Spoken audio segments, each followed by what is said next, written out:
amid the fierce clash between Satoru Gojo and Ryomen Sukuna, with both sides deadlocked and pushed to the very brink. Ryomen Sukuna suddenly froze for a moment. He had just sensed that a woman had appeared behind He-Man. What made it even harder to believe was that this woman possessed the exact same pair of 6 eyes as Satoru Gojo. Ryomen Sukuna, a two-known. Wasn't this supposed to be a one-and-known showdown? Chinatsu, Gojo, a one-and-known. Sure, Satoru, you can step out now. From here on, I'll be the one taking on Ryomen Sukuna in a one-and-known. Ryomen Sukuna. The story begins on December 7th, 1989. At this moment, the inside of the Gojo clan, one of the 3 great families of the Jujutsu world, was bursting with commotion. Gasps of astonishment kept spilling from the onlookers, all because of the 2 newborn babies lying in the crib at the center of the room. Let us turn the clock back 10 minutes. The baby boy had not cried or fussed at all, and instead quietly opened his eyes in silence. A pair of beautiful eyes, like the sky stretching endlessly into the distance, appeared before everyone's gaze. The 6 eyes. The 6 eyes, also known as the eyes of heaven, were an exceptionally rare special constitution within the Jujutsu world, something that might only appear once in several hundred years. Their outward sign was a pair of extraordinarily beautiful eyes. As everyone looked at the 6 eyes of this baby boy, excitement rose uncontrollably across their faces. After all these years, the Gojo clan had finally given birth to another bearer of the 6 eyes. Thank the heavens. Thank our ancestor Satoru Gojo clan has finally brought forth the 6 eyes once more. Some within the clan clasped their hands together, murmuring in trembling excitement. The birth of a baby with the 6 eyes in the Gojo clan was enough to shake the entire Jujutsu world. But if that were all, it would still have been within the bounds of what everyone could accept. What truly left everyone unable to process it, so overwhelmed and exhilarated that they could hardly speak, was the baby girl lying beside him. The baby girl had slightly turned her head to look at the baby boy across from her. She had not cried or fussed either, and the eyes she had opened were exactly the same as his, just as beautiful, just as pure. The 6 eyes. In the Jujutsu world, twins were known as Tsujishi, an omen of misfortune. Though the 2 children existed as separate individuals, their fates were bound together, and on the level of Jujutsu, they would be regarded as one person. The most obvious manifestation of this was that a single person's talent would be split into 2, which was why twins generally did not possess particularly high Jujutsu aptitude. But these 2 both had the 6 eyes. The 6 eyes were the mark of one chosen by heaven, one blessed with destiny at his side. Omen of misfortune. In front of the 6 eyes, the members of the Gojo clan collectively declared that all of that was nothing but old-fashioned superstition. Faced with this scene, no one knew what to say. Since babies were present, they held back their screams, and from the baby girl's point of view, every last one of them looked as though they had been possessed, making all sorts of awkward movements. Some waved their limbs around with reckless abandon. Some were holding back laughter so hard that their faces had gone as red as fully ripened tomatoes. Others had practically turned into a chanting monk, muttering frantically under their breath to be knocked unconscious by a single punch from the person next to them. In short, they had all completely lost it. If ordinary babies had seen this Demonan God's chaos kind of spectacle, they would absolutely have been frightened. But the 2 in the crib right now were anything but ordinary. The baby boy could be called the chosen child of this world, the future throughout heaven and earth. He alone is the honored one, the strongest Jujutsu sorcerer of the modern age. And the baby girl was even more unusual. She was,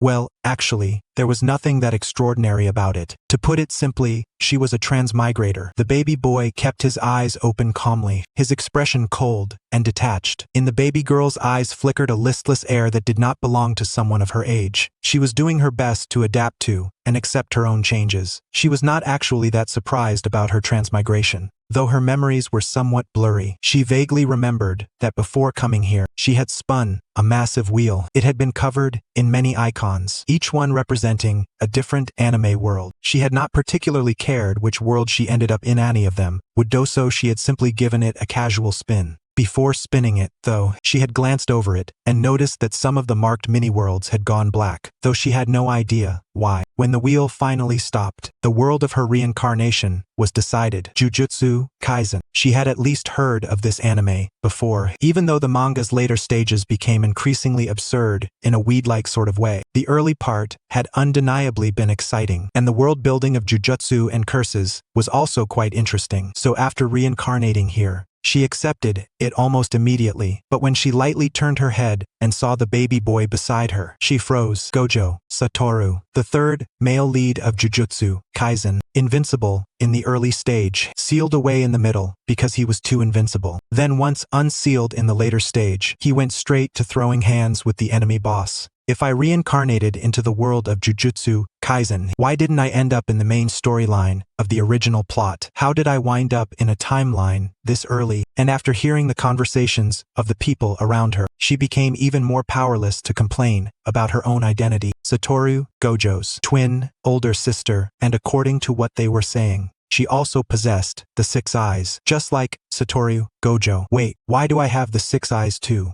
The 6 eyes were something that only appeared once in a century, perhaps not even once in several hundred years. None had shown up for centuries, and now, not only had they appeared, there were 2 pairs of them. No wonder this bunch of old-timers had gone mad. As for her own identity, she fell silent. To be honest, she kind of wanted to just give up and coast, as she thought that she closed her eyes. At this stage, she could not speak anyway, and there was nothing she could do. And just as she was beginning to enter full-on coast mode, the wave of agitation around her was abruptly cut off by an elderly clan elder clapping his hands. Everyone, calm down. I know this is a joyous occasion. Celebrate today, tomorrow, the day after tomorrow even, for several days in a row. That would be no problem. But more important than that, it's time we gave these 2 divine children their names. At the elder's clap, the people around him quickly fell silent. Even so, excitement and exhilaration were still plain to see on their faces. Jealousy, impossible. Jealousy only happened when there was still some possibility for oneself. The Gojo clan had not produced a bearer of the 6 eyes for several hundred years. A Gojo clansman without the 6 eyes was the norm, while the birth of the 6 eyes was the shared honor of the entire clan. Everyone's eyes turned in unison toward the 2 babies in the crib. As ordinary members of the Gojo clan, they had no authority to name divine children blessed with the 6 eyes. Only the elder generation of the clan had that qualification.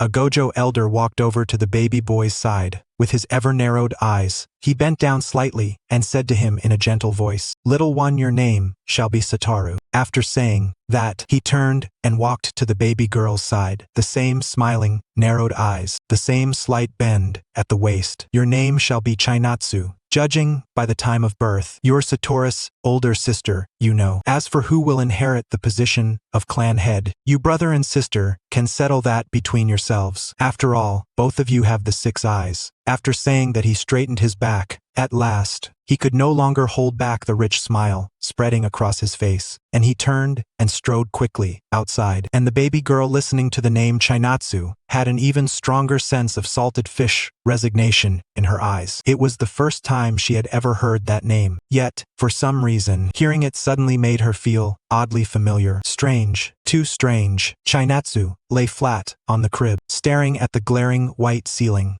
and fell into silence. With the birth of 2 pairs of 6 eyes in the Gojo family, the entire Jujutsu world went into an uproar. On one hand, this was because the Gojo family had absolutely no intention of keeping a low profile, and was even promoting it aggressively. On the other hand, it was because the appearance of 2 pairs of 6 eyes was simply too shocking. The Gojo family said, "What's there to keep quiet about?" We're the Gojo family, one of the 3 great Jujutsu families, not some second-rate Jujutsu clan of nobodies. Couldn't we even protect 2 children? As for the other 2 of the 3 great Jujutsu families, the Zenin and the Kamo families, they were the complete opposite of the jubilant atmosphere surrounding the Gojo family. They were downright lifeless and oppressive. Damn it all, does this make any sense? Fine enough that the 6 eyes were born into the Gojo family, but now 2 pairs show up all at once. Something that's never happened before. Could it be fake news? No.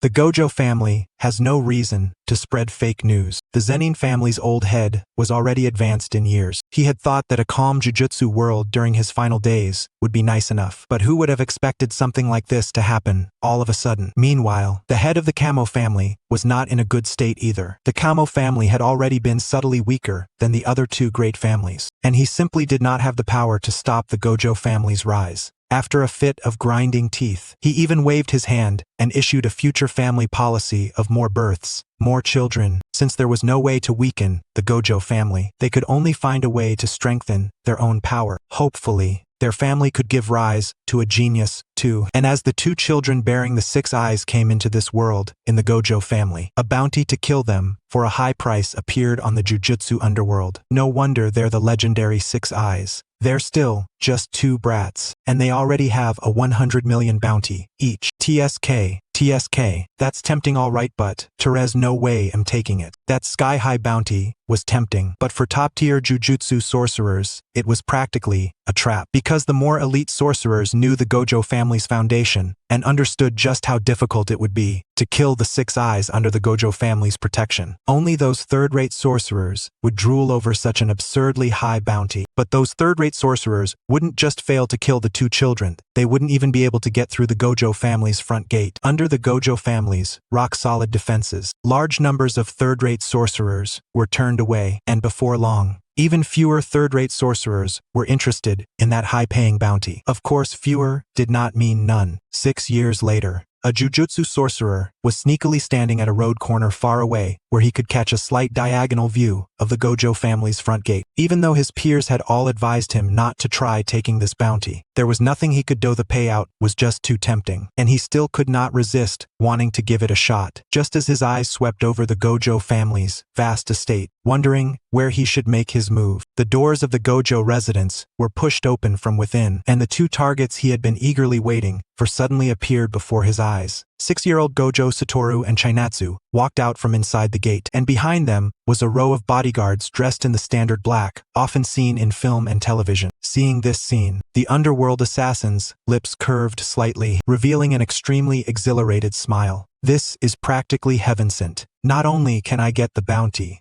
I'll also make a name for myself in the assassination world. Maybe I can even snag a title, like King of Assassins. The underworld assassin barely suppressed the smile rising in his heart and pulled a throwing dart from his pocket. After glancing once more at the group coming out from the gate, he locked the dart's target onto the female 6-eyes child Chinatsu. In this world, everyone's body is actually host to a special energy called cursed energy, though for most people, it is fairly weak, corresponding to the cursed energy everyone has. The talent known as an innate technique is not something everyone possesses. If cursed energy were electricity, then a technique would be the various appliances that can produce all sorts of effects by being infused with that electricity. And this sorcerer's technique was called secrecy, allowing anything he touched to become hidden. If used directly on himself, it could even achieve invisibility, though the process consumed a great deal and was extremely taxing. As the assassin gripped the dart tightly, the throwing dart vanished at a speed visible to the naked eye from the sights that could be captured by human vision. Such a technique was for an assassin. Like a fish in water, a tiger with wings, it was precisely because of his confidence in his technique that he dared to take this bounty. His gaze was locked dead on Chinatsu, and after silently counting down in his heart, he flicked his hand and whoosh, sent the dart flying straight at Chinatsu.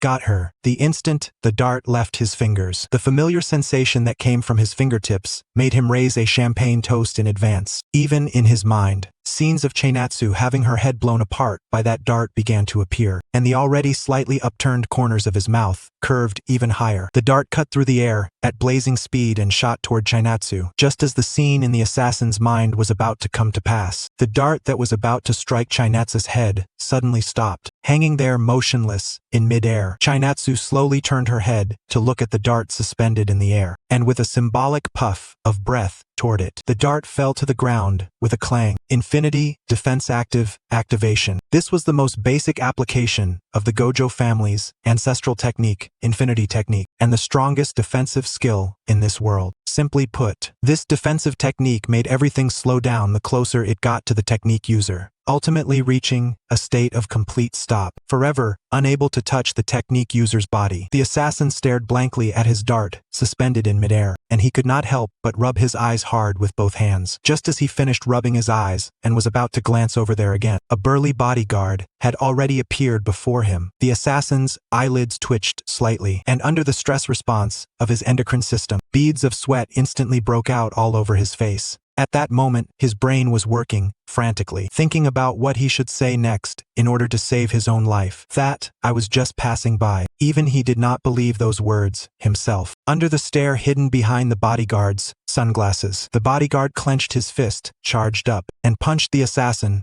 straight in the cheek, smashing him to the ground like a thrown rag. Bang! Another one. I've already lost count of how many assassins I've knocked down with these iron fists of mine, who tried to make a move on the young master and young lady. What bad luck. The bodyguard exhaled, brandishing his sandbag-sized iron fist, and lowered his head to look at the assassin he had flattened with one punch, whose face was already somewhat distorted. Gojo Satoru made a light leap and swiftly landed beside the assassin, who had been knocked flat by the bodyguard. He gave the man a couple of glances first, then turned his head toward the bodyguard with a trace of displeasure. You moved way too fast. You know, I was gonna teach this guy a lesson for laying a hand on my sister. Gojo, Satoru said, both hands tucked into his pockets, lips curled in a pout. The bodyguard awkwardly raised a hand to scratch the back of his head. What was he supposed to say? If a bodyguard did not strike first, could he even still be called a bodyguard? Satoru, stop giving Mr. Bodyguard such a hard time. And this whole I wanted to teach the guy who attacked me a lesson thing.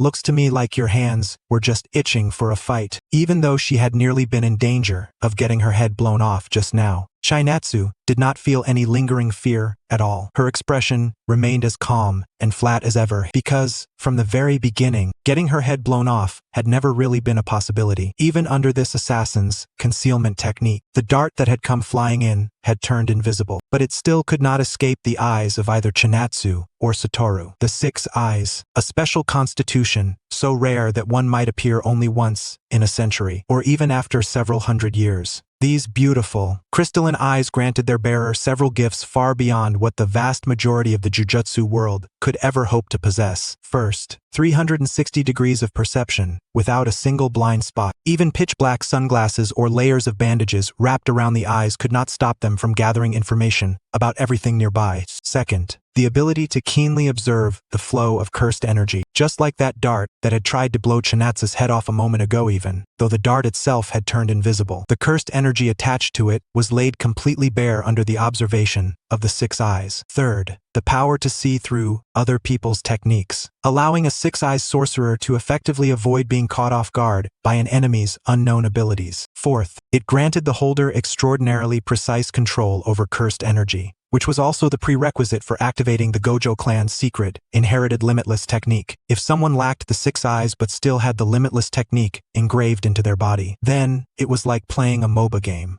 Your character technically had the skill, but the skill slot was blacked out, so no matter how much you mashed it, it would never activate. And it was precisely because the 6 eyes plus limitless technique combination was such a bugle-level setup that even the Topi-class sorcerers on the dark web could not work up the will to make a move on Chinatsu and Satoru. Only third-rate sorcerers who could not even gather complete intel would be lured in by the sky-high bounty on the listing and underestimate just how absurdly difficult this bounty really was. At this moment, the blood-covered assassin lying on the ground was not actually dead. Still, the Gojo clan was hardly going to let him walk away, just like that. As for how the assassin would be dealt with next, Chinatsu and Satoru had no way of knowing. They did not stay there for long, and instead simply ignored him and headed out. Their destination was Akihabara. Although the Akihabara of this era had not yet fully become the place that later generations would teasingly call a holy land, its shape was already beginning to form for the two of them, who had been kept at home and heavily protected all their lives. The longing to step outside had already reached the point of unbearable hunger, with Chinatsu and Satoru playing off each other like a double act straight out of a comedy routine. They had finally managed to conquer the Gojo clan's great elder, who declared that as long as they mastered limitless defense, the two of them would be allowed to go out. The moment they had a goal, the two of them were instantly fired up. At only 6 years old, they had already mastered limitless defense. With that defensive technique in place, even if artillery were fired straight at them, they would still be perfectly fine. They were driven straight to Akihabara by private car, and the moment Chinatsu and Gojo Satoru stepped out, they drew the eyes of countless passers-by coming and going. The reason was simple. They were just way too good-looking.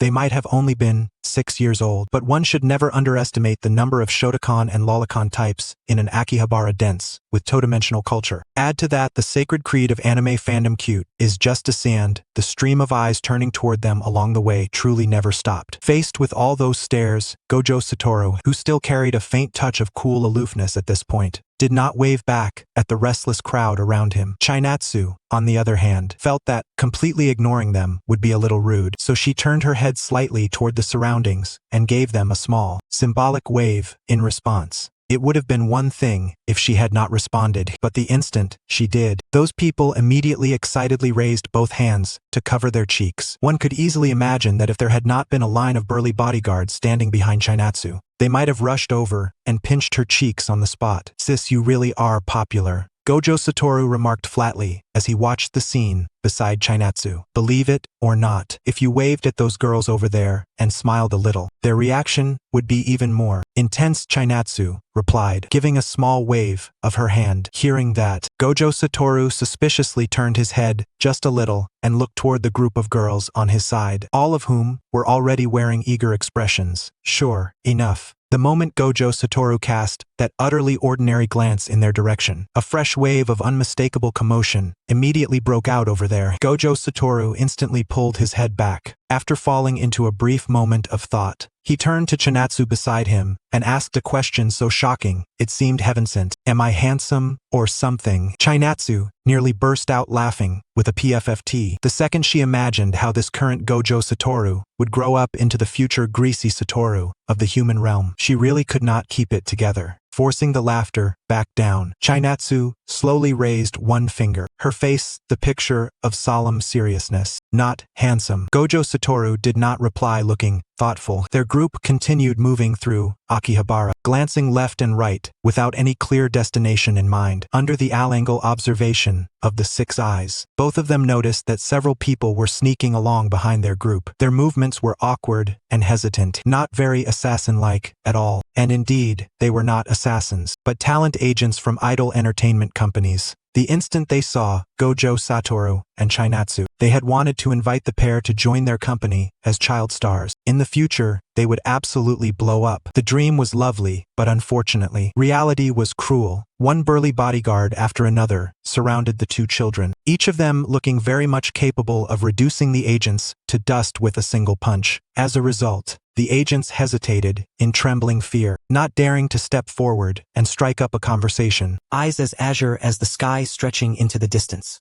pure silver white hair, and that aura that made it obvious at a glance that they were something special.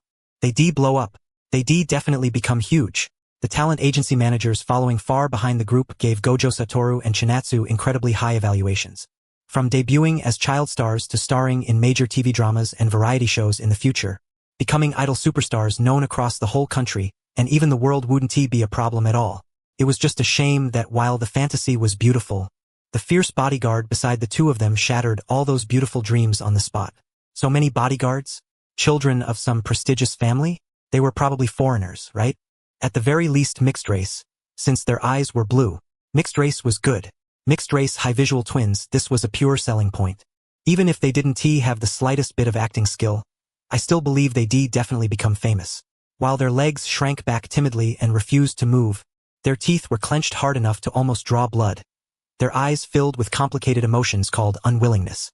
As for Chinatsu and Satoru, who were being watched with such gazes, after judging that these people had no hostile intent and weren't assassins, they directly ignored them and stopped paying attention.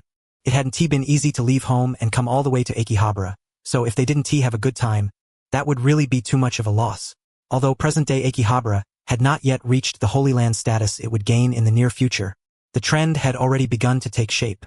If people from later generations didn't look up the history, who would have thought that this place, now overflowing with two-dimensional atmosphere, had once been nothing more than a street selling electrical appliances? Chinatsu's group continued walking through the streets, eating when they wanted and drinking when they wanted. As the young master and young lady of the Gojo family, they simply had no need to care about money. As one of the three great jujitsu families, the Gojo family's financial power was no joke. In the original story, any random shirt on adult Gojo Satoru cost 250,000 yen, and just to investigate something, he directly transferred 10 million yen into a client's account.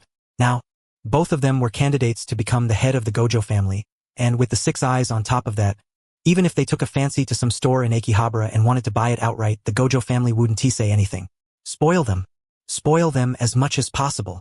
Just spoil them, and that's all there was to it. Faced with the two of them spending money so freely, the group of idol agency managers following far behind them were sweating all over their foreheads. So they really were young masters and young ladies from rich families. As idol managers, when they poach talent, they usually tried their best to dig through the crowd of ordinary people. First they would roll out a whole set of industry talk, then rattle off a huge dream and talk about all kinds of benefits.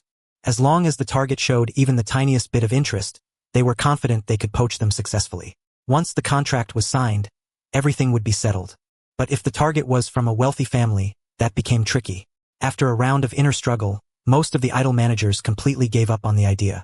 Only one person clenched his fist, his eyes still burning with blazing fighting spirit. At worst, I get rejected.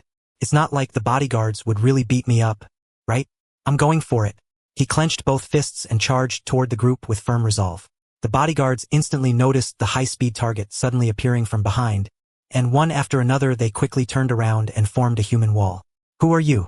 In front of that human wall with an average height of 1.80 meters, the idol manager was completely blocked in place. Chinatsu and Gojo Satoru also turned around in confusion to look at him. Chinatsu waved her hand, signaling to the bodyguards that this person was not dangerous.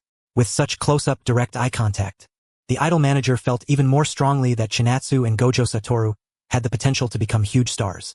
Suppressing the anxiety in his heart, he took out his business card from his pocket and handed it to them. I'm a contracted manager from an idol training agency. If either of you ever has any thoughts of becoming an idol, please make sure to contact us first. Any time is fine. Faced with the offered business card, Gojo Satoru had absolutely no interest in taking it, but Chinatsu still politely reached out and accepted it. We understand. At Chinatsu's response, the idol manager's heart trembled, and a happy smile appeared on his face. After the idol manager left, Gojo Satoru looked at the business card in Chinatsu's hand in confusion and asked, "What, you're not seriously going to become an idol, are you? How could I? I just felt that rejecting him too bluntly wouldn't be very nice." Chinatsu casually shrugged, then stuffed the business card into her pocket. Being in the jujitsu world, cultivating jujitsu naturally had to be the top priority. Besides, having Chinatsu become an idol was definitely not some wise choice. At the very least, if she went to be some orthodox cute-style idol, she would absolutely die on the spot. The reason was simple, because Chinatsu had a mouth. Good times always passed that quickly. They had set out in the morning, and now it was already dusk. Although they were still a little reluctant, they could only go home. Who knew when the next chance to go out would be? In the end, it was still because the current Chinatsu and Gojo Satoru were too weak. Right now, the two of them only knew how to defend and not how to attack. They could only act as iron-shelled turtles. They had to become stronger. In the car on the way back to the estate, Gojo Satoru and Chinatsu rested their heads on their hands, each looking out a different window at the scenery outside. In the jujitsu world, jujitsu sorcerers were ranked from bottom to top in 5 grades. Grade 4, Grade 3, Grade 2, Grade 1, and Special Grade. The two of them were currently in a very awkward category, because their defensive ability and offensive ability were completely not on the same level. They could not be accurately ranked. At the very least, they had to learn curse technique laps. Blue. Very soon, the car picking them up stopped at the entrance of the Gojo family estate. The two got out of the car and returned to the Gojo family once more. After washing up and taking baths, the two of them lay down in bed early and fell asleep. The next day, early morning, yawning one after another, the two walked out of their rooms and headed toward the great elder's room within the family estate with the exact same insolent swagger. On the path of cultivation, it definitely wasn't enough to just explore on your own. Learning from others' experience was also a very important part. Within their clan, there were actually a very small number of people who had also inherited the limitless technique, but because they did not have the 6 eyes, even if the technique was engraved into their bodies, they were unable to use it. What the great elder had inherited was not the limitless technique. However, at his age, through researching the family archives, he had become a theoretical master despite being unable to use it himself. In any case, going to ask the great elder about jujitsu experience was definitely the right move. Knock, knock, knock, ha! Great elder, we're here. As the two of them, eyes still hazy, raised their hands and knocked on the great elder's door, quite a few gazes within the estate had already landed on them. Up this early to go train with the great elder? Young master and young lady really are diligent. TCH, what is so special about that? If I had talent like theirs, I'd train diligently too. Alright, enough. It's one thing for us to whisper among ourselves, but don't let the adults hear. We'll get beaten. The inside of the Gojo family was not actually harmonious. Of course, this was basically the same for any slightly larger jujitsu family. Jujitsu talent was everything. Even if someone was born into a jujitsu family, It didn't necessarily mean they would have the talent to cultivate jujitsu. The larger the jujitsu family, the harsher the class divide. And in this regard, the Zenin family, one of the three great jujitsu families, was even more extreme. Those who failed to awaken a cursed technique became servants of the household, while men who did awaken one but had only mediocre talent stayed behind to work for the family, and women became tools for political marriage. The Gojo clan wasn't quite that bad, but only relatively speaking. Chinatsu didn't dislike the way those family members looked at her, because they actually didn't carry any malice. They were simply venting their dissatisfaction at the heavens. In a world where 80% of a jujitsu sorcerer's strength was determined by talent, being born into a jujitsu family yet having no talent at all was truly a cruel thing. This was a problem of the family's feudal nature, and also a problem of the jujitsu world's corruption. No matter what, though, this wasn't something Chinatsu needed to think about right now. Only when Chinatsu and Gojo Satoru were fully grown and had become special grade sorcerers would they have enough power to seriously consider it and try to change it. In short, she still had to yawn first. Chinatsu couldn't help but breathe out another puff of air from her mouth, her lips moving slightly. Whether in her past life or this one, she really just wasn't used to getting up early. If she weren't worried that Gojo Satoru might get up early by himself to study and grind ahead of her, only for that to come back and bite her in the future by forcing her to call him Big Brother, then Chinatsu absolutely would not have forced herself to get up this early. After waiting for a while, the door they had been standing in front of slowly opened from the inside. A short, plump old man walked out. This person was the great elder of the Gojo clan. "You two little ones, come on in." The great elder showed a kind and amiable smile as he led the two of them into his room. Although the cursed technique he had awakened was not the limitless technique, he was a theoretical master, and teaching the two of them some basic knowledge at their current stage was more than enough. The limitless technique. This was the inherited technique passed down through the Gojo clan for generations. Its principle was similar to the paradox of Achilles racing a tortoise yet never being able to catch up. And based on this technique, all kinds of derivative abilities could be developed, such as limitless defense. Anything that approaches the technique user will be slowed infinitely, making it forever impossible to truly come into contact with the user's physical body. Blue. The power of attraction. It manifests as a small black hole-like mass formed out of thin air with enormous suction, drawing in everything around it. It can also be actively controlled so that the attraction is directed toward a specific direction. Red. The power of repulsion. It manifests as a red projectile of impact force created out of thin air, releasing a violent shockwave in a designated direction like a miniature supernova eruption. Purple. A fusion of the two attack techniques above, producing imaginary matter that does not naturally exist in this world, erasing everything in its path through pure force. Of all the techniques listed above, the two of them currently only knew the defensive one. Holding a pointer, the great elder tapped the blackboard and carefully explained to the two of them the relationship between cursed energy and jujitsu, as well as the things they needed to pay attention to during the training process of the limitless technique. Even though Chinatsu was listening seriously, this style of teaching really felt way too much like her English teacher lecturing in her previous life. She had already been sleepy to begin with, and listening to this only made her sleepier. Chinatsu raised both hands and slapped her cheeks a few times, forcibly trying to make herself perk up, but the effect wasn't very good. It wasn't until she slowly turned her head and looked at Gojo Satoru beside her, who was also fighting off sleepiness yet had already started trying things out while listening, that her mind instantly snapped awake with a whoosh. "Gojo Satoru, you?" Chinatsu pulled herself together and also began listening while attempting experiments with Blue. Seeing the two of them like this, the great elder of the Gojo clan immediately revealed a gratified smile. To be honest, mastering limitless defense before the age of 6 had already satisfied him greatly. First, some people within the clan had been worried about the issue of twins, afraid that being twins would split their talent and turn even children blessed with the 6 eyes into mediocrities. But looking at them now, there was clearly no problem at all. He had lived for so many years and had seen quite a few ordinary geniuses. Most of those geniuses would grow arrogant because of their talent, spending their time showing off and indulging in pleasure, wasting their gifts for nothing. A grade 2 sorcerer, or even a grade 1 sorcerer, but that was the most they could ever amount to. The great elder smiled as he looked at the 2 children before him. Then he suddenly raised one finger and shifted the topic from cultivation to another matter. "Although you're only 6 years old right now, you obviously can't be compared to ordinary children your age. Originally, a child blessed with the 6 eyes would definitely be the sole candidate for the next clan head. But both of you have the 6 eyes, so I want to ask you this. Which one of you has the desire to become clan head? Or do both of you, the future head of the Gojo clan?" The question the great elder had asked at this moment was also the very thing everyone in the Gojo clan, top to bottom, was concerned about. If there were only one child with the 6 eyes, then there would absolutely be no argument over who the next clan head would be. But absurdly enough, this era had produced 2 children blessed with the 6 eyes.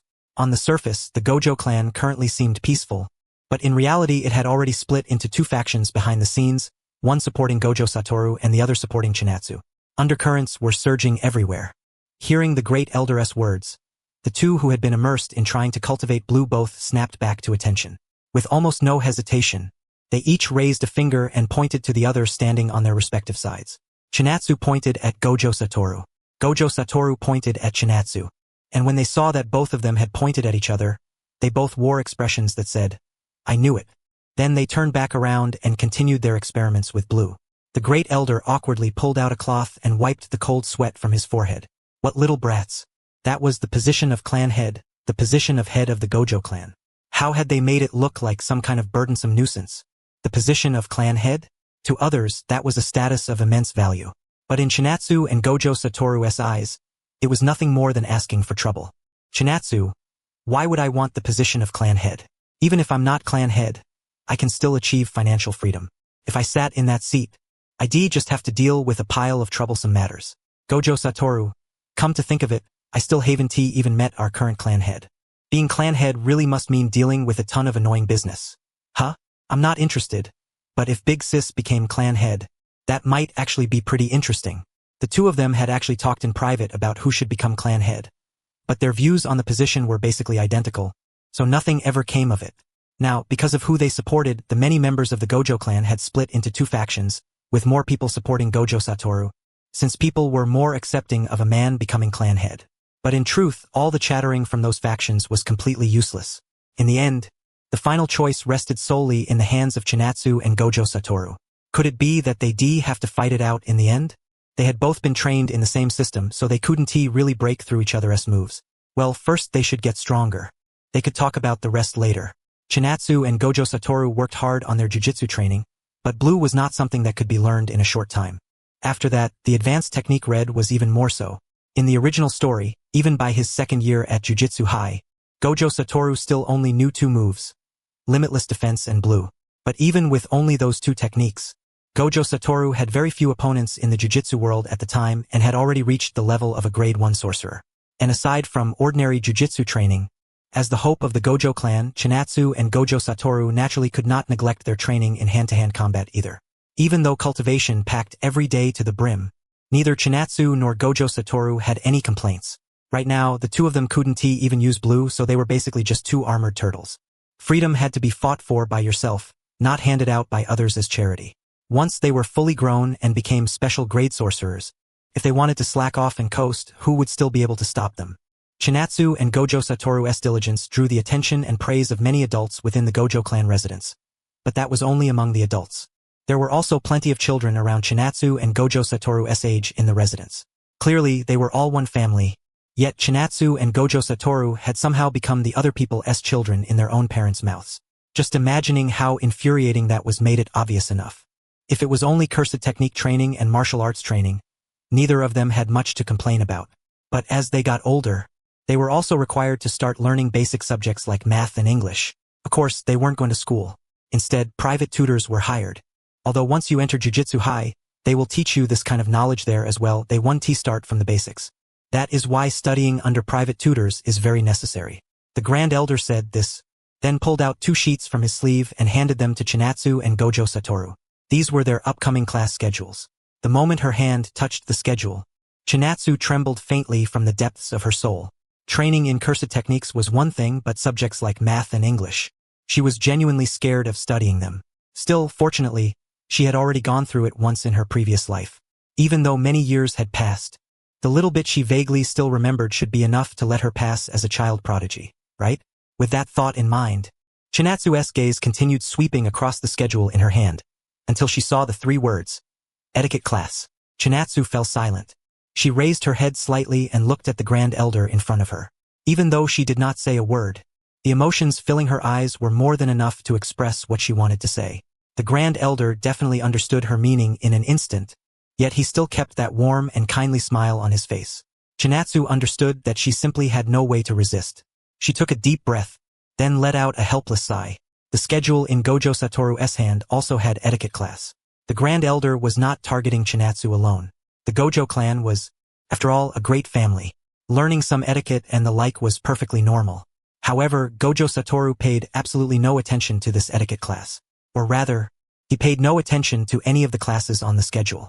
As for whether Gojo Satoru would seriously attend etiquette class, just take a look at the unserious way high school Gojo Satoru acted in the original work and the answer would be clear. He attended, but obviously, it was about the same as not attending at all. The Grand Elder worked very efficiently.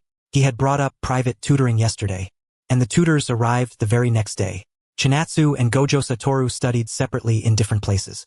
Gojo Satoru's side aside, things on Chinatsu's end were going extremely smoothly, as the private tutor asked Chinatsu one question after another, only for her to answer each one with complete ease. The tutor seemed as though she had been struck by a petrification ray and froze on the spot. At this, Chinatsu, seated in her chair, let out a long breath. The other party was treating her like a child who hadn't even gone to kindergarten, so the questions being asked at that level were truly far too easy for her. I'll shamelessly take the title of child prodigy. Then, Chinatsu's lips curled into a smiling little squirm, and then, like some kind of invertebrate, she flopped her whole body onto the desk, thinking that since she had finished today's study quota so far ahead of time, the remaining time should all be available for rest, right? Perfect. I'm a little sleepy anyway. Just as Chinatsu closed her eyes and was about to take a nap, the tutor suddenly broke free from her petrified state, her eyes shining brightly. She quickly walked over to Chinatsu, and with a bang, planted both hands on the table, forcefully jolting the drowsy Chinatsu awake. Chinatsu raised her head and looked at her overly excited tutor in confusion, only to see the woman reach out and grab both of Chinatsu's hands. As expected of you, miss. To be honest, teaching math and English can only be considered my side job. My true teaching direction and interest is actually etiquette. With Miss S' extraordinary talent, you can completely skip instruction in math and English. Since that leaves us with so much time, let us hurry and begin etiquette lessons. I will pass on all the skill of my entire life to you, miss. As the tutor's eyes radiated a dazzling light and her whole body overflowed with fighting spirit, Chinatsu, on the surface, kept smiling, while inwardly she wanted to cry without tears. I dug my own grave.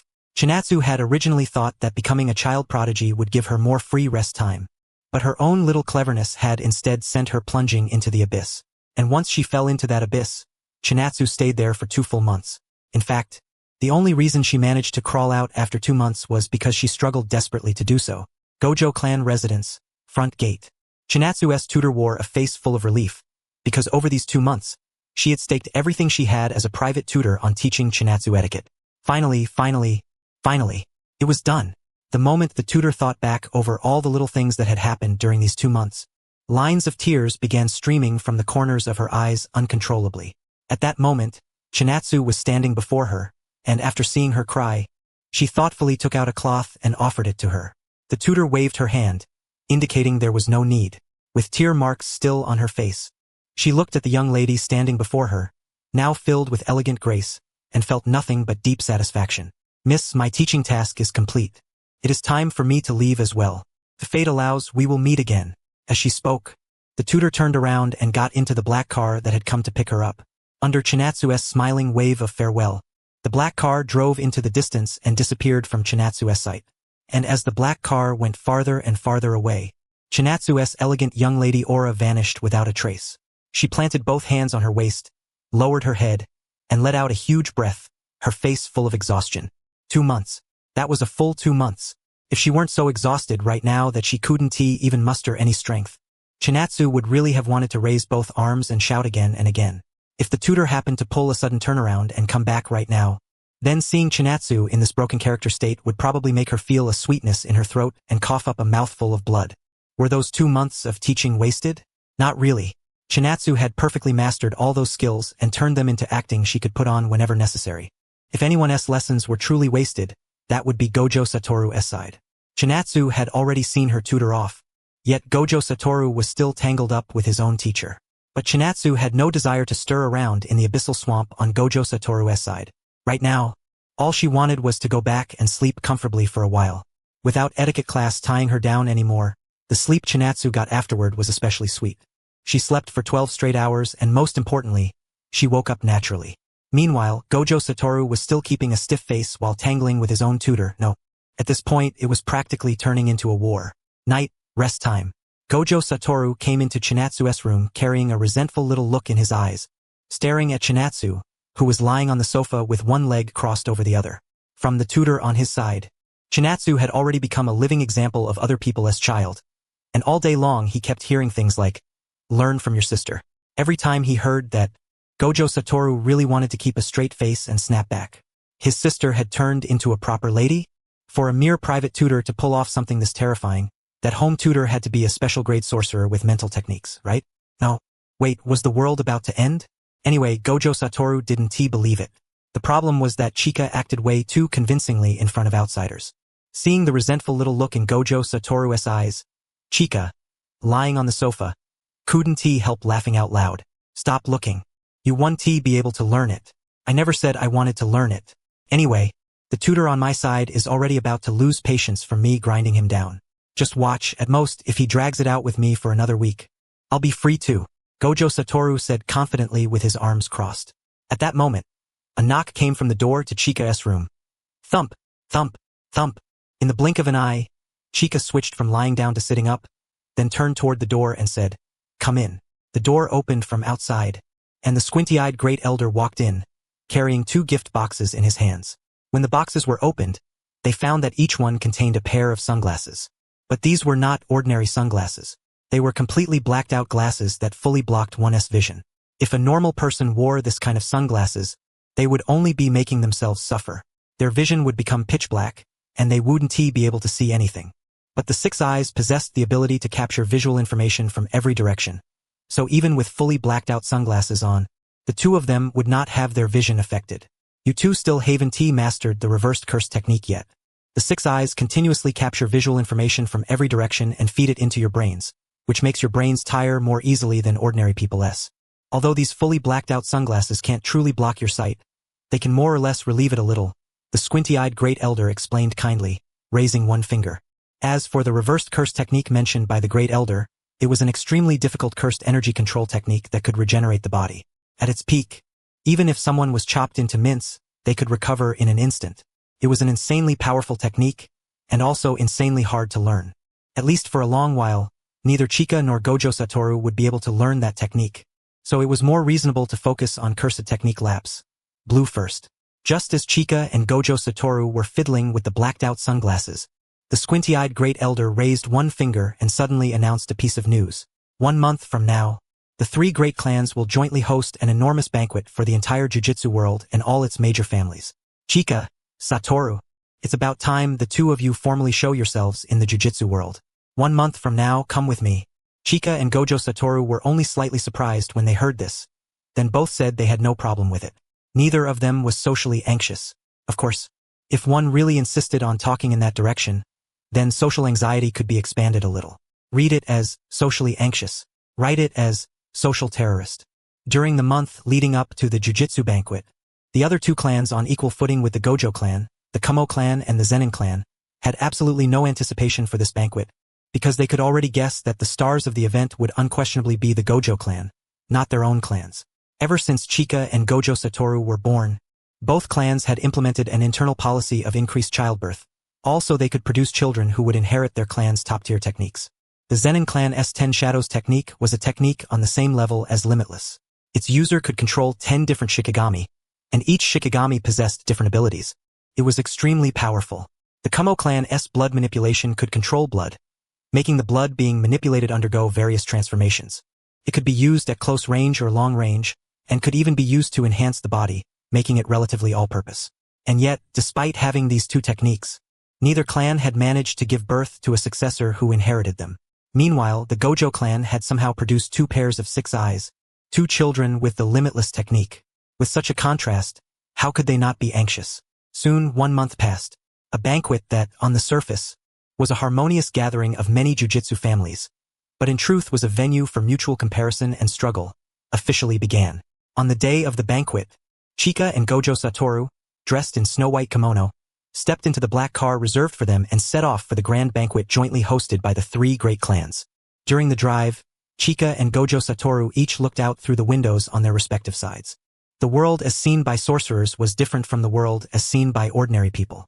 In the world that ordinary people could not perceive, there existed beings called curses hidden among society. Curses were pseudo-existences formed from human negative emotions and the cursed energy leaked by humans.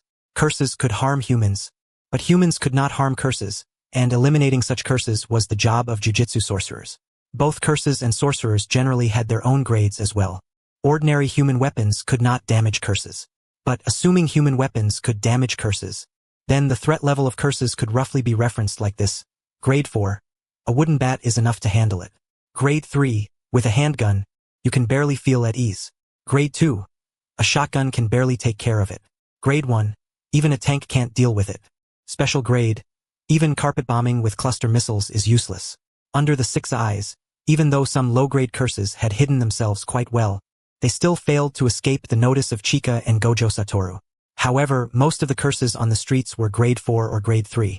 Curses of that level did not pose much threat to humans in the short term. At most, they would make people feel like something was staring at them, or like they were being touched even though no one was around. What? Interested in those curses? There's still a little time before the banquet starts.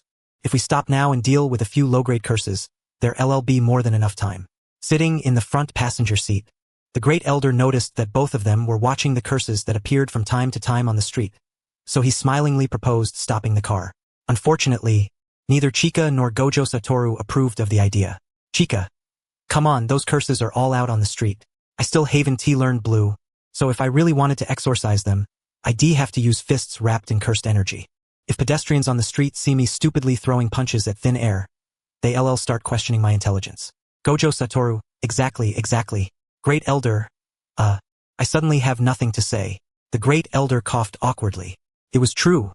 Ordinary people couldn't see curses, and making a huge show of exorcising them in the middle of the street would make it easy for others to mistake them for idiots. The black car continued forward and soon arrived beneath a 5-star grand hotel. Today, for the sake of hosting this banquet, everyone from top to bottom inside the entire hotel belonged to the jiu-jitsu world. There were no ordinary people. This was not because the place had been booked out. Rather, this grand hotel was property of the 3 great clans of the jiu-jitsu world, and it was used for gatherings both large and small most of the time.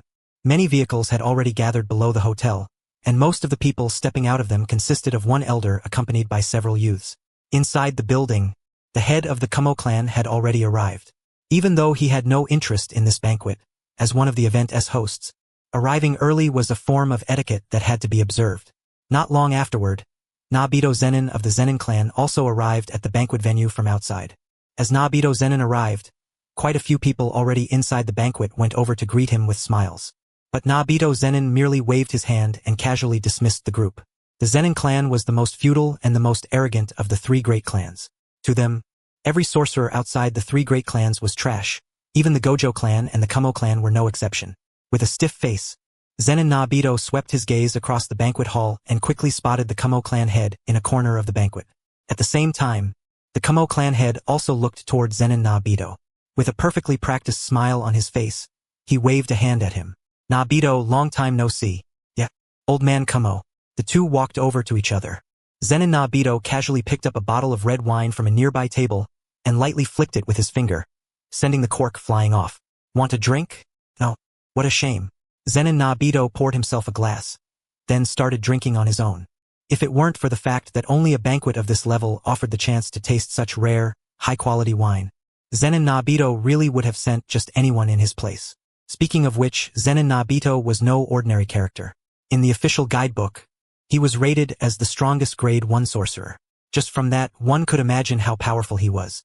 But Zenin Nabito felt no pride in that strength, because he knew that, on the path of becoming stronger, he had already reached the end. A sorcerer's strength depended 80% on talent. Now already in his 50s, Zenin Nabito knew full well that he would never be able to step into the realm of special grade. On top of that, no child with the 10 Shadows technique had been born in his clan, which left him deeply frustrated. Looking at Zenin Nabito's awkward appearance as he drank by himself, the old Kumo clan head beside him really wanted to tease him a little. The Zenin clan and the Gojo clan had bad relations, but their relationship with the Kumo clan wasn't too much better either. The 3 great clans were basically just surface-level brothers. Back when the Gojo clan had twins, the moment Zenin Nabito heard the news, he burst out laughing on the spot. Twins were twin-born, and in the jujitsu world, twins were a symbol of misfortune. With a schadenfreude-filled mindset, Zenin Nobito laughed loudly. But he had barely laughed a few times before he heard that both twins possessed the six eyes. His laughter came to an abrupt stop, and the smile on his face instantly stiffened. Damn! After Zenin Nobito came back to his senses, he directly smashed the wine bottle in his hand hard onto the ground. His whole face turned red like a fully ripened tomato. The old Kumo clan head opened his mouth. He had just been about to tease Zenin Nobito, but in the end, he couldn't say what he had planned to, because he understood that if he really mocked him like that, Zenin Nobito would definitely pull a straight face and snap back at him like this. Our Zenin clan hasn't had a child with the 10 Shadows technique yet, but has your Kumo clan given birth to a child with blood manipulation? There was really no response to that. The Kumo clan head closed his mouth again. Right now, both their clans were in the same situation. There was only one way to escape it. Give birth as soon as possible to a child who inherited the clan's top-tier technique. But when it came to having children, being anxious was useless. It wasn't like they could personally replace the women of their households and start popping out babies themselves.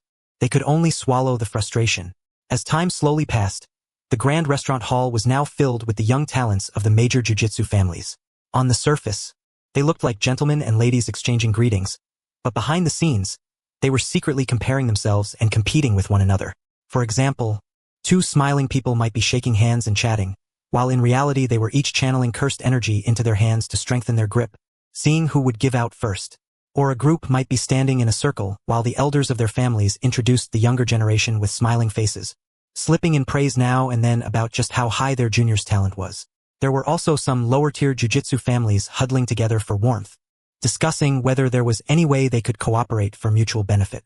However, the moment the Gojo clan entered, the entire venue instantly fell silent. Leaving aside the highly respected great elder of the Gojo clan in the jujitsu world, the main reason was the two six-eyes divine children following behind him on his left and right, the ones everyone had long been curious and eager to see. Silver-white hair, snow-white clothing, and most importantly, those sky-blue eyes that seemed to stretch endlessly into the distance, along with their cold temperament. So this is the six-eyes divine child. First, some of the younger members of the jujitsu families had been thinking of going over to get closer to the two of them, but after truly seeing them, they all swallowed nervously and started wanting to back out. As for the older generation in the hall, they also revealed shocked expressions. After all, this was their first time seeing the six-eyes divine children as well. They couldn't help but mutter that the six-eyes divine children truly lived up to their reputation. After being tempered by etiquette lessons, Chika now displayed her acting skills to the fullest, leaving the Gojo Satoru beside her completely dumbfounded. Is this my sister? After snapping back to his senses, Gojo Satoru hurriedly brought out his real skills too. His cold and aloof aura came out in full force. He was like a human air conditioner running at maximum power, and some of the younger people watching him inexplicably shivered. This was the first time the two had appeared publicly in the jujitsu world, but neither of them was all that nervous.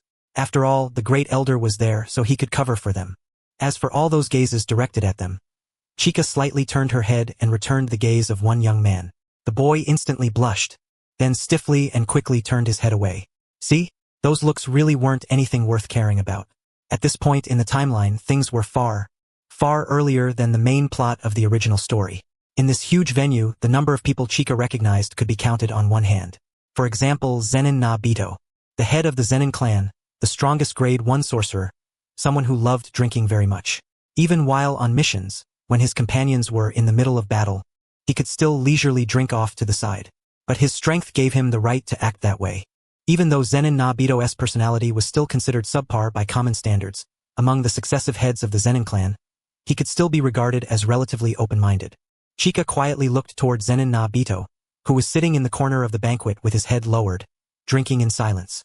And even that brief glance was noticed by Zenin Nobito. He froze slightly, then raised his head to look toward Chika, who was watching him. The instant his gaze collided with the six eyes, his eyes were completely drawn in.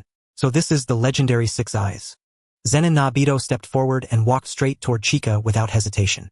But just as he reached the space in front of her, the great elder had already stepped forward first and blocked him. You little brat from the Zenin clan, what do you want? The great elder said this with narrowed eyes. In truth, Nobito was already in his 50s this year, but in front of the great elder, he really did count as a little brat. Still, when it came to presence alone, Zenin Nobito had no intention of backing down. You old thing from the Gojo clan, don't be so tense. I don't mean any harm. Zenin Nobito spoke carelessly, then let his gaze fall back onto Chika. Now that I think about it, your clan actually produced two six eyes. The future clan head should be the little brat next to her, right? In that case, how about letting this girl marry into our Zenin clan? The moment those words came out, it wasn't just the few people nearby who were shocked. A sorceress hearing far surpassed that of ordinary people, and on top of that, the group around them was already the center of attention in the whole venue. As soon as those words were spoken, the entire hall was thrown into shock. The great elder's brows furrowed slightly as he said, "Marry into your Zenin clan? You really do know how to dream. Ha ha ha, just a suggestion, just a suggestion. If you're not willing, then forget it. But if you agree, our Zenin family is also willing to show considerable sincerity. Whether it's resources from the jujitsu world or resources from ordinary society, everything is negotiable." It had already been mentioned before that among the three great families, the Zenin clan was the most feudal one.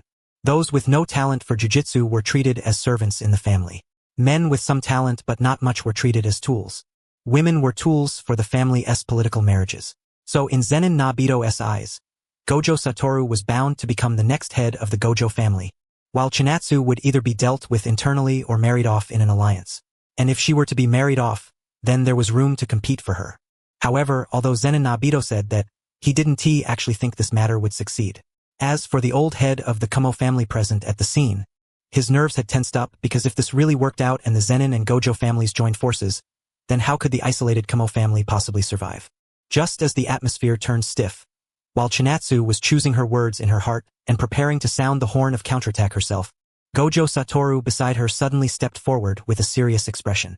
He slightly raised his head, and those azure blue eyes of his collided with Zenin Nobito's gaze. There's no need for you to trouble yourself over that. Big sister won't be marrying out, because the next head of the Gojo family won't be me, but big sister. With just one simple sentence, he effortlessly dissolved Zenin Nobito's offensive. Zenin Nobito couldn't help but show a surprised expression, and everyone present also began looking around and whispering among themselves. A woman becoming family head was an extremely rare thing, whether among the three great families or other jujitsu clans. Within the Gojo family, although there was a faction on Chinatsu's side, compared to the one backing Gojo, it was still relatively much weaker. Now, Gojo Satoru's words were practically a direct public abandonment of his right to compete for the family head position. Even if it was fake, even if he had only said it casually, at least at this moment, the impact was enough to shock the entire room. As the person at the center of this topic, Chinatsu's expression on the surface remained calm, but inside, stormy waves were already crashing. She was even inwardly complaining whether Gojo Satoru and Zenin Nobito had joined hands in secret, their goal being to dump the mess of the family head position onto her. Originally, the topic Zenin Nobito had brought up was easy to deal with. Chinatsu had already come up with dozens of ways in her head to answer it with ease. But after what Gojo Satoru said, the nature of the topic had gradually changed. If I don't become family head, then I have to get married off? Are you messing with me? The calm expression on Chinatsu's face nearly slipped. If this weren't a public setting, she really would have wanted to clench her fist and punch Gojo Satoru right in the head. No, I need to calm down. Chinatsu quickly adjusted her mentality, and what followed was a cold, aloof aura that didn't match her age. To be honest, compared to being backstabbed by that brat Gojo Satoru, she was even more displeased by Zenin Nobito casually discussing her marriage in public. So what if she was the divine child of the Six Eyes? Before growing to the point of possessing power that could truly convince others, in the eyes of other people, Chinatsu was still nothing more than a little girl. Thinking of this, the cold aura around Chinatsu fully erupted, and her eyes met Zenin Nobito's directly. The strongest grade 1 sorcerer, huh? I'll become special grade. Within the Zenin family, there were not many who could face Zenin Nobito's gaze head-on. Most people would tremble from the killing intent in his eyes, but 6-year-old Chinatsu did not waver in fear. Under that exchange of gazes, Zenin Nobito unexpectedly felt a slight discomfort in his body. He smacked his lips, waved a hand at the people in front of him, then turned around and left their side, going back to drinking in silence by himself. Chinatsu, don't mind what that brat said. The Grand Elder turned his head to look at Chinatsu in that state and tried to comfort her a little.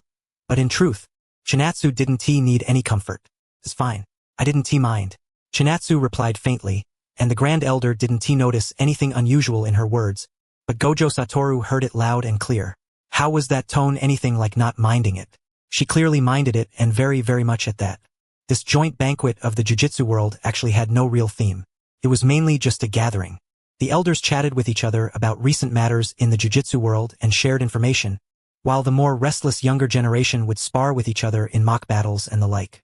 It lasted from 9 in the morning until 3 in the afternoon.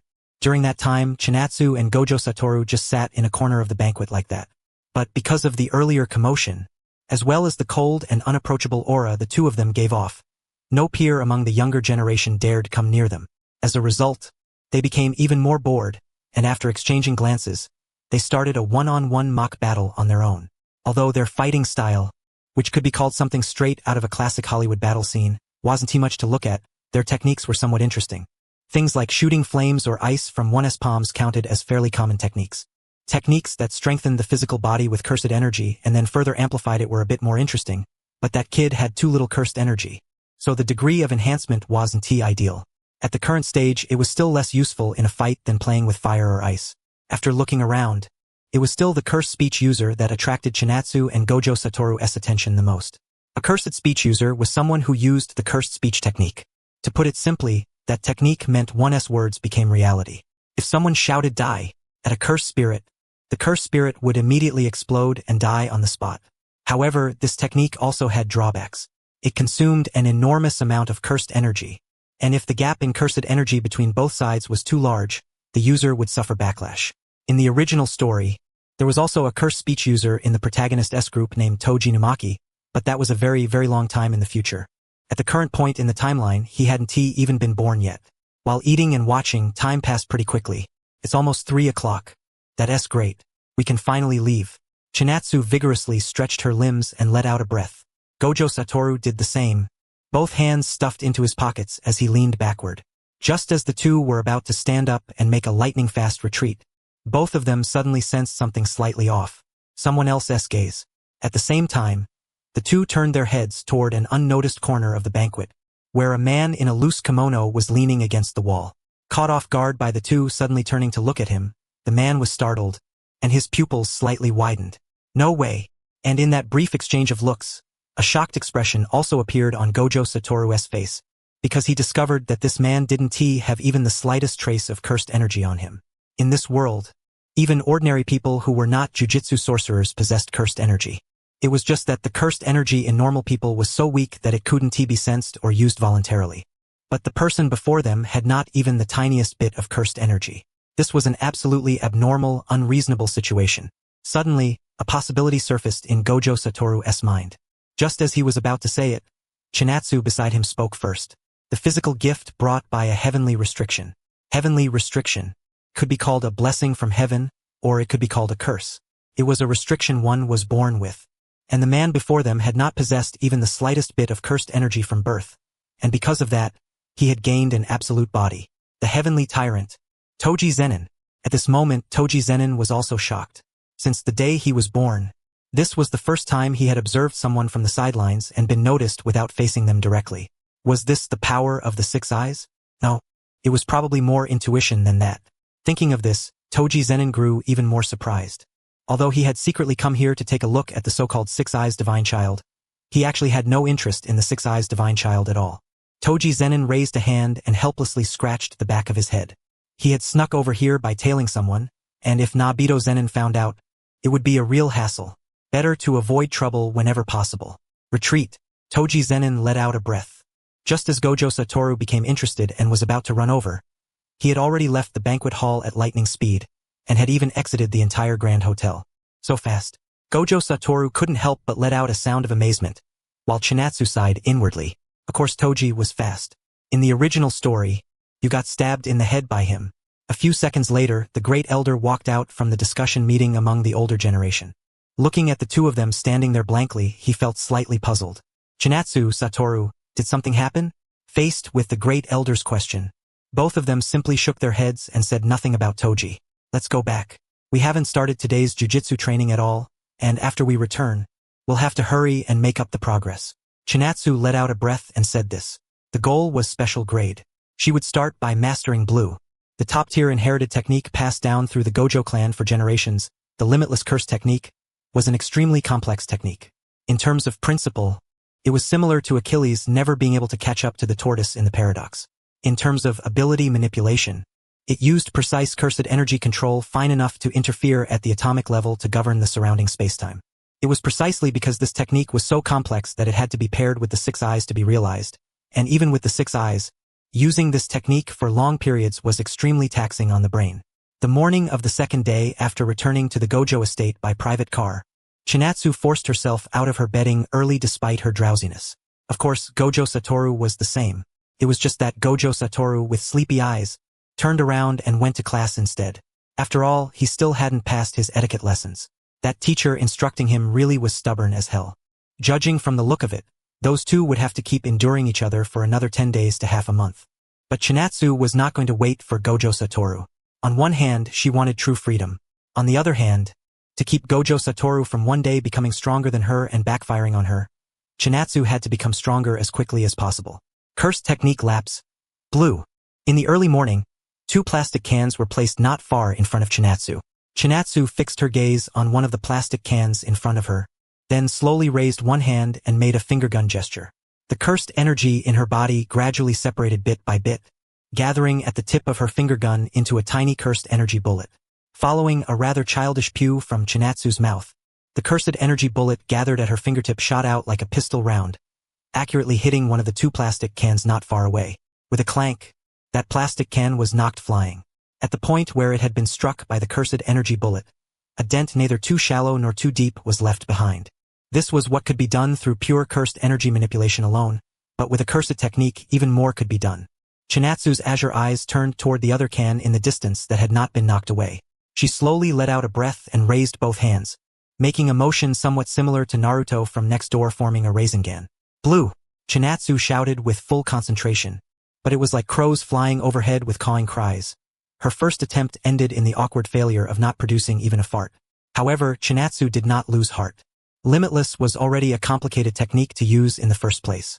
If she succeeded after just a few tries, that would be the truly abnormal part. Chinatsu steadied herself and continued trying. From morning to night, from Gojo Satoru going to class to the classroom war, and then to Gojo Satoru storming out of the classroom with both hands in his pockets. Chinatsu still had not succeeded. Scene after scene of Chinatsu's efforts fell into the eyes of the same generation clan children in the estate who were jealous of her talent, and they unconsciously lowered their heads slightly. Even though 80% of a jujitsu sorcerer's strength depended on talent, that did not mean effort had no value. The key was whether you were comparing yourself to others, or to your former self. When Gojo Satoru walked out of the classroom and saw how focused Chinatsu was on learning blue, he hurried over and joined in as well. Failure, failure, failure. Just like that, Chinatsu carried the word failure with her for several days. But these failures were not merely useless effort.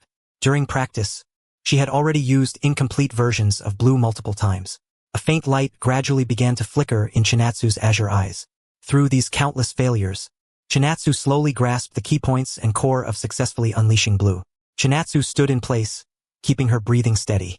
Beside her, while Gojo Satoru was still in the same state of repeated failure she had previously been in, she raised both hands and clenched her palms. Cursed technique lapse. Blue. Suddenly, blue light burst forth from between her hands, and this special energy-like substance, like light and flame, kept expanding. Gojo Satoru, standing beside her, froze when he saw this. As a fellow user of Limitless, he naturally understood in an instant that Chinatsu had successfully used blue. The steadily increasing attraction was induced from the tiny azure black hole of blue between Chinatsu's hands. In the courtyard where the two stood, the leaves of a tall tree rustled noisily as they were pulled by that suction. And when Chinatsu controlled that pull to act in only one direction, the plastic can in the distance instantly broke free from its base, spun irregularly, and flew rapidly toward Chinatsu before being sucked into blue. Crack, crack. The sound of it being crushed rang out. When Chinatsu dispelled blue, that plastic can had already been compressed into a ball and quietly dropped to the ground. Success. Looking at the plastic can on the ground that had been crushed into a ball, Chinatsu knew she had truly succeeded. But before she could celebrate or cheer, a powerful wave of sleepiness swept over her mind. Chinatsu was only 6 years old right now. The high-intensity practice had built up a huge amount of fatigue in her brain, and after successfully using blue, that fatigue no longer needed to be suppressed, transforming at this moment into overwhelming drowsiness. Chinatsu slowly raised one hand to cover her forehead, trying to force herself to stay alert, but the effect was minimal. Since you succeeded, then go sleep. Why are you still standing here? Seeing Chinatsu in this state, Gojo Satoru waved at her and urged her to hurry off to sleep. Chinatsu had originally wanted to strike while the iron was hot and further stabilize the feel of it, but Gojo Satoru was right. Right now, what she really needed was sleep. Chinatsu nodded. In a half-squinting, yawning state, she walked step by step toward her room. After lying down in her soft bedding, she instantly fell into dreamland. And with Chinatsu gone, Gojo Satoru, now standing alone in the courtyard, immediately entered doubled effort mode. I've been left behind. This is bad. Really bad. I was originally thinking I'd become stronger than Big Sis, then make her call me Big Brother in reverse, but now I have to hurry up and master Blue too. Gojo Satoru anxiously muttered to himself in his heart. 1 week later, Satoru Gojo successfully outlasted the teacher who had been giving him etiquette lessons, and on that same day, he finally managed to use Blue. Now that they had both the Limitless for the strongest defense and Blue as an offensive method, Chinatsu and Satoru Gojo were finally no longer armored turtles. They could now undergo the grading process as jujitsu sorcerers. And a sorcerer's grade wasn't something you could just talk your way into. It required proof of strength. And the best way to prove a jujitsu sorcerer's strength was naturally by exorcising curses. For Chinatsu and Satoru Gojo, their real working life as jujitsu sorcerers was about to begin. At the end of the day, a jujitsu sorcerer's actual job was still exorcising curses, because aside from jujitsu sorcerers, no one else could do it. Without jujitsu, even tanks and cannons couldn't damage a curse. As for that, while ordinary civilians didn't know jujitsu sorcerers existed, the higher-ups in the government still knew a little about them. Otherwise, it would be far too troublesome whenever sorcerers needed to carry out large-scale operations. Inside the Great Elder's room, Chinatsu sat on the sofa, holding a commission letter about exorcising a curse that the Great Elder had handed to her. And after reading the description of the commission's location in the letter, Chinatsu couldn't help but make a snarky comment. It really is a rich girls' school. About 10 kilometers from the Gojo family estate was a private school that only admitted girls. It had an elementary division, a middle school division, and a high school division. As long as students passed the assessments, they could advance straight through. Chinatsu had only ever seen this kind of school in novels and manga before. She really hadn't expected that one day she'd actually get to see one for herself. Chinatsu, how is it? Can you handle it? The Great Elder sized up Chinatsu on the sofa. Seeing the strange smile on her face as she looked at the commission letter, he asked in confusion. Chinatsu slowly closed the letter and set it down. With a faint smile on her face, she raised one hand and made an okay gesture. Of course. No problem. Chinatsu was already eager to give it a try. After all, in a world with curses, she had gone 6 years since birth as a jujitsu sorcerer without touching so much as a single curse hair. She had wanted to try before, but without knowing Blue, all she could do was wrap her fists in cursed energy. Using your fists to punch a curse not only looked lame, but if someone saw it, there was even a chance they might think you were mentally deficient. With that said, Chinatsu got up from the sofa, preparing to head to the commission site. As for Satoru Gojo, he was still sitting on the sofa, looking over the commission letter in his hand. His expression was grave, and his pupils trembled slightly, because the location listed in his commission letter was Kagoshima, the southernmost city. Chinatsu's destination was only about half an hour away by car, but even if Satoru Gojo took a train, it would still take him 2 to 3 hours. Can I switch to a different one? Not long after, a black sedan drove out from the Gojo family estate and headed toward that private school. 3 o'clock in the afternoon. At a time when schools in China would still be full of students enthusiastically attending class, the bell at this school had already rung for dismissal, and one girl after another in sailor uniforms gradually came walking out through the school gate. This dismissal time wasn't this school's unique quirk. On the contrary, it was one of the few ways it resembled ordinary schools. Only with such an early dismissal could the various clubs have room to thrive. The car Chinatsu was in was parked across the street from the school. She opened the window by her seat and gazed at the school with her special eyes. Taking advantage of the moment, the driver pulled out stacks of documents from his bag and reported some information to Chinatsu that hadn't been mentioned in the commission letter. This school has been experiencing supernatural incidents recently. While it hasn't reached the point of people disappearing or lives being lost, everyone in the school, top to bottom, has been left on edge. Curses are formed from human negative emotions and the cursed energy people unconsciously leak in daily life. In the current atmosphere at the school, not only is it suitable for a curse to be born, it's also suitable for that curse to grow stronger little by little. Our initial judgment is that the curse here should be around grade 3. As long as you're careful, milady, dealing with this kind of curse shouldn't be any problem. Although the one who would actually exorcise the curse wasn't the driver, his words were full of passion and confidence.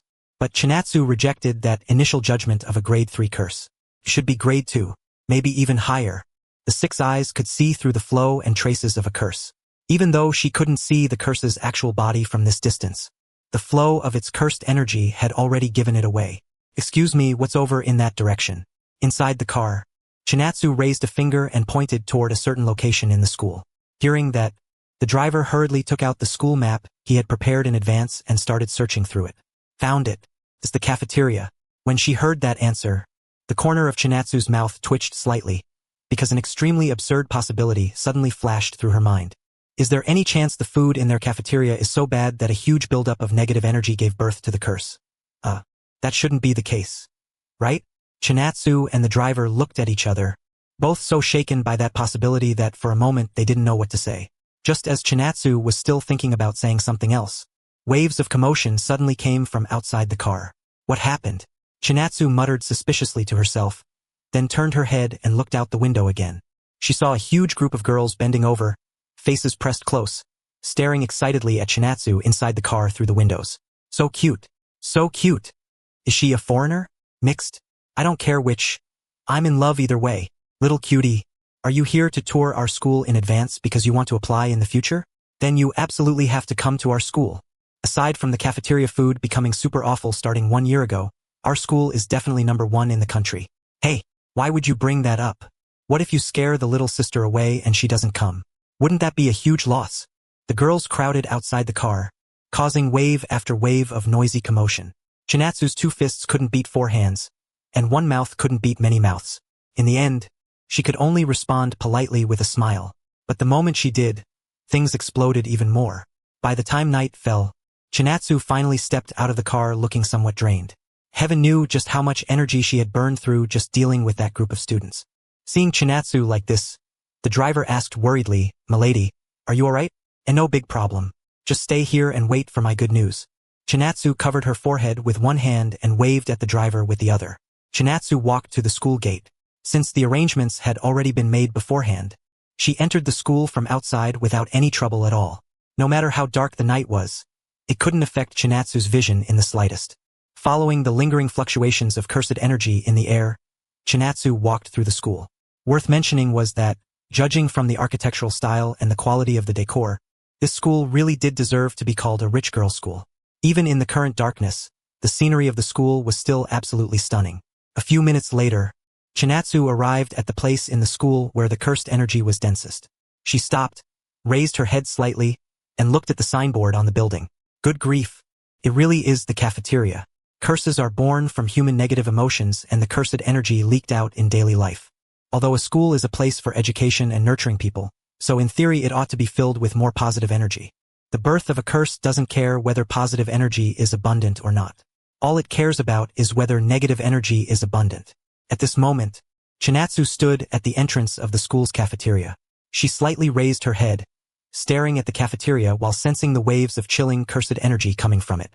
At this, Chinatsu couldn't help putting one hand on her hip while raising the other to gently cover her forehead, letting out a helpless sigh. After a brief silence, Chinatsu pulled herself together and prepared to enter the cafeteria. What? The door was locked? Then she'd just have to enforce the law with violence. A layer of cursed energy wrapped around both of Chinatsu's hands. With the strengthening effect of cursed energy, she easily yanked the lock free and calmly stepped inside. Within the dim cafeteria, Chinatsu's azure blue eyes gleamed. There was no need for her to look left and right searching for the cursed spirit's whereabouts. The moment she stepped through the door, the cursed spirit charged straight at her, swinging a punch right at her forehead. Bang! A huge explosive roar rang out, and the tables and chairs in the cafeteria were sent flying on the spot by the aftershock before crashing messily back onto the ground. Yet, in the face of such an impact, Chinatsu merely stood there calmly, tilting her head as she looked at the cursed spirit in front of her from a slight angle. Its overall shape was roughly humanoid, but it was so grotesque that no one would mistake it for a human. At this moment, it had tensed its clawed hand, trying to smash Chinatsu's head apart. Unfortunately, an infinity barrier stood between it and Chinatsu, making it so that neither its claws nor the shockwave they produced could affect Chinatsu in the slightest. So enthusiastic? You're making me a little embarrassed here. Chinatsu tilted her head slightly and said with a faint smile. Before the cursed spirit could react, one of Chinatsu's fists had already clenched and swung out, hitting the cursed spirit square in the head and sending it flying, accompanied by a loud crash.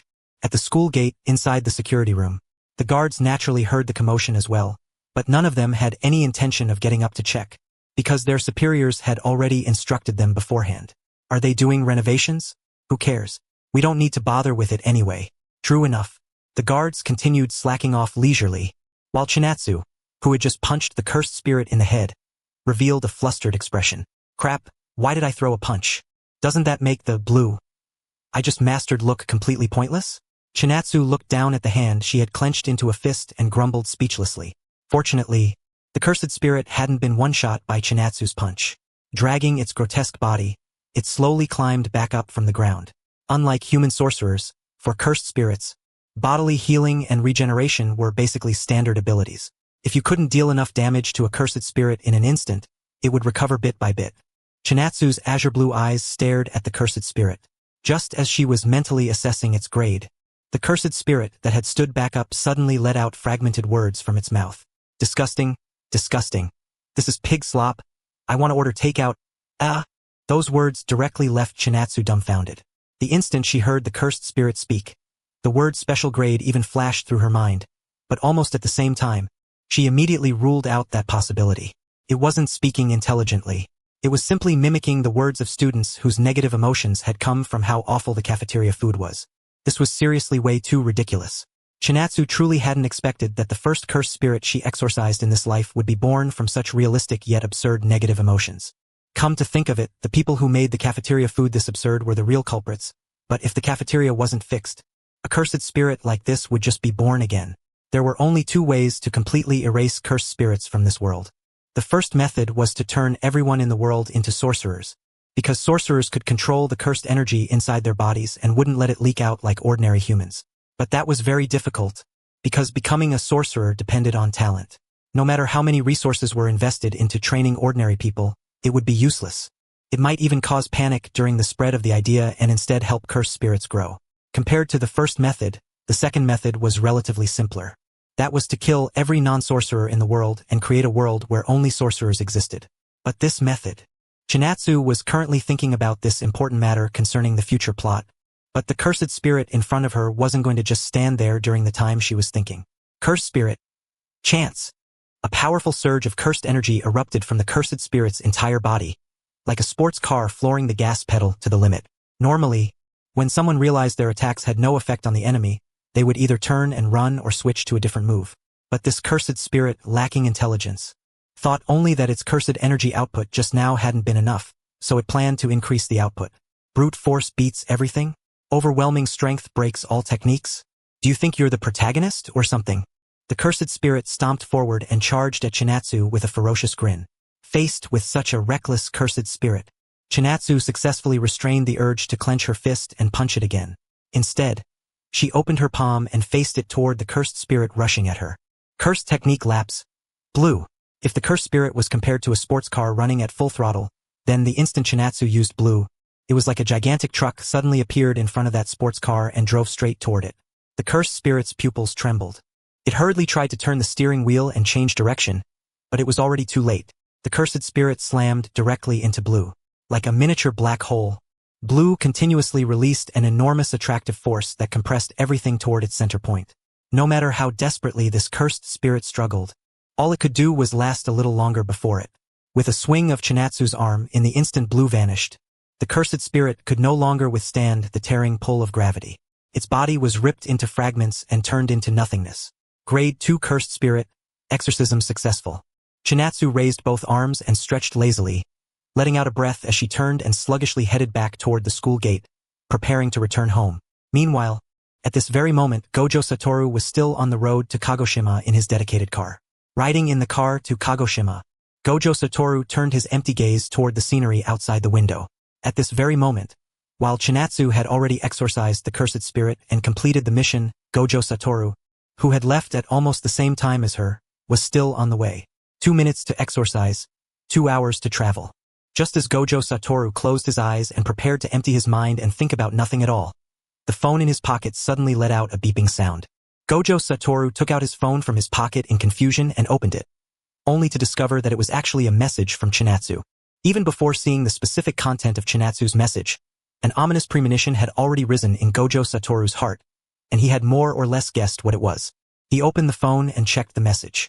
When he learned that Chinatsu had already completed the commission and was preparing to go home, Gojo Satoru felt as if his head had been struck with a club, and it sank heavily. "Driver, how much longer until we arrive?" "Probably about another half hour?" The driver replied lightly.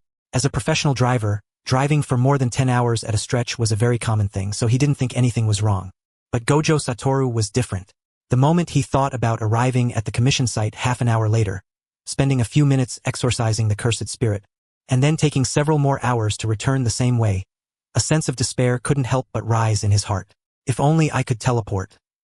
That thought suddenly flashed through Gojo Satoru's mind, and almost at the same time, his brain suddenly affirmed the possibility of it. If he used Blue's attractive force to compress the positional coordinates between one point and another, maybe he really could achieve an effect similar to teleportation. Gojo Satoru raised his head, revealing an expression that clearly said, "I get it now," and planned to begin some preliminary attempts after finishing this commission. After finishing this commission, how much longer was it going to take now? 29 minutes.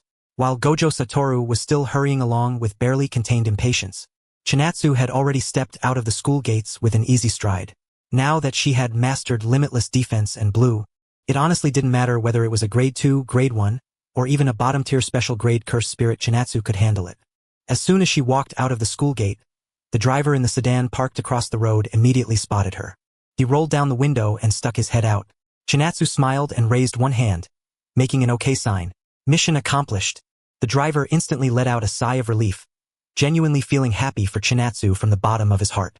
With the sound of the door opening and closing, Chinatsu got into the sedan, and the driver stepped on the gas, heading toward the Gojo family estate. "Miss, you're not hurt, are you?" the driver asked while driving. "You know how it is. With limitless defense, I'm either seriously injured or completely unharmed." Chinatsu shrugged and joked about the characteristics of her technique. Only then was the driver completely at ease. He focused seriously on his duty as a driver and swiftly yet steadily brought Chinatsu back to the entrance of the Gojo estate. After handling a few trivial matters, Chinatsu lay down comfortably on her soft bed. If they were only counting the energy spent on exorcising the cursed spirit, then Chinatsu's energy was basically still at full. Unfortunately, before exorcising the cursed spirit, she had already spent quite a while dealing with the students at the school. The mental exhaustion from that was no small matter. If not for that part, Chinatsu might have trained curse techniques by herself for a while longer. But right now, all she wanted was to lie in her soft blanket and get some proper sleep. The moment Chinatsu crawled under the covers and fell asleep, the car Gojo Satoru was riding in finally came to a stop. Holding his phone and messaging Chinatsu only to get no reply, Gojo Satoru's face darkened. He looked at the time displayed on his phone and the amount of time since her last reply, and another ominous premonition rose in his heart. Big Sis couldn't have already fallen asleep, right? Even though it was still far from a normal person's bedtime, Gojo Satoru felt that this possibility was quite high. Still, he quickly calmed down from that sense of disparity, because compared to Chinatsu using this stretch of time to frantically grind and train curse techniques, the fact that she had merely gone to sleep early made him feel much more at ease. He was already several days behind Chinatsu in mastering Blue. Gojo Satoru absolutely did not want that gap to widen any further. If it did, then his plan to make Chinatsu call him Big Brother would really be hopeless. Gojo Satoru got out of the car. At the moment, he was in a cluster of unfinished buildings. This was an area the government had planned to demolish and redevelop, but during the demolition process all sorts of eerie incidents kept happening, and people had even gone missing. Cursed spirits weren't like the demons from the neighboring demon slayer. The demons over there could grow stronger by eating people, but cursed spirits were driven purely by hostile instinct. That was also because they were born from humanity's negative emotions. Gojo Satoru put his phone back into his pocket. His special eyes glimmered in the night, and in just a few seconds, he had found the hidden cursed spirit among the many unfinished buildings. A grade 2 cursed spirit. Pretty ordinary. I'll be right back. After waving one hand toward the driver in the car behind him, Gojo Satoru walked alone into one of the unfinished buildings. The driver stretched a little, then took a pair of earphones out of his pocket and plugged them into his phone. He had just gotten his music ready to play and hadn't even had time to close his eyes and switch into rest mode before Gojo Satoru walked back out of that unfinished building. The driver jolted upright like a dying man sitting up in bed, staring blankly through the window at Gojo Satoru as he approached step by step, opened the rear door, and got into the car. I'd solved? It was just a grade 2 cursed spirit. One blew and it was instantly killed. Gojo Satoru waved his hand and didn't say much more, because there really wasn't anything worth talking about in the whole process. The driver laughed awkwardly. He quickly pulled the earphones out of his ears and set them aside, gripped the steering wheel with both hands, stepped on the gas, made a turn, and headed back the way they came. And by the time they truly returned to the Gojo family estate, it was already the dead of night. Gojo Satoru listlessly returned to the bed in his room.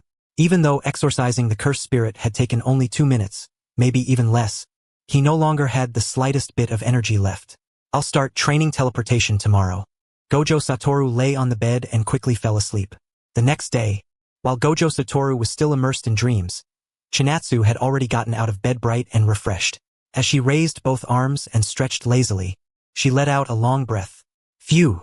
I'll stabilize Blue a bit more, then try some short-range teleportation. Noon. Sunlight streamed through the window into the room. Gojo Satoru, who in his dream had mistakenly thought he had already woken up and was training teleportation, groggily opened his eyes. So, all that before was a dream? Gojo Satoru drowsily opened his eyes and looked at the ceiling in his field of vision. In those azure blue eyes of his, there was actually a trace of clear stupidity.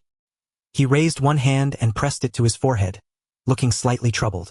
I knew it felt way too unreal. It would have been one thing if I learned teleportation all at once, but for my big brother grand plan to get completed that easily too. Gojo Satoru let out a breath. Helpless though he was, he could only accept it. He got out of bed, straightened his clothes a little, and then walked out of his room. And the moment he saw Chinatsu already training her teleportation technique, he felt as if the foot he had just stepped out with had stepped straight into hell.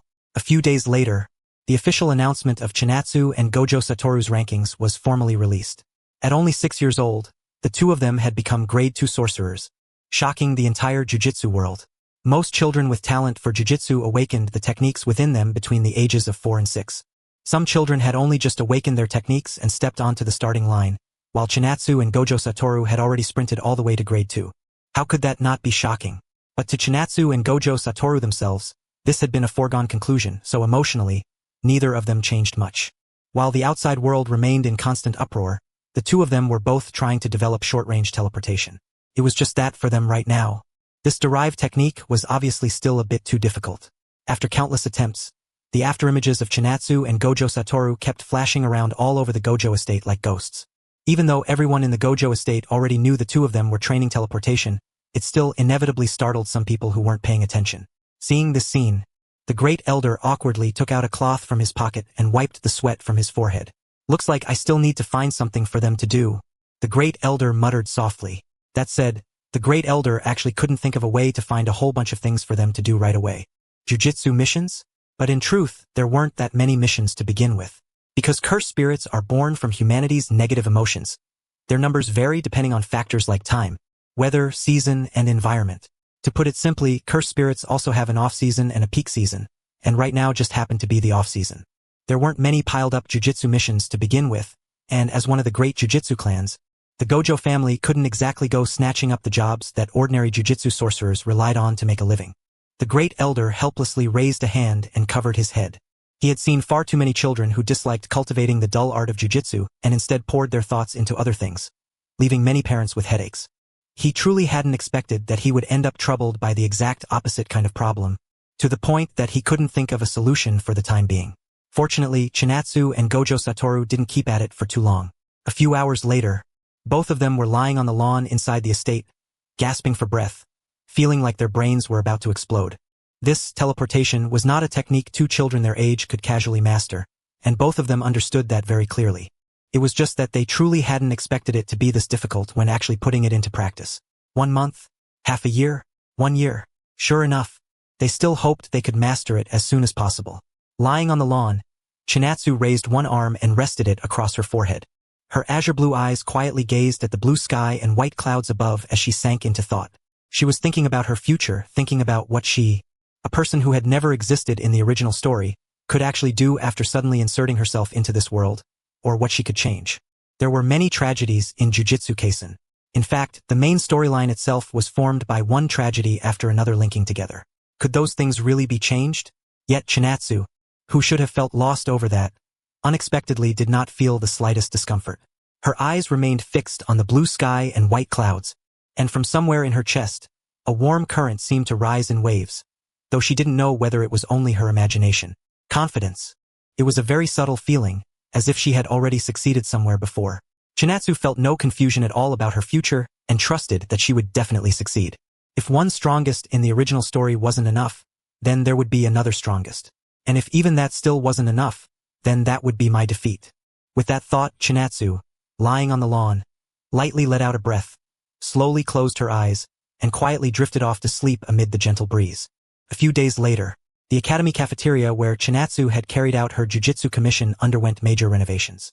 1 year earlier, the cafeteria at this academy had not had a bad reputation.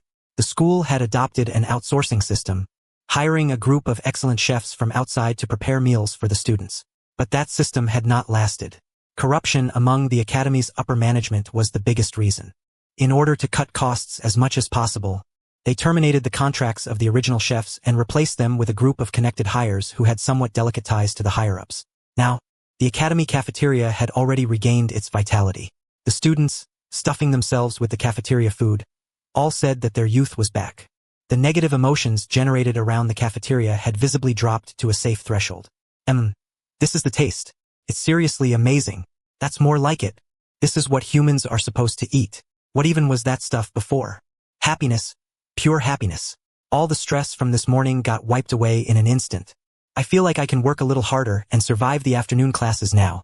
The students ate with faces full of happiness. Under this warm atmosphere, their conversation topics became all sorts of things, including Chinatsu, whom they had only met once at the school gate, discussing whether she would end up studying at their school. Of course, the answer was no, because if Chinatsu and Gojo Satoru were going to attend school, they would only attend one of the only 2 schools in the jiu-jitsu world. Tokyo Metropolitan Jiu-Jitsu High School and Kyoto Prefectural Jiu-Jitsu High School. Together, they were referred to simply as Jiu-Jitsu High. But at this moment, it was still far too early for the 6-year-old pair to attend either of those schools. At the very least, they would have to wait until they were 15. Before that, they would only be supplementing their basic knowledge through private tutors. Time passed quickly, day by day. Chinatsu and Gojo Satoru did not slack off in their jiu-jitsu training, while also occasionally suffering through advanced private tutoring sessions. Thanks to Chinatsu's efforts, she wore a professional smile and successfully sent off 3 generations of tutors. And thanks to Gojo Satoru's efforts, he also successfully pissed off 3 generations of tutors until they left. Very soon, the 2 of them reached the age of 14. As time passed, Akihabara, later known as a sacred land of otaku culture, had already begun to let its brilliance bloom. It was now completely impossible to tell that this place had once been a street for selling electrical appliances. Pedestrians continuously flowed along the roads. In one corner of the street, there was a special cafe. The female servers in the shop wore tailcoats, while the male servers wore maid outfits. And this special cafe was one small part of the Gojo family's business holdings. However, the 2 Six Eyes prodigies of the Gojo family would also come here to work part-time now and then after carrying out jujitsu commissions, treating it as a way to gain some social experience. There were quite a few servers working in this special cafe, but if one had to say who attracted the most attention, it would without question be Chinatsu in her tailcoat and Gojo Satoru in his maid outfit. 14. Chinatsu was already over 170 centimeters tall. For a girl of this age in this country, that kind of height already counted as tall and slender. She had worked hard to reach that height because she didn't want to be left too far behind by Gojo Satoru, since that guy's fully grown height would exceed 190 centimeters. And on top of that height, she had snow-like silver long hair with a slight wave, pure eyes as azure as the sky stretching into the distance, and a face that, judged on looks alone, definitely leaned toward the cute type. But when she wasn't speaking, she faintly gave off a cold and aloof aura. One of her ears wore an exquisite earring, which was actually a special cursed tool. Although Chinatsu herself wasn't particularly interested in it, the great elder had gone out of his way to spend a huge sum to buy it at a Jiu-Jitsu World auction, so she simply wore it. At this moment, she was dressed in a tailcoat. Even though she gave people a cold impression, those captivated by her still came in an endless stream. One gaze after another in the cafe turned toward Chinatsu, and among them were not only men but women as well. Faced with those looks, Chinatsu merely revealed a faint smile. The effect was outstanding. By contrast, Gojo Satoru wore his maid outfit without the slightest psychological burden and entertained the many guests coming to the cafe with an attitude completely different from Chinatsu's. "See, can we take a picture together?"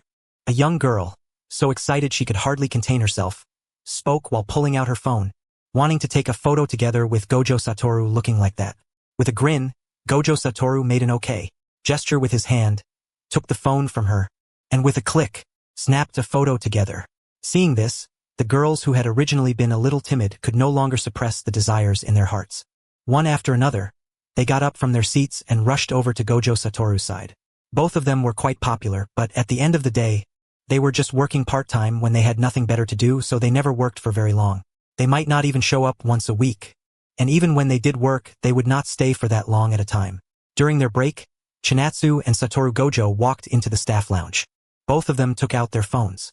As the times changed, their phones had also gone from the newest flip phones to the newest touchscreen models. Satoru Gojo held his phone while catching up on dramas and anime.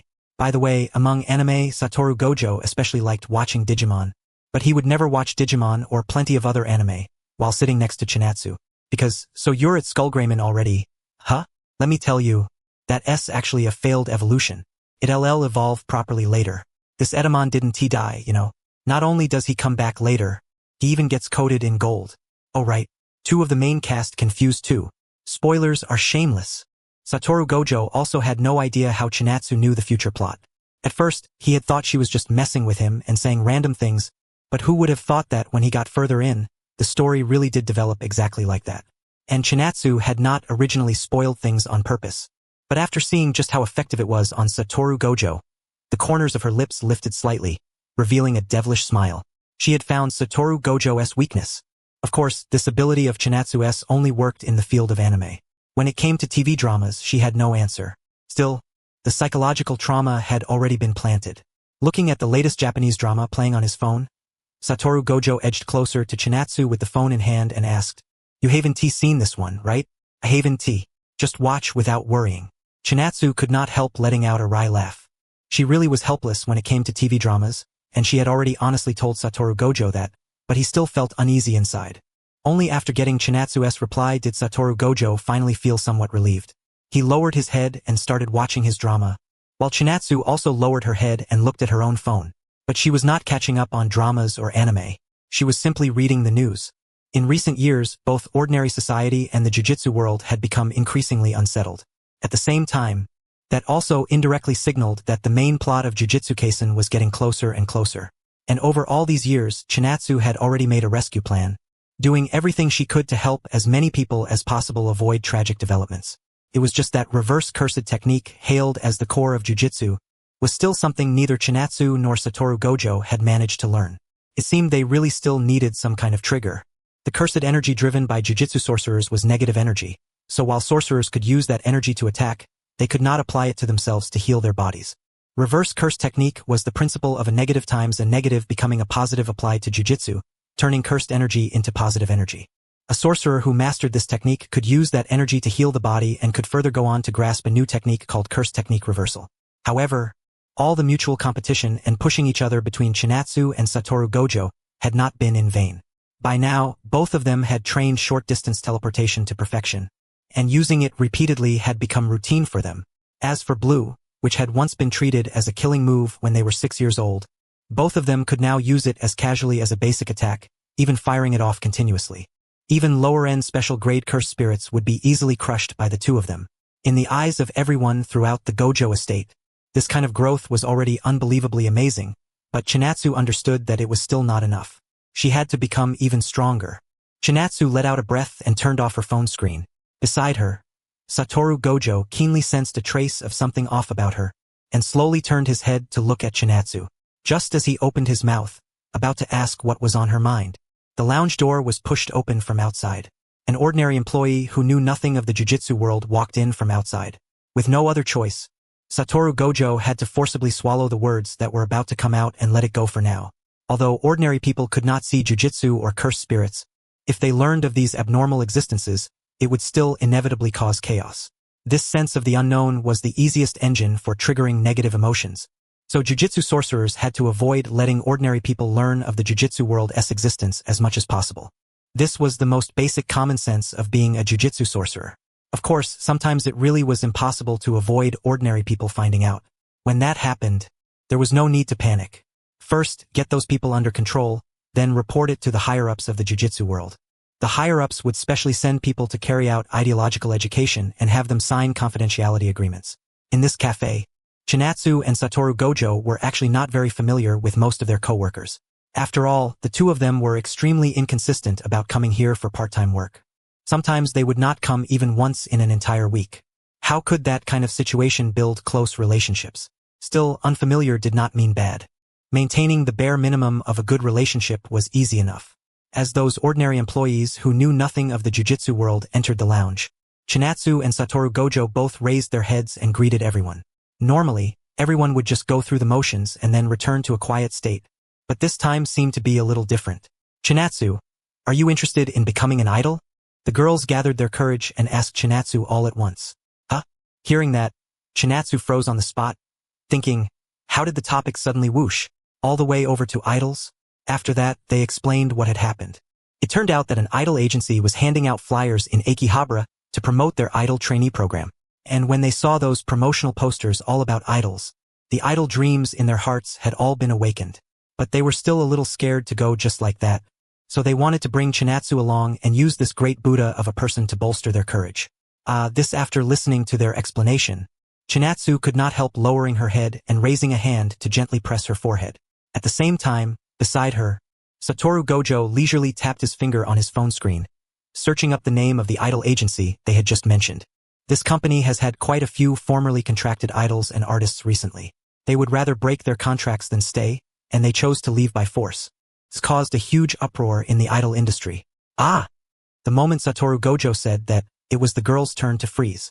Their mouths fell open, each of them showing disbelief. And on top of that, traces of disappointment appeared on their faces. At the same time, both Satoru Gojo's and Chinatsu's eyes narrowed slightly. Faced with this kind of strange phenomenon, how could a jujitsu sorcerer not think more deeply about it? Chinatsu and Satoru Gojo secretly exchanged a glance, using their eyes for a silent conversation. Chinatsu, wanna go check it out later? Satoru Gojo, you go. I'm not going. There are a few crucial episodes of a drama I've been looking forward to airing later, and I'm gonna squat there and watch. Chinatsu, you can record it. Satoru Gojo, I want to watch both the live broadcast and the recording. It's a detective drama. There are lots of details to observe. I want to be the first one to figure out who the killer is, then go online and spoil it like crazy. Chinatsu. Chinatsu's heart was full of complaints, so much so that for a moment she did not even know which point to complain about first. Forget it. If she had to go by herself, then she would go by herself. Chinatsu let out a soft sigh. Then she faced the girls in front of her, raised one finger, and opened her mouth. I'm not going to become an idol, but I can help you investigate this company, Chinatsu said with a smile. Everyone was overjoyed and quickly thanked Chinatsu one after another. As for the investigation Chinatsu mentioned, they all assumed she was planning to use her family's resources to look into it online. After all, no matter how dense they were, they could tell that Chinatsu and Satoru Gojo were a young master and young lady out experiencing ordinary life. After work at dusk, Chinatsu changed out of the swallow-tailed suit she had worn in the cafe and into a set of casual clothes, then put on a pair of pure black sunglasses to block her eyes from view. Although Chinatsu could have used continuous short-range teleportation to reach her destination quickly, after thinking about it, she decided against it. A technique like jujitsu shouldn't interfere too much with ordinary life. The jujitsu world and the normal world should be properly separated and not interfere with each other too much. Even without using jujitsu for a distance like this, Chinatsu could just take a taxi. Half an hour later, she arrived outside this idol talent agency. With both hands in her pockets, Chinatsu raised her chin and looked up at the building where the company was located. Judging from the exterior alone, the place really did look pretty decent. But appearances alone could never be trusted. Those special eyes of hers gradually pierced through the surface and saw the truth hidden inside the building. It really was a cursed spirit and, at the very least, grade 1. Actually, there was something wrong with this country. Very wrong. If the same level of incident produced the same level of negative emotions, then in other countries, both the chance of those negative emotions giving birth to a cursed spirit and the strength of that spirit would be noticeably lower. But in this country, cursed spirits were born frequently. The scenery Chinatsu saw through the 6 eyes was completely different from what ordinary people saw. Creepy cursed energy was hidden within this building, and the color of that cursed energy actually carried streaks of scarlet. Chinatsu stretched out both arms and gave herself a heavy full-body stretch. In a situation like this, if she reported it to her superiors before exorcising it, she could still get a bonus. But Chinatsu was rich enough that she simply couldn't be bothered. By now, both she and Satoru Gojo had advanced to grade 1 jujitsu sorcerers. Even without spending the Gojo family's money, the bonuses they had accumulated from jujitsu missions over the years were already a massive sum. The sooner this was dealt with, the sooner she could go home. Chinatsu took a deep breath, then let it out heavily. Just as she finished preparing herself and was about to step forward into the building to trade blows with the hidden cursed spirit, she sensed the presence of a jujitsu sorcerer behind her. Grade 2? Semi-grade 1? Wait, yes. Because Chinatsu possessed the 6 eyes, she had a full 360-degree field of vision with no blind spots. Even without turning around to look behind her, she could still clearly see what was there. Narrow eyes, earrings shaped like earlobes, hair tied in a bun, a strand of bangs hanging over the left side of his forehead, and a face that looked very good at tricking people. Wasn't he this Satoru Gojo? Chinatsu turned around and looked behind her, only to see the sorcerer jog across the street and stop in front of her. You're a jujitsu sorcerer too, right? How about we team up? Satoru Gojo, Satoru Gojo South classmate and close friend in the original story, and also one of the future 4 special grade sorcerers.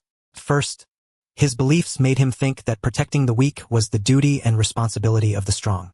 But as one event after another unfolded, Satoru Gojo's beliefs gradually fell apart.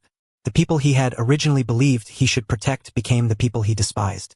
After going through a period of confusion, he ultimately still set foot on the path of no return, eliminating all non-sorcerers and creating a world inhabited only by jujitsu sorcerers. Seeing Chinatsu suddenly freeze in front of him, Satoru Gojo unconsciously showed a puzzled expression. A few seconds later, he suddenly realized something. Oh right, I haven't introduced myself yet. My name is Satoru Gojo. In a few months, I'll be heading to Tokyo to study at Tokyo Jujutsu High. Actually, I only found out about the whole concept of a jujitsu sorcerer not too long ago.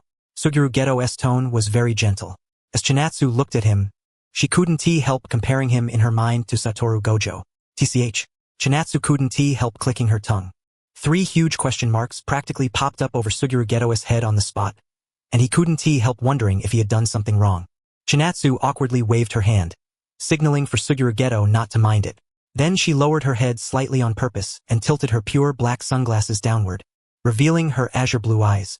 You said you're going to Tokyo Metropolitan Jiu-Jitsu Technical High School in a few months? Then we'll be classmates in the future. My name is Chinatsu, and I should be a little older than you. You can call me Big Sis Chinatsu. Chinatsu said this with a smile, in a carefree tone. Satoru Gojo was born into an ordinary family. He was one of the rare people whose parents were both non-sorcerers, yet he still awakened jujitsu talent. And in reality, he was actually a year or 2 younger than both Chinatsu and Satoru Gojo. The only reason he was able to enroll in Jujutsu High was because people from the jujitsu world had discovered his talent not long ago and recruited him. At the thought of calling the young-looking girl in front of him Big Sis, Satoru Gojo's expression twitched slightly, but he did not refuse. The moment their outstretched hands clasped together, their temporary jujitsu team was officially formed. The two turned their heads and looked at the idle talent agency beside them. Under normal operating conditions, there would definitely be people in a company at this hour, but because of the recent string of abnormal incidents, it was currently empty. Do you know how to use a curtain? With both hands still in her pockets, Chinatsu turned to Satoru Gojo beside her and asked calmly. Hearing that, Satoru Gojo awkwardly shrugged and spread his hands. A curtain was a type of barrier technique derived from jujitsu. A standard curtain prevented ordinary people outside it from noticing the jujitsu activity taking place within. It was one of the basics that all orthodox jujitsu sorcerers were required to master. Chinatsu let out a helpless sigh. Since Satoru Gojo couldn't do it, she had no choice but to set it up herself. She spread both hands and made a special hand sign. Before long, a curtain invisible to ordinary people covered the entire building. Let us go in. Okay. The two of them walked toward the building. When Chinatsu saw the lock installed on the entrance doors, she subconsciously raised her hand, about to enforce the law with brute force again. But this time, Satoru Gojo beside her reached out and stopped her. Leave this to me. As soon as Satoru Gojo said that, he opened his palm. A tiny black vortex condensed above it, and from within the vortex, a small cursed spirit ran out. Under its manipulation, the chain lock was quickly dismantled in no time. This was his innate technique, cursed spirit manipulation. The holder of this technique could subjugate cursed spirits and make them their own. If the gap in strength was too great, then with just a touch of the hand, the subjugation process could even be skipped entirely and the spirit could be taken directly. There was no upper limit to the number of cursed spirits he could store. After we're done, we can just put the lock back. After removing the door lock, Satoru Gojo recalled the small cursed spirit and reached out to push open the building doors. The instant the two stepped into the building, both of them immediately felt a dangerous wave of cursed energy. That cursed spirit was showing off its power. Perhaps that cursed spirit had also sensed that Chinatsu and Suguru Geto were no ordinary jujitsu sorcerers, which was why it was releasing its cursed energy at full force from a distance, trying to make them back off in fear. Unfortunately, the more it did that, the more excited Chinatsu became. At the very least, upper grade 1. I wonder if it's at special grade level. A smile of interest appeared on Chinatsu's face as she murmured softly. As for Chinatsu's sudden smile, Suguru Geto found that he really couldn't process it for the time being. There was no helping it. For Chinatsu, any cursed spirit below special grade was basically meaningless. Only special grade had even a little interest. Of course, when Chinatsu said special grade, she meant the very bottom tier of special grade. In reality, the power gap within the special grade level was enormous. 1,000 years ago, there was a king of curses named Ryomen Sukuna, with 2 faces and 4 arms. After his death, he split his soul and power among his own 20 fingers. If even one of those fingers was devoured by a cursed spirit, it could give birth to a special grade cursed spirit. Because of that, fingers became a classic unit of measuring combat power in Jujutsu Kaisen. Just like that, Chinatsu and Suguru Geto continued deeper into the building. With every step they took, the cursed energy filling the air grew denser and denser. Here, Chinatsu suddenly stopped walking. Although Suguru Geto beside her had no idea what was going on, he immediately entered a guarded state. The next second, a female-shaped cursed spirit wrapped in crimson cursed energy and bearing a hideous appearance charged straight at the 2 of them from the front. In its hand, it was gripping a red blade. As it rapidly closed in, it let out sharp, piercing laughter again and again. "Be careful!" Having reacted, Suguru Geto hurriedly shouted at Chinatsu, because he could tell the cursed spirit's first target wasn't him, but Chinatsu beside him. Just as he opened a black vortex and prepared to release several of his cursed spirits into the fight, Chinatsu merely raised one hand calmly, her palm facing forward. Infinity Defense Expansion. The layer of infinitely still force that had originally surrounded her body suddenly expanded its range, causing the cursed spirit to be affected while it was still about 1 meter away from her, and its movements came to a complete stop. Chinatsu's 6 eyes quietly observed the cursed spirit before her. A few seconds later, disappointment appeared on her face, and she let out a sigh. A top-tier grade 1 cursed spirit.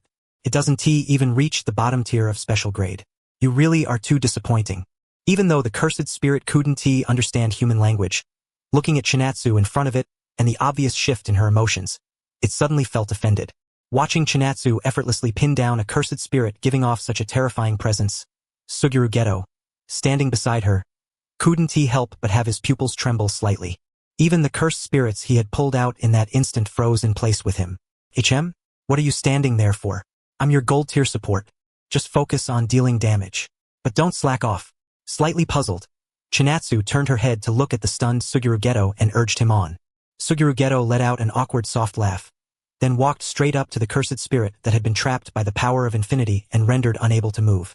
On the way here, Suguru Geto had already briefly introduced his technique to Chinatsu, cursed spirit manipulation. It was a rare technique that allowed him to subdue cursed spirits and make them his own. Of course, even if Suguru Geto hadn't explained it, Chinatsu still would have known his technique. After all, she possessed the 6 eyes which could see through other people's techniques, and she was also a transmigrator who knew the original plot. Suguru Geto slowly raised his hand toward the immobilized cursed spirit. Just as he was about to begin the subjugation ritual, he paused. "Why do I feel like I'm just getting carried?" Suguru Geto roasted himself a little in his heart. They were supposedly teaming up, but aside from ordering cursed spirits to break a door lock at the start, he really hadn't done anything. After a moment of silence, Suguru Geto pulled himself together again, because he had confidence in his technique and talent. Compared to now, maybe he did look like dead weight, but he believed he could grow quickly and become a strong person capable of protecting the weak. Subjugation Ritual. Suguru Geto's palm touched the flesh body the cursed spirit had manifested through cursed energy, activating his technique. Once cursed spirit manipulation was activated, the cursed spirit's body began to twist violently, as though it had been hit at close range by blue. Although the cursed spirit had been restrained by Chinatsu and couldn't move, its mouth wasn't sealed shut. The moment it realized it was being affected by the subjugation ritual, it opened its mouth and immediately let out a series of shrill, ear-piercing screams. Present, Suguru Geto was only around grade 2 to semi-grade 1 level, yet what he was trying to subdue right now was a top-tier grade 1 cursed spirit. The difficulty of that went without saying. If Chinatsu hadn't been beside him, then facing this cursed spirit alone, Suguru Geto might have been able to fight it and exorcise it, or he might have been outmatched and forced to retreat successfully, but there was absolutely no way he could have carried out a subjugation ritual as steadily as he was now. Time passed second by second. During this subjugation process, both stable and difficult at the same time, Suguru Geto's expression kept changing, and beads of cold sweat slid down his cheeks. At last, Suguru Geto's face sank, and the cursed spirit under his other hand was twisted into a black sphere, which fell into his palm. Once it reached this step, all Suguru Geto had to do was swallow the sphere formed from the cursed spirit's distortion into his stomach, and it would be completely finished. Suguru Geto lowered his head and looked at the black sphere in his hand, falling into brief silence. Just as Suguru Geto steeled his resolve, raised the hand holding the cursed spirit orb, opened his mouth, and took a deep breath to swallow it down in one go, the long silent Chinatsu beside him suddenly spoke. Cursed spirits probably taste awful, don't they? Chinatsu's sudden words made Suguru Geto freeze. Before this, no one had ever asked him that question, and no one had ever cared about that angle, not even his parents. Cursed spirits were not tasteless, nor were they anything like candy that would make people crave them. In fact, it was the exact opposite. Anyone who tasted one even once would say they never wanted a second try. Suguru Geto let out a breath, and a relieved smile appeared on his face. Yeah, they taste awful. I don't even know if this is the right way to describe it, but in my opinion, cursed spirits taste like a rag smeared all over with the stench of vomit. It's seriously disgusting. After saying that, Suguru Geto opened his mouth again and swallowed the black cursed spirit sphere. The way he struggled to force it down while pretending nothing was wrong was reflected plainly in Chinatsu's eyes. In the original story, when Suguru Geto's mind eventually broke, although the many things he would experience later were indeed important reasons why his beliefs collapsed, the pressure and negative emotions built up over years of devouring cursed spirits before all that, making him look strong on the outside while turning him fragile in the depths of his mind, also could not be ignored. Then came a gulp. Suguru Geto forcibly swallowed the cursed spirit sphere. After a brief gloominess crossed his face, he quickly adjusted his expression again and showed Chinatsu a faint smile. Thank you so much. This cursed spirit is very powerful. It's the strongest one in my cursed spirit stock right now. After Suguru Geto said that, the cursed spirit he had just subdued emerged upward once again. Only now that it had been subdued, the cursed spirit was completely obedient to Suguru Geto and had lost its aggression, simply standing there blankly on the ground. After dealing with the cursed spirit here, Chinatsu and Suguru Geto retraced their steps and left the idol agency building. Before leaving, they put the door lock back in place. Good thing surveillance cameras still hadn't become fully widespread in this era, or else they would have had to deal with the cameras too. After all, the curtain set up by jujitsu sorcerers only blocked outside sight from seeing in, while the surveillance cameras were installed inside the building. After coming outside, Chinatsu had originally been thinking that since it was getting late, maybe the two of them could go grab a meal together, but then the phone in Suguru Geto's pocket began to buzz. Suguru Geto took out his phone to check his messages and found that his parents were asking why he still wasn't home for dinner at this hour. Now that it had come to this, Chinatsu didn't continue inviting Suguru Geto. The two of them simply exchanged contact information through their phones, and then Suguru Geto turned and hurried away. Then I'll see you at school. Yeah, see you at school. Watching Suguru Geto's departing back, Chinatsu stood there and gently waved her hand as she saw him off into the distance. In the darkness of the night, those azure eyes of hers seemed to shine even more brightly. In the original story, in the near future, Suguru Geto would fall onto the path of killing all non-sorcerers and creating a world where only sorcerers existed. In order to carry out that belief, he killed his own non-sorcerer parents. Chinatsu lowered her head slightly. After a moment of silence, she turned around as well and quietly walked toward the Gojo family estate. On the way, a light drizzle began to fall from the sky, but under the effect of Chinatsu's limitless defense, none of those raindrops falling from above could splash onto her body. They were all blocked off by infinity until she returned home. When Chinatsu came home under the rainy night, the attendants were scared out of their wits, instinctively assuming that she had been soaked through. Even though they later learned that Chinatsu had used the power of infinity to block out the rain, she still couldn't avoid being nagged all the way from the entrance back to her room. In the past Gojo family, the six-eyes divine child being nagged by attendants would have been an extremely bizarre and unbelievable thing, because the status of the six-eyes divine child in the Gojo family far exceeded what others could imagine. And yet, this bizarre and unbelievable thing in the eyes of the previous generations of the Gojo family was happening perfectly normally within the Gojo estate. Chinatsu's personality was publicly acknowledged within the Gojo estate as being good, and that was also why, despite being a woman in a feudal family like the Gojo family, there was still a group that supported her becoming the family head. As for Satoru Gojo, while his personality was hard to describe in words, One thing was certain. He was not a cold and heartless person. Within the Gojo family, opinions of him were mixed, leaving people both amused and exasperated. And precisely because of those two, compared to the other two of the three great clans, the atmosphere within the Gojo family could be called warm, even happy. Miss, if something like this happens next time, please make sure to call and inform us. We have a car. A car. Okay. After wave upon wave of greetings, Chinatsu finally returned to the small residence within the Gojo estate that was used only by her and Satoru Gojo. At this moment, in the living room, Satoru Gojo's hands were rapidly tapping on the tablet keyboard. With his sharp observational ability, he had identified the culprit behind the scenes in the latest detective drama, and after posting spoilers online, he had caused a huge uproar. Passerby, holy crap, a spoiler rat. Passerby B, what? He's actually the mole? Guys, my faith has collapsed.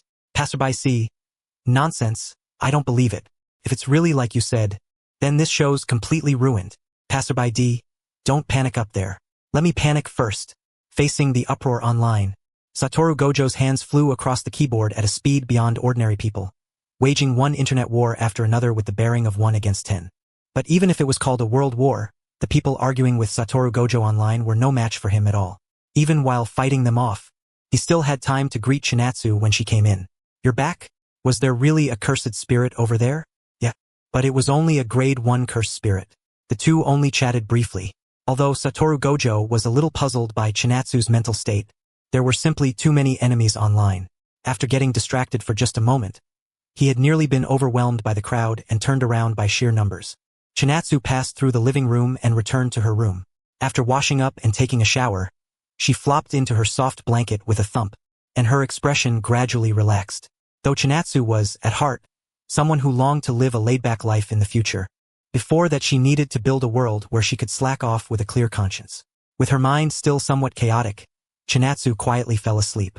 In her dreams, the contents of the original manga gradually surfaced bit by bit, until they came to an abrupt stop at the latest chapter.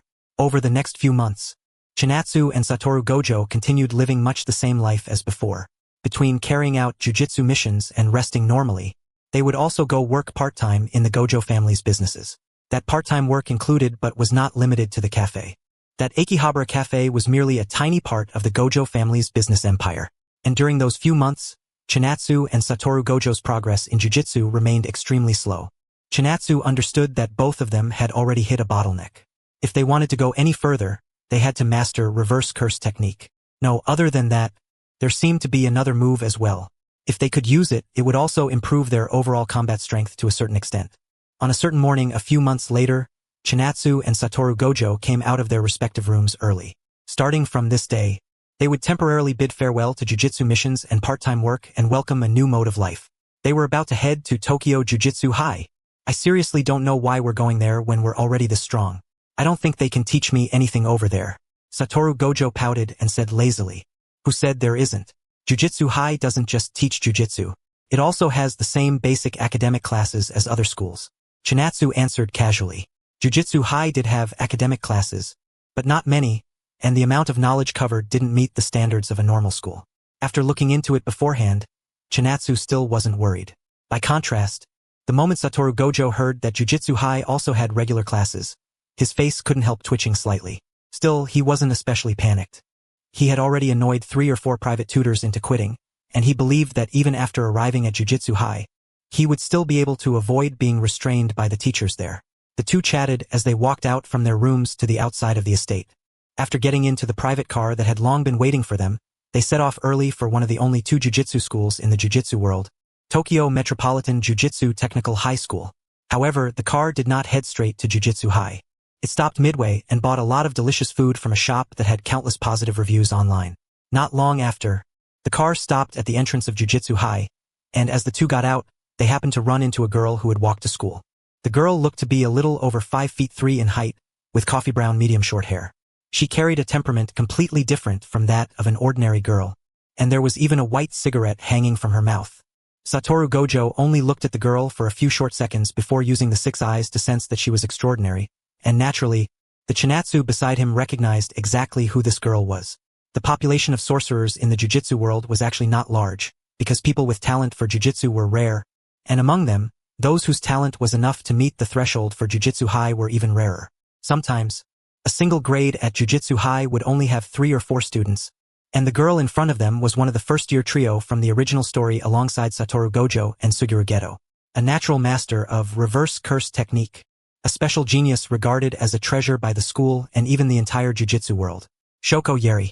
When Chinatsu and Satoru Gojo's car stopped beside her and the two stepped out, Shoko Yeri turned her head and looked at them. She didn't think too much about it. Smiling, she naturally raised a hand and waved at the two of them in greeting. Yo! In response to Shoko Yeri's greeting, Satoru Gojo raised a hand to his chin instead. While staring at her with both eyes, he slowly stepped closer to her one step at a time. Shoko couldn't help but freeze for a moment. Almost instinctively, she reached out, wanting to press down on Gojo's constantly advancing head. But under the influence of the power of infinity, her hand stopped in midair. You haven't awakened an innate technique? Gojo asked in confusion.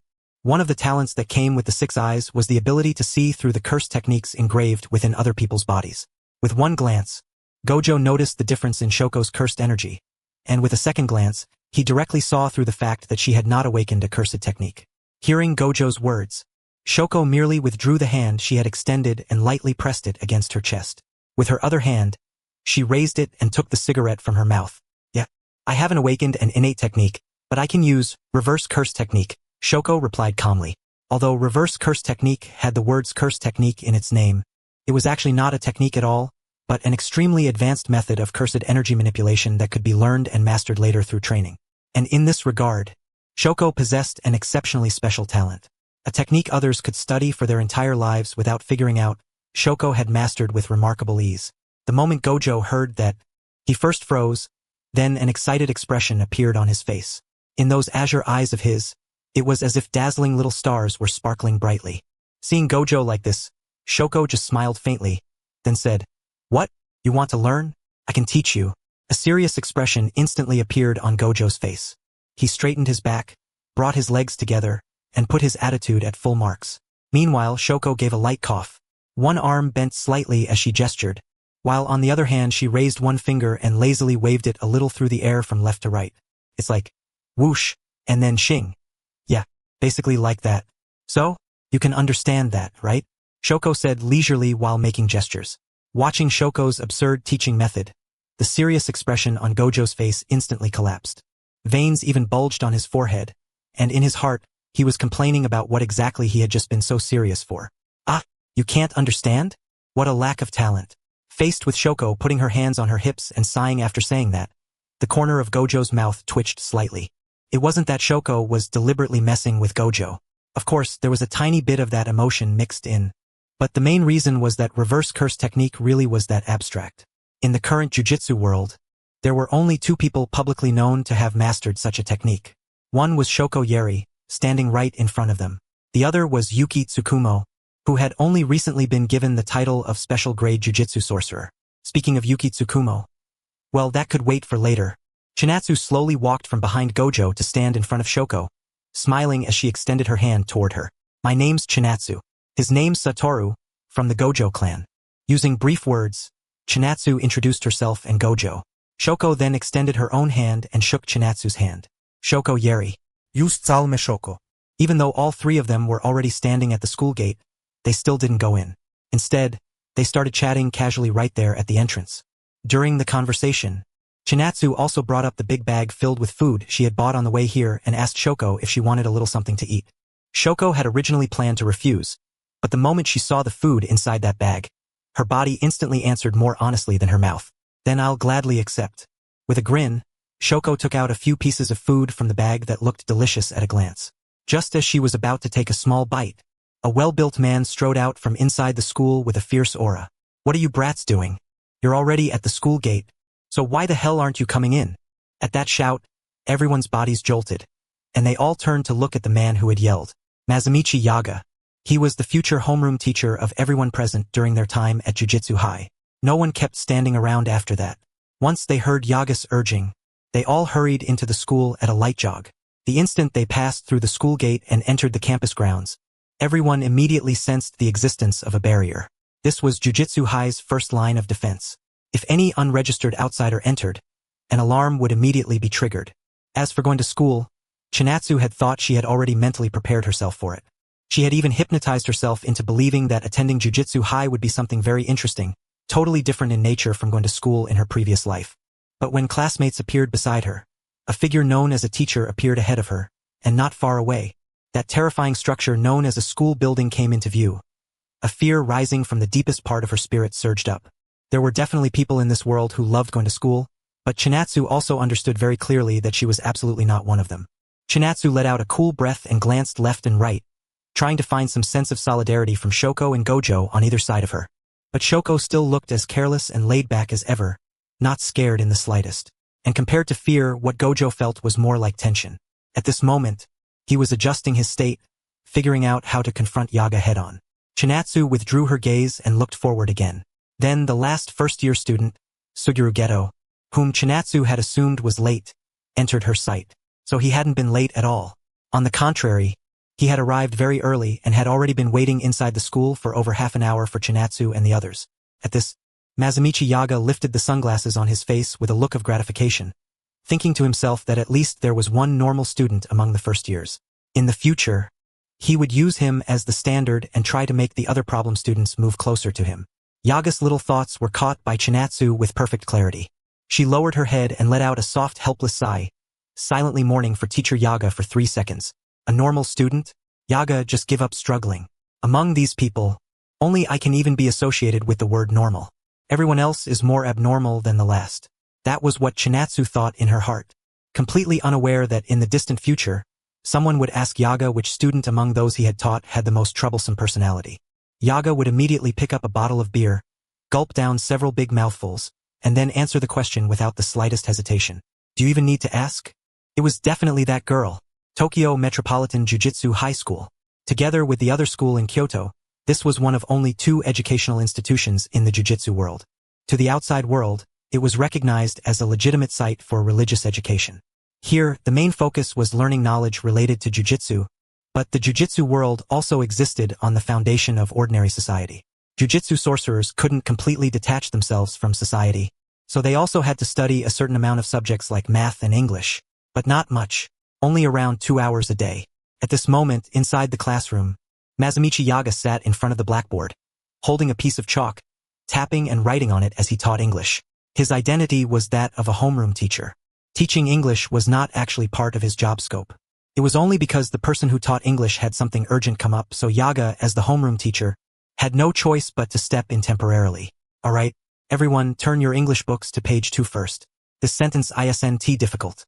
The key is to grasp the main point of the sentence. While he stood there seriously explaining the English with chalk in hand, not a single person below was actually paying attention. Suguru Geto had already perfectly mastered the knowledge taught in a normal first year of high school. He was lowering his head and reading through the teaching materials he had bought himself, previewing second-year content. The corners of Satoru Gojo's mouth twitched as he openly let out a huge breath. He hadn't been sleepy to begin with, but the moment he started hearing line after line of English, he instantly began to lose the fight. His lips moved, and he brazenly opened his mouth wide and let out another breath. Hearing that exhale, the chalk in Masamichi Yaga's hand suddenly let out a crack. As for Chinatsu, her state was actually about the same. Even though she had already mentally prepared herself, once she entered this familiar yet unfamiliar classroom state again, her brows still sank unconsciously. Dozing off in class had been Chinatsu's bad habit in her previous life, and this bad habit would enter different levels depending on the subject. And among all those subjects, English was without question the absolute overlord. String after string of English was like a spell that could tug at the nerves. No. Hang in there. At the very moment she was about to fall asleep, Chinatsu's willpower successfully overcame the drowsiness for a brief instant. She lowered her head and kept her breathing rhythmic, adjusting her state. After a small exhale, Chinatsu raised her head again and entered the acting mode that had once defeated several private tutors. Geto and Shoko Yeri, who were seated on her left and right, both clearly sensed this sudden change in Chinatsu, and both of them couldn't help widening their eyes, especially Geto, who had met Chinatsu a few months ago and knew exactly what kind of person she really was. His face at this moment was filled with shock. Her entire aura had changed. It was like she had become a different person. With that level of skill, just like history repeating itself, Chinatsu successfully made it through class. In contrast, Gojo fell asleep in class and was directly hit by one of Yaga's loving iron fists, to the point that he instantly started questioning life. Even after class ended, he was still holding his head with one hand. Yaga's fist could ignore infinity defense? Not really. The main reason was that using jujitsu at Jujutsu High was forbidden unless under special circumstances, and at their current stage, neither Chinatsu nor Gojo could maintain fully automatic 24-hour defense all day long. After class, Chinatsu instantly dropped the act. Completely exhausted, she sprawled face down across the desk and let out a huge breath. Gojo, Geto, and Shoko stood up from their seats and gathered around Chinatsu to chat. Shoko, reverse curse technique. Gojo spoke pitifully while raising a hand and pointing at the spot on his head where Yaga had punched him.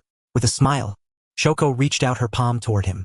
Under the effect of reverse cursed technique, the bump that had vaguely been about to form on Gojo's head instantly disappeared. This was reverse curse technique. Feeling the reverse curse technique energy Shoko was using on his head, Gojo couldn't help sighing inwardly at how powerful reverse curse technique was, but he still couldn't figure out exactly how it worked.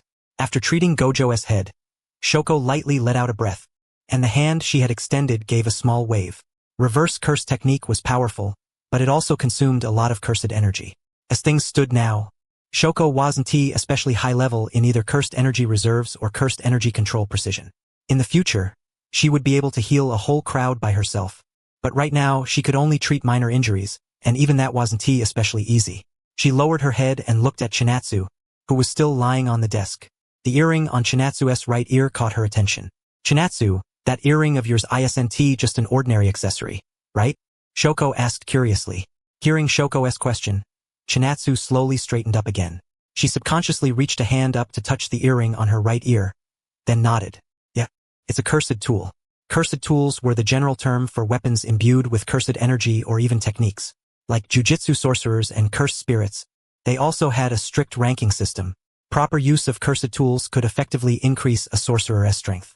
And the earring Chinatsu was wearing on her right ear had actually been something the great elder of the Gojo clan had won at an auction in the jujitsu world a few years ago. Originally, Chinatsu had refused it, but the great elder had kept pestering her over and over, so in the end she still accepted the cursed tool and wore it on her right ear. But if Shoko hadn't asked just now, Chinatsu herself would have almost forgotten she was still wearing such a thing. The moment Geto and Shoko heard that the earring really was a cursed tool, both of them immediately became interested, their eyes fixed on the earring on Chinatsu's ear. Too lazy to bother with it, Chinatsu simply removed the earring from her ear and placed it directly on the desk, letting them inspect it however they wanted. If you sense it carefully, you really can feel cursed energy from it, but it's so faint. If the cursed energy is faint, then it must be attached to some really powerful technique, right? Geto and Shoko carefully examined the earring, until Shoko suddenly had a flash of inspiration and raised another question. Chinatsu, how expensive is this cursed tool? Not that I think it was. Chinatsu lowered her head and fell into thought. Since the great elder had bought it, she didn't have a direct memory of the price, but she vaguely remembered him mentioning it once. More than 10 seconds later, Chinatsu, with her arms crossed and head lowered in thought, slowly raised her head. Her tone still carried a trace of uncertainty as she opened her mouth. I don't remember the exact amount, but I'm pretty sure the unit at the end was 100 million.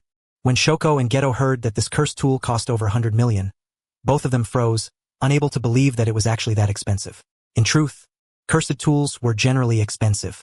Chinatsu remembered that in the original story, Toji, the sorcerer killer, had many cursed tools in his possession. Leaving aside the special grade cursed tools, Inverted Spear of Heaven and Chain of 1,000 Miles, there was also a special grade cursed tool in his arsenal called Playful Cloud. If it were put in an auction house or on the black market, it could easily sell for 500 million or even more. As for this earring-shaped cursed tool of Chinatsu's, she couldn't remember the exact price. She could only barely recall that it was the kind of cursed tool whose price ended in 100 million. Geto and Shoko were both jujitsu geniuses born into ordinary families. Having only just enrolled and formally entered the jujitsu world, the two of them still had a rather shallow impression of cursed tools. This tiny thing is that expensive? Shoko bent down and examined the cursed tool from up close, but she didn't have the 6 eyes. No matter how much she narrowed her eyes to stare at it, she still couldn't tell what kind of ability this cursed tool had that made it worth that price. They continued chatting about cursed tools for a while longer. During that time, neither Shoko nor Geto took the initiative to ask what technique effect had been attached to Chinatsu's cursed tool. Mainly because they had only just met, and their friendship wasn't deep yet. But once that friendship deepened, forget shyness or embarrassment, every last one of them would basically turn into unruly little devils in a new skin. But precisely because of this, A seed was planted in both their hearts. In the future, I'm going to buy an exclusive curse tool of my own too. Shoko, for now, the goal is a cursed tool with stronger defensive properties. I'm a healer, so I don't need to go to the front line and fight cursed spirits head-on. But in team fights, the healer gets targeted first. Even if you dragged in some random elementary school kid, they understand that logic. Suguru Geto, my cursed spirit manipulation is kind of like playing Pokemon. It's just that no matter how much I train my hand-to-hand combat, I still have a certain gap compared to those cursed spirits and sorcerers who specialize in close combat. If only I had a cursed tool that could boost my melee ability. For high-level jujitsu sorcerers, making money wasn't a difficult thing, let alone for the exceptionally gifted Suguru Geto and Shoko, who possessed the reverse curse technique and was hailed as a treasure in the jujitsu world. During the period that followed, just like in the original story, Satoru Gojo and Suguru Geto became best friends and formed the strongest duo. One was limitless. One was no lower limit. As soon as the strongest duo was born, they shocked the jujitsu world by clearing a huge number of high-difficulty missions in a short time. Suguru Geto was also quickly promoted to Grade 1 Sorcerer, which filled him with confidence in his own strength. Man, we cleared another mission nice and easy. Geto, did you know? People are already complaining on the official jujitsu mission site that we're working too hard and leaving them with no jobs. Then let us lower the frequency a little. After all, there are some sorcerers who rely on mission work to support their families. Alright then. I'm a very generous guy. After finishing the last mission on hand, Satoru Gojo and Suguru Geto returned to Tokyo Jujutsu High with smiles on their faces. Their walking styles weren't the same, but both had reached the level of walking like they owned the world. One leaned backward, as if he were drunk and might fall over at any second. The other leaned forward, like a severely hunched old man who might throw his back out and become unable to move at any moment. Very soon, the two returned to Tokyo Jujutsu High. But the moment they got back, both their stomachs started rumbling in perfect sync, fully demonstrating the timeless truth that people are made of iron and food is made of steel. Skip one meal and you'll be starving. How about we go find a restaurant later? No need to make it that troublesome. Wait a sec. Gojo pulled out his phone from his pocket. After a flurry of tapping and several changes in expression, he finally let out a breath and gave Geto a thumbs up. All set. Let us go to the cafeteria. The cafeteria? Geto froze in confusion for a moment. Although there was a building inside Tokyo Jujutsu High that looked like it was supposed to be a cafeteria, the truth was that it had never actually operated normally. It existed in name only. Faced with Geto's confusion, Gojo only chuckled, raised a hand, and patted him on the shoulder. Then he continued striding toward the cafeteria with that same swaggering walk. Geto could only shrug helplessly before quickly catching up and heading to the cafeteria with him. And as they got closer and closer to the cafeteria, Geto, following behind Gojo, increasingly felt that something was off. He sniffed hard, and saliva actually started forming in his mouth without him even realizing it. What a good smell. Seeing Geto react like that, Gojo slightly raised his chin, and a faint trace of pride appeared on his face.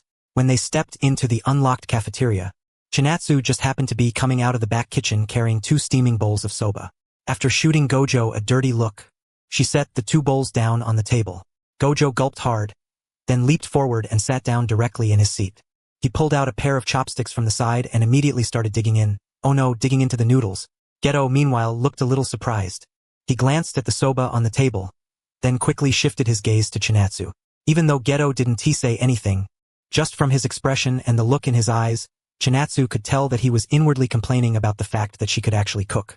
But in truth, even she herself was surprised that she could cook, because she had only gotten this skill not long ago. The problem was that before this, she had never touched a kitchen knife once, nor had she ever cooked a single meal. Yet the moment she stepped into the kitchen and picked up a knife, it felt as if she were a battle-hardened veteran. A completely natural sense just rose up from within. Even if you called it a beginner protection period, it was still a little ridiculous. Gojo had been badly shocked back then. He had originally thought that his big sister would never enter a kitchen even once in her life, and that even if she did, whatever she made would definitely be top-tier dark cuisine. But reality was just that absurd. No matter how much Gojo had refused to believe it at first, he had still ended up surrendering to reality. Geto, what are you still spacing out for? The noodles are going to get cold. Oh, all right. Geto nodded blankly. In his haste, he sat down beside Gojo. After picking up his chopsticks, he grabbed a huge mouthful and put it into his mouth. At that instant, Geto seemed to enter the state of Cooking Master Boy, or even Food Wars. His eyes widened to the fullest, and even the pressure hidden deep inside him seemed to pour out along with it. So good. Although she had no idea why she possessed such a talent for cooking, Chinatsu stayed optimistic about it. After all, having one more skill was always a good thing. It had been mentioned before that part of the reason Suguru Geto would suffer a mental breakdown in the future was the pressure built up from constantly eating extremely disgusting cursed spirits. This problem had troubled Chinatsu for a long time, because the nature of Geto's cursed spirit manipulation was simply like that. It wasn't as if she could stop him from eating cursed spirits. But actually, thinking in that direction was a misunderstanding. Just like how this world itself was never perfect, Suguru Geto was inevitably going to eat awful things, but delicious food had never rejected him. After eating one disgusting cursed spirit, then eat 10 delicious dishes as a reward. As long as he released the pressure in time and didn't let it build up to a dangerous threshold, that would be enough. For someone who didn't understand how to reward himself and vent stress, then no matter how slow the stress accumulated, one day it would still reach the threshold he could no longer endure. At this moment, Chinatsu looked at Geto, who was focused on devouring his noodles. With one hand on her waist and a faint smile on her face, she wore an expression like a gratified mother. Shoko Yeri was standing right beside her, and when she saw that expression on Chinatsu's face, she couldn't help but freeze. At first, when she saw Chinatsu staring at Suguru Geto, she had secretly snickered, thinking she had discovered something big. Who would have thought Chinatsu would shut her down with just one expression? Suddenly, the phone in Chinatsu's pocket began vibrating repeatedly. Confused, she pulled it out and unlocked it. It turned out to be a text message from the Great Elder. Chinatsu, there's going to be a cursed tool auction in Kagoshima in 1 month. Do you want to come along and take a look? Inside the Gojo family estate, after typing out those words, the Great Elder let out a breath and quietly waited for Chinatsu's reply. When Chinatsu saw the message, she paused for a moment. Then she raised her head and told everyone present about it, asking whether they wanted to go along too. Satoru Gojo, too lazy to go. Suguru Geto, if possible, I'd like to go. Shoko, I want to go too. I want to go too. Satoru Gojo, then I'll go too. Seeing the other two directly oppose him, even the noodles in Gojo's mouth stopped tasting good. He thought about how everyone would leave and only he'd be left behind all alone, so he hurriedly changed his answer. Chinatsu nodded, then lowered her head and looked back at the phone screen, quickly tapping out a reply to the Great Elder. Satoru's going too, along with 2 classmates from Jujutsu High. No problem. The Grand Elder immediately replied to Chinatsu. There weren't many people in the Jujutsu world to begin with, and even fewer took part in Jujutsu auctions, so many gatherings in the Jujutsu world had no limit on how many people each major faction could bring. Take this cursed tool auction, for example. The Grand Elder said that at his age, he had never once seen all the seats inside the venue filled. Most of the time, nearly half the seats were left empty. After confirming that they would be heading to the cursed tool auction a month later, both Suguru Geto and Shoko were extremely excited. As for money, they weren't especially worried. Even though Chinatsu's earring-type cursed tool was worth over 100 million, that didn't mean every cursed tool was that expensive. One of them had been exceptionally admitted into Jujutsu High from an ordinary family because of his outstanding talent, while the other was treated like a treasure by the school and even by the entire Jujutsu world. Both of them had quite a bit of money in their personal accounts. They couldn't afford ones priced in the hundreds of millions, but they could still try for cursed tools in other price ranges. Close combat enhancement types and defensive protection types were things the two of them were determined to get. 1 month later, Suguru Geto and Shoko got into the Gojo family's private car together with Chinatsu and Satoru Gojo, and headed for Kagoshima, where this year's cursed tool auction was being held.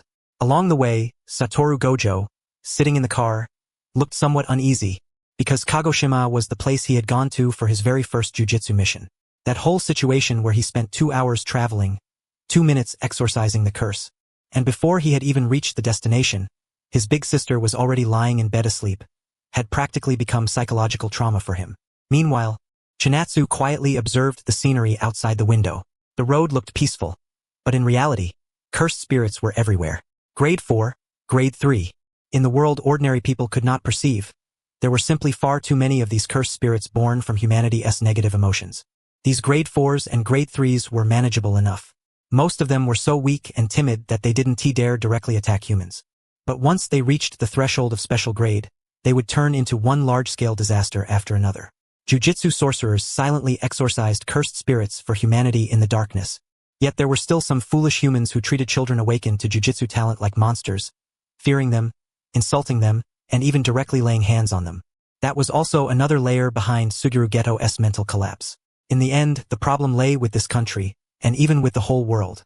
The jujitsu world could not continue rotting like this. It needed a great upheaval. While Chinatsu was lost in thought, the private car finally arrived at one of the country's outermost cities, Kagoshima, after passing through one city after another. At this moment, people from all the major forces of the jujitsu world had gathered in this city. The many cursed spirits, hidden within the city, were trembling in fear, afraid that the slightest noise from them would get them exorcised by some sorcerer or another. After arriving at the auction venue, Chinatsu's eyes swept across the surroundings, and Nabito Zenin and the old head of the Kumo family entered her line of sight.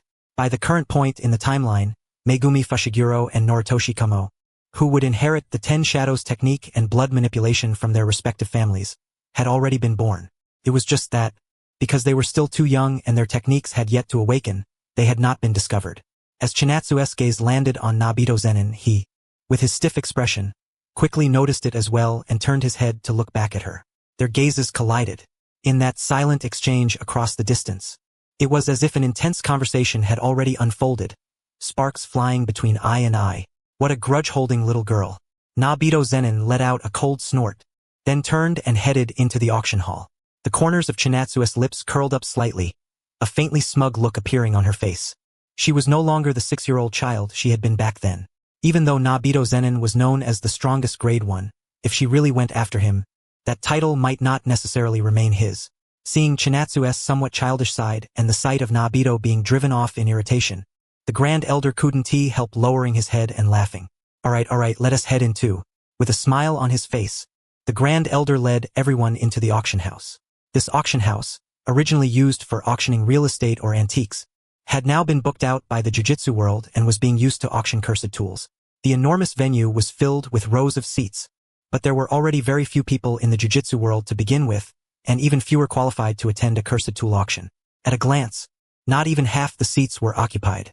That said, one thing worth mentioning was that the average level of the sorcerers at the auction was fairly decent.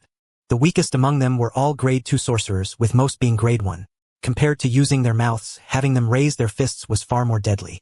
Tearing this huge auction venue apart would be a matter of minutes for them. Chinatsu and the others naturally sat down in the front row of the auction seats, and the Kumo family and Zenin family did the same. However, although those two families were also seated in the front row, it was as if a whole world lay between them and Chinatsu's group. The two families would rather squeeze together with each other than move even a little closer to Chinatsu's side. The relationship between the Kumo family and the Zenin family wasn't exactly good. The three great clans of the jujitsu world had always stood in a three-way balance, restraining one another, gentlemanly on the surface, stabbing each other in the back in secret. But ever since the Gojo family produced 2 Six Eyes users, it had clearly begun showing signs of dominating alone. If they still didn't huddle together for warmth and help each other a little, then they would probably be beaten down so badly by the Gojo family that they wouldn't even be able to lift their heads. The old head of the Kumo family wore a bitter expression. At his age, he had thought that before going into the grave, the state of the three great clans would remain in that three-way deadlock. Who would have thought something like this would suddenly happen? Nabito Zenin smacked his lips bluntly. His face practically had the words "I'm very pissed right now" written all over it, and he lifted his sake gourd and started gulping down his frustration. They both kept their mouths shut regarding the 10 Shadows and blood manipulation, these two techniques being scars in both of their hearts. Neither side wanted the other to rip them open. Little did they know that the technique heirs they had been longing for day and night had already been born. As for the Kumo family, it would only be a few more years. As for the Zenin family, well, watching Nabito drink in frustration from afar, Chinatsu was in an excellent mood despite the melancholy on his face. She was practically half lying in her seat, the corners of her lips slightly raised in a faint smile. As for Chinatsu's frequent sudden smiles, Satoru Gojo, as the little brother, had long since gotten used to them. Still, he truly had no interest in watching the auction process. He took out a pair of earphones from his pocket and put them straight into his ears. After turning to Suguru Geto beside him and saying, "Wake me when it's over," he tilted his head back slightly, crossed his arms, and instantly disconnected from reality. And the facts proved that Satoru Gojo's choice was absolutely correct. The auction process was indeed incredibly boring, and the cursed tools being auctioned off, forget special grade, not even a grade 1 could be seen. In response, the Grand Elder spread his hands and shrugged innocently, explaining to Chinatsu, whose eyes were gradually losing interest, that this was perfectly normal. High-grade cursed tools are very rare, especially special grade ones. You might not see even one in 5 or 6 years. But these are just the appetizers. I guess the final curse tool should be a grade 1. Even with the Grand Elder's explanation, the fire of interest in Chinatsu's eyes continued to die down. Only Suguru Geto and Shoko were still fully focused, because the two of them had clear goals for this trip. One was planning to buy a cursed tool specialized for close combat, while the other wanted to buy a protective cursed tool for survival. After more than half an hour, Geto, Suguru, and Shoko still came up empty-handed. It wasn't because they hadn't prepared enough money, but because they simply hadn't found any cursed tools that suited them. Shoko helplessly spread her arms and let out a huge stretch, leaning back slightly. As she moved closer toward Chika, the look in her eyes also showed signs of being assimilated. In contrast to Shoko, who had almost completely given up struggling, Geto Suguru still held onto a sliver of hope. Seeing Geto Suguru like this, the great elder couldn't help but speak up to comfort him. He said that if there wasn't any cursed tool he liked this time, then there would always be the next auction. Or he could even go take a look at the Gojo family's cursed tool vault. Such generous treatment gave Geto Suguru quite a scare, and he quickly waved both hands in refusal, declining the great elder's kindness. Ever since entering Jujutsu High and seriously brushing up on his knowledge of the Jujutsu world, Geto Suguru had already come to understand just what kind of colossal existence the Gojo family, where Chika and Satoru belonged, truly was. The Gojo clan, a Jujutsu family founded by Sugawara no Michizane 1,000 years ago. Not only had it not been washed away by time, it had instead stood firm and become one of the current, unshakable 3 great Jujutsu families. A cursed tool vault inside a family like that contained plenty of good stuff. Even special grade cursed tools numbered more than just 1 or 2. Geto Suguru absolutely did not dare accept the great elder's goodwill so casually. Faced with Geto Suguru's refusal, the smile on the great elder's face did not lessen in the slightest. If anything, it grew even wider. Jujutsu High was not merely a place for studying. Even though on the surface the school claimed that family status and power meant nothing here, a Jujutsu sorcerer's future was not confined to this school alone. Once someone left Jujutsu High and entered the real Jujutsu world, they would discover that strength alone was not enough to secure a foothold. Clinging to the powerful, currying favor, fawning and flattering. Many students not born into the great families would choose that path, and that was something the great elder found both disgusting and helplessly unavoidable.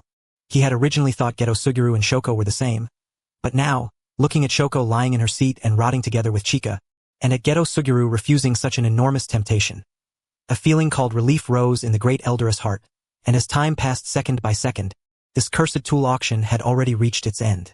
But that also meant its climax. The final cursed tool usually represented the highest standard of the entire auction. Under normal circumstances, it would be a grade 1 cursed tool, and most of the 3 great families who came here had done so for this very item. Under the expectant gazes of the crowd led by the Gojo family's great elder, the Kumo family's old patriarch, and Zenin na Bito, the cloth covering the final cursed tool was lifted, revealing a broad, crimson 3-section staff displayed on the stand. The instant this cursed tool appeared, waves of uproar immediately spread through the auction hall, because no one could sense even the slightest trace of cursed energy from that 3-section staff. It was as if it truly were nothing more than an ordinary weapon.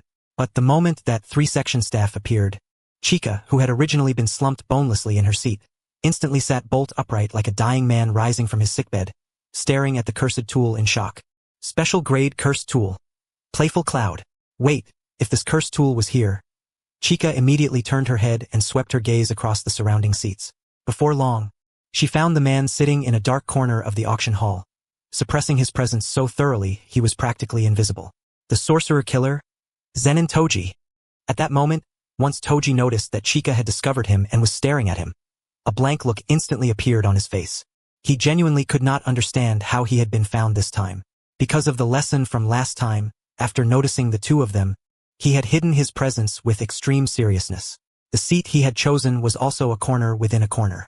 Toji? I can't understand this.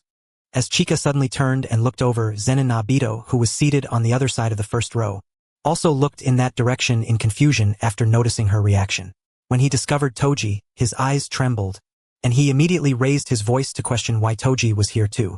In response, Toji simply raised one finger from each hand and stuffed them into his ears, choosing to ignore Nabito outright. Although Toji still carried the Zenin surname for now, in truth, he had already been thinking in private about cutting himself off from the Zenin family completely. When he thought about how only now had he started taking steps to completely sever ties with the Zenin family, How before this he had actually still held even the slightest shred of expectation toward this family that treated him like a monkey. Toji only felt that his former self had been stupid to the extreme. Faced with Toji's disregard, Nobito clicked his tongue hard, but he did not continue paying attention to him. He quickly turned back around and sat properly again, though the face above his crossed arms clearly showed a trace of displeasure. For all Nobito's personality, he was actually already considered good-natured, even open-minded by Zenin family standards. From the standpoint of strength, Zenin Nobito still highly acknowledged Toji. As long as Toji did not take the initiative to leave the Zenin family, Nobito would not actively drive him away. Of course, if Toji wanted to leave, he would not stop him either. At this moment, Toji was actually feeling somewhat depressed inside, because he could ignore Nobito's gaze, but could he ignore Chika's gaze too? Toji felt as though that gaze from the six eyes wanted to strip away the clothes on his body and see straight through his soul. It made him keep a stiff face, thoroughly displeased. Under normal circumstances, he might have already turned around and left long ago, but he was genuinely very interested in the three-section staff-shaped curse tool hanging on the auction stage. Special grade curse tool. Playful Cloud. Unlike most cursed tools, this one did not come with any flashy innate technique attached to it. It was the crystallization of pure power, strengthened through the user's own strength to produce the effect of overwhelming force crushing everything in its path. In the original story, there were 4 powerful special grade cursed spirits: Jogo, Hanami, Dagon, and Mahito. They were born respectively from humanity's negative emotions toward volcanoes, forests, the ocean, and other humans, and their strength far surpassed ordinary special grade cursed spirits. And yet Dagon, one of those so-called disaster cursed spirits, was utterly broken through in a one-sided beating by Toji wielding Playful Cloud, to the point of doubting his entire existence as a curse. Even so, this curse tool was not actually one of Toji's usual weapon choices in the original story. Perhaps compared to this three-section staff, he still preferred the split-soul katana, that massive blade capable of ignoring hardness and cutting through everything. Although waves of commotion continued to rise from the seats below, that did not interfere with the auction on the stage. The starting price for the special grade cursed tool Playful Cloud was 100 million, and each raise could not be less than 10 million. As the auctioneer lightly tapped his small hammer against the tabletop, a war reeking of money began. 100 million, 110 million, 120 million, 130 million. The price of Playful Cloud was still rising at a very steady pace. But at this stage, everyone was only making token bids. The buyers who truly intended to go all in all understood that Playful Cloud's final price would most likely settle at around 500 million. It seemed expensive, but it was absolutely worth it. Among those many buyers, Toji was one of them. Over the years, he had secretly continued taking assassination jobs. Even though he had fallen in love with gambling, he had still accumulated quite a bit of wealth in his hands. He had originally planned that even if he had to pay above market value, even if he had to take a loss of 30 to 40%, he would still make Playful Cloud his. But as he felt that Chika had locked onto him, this sorcerer killer found that drops of sweat were actually beginning to seep out from his palms uncontrollably. She is not about to bid too, is she? Come on. A limitless sorcerer obviously has no use for Playful Cloud. At this moment, the bidding on Playful Cloud was still going on. And as the seemingly intense but actually tea-chat-like voices of everyone raising the price fell into Chinatsu's ears one after another, her lips couldn't help twitching before she let out a huge yawn. Slumped in her seat, Chinatsu slowly tilted her head toward the great elder at her side and asked in a salted fish tone, "Do all you older folks bid with this much social maneuvering?" Hearing Chinatsu's complaint, the great elder awkwardly lowered his head and chuckled softly. He spread both hands, wanting to say something, but genuinely not knowing what to say, because, well, it really was true. After all, this kind of social maneuvering wasn't some phenomenon unique to ordinary society. In the feudal and deeply corrupt jujitsu world, it was even worse. Even though everyone secretly wanted to kill each other, on the surface they still put on a harmonious and friendly front. Just as Chinatsu was chatting with the great elder, Nobito Zenin, who was also seated in the first row, slowly raised one of his arms. 500 million. Any higher and I'm out. The moment he joined the bidding, the atmosphere, which had been lively a second ago, instantly quieted by 3 or 4 parts. Meanwhile, Toji, seated in the corner, stared fixedly at Playful Cloud on the stage. Although Playful Cloud was only worth about 500 million in the eyes of ordinary sorcerers, because of its special nature, even 1 billion would be worth it for close combat fighters or sorcerers desperate to improve their melee ability. Its value could hardly even be measured with money. Faced with this weapon, Toji decided to go all in with all his current savings. Even if he didn't use it normally, just keeping it as a collectible would already be great. Not to mention that it could also serve as one of his trump cards. 600 million, 700 million, 800 million. Toji had already mentally prepared himself and was determined to claim Playful Cloud for his own. Just as Toji made up his mind and was about to open his mouth to keep raising the bid, the lazy-looking Chinatsu slowly lifted her arm while yawning sleepily. With just that simple raise of her hand, Chinatsu became the focus of countless eyes in the auction hall. And when the two words that followed left her mouth, the entire auction instantly fell into complete silence. 1 billion. Ever since the Gojo clan gave birth to two six-eye sorcerers, its status in the jujitsu world had risen along with the tide. Even with the Zenin clan and Kumo clan joining forces, they could only barely contend with it. And the benefits brought by that change were far more than just prestige. Whether it was resources from the jujitsu world or resources from ordinary society, the Gojo clan had taken full advantage of the windfall. In the original story, one of Gojo Satoru's shirts was worth 250,000 yen. The commission fees he paid others to investigate incidents started at 10 million. And in order to remove Megumi Fushiguro, the heir to the 10 Shadows technique, from the Zenin clan, he even put up more than 1 billion, directly buying Megumi himself. And now, with Chinatsu descending as another six-eye sorcerer of the same era, the Gojo clan had become even richer. So when Chinatsu opened with 1 billion, the great elder beside her didn't even raise an eyebrow. Clearly, 1 billion was nothing to them, or at least nowhere near enough to hurt their foundation. The entire auction house fell into dead silence. Nobito Zenin clicked his tongue very bluntly. It wasn't that they couldn't bring out 1 billion either. The main issue was that they were unwilling to. But the one feeling the worst at the scene was undoubtedly Toji. His mouth had already opened, ready to bid, and then suddenly 1 billion popped out of nowhere, like a basin of icy cold water directly extinguishing his blazing fighting spirit on the spot. Toji. Being rich is a big deal. Huh. Chinatsu. Sorry, it really is. Their gazes briefly met. Even without actual dialogue, it felt as if they had already exchanged a passionate conversation. After that brief eye contact, Toji opened his mouth and let out a huge sigh. There was no way to play this. The other side had already thrown out 1 billion. If he were only short on money, that would been one thing.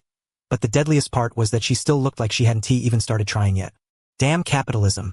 After cursing in his heart, Toji stood up from his seat, shoved both hands into his pockets, and walked out of the auction hall with an annoyed expression on his face.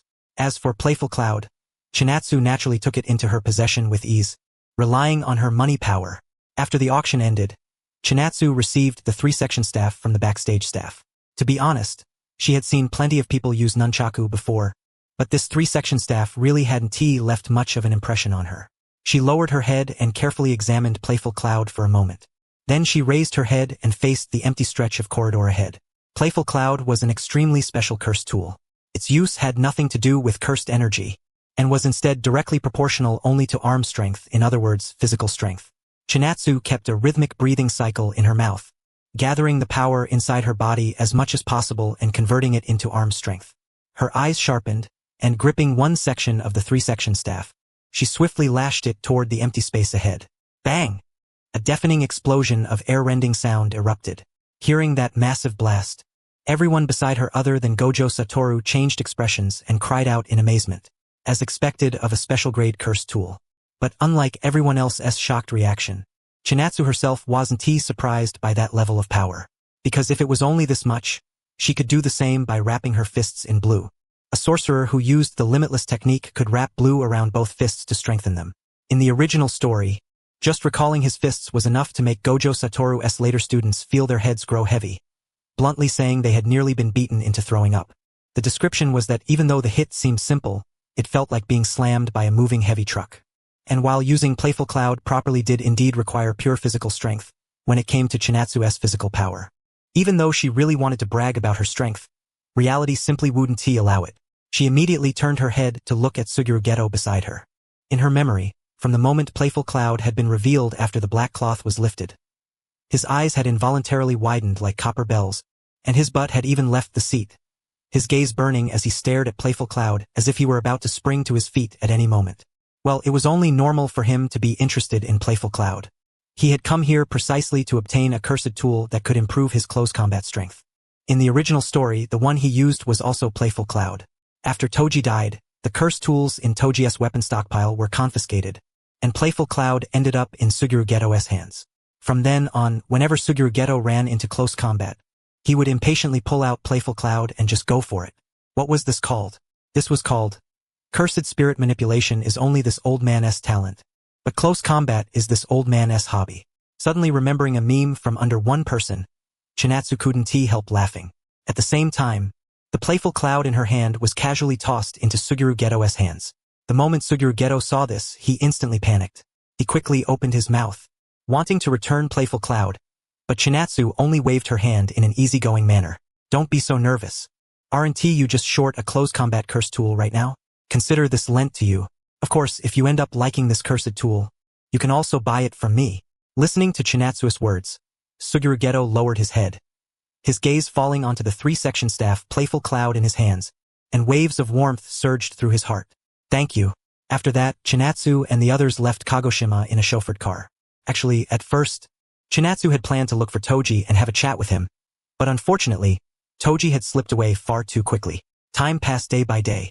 Ever since he got Playful Cloud, whenever Suguru Geto went out on curse-related missions, he would grip Playful Cloud and go to town on low-grade curses, smashing them into mush. Originally, Suguru Geto's attitude toward low-grade curses had been that even mosquitoes had meat on them. No matter how weak they were, he would still subdue them and swallow them, and that disgusted him. But after getting Playful Cloud, he shifted part of his training focus onto hand-to-hand combat. And he also gradually became pickier about devouring curses, trying to consume only higher-level ones as much as possible. Because of that, compared to Suguru Geto in the original story, his cursed spirit manipulation would naturally decline a little, but his close combat ability would undoubtedly improve by a huge margin. Of course, the biggest point was that it made Suguru Geto's life much easier and more comfortable. And that was also one of Chinatsu's goals. During the time that followed, Chinatsu continued training at her own pace. Even though the speed of her growth was gradually slowing down, she did not put too much pressure on herself, because she believed there definitely wouldn't be any problem for her. As usual, while carrying out a jujitsu mission, Chinatsu arrived before an already abandoned mine tunnel. The government had originally planned to reopen this mining site, but during the preliminary excavation process, all kinds of accidents had occurred. There had even been casualties, and the situation was extremely serious. At this moment, Chinatsu quietly raised her head and stared at the abandoned mine tunnel in front of her. On that cute-looking face of hers, a smile carrying a hint of madness actually appeared. Could this cursed energy be from a special grade curse? The moment she thought that a special grade curse might be hiding inside this abandoned mine tunnel, waves of excitement surged uncontrollably in Chinatsu's heart. For her, as she was now, fighting grade 1 curses no longer counted as training at all. After all, she could just raise her hand, fire off a few blues, and instantly kill them. But special grade curses were different. Even a top-tier grade 1 curse would get completely crushed by a bottom-tier special grade curse. Grade 1. Even tanks couldn't deal with it. Special grade. Even carpet bombing with cluster missiles would be useless.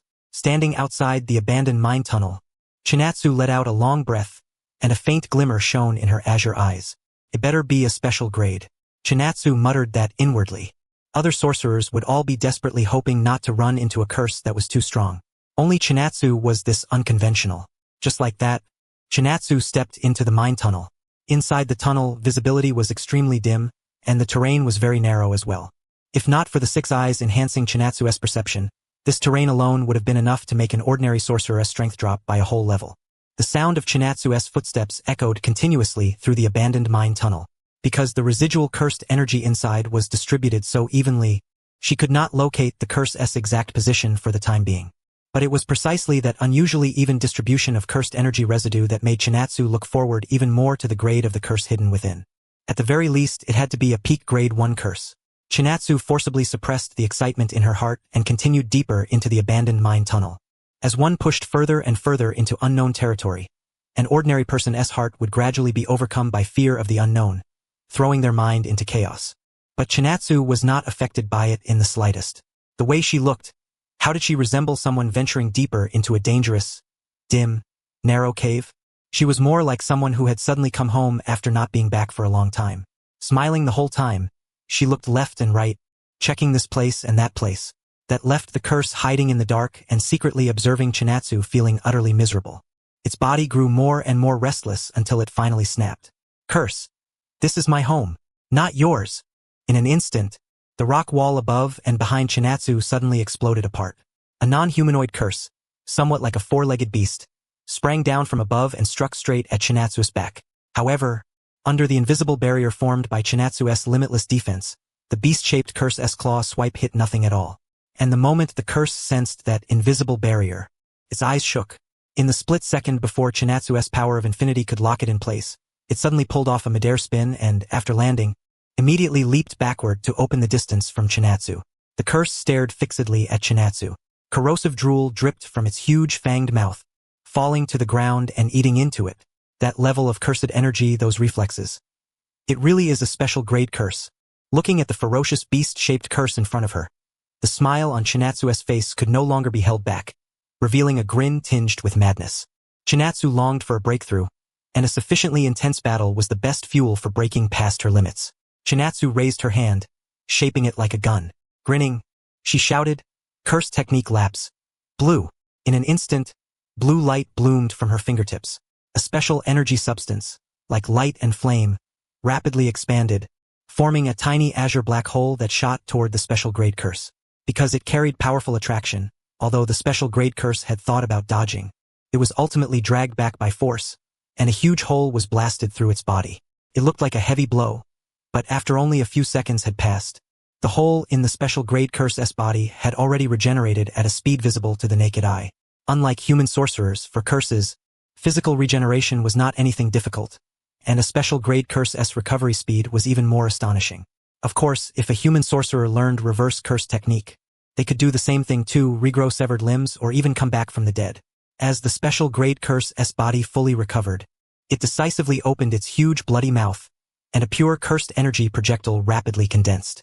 In just a few short seconds, that cursed energy projectile violently fired out through the narrow tunnel. Boom!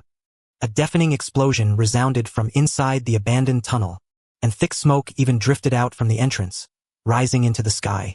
A savage smile appeared on the special grade curse's hideous face. But before it could laugh more than a few times, several blues suddenly flew out of the smoke, blasting several more huge holes into the curse's body mid-laughter. At the same time, Chinatsu slowly walked out from the thick smoke, raising her hand and fanning the air around herself. To release such a massive cursed energy output in such a narrow space. As expected of a curse, you really don't hold back at all, Chinatsu said flatly. Even with limitless defense, that cursed energy cannon naturally could not move her in the slightest, but this abandoned mine tunnel could not withstand that kind of impact. Just now, when Chinatsu faced the curse's cursed energy cannon, she had instantly analyzed that even the aftershock alone would put the abandoned mine tunnel at risk of collapsing. So Chinatsu expanded her limitless defense to offset as much of the cursed energy cannon's output as possible. If the abandoned mine tunnel had collapsed, then even if the curse were ultimately exorcised, it would still count as Chinatsu's defeat.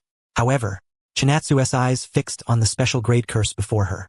Over these past years, she had already trained Blue to the point where she could cast it instantly and even fire it repeatedly, and that was exactly how she had used it just now.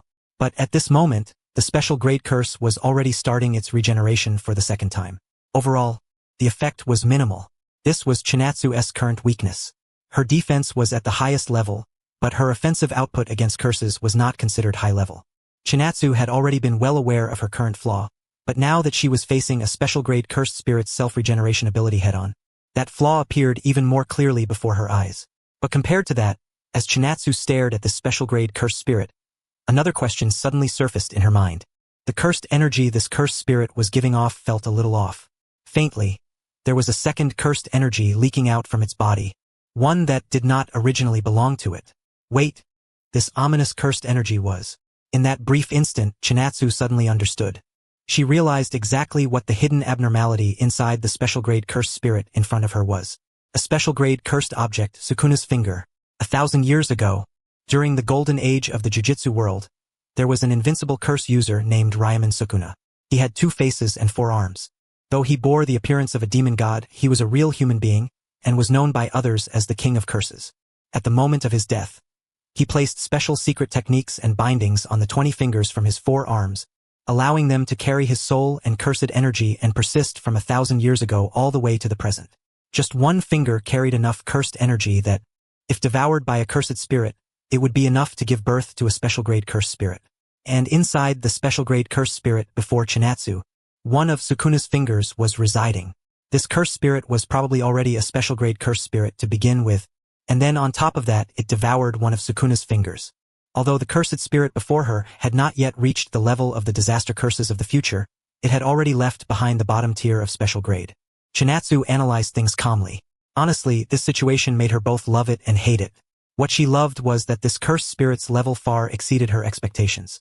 Not only was it a special grade cursed spirit, it was also hosting one of Sukuna's fingers. It had tremendous value as a target to overcome. What she hated was that this cursed spirit was this strong. If she could not break through her limits, then the chances of this ending in disaster were more than just a little high. And just as Chinatsu was analyzing the situation in her mind, the beast-like creature lowered onto all fours, braced itself against the ground, bared its sharp bloody claws and fangs, and charged ferociously toward Chinatsu. This time, Chinatsu did not use blue from long range. Instead, she wrapped blue around both of her fists and, facing the oncoming cursed spirit, threw out a fierce punch. Bang! Chinatsu's fist struck the cursed spirit square in the face. Under the enhancement of blue, her punch was like a speeding heavy truck plowing through. The cursed spirit's already hideous face instantly turned abstract as it was blasted away.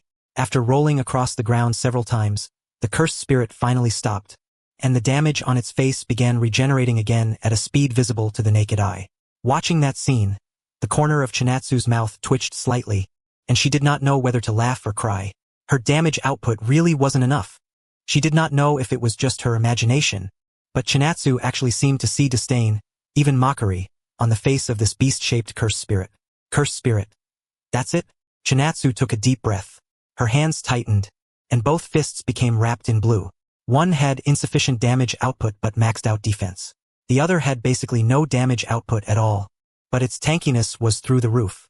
Inside the narrow, abandoned mine tunnel, Chinatsu and the cursed spirit launched into an intense hand-to-hand battle, knocking the cursed spirit flat on the ground again and again, only for it to quickly get back up each time. This repeated over and over.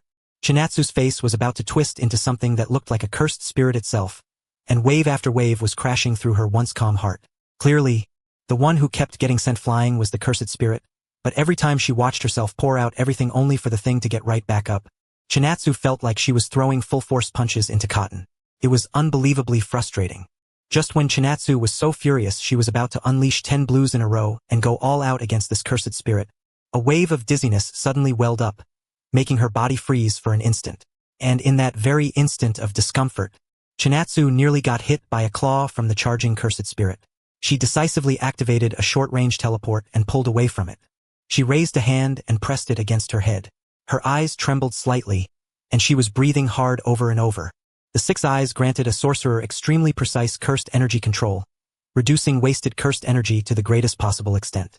On top of that, cursed energy naturally recovered little by little over time, so in theory, a 6 eyes sorcerer would never run out of cursed energy. The price paid in exchange was mental exhaustion. Chinatsu let out a breath. A grave expression appeared on her face, but the look in her eyes also became calm once more. In truth, she could choose to run. By continuously using short-range teleportation, leaving this abandoned mine tunnel while completely ignoring this unkillable cockroach of a cursed spirit would not be a problem at all. But Chinatsu did not want to run. She might be able to run now, but in the future she would face many even more difficult situations. If there was an option to run now, would there also be one in the future? What stood before her now was only a special grade cursed spirit that could not use a domain. If she chose to run away just because of this setback, then in the future, when facing all kinds of things, she would instinctively start thinking in that direction. Chinatsu maintained a steady breathing rhythm, doing her best to focus her mind, and under absolute calm, reached for that fleeting instant. Faced with Chinatsu's sudden stillness, the cursed spirit in front of her tilted its head in confusion. At first, it thought Chinatsu was setting a trap to lure it in, but in the next moment, it threw that idea straight out of its mind. It had intelligence, but not much.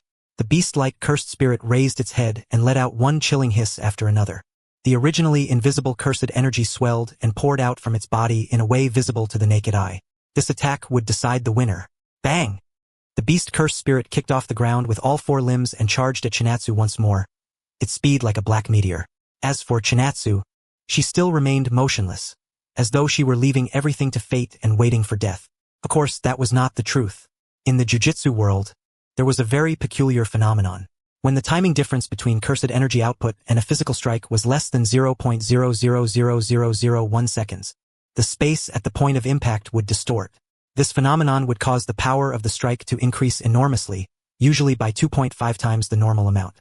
Such a multiplier was terrifying. Precisely because of that, no one in the jujitsu world could intentionally produce this peculiar phenomenon. But if someone could bring it out, then within that space twisted by the clash of cursed energy and physical force, black light like lightning would burst forth. At the very instant the beast cursed spirit's outstretched claws were about to touch Chinatsu, her already clenched fist tightened even further, and her azure eyes shone with dazzling light. Whoosh! Chinatsu aimed at the face of the beast cursed spirit, charging straight at her and threw a punch. Unlike the usual impact of simply coating her strike with blue, in this instant, streaks of black yet dazzling lightning exploded outward. Black flash! Under that brilliant black lightning, Chinatsu's punch did not send the cursed spirit flying, because in that brief instant, it had already blasted the cursed spirit into pieces. The Sukuna finger lodged inside the cursed spirit, unable to be digested, flew out and landed on the ground by Chinatsu's feet. The abandoned mine tunnel returned to silence. Having accidentally landed a black flash, Chinatsu breathed lightly as she carefully felt the subtle changes in the cursed energy inside her body. After letting out a long, heavy breath, her entire body finally relaxed. She actually pulled it off.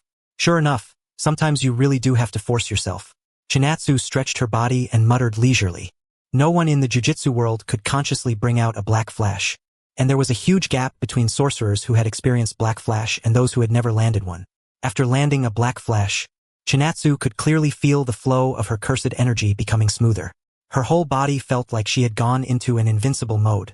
If it weren't for the fact that a cursed spirit would die from a single hit, she might have been able to throw a few more punches and get lucky enough to trigger another black flash. Very soon, Chinatsu turned her attention to the scabbed-over finger lying on the ground by her feet. She bent down, picked it up, raised it high, and stared at it. Her sky-blue eyes, stretching into the distance like the heavens themselves, seemed as if they wanted to pierce through the direction of the finger and see the Sukuna soul residing within it. And the finger bro inside that finger, who had been spacing out for 1,000 years, was jolted back to his senses by that stare. He raised his head, puzzled by that strange gaze. Only, by then Chinatsu had already stuffed him into her pocket, stopped bothering with him, and set off on the road back to Jujutsu High. At the same time, Gojo Satoru, who had just finished a jujitsu mission and happily run into an arcade after spotting one on the way back, suddenly felt his nose itch. After letting out a huge sneeze, his whole body shivered uncontrollably. Satoru, did you catch a cold? Suguru Geto looked at Gojo Satoru shivering in confusion and asked with concern. Gojo Satoru wrapped his arms around himself with both hands. He lowered his head, and his expression turned a little subtle. Just a simple cold? No. This felt more like some kind of ominous premonition. A few seconds later, the phone in Gojo Satoru's pocket let out a series of ding, ding, ding sounds. He couldn't help swallowing hard as he slowly reached into his pocket and pulled out his phone. The screen lit up and he opened the message. When he saw the message from Chinatsu on the screen, the hand holding the phone trembled uncontrollably, and his expression turned bleak. Satoru, what's wrong? Suguru Geto was startled. He even thought for a moment that Gojo Satoru had suffered some kind of mental attack, though for Gojo Satoru, it really wasn't all that different. Gojo Satoru shakily turned the phone screen towards Suguru Geto and said with a bitter smile, "Black flash. Big sis activated cheats again." After that, Gojo Satoru was in no mood to keep playing games at the arcade and once again entered double effort mode. He didn't want to be left behind by Chinatsu. More importantly, his goal wasn't just not getting left behind. He wanted to surpass his sister and become strong enough to press one hand down on her head while grinning smugly and making her call him Big Brother. Of course, Chinatsu would never give him that chance. Trying to overthrow the older sister-younger brother hierarchy? Dream on. Time flew by in a rush, and Gojo Satoru finally triggered a black flash during a jujitsu mission against a peak grade 1 cursed spirit. According to Suguru Geto's recollection, he had just stood there watching from the side. Not only did Gojo Satoru not use any long-range attacks, he even lowered his own output cap. With blue wrapped around his fists, he clenched both hands and treated that cursed spirit like a punching bag. And through the unremitting efforts of both Gojo Satoru and that cursed spirit, with a black lightning-like flash bursting out, the cursed spirit that had been used as a punching bag was finally exorcised in tears and turned into nothingness. Now the two of them were back on the same track again. But just as Gojo Satoru wiped his sweat, ready to brag to his sister, he discovered that Chinatsu was seriously asking Shoko for advice. Although the reverse curse technique Shoko talked about was abstract, Chinatsu made use of the fact that landing a black flash would put her into a 120% invincible state, and specifically trained while in that condition. As time went on, Chinatsu more or less managed to touch the edge of the doorway. Maybe. She still needed to push herself a little harder. An outrageous thought actually flashed through Chinatsu's mind. How about stabbing herself once? But in the next moment, she shook her head and threw that idea right out of her mind. Suddenly, the phone in her pocket started vibrating. Chinatsu pulled it out in confusion and took a look. It was a call from Yaga. Hello? What is it? Their SA mission. Are Satoru and Suguru with you? If they are, bring them too. We'll discuss the details in the classroom. K. Chinatsu's flippant tone made Yaga frown. He had originally wanted to say something more, but in the next moment, Chinatsu had already hung up on him unilaterally. Chinatsu looked at Gojo Satoru and Suguru Geto, who were right beside her, and briefly repeated what Yaga had said.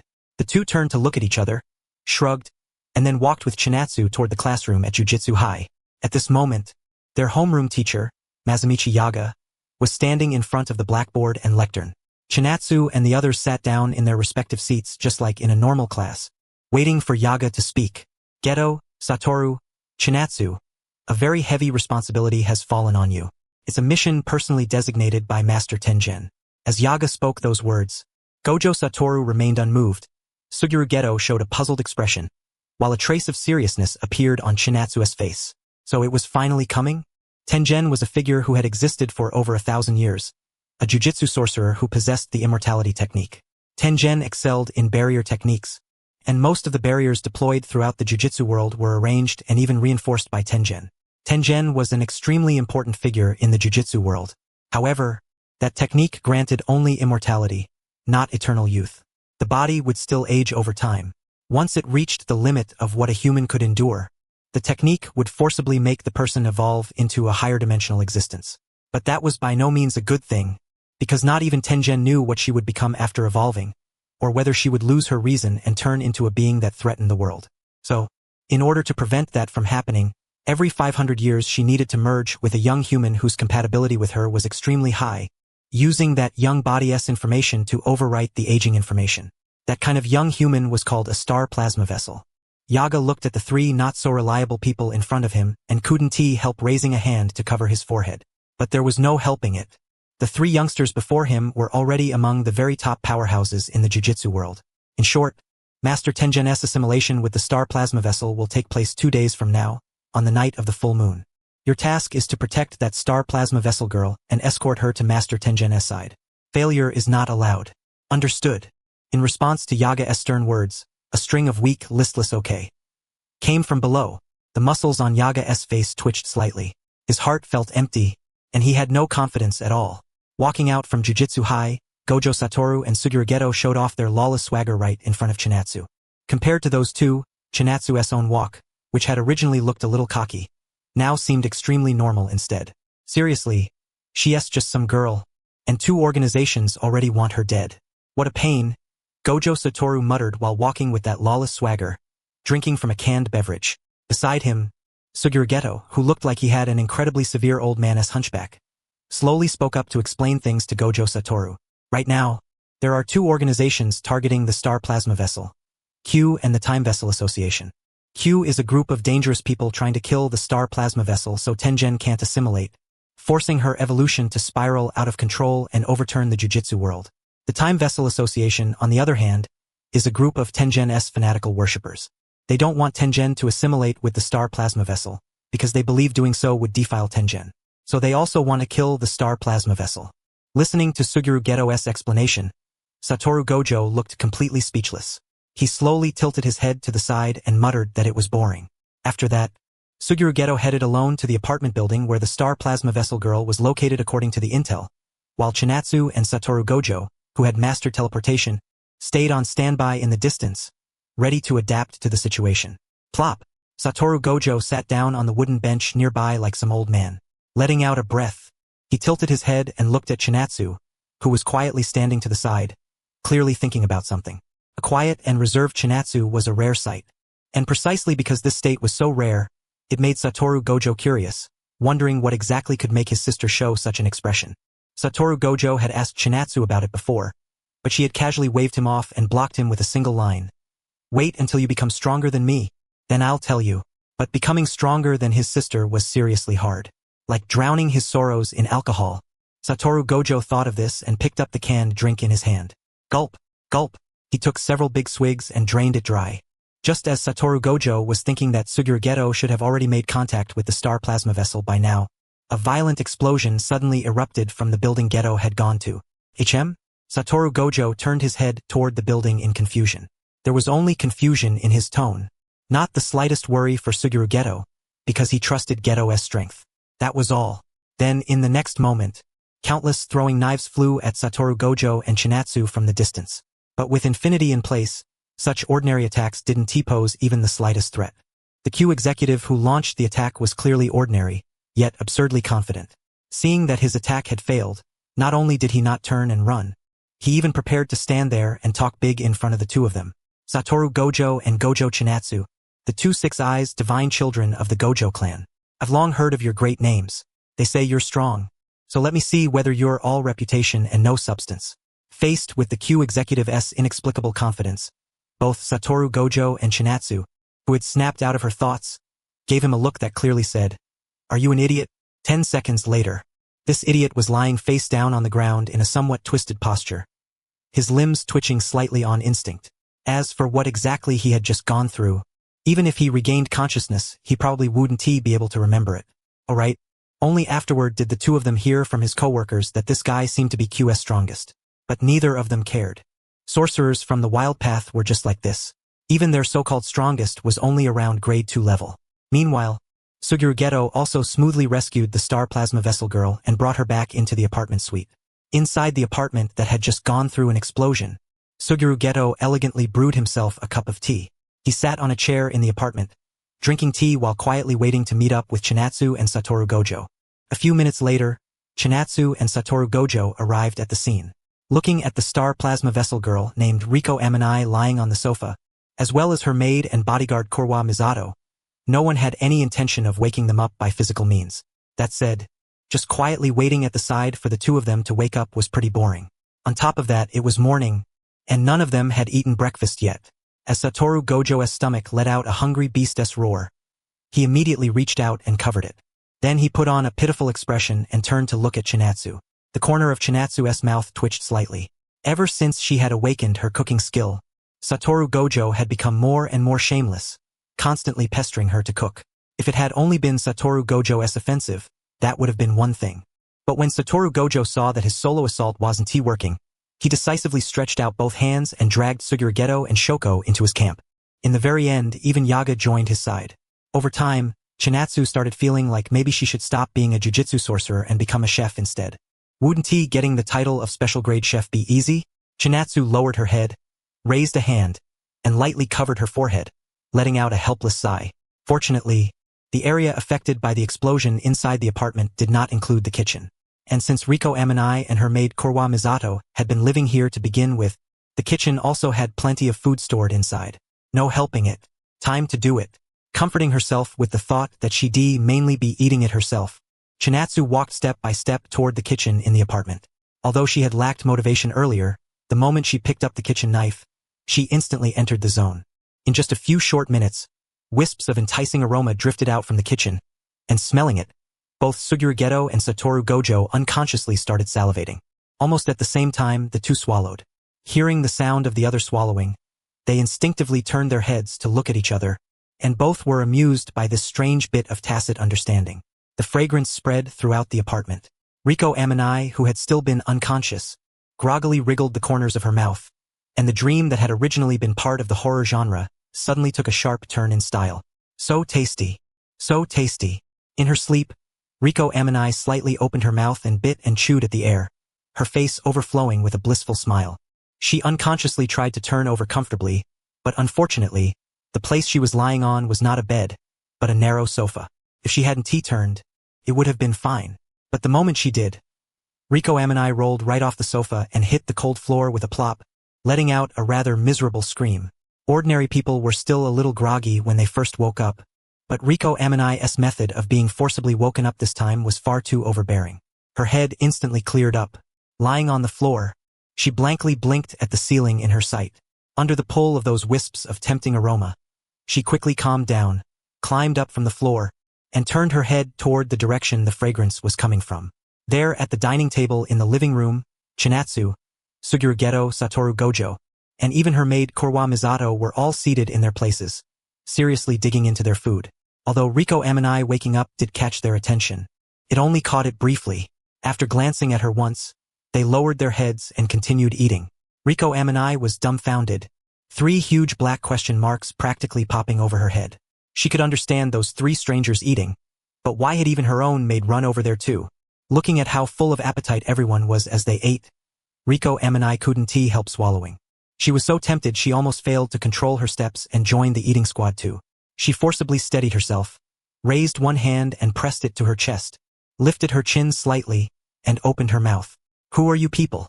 I'm telling you, I'm the star plasma vessel who is about to assimilate with Master Tengen. If you dare lay a hand on me, the entire jujitsu world will hunt you down with everything they have and wipe you out. Riko Amanai said this, but the 3 people at the table she didn't recognize showed absolutely no reaction at all. Only Korwa Misato swallowed the delicious food in her mouth with a gulp, then turned to look at Riko Amanai with a smile. Miss, they're not enemies. They were sent by Jujutsu High specifically to protect us. The people who attacked us have already been taken care of by them. Huh? Are you sure? Don't get tricked by them. They may look human and decent, but I can feel an unreliable aura coming off them. Riko Amanai crossed her arms and pouted as she spoke. Even so, despite her attitude, she had already let down most of her guard.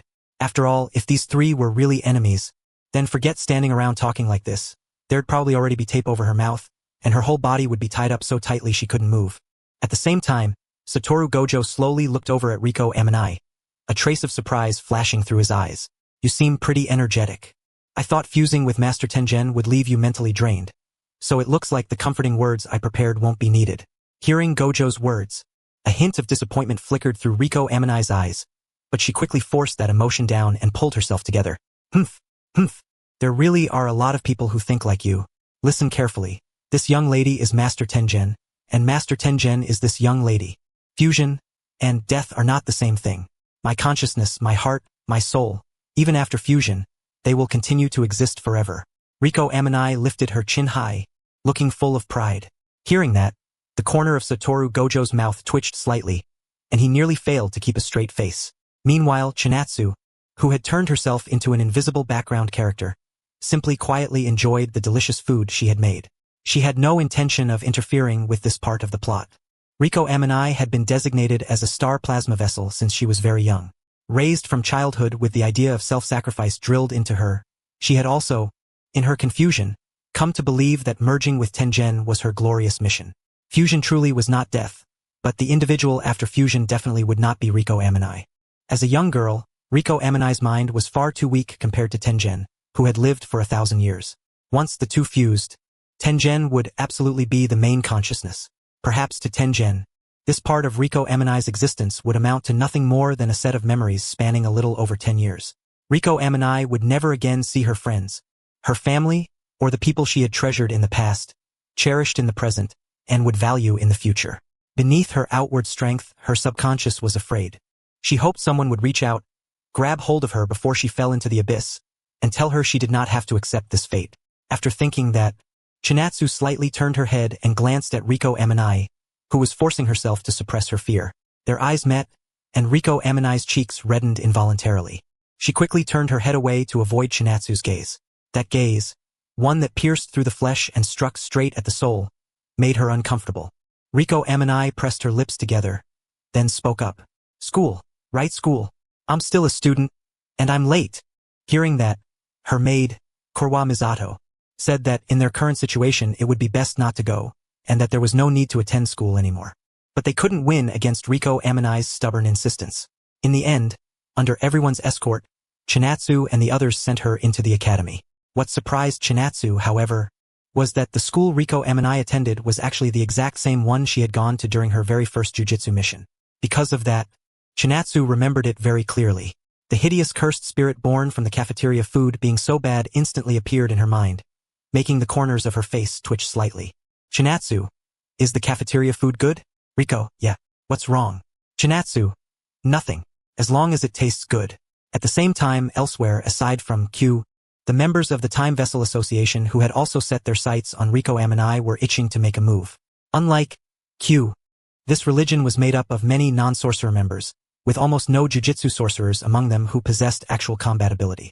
However, they had one advantage. They had money. A lot of money.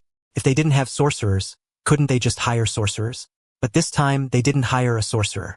Instead, they hired an ordinary person with not even the slightest trace of cursed energy in his body.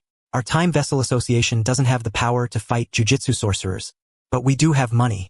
So what do you think, Zenin? Want to consider assassinating the Star Plasma Vessel? Faced with the words of the Time Vessel Association member, the man beside him quietly stared at the photos of Chinatsu and Satoru Gojo in his hand. After a moment of silence, he gave a faint smile and turned to look at the speaker. Not Zenin. Fushiguro.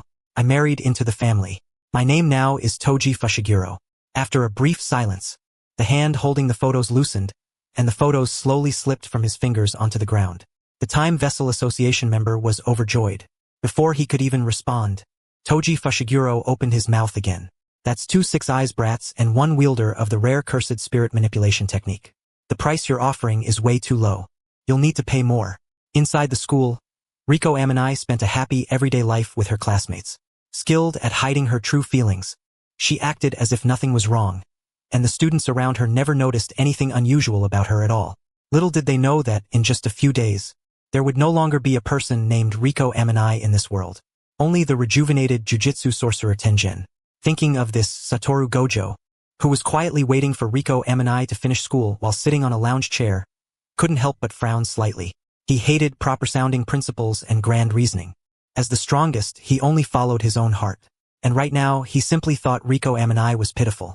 Suguru sis, I have a suggestion. Satoru Gojo suddenly spoke up. Chinatsu and Suguru Geto, who were beside him, both turned to look at him. But before Gojo could say what he was thinking, Suguru Geto's body suddenly stiffened. This is bad.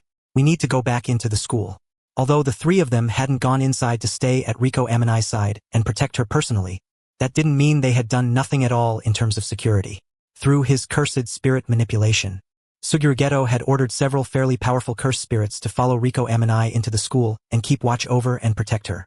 And just now, Geto's mental connection with those cursed spirits had been cut off. That meant the cursed spirits he had sent out had been exorcised. Riko Amanai was in danger. The 3 of them immediately moved to rescue her. Satoru Gojo and Chinatsu formed one group and went to find Riko Amanai, while Suguru Geto headed alone toward the place where the cursed spirits had been exorcised to investigate the situation and search for the jujitsu sorcerer inside the school. Because Satoru Gojo and Chinatsu had mastered extremely proficient short-range teleportation techniques, they were incredibly fast on the move. But Suguru Geto wasn't slow either.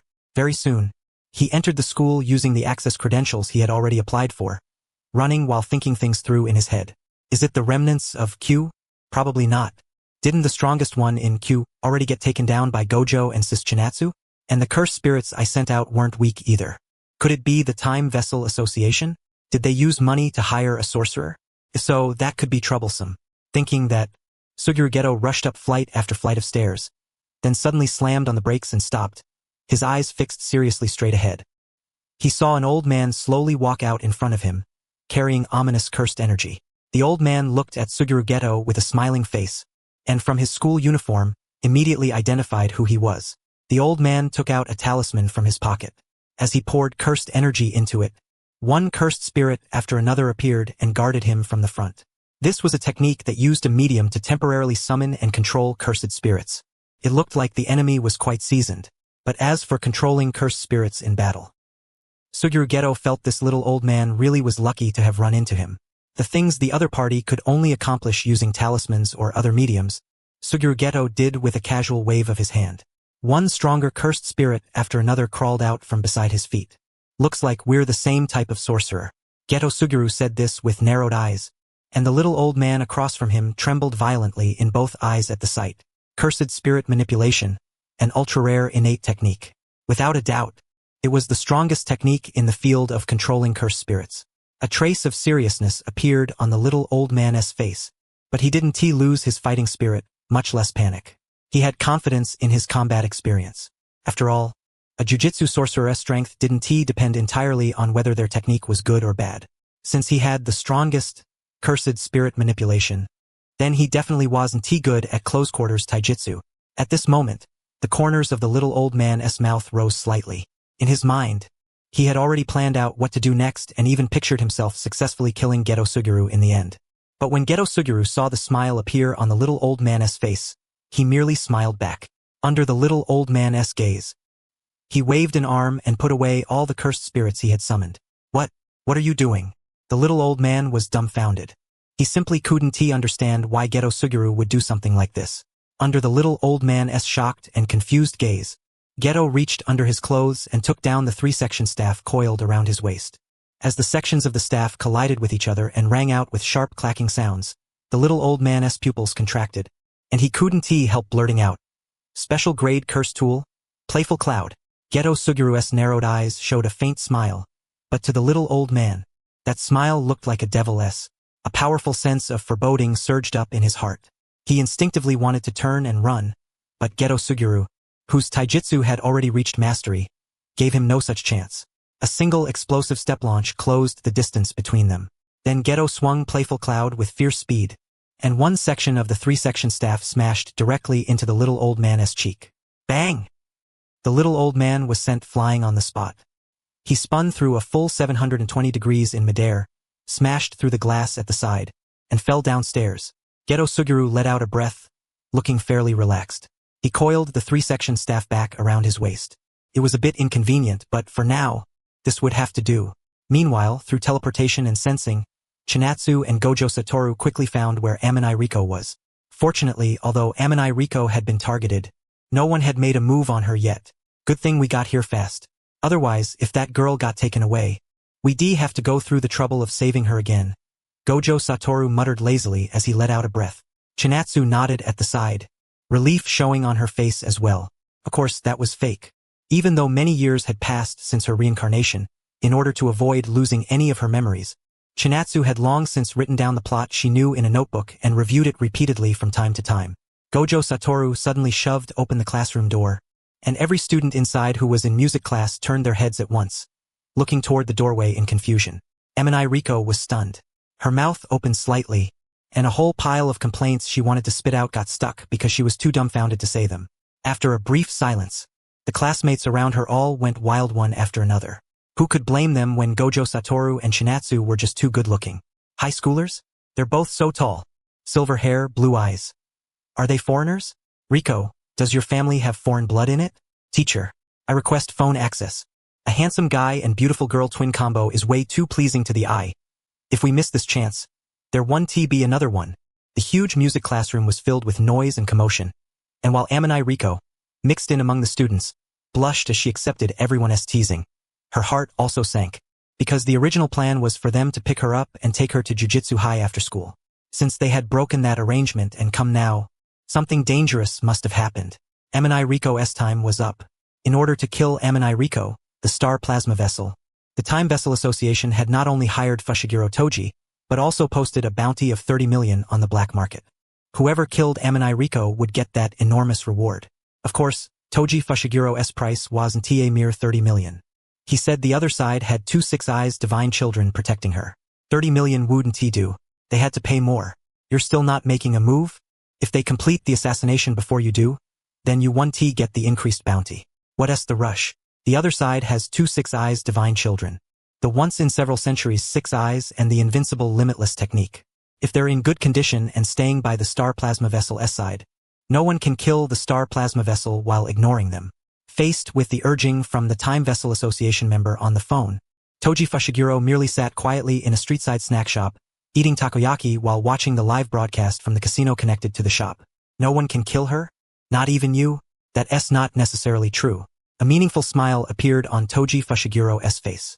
Under normal circumstances, the neutral limitless defense within the limitless technique was indeed too bugged. 90% of methods couldn't break through its defense, but in the end, there were still 10% that could. First, domain expansion. A domain is the pinnacle of jujitsu, able to generate a special barrier that covers both the enemy and the user, turning the area into a dueling ground the enemy cannot escape from and that favors the user in battle. Within a domain, the one who casts it gains a full stat buff, and on top of that, the attacks within the domain gain a sure hit effect. Its priority is above the neutral limitless defense so it can break through. Second, domain amplification. This was an extremely special application method, shrinking the domain until it covered only the surface of one's own body, making it take the form of armor or a protective barrier. By paying the price of being unable to use one's innate technique, one gains the sure-hit effect of a normal domain, leaving only pure cursed energy for throwing punches and firing attacks. Third, cursed tools.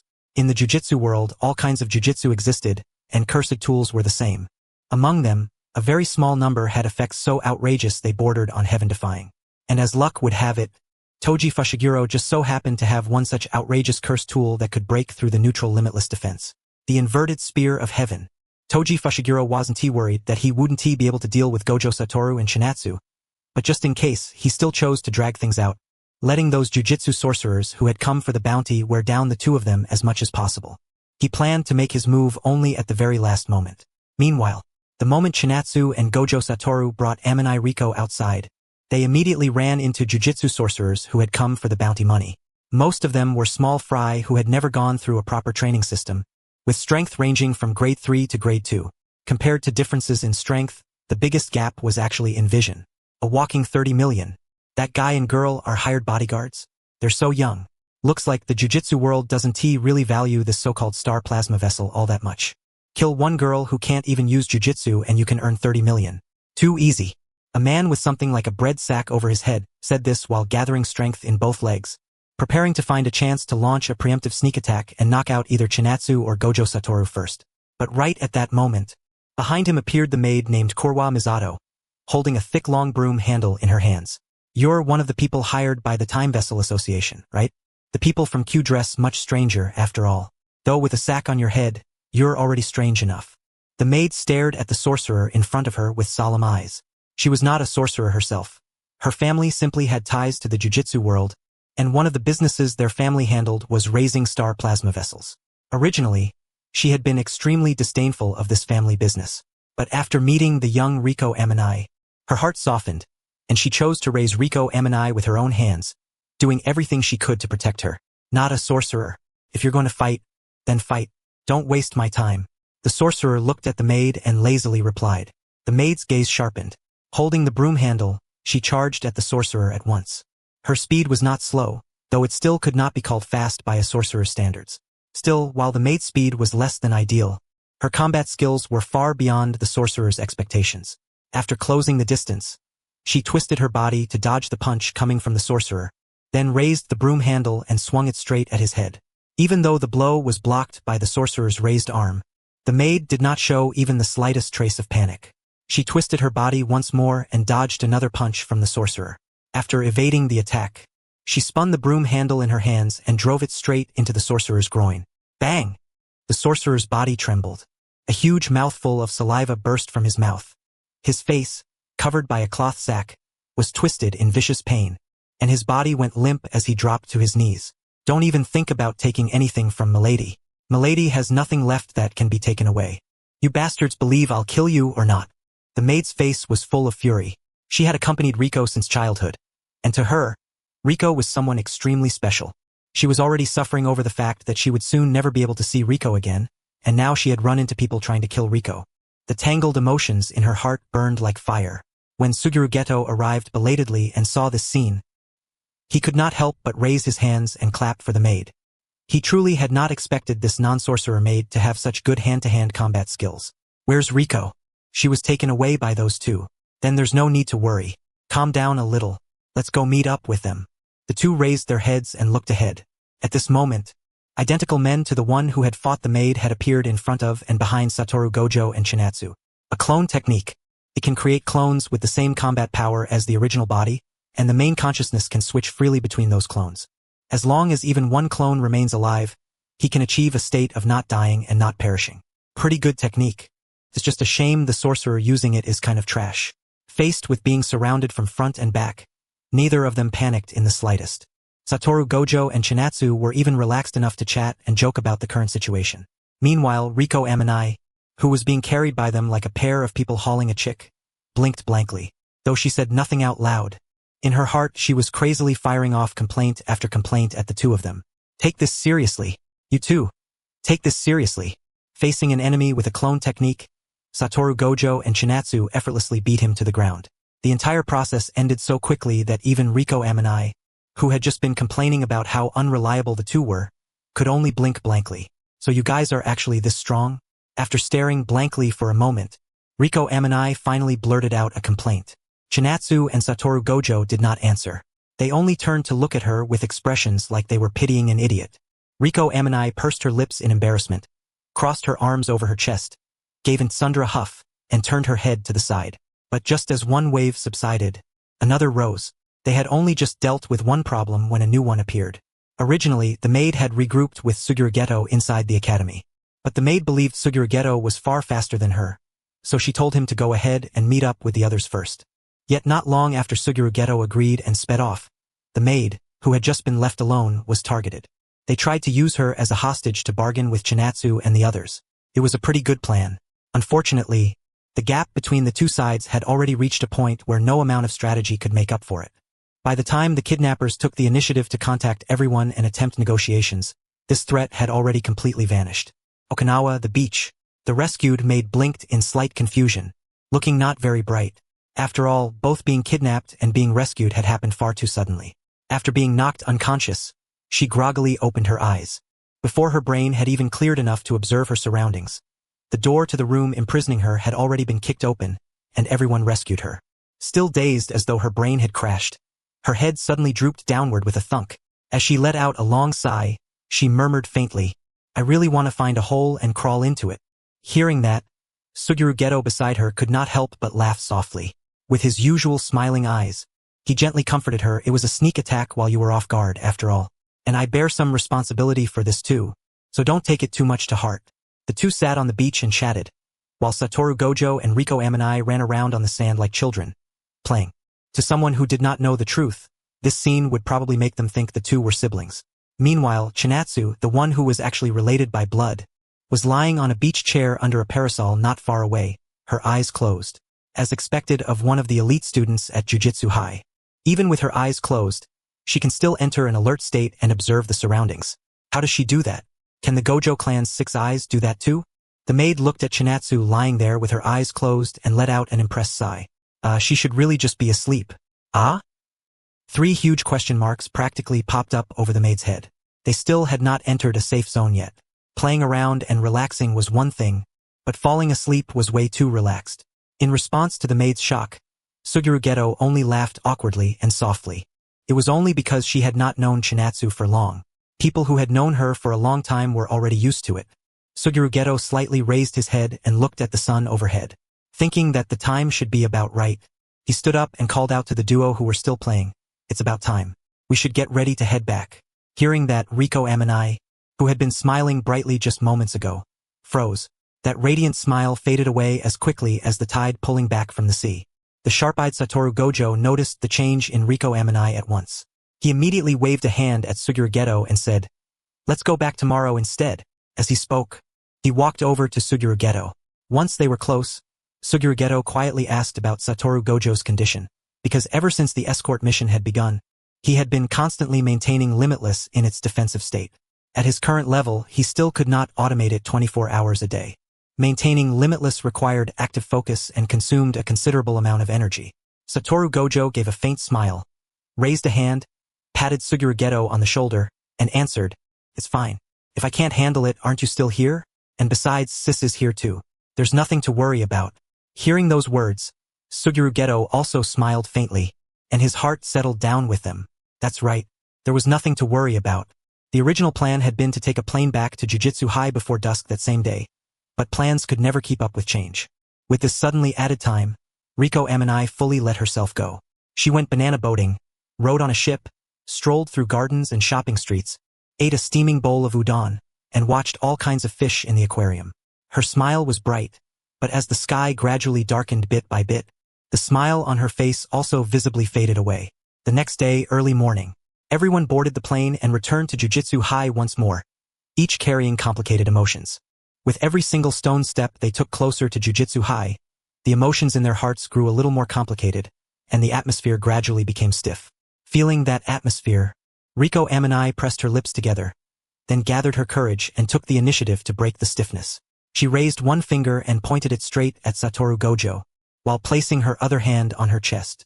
Tilting her head slightly upward, she said proudly, Humph. In a little while, I'm going to assimilate with Master Tengen. Once the assimilation is over, you better show me some respect. Got it? Ha? Don't get too full of yourself. Meet Tengen, my ass. The moment I deliver you to Jujutsu High, I'm turning around and running off. Satoru Gojo clicked his tongue, crossed his arms, and turned his head to the side. The atmosphere eased a little, and after climbing one stone step after another, the group finally entered the area influenced by Jujutsu High's barrier. With this layer of barrier in place, if any sorcerer who had not been registered entered, the alarm system inside Jujutsu High would be triggered. Chinatsu, who had been maintaining the role of an invisible person within the group for a while now, shifted her gaze onto her little brother, Satoru Gojo.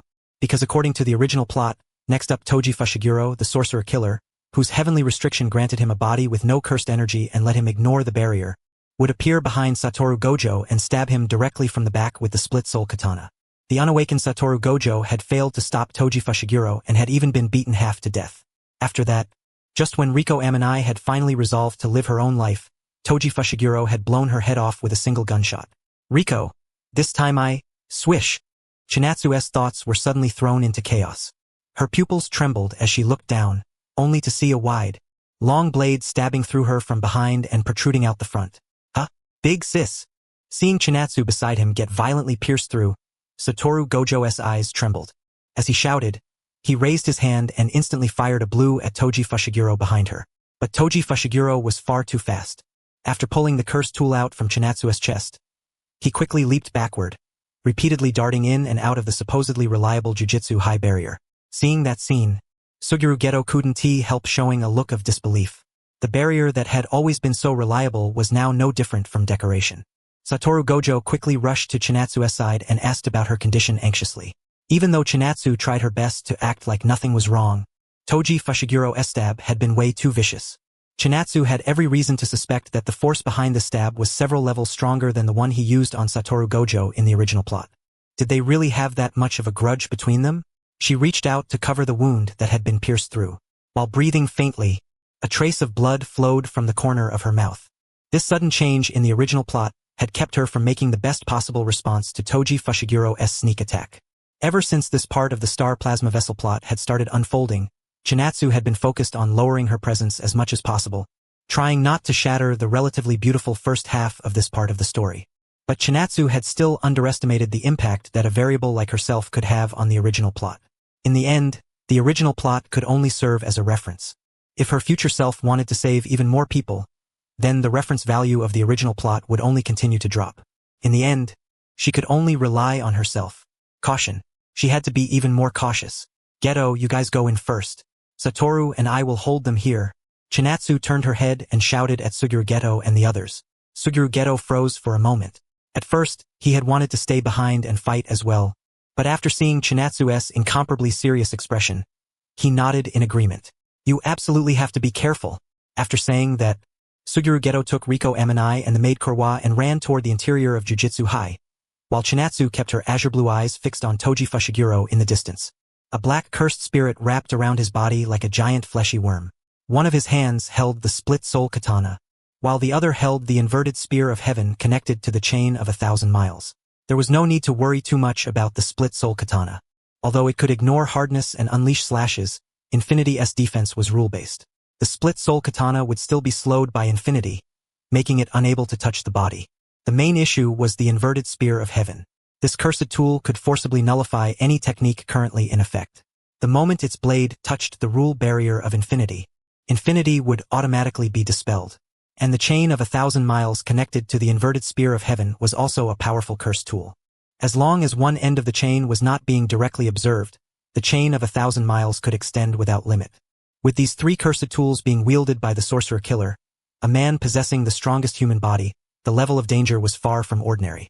A powerful sense of oppression surged endlessly from him. Standing beside Chinatsu, Satoru Gojo was also staring at Toji Fushiguro with grave eyes. Unlike Chinatsu, he had only seen Toji Fushiguro once before, at a banquet when he was a child, because the last time he went to the cursed tool auction house, he had slept through it. Sensing that not even a trace of cursed energy was leaking out from Toji Fushiguro's body, Satoru Gojo quickly connected it to a heavenly restriction. The physical gift brought by heavenly restriction. Is he from the Zenin family? Satoru Gojo muttered softly with a serious expression. But even such a quiet mutter was picked up by Toji Fushigiro's sharp ears. He tilted his neck, stretched his body a bit, then said with a faint smile, "Not Zenin. Fushiguro, I married into the family. Who the hell cares about that?" Satoru Gojo locked onto his target, raised both hands, and launched blue at Toji Fushigiro's position. Under the pull of that powerful attraction, stones and even trees were dragged up and hurled toward Toji Fushiguro. Toji Fushiguro swung the split soul katana and sharply unleashed several slashes. Everything flying toward him was chopped into fragments. A sharp sound of air being torn apart rang out again as Toji Fushiguro, holding the inverted spear of heaven, charged straight at Satoru Gojo. When it came to a head-on one-on-one fight, Satoru Gojo wasn't about to back down. He clenched his hand, forming several blues out of thin air, using them like floating cannons to try and interfere with Toji Fushigiro's approach. But before the inverted spear of heaven in Toji Fushigiro's hand, those blues could practically be treated like air. With just a light poke from the spear, they vanished without a trace. What? Satoru Gojo was startled and quickly prepared himself for close-quarters combat with Toji Fushiguro. But just as Toji Fushiguro reached him, he suddenly planted his foot and changed direction. He's going after Riko Amanai? No, his target is Big Sis. Satoru Gojo turned and shouted. Chinatsu naturally reacted to Toji Fushigiro's move as well. But while her mind had reacted, her body hadn't caught up. With blue being ineffective right now, all Chinatsu could do was clench her hand into a fist and swing it hard at Toji Fushigiro's face. The next moment, Chinatsu's fist struck Toji Fushiguro squarely in the face. Because Toji Fushiguro was moving so fast, and because force works both ways, his face was visibly twisted by that punch. At the same time, Toji Fushigiro's inverted spear of heaven pierced through Chinatsu's body once again. In this style of trading injury for injury, it was obvious that Toji Fushiguro held the advantage. Toji Fushiguro gave the inverted spear of heaven a hard flick, and streaks of bright red blood sprayed out from Chinatsu's body and splattered onto the ground. The kind of wound Gojo Satoru had suffered in the original work, similar, or even worse, had now appeared on Chinatsu's body. Her pupils were unfocused, and an indescribable sensation took control of her entire body. Ever since she awakened the limitless technique in childhood and mastered the infinity defense, she had suffered minor injuries before, but never once experienced a major one. The strongest invincible reverse. It was like being swallowed whole by crashing ocean waves. In reality, as Toji Fushiguro pulled the inverted spear of heaven from her body, Chinatsu's body tilted and fell, collapsing onto the ground. Toji Fushiguro let out a breath, and a comfortable, satisfied expression appeared on his face. He turned to look at the shocked Gojo Satoru nearby, smiling as he once again took up a fighting stance. Solved one first. I need to be even faster now. If the Star Plasma Vessel and Tengen really complete the assimilation, I won't be getting that bounty. Looking at Chinatsu lying on the ground covered in blood, Gojo Satoru's pupils trembled as if an earthquake had struck them. A furious emotion surged from his heart, but at the very instant it was about to erupt, he forcibly suppressed it. Sensing Gojo Satoru's emotions rising sharply, then breaking through and stopping before dropping again, Toji Fushiguro couldn't help but praise his mentality in his heart. Looks like taking out the second one quickly is going to be a bit difficult. But if I treat this like a time limit challenge, that's actually pretty interesting. Toji Fushiguro still wore a confident smile. He raised the inverted spear of heaven high in his hand and assumed a very unusual combat stance. Heavenly Tyrant versus the unawakened Six Eyes. After exchanging a look, the two sides instantly dashed out from their distant positions and launched into a battle where both of them were racing against time. Cursed technique lapse? Blue! Booms rang out one after another. Even Suguru Geto and the others, who had already run into the interior of Jujutsu High, could hear them clearly. But something's off. Those booms should be from blue, but judging from the frequency it doesn't sound like a 2-on-1. It sounds more like a 1-on-1, and it might even be the defending side. Suguru Geto was a little stunned. As one of the members of the strongest duo, he couldn't imagine either Gojo Satoru or Chinatsu being defeated. The two of them joining forces and still losing was something he had already judged to be absolutely impossible. Suguru Geto's thoughts were in chaos, until Riko Amanai, who was following beside him, suddenly stopped. The light had already vanished from her eyes, yet she opened her mouth and pulled Suguru Geto back to reality. Is this the place? At this moment, they had arrived at the inner depths of Jujutsu High, in a special space covered by a special barrier. The tombs of the Star Corridor. This was the residence of Tengen, who possessed the immortality technique, and at the same time the foundation stone of the various barriers covering the entire country. Could be said that if this place were destroyed, the barriers across the nation would suffer severe damage or even fail entirely. Walk up those steps, pass through the gate, and arrive at the base of the towering tree in the very center. There, you will assimilate with Master Tengen. Tengen will protect your safety with barriers until the assimilation is complete. As Suguru Geto quietly explained the following procedures, the already dim light in Riko Amanai grew more and more hollow. Her maid, Kurwa Misato, was not by her side, because where they were now was no longer a place she could continue deeper into. They had no choice but to embrace and say goodbye midway. Just as Riko Amanai was about to raise her foot and take the first step forward to accept her fate, Suguru Geto, standing beside her, pressed his lips together and suddenly spoke again. Or, you can choose to turn back right now and go home with Miss Kurwa. Hearing those words, Riko Amanai's brows relaxed. She turned to look at Suguru Geto in confusion and shock, and a faint glimmer of light bloomed once more in her pupils. Back when they accepted this mission, they had already noticed from Yaga's wording that he referred to assimilation as erasure, and his tone had been full of guilt and remorse. But assimilation obviously could not be equated with erasure. That meant one of the two had to be wrong, and Suguru Geto and the others naturally stood on Yaga's side. Unlike the understanding of assimilation held by most people in the jujitsu world, Yaga, though outwardly a burly musclehead, was actually very delicate in thought. It was just that when he did things, he often liked to go in circles and make others think hard.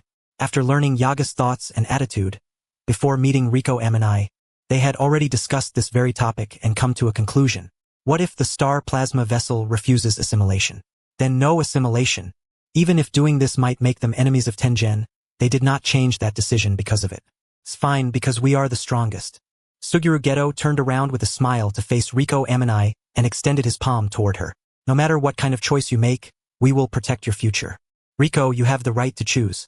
Meanwhile, outside Jujutsu High, although Gojo Satoru had forcibly steadied his reason after seeing Chinatsu collapse heavily wounded, in the face of Toji Fushiguro's violent offensive, his already mentally exhausted state left him no match for Toji Fushiguro, and he was beaten down to the ground. Toji Fushiguro let out a long breath. Although defeating Chinatsu had relied on a sneak attack and surprise assault, consecutively defeating two Six Eyes Divine Children had consumed far more stamina and focus than a simple warm-up. Man, I'm beat. Once this job's done, I really need to treat myself well. Toji Fushiguro flicked the inverted spear of heaven in his hand downward a few times. Blood flew off the blade and splattered onto the ground. Just as he was about to put away the inverted spear of heaven and pull out the plain, practical handgun that worked better on ordinary humans, his sharp senses suddenly picked up that something about the surroundings seemed off. Wait, Toji Fushiguro quickly turned his head to the right, toward where Gojo Satoru was. After seeing that Gojo Satoru was still lying on the ground without moving at all, the ominous feeling in his heart eased a little. With that in mind, he turned his head to the left, toward where Chinatsu was lying, and saw that she too was still on the ground. Toji Fushiguro couldn't help but complain inwardly that maybe it had been too long since he'd taken on a high-difficulty mission, and his nerves had become a little too sensitive.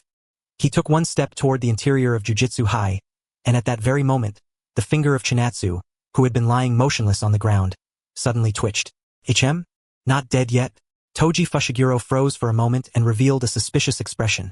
Because in his judgment, after suffering such severe injuries and lying there for so long, she should have been dead already. But just in case, he still took out the inverted spear of heaven and the chain of 1,000 miles, preparing to use the combination of those two cursed tools to finish Chinatsu off from a distance. Toji Fushiguro swiftly threw out the chain in his hand, and the blade of the inverted spear of heaven, which could ignore Infinity's defense, rapidly shot toward Chinatsu's head. Bang! The blade of the inverted spear of heaven slammed violently into the stone ground with a thunderous boom. It missed. More accurately, it had been dodged. Toji Fushiguro turned to look behind himself, only to see Chinatsu, who had shifted her position with teleportation, now standing there just like that. Her head was lowered, and both arms hung down loosely at her sides without any force in them. The moment Fushiguro Toji saw this, he immediately yanked the chain of 1,000 miles and pulled the inverted spear of heaven back into his hand. Holding the inverted spear of heaven, he stared at Chinatsu seriously. Beads of sweat appeared on his cheeks, and he couldn't help but mutter a complaint. In broad daylight, I shouldn't be seeing ghosts. After Chinatsu's body was pierced again and again by Toji Fushiguro's inverted spear of heaven, she hurriedly copied the method Gojo Satoru used in the original story, pouring her entire mind and soul into activating the reverse curse technique, using the stimulus of that razor-thin moment between life and death to force herself. It sounded simple, but actually doing it was difficult beyond words. With her life rapidly ticking down, Chinatsu felt as if she had sunk into a sticky abyssal swamp. If she wanted to survive, the only thing she could do was reach upward with everything she had, stretch out her arm, and grab onto the lifeline called reverse curse technique with all her strength. Fortunately, Chinatsu succeeded. The many wounds that had been pierced through by Toji Fushigiro's inverted spear of heaven now released streams of steam-like vapor from her skin, and her body returned to the state it had been in before the injury. The moment Toji Fushiguro saw this, he quickly understood what had happened to Chinatsu. He couldn't help tightening his grip on the inverted spear of heaven even more. Just as he was about to launch another attack at Chinatsu, he saw her, who had been standing there with her head lowered like someone who hadn't fully woken up, slowly raise her head. On her face was a faint smile mixed with a touch of madness, and the words that came out of Chinatsu's mouth instantly threw Toji Fushigiro's thoughts into disorder. "Thank you so much, Toji." Toji Fushiguro couldn't help being stunned for a moment. If it had been taunts or mockery, he would have long since treated them as background noise and ignored them casually. But this was the first time an enemy had thanked him, a killer, in the middle of battle. Even though Toji Fushiguro was momentarily dazed, he still understood what kind of mindset Chinatsu had when she said something like that. "You don't think you've already won, do you? If you've gotten back up, then I'll just knock you down one more time." Toji Fushiguro grinned, confidence written all over his face. He mounted the armor-piercing inverted spear of heaven onto the chain of 1,000 miles, which could extend infinitely, and began spinning the chain. As someone from the Zenin family, which had always held a grudge against the Gojo family, Toji Fushiguro knew better than most just how strong a six-eyes sorcerer who had awakened through mastering reverse curse technique could become. Normally, when facing an awakened six-eyes user who was close to, or had perhaps already become, the strongest jujitsu sorcerer of the modern age, Toji Fushiguro would definitely choose to turn around and run without hesitation. But at this moment, he threw the rules he had always followed straight to the back of his mind. Right now, all he wanted was to fight the strongest jujitsu sorcerer of the modern age, defeat her, and trample her beneath his feet. The chain of 1,000 miles in his hand spun faster and faster. The inverted spear of heaven attached to its end struck the ground again and again, carving up chunks of broken stone from the earth. Toji Fushiguro's eyes sharpened. Just as he was about to hurl the chain of 1,000 miles and launch his attack at Chinatsu, he saw her slowly raise one hand and form it into the shape of a gun. The cursed energy inside her rapidly transformed, and a crimson impact bullet instantly condensed at her fingertip. Seeing this, Toji Fushiguro's pupils widened. He decisively gave up on attacking and prepared to use the inverted spear of heaven to block the strike. Cursed technique reversal. Red. As Chinatsu softly chanted the words, the impact bullet at her fingertip instantly shot toward Toji Fushiguro and unleashed an incomparably violent shockwave. Bang! Toji Fushiguro was blasted straight into one of the buildings at Jujutsu High. Even though most of the impact had been offset by his body, the aftershock still covered the buildings inside the school with cracks, leaving them on the verge of collapse. Chinatsu stared at the rolling cloud of smoke before her. Knowing full well the iron rule that where there's smoke, there's no damage, she didn't think this attack could seriously injure Toji Fushiguro at all. Even though Red's output was twice that of Blue, Toji Fushiguro was still the strongest human body created by the heavenly restriction, and on top of that, he held a divine weapon like the inverted spear of heaven. Sure enough, before the smoke had even cleared, Toji Fushiguro burst out of it with the inverted spear of heaven in hand, trying to close the distance with Chinatsu and slit her throat with a single strike. Facing Toji Fushiguro as he charged straight at her, Chinatsu understood that whether it was blue or red, subduing Toji Fushiguro in a short time would be difficult. Fortunately, the Limitless technique had more than just those two moves. The Limitless technique was a technique passed down for 1,000 years. Over that long span of time, generation after generation recorded their experiences in the family archives for later descendants to study. Blue and red were moves publicly known within the Gojo family. So as a former member of the Zenin family, Toji Fushiguro naturally understood the properties of both techniques. But there was one move that even within the Gojo family was scarcely known, making the two utterly different forces of infinity, forward rotation and reversal, collide, and in that instant unleashing the imaginary mass that did not originally belong to this world in a single tilted outpouring. Hollow technique, purple. As Chinatsu snapped her fingers with a crisp sound, the entire grounds of Jujutsu High were swallowed by dazzling purple light, and when the light faded, Toji Fushiguro had already stopped his advance. He simply stood there quietly. Both the inverted spear of heaven and the chain of 1,000 miles had fallen to the ground, and a bloody hole had opened in his body. He had lost. A gentle breeze brushed across his body, and he could clearly feel the force of his life rapidly draining away. He probably wouldn't even need 1 minute before he closed his eyes forever.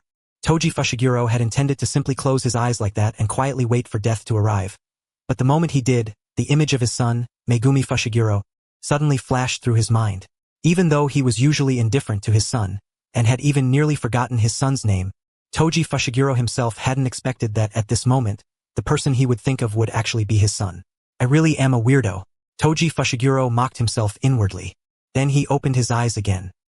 He had already parted his lips, trying to say something, only to see that Chinatsu had already walked up in front of him and reached a hand toward his body. What are you? Don't talk. I'm trying something. Chinatsu's actions completely left Toji Fushiguro at a loss. In the final dozen seconds of his life ticking away, he fixed his gaze on her. He saw Chinatsu place her palm beside the wound on his body.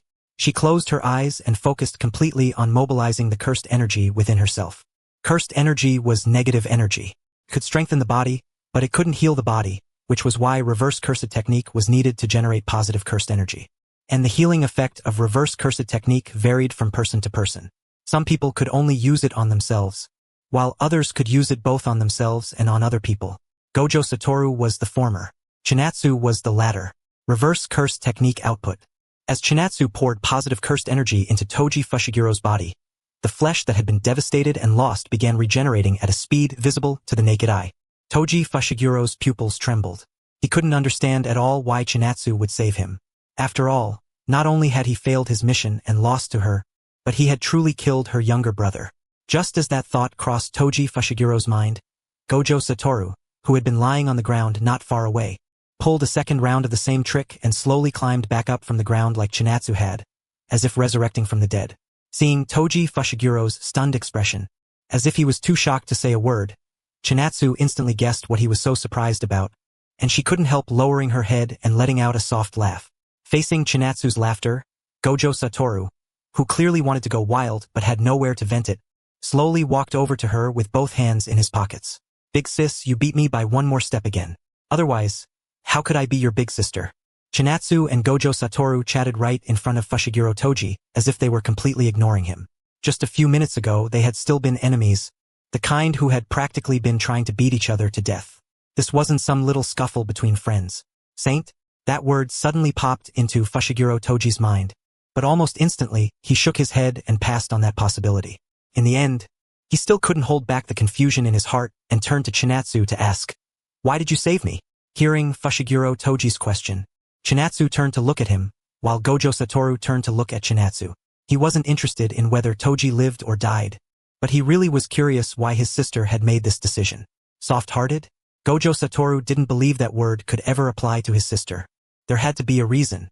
Under the gaze of the two of them, Chinatsu only paused for a moment before raising both hands and holding up one finger on each. Do you want the truth or the lie? The truth. Fushiguro Toji chose the truth without even the slightest hesitation. He had no interest in picking the lie just so Chinatsu could deliberately mess with him. Switching into truth mode, Chinatsu put one hand on her waist and let out a helpless sigh. Under their burning gazes, she sincerely spoke the truth. I just find you pleasing to the eye? Then you'd better tell the lie instead. Fushiguro Toji's face was full of, "Are you seriously taking me for an idiot?" And beside Chinatsu, even Gojo Satoru's face twitched slightly, telling her to stop messing around. Chinatsu felt helpless too. Nobody believed the truth these days.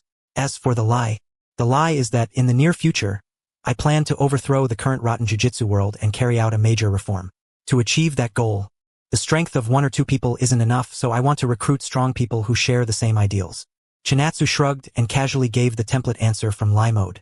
Of course, although she called it a lie, it was actually also the truth. Overthrowing the rotten jujitsu world and reforming it really was Chinatsu's goal. It was just that this matter had absolutely nothing to do with saving Fushiguro Toji. The question and answer simply didn't match, so it counted as a lie. But this so-called lie was something Fushiguro Toji genuinely took in. He even lowered his head and thought about it seriously. The Zenin clan he had been born into was practically a miniature reflection of the corruption in the jujitsu world. It could be said that no one hated the current jujitsu world more than he did. Are you confident? There are still some difficulties when it comes to reforming the jujitsu world, but if it's only about overthrowing it, I think you should already have your answer. True enough. Fushiguro Toji looked at Chinatsu and Gojo Satoru in front of him, then subconsciously raised a hand and pressed it over the spot where hollow purple had pierced him earlier. At this moment, under the positive output of Chinatsu's reverse curse technique, The wound that should have killed him in less than a minute had already completely healed. If not for his clothes being torn to pieces, there was no trace left on his body that showed he had once been blasted apart. At the same time possessing the power to destroy everything and the power to heal everything. What a monster, but unexpectedly he didn't dislike it. If you really plan to make a move against the Jujutsu world in the future, you can come find me. I'll help. But if you want me to join Jujutsu High, then please allow me to refuse. As Fushiguro Toji said this, Chinatsu naturally didn't force him. Or rather, she had never planned to drag Fushiguro Toji into Jujutsu High in the first place. That would have been way too out there. Just as the three of them were chatting like friends, a huge fleshworm curse suddenly rushed out from the distance and opened its bloody maw at Fushiguro Toji. Fushiguro Toji reacted instantly. He picked up the cursed tool split soul katana and, in one sharp instant, slashed out several times, cutting the fleshworm curse into pieces. Geto Suguru arrived at the scene holding Playful Cloud. He had originally been planning to shout to Chinatsu and Gojo Satoru that he was here to help too. But once he got closer and took a look, he immediately felt that the atmosphere was all wrong, and 3 huge question marks practically appeared above his head. Grinning foolishly, Gojo Satoru quickly walked over to Geto Suguru's side and used the shorthand of best friends to explain as briefly as possible what had just happened. Then, seeing that the situation seemed safe now, Amanai Riko and the maid Kurwa Misato also walked out one after another from the buildings inside Jujutsu High. Seeing that Amanai Riko had made her own choice and had not met a tragic fate, Chinatsu couldn't help but let out a sigh of relief in her heart. Before seeing Amanai Riko come out, she had been afraid that the chain reaction caused by her own actions might have led Riko to eventually agree to the assimilation. As long as she didn't assimilate, that was fine. As long as she didn't assimilate, that was fine. Even though doing this would definitely trigger some new plot developments. For example, Chinatsu could already guess that in the near future, she, Gojo Satoru, and Geto Suguru would be summoned by some higher-up in the Jujutsu world and questioned about this and that. It would be a little troublesome. Sure, but compared to Riko losing her life, that trouble was basically nothing. Chinatsu and the others talked about many more things inside Jujutsu High. To be safe, Geto Suguru accompanied Amanai Riko and the maid Kurwa Misato back home to protect them. Meanwhile, Chinatsu and Gojo Satoru turned and headed deeper into Jujutsu High, toward the tombs of the Star Corridor where Tengen lived, preparing to directly face this immortal sorcerer who had already lived for over 1,000 years. As for Fushiguro Toji, the phone in his pocket started buzzing. When he turned on the screen, he saw it was a call from a manager of the Time Vessel Association, probably wanting to ask whether Toji had completed the assassination job. In silence, Fushiguro Toji added the number to his blacklist, then turned off the phone and stuffed it back into his pocket. What should I do next? Forget it. I'll just go home and take a look for the first time in a while. Fushiguro Toji, born into the Zenin clan, the most feudal family in the Jujutsu world, had suffered all kinds of discrimination within the clan since childhood because of his heavenly restriction. Because he was born without cursed energy, Fushiguro Toji couldn't even see curses.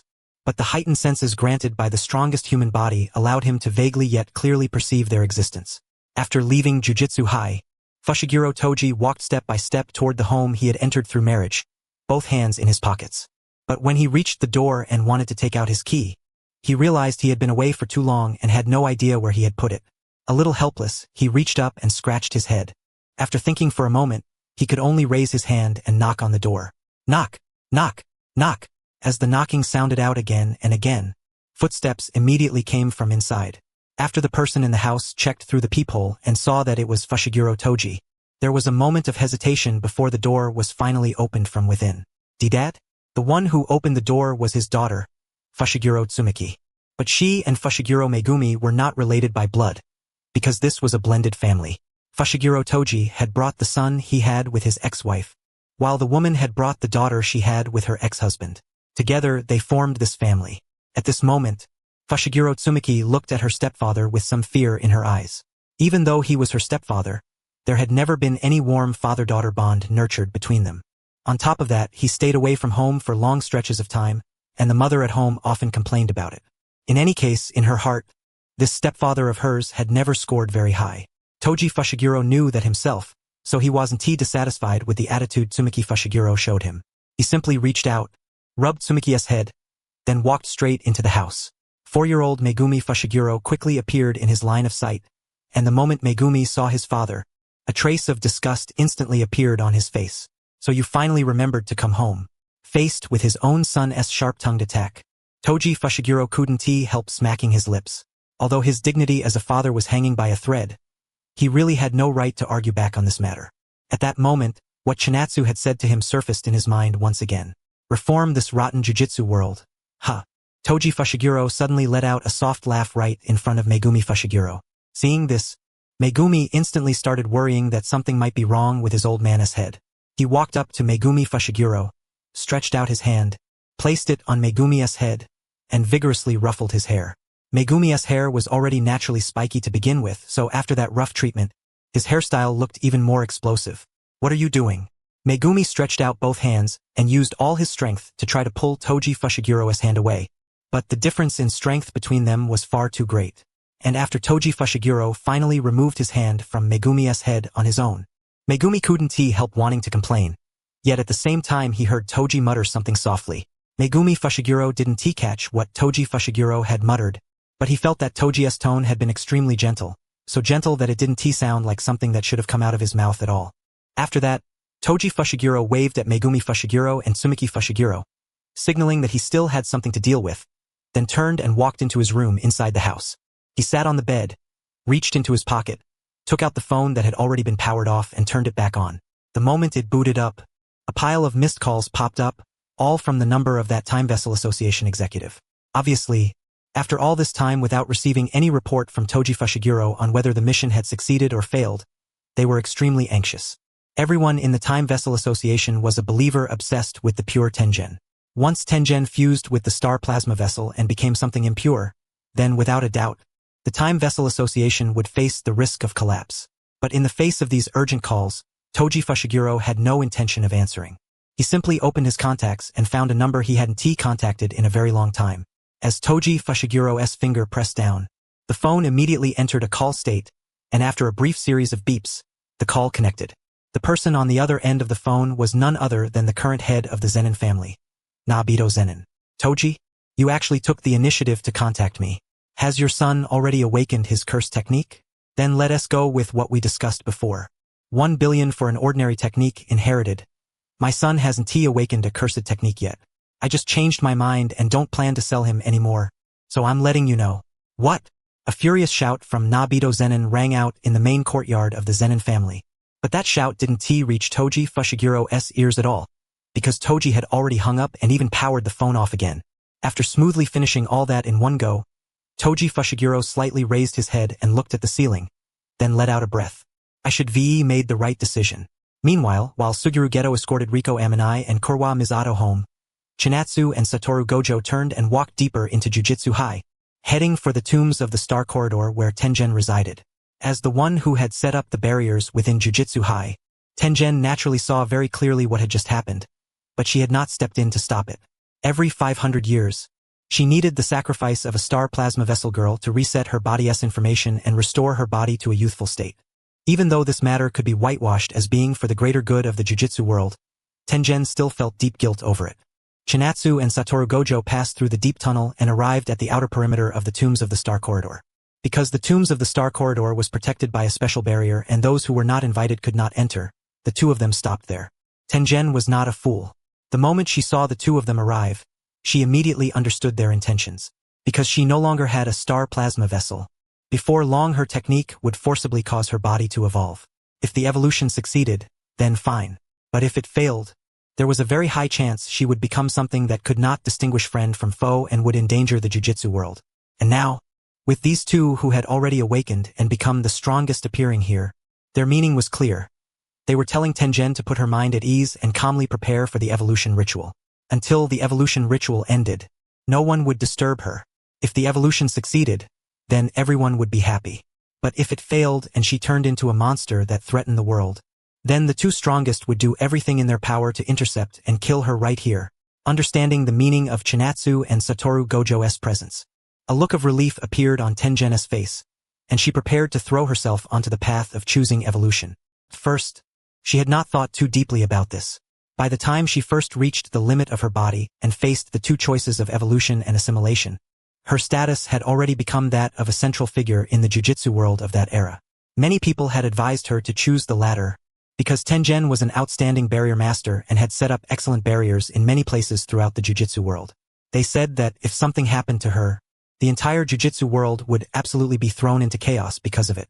Under their persuasion and the fear in her own heart, Tengen ultimately chose the path of assimilation and assimilated with the star plasma vessel girl. On the surface, it was called assimilation, but because of the enormous gap between their minds, the result was without question that Tengen remained the main consciousness.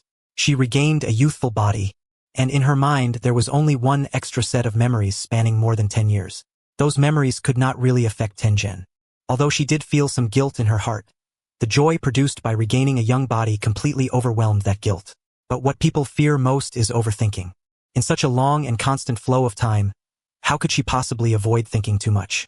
Especially whenever she reached the limit of her body and once again faced these two paths, evolution or assimilation. She was afraid that, if she failed, she would become a monster that endangered not only the jujitsu world but even the entire world. Because of that, all she could do was keep choosing the safer option. Just before the evolution ritual was about to begin, she turned to look in the direction where Chinatsu and Satoru Gojo were standing. After understanding that even if her evolution failed, there would still be people capable of stopping her, her mood very obviously calmed down a great deal. Then I'll leave it to the two of you. If I really do become a monster, please make sure to kill me. As her words fell, a towering tree within Chinatsu and Satoru Gojo's sight suddenly began to flash with a faint light. And through the observation ability of the 6 eyes the two possessed, they could clearly see strands of unusual cursed energy fluctuations being emitted from that towering tree. Looks like it started. Yeah, just don't know whether Tengen's gonna evolve into Metal Greymon or Skull Greymon.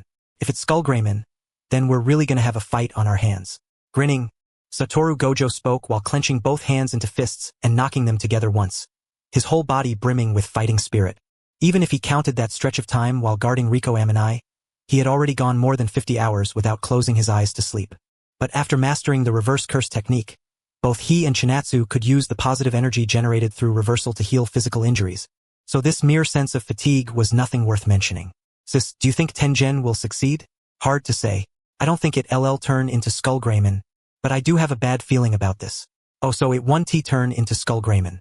But there are a lot of evolution routes in Digimon. Just because it won't turn into Skull Greymon doesn't mean it'll safely evolve into Metal Greymon. Gojo Satoru continued using Digimon terms to describe Tengen's evolution. To people who didn't know the series, the comparison was a bit abstract, but to anyone familiar with Digimon, the explanation was basically perfect. Time passed little by little. Under the two of their gazes, the cursed energy fluctuations radiating from the towering tree at the center gradually began to stabilize, which eased the tension in both their hearts quite a bit. Because of the 6 eyes, even the slightest problem on Tengen's side would be noticed by them immediately. So after the cursed energy fluctuations started stabilizing, the two of them didn't stay idle and began a new round of training. Although awakening through mastering the reverse curse technique meant they were unquestionably the strongest in today's jujitsu world, if a full-state 20-finger Sukuna showed up in front of them right now, the two of them joining forces would still be crushed badly. After all, they still had many training goals left unfinished. There were goals before awakening, and naturally there were also goals after awakening. For example, 1. Become proficient in using red and hollow purple. 2. Simplify the incantations and hand signs. 3. Perfect 24-hour automatic defense. 4. Master long-distance teleportation. 5. Comprehend the supreme art of jujitsu, domain expansion. There were many goals, but they were not complicated. In the original story, awakened Gojo Satoru only spent 1 or 2 years gradually completing all of the above and became the strongest of the strongest. Now, with the two of them pushing each other and competing with each other, the time needed for them to fully develop would surely be shortened even further. Judging by the time shown on the phone, the two of them had already stayed inside the tombs of the Star Corridor for 2 whole days. Even though they used training to pass the time, this was ultimately not a long-term solution. The environment of the tombs of the Star Corridor was truly hard to describe. The space was clearly wide, yet it gave people a very cramped feeling.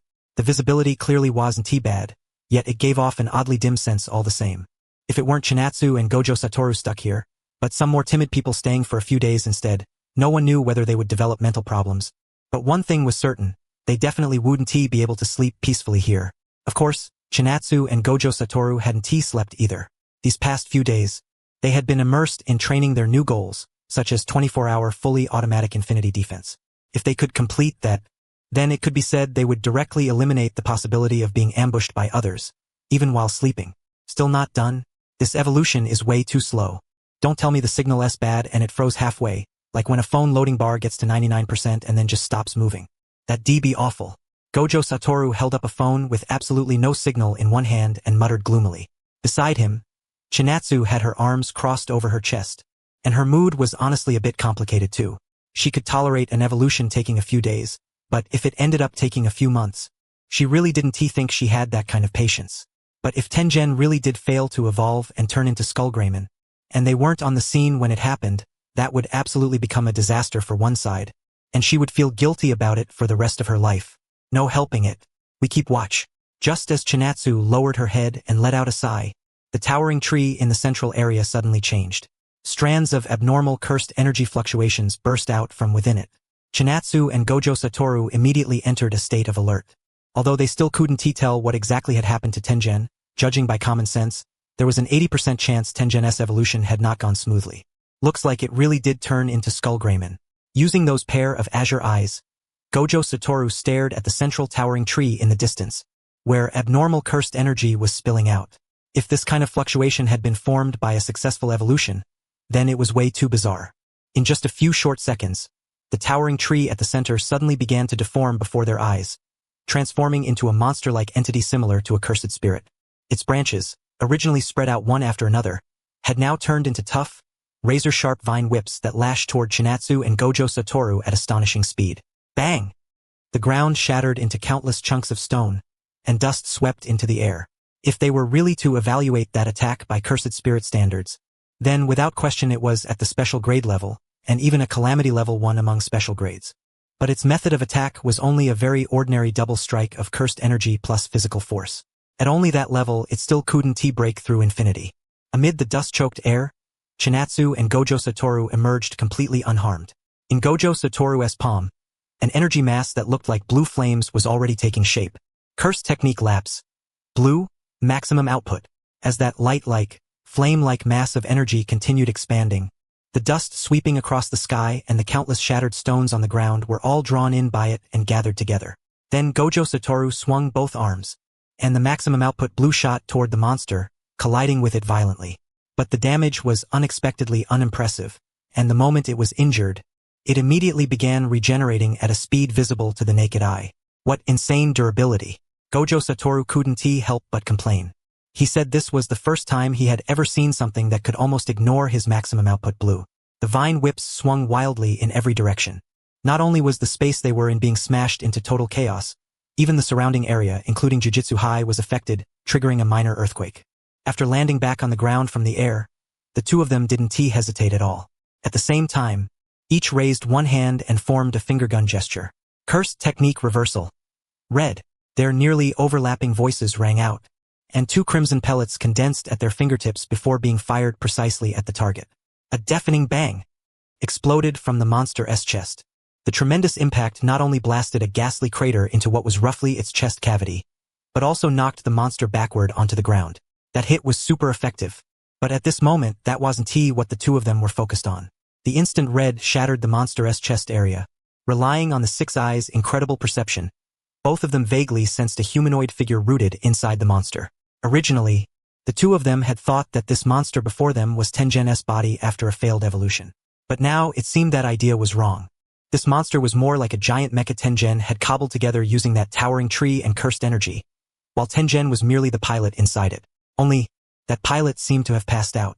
Although they still had no idea what exactly had gone wrong with Tengen's evolution, since that was the case, they could finally stop worrying and focus on dealing with this monster seriously.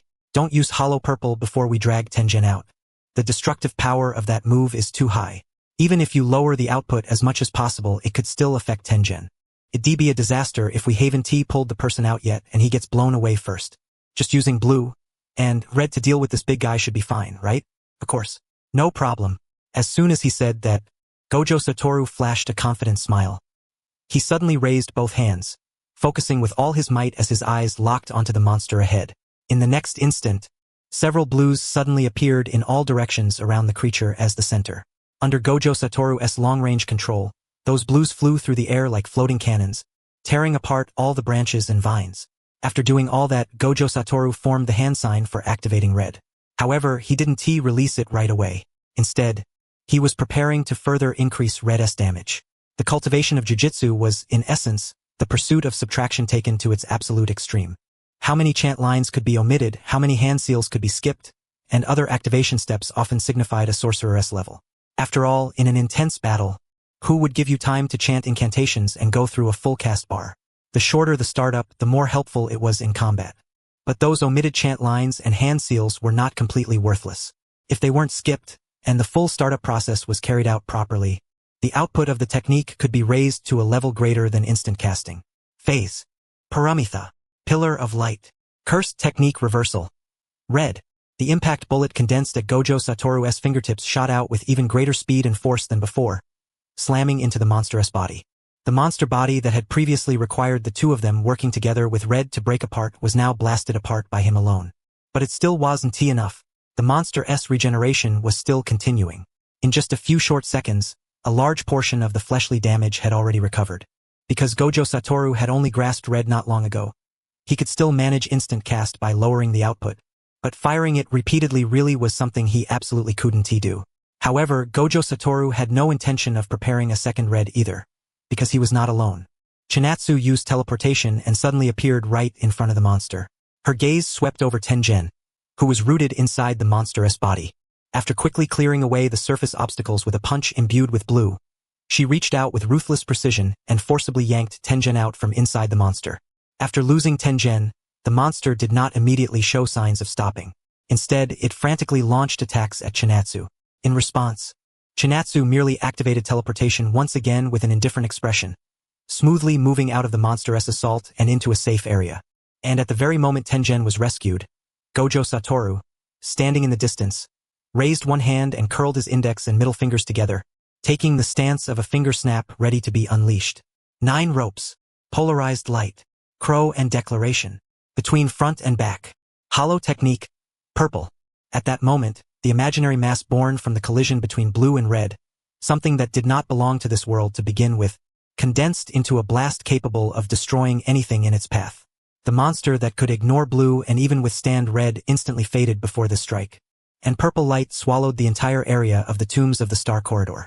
When the purple radiance faded, the monster had completely lost all signs of movement and collapsed to the ground. The tombs of the Star Corridor returned to silence. After releasing that enhanced purple, Gojo Satoru couldn't help but let out a breath, his heart full of accomplishment.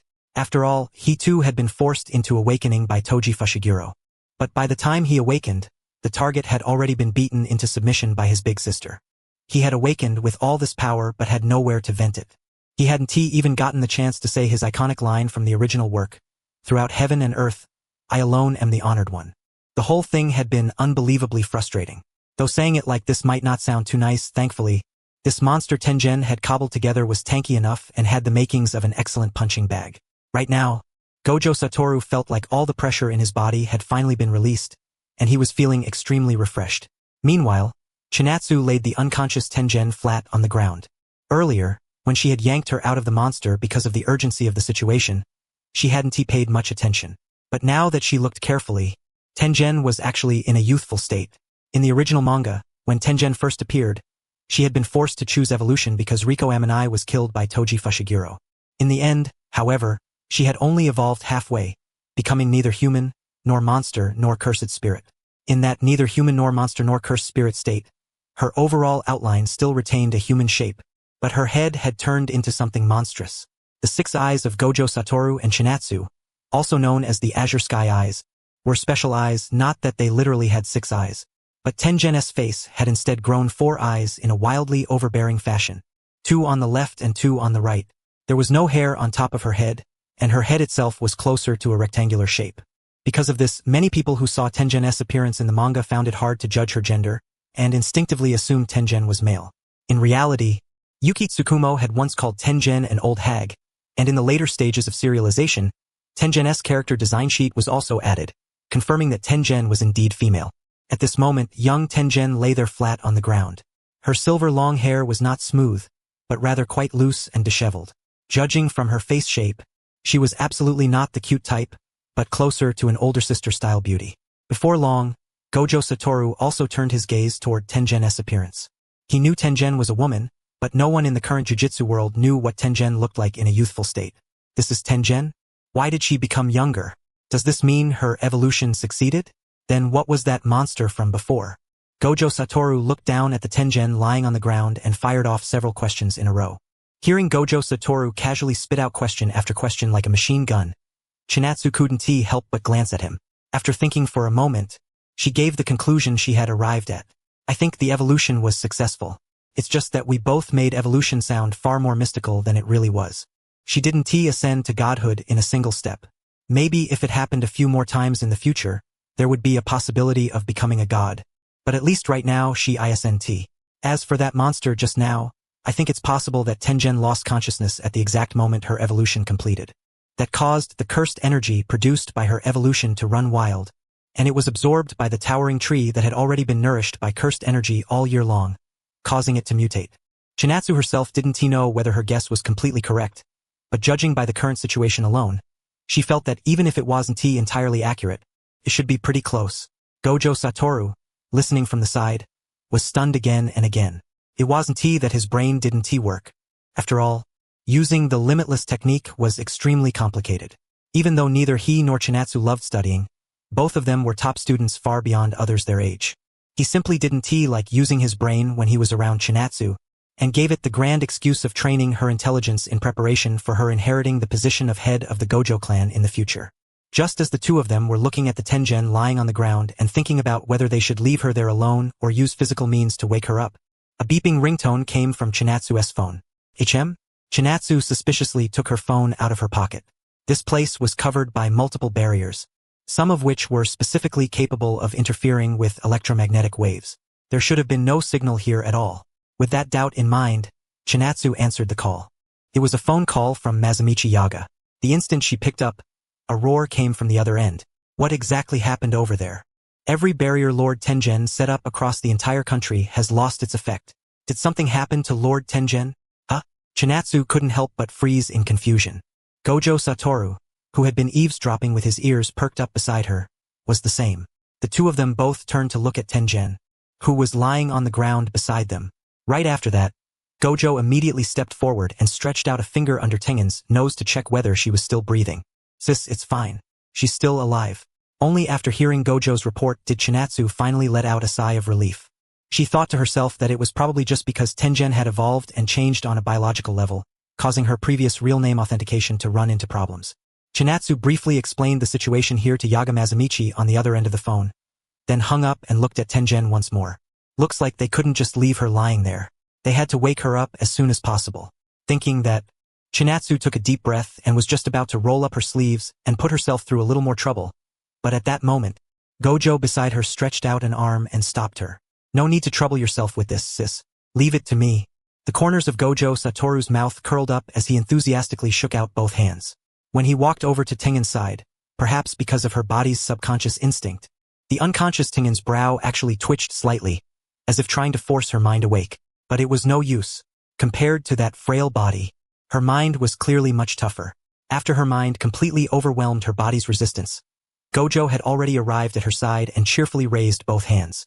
Then, accompanied by Gojo's strangely addictive idiotic laughter, the smack, smack, smack of Tathagata palm strikes echoed throughout the tombs of the Star Corridor. Half a minute later, with both cheeks burning hot, Tengen sat cross-legged on the ground, shooting a resentful little glare around. As the culprit behind all this, Gojo simply put both hands behind his back, turned his head to the side, and even whistled. Gojo Satoru, don't look at me. I don't know anything.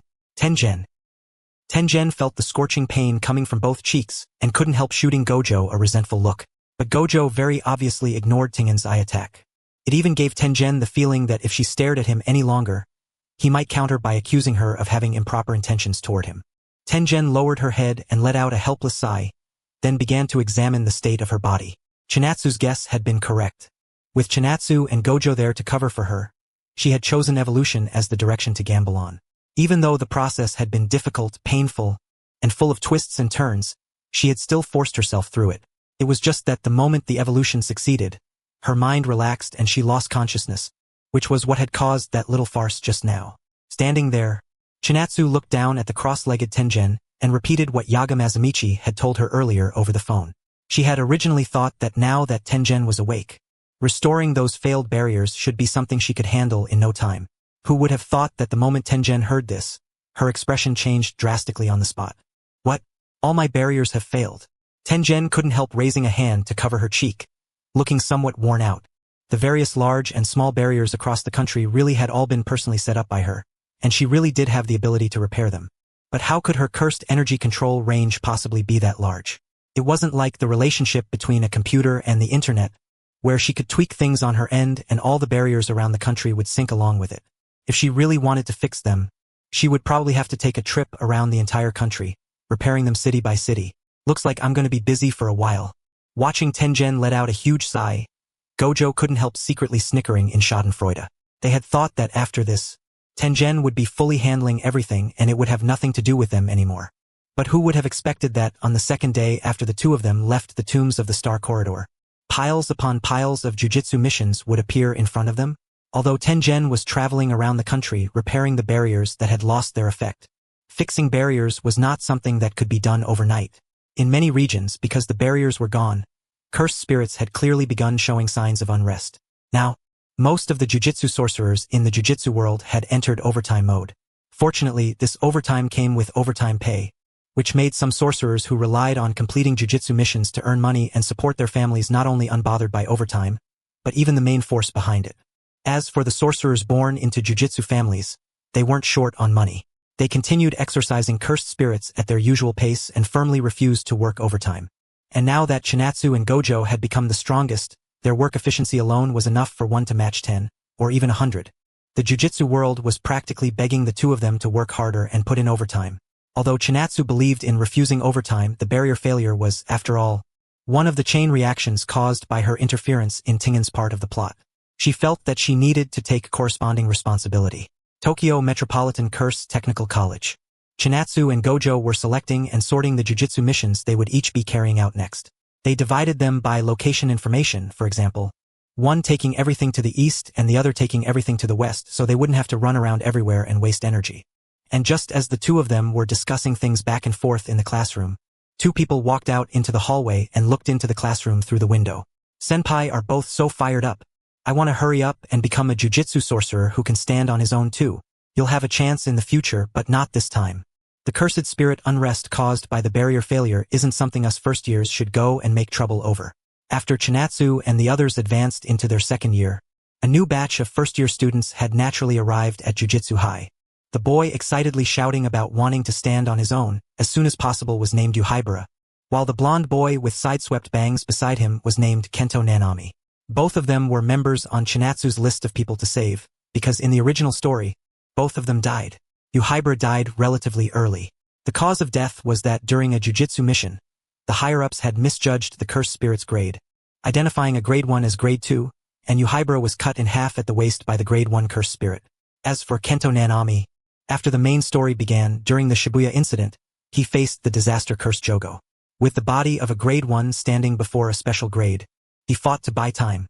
After suffering severe burns and heavy injuries, his life was then harvested by the disaster-cursed Mahito. Naturally, Chinatsu had already noticed the two peeking outside the classroom. Kento Nanami could be left alone for now, but the main concern was Yuhaibara. Not only was he getting closer and closer to that dangerous plotline, but Chinatsu was also worried that if she failed to save Yuhaibara, and Suguru Geto, who had a good relationship with him, learned of his death, it might cause all of Chinatsu's previous efforts to go to waste. Of course, Chinatsu also understood that even if every factor in the process that led to Suguru Geto's mental collapse were removed, there would still remain a possibility that he would break down anyway, because Suguru Geto's way of thinking was different from ordinary people. He was far too extreme. Right now, he was extremely determined to use everything he had to protect the weak. Once the spiritual pillar supporting him shattered, it would be very easy for him to go from one extreme to another. While Chinatsu was spacing out and thinking about all this, Gojo Satoru had already finished sorting the jujitsu missions he would be responsible for first. Sis, I'm heading out first. I already made plans to play a park basketball game with Suguru tomorrow, so I can't let these missions hold me up. After saying that, Satoru Gojo strode out of the classroom without stopping. After greeting Yuhaibara and Kento Nanami, he quickly ran off and disappeared from sight. Chinatsu let out a helpless sigh. She didn't have any plans, so she could slowly work through this big pile of jujitsu missions. Very soon, Chinatsu also finished sorting out her own jujitsu missions. Just as she was about to leave the classroom and start her own busy corporate slave schedule, the phone stuffed in her pocket suddenly started going beep, beep, beep. Chinatsu pulled her phone out of her pocket in confusion, only to find that it was actually the Great Elder calling her. which made her jolt in surprise. Ever since entering Jujutsu High, the number of times she and Satoru Gojo went home had dropped in a straight-line plunge. Since they went back less often, naturally her contact with the Great Elder had also become much less frequent. Hello? Great Elder? What is it? Chinatsu, are you free right now? If you are, come home for a bit. There are some things I want to discuss with you. Chinatsu really wanted to say she was free, but when she thought of the huge pile of jujutsu missions she had just sorted out, she could only sigh helplessly and raise a hand to her forehead. I'm not free right now, but I should be free tonight. Then tonight is fine. There's no rush. Hearing the Great Elder's words, a trace of confusion appeared on Chinatsu's face. But because all her brainpower was currently invested in calculating how to save Yuhaibara in the future and completely stabilize Suguru Geto's mental state, her temporarily insufficient brainpower left her with no room to think too much about it. After hanging up on the Great Elder, she followed her original plan and began exorcising the cursed spirits in eastern Tokyo. Although Chinatsu did not advocate using jujutsu in ordinary daily life, the barrier had currently lost its effect, and this was an extraordinary situation. If these dangerous cursed spirits were not dealt with as soon as possible, then ordinary people might suffer under their attacks. Even before awakening, Chinatsu and Satoru Gojo had already been highly efficient at carrying out jujutsu missions. After awakening, their efficiency had risen to an even higher level. The main reason was that after obtaining reverse curse technique, a six-eyes sorcerer could basically exploit a bug. Thanks to the precise cursed energy control brought by the six eyes, a sorcerer could reduce cursed energy consumption to the point that it was almost inexhaustible. The downside was that prolonged use would overwork and damage the brain. Reverse curse technique could heal the body. Even brain damage could be instantly healed. The downside was that it consumed a great amount of cursed energy, making it difficult to use for long periods or multiple times. When the strengths and weaknesses of the six eyes and reverse curse technique collided, their disadvantages unexpectedly canceled each other out, leaving nothing but advantages. That was also why a six-eyes sorcerer mastering reverse curse technique was considered an awakening. When an ordinary sorcerer awakened reverse curse technique, their strength rose by one tier. When a six-eyes sorcerer awakened reverse curse technique, their strength rose by an entire dimension. Chinatsu went out in the morning to clear out cursed spirits, and by dusk she had already finished all the jujutsu missions on hand. In a relaxed mood, she leisurely returned to the Gojo family estate. Even though she had not come back for quite some time, this was still the place where she had lived from childhood to adulthood. It was not as if a sense of unfamiliarity would appear that quickly. When the servants in the estate saw Chinatsu return home, they all gathered around her with smiles on their faces. Their enthusiasm was so warm that even Chinatsu found it a little hard to handle. A scene like this would have been absolutely impossible in the old Gojo family. Or rather, no one would even have imagined things going in this direction. If the Zenin family could be described as a gathering place for arrogant people who fancied themselves nobles, then the old Gojo family had been a gathering place for emotionless ice blocks. Chinatsu responded to everyone's enthusiasm around her with a smile. She would never ignore these servants, because in her eyes, they were not servants, but family members who had helped raise her since childhood and even shared some blood relation with her. "All right, miss, did you come back this time because there's some important matter to deal with?" "Important matter? All right. The Great Elder called me back. He said he had something he wanted to discuss with me. If it had not suddenly been brought up, Chinatsu felt that she really might have almost forgotten why she had come back in the first place. After hearing what Chinatsu said, the people around her could not help but turn their heads and exchange glances with one another, little sparks flashing in their eyes. Before Chinatsu could even react, the servants instantly came to their senses. They happily urged Chinatsu to hurry over to the Great Elder's place. Though somewhat baffled, Chinatsu still nodded and stepped toward the Great Elder's room. When she arrived at the door to the Great Elder's room, before she could speak or knock, the door opened on its own. Chinatsu eyed the door suspiciously. Through the six eyes, she discovered traces of cursed energy residue within it. Probably a cursed technique? In the jujutsu world, whenever people talked about the three great families, the Gojo, Zenin, and Kumo clans, they would usually bring up the three most powerful inherited techniques among them. The limitless, 10 shadows technique, blood manipulation. But those three techniques were only the strongest and most supreme ones. Within the three great families, there were also sorcerers who awakened ordinary or rare curse techniques, as well as inherited family techniques that were a level lower. For example, the construction technique, awakened by my Zenin of the Zenin family, or the inherited family technique, projection sorcery, awakened in the Nabito Zenin line. Just like the Zenin family, the Gojo family was the same. It was impossible for them to rely entirely on the limitless alone. After all, the limitless could only be used by someone who possessed the six eyes, and even then only one generation of 6 eyes appeared every several hundred years. With a puzzled mood, Chinatsu walked into the room. Before she could even reach out to close the door, it shut by itself again. The windows in the room were tightly closed, the curtains were drawn, and not a single light had been turned on, making the room extremely dim. Combined with the automatic opening and closing door, it gave off a very strong walking onto a horror movie set kind of feeling. An ordinary person might really have been frightened, but was Chinatsu an ordinary person? Whether in her previous life or this one, there were only 2 kinds of movies she liked to watch: comedy films and horror films. The automatic opening and closing of the door was done through a long-range manipulation-type curse technique, and the dim lighting in the room did nothing to hinder her special eyes from capturing her surroundings. In fact, before even entering, Chinatsu had already sensed several hidden fluctuations of cursed energy inside the room. Come out already. Seriously, all of you are old enough already. Is playing this kind of game with me really that interesting? Chinatsu put one hand on her hip and lowered her head with a helpless sigh. As her words fell, the lights in the room turned on, and one little old man and old woman after another emerged from the hiding spots they had so carefully chosen. They were the many Gojo elders led by the Great Elder. There were even some among them whom Chinatsu had never seen before, but that did not matter. As long as she knew they were elders, that was enough. At this moment, the many elders awkwardly and shamefully criticized the Great Elder, venting their dissatisfaction with this behavior. It was obvious that this whole scare someone operation had been the Great Elder's own stubborn idea. The Great Elder, however, still wore a smile. Did he really not know that this little trick would not work on Chinatsu? He had simply wanted to have some fun. After a brief commotion, the room barely regained its calm. But as Chinatsu looked at the many Gojo family elders before her, a faint sense of foreboding welled up inside her. Then the Great Elder raised a fist to his mouth, cleared his throat heavily, and a serious, solemn expression appeared on his face. Chinatsu, there were a total of 11 elders in the Gojo family, and 7 of them were standing on your side, hoping that you would succeed to the position of the next head of the Gojo family. After a brief silence, Chinatsu crossed her arms without hesitation, venting her dissatisfaction. She said that this bunch of old fossils better not force a sale on her. Perhaps to people from other jujitsu families, the position of clan head, symbolizing the leader of the entire family, was a supreme existence, and they would rack their brains trying to seize that seat. Take the neighboring Zenin and Kumo families, for example. Each and every one of them fought over the position of family head until their heads were bloodied, practically turning it into a miniature royal succession war. In contrast, the 2 candidates for the Gojo family head were both complete weirdos. Clearly, for them, the position of family head wasn't some distant, unreachable thing. It could be said that if they took it seriously and put in some effort, they could just reach out and grab it.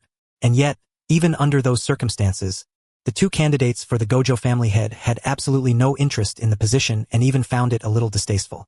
If only one divine child had been born, then the position of family head would have directly gone to that person in order of succession. There would have been nothing to argue about. Even if that person inherited the position and then ignored the Gojo family until it perished, the title of family head could still only rest on the divine child's head. No one else had the right to interfere.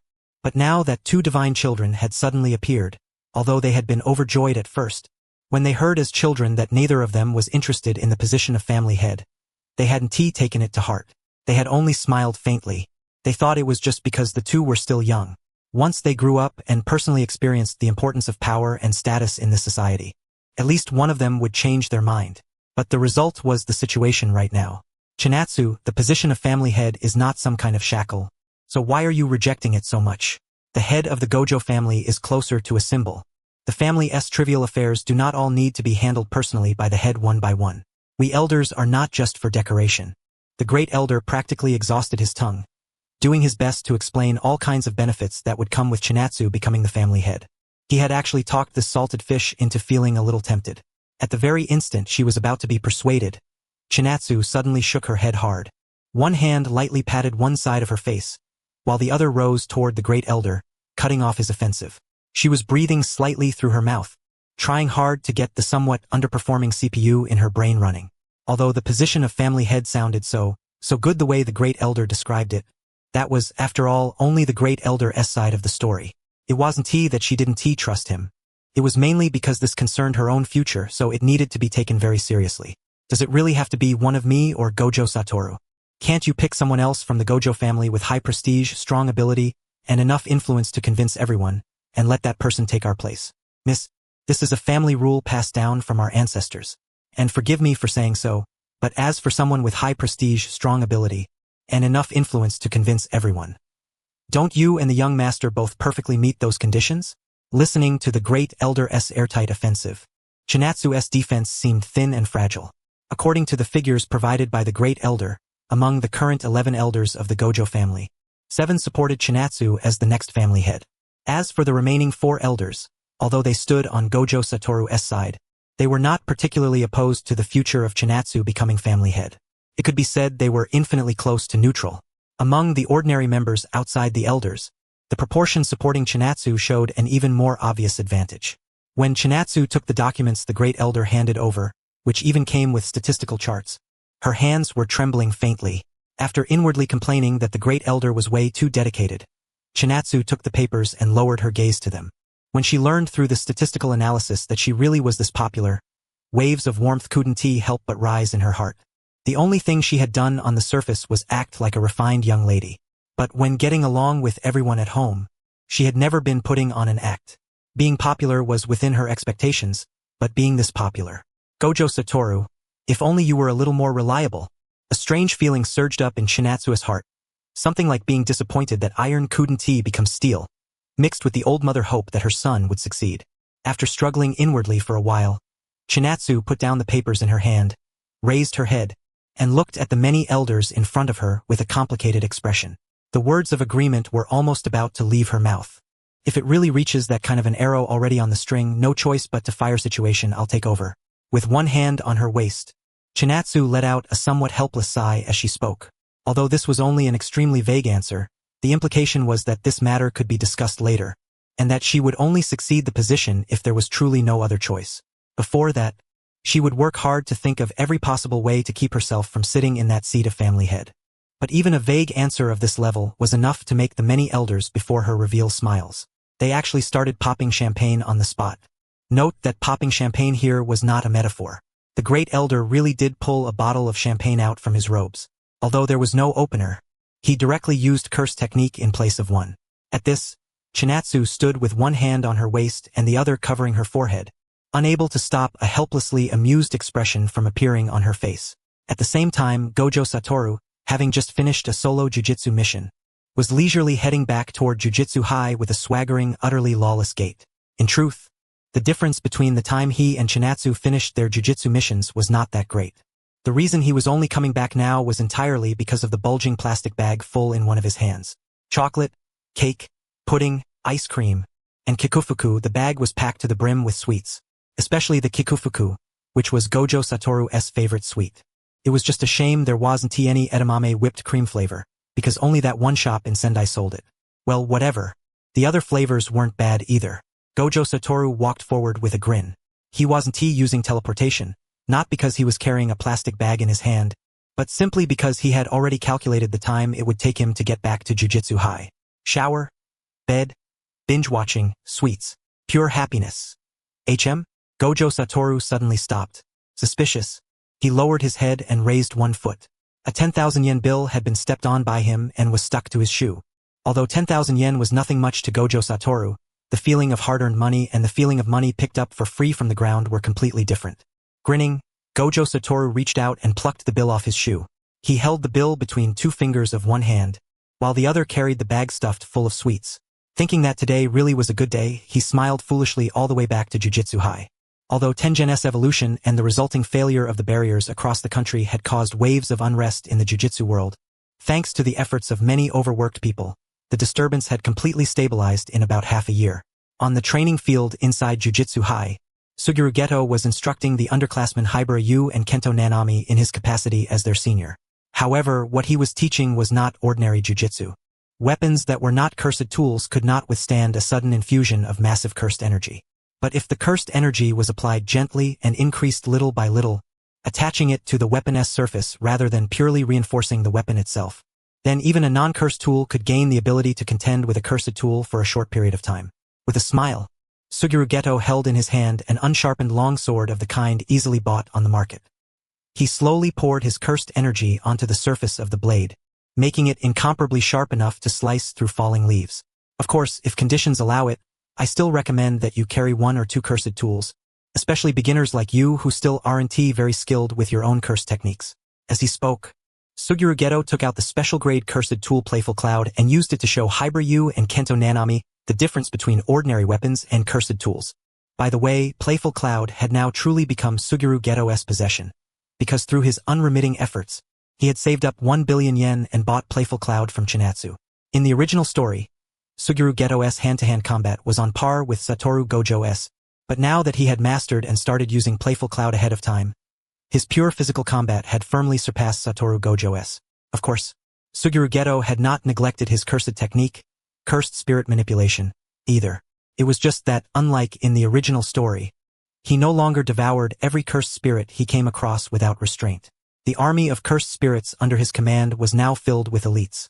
Hibara, the underclassman receiving guidance in front of him, had sparkling light shining in his eyes. Full of enthusiasm, he raised both hands and clenched them into fists. I'll work hard so I can become a sorcerer who can stand on my own as soon as possible, Hibara said with boundless passion and a bright smile. Beside him, Kento Nanami lifted a hand and scratched the back of his head. It was obvious he still wasn't very good at dealing with his classmate Hibara's enthusiasm. I'll also work hard to complete my studies. Facing the reactions of the two before him, Suguru Geto nodded at them with an appreciative look. He had originally planned to continue guiding them a bit longer, but after looking up and checking the position of the sun to gauge the time, he immediately changed what he was going to say. I'll leave these unsharpened blades here for now. You can practice imbuing them with cursed energy on your own. I still have something to take care of, so I'll be leaving first. Before leaving, he even reached out and lightly patted both of them on the shoulders. Hibara was so moved that his body trembled, his fists tightening as if blazing flames were igniting all over him. Senior Geto is seriously so cool. I want to become a jujitsu sorcerer like Senior Geto as soon as possible too. Filled with fighting spirit, Hibara strode toward the unsharpened long blades Suguru Geto had left stuck in the ground. He quickly pulled a long blade out of the earth and confidently poured his cursed energy into it. Just as he was about to say, I can definitely do it, the long blade in his hand shattered on the spot, startling Hibara badly. Seeing this, Kento Nanami helplessly slapped a hand over his face and repeated the lesson Suguru Geto had just taught them. Gentle. You have to be gentle. Muttering the word gentle under his breath, Hibara tried again with effort, but the result was still failure. Of course, Hibara did not get discouraged. Holding the former long blade that now only had its hilt left, he still wore a bright smile on his face. So it really isn't a technique you can master that easily. Senior Geto being able to use cursed tools so skillfully is seriously way too cool. At this moment, the Suguru Geto Hibara you had just called way too cool had appeared in the cafeteria at Jujutsu High, slurping down steaming hot soba noodles in big mouthfuls. Beside him were Shoko and Satoru Gojo, and they too were diligently stuffing themselves like Suguru Geto.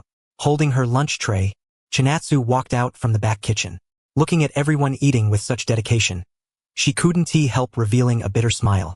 She didn't know when it had started, but as long as she was at Jujutsu High around noon, she was automatically treated as the cafeteria's head chef. On Shoko's side was an incredibly delicious plate of tempura, while Suguru Geto mostly only ever ate soba noodles. Those two were still fine. The only one was Satoru Gojo, that shameless guy. He really treated this place like a restaurant and even ordered food here. With a stiff face, Chinatsu sat down at a seat some distance away from them. Her lunch today was curry rice. Just as she steadied her restless mood, lightly brought her hands together, and before she could even say let us eat, the cafeteria doors were suddenly pushed open from outside.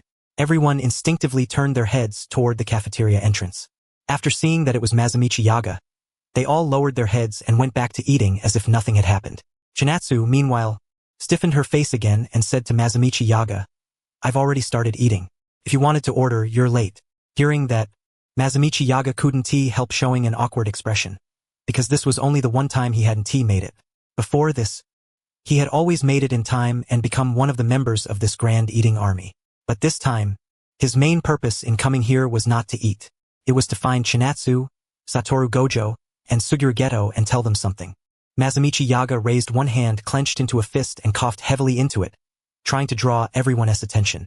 And after successfully getting their attention, he looked serious as he said to them, Chinatsu, Gojo, Geto, you've been evaluated by the higher-ups of Jujutsu Society as special-grade Jujutsu sorcerers. Oh, that really is something worth being happy about. Chinatsu only gave a token reply before lowering her head and continuing to eat her curry rice. Satoru Gojo didn't even raise his head from start to finish. Only Suguru Geto gave Yaga some face.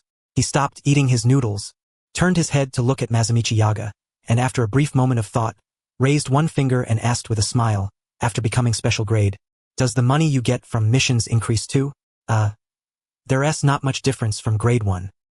Still smiling, Suguru Geto pulled his gaze away from Masamichi Yaga and returned his attention to the bowl of soba noodles in his hands, continuing to slurp his noodles.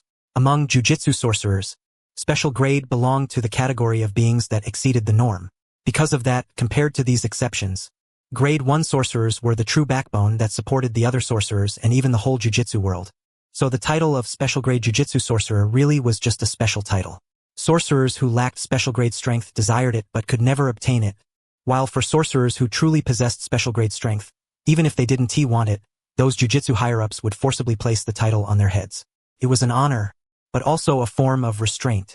The jujitsu higher-ups elevated these overwhelmingly powerful individuals, who could even ignore the rules, to heights where everyone could see them, thus forming an invisible restraint. If some special grade sorcerer ever tried to ignore the rules they had established, then at the very least those higher-ups could discover it relatively quickly and take measures in response. For example, moral condemnation, or slapping some baseless stigma onto that special grade sorcerer, then gathering a large number of sorcerers to carry out a concentrated subjugation. Of course, whether they could actually win was another matter entirely. At this moment, Chinatsu, who had received the title of special grade jujitsu sorcerer, simply ate her curry rice quietly. Even though becoming a special grade jujitsu sorcerer had been her childhood goal, when she truly obtained the title, she did not feel all that excited. Because her goal had been special grade strength, not the title of special grade.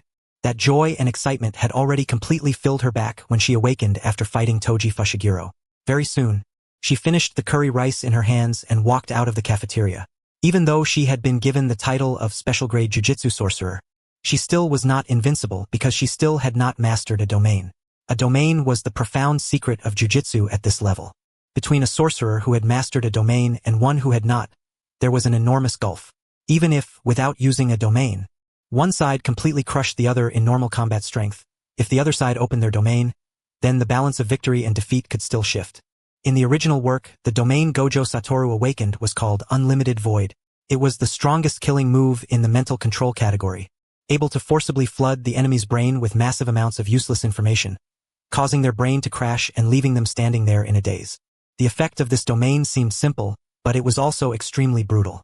Even Ryomen Sukuna, another peak-level powerhouse in this work, would suffer severe brain damage and cough up blood if he tanked it head-on for 10 seconds. But despite how powerful this move was, Chinatsu currently had no idea how to cultivate it at all, and her goal wasn't Gojo Satoru's Unlimited Void in the first place. What she truly wanted was to master a domain that belonged to her and her alone. Just a little more effort. Chinatsu let out a helpless sigh and lowered her head to continue training. Even though there was still a long time before the main plot of the original story began, she had a feeling that things might not unfold as smoothly as she had imagined.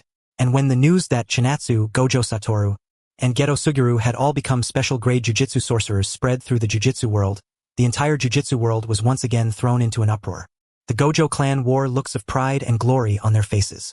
The Kumo clan pretended they hadn't heard anything, because not long ago, one of their clan head sons, named Noritoshi Kumo, had awakened their family's top-tier curse technique, blood manipulation.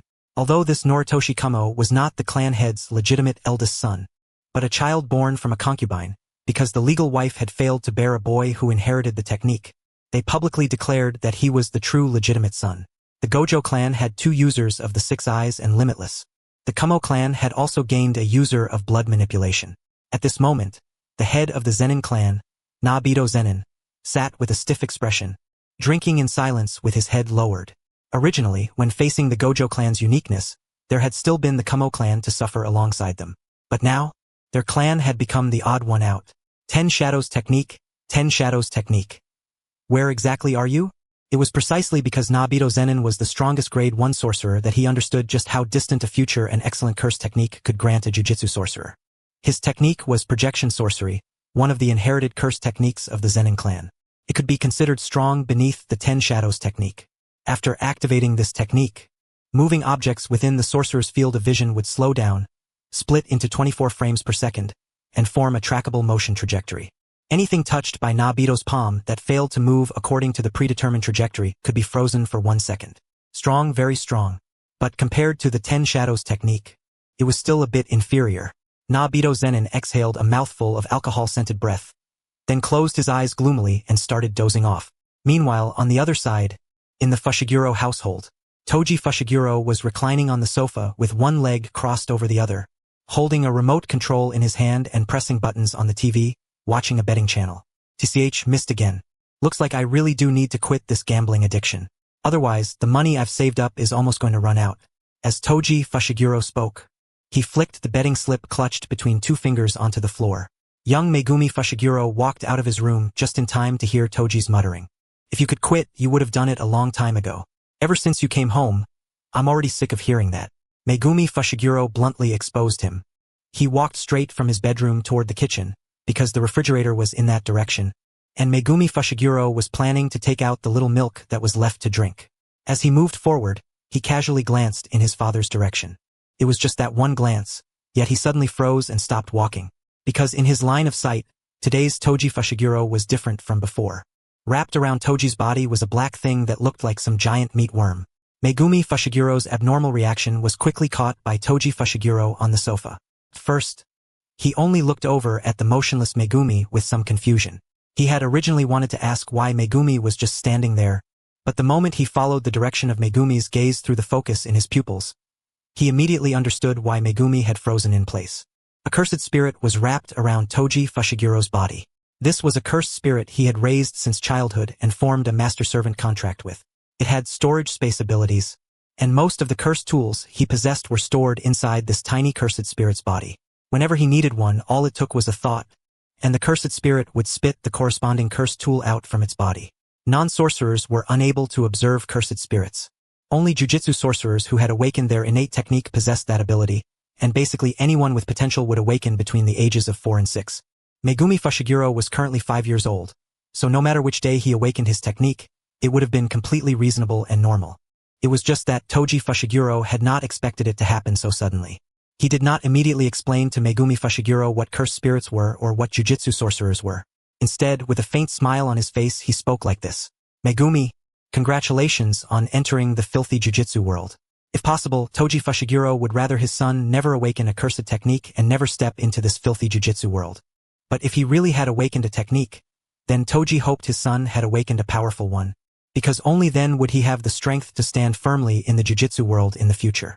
Yet when Toji Fushiguro discovered that the technique his son had awakened was actually the Zenin clan's strongest technique, the 10 Shadows technique, even he, with nerves as steady as his, could not help but freeze for a moment. He had never won much in gambling, but when it came to competing over sons, he had won in overwhelming fashion. For a moment he even reached out, wanting to take out the phone in his pocket and make a call to tell this news to the utterly depressed Nobito Zenin. But in the end, he did not do it. Megumi Fushiguro was still young. Letting him step into the filthy, rotten jujitsu world this early was still too soon. Keep a card hidden. Play it safe. A faint smile appeared on Toji Fushiguro's face, because he could already imagine what kind of expression Nobito Zenin would have in the future when Megumi Fushiguro, having fully mastered the 10 Shadows technique, appeared before him. After that, Toji Fushiguro explained the existence of jujitsu sorcerers and cursed spirits to Megumi Fushiguro. In the middle of that explanation, Sumiki Fushiguro also overheard the conversation, but Toji did not care. He simply waved his hand and had her come over to listen too. They were family living under the same roof. Trying to hide it was difficult anyway, so it was better to make everything clear and avoid misunderstandings in the future. And when Megumi Fushiguro and Sumiki Fushiguro heard about all the matters of the jujitsu world, shocked expressions appeared on both of their faces, especially Megumi Fushiguro. He really wanted to deny the wild nonsense coming from his father's overactive imagination, but he realized he couldn't find any point to refute. He could see cursed spirits. He could faintly sense cursed techniques. Sumiki Fushiguro did not doubt her father's words. She raised a hand to cover her mouth and murmured in surprise, "So this world actually has a side like this." Amid her shock, she blinked in confusion, then asked Toji Fushiguro the question she was curious about. "Then Dad, what kind of status does Dad have in the jujitsu world? Dad should be really strong, right?" Sumiki Fushiguro asked innocently. That question really stumped Toji Fushiguro. He had been just a tiny bit away from saying the word assassin, but in the end, he held it back. Megumi, 5 years old. Sumiki, 6 years old. That brat was one thing, but Toji Fushiguro really did not want to carve the word assassin into the heart of his own daughter, who had no talent for jujitsu and was pure and kind. After thinking for a moment, the figures of Chinatsu and Satoru Gojo couldn't help but appear in his mind. He reached out with both hands and pressed them onto the two kids' heads, rubbing one gently and the other roughly. Of course I'm strong. In the entire jujitsu world, the number of people stronger than me definitely doesn't exceed what you can count on both hands. Before this, Sumiki had already learned of the cruelty of the jujitsu world from Toji. Now that she knew her father was a formidable figure and wouldn't be in much danger, a bright smile couldn't help but appear on her face. On the other hand, when Megumi Fushiguro heard his old man's confident declaration, he couldn't help but give him a pair of dead fish eyes full of doubt. You were actually that strong? I thought you just barely survived until now. You hadn't come home for so long before because an enemy was Chasai. Before Megumi Fushiguro could finish speaking, Toji Fushiguro, his face stiff, gave him a loving iron fist that personally let his skull experience how terrifying his dad really was. The number of people stronger than him didn't exceed both hands? In truth, that was already an overestimate. After learning about his father's powerful strength, Megumi Fushiguro began his journey of at-home jujitsu sorcerer training. Time flew by, and Chinatsu and the others smoothly advanced into their 3rd year at Jujutsu High. But at their level, they were students in name only. Masamichi Yaga didn't restrict their freedom of movement either. Satoru Gojo spent his days acting like a street bum, sometimes going off alone to carry out jujitsu missions, sometimes doing missions together with Suguru Geto, and sometimes lying in bed slacking off for an entire day. Aside from going out on jujitsu missions, Suguru Geto had also started working as a hand-to-hand combat instructor at Jujutsu High. His skill with the 3-section staff had captivated quite a few underclassmen, providing the jujitsu world of the future with many sorcerers who excelled in close combat. A good portion of Shoko Yeri's time was spent outside Jujutsu High. Because she could use reverse cursed technique, by her 3rd year she had already become a qualified battlefield medic. As long as someone still had a breath left in them, whether they'd be crippled or not was another matter, but she could absolutely keep them alive. Among their classmates, Chinatsu alone was carrying out jujitsu missions at a high frequency. Even though completing those missions couldn't bring much improvement to her strength, her actions weren't all for the sake of getting stronger. During those missions, she would record certain things that symbolized the corruption and even the darker side of the jujitsu world, so they could become the foundation for her future overthrow and reform of it. And during one mission, Chinatsu unexpectedly discovered waves of cursed energy from cursed spirits floating above a remote village deep in the mountains in the distance. Based on a preliminary judgment, the cursed spirits in the village weren't very strong, but there was more than one of them, and they weren't the covert type, they were actively causing harm. While making her way there, Chinatsu used the 6 eyes to observe the cursed spirits in the village from afar, and their level truly wasn't high. It could be said that once she reached the destination, a punch wrapped in cursed energy would be enough to exorcise them. Only, when Chinatsu arrived and saw what was happening in the village, one of the reasons that had caused Suguru Geto's mental collapse in the original story instantly surged into her mind. 2 girls in tattered clothes were being dragged forward by the wrists by several tall adults. The girls were crying and trying to break free from the adults' restraints, but all they got in return was even rougher dragging. And around that scene stood quite a few other villagers. When they saw this, not only did they not help the girls, they didn't even put on a show of pity. The only thing there was curse after curse filled with negative emotion. Monsters. 2 monsters. My grandson was almost killed by monsters like you. We can't tolerate these monsters continuing to harm the innocent people of our village. Just like your parents, born monsters. We should have killed you back when you were still babies. Hearing the non-stop insults and the girls' cries, Chinatsu couldn't help but experience the emotions that had surged up in Suguru Geto's heart when he broke down back then. This was truly awful beyond words. The 2 girls currently being dragged by the adults were named Nanako and Mimiko, children who had awakened a talent for jujitsu out here in the countryside. And when they awakened that talent and their eyes began to perceive cursed spirits that ordinary people couldn't see, the kind-hearted girls had even tried to use the power that had awakened within them to help the villagers exorcise those cursed spirits.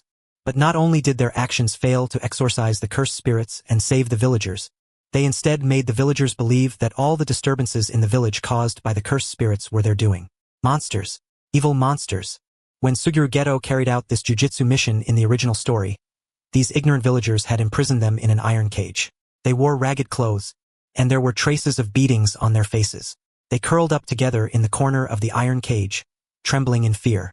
If they dared to speak, they would be viciously yelled at or even punched and kicked. Sorcerers who protected ordinary people were treated as monsters by those same ignorant ordinary people. This caused Satoru Gojo, who held protecting non-sorcerers, the weak, as the core of his beliefs, to feel as if his worldview had collapsed. Were non-sorcerers really the weak? Perhaps in the eyes of non-sorcerers, there wasn't much difference between sorcerers and cursed spirits. They were all monsters. Now Chinatsu was personally experiencing Suguru Geto's feelings from back then, but she didn't suffer a mental breakdown. A world this imperfect had always been within her expectations. Only, sure enough, even though she had been mentally prepared, seeing Mimiko and Nanako being treated like this from such close range still caused waves of anger to rise in her heart. Just as Mimiko and Nanako were about to be dragged by several adults into an iron cage inside a house, Chinatsu suddenly appeared right in front of those adults like a ghost from everyone else's point of view. Before they could react, Chinatsu's fist, without a trace of cursed energy attached, smashed into their faces, knocking spit flying from their mouths as they crashed to the ground. Some people might judge from appearances alone that Chinatsu was a delicate, fragile rich girl, but Chinatsu shattered that prejudice with a direct heavy punch. Nanako and Mimiko froze in place in panic, their bodies still trembling slightly. Seeing this, Chinatsu smiled, crouched down, and gently reached out to stroke their heads. "It's okay. I'm the same as you." After saying that, Chinatsu raised the hand she had withdrawn and extended one finger. At her fingertip, a small and exquisite blue was released. Ordinary people couldn't perceive cursed spirits, and likewise ordinary people couldn't perceive jujitsu. So to ordinary people all they could see was Chinatsu simply extending a finger. But Nanako and Mimiko could clearly see blue being released from Chinatsu's fingertip at close range, and their pupils couldn't help but widen. "Big sis, are you a monster too?" "A monster? No, we're jujitsu sorcerers." While that brief exchange was taking place, the ignorant villagers around them were still wildly spewing crude abuse with their shameless tongues. "How noisy." Chinatsu raised two fingers pressed together and pointed forcefully upward. All the surrounding villagers were affected by the blue that Chinatsu had placed in the air above them, and one by one, they were forcibly dragged up into the sky. Terrified screams burst from their mouths, but as they rose higher and higher, the sound grew thinner and thinner, until in the end it was no louder than the buzzing of mosquitoes. Chinatsu wasn't going to kill them like Suguru Gojo had, but giving them a lesson on a psychological level was absolutely not a problem. Even if someone investigated this matter afterward, those higher-ups in the jiu-jitsu world still wouldn't be able to hold her accountable or put her on trial over something at this level. The Gojo clan would never allow it, and neither would the strength of a special-grade jiu-jitsu sorcerer. When Nanako and Mimiko saw this scene, they both froze in a daze. They could use special techniques too, but something like this. Wasn't this basically a divine skill? Seeing the two girls standing there in a cute, blank daze, Chinatsu kept smiling as she gently stroked their heads, softly comforting them. "This is jujitsu. It's an ability only jujitsu sorcerers with innate techniques can use. We jujitsu sorcerers are not monsters. You need to understand that. Don't belittle yourselves." Chinatsu's gentle words entered their ears. After hearing the villagers' constant complaints for so long, even they themselves had started to develop some self-doubt. But at this moment, that mindset vanished like smoke. Nanako and Mimiko were twin sisters, and very standard twins at that. At least one of their parents must have had the talent for jujitsu as well. But now both of them were gone, leaving only the two sisters behind, all alone in the village. "Do you want to come back with me?" Hearing that, Nanako and Mimiko immediately lifted their heads, which had been hanging low, and looked at Chinatsu in shock. Really? Of course. I'm not a god. I can't take care of everything. But taking care of what falls within my sight is still no problem. After just a few short exchanges, the matter was settled. Nanako and Mimiko couldn't stay in the village any longer to begin with. They had talent for jujitsu but were still too young, so they needed someone to care for them. Chinatsu just so happened to have the ability to do that. With her left hand holding Nanako's and her right hand holding Mimiko's, Chinatsu led them step by step out of the village. As for the villagers who had been drawn into the sky by blue, it was only more than an hour after Chinatsu left that they slowly descended, landing safely on the ground without suffering any physical harm. Of course, Chinatsu made no guarantees about their mental state. Because Chinatsu had been carrying out a jujitsu mission, she had traveled using her teleportation ability the whole way and hadn't taken a taxi or driven a car. Left with no other choice, Chinatsu took out her phone and called a taxi, then returned to Tokyo by cab. In this country, taxi fares were extremely expensive.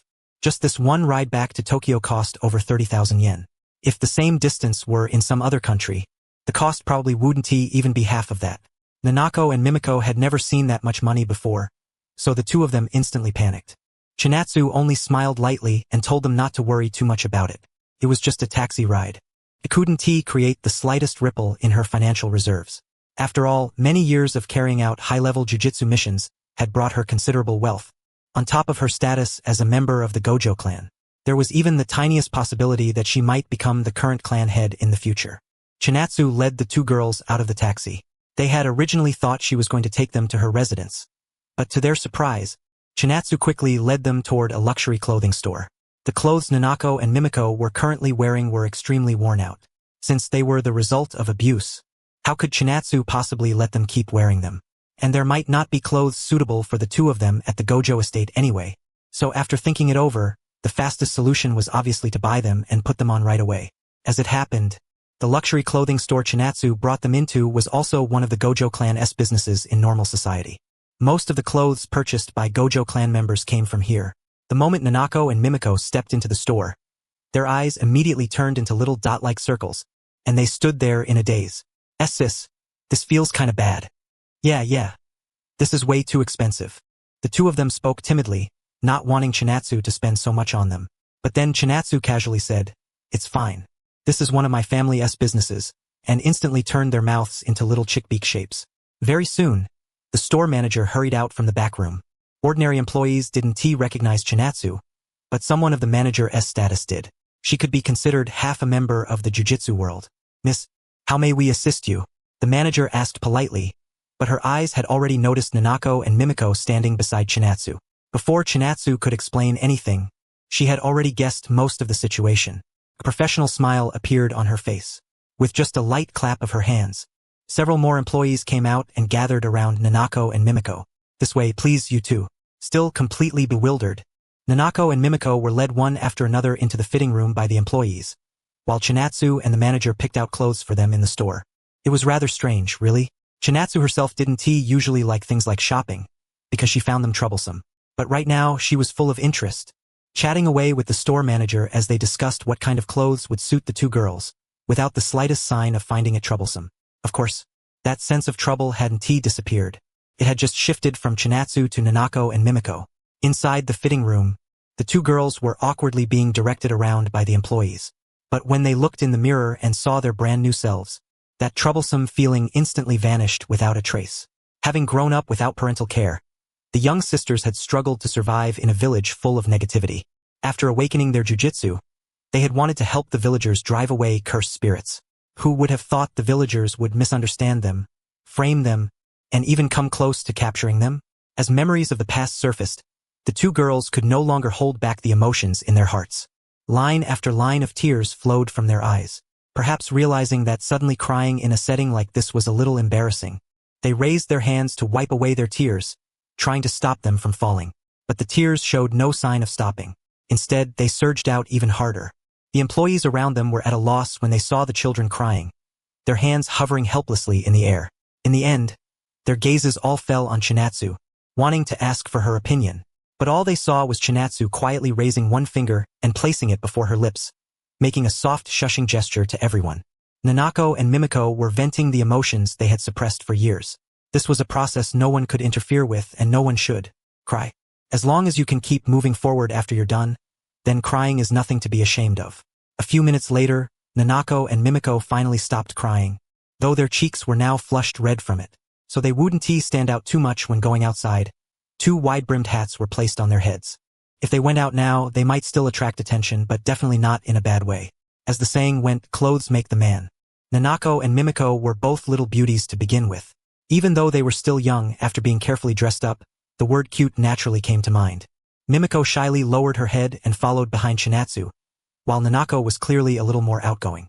"Big sis, where are we going next?" Nanako raised her head and looked at Chinatsu beside her as she asked. "Of course we're going to your new home. The distance isn't that far anyway, so let us just walk back," Chinatsu replied calmly to Nanako's question. Hearing Chinatsu's words, the two girls couldn't help but start imagining what kind of place they were about to arrive at. A high-rise apartment? A standalone little house? After finding out that the luxury clothing store from earlier was one of Chinatsu's businesses, they couldn't help but guess in what they thought was a relatively high direction. Even so, the final result still far exceeded their imagination. "We're here." As soon as Chinatsu said that, Nanako and Mimiko stopped walking and raised their heads, staring dumbfounded at what was in front of them. Skyscrapers, standalone residences, magnificent mansions. It was obvious that the sheer grandeur of the Gojo family estate had already surpassed their imagination. The two of them kept tilting their heads farther and farther back, almost taking a step backward and falling onto the ground. Sister, can we really live in a place like this? Mimiko suddenly grew nervous. Her two hands clenched together, and she lowered her head, pressing her lips together. Even the more outgoing Nanako didn't continue speaking. Seeing this, Chinatsu wasn't surprised. She merely revealed a faint smile and, from behind them, gently placed both hands on their shoulders. Don't worry about anything. I will secure your future, because I am the strongest. At Chinatsu's slightly amused words, the two of them didn't know why either, but the tension in their hearts suddenly eased by quite a bit. They couldn't help but raise a hand to their chests, surprise appearing on their faces. So, are you ready to officially enter the world of jujitsu? Standing behind them, Chinatsu gently asked the two girls. The world of jujitsu. Nanako and Mimiko turned their heads and looked at each other, a trace of resolve appearing in their eyes. Yes, we're ready.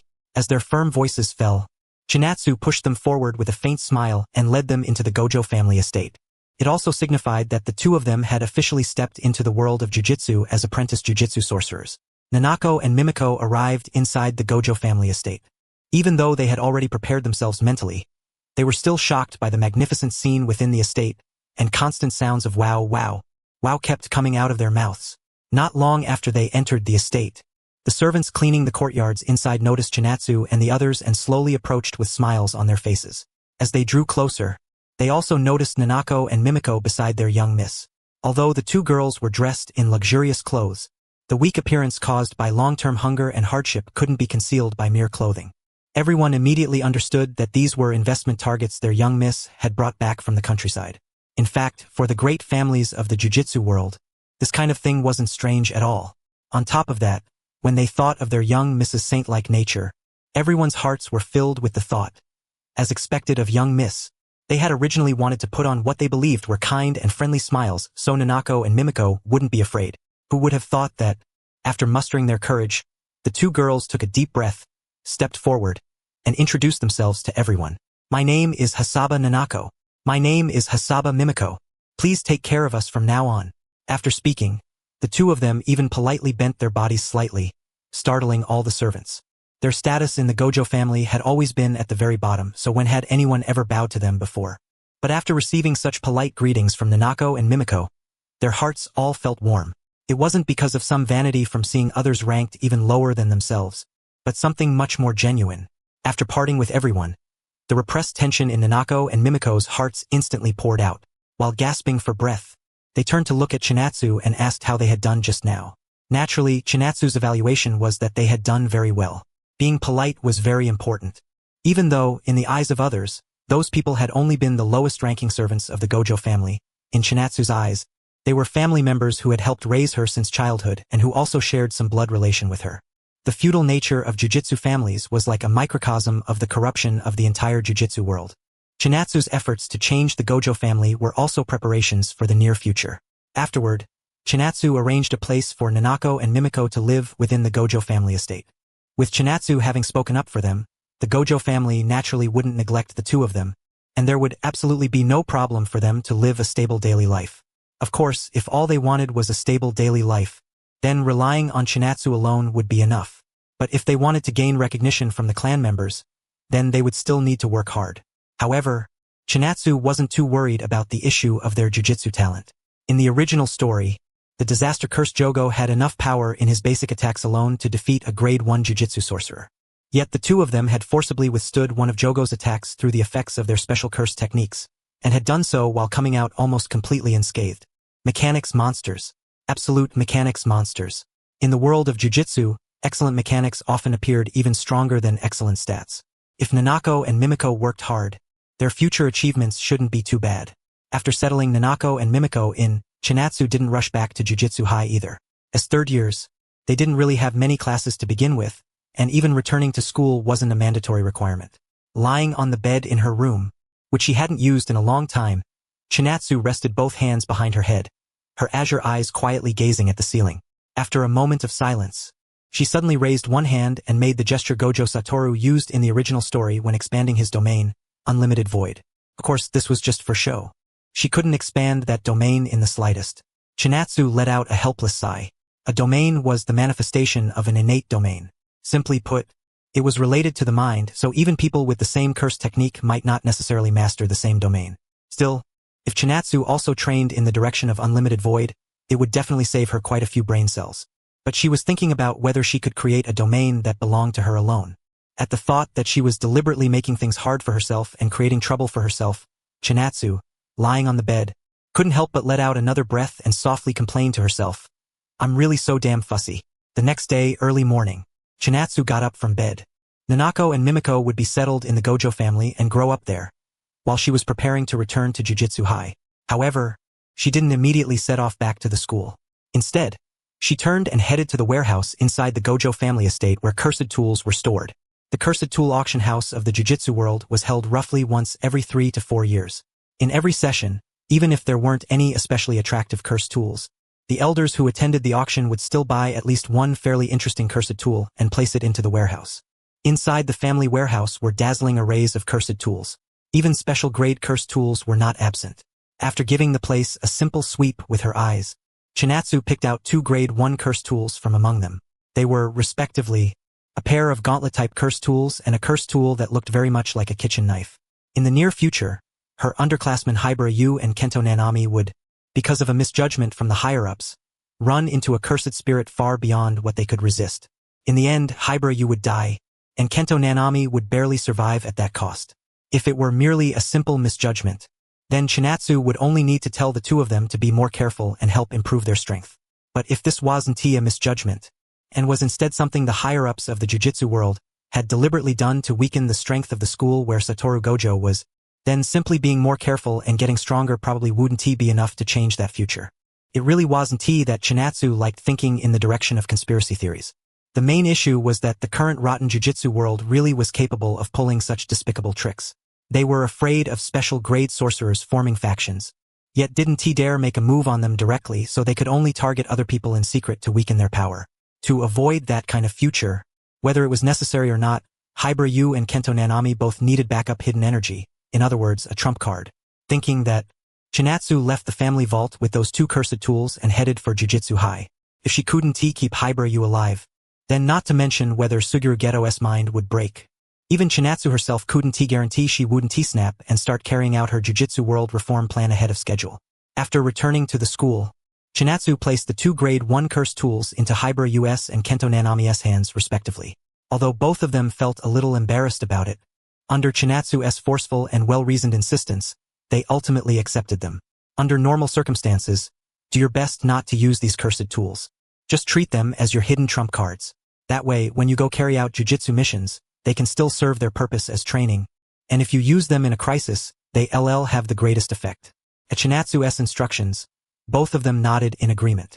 It was just that the sharp Kento Nanami sensed a faint trace of something unusual in her tone, as if their lives would be in danger in the future. Nanami quietly kept that in mind. In his heart, this upperclassman of his was a very capable person, completely different from that other upperclassman with the surname Gojo.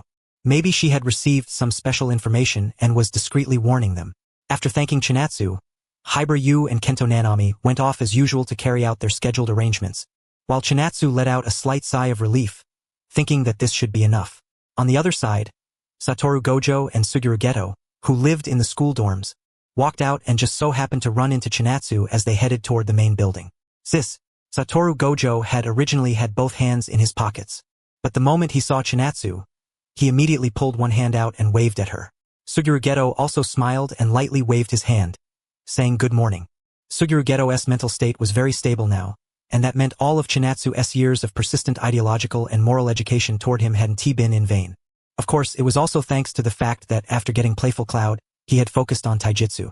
Those cursed spirit orbs that tasted like rags soaked in vomit were no longer being eaten as frequently as before. Looking at Suguru Geto in front of her, Chinatsu's heart was filled to the brim with the sense of accomplishment of raising a character. Even though she had spent more time with Satoru Gojo, she couldn't interfere with his personality in the slightest. He had been completely free-range. Just as Chinatsu was sighing inwardly, Satoru Gojo beside her suddenly leaned his head over toward her and asked with a grin, Sis, how's your domain research going? I've got some hope on my side now.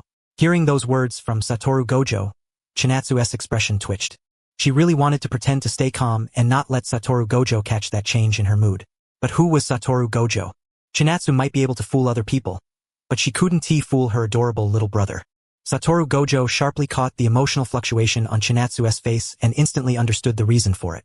His big sister's progress in developing a domain was behind his own. Satoru Gojo popped the champagne on the spot. The smile on his face had absolutely no intention of holding back, and he burst into laughter without the slightest restraint. Seeing Satoru Gojo like this, Chinatsu wanted nothing more than to plant a vicious kick right into his butt. Unfortunately, with his constantly active infinity defense, even if she really raised her foot, it would be useless. If Satoru Gojo really mastered a domain before she did, then the situation between the siblings would become one where Satoru Gojo could hurt Chinatsu, but Chinatsu wouldn't be able to touch him no matter what. In the worst-case scenario, under Satoru Gojo's unlimited void, her brain would be flooded with massive amounts of useless information, turning her into a dazed puppet in a short period of time, free for Satoru Gojo to do whatever he wanted with. No way. A blazing fire burned in Chinatsu's eyes. Just imagining even a tiny bit of a future where Satoru Gojo turned the tables and became the one in charge was enough to make her feel absolutely terrible. If Chinatsu's fighting spirit had only been 100% before, then now Satoru Gojo had directly ignited it to over 1000%. Just as Chinatsu was thinking this and preparing to go into seclusion for serious training, resolving not to come out until she had developed a domain, the phone in her pocket suddenly began to buzz. It was a text message, not a call. Puzzled, Chinatsu reached into her pocket and took out her phone. When she turned on the screen, she discovered that it was a message from Mei. Mei, a grade 1 sorcerer, was a senior far older than Chinatsu and the others. Even among grade 1 sorcerers, her strength ranked in the upper tier, and she loved money to an extreme degree. If something had nothing to do with money, she wouldn't be able to muster even the slightest motivation. On the other hand, if money was involved, she would be full of drive and become an extremely reliable person. Because of her curse technique, Mei had a strong advantage when it came to gathering intelligence.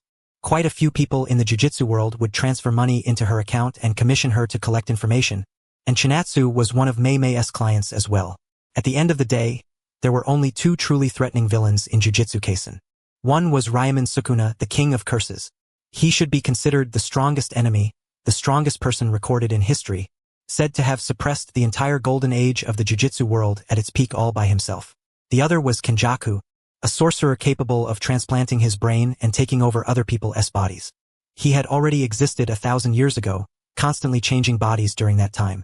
His objective was unknown, but he was suspected of trying to create a perfect life form surpassing humans, sorcerers, and cursed spirits. And several years ago, Chinatsu had commissioned Mei to search for Kenjaku's whereabouts.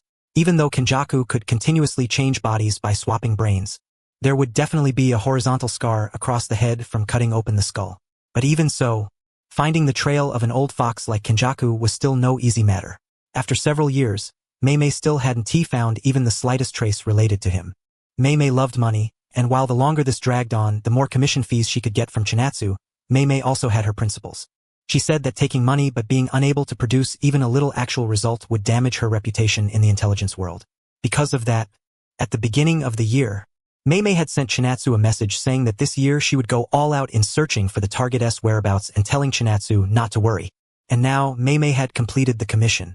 Chinatsu, I found the person you asked me to look for, the one with the horizontal scar on her head. She is currently at the airport waiting for a flight. I observed for a bit, and it seems like she is preparing to head to some country in the Southern Africa region. Looking at the message Mei had sent on her phone screen, Chinatsu couldn't help but freeze for a moment. Mei had used the female pronoun she, so if that was the case, then Kenjaku was probably still using Yuji Itadori's mother's body right now. But Southern Africa? What was she going there for? At that moment, Chinatsu's brain worked furiously. In no more than a few seconds, her eyes suddenly widened, and realization dawned on her. Cursed techniques were not exclusive to this entire country. It was just because of Tingen's barrier and this country's sheer abnormality that the level of sorcerers and curses here was relatively a cut above the rest. There were also curses and jujutsu sorcerers overseas, and there were even cursed tools born from technologies unique to their regions. The special grade curse tool, the black rope. The abilities born within cursed tools were incredibly diverse. Even the limitless technique, often called bug-like, had two cursed tools that could make it lose its brilliance. The first was the inverted spear of heaven in Toji Fushigiro's hands. The second was the black rope born in the South African region. The inverted spear of heaven could forcibly nullify any active technique its blade touched, while the black rope's effect was even more powerful. It could throw the cursed energy in the surrounding space into disorder, making nearby sorcerers unable to properly activate their techniques. Of course, the black rope also had its drawbacks. That was, compared to the inverted spear of heaven, the black rope was more easily damaged. Use it for a while and the rope would become a section shorter. And to make a properly sized black rope, the person capable of making one would need to pour decades of effort into it before it could be created. But even with such a flaw, the black rope was still an extremely rare and powerful cursed tool. If Kenjaku got his hands on this black rope, then the consequences. She wouldn't be able to get the black rope either. The shocked look that had appeared just now vanished within seconds, replaced by Chinatsu's classic salted fish expression. As a transmigrator who knew the plot, how could she not know about the existence of the black rope? Following the principle of caution. Caution. And more caution. Chinatsu had already arranged for people to go to the South African region a few years ago to find both the makers of the black rope and those who possessed it. Thanks to the tireless efforts of the large search team, by the end of last year, every black rope still existing in the world had already been destroyed. As for the person capable of making the black rope, they had been invited back to the country very politely and settled in some hidden location. Chinatsu did not want, when facing a full-state 20-finger Sukuna in the future, to also have a Kenjaku holding the black rope standing at his side. That would really be stirring shit up. She raised a hand and gently patted her chest. While slowly letting out a breath, she thought to herself that she had already made preparations. After that, Chinatsu's fingers quickly tapped on the phone keyboard as she typed a message to Mei. Chinatsu. Sorry. Can I ask Sister Mei to keep gathering information on her for me? You don't need to follow her abroad. Just let me know when she comes back to the country. Mei, of course, no problem. But this counts as a new commission, so you'll need to pay a new commission fee. Chinatsu, is 10 million enough? Mei, deal. After that brief exchange of texts, the new commission was settled. Even though the money had not yet been transferred into her account, Mei would never suspect that the young miss of the Gojo clan would delay payment or refuse to pay. After all, when Chinatsu had previously commissioned her to find Kenjaku, she had also paid 10 million. Less than 10 minutes after they finished communicating, the money had already been transferred into her account. Could not have been more efficient. On the other end of the phone, Mei looked at the words 10 million on her screen. The corners of her lips first lifted slightly, then she directly broke into uncontrollable laughter. That demonic laugh made passers-by nearby keep turning their heads to look at this stunningly beautiful woman. No matter what, they could never understand just how high Mei's mood was at this moment. With this 10 million payment, the savings in her personal account would break through 100 million. This was a day worthy of being recorded in the annals of her life. Today, she could go to a first-class hotel and properly treat herself. Chinatsu, you really are my angel. Mei turned stylishly and left the area. She was not at the airport, and there was even quite some distance between her and the airport where her surveillance target, Kenjaku, was located. Being able to monitor Kenjaku from that distance was all thanks to her technique. Black bird manipulation. With this technique, she could share the vision of the crows she controlled, thereby gaining an extremely wide field of view. Of course, just having scouting ability was not enough to become a grade 1 jujitsu sorcerer. She also had to possess real combat ability. In this world, as long as it was a living thing, it had cursed energy. The only difference was the degree of strength. And Mei could forcibly remove the cursed energy limits on a crow, letting it exchange its life for the strengthening and release of cursed energy, thereby launching a suicidal attack. That move called Bird Strike could only be tanked head-on without injury by Satoru Gojo, who possessed the Limitless. But now, Chinatsu had to be added to that list as well. The severing of Mei's shared vision with the crows also meant there was no longer any need for surveillance, because the target had already boarded the plane. After all, no matter how much a crow's cursed energy was strengthened, there was no way it could catch up to a plane's speed.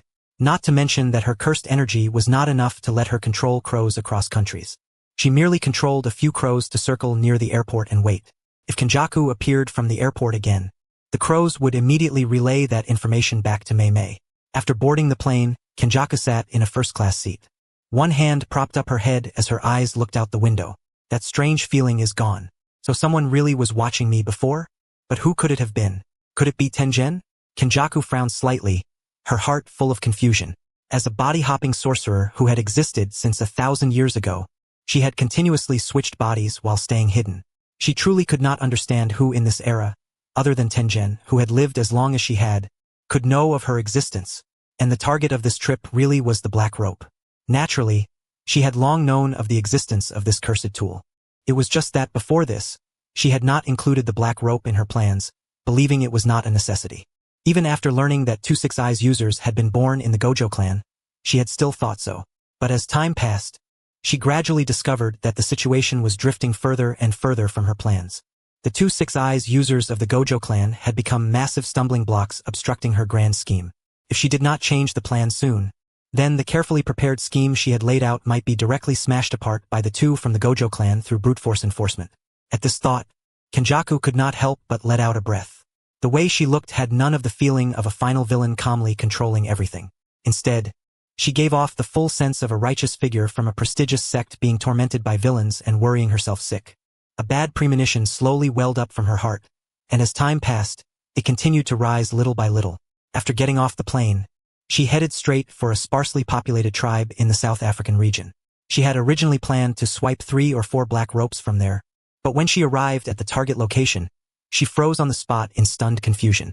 Although the place had originally been sparsely populated, one could at least still see villagers working at a glance. Yet this small tribe had now turned into a stretch of wasteland. A slow, cool breeze brushed against her cheeks, yet Kenjaku felt a burning soreness on her face. In the end, a 1,000-year-old monster still could not compare to a cheat with the dual attributes of transmigration and cautiousness. Kenjaku stood there blankly right in front of what used to be the Black Rope tribe, quietly receiving the burning heavy blow delivered to her cheeks by the gentle cool wind. With the Black Rope destroyed and the inverted spear of heaven in Toji Fushigiro's hands, Chinatsu was not worried.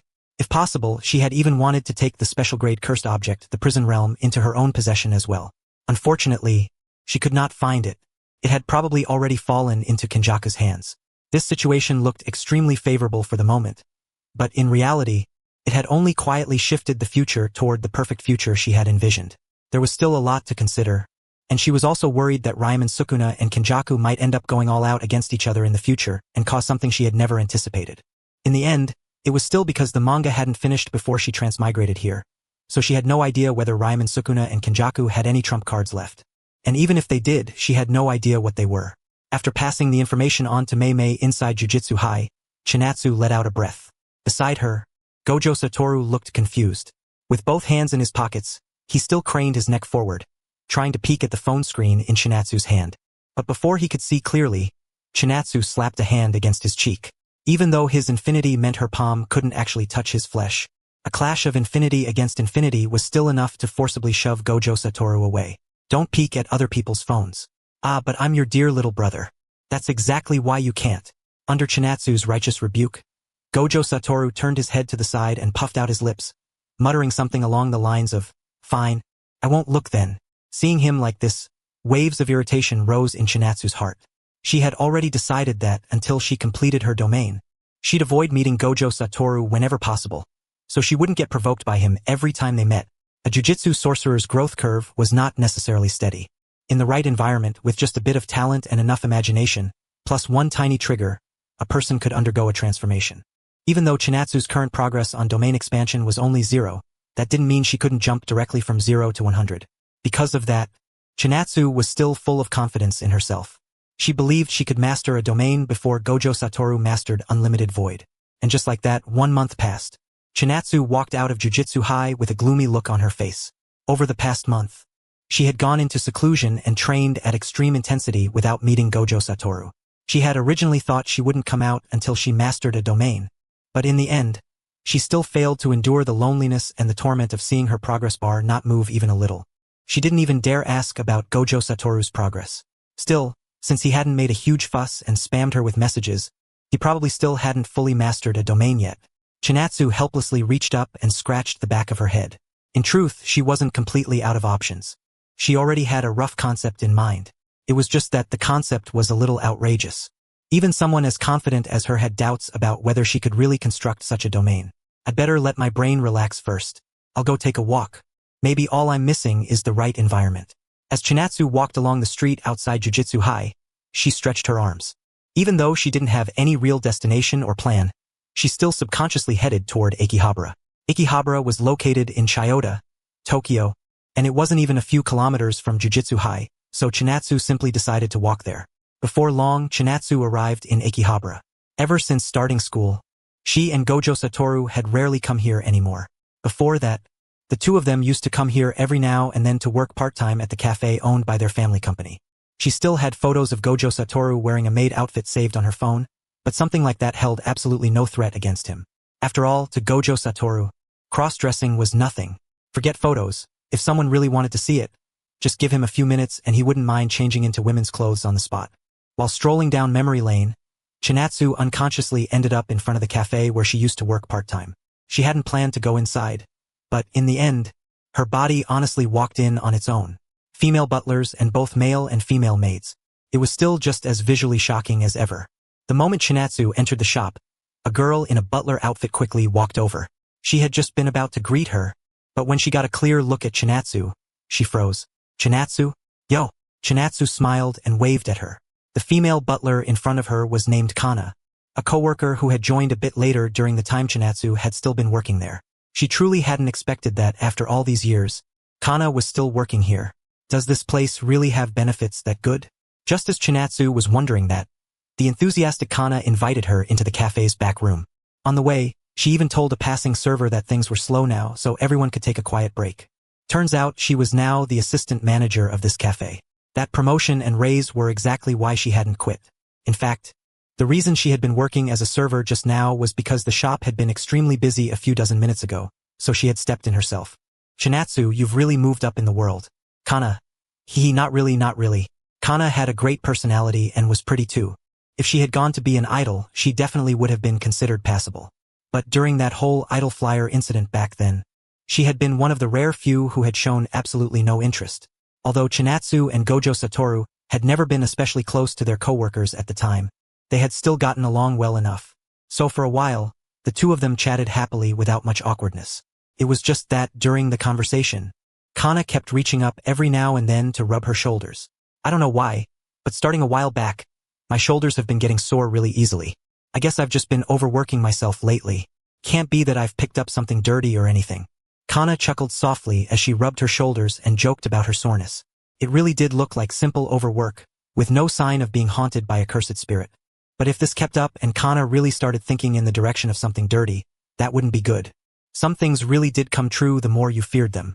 When people were afraid of ghostly things and let their minds run wild, their bodies would unconsciously release more cursed energy, making them more likely to attract cursed spirits. Chinatsu guided Kana over to the sofa in the back room. After getting her to sit down, she stood behind her and placed both hands on her shoulders. Chinatsu, I know a really amazing massage technique. It can effectively relieve fatigue, so just close your eyes and enjoy it. As Chinatsu said that, Kana was a little puzzled about how Chinatsu apparently knew professional massage techniques, but she still obediently nodded and closed her eyes. Of course, there was no way Chinatsu actually knew how to massage, but for Kana's kind of situation, she still had a way to solve it. With thoroughly unprofessional movements, Chinatsu kneaded Kana's shoulders with both hands. At the same time, she closed her eyes too and focused completely on controlling her cursed energy, slowly pouring it bit by bit into Kana's body. Reverse curse technique. Activate. Under the carefully controlled output of positive energy from Chinatsu's reverse curse technique, the soreness in Kana's shoulders was gradually healed. Even though Chinatsu's massage technique was incredibly amateurish, luckily Kana couldn't tell how good or bad it was. The real tingling sensation from the reverse curse technique had already immersed her in an ocean of comfort. A few minutes later, Chinatsu's massage session ended. Kana stretched in surprise, then reached up and rubbed the shoulders that had originally been sore. Now she only felt that her body was incredibly light. So amazing, Chinatsu. Where did you learn this massage technique? The effect kicked in way too fast. Kana said in shock as she rubbed her shoulders. An old family secret remedy, an old family secret remedy. From now on, you need to take better care of your body. Okay? Don't think that just because you're young right now you can just recklessly wear your body down. If you do that, it'll cause major problems in the future. Chinatsu lectured Kana like an old motherly fuss budget, while Kana grinned and waved her hand, saying she got it and would definitely pay more attention in the future. The two sat in a private room inside the cafe and chatted casually. Perhaps because she had been worrying nonstop about domain cultivation for a while now, simply chatting with someone outside the jujitsu world let Chinatsu relax a lot. This was the kind of life Chinatsu actually wanted. She had never pursued the power of being the strongest in the world for its own sake. It was just that in this world, She had to possess enough strength to protect her life and her future. Alright, why didn't Satoru-kun come with you? Weren't you two always stuck together before? Kana clapped her hands together and asked with a smile.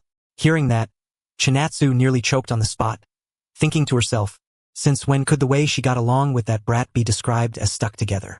But whether they were clingy or not aside, Chinatsu and Gojo Satoru actually had a very good relationship. It was just that, because of their personalities, they were prone to bickering verbally.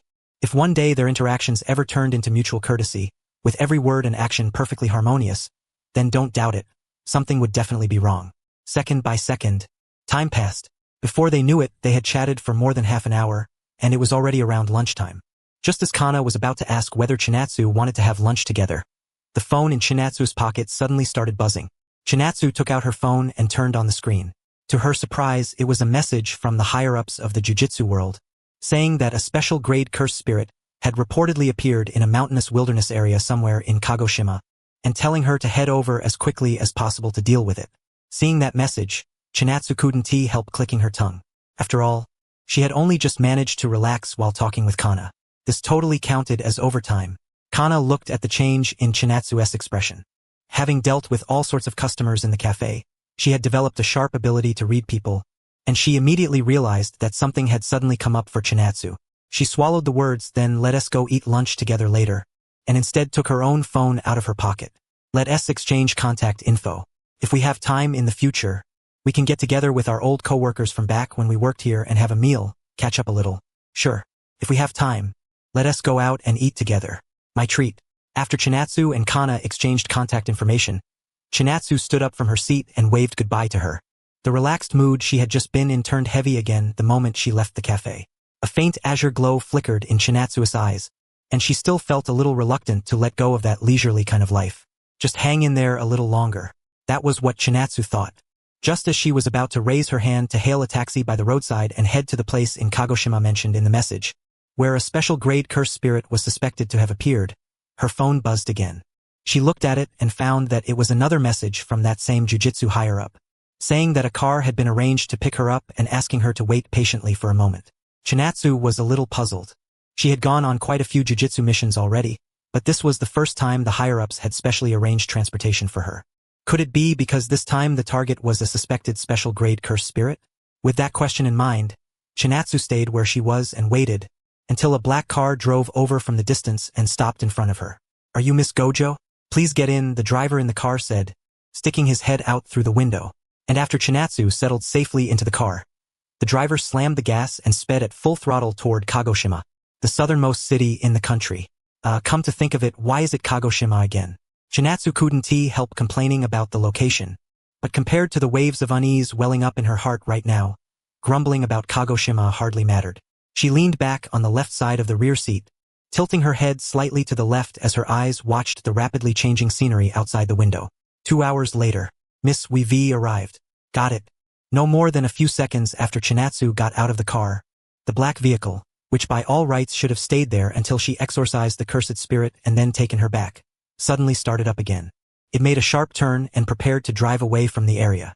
Seeing this, Chinatsu swiftly raised 2 fingers pressed together toward the rapidly departing car. A crimson projectile quickly condensed at her fingertips. Red. A minimum output red shot from Chinatsu's fingertips and instantly blew up the car. The driver leaped out at the last possible moment and rolled onto the ground, only to be blasted motionless by the aftermath of the explosion. An azure glow shone in Chinatsu's eyes. She did not continue paying attention to the driver who had suddenly turned around and fled. Instead, she shifted her body and looked toward the small grove. Stop hiding. I can see everything clearly. The moment those words fell, a disturbance suddenly came from the grove ahead of her. A woman with a fit figure and medium short hair with side bangs slowly walked out of the trees. A faint smile hung on her face, and most importantly, there was a horizontal scar across her forehead, as expected of the 6 eyes. No, I should say, as expected of Gojo Chinatsu. Aside from the insight granted by the 6 eyes, your own reaction speed and thinking ability are also extremely sharp. As the woman walked out of the grove, she smiled and applauded.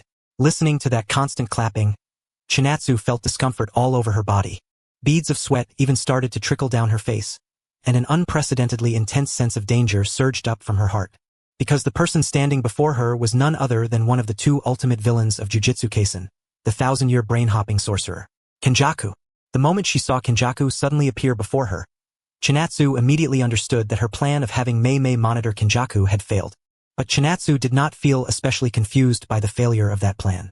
After all, the other party was Kenjaku, an old fox who had lived for 1,000 years. As long as he noticed even a little, shaking off surveillance was no difficult matter. The main thing was that this 1,000-year-old fox Kenjaku had actually stopped playing it safe and come straight for her in person. But to be fair, that really had startled Chinatsu and made her feel just how troublesome this was. There was a world of difference between a sorcerer who could use a domain and one who could not. Even if the normal flow of battle appeared completely one-sided, the moment one side unfolded their domain, the situation could reverse. And right now, that was exactly the situation. But so what? Chinatsu quickly adjusted her state of mind. She would never fear an enemy. Ever since mastering the reverse curse technique and awakening, that famous phrase, though it had never actually been spoken aloud by either her or Gojo Satoru, had still been engraved in their hearts. Throughout heaven and earth, I alone am the honored one. Seeing Chinatsu clench her fists and instantly enter battle mode, Kenjaku's eyes couldn't help revealing a trace of admiration, while the applause from her hands continued. Over the past 1,000 years, Kenjaku had seen more than one or two wielders of the six eyes. Even when two pairs of six eyes were born in the same generation, she had not been particularly surprised, believing it would not interfere with her plans. But when Chinatsu and Gojo Satoru awakened and became the strongest at such a young age, a sense of crisis she had not felt in 1,000 years welled up in her heart. If she kept lying low and allowed them to continue developing, then even if her grand plan could still proceed, it definitely would not be something that could be described as going smoothly. By relying on the foundation she had built up over many years, she had planted a mole among the higher-ups of the jujitsu world. Originally, she had planned to use it when the grand plan was underway, but now it had been moved up ahead of schedule. But she did not regret it. At that moment, the corners of her lips curled up slightly. Just as she was about to raise her arm and strike Chika, she suddenly realized that Chika, who had been standing right in front of her, had vanished. Like a ghostly phantom, Chika's figure suddenly disappeared and then abruptly reappeared less than half a meter away from Kenjaku. She clenched her fist, gathered strength, and threw a punch. Kenjaku's face tightened as she hurriedly twisted her body to the side, barely avoiding Chika's sudden punch. Even so, a bloody scrape was still left across her cheek from the friction. After the first punch missed, Chika did not give up her assault. Her body spun on the spot with the momentum, and she whipped a high kick toward Kenjaku's head. Kenjaku reacted in time, crossing both arms in front of herself in a defensive stance to block Chika's kick. But under Chika's cursed energy enhancement and the added output of blue, even though Kenjaku blocked it with crossed arms, her feet still scraped across the ground as she was forced back 1 or 2 meters. As the big sister figure to Suguru Geto and Satoru Gojo, although Chika would have preferred to be a pure caster, she had never neglected her hand-to-hand training. Battles between sorcerers tended to lean more toward clashes of cursed techniques, but if the gap in technique level was not that great, then the key deciding factor in victory would still fall on the body. This was Kenjaku's view in the original work. Back when she had read the manga, Chika could not help but complain that this series should stop being called Jujutsu Kaisen and just change its name to Beatdown Kaisen instead. But a complaint was just a complaint. After truly becoming a sorcerer, Chika still reluctantly acknowledged Kenjaku's point of view. The body was very important. Even with both arms crossed in defense, Kenjaku was still kicked back 2 or 3 meters. Her face twisted slightly, as she had not expected Chika's offensive momentum to be this fierce. She dropped her crossed-arm defensive stance, only to see Chika raise one hand, forming her fingers into a gun shape with her palm aimed straight at Kenjaku ahead. A crimson projectile rapidly condensed at her fingertip. Familiar with the Gojo clan's limitless curse technique, Kenjaku immediately judged that this was its curse technique reversal. Red. Just as Chika was about to fire the crimson projectile condensed at her fingertip toward Kenjaku, an overwhelming force of gravity suddenly descended from above onto Chika's location. Although Chika herself had the protection of the limitless, so she was not too greatly affected by the gravity, under that powerful force, the ground beneath her feet instantly shattered. Her balance faltered, and the red in her hand slipped off its intended trajectory, brushing past Kenjaku and exploding on her left side. Was that just now a gravity technique? No, to be more precise, it was the technique anti-gravity system. Its base ability was anti-gravity manipulation, but just as Chika could use curse technique reversal, anti-gravity could also be reversed into gravity. This was not Kenjaku's own technique, but another manifestation of Kenjaku's brain-hopping body-snatching ability. She could use the abilities of whatever body she had taken over. This was a bit troublesome. That was what Chika muttered to herself inwardly, but she was not intimidated.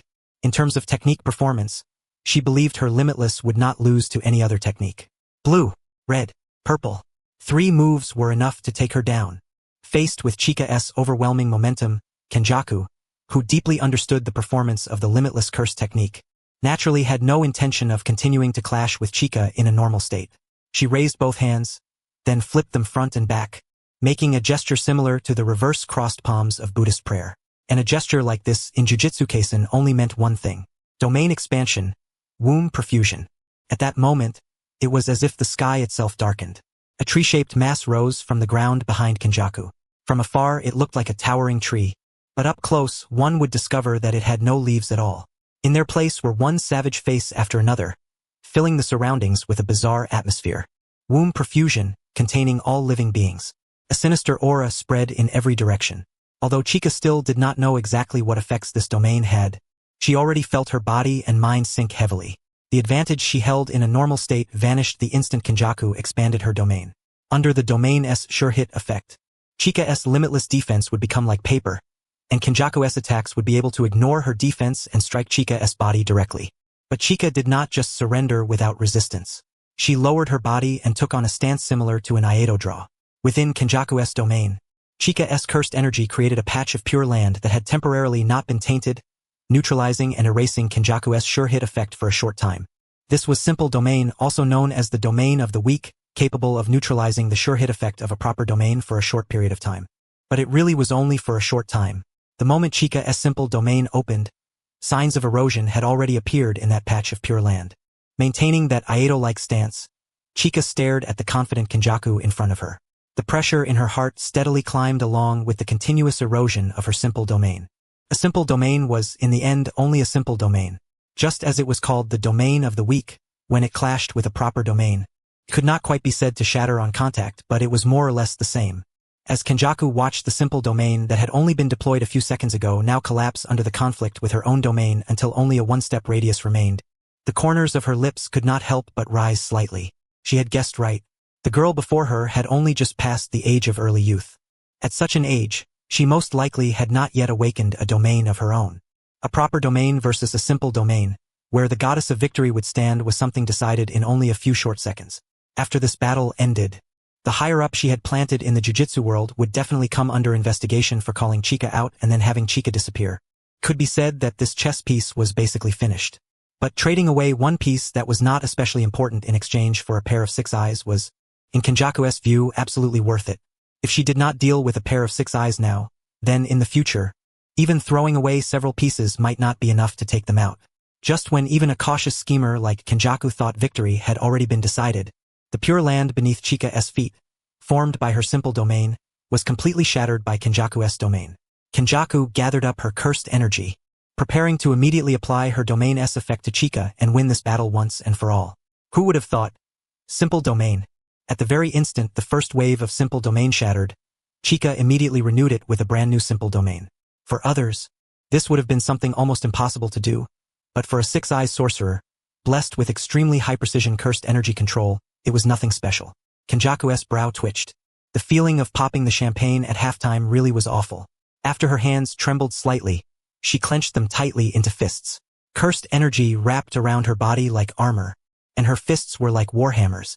Now that the simple domain could be reopened after being broken, although Kenjaku still believed she would be the victor in a drawn-out battle, she had no intention of giving Chika much time to catch her breath. Back then, Toji Fushiguro had failed to finish off her and Gojo, and that was what allowed them to awaken. Kenjaku would not make the same mistake.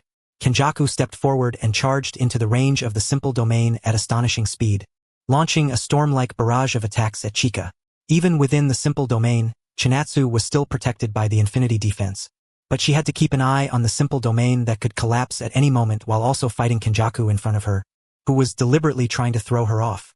The pressure in Chinatsu's heart doubled. Second by second, time slipped away, and bead after bead of sweat rolled down Chinatsu's cheeks. Neither she nor Kenjaku knew how many simple domains she had cast by this point, but both of them understood one thing clearly.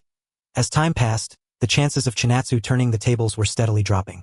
A simple domain was still just a simple domain in the end. Being able to barely buy some time was already its limit. If she had no way to secure victory, then repeatedly casting simple domain was nothing more than a slow death. Stall for time and wait for rescue? Leaving aside whether anyone even knew what was happening here, this was Kagoshima, the southernmost city in the entire country. Even taking a special vehicle from Tokyo would require close to 2 hours to get here. Even if it were Satoru Gojo using teleportation, he still wouldn't be able to arrive that quickly. Relying on the brilliance of companions, then shouting about friendship and bonds like in a hot-blooded manga or anime before punching the enemy in the face and beating them flat. That kind of scene was classic, sure.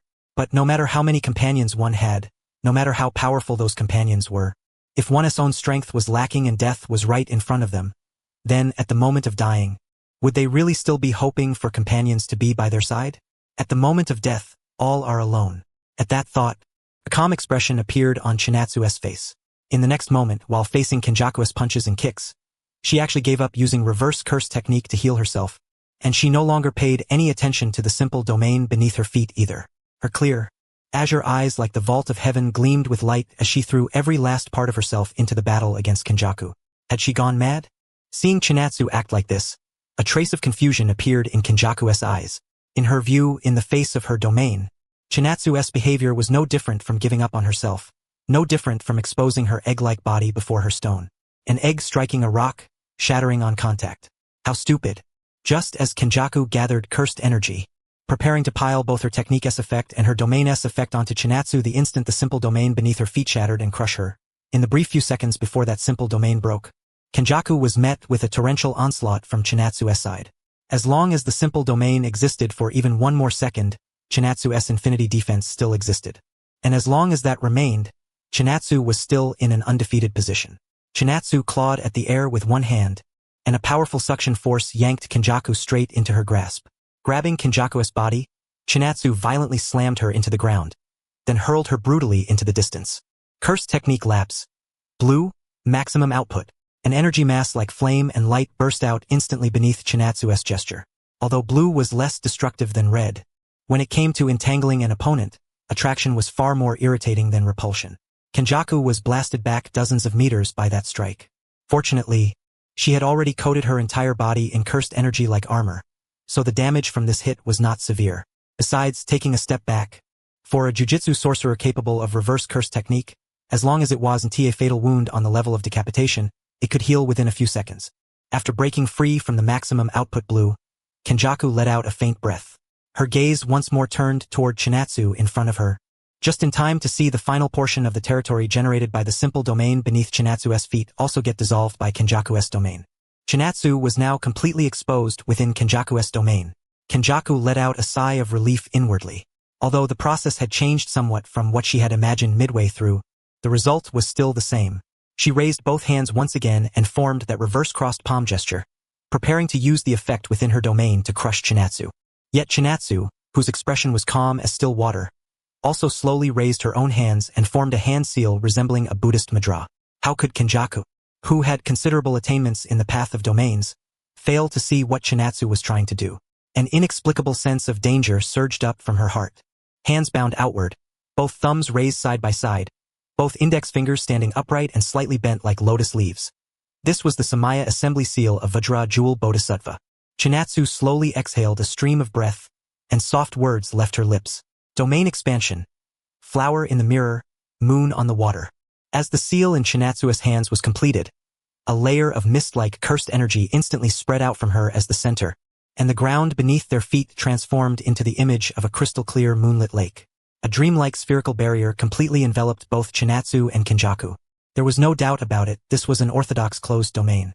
Seeing this, although Kenjaku was shocked that Chinatsu had awakened a domain at such a young age, she still had absolute confidence in her own domain. There were two types of domain. One was the closed domain mastered by most people, and the other was the open domain mastered by only a rare few. A closed domain, as the name implied, created a spherical barrier that trapped both oneself and the enemy, forming an area advantageous to oneself and disadvantageous to the opponent. An open domain, however, did not set up a barrier that restricted others' movement. This gave enemy sorcerers the possibility of escaping the domain's range, but because it abandoned the barrier, the effective range of the open domain was strengthened instead. If an open domain clashed against a closed domain, then the open domain could attack the relatively fragile outer shell of the closed domain and destroy it from the outside. Thinking this, Kenjaku immediately began increasing the range and power of her open domain, focusing all firepower on attacking the outer shell of Chinatsu's domain. Under wave after wave of loud external cursed energy attacks, one jagged crack after another appeared across the shell of Chinatsu's closed domain. It was only a matter of a few seconds before it was completely destroyed. Seeing the scales of victory tilt back toward her once again, the corner of Kenjaku's lips curled upward slightly. She refused to believe that the foundation she had accumulated over more than 1,000 years would lose to some bratty little girl. She clenched her fist, and surging cursed energy gathered into it. She intended to use this strike to destroy both Chinatsu's body and her domain at the same time. While charging up, she looked at Chinatsu, who was still maintaining that hand seal, and though she felt a bit puzzled about what exactly Chinatsu was doing, the excellent situation before her kept her from thinking too much about it. Then came a sharp whoosh. Kenjaku's figure burst forward from where she stood and arrived in front of Chinatsu in an instant. At the same time, Chinatsu's domain was destroyed by Kenjaku, and having lost the infinity defense, Chinatsu was exposed before Kenjaku's overwhelming output of cursed energy. Bang! Kenjaku's lightning-fast punch pierced through Chinatsu's abdomen, and drops of blood splashed across Kenjaku's skin and face. I won. The instant those two words flashed through Kenjaku's mind, her pupils suddenly trembled, and the scene before her eyes changed drastically. Chinatsu had not been pierced by her punch at all. She was still standing in place with both hands forming a seal, while Kenjaku herself had shown no sign whatsoever of stepping out from her original position, still maintaining the posture she had when Chinatsu first expanded her domain. An illusion? The thought flashed through Kenjaku's mind, only for her to reject it instantly. Although using an illusion to explain what had just happened could barely make sense of it, Kenjaku's subconscious was telling her that answer was wrong, or rather, that the truth was not that simple. Since she could not come up with a conclusion, the only thing left for Kenjaku was to test it through action.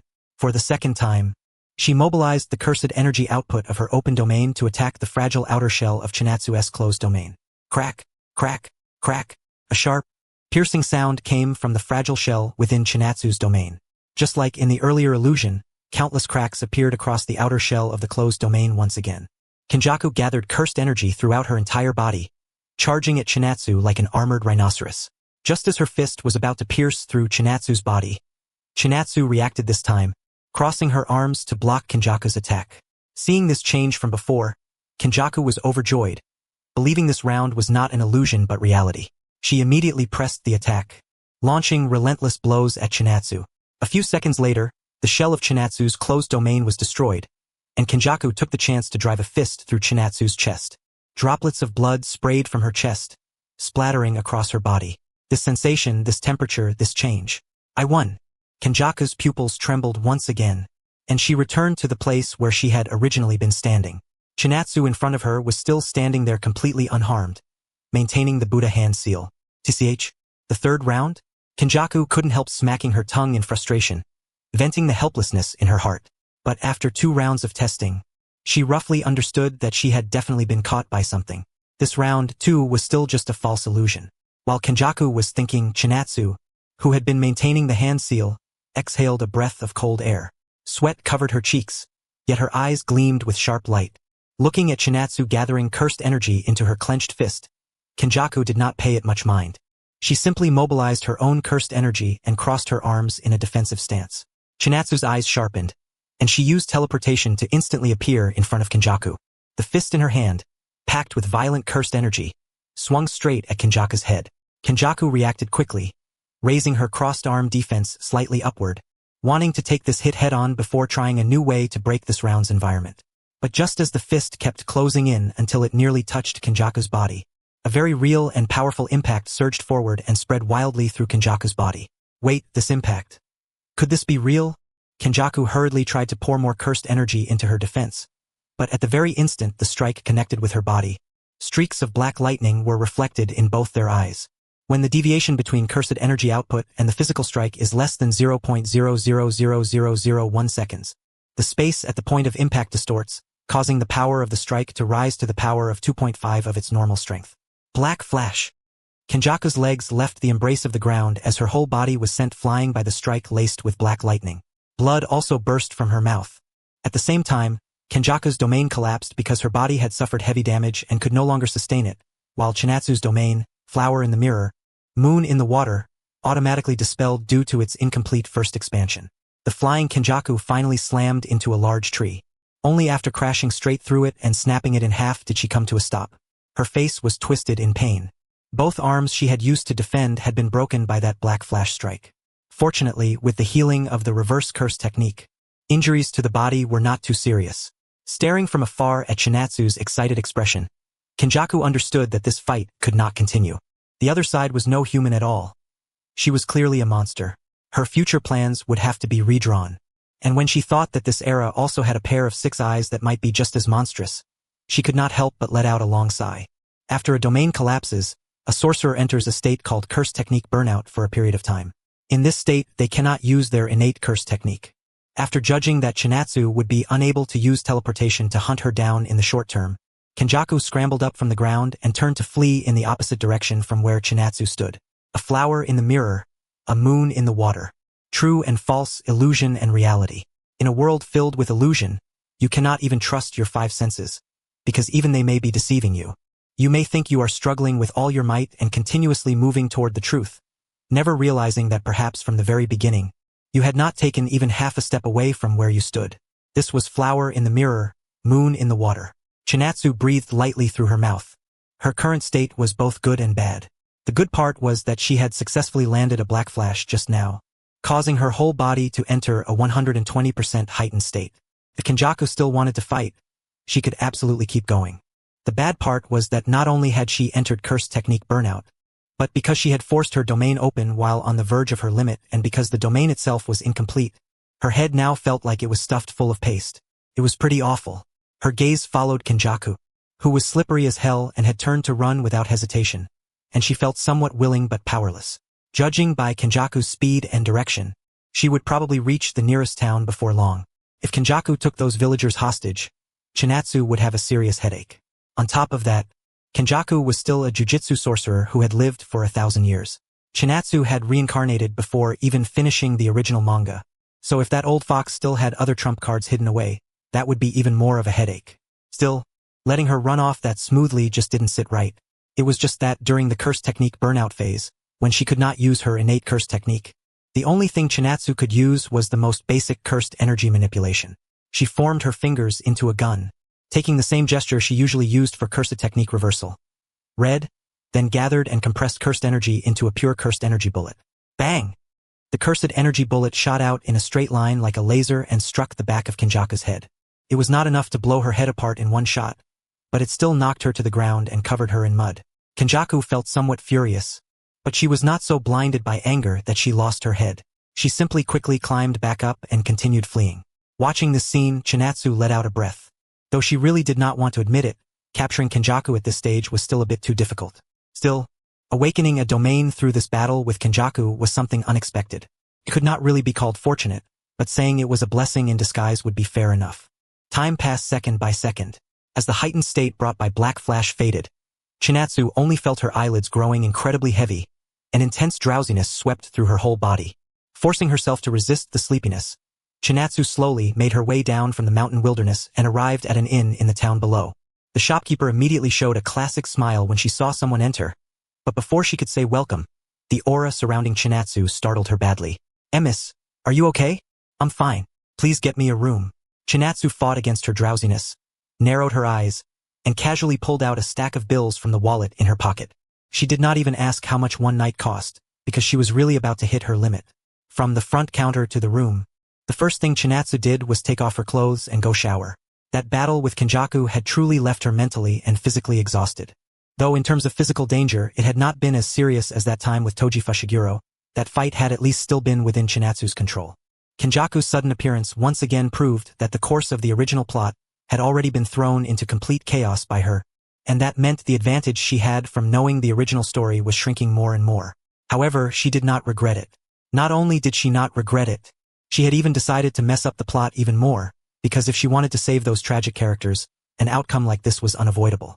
After her shower, Chinatsu's sleepiness not only didn't fade, it actually got worse and worse. She had originally planned to call or at least send a message to report her situation before she passed out. But in the end, that overwhelming drowsiness kept her from taking that step. With a thump, Chinatsu flopped onto the big bed. After rolling once with the blanket, she tossed her phone aside and sank into dreamland. A few days later, The buzzing ringtone of her phone kept sounding by her ear from time to time. Chinatsu groggily opened her still blurry eyes and, relying on pure instinct, rolled over on the bed while feeling around for the phone based on the sound, not even knowing where she had left it. The ringtone went on for about half a minute. By the time the phone finally went quiet again, Chinatsu still hadn't managed to find it. Her lips moved as she let out a long breath. After some self-adjustment that was basically like dealing with bedhead irritation, she finally managed to change from lying down to sitting up. The phone she had been fumbling around for forever was instantly found once she was sitting up. Helpless, she slapped a hand over her face, while her other hand reached out, picked up the phone, and turned on the screen. Well, one look and she was stunned. The missed calls had formed a whole long line. She hadn't counted exactly how many there were yet, but her unread messages were already showing 99 plus. Chinatsu carefully looked through the missed call list and found that the overwhelming majority of them were from Satoru Gojo. For example, the one that had just woken her up was also from Satoru Gojo. Still a little muddle-headed, Chinatsu lightly pressed her finger against the most recent missed call. The phone automatically called Satoru Gojo back. Before she was even given a few seconds to collect herself, the call was picked up almost 1 second after it connected. "Sis, you haven't sent a single message this whole time. Did something happen? Everyone's been really worried about you." "Of course, I'm not worried about you. I'm just asking on everyone else's behalf." Satoru Gojo's somewhat hurried voice came from the phone. A Gojo speaking in that kind of tone was something Chinatsu felt she had never heard even once in her life. The moment she thought about how she had failed to fight off her sleepiness long enough to at least send a message before passing out, Chinatsu felt both annoyed at herself and guilty. She raised the inside of her wrist and lightly smacked her forehead. As Chinatsu fell briefly silent, Satoru Gojo's voice came from the phone again. "HM? Why aren't you saying anything? Sis, you didn't get kidnapped, did you? How much is the ransom? You're our family's future clan head, you know. No matter how much it is, our family will definitely pay to get you back. So don't worry. Our family isn't short on money." Hearing the joking tone in the question from the other end of the phone, Chinatsu's lips twitched slightly. After taking a deep breath and slowly letting it out, she spoke. "Don't worry, I'm fine. I'll be back at Jujutsu High in 1 or 2 hours. We'll talk about the details when I get there." As she spoke, Chinatsu also straightened out her clothes, then pushed open the room door that hadn't been opened in days and walked out. Meanwhile, under heavy pressure from the Gojo family, the upper ranks of the Jujutsu world had been forced to give up the mole planted by Kenjaku, the one who had lured Chinatsu out, and he was now being subjected to brutal torture. Interrogation methods achievable by ordinary people were already harsh enough, let alone when used by sorcerers, a group far beyond normal humans. But even under torture of that level, although he was covered in injuries, the mole still didn't reveal Chinatsu's whereabouts or Kenjaku's existence. "We've already interrogated him this far and it's still not over. Looks like he probably made a binding vow. What a pain. At this rate, I can't turn in any results." The interrogator helplessly raised one hand and rubbed his somewhat sore neck. Nearby, the mole had his upper body bare and was wearing only underwear on his lower half as he was tied to a chair. He stared at the interrogator with tear-filled eyes. If he could have spoken, he would have done it long ago. It wasn't that he didn't want to talk. It was that he couldn't. Binding vow. This was a special ability in the Jujutsu world. Its essence was a vow of exchanged cost, giving something up in return for gaining something else. Once a vow was formed, it could not be broken. Of course, there were some vows that could be broken, but the price for breaking them still had to be borne. Under normal circumstances, ending up crippled was already considered one of the better outcomes. Exploding to death wasn't something worth being surprised about either. Ever since Chinatsu lost contact, the Gojo family, one of the 3 great families of the Jujutsu world, had used its power to apply pressure upward, and it quickly uncovered the existence of this mole.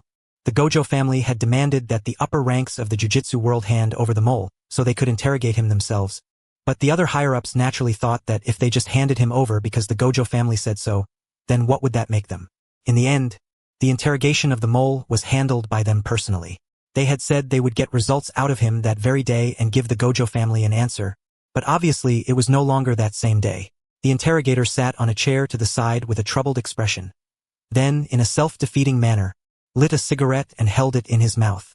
The level of corruption in the Jujutsu world has really refreshed my worldview once again. The interrogator gave up struggling altogether. If he lost this job, then so be it. It wasn't like he couldn't find other Jujutsu-related work. At worst, he just wouldn't stay in the Jujutsu world anymore. Anyway, the pay for this job wasn't especially high. Tokyo Jujutsu High. After Chinatsu returned to the school, Shoko circled around her over and over like a little sparrow. Even though Shoko knew Chinatsu could also use reverse cursed technique, she still looked like she wanted to give Chinatsu a full body scan. It was only when Masamichi Yaga arrived that this finally stopped. Chinatsu, tell us what you've been through these past few days. Everyone's been pretty worried about you, Masamichi Yaga said while clapping his hands.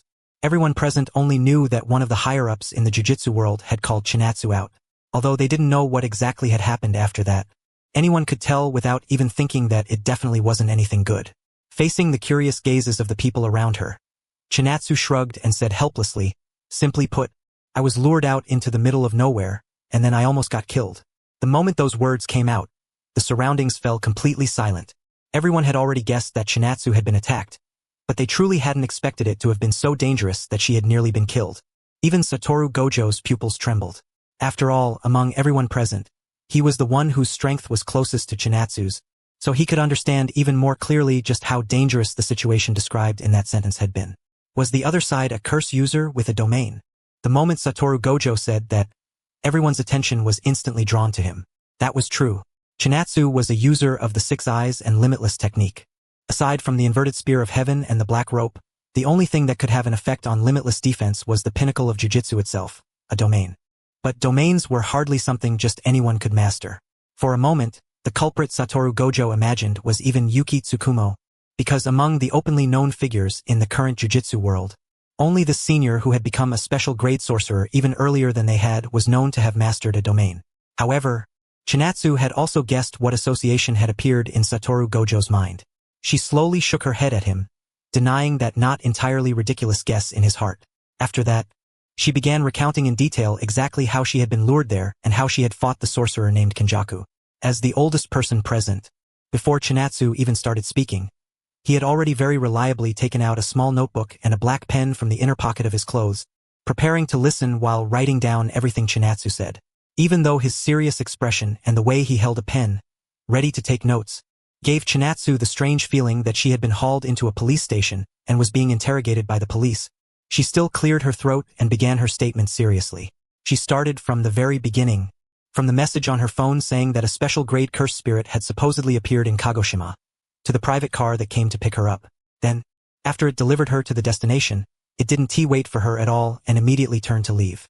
After Chinatsu blew up the car with a single red, the curse user named Kenjaku appeared in front of her. When Chinatsu got to this part, although no one except Masamichi Yaga wrote down the name, they all carved it deeply into their minds. Using this battle, one that only she herself fully knew about, Chinatsu told everyone everything she knew about Kenjaku. For example, this powerful curse user's name was Kenjaku. For example, she had a technique that let her swap brains and possess other people's bodies, allowing her to take over their flesh and use their techniques, but after possessing someone, there would always be a horizontal stitch scar left on the head. Anyway, aside from Chinatsu herself, no one knew exactly what she and Kenjaku had talked about during that battle, so she was free to make full use of it. Masamichi Yaga, who was taking the statement, was left completely stunned, thinking that such detailed intelligence had actually been extracted from just a single battle. This girl. Terrifying indeed. Chinatsu's statement soon reached the part where Kenjaku expanded her domain, and although everyone present had already prepared themselves mentally, they still couldn't help but tense up inside. But while feeling tense, a faint awkwardness also surfaced in Gojo Satoru's heart, as if there was something he had forgotten. A few seconds later, Chinatsu's next words hit his head like a club and jolted him fully awake. Kenjaku expanded her domain. I first used a simple domain to try to resist it, but a simple domain is still just a simple domain in the end. Couldn't hold for more than a few seconds, so left with no other choice, I also pushed myself and expanded my domain. Wisps of steam practically rose from Gojo Satoru's head, and a single word slipped out of his mouth on its own. Huh? At this point, Gojo Satoru's domain development progress was already above 90%. He was confident that if you gave him another 10 days to half a month, he would definitely be able to successfully expand his domain. With the title of older brother almost within his grasp, Gojo Satoru could often dream in his sleep of his adorable big sister standing beside him and calling him big brother, and he couldn't stop the silly grin from appearing on his face. But now, after a brief moment of daze, he suddenly jerked upward, both hands clutching the sides of his head, looking completely like, I don't believe this. I can't accept this. Geto Suguru and Yeri Shoko, sitting on his left and right, couldn't help but laugh helplessly when they saw this. As people familiar with him, How could they not know what little thoughts were running through Gojo Satoru's mind? Masamichi Yaga kept a straight face, turned his head, and shouted at the mood-ruining Gojo Satoru, then told Chinatsu to continue describing the situation at the time. Chinatsu shrugged helplessly. Actually, there wasn't much left to say after that. She had successfully expanded her domain, punched Kenjaku once, and then let her get away. As for the effect of Kenjaku's domain, she really didn't know. At first, she had been using simple domain the whole time to offset the sure hit effect. And after the simple domain failed, she successfully expanded her real domain. But even without knowing the effect of Kenjaku's domain, the information Chinatsu had already given about Kenjaku was more than enough. After finishing the statement, Yaga stood up and prepared to spread the information about Kenjaku, so that the entire jujitsu world would be on guard against people with scars on their heads. And after Masamichi Yaga left, Gojo Satoru still couldn't suppress the agitation in his heart and quickly walked over to Chinatsu. "Sis, let me see your domain." Gojo Satoru pressed his lips together, but in those clear azure eyes of his, it was as if blazing flames were burning. It would have been one thing if he simply couldn't surpass his own sister, but being left this far behind was something he absolutely could not tolerate. As the saying went, know yourself and know your enemy. He planned to deepen his understanding of domains by experiencing Chinatsu's domain for himself. Even if he couldn't achieve a breakthrough on the spot, he still hoped he could expand his own domain within the next few days. As for her little brother's reckless act of courting death, Chinatsu naturally had no intention of refusing. A faint smile appeared on her face as she raised one hand and made an okay gesture. The group walked out of the classroom and soon arrived at an open training ground inside the school. This open space was mostly used for ordinary solo training. If it were a serious fight between sorcerers, then this field would still feel a bit too small. But if it was just for showing Gojo Satoru a domain, then the size of this training ground was more than enough. Chinatsu and Gojo Satoru stood in the open field with about 50 meters between them. Since Gojo Satoru only wanted to experience Chinatsu's domain, he didn't take up a fighting stance. He simply stared at Chinatsu ahead of him with solemn eyes. Time passed second by second as Chinatsu adjusted her condition and searched for the feeling she had when she first expanded her domain. She raised both hands, her two thumbs held upright together, while her two index fingers stood up and curved slightly, forming the shape of lotus leaves. Domain expansion, mirror flower, water moon. As Chinatsu softly spoke those words, layer after layer of mist-like cursed energy instantly spread out from her as the center, and the ground beneath her feet turned into the image of an incomparably clear moonlit lake. As clouds and mist swirled all around, within that ethereal haze, a dreamlike giant spherical barrier had already formed, enveloping the two of them inside. For a domain born for the purpose of slaughter, the scenery inside it was simply a little too beautiful. Even Gojo Satoru was momentarily left in a daze. So beautiful, no wait, this is a domain. I need to take this seriously. After quickly reacting, Gojo Satoru even raised one hand and slapped himself, forcibly making himself focus. Domain was the ultimate art of jujitsu, passed down from the ancient jujitsu world to the present, but ancient domains and modern domains did have some differences. The domains of ancient sorcerers only pursued one thing, a sure hit effect. They actually didn't care that much about what ability was attached to the domain itself. With the difficulty lowered like that, the number of ancient sorcerers who had mastered domain expansion was several times, or even dozens of times, greater than in modern times. Modern sorcerers, however, pursued not only a sure hit effect but also a sure kill one. With this endless arms race, they had raised the threshold of domain expansion higher and higher themselves, which was why modern sorcerers capable of using a domain were pitifully few. Gojo Satoru understood that his sister's domain absolutely wouldn't be the kind of ancient domain that only pursued a sure hit effect. He stared at Chinatsu, who maintained a Buddha-like hand seal, waiting for her to make a move. 10 seconds later, 20 seconds later, 30 seconds later, looking at Chinatsu in front of him, who hadn't moved even once, the corners of Gojo Satoru's mouth twitched slightly, and even the vigilance in his heart dropped by a point or two. Sis, what are you doing? Don't tell me you're charging up? No way, does your domain-S effect actually need charge time? Gojo Satoru tilted his head and asked. Hearing that, Chinatsu lowered her head with a faint smile, then extended one finger from her right hand and pointed downward, signaling Gojo Satoru to lower his head and take a look. Carrying his doubts, Gojo Satoru lowered his head and looked at his legs. 1 second, nothing had happened at all. The next second, layer after layer of freezing ice suddenly appeared, trying to freeze Gojo Satoru into an ice sculpture. Gojo Satoru's pupils trembled, and he hurriedly mobilized cursed energy to reinforce his entire body and forcibly break free from the sudden, bizarre freezing. Ice? That's the effect of cis-S domain? Gojo Satoru absolutely refused to believe this result. No matter how abstract the domain expanded by a six-eyes limitless sorcerer was, it shouldn't have anything to do with ice out of all things.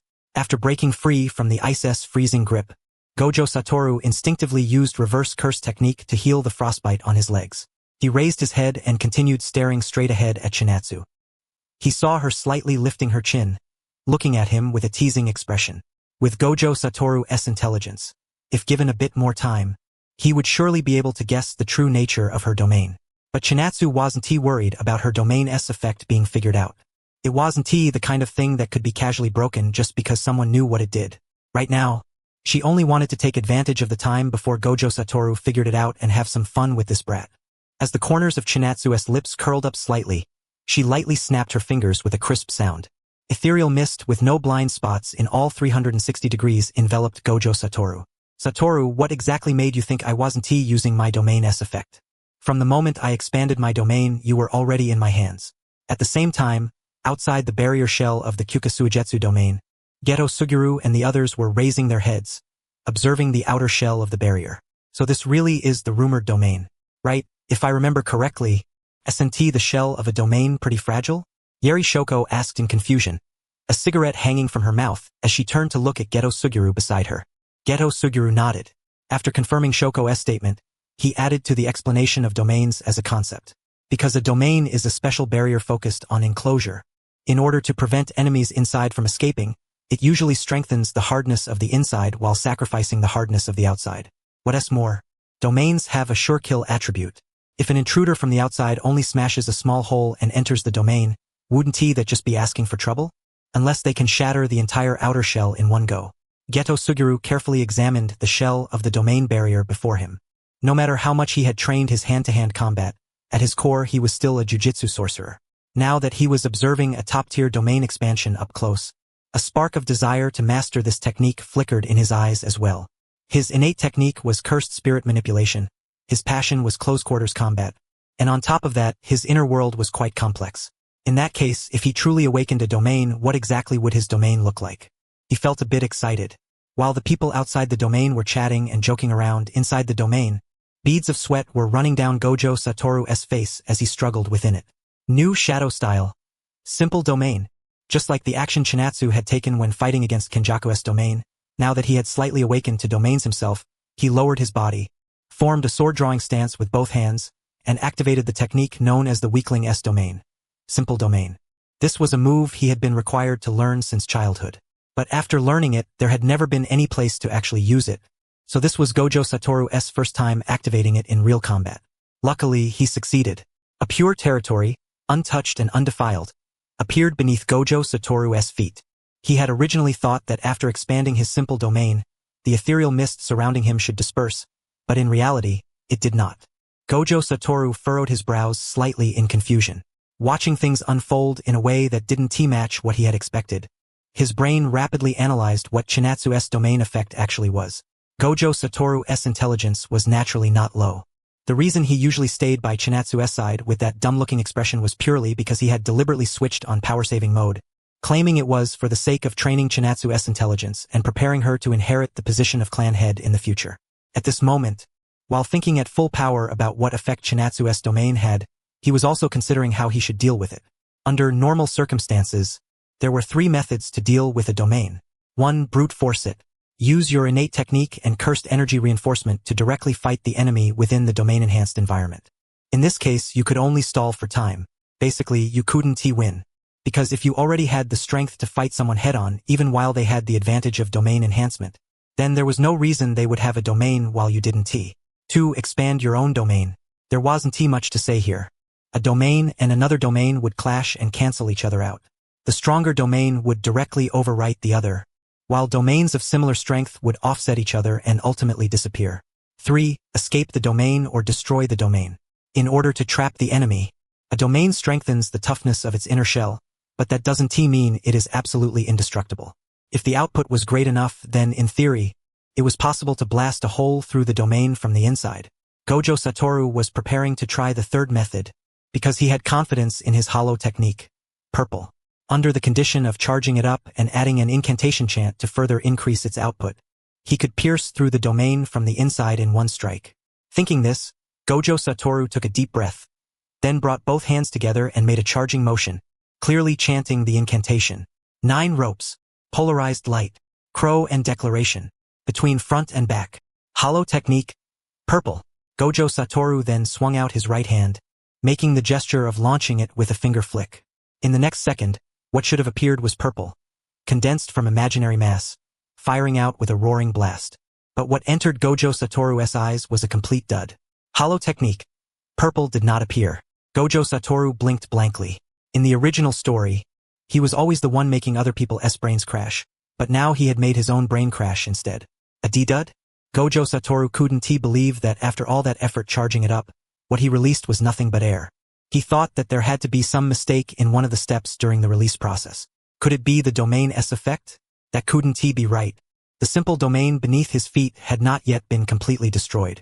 Right now, he should still be in a state where he wasn't being interfered with by the domain S effect. Just as Gojo Satoru thought that, Chinatsu, whose presence had vanished for several minutes, suddenly appeared behind him, back to back with him. She tilted her head slightly backward, smiling as she looked at Gojo Satoru, whose cheeks were now covered with beads of sweat. Then the words that came from her mouth brought a trace of despair into Gojo Satoru's heart. What made you think you successfully expanded your simple domain? Didn't I already say this before? From the moment my domain was expanded, you were already in the palm of my hand. As those words from Chinatsu entered Gojo Satoru's ears, he finally understood what that inexplicable sense of dissonance in his heart had been. A mental-type domain. From the instant the domain was expanded, he had already been hit by its effect, and from then on, he had never been able to break free. Compared to Gojo Satoru's simple and overbearing unlimited void, Chinatsu's Kyukasuijetsu might seem gentle and lacking in killing power. But when both domains were capable of defeating the enemy, and their offensive output was clearly overflowing, the flexibility of Chinatsu's Kyukasuijetsu revealed itself. To put it simply, Gojo Satoru's unlimited void could make the enemy's brain crash, turning them into a motionless puppet, while Chinatsu's Kyukasuijetsu could turn the enemy into a marionette in her hands, controlling their actions. As clever as Gojo Satoru was, after personally experiencing a round of teasing from Chinatsu, he had more or less figured out the effect of this domain. Unfortunately, figuring it out was useless. After a brief silence, Gojo Satoru slowly closed his eyes. In his mind, scene after scene began to appear, images he often dreamed of. In the dream, that arrogant older sister had become unbelievably obedient and adorable. The image of her calling him big brother over and over really stabbed straight into his heart. Too bad it was only a dream. When his awareness returned to reality, Gojo Satoru looked at his older sister, who was staring at him with a teasing expression.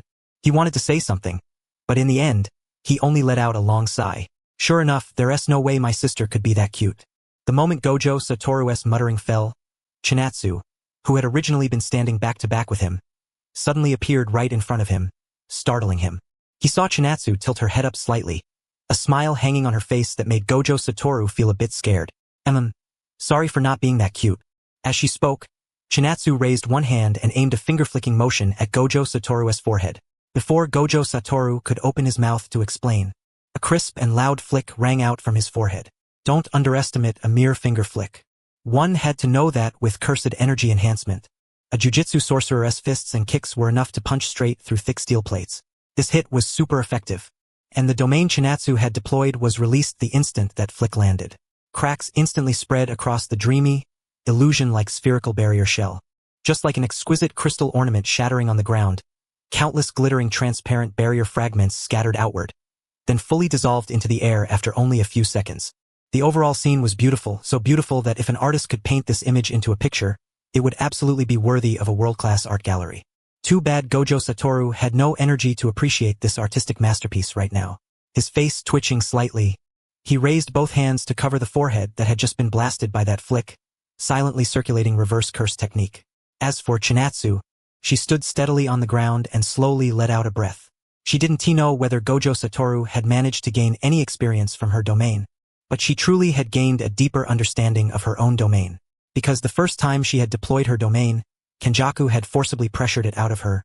Not only was the domain S structure incomplete, even she as the caster hadn't fully understood its effects. But this time, with her taking the initiative to deploy it, although on the surface Chinatsu looked like she was purely teasing her little brother, Career-minded Chinatsu had absolutely not forgotten to handle proper business.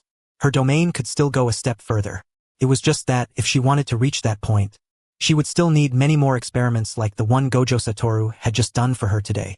Thinking of this, Chinatsu turned around and faced Gojo Satoru once more, a smile appearing on her face that looked angelic to outsiders but was unmistakably demonic in Gojo Satoru's eyes. Satoru, you still haven't awakened your domain, right? Even though domain expansion is super draining, who told you to be my little brother? Starting tomorrow, I'll keep practicing domains with you. I'm sure if you experience my domain a few more times, your own domain will pop right out. Gojo Satoru's body trembled uncontrollably. The rational side inside him was frantically warning him to refuse, but the emotional side was also frantically warning him not to completely bow his head to Chinatsu. Even if the grand Big Brother plan was already infinitely close to bankruptcy, Gojo Satoru was never the kind to admit defeat. There was still a tiny spark in his heart, enough to flare back up from dead ashes. But Chinatsu wasn't surprised by this at all. Honestly, if Gojo Satoru really had completely lowered his head to her and become a little brother trailing behind her all day, that would have been the truly strange thing. Chinatsu would have felt extremely uncomfortable with that.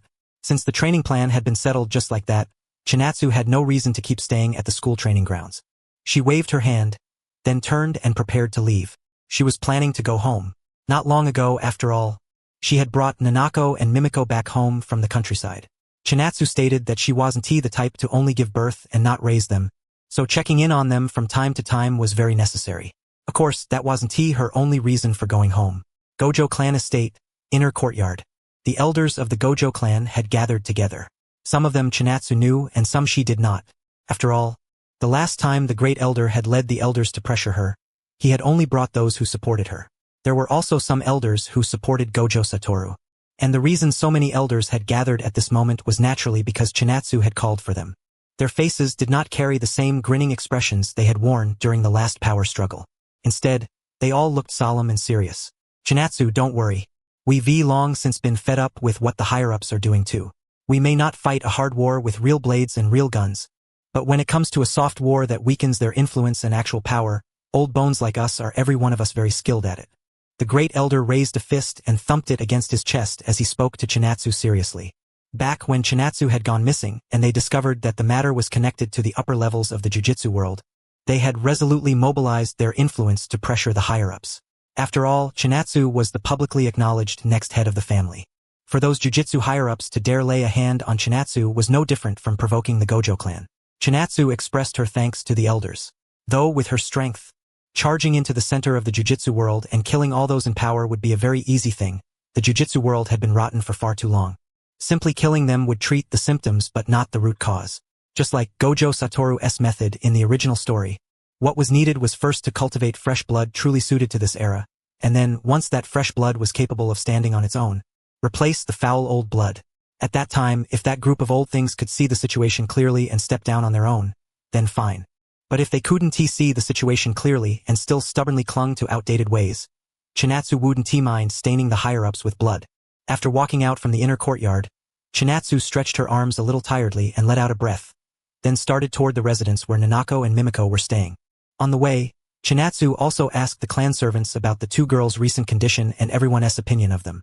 Fortunately, the reviews were quite good. Nanako and Mimiko could already live safely within the Gojo clan just by virtue of the fact that Chinatsu had brought them back. But if they wanted to gain everyone's recognition, then they needed to let everyone see their efforts, especially their efforts in jujitsu. Very soon, Chinatsu arrived at their residence. Before she even knocked and entered the courtyard, she heard some rather subtle noises from the two of them outside. Mimiko, hurry and untie me. I can't move. Puzzled, Chinatsu immediately pushed open the residence gate from outside and walked into the courtyard. She saw Nanako lying face down on the ground, her whole body bound up with hemp rope, with her phone rolled off onto the ground. Meanwhile, Mimiko, standing nearby, was stiff all over, with only her mouth still able to move. Chinatsu stared at the scene before her somewhat dumbfounded. Letting out a sigh, she raised one hand and covered her forehead. What in the world are you two doing?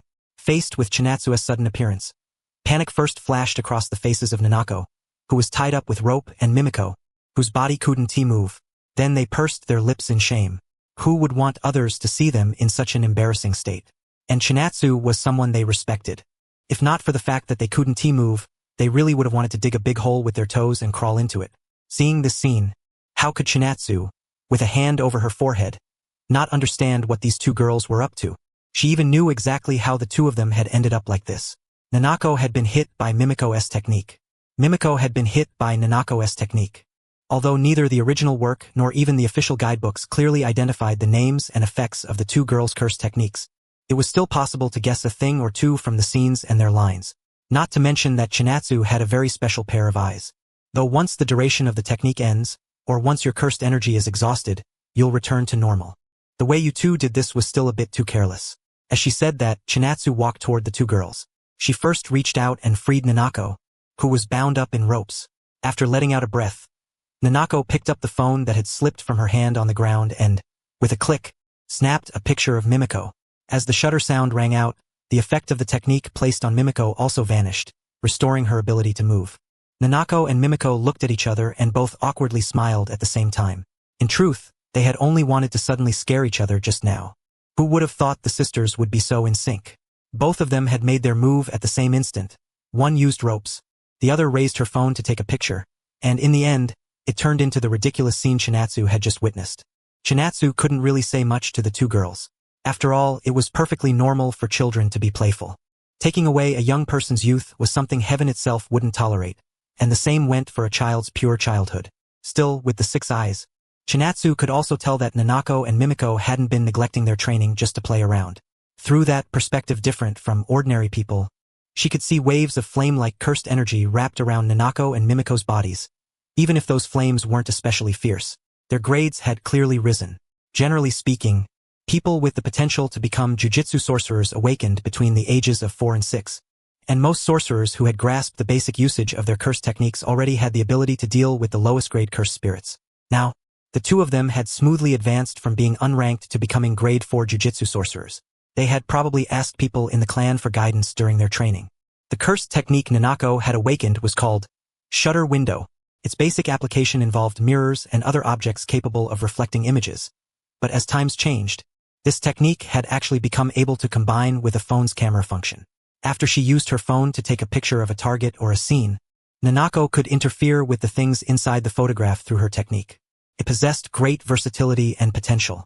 The cursed technique Mimiko had awakened was doll manipulation, a technique that allowed her to freely manipulate ropes to restrain others or even strangle them. Perhaps Mimiko's technique seemed somewhat simple compared to Nanako's, but sometimes simple wasn't necessarily a bad thing.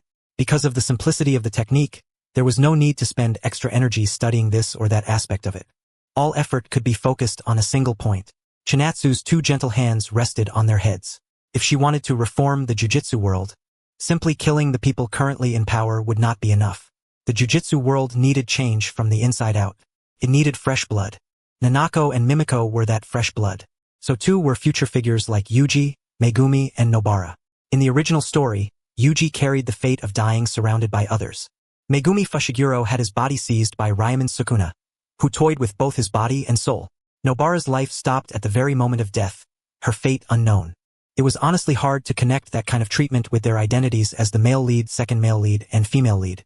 In countless works, that kind of trio was usually used for cheating their way stronger and making a comeback against the odds.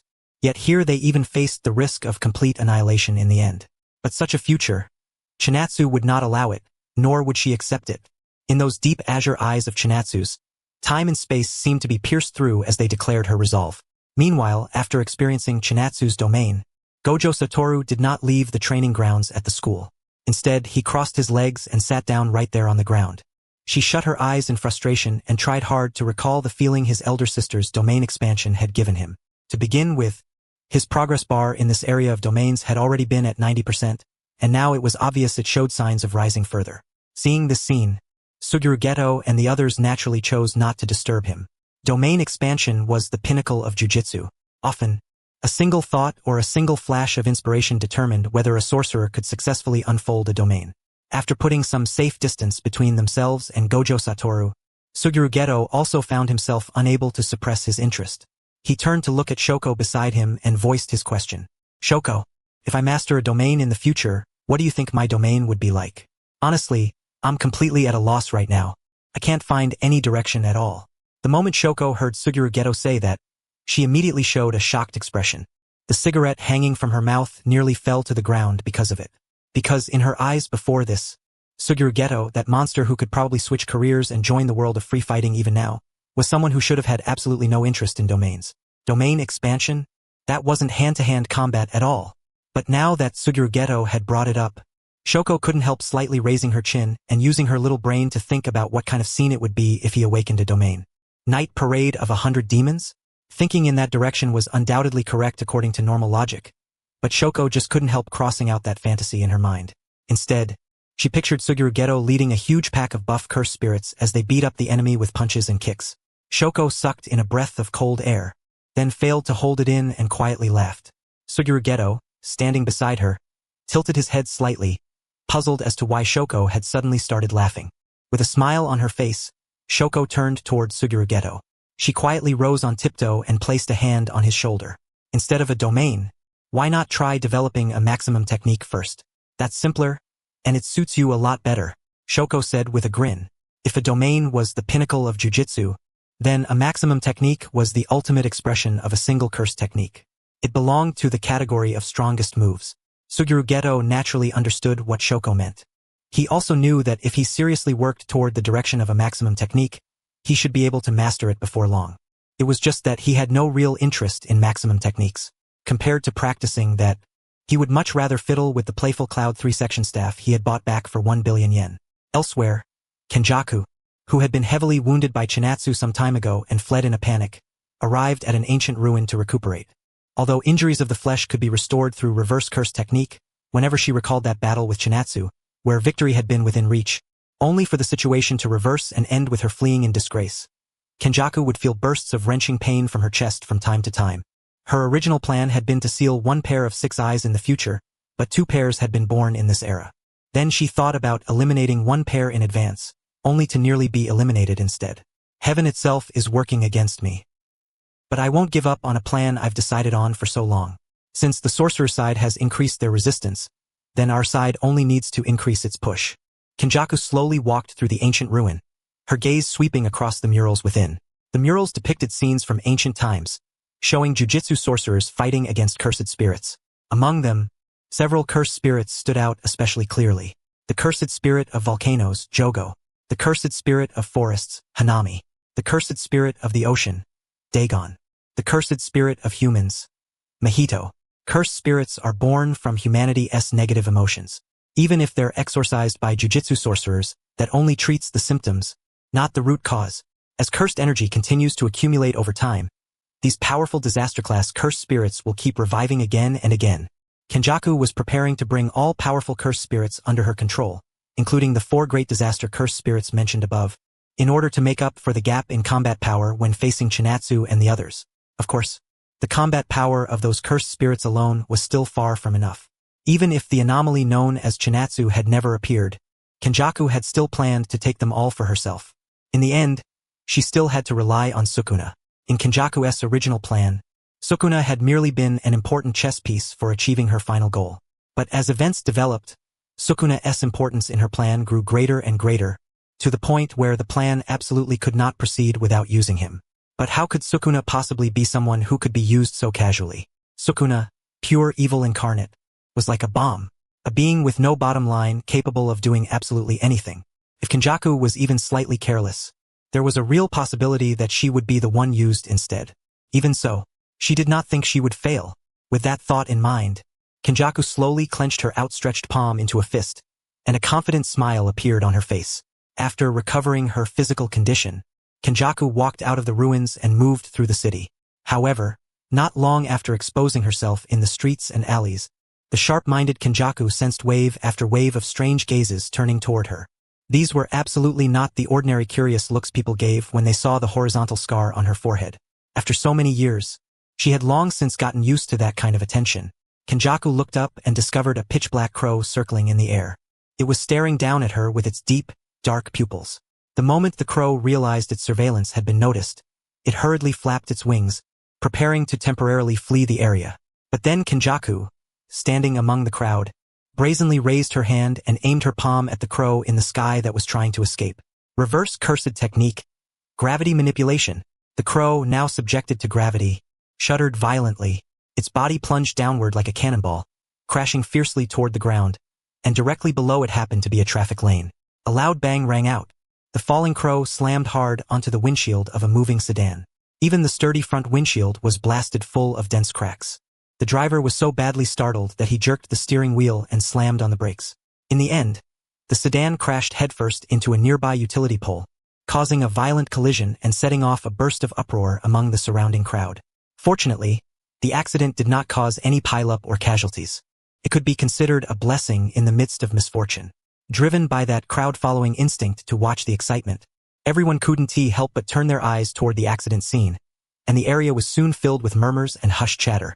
Amid that commotion, Kenjaku silently took a hat off an ordinary person's head and put it on her own, trying to use it to cover the wound on her forehead. A crow technique? The one who gave me that strange feeling back at the airport was probably the same sorcerer. But there's no need to care too much. No normal jujitsu sorcerer could possibly expand the control range of their technique to the entire country. Once I move beyond that sorcerer's control range, a crow will just be a crow. Kenjaku calmly judged the situation. Even though she did not possess the 6 eyes and could not see through other people's techniques, with the experience she had accumulated over 1,000 years, this level of judgment was effortless for her.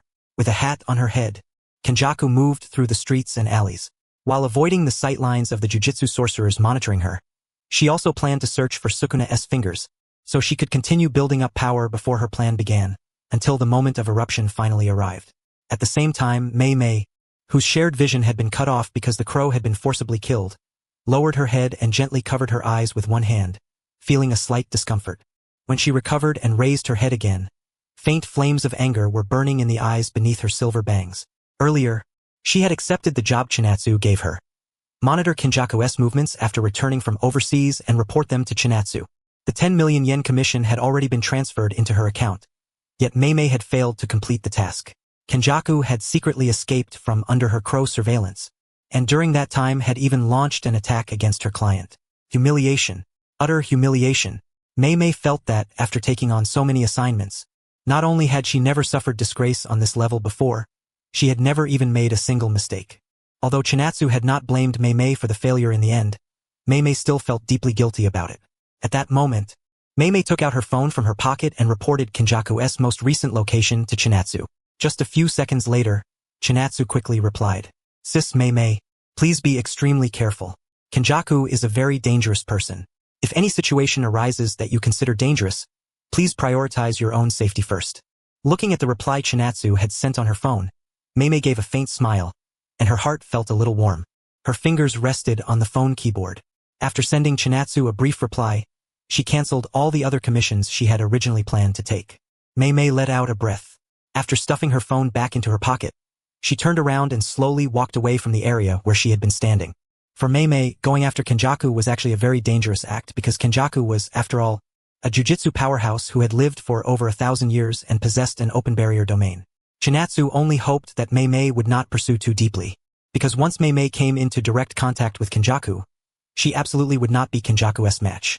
It would be difficult for her to even preserve her own life. At that moment, Chinatsu lowered her head and looked at Mei's reply on her phone. After hesitating for a moment, she still sent another message, reminding Mei not to let her guard down. After sending the message, Chinatsu leaned back and slumped into the sofa in her room at the Gojo family estate, her head tilting slightly upward as she stared at the ceiling. The pressure was a bit much. If it were only pressure from training itself, Chinatsu would never complain about it. In fact, that kind of pressure wouldn't even be able to settle in her heart. The most important thing was that the reason she worked so hard to train was so that, in the future, she could put a final period on everything that would let everyone smile from the bottom of their hearts. She had been unable to finish reading the original story before being reincarnated, and because of that, even the original future left Chinatsu feeling lost. Much less the future after it had already been interfered with by her own actions. Can I protect everyone? Can I change the future? Can I save the tragedies? From childhood until now, Chinatsu had asked herself those questions again and again in her heart, while also affirming herself again and again. And now it was the same. Chinatsu, still slumped on the sofa, let out a breath, quickly shifted from that collapsed posture into a proper sitting position, and then stood up from the sofa. Her eyes shimmered with a clear azure light, and a determined expression appeared on her face once more. A future clouded in uncertainty? If I can't see the future clearly, then I'll carve out a future that suits my own heart. The next day, early morning. Over the following several days, Chinatsu and Satoru Gojo immersed themselves in the training grounds of Jujutsu High. Using Satoru Gojo as a test subject, Chinatsu continuously tried to perfect her domain, while Satoru Gojo used Chinatsu's domain to deepen his own understanding of domains.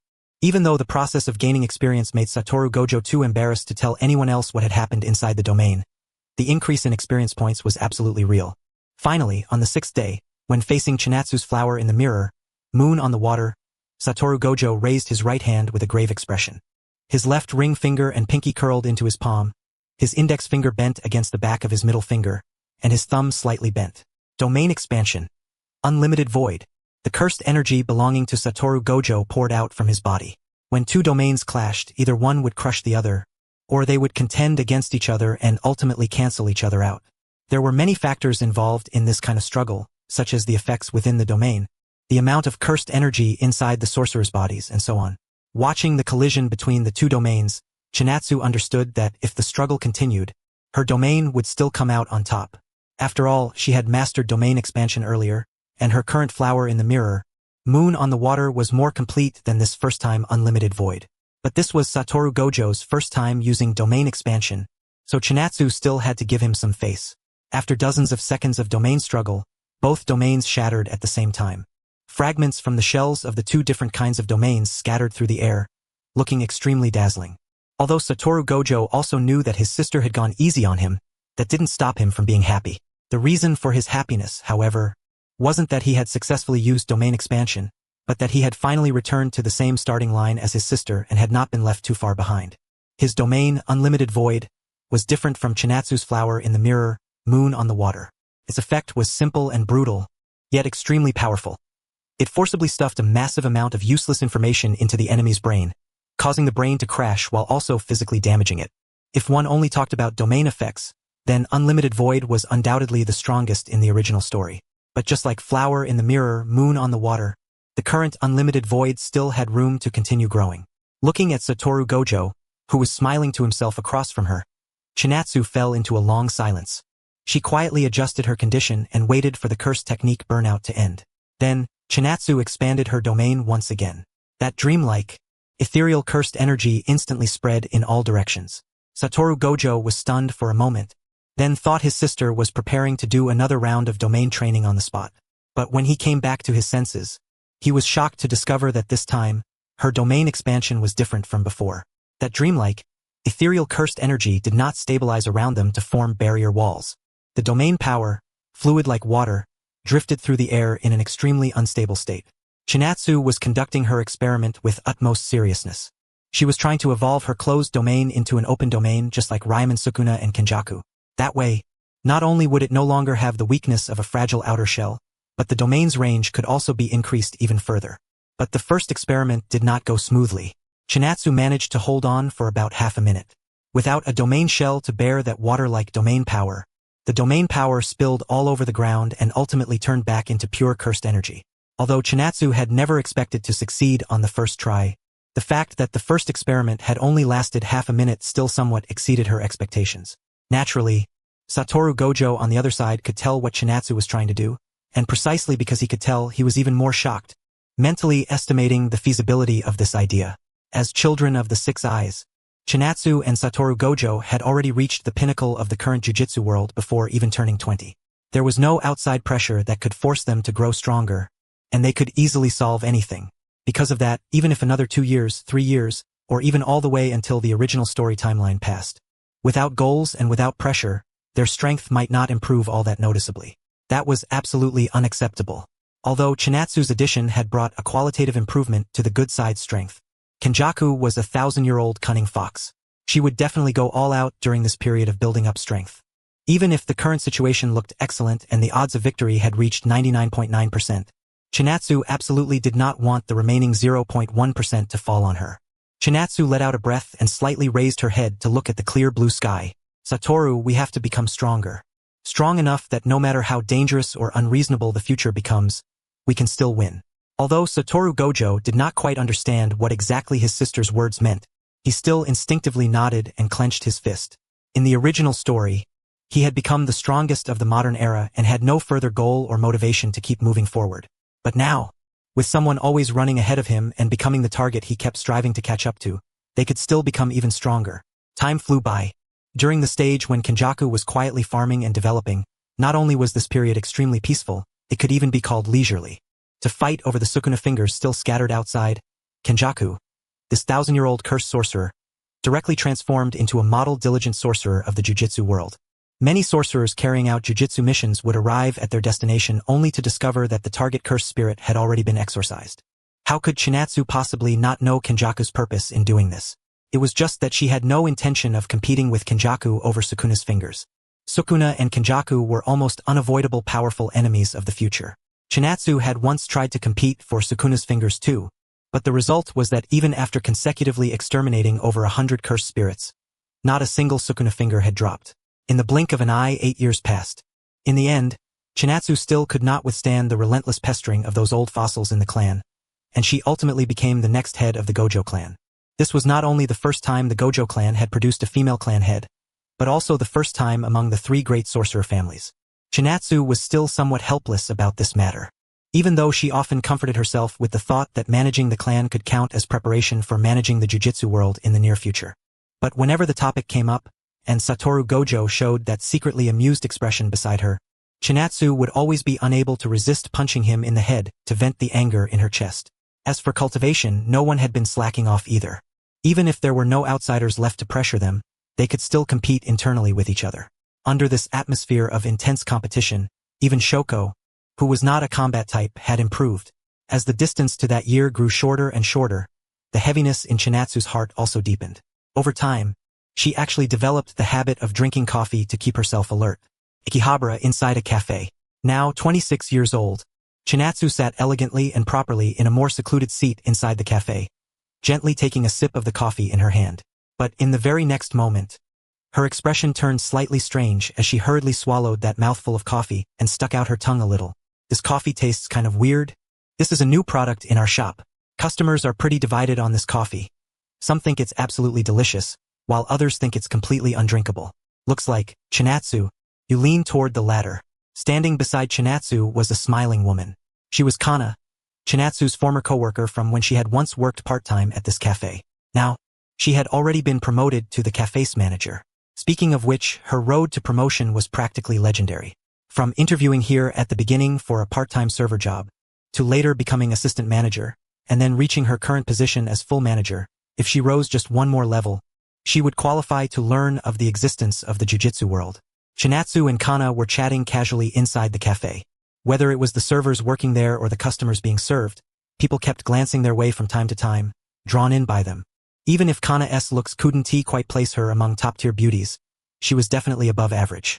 After all, this was a cafe built around serving customers and emphasizing the customer experience. Other industries might not care about looks, but this place did. As for Chinatsu, there was even less to say. Even with a pair of pure black sunglasses on the bridge of her nose, they still couldn't hide her beauty-level looks. Her face alone was clearly still the cute and gentle type. Yet when she wasn't speaking, people would unconsciously start placing her in the mature older sister category instead. The more they looked, the prettier she seemed. A desire rose in their hearts to lose themselves in that sight and just keep staring, making it even harder for them to stop. In the end, one of the customers couldn't hold back anymore. He swallowed hard, worked up his courage, and lightly beckoned to the nearest server. "Excuse me, who is the one chatting with Sister Kana over there?" The young lady with the silver hair in a high ponytail and sunglasses. "Oh, you mean Sister Chinatsu? She is Sister Kana's good friend. I heard she is even the young miss of the family behind this cafe." "Ah, a young miss? Well, that makes sense." The customer was only briefly stunned in secret. He wasn't all that surprised by the young miss part. Instead, he found it perfectly natural. Judging people by appearances wasn't right, but the aura Chinatsu gave off made her status obvious. Chinatsu and Kana rarely kept in touch, but whenever they did, Chinatsu would definitely come over to Kana's place to eat, drink, and chat with her. Because when she really thought about it, Chinatsu realized Kana was actually her only friend outside the jujitsu world. When chatting with Kana, Chinatsu could completely stop thinking about anything related to jujitsu and talk with her friend about all sorts of trivial things as an ordinary person. Suddenly, the phone Chinatsu had left in the corner of the table began to buzz. Puzzled, she reached out, picked it up, and checked it. Her expression changed slightly. Kana beside her was sharp enough to notice that subtle shift in Chinatsu's face after seeing the phone, and then said calmly, "Work stuff, right? Then go ahead. I happen to have some things to deal with too. I am the manager of this cafe after all. Seriously, it's exhausting." What Kana said was clearly giving Chinatsu an easy way out. After saying sorry, Chinatsu stood up from her seat and walked out of the cafe while waving her hand. At that moment, it was 4 in the afternoon. For students in this country, that was already the time to get out of class and go take part in club activities. Nanako and Mimiko, whom Chinatsu had taken in, had already reached the 3rd year of middle school. They hadn't joined any school clubs. Normally, the two of them would rush straight home after school, but this time they had stayed at school, because as jujitsu sorcerers, they had discovered that a cursed spirit had appeared at the school. If it were only an ordinary grade 4 or grade 3 cursed spirit, they would have handled it themselves without hesitation. The problem was that the cursed spirit in their sight was simply far too huge. That cursed spirit, standing 2 or 3 stories tall, was sitting cross-legged on the roof of the school. Its hideous face had its tongue hanging out, and every so often, its outstretched hand would snatch at lone ordinary people below before quickly stuffing them into its mouth. It looked as if it were leisurely enjoying an all-you-can-eat buffet. A grade 1 cursed spirit? Or a special grade cursed spirit? Nanako and Mimiko couldn't determine the cursed spirit's rank. But they understood one thing clearly. This thing was absolutely beyond a level they could exorcise. On top of that, they would also have to figure out a way to save the ordinary people it had already swallowed, which made things even harder. The two let out a breath at the same time. Then Nanako took out her phone and opened the camera function, while Mimiko pulled a thick, long rope with no visible end out of her small bag. "Can we do this?" "Totally no problem." Even though they couldn't exorcise the cursed spirit, they had no intention of just standing around and waiting. Before Chinatsu arrived, they planned to stop this cursed spirit from attacking more ordinary people as much as possible. Nanako and Mimiko fixed their eyes on the giant cursed spirit crouching atop the building. Seeing it reach its demonic claw toward a student who had somehow ended up alone in one corner of the school, the two of them immediately mobilized all the cursed energy in their bodies and deliberately released it. Although every living thing in this world carried cursed energy within itself, there were differences between one person's cursed energy and another's. To the giant cursed spirit's senses, it was as if 2 blazing suns had suddenly appeared in the starry night sky under the moon. Its demonic claw had almost caught the isolated student, but the instant it sensed Nanako and Mimiko's cursed energy, it changed targets and reached for them instead. Judging by that IQ, we can rule out special grade. Seeing the cursed spirit's foolish move, Nanako couldn't help mocking it. Whether the cursed spirit heard her or understood her was unknown, but the speed of its outstretched claw suddenly increased by several degrees. Just as that claw was about to seize the two of them, the sharp click of a phone camera sounded out. In that instant, the overwhelming demonic claw froze in place, stopping right above their heads.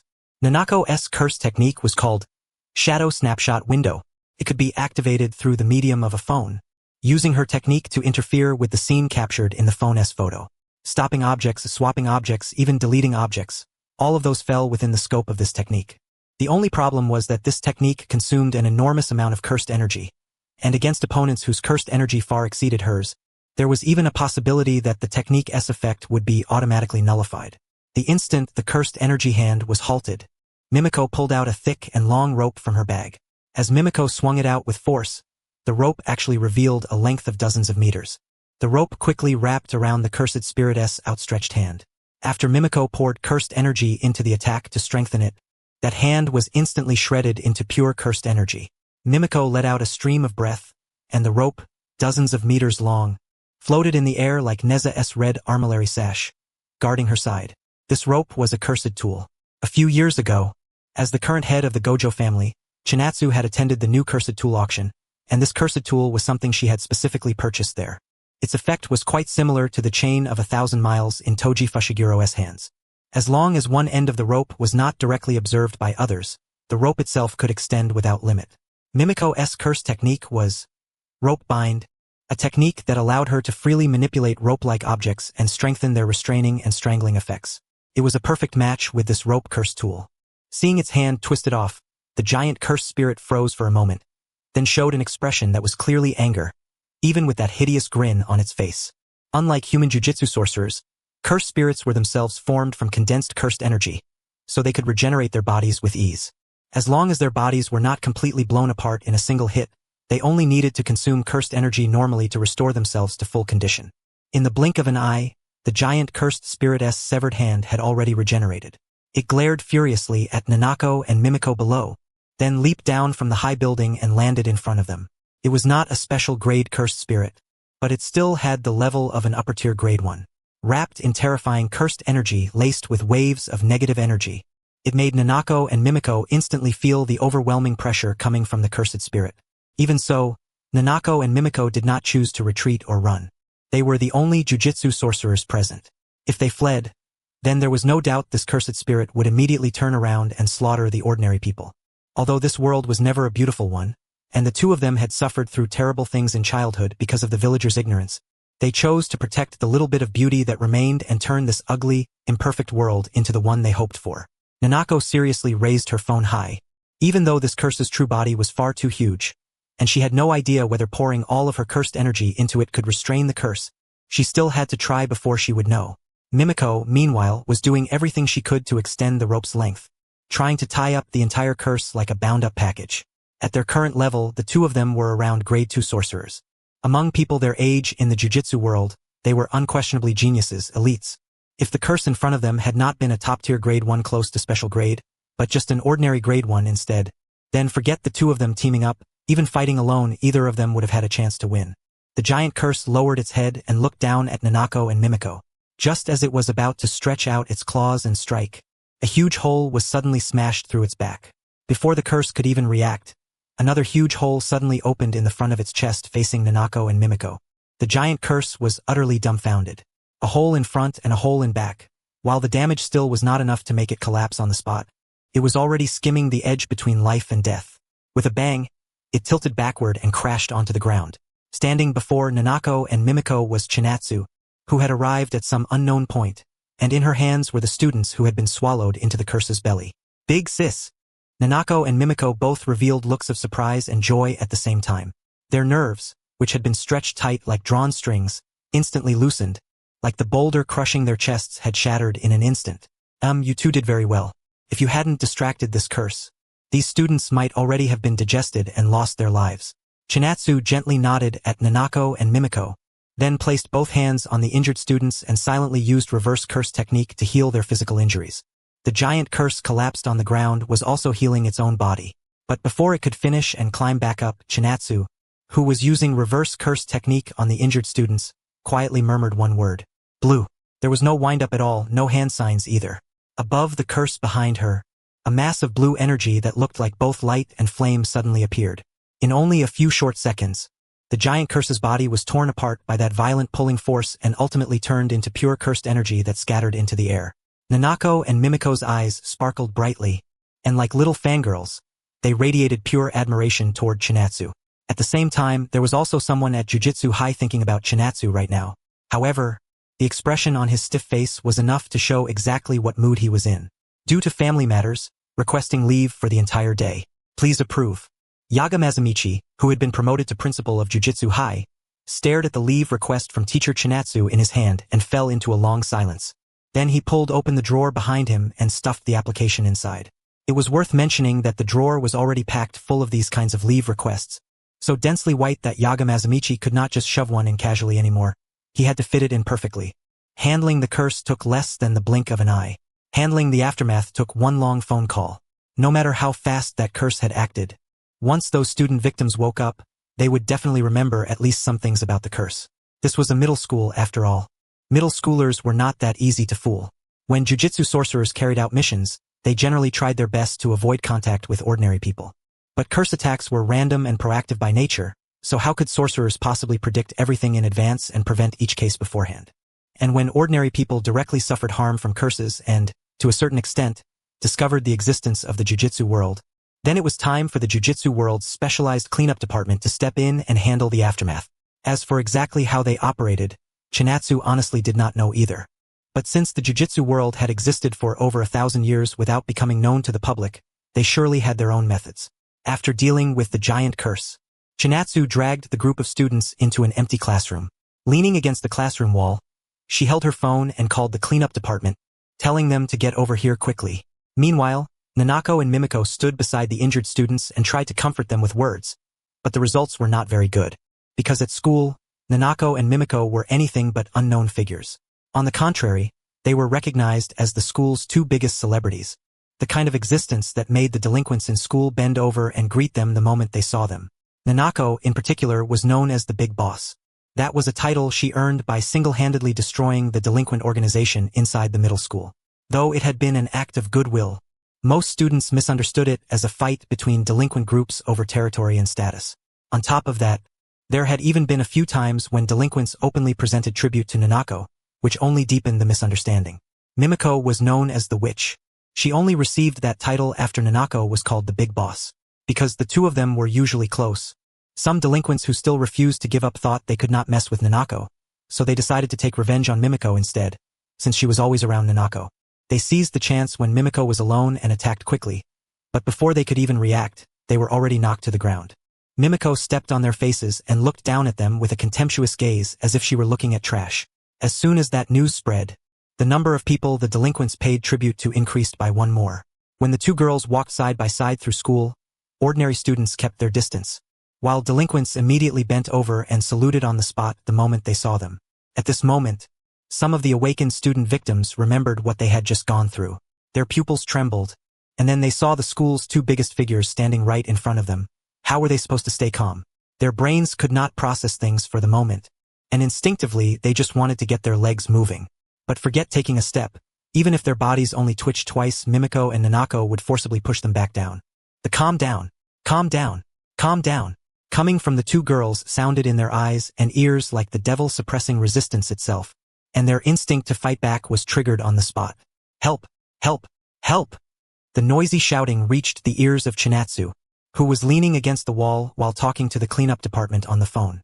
She had originally been telling them the location, but with that group making such a racket, setting aside whether she could hear the other side clearly, the other side most likely could not hear her clearly either.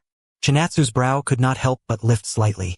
She moved the phone away from her ear, turned around, and looked at the noisy students with a smile. Under normal circumstances, when Chinatsu showed a straightforward smile to other people, she would absolutely look like an angel in their eyes. But at this moment, the angel turned into a devil. You all can stay quiet, right? In an instant, the classroom fell completely silent. There was not even a single reply of okay. The conscious students immediately shut their mouths, while the unconscious ones trembled instinctively. As the saying went, a negative plus a negative became a positive. The fear hanging over the students' hearts was covered by another layer of fear, and they actually calmed down instead. Very good. Chinatsu gave a faint nod, then picked up her phone once more. She clearly told the cleanup department on the other end of the line this place's location, then decisively hung up. Not long after, people from the Jujutsu World's cleanup department flooded into the school from outside, their cover identity on the surface being an emergency inspection team from the Higher Education Bureau. The higher-ups in the school were all stunned. At first, they thought this group was just putting on an act, but after a round of inspection, they discovered the Board of Education credentials were genuine. After a simple handoff of procedures, Chinatsu took Nanako and Mimiko by the hand and quickly left the school. School had ended at 3 o'clock in the afternoon. It was now already 5 at dusk. On the way home, Nanako recalled the helplessness she had felt when facing that giant cursed spirit earlier, and she couldn't help clenching her fists. Sis, when we enter Jujutsu High next year, we'll be able to become stronger, right? Nanako looked at Chinatsu beside her with hopeful eyes. Chinatsu only smiled faintly, reached out, and rested a hand on Nanako's head as she answered, of course. Once you enter Jujutsu High, you'll have like-minded classmates to grow stronger together with. That much, I can guarantee. Nanako nodded hard, an excitement she simply couldn't suppress showing on her face. And when the topic turned to classmates, Mimiko on the other side came up with a new question. Sis, I heard there are very few students in each grade at Jujutsu High. It's normal for there to be only 2 or 3 people. Our classmates won't be just one person, right? Mimiko murmured softly, sounding a little worried. Hearing Mimiko's question, Chinatsu's other tathagata palm landed on her head with a pft, and she replied, no, your class actually has quite a few students. After hearing that, Mimiko let out a huge sigh of relief. At this ordinary school, she and Nanako had seemed a little out of place. She definitely didn't want to finally fit in after going to Jujutsu High, only to end up with barely any classmates. Cursed tool user, Maki Zenin. Cursed speech user, Toji Inumaki. Cursed corpse, Panda. And the protagonist of the original Jujutsu Kaisen Zero volume, the boy named Yuta Okatsu. Different from the original story, Chinatsu had already come into contact with this boy several years ago. To get in touch with him, Chinatsu had taken several days off in a row, and had even changed careers from a professional jujitsu sorcerer into a professional stalker, nearly getting detained by the police station. And the reason she did all that was to prevent a tragedy from happening. Time briefly rewound to several years ago. Masamichi Yaga, who had not long ago become the principal of Jujutsu High, sat in his principal's office, pinching a leave application in both hands as he fell into a long silence. If it were just an ordinary leave request, Masamichi Yaga naturally wouldn't pay much attention to it. After all, even he, a former teacher this dedicated, had taken leave a few times during his years of service. But Masamichi Yaga slowly stretched out one hand, pulled open the lower drawer beneath his desk, and took out several nearly identical leave slips stored inside. Family matters. Requesting leave. Please approve. Family matters. Requesting leave. Please approve. Family matters. Requesting leave. Please approve. Family matters. Requesting leave. Please approve. Masamichi Yaga crossed his arms and looked down at the desk full of identical leave applications. After a long silence, he took out his phone from his pocket and made a call. But the person he called was not Chinatsu.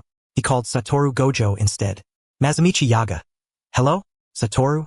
Same as usual. Your sister ran off again. Deal with it. If you can't drag your sister back, you're covering the shift again today. Satoru Gojo. Huh? Hearing Yaga's words through the phone, the expression on Satoru Gojo's face turned extremely complicated.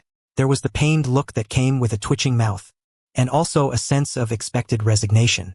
Make me drag big sis back? Her phone's already off. Satoru Gojo let out a helpless sigh. Then he clasped his hands together, activated long-distance teleportation, and rushed toward the nearest dessert shop. Working was fine. Overtime was barely fine. But if he couldn't get a few bites of delicious sweets and pastries while slacking off on the job, Satoru Gojo could not guarantee that he would remain in a good mental state, or whether he might teach his students something completely bizarre. Meanwhile, Chinatsu, one of the 4 special-grade jujitsu sorcerers in the jujitsu world, had become a stalker, and not even a professional one. First, she followed behind the target without any disguise, thinking that as long as she kept a safe distance, she wouldn't be discovered, so there was no need for a disguise. And sure enough, the target didn't notice her. But during the tailing process, she was intercepted on the way several times by men and women, old and young. For example, she was mistaken for some kind of idol celebrity and asked for an autograph. Or she got harassed by street punks and knocked them flat with one punch. In short, it gave Chinatsu one massive headache.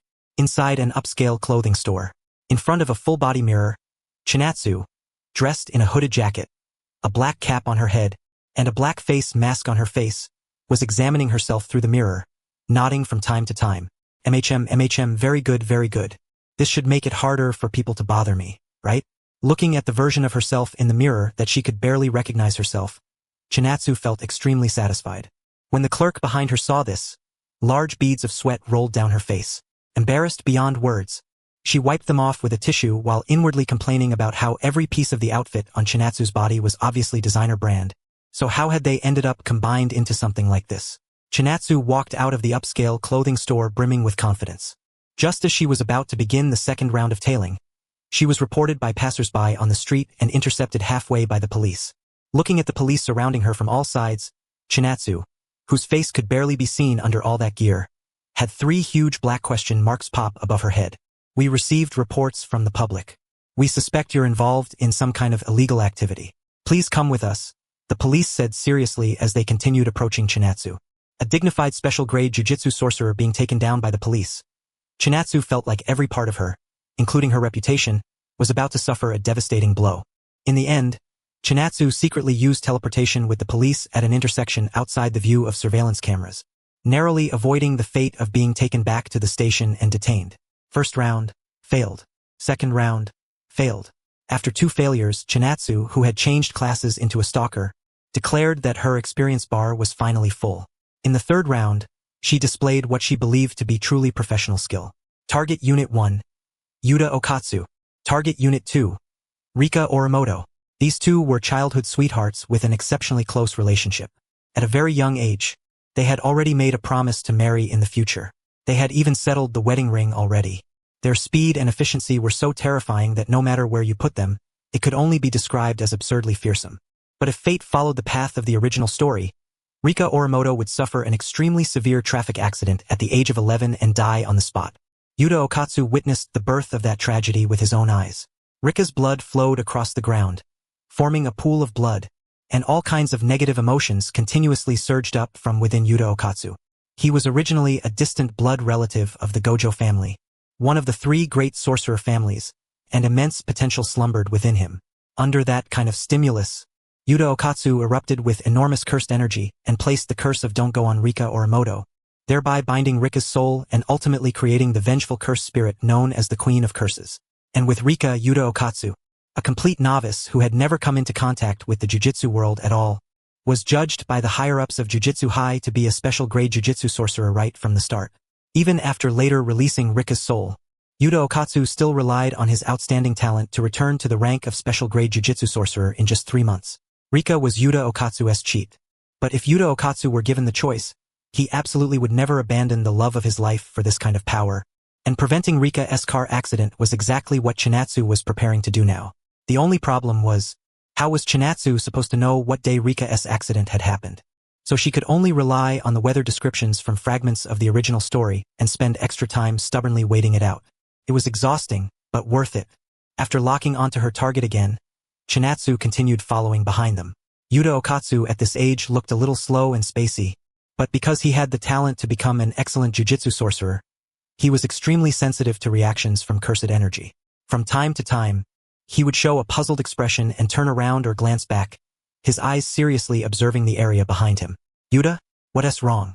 Rika asked him in confusion. After failing to find anyone behind them, Okatsu awkwardly raised a hand and scratched the back of his head, showing a foolish grin.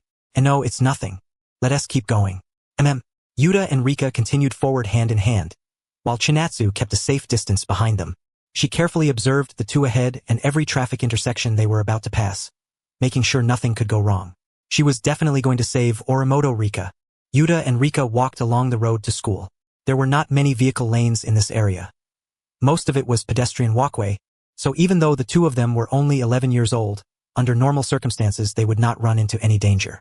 As top-tier childhood sweethearts, the atmosphere around them did not carry even the slightest bit of tsundere-style ambiguous tension. All it gave off was the warmth of pure love. Did this count as puppy love? By Huaxia standards, Yuta and Rika were undoubtedly in an early romance, and an extremely serious one at that. But in truth, the concept of early romance only existed in Huaxia. The country under Chinatsu's feet right now, along with Europe and America, did not have that concept. Yuta, the exam is in a few more days. Have you been reviewing? If there's anything you don't understand, you have to ask me. Okay? You almost failed your last test. Don't worry. This time I've made full preparations. I believe my grades will definitely improve a lot. We already promised that we'd go to the same middle school in the future, so I'll definitely catch up. As Yuta Okatsu spoke, he clenched his fists. His tone was not exactly overflowing with confidence, but it still gave off the determination of someone forcing himself to push harder and absolutely succeed. They had long since promised that in the future, they would go to the same middle school, high school, and even university. But unfortunately, Rika was a top student, while Yuta's grades were quite ordinary. If this kept up, then if they still wanted to attend the same school like they had promised, the only option would be for Rika to lower herself and choose a school with a lower cutoff score.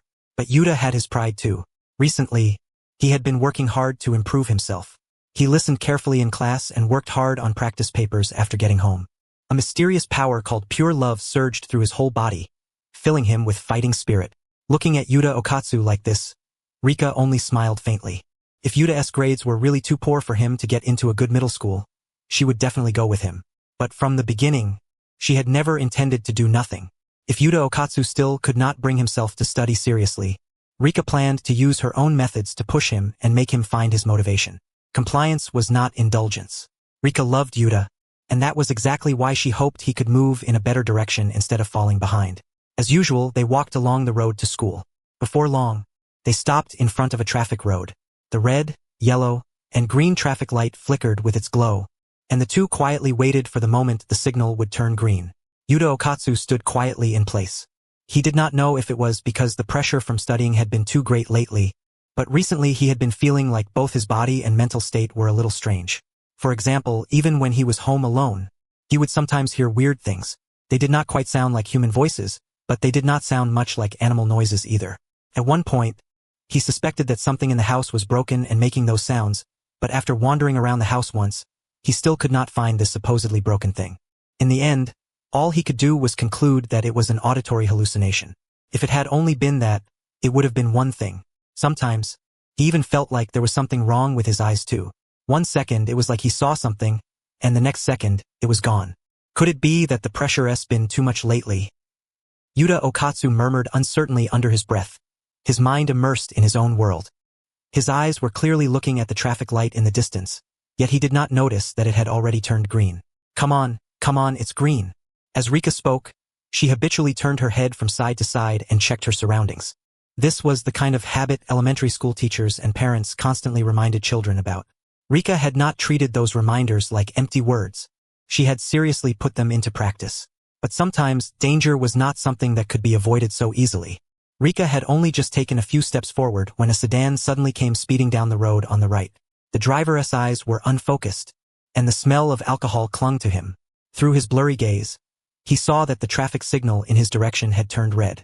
Subconsciously, he knew he needed to hit the brakes, but his body, tainted by drunkenness and no longer fully under control, slammed hard on the gas pedal instead. Faced with the crosswalk and a red light, the black sedan not only failed to slow down, it suddenly accelerated instead. This change left the drivers who had stopped in the other lanes in accordance with traffic laws completely stunned. And by the time the black car's driver realized something was wrong, the distance between the car and Rika in the crosswalk was less than a meter or two. The car could no longer stop. Rika turned her head and looked at the vehicle speeding toward her with fear in her eyes, while Yuta Okatsu, standing where he was and witnessing this scene, widened his eyes. At that moment, time seemed to freeze. One bloody imagined scene after another surfaced in Yuta Okatsu's mind, only to be frantically denied by him. Then, as time moved into the next second, the out-of-control black car flashed sideways across Yuta Okatsu's field of vision and finally crashed straight into a building not far away. The vehicle was nearly flipped up on the spot, and even the building's wall had been smashed into a deep crater. Thick black smoke billowed out from the car, and crackling arcs of electricity and sparks could even be heard and seen. But none of that was what Yuta Okatsu wanted to pay attention to right now. His dazed and trembling gaze remained fixed ahead, on the place where Rika had originally been standing. There was no blood from Rika being sent flying after getting hit, but Rika herself was not there either. His heart sank uncontrollably, and his mind was completely swallowed by the two words, Rika. A look of despair appeared on his face. Not only were his pupils trembling, his whole body was shaking slightly as well. The immense cursed energy originally hidden within him was drawn out by this wave of negative emotion, spilling outward aimlessly. Generally speaking, people with the talent for jujitsu awakened at the age of 4 to 6, but Yuta Okatsu was an exception among them. Maybe it was because the original setting had not been fully refined back then, or maybe it was simply because Yuta Okatsu himself was just that special. He had already been standing at the edge of awakening, and at this moment he broke through that boundary. Calm down, boy. A hand reached from behind him and pressed onto his shoulder. With trembling pupils, Yuta Okatsu turned around and looked behind him. From his point of view, Rika was standing safely behind her, completely unharmed, and beside her stood a suspicious woman around 6 feet tall wearing sunglasses. Chinatsu lowered her head slightly and casually tilted her sunglasses down, revealing her azure blue eyes. Nice to meet you. My name is Gojo Chinatsu. As students gradually entered the school one after another, Okatsu and Rika were brought by Chinatsu to a fast food restaurant, where they chatted under a rather subtle atmosphere. Have you had breakfast yet? If not, or if you still want to eat, you can order whatever you like. As for school, you don't need to worry. I checked the time, you still have 20 minutes before it counts as being late. I can drive you over later. Chinatsu spoke calmly, while leisurely stirring the café au lait she had ordered with a spoon. Drinking a little coffee in the morning was good for your health, of course, with the premise that you weren't doing it on an empty stomach. Coffee wasn't tea, plain water, after all. Drinking coffee immediately after waking up in the morning was not recommended. Chinatsu herself hadn't originally had the habit of drinking coffee, mainly because Suguru Geto liked coffee very much, and after spending enough time together, sometimes certain habits and hobbies would rub off on you. At this moment, Okatsu and Rika were sitting right across from her. Both of them looked nervous and somewhat at a loss. Of course, if one had to say who was more nervous, it was definitely Yuta Okatsu. He had always been a special case, lingering on the verge of awakening, and under the intense shock of believing something had happened to Rika, he had finally awakened. Now, the scene reflected in his eyes was completely different from what Rika could see. It was just that he didn't want Rika to see himself trembling in fear, so he forced himself to hold on by sheer stubborn courage. Seeing that the two of them were staring at her intently, With absolutely no mood to order food first or make small talk, Chinatsu decided not to drag things out. Chinatsu lightly sipped the coffee she had lifted in her hand. After setting it down, she clasped her hands together and rested her head on them, a faint smile appearing on her face. Welcome, you two, to the stinking world of jujitsu. After that, Chinatsu used the clearest and most concise words possible to explain to the two of them the other world hidden behind ordinary society. Even though Chinatsu was quite lazy and slack when it came to teaching, that still didn't change the fact that she had been a teacher at Jujutsu High for several years. Once she got serious about teaching, she really did have some skill. Even someone like Rika, who hadn't awakened any jujitsu talent, was completely immersed in it, let alone Yuta Okatsu, who had already awakened and could see cursed spirits and jujitsu with his own eyes. But it was still the same principle. With his girlfriend Rika sitting right beside him, Yuta Okatsu absolutely didn't want to embarrass himself in front of her, so he could only keep reinforcing and stabilizing his own mental state. That thing called pure love surged out from within him once again, filling him with courage. The mental preparation inside Okatsu's heart was complete. He was confident that he could accept all the bloodshed and corruption of the jujitsu world that Chinatsu was talking about. Who would have thought that Chinatsu suddenly paused mid-sentence? And then the topic she spoke about took a complete 180-degree turn the very next moment. Oh right, you probably don't know this yet, but your ancestor was Sugawara no Michizane. Even though it's super far back, you really are my relative. You can call me Big Sis Chinatsu. Chinatsu, who had originally been telling the story with a serious face, suddenly turned playful and grinning, and what she said completely caught Yuta Okatsu off guard. But, Sugawara no Michizane. Who is that? Yuta Okatsu blinked blankly, and even Rika beside him couldn't help turning to look at him with an utterly shocked expression. Sugawara no Michizane. Yes, in the textbooks. Ah, cough. Yuta Okatsu lowered his head with a faint blush. Even though he had already been reviewing his knowledge at full power, a gap had still been exposed.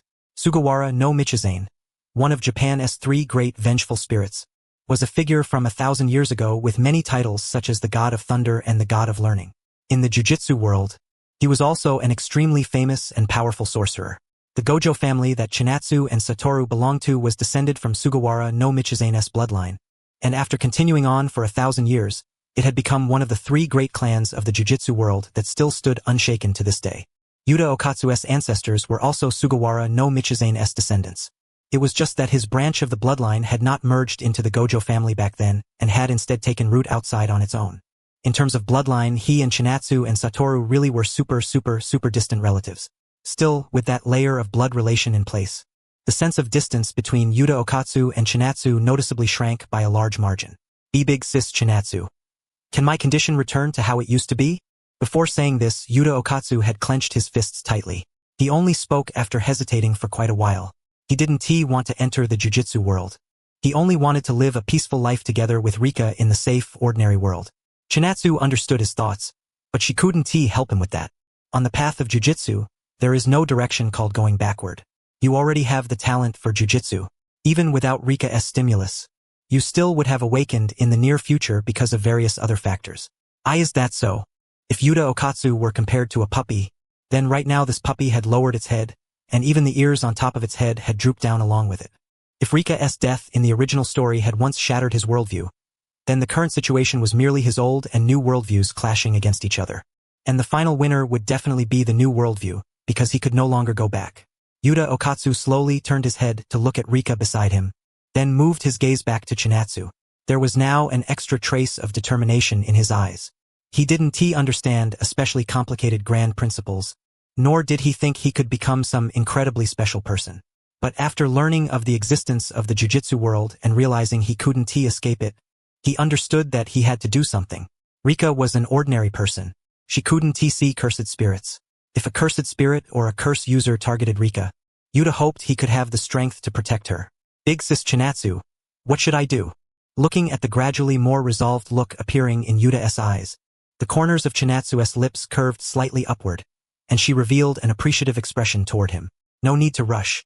You still need to learn the basic knowledge of society too. Even sorcerers can't be disconnected from society. After you graduate from middle school, I'll recommend a specialized school in the jujitsu world for you. Before that, you can live the same life as usual with Rika. Of course, if you want to learn more jujitsu-related knowledge, I'll arrange for a reliable teacher to drop by your house from time to time, so don't worry. After saying that, she downed her coffee in one gulp, then suddenly stood up from her seat under the puzzled gazes of the two of them. You have 5 minutes left before you're late for school.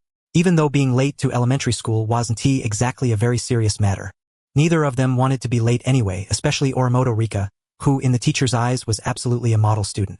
When they realized there were only 5 minutes left before they would be late, the two of them abruptly shot up from their seats at the same time, giving off a full-on "we're going for it" kind of momentum as they prepared to rush toward the school at top speed. Seeing how tense they were, Chinatsu even started criticizing herself inwardly for when exactly her personality had become this awful. She quickly stepped forward before the two of them could run out of the fast food restaurant and placed her hands on their shoulders, telling them not to worry about being late. Don't worry. Forget 5 minutes, even if there were only 1 minute left. I could still make sure you get to school before you're late. Chinatsu's calm tone gradually helped Okatsu and Rika recover from the tension that had been building up. She leisurely led the two of them out of the fast food restaurant and had them stand shoulder to shoulder. Okatsu and Rika naturally did as they were told, but they had no idea why Chinatsu wanted them to do that. Their faces were full of confusion. Well then, see you again in a few years. As those words fell from Chinatsu's lips, she slowly raised both hands and clasped them together, applying the teleportation technique made possible through blue to the two of them. In the blink of an eye, the scenery before their eyes changed completely. One moment they were still outside the fast food restaurant, and the next, they had already stepped through the school gates. Students were passing by all around them, and one student behind them even accidentally bumped into the suddenly appeared Okatsu. But that student didn't think in the direction of teleportation at all. He just assumed he was still sleepy this early in the morning and hadn't been paying attention. Okatsu and Rika blinked blankly.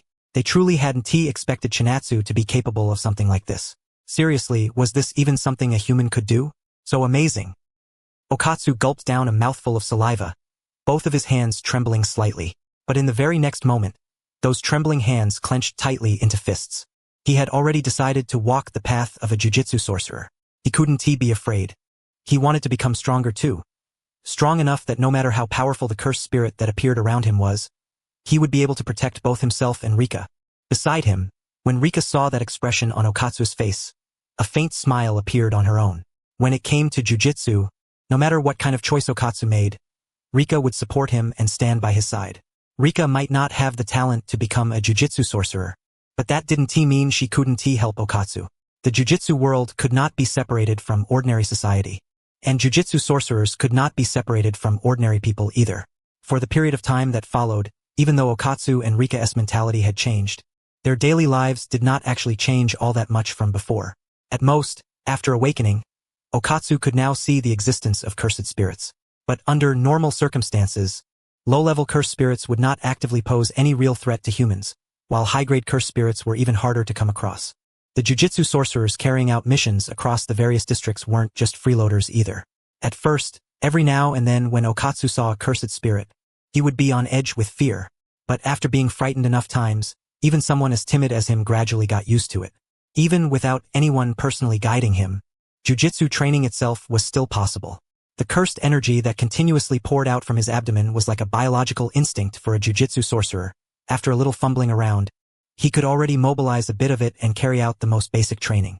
And once he became proficient in controlling cursed energy, even though Okatsu Yuda's build was on the slender side, he could still unleash astonishing physical ability. During PE class, Okatsu Yuda displayed shocking athletic talent, leaving even the adult PE teacher stunned. The teacher's mind was even wandering to whether, if he got into a fight with this elementary school kid, he might actually lose. 1 month later, after school, Okatsu returned home as usual, somewhat exhausted as he made his way inside. Ever since he had shown his talent in sports, that PE teacher had been constantly sticking to him, trying to guide him into pursuing athletics and striving toward becoming a top all-around athlete. That level of enthusiasm had given Okatsu Yuda a huge headache. The reason he had shown talent in sports was because he had been practicing spreading cursed energy evenly across his whole body, which had greatly boosted his physical ability. During PE class, he had accidentally gone a little overboard. Okatsu Yuda flopped down onto the soft bed in his room with a thud, planning to rest for a bit before continuing his cursed energy training. Chinatsu had once told him she would invite a teacher over to teach him, but a whole month had already passed and there was still no sign of anything happening. He had basically assumed by now that Chinatsu had forgotten about it. His brows furrowed slightly. Just as he was about to drift off into sleep, a bang, bang, bang suddenly came from the front door.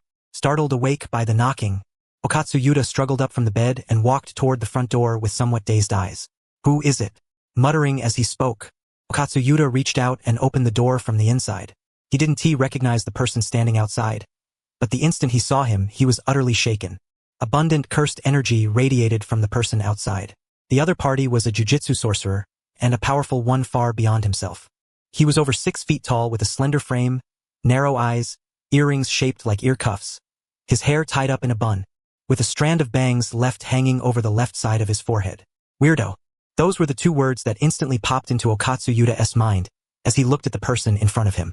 As for the man outside, facing Okatsu, who was craning his neck up and staring at him with a guarded look, he smiled with his squinting eyes and raised one hand, giving him a little wave. Nice to meet you. My name is Satoru Gojo. Chinatsu asked me to come. I was out of town on a mission the past few days, so I couldn't make it earlier, but starting today, I'll be your home tutor. Hearing what Satoru Gojo said, Okatsu Yuta couldn't help but freeze. Once he processed it, he immediately connected the man in front of him with the teacher Chinatsu had mentioned before. Could he be my jujitsu teacher? Even though he didn't know this teacher at all, and Okatsu Yuta even felt this teacher looked extremely unreliable, for some reason the instant he saw him, Okatsu Yuta became inexplicably excited. Teacher, please take care of me. The gear that belonged to the jujitsu world had finally begun to officially turn with Satoru Gojo's arrival, moving toward a new future different from his originally destined fate. Their relationship had changed from enemies in the original story into master and disciple now. Looking at this scene that had formed through her own interference, even Chinatsu herself kind of wanted to complain. Felt strangely out of place, yet at the same time strangely fitting. Still, overall, Chinatsu was satisfied with the result of her interference. After all, this gave her far more peace of mind than how things had unfolded in the original story.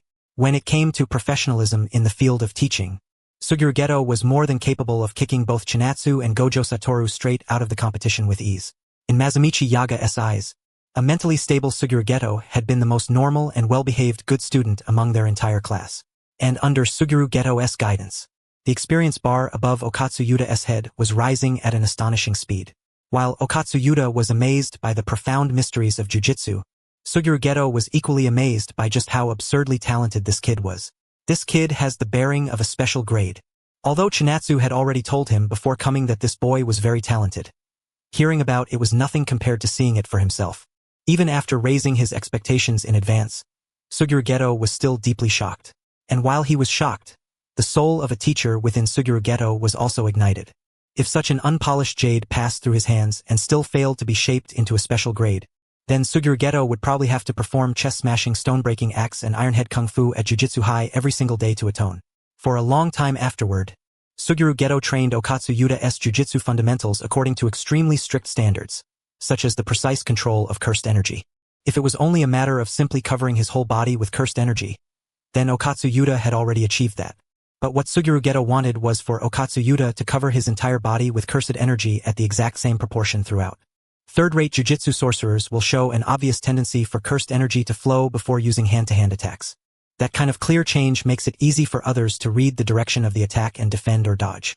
First-rate jujutsu sorcerers, on the other hand, keep cursed energy evenly covering their entire bodies at all times, and only complete the concentration and reinforcement of cursed energy in the instant of attack. Yuta Okatsu had an extremely vast amount of cursed energy hidden within his body, enough to surpass 99% of jujutsu sorcerers. Even without using any cursed technique, simply firing off cursed energy blasts would let him sweep through everything in his path. But the limit of that overwhelming power only applied below special grade.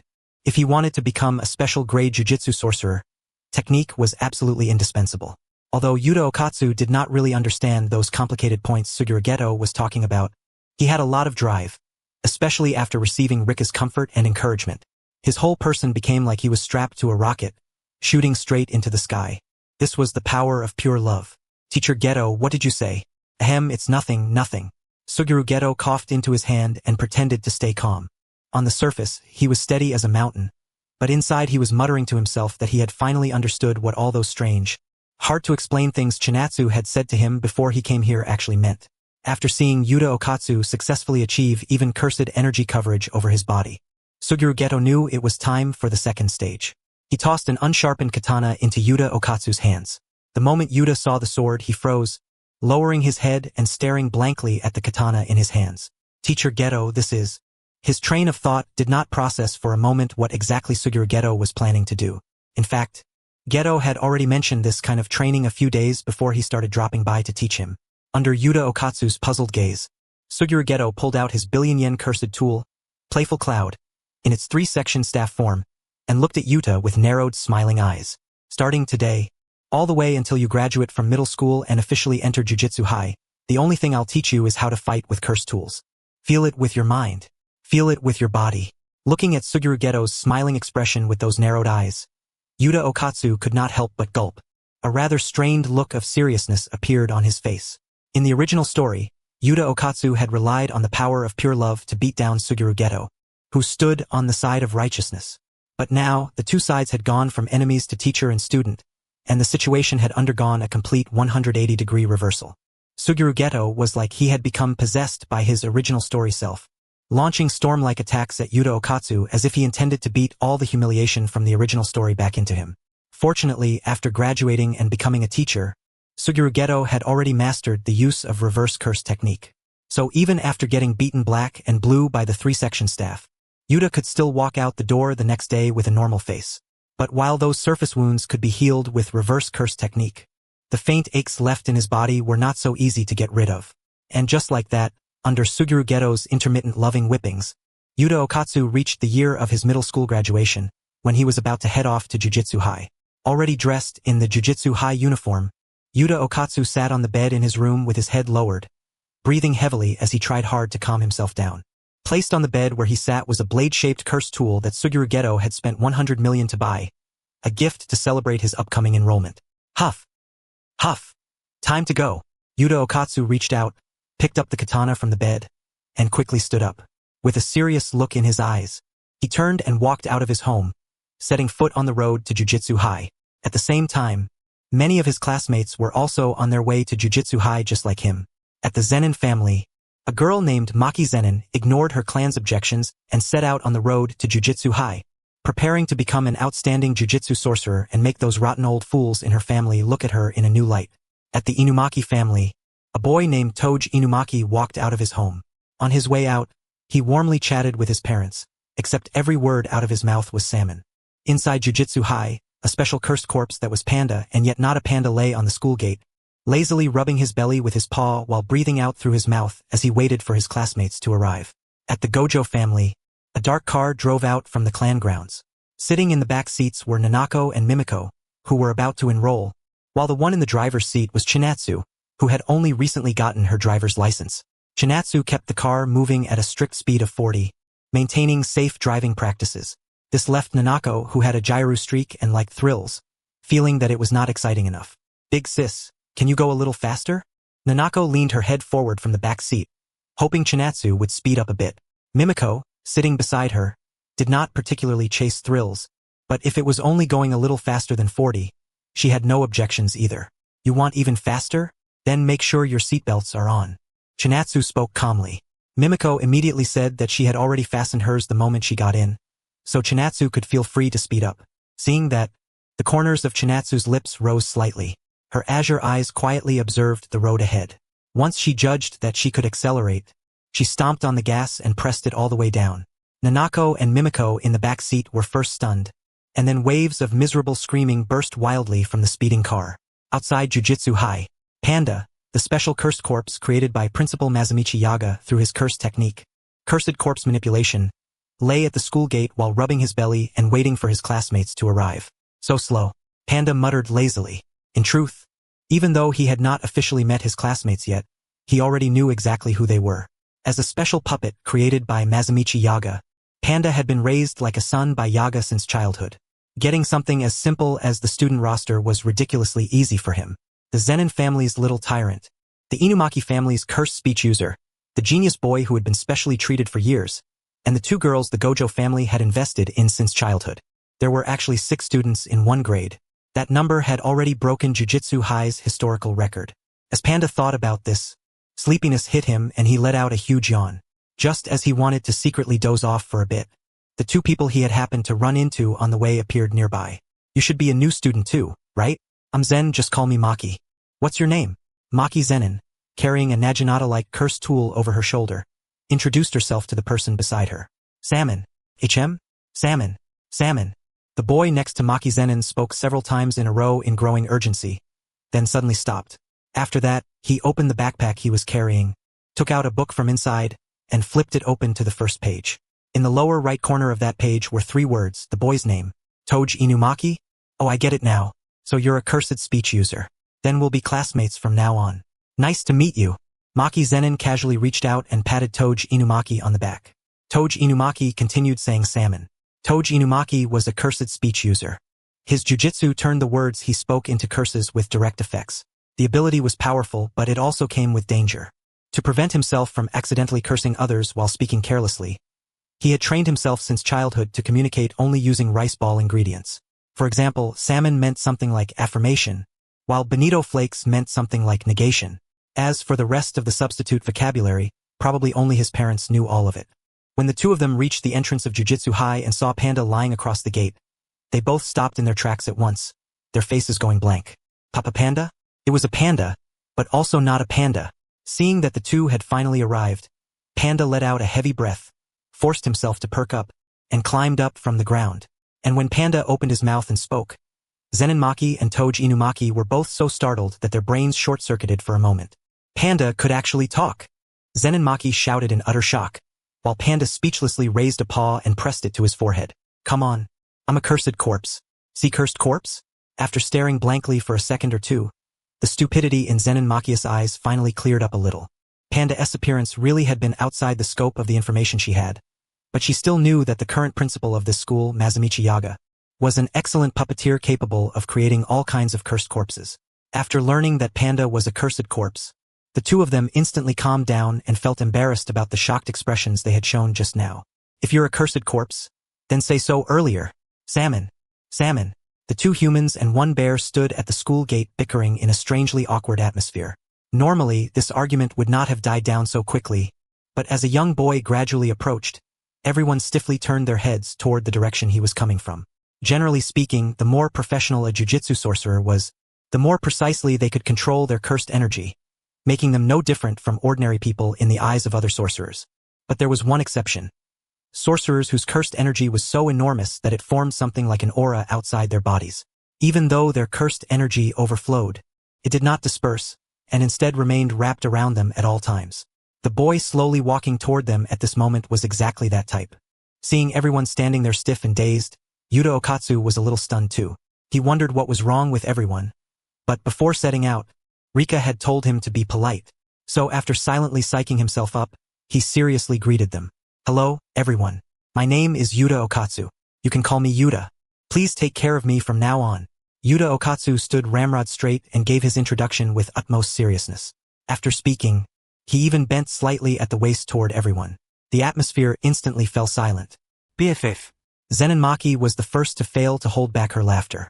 One hand covered her stomach while the other covered her mouth as she said, half laughing and half crying, "You're way too serious, aren't you?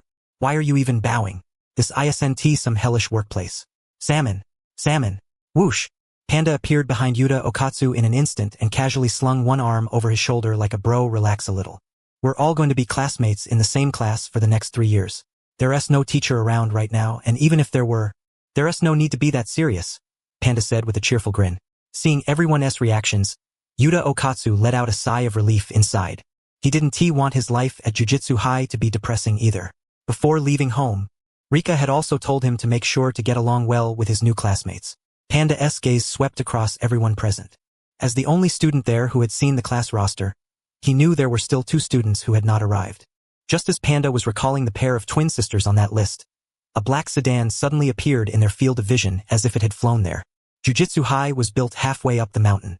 In theory, the only way to reach the school gate halfway up the mountain was to climb the steps one by one. So how the hell had that car gotten up here? Before the question marks in everyone's minds could disappear, the black sedan dropped with a bang. Right in front of them, the driver's side door opened, and Chinatsu, sitting in the driver's seat, leaned her head slightly out and looked toward everyone present. Hello, my adorable students. As soon as Chinatsu finished speaking, before everyone even had time to be surprised by her sudden appearance, the rear door was suddenly pushed open, and Nanako and Mimiko staggered out from inside. They had just raised their hands, preparing to greet their classmates, But the dizziness crashing over them like the world was ending made them drop to their knees with a thud, right there on the ground, giving their classmates a grand bow. Whether Nanako and Mimiko themselves felt ashamed doing such a huge bow was unclear, but one thing was certain: the students standing in front of them were thoroughly startled. First, there had been a boy so serious that he acted like he had entered a hellish workplace, respectfully bowing and all. Then right after that came two girls who directly dropped to their knees and gave a salute this dramatic. Looking at Nanako and Mimiko's dizzy state, even Chinatsu, the culprit behind all this, felt a little embarrassed. Still, she believed this could not be entirely blamed on her. After all, at first she had been a law-abiding, safety-first, conscientious driver. It was these two girls who thought she was driving too slowly, so she had reluctantly sped up. Although she was not sure whether this kind of dizziness and nearly vomiting could be treated with reverse cursed technique. Chinatsu still reached out and pressed both hands against their backs. As reverse cursed energy flowed into their bodies, the dizziness was visibly alleviated, narrowly preventing the beautiful sight of them kneeling on the ground and then puking rainbows all over the place. Cursed tool user, Zenin Maki. Cursed speech user, Toge Inumaki. Cursed corpse, Panda. Prodigy Yuta Okatsu. And Nanako and Mimiko, whom Chinatsu had supported and raised. 6 people in total. Chinatsu smiled and clapped her hands. All right. I know everyone still has a lot they want to talk about, but what kind of place is the school gate for chatting? You can take your time and talk once you get to the classroom. Everyone except Panda nodded with expectant looks in their eyes, then quickly followed Chinatsu into Jujutsu High. In the entire Jujutsu world, there were only 2 schools that trained Jujutsu sorcerers, one located in Tokyo and the other in Kyoto. Like ordinary schools, the program lasted 3 years. The first year was mostly focused on study, the second year mostly on practical training, and by the third year, students basically hardly showed up at school anymore. During the off-season each year, when cursed spirits appeared less frequently, the students from the Tokyo and Kyoto schools would gather together and hold a sister school exchange event. It was a war where anything was allowed as long as you did not kill the other side. The winning side would earn the right to host the next exchange event and would also get first pick when cultivation resources were distributed. As a side note, back when Chinatsu and the others were still students, the sister school exchange events they dominated were all one-sided, overwhelming victories. Though Chinatsu and the others had not done it on purpose, some of the Kyoto students really had been bullied to the point of tears. That heartbreaking situation only quietly eased after Chinatsu and the others graduated from school. Even so, Tokyo still maintained the higher win rate. After all, after graduating, Chinatsu and the others became teachers and went on to cultivate quite a few outstanding jujutsu sorcerers. And at this moment, Chinatsu had a feeling that Tokyo's streak of overwhelming victories was about to begin again. Inside the classroom, Chinatsu stood behind the teacher's desk and pulled out a large stack of student IDs from the drawer. Come up one by one to collect your student IDs. Make sure to keep them safe. Although they can be replaced, it's best not to lose them if possible. Maki. As soon as Chinatsu called out Maki's name, Maki immediately stood up from her seat, walked over to Chinatsu, and took her student ID. The student ID only contained some basic information about the student. If there was any difference from an ordinary student ID, then it was that the Jujutsu High student ID had a line specifically for the student S grade as a Jujutsu sorcerer. Zenin Maki, grade 4 Jujutsu sorcerer. When she saw that grade 4 on her student ID, she wasn't surprised or upset. This was all within her expectations. As for whether her actual strength was really only grade 4, facts spoke louder than words. Maki believed that one day, she would return to the Zenin clan and prove herself. After that, everyone else also received their student IDs one after another. The Jujutsu sorcerer grades on their IDs were all different. Panda, grade 3 Jujutsu sorcerer. Nanako, grade 2 Jujutsu sorcerer. Mimiko, grade 2 Jujutsu sorcerer. Toge Inumaki, grade 2 Jujutsu sorcerer. Yuta Okatsu, grade 1 Jujutsu sorcerer. When everyone saw the grade 1 on Yuta Okatsu's student ID, they were all stunned. Although they had already been mentally prepared after sensing that massive amount of cursed energy coming from him, seeing it officially confirmed was still deeply shocking. A first-grade sorcerer the moment he enrolled. Faced with everyone's surprised expressions and gazes, Yuta Okatsu shyly raised his other hand to scratch the back of his head and let out a soft, awkward laugh. Chenxia, meanwhile, understood that if one simply labeled Yuta Okatsu as an ordinary grade 1 sorcerer, that would still be underestimating him. The current Yuta Okatsu was probably only one domain expansion away from the title of special grade. Watching the lively chatter among the students below, Chenxia also understood that she could make her exit smoothly now.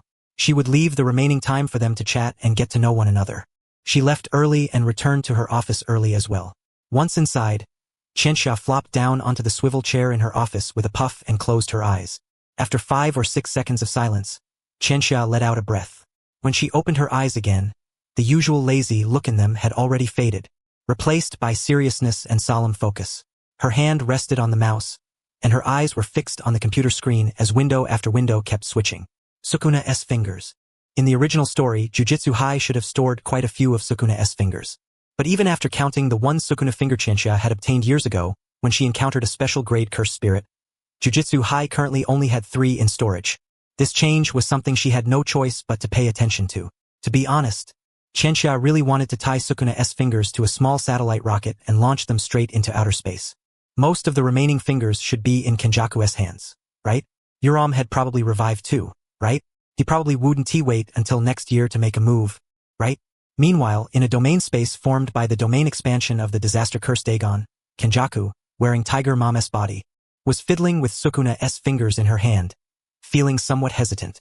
In her original plan, she still needed to lie low and keep developing for a while longer. But at this moment, she also had the urge to start her plan right now. She was hesitating. In order to ensure her plan could succeed smoothly, she had prepared for 1,000 years. And precisely because that preparation had taken so long, she was even more unwilling for anything to go wrong now of all times. Looking at Kenjaku's hesitant expression, like she was constipated, the cursed spirit beside her, whose head resembled Mount Fuji, finally couldn't hold back and opened his mouth at her. What exactly are you thinking? Are you finally getting ready to act? I've been waiting so long I can't take it anymore. As those words from the volcano head were spoken, pairs of eyes all turned toward Kenjaku. The owners of those gazes were Curse of Volcanoes, Jogo. Curse of Forests, Hanami. Curse of the Ocean, Dagon. Curse of Humans, Mahito. Sukuna's servant, Yuram. Faced with Jogo's impatient questioning and the gazes of everyone around her, even someone as steady as Kenjaku felt ripples rise in her heart. Ever since Qianxia had sent her flying years ago, she had endured humiliation and bided her time, laying low and quietly developing. She had even exorcised cursed spirits like she was competing with those jujitsu sorcerers for business, all for the sake of snatching as many of Sukuna's fingers as possible from Jujutsu High. She had a feeling that once those Sukuna fingers had already fallen into the hands of that woman at Jujutsu High, wanting to take them back by any means would be extremely difficult, perhaps even impossible. Now, although everything seemed ready, Kenjaku's heart still could not calm down. She was hesitating over whether she should act now. And that very hesitation, in the eyes of the hot-tempered volcano cursed Jogo, made the Mount Fuji on his head erupt with a bang, spewing rolling flames. He strode up to Kenjaku, wearing an extremely serious and frightening expression. His palm opened, and flames like something from purgatory gathered into a fireball that hovered above it. You keep wavering. So damn wishy-washy. Believe it or not, I'll burn you alive. Jogo snarled threateningly. Jogo, a cursed spirit born from humanity's fear of volcanoes, was the strongest among the 4 great disaster curses. Kenjaku had once evaluated him as being at the level of 7 or 8 Sukuna fingers. In front of Jogo, any jujitsu sorcerer below special grade was basically just for show. The flames he unleashed from his hands were enough to reduce a grade 1 sorcerer to ashes.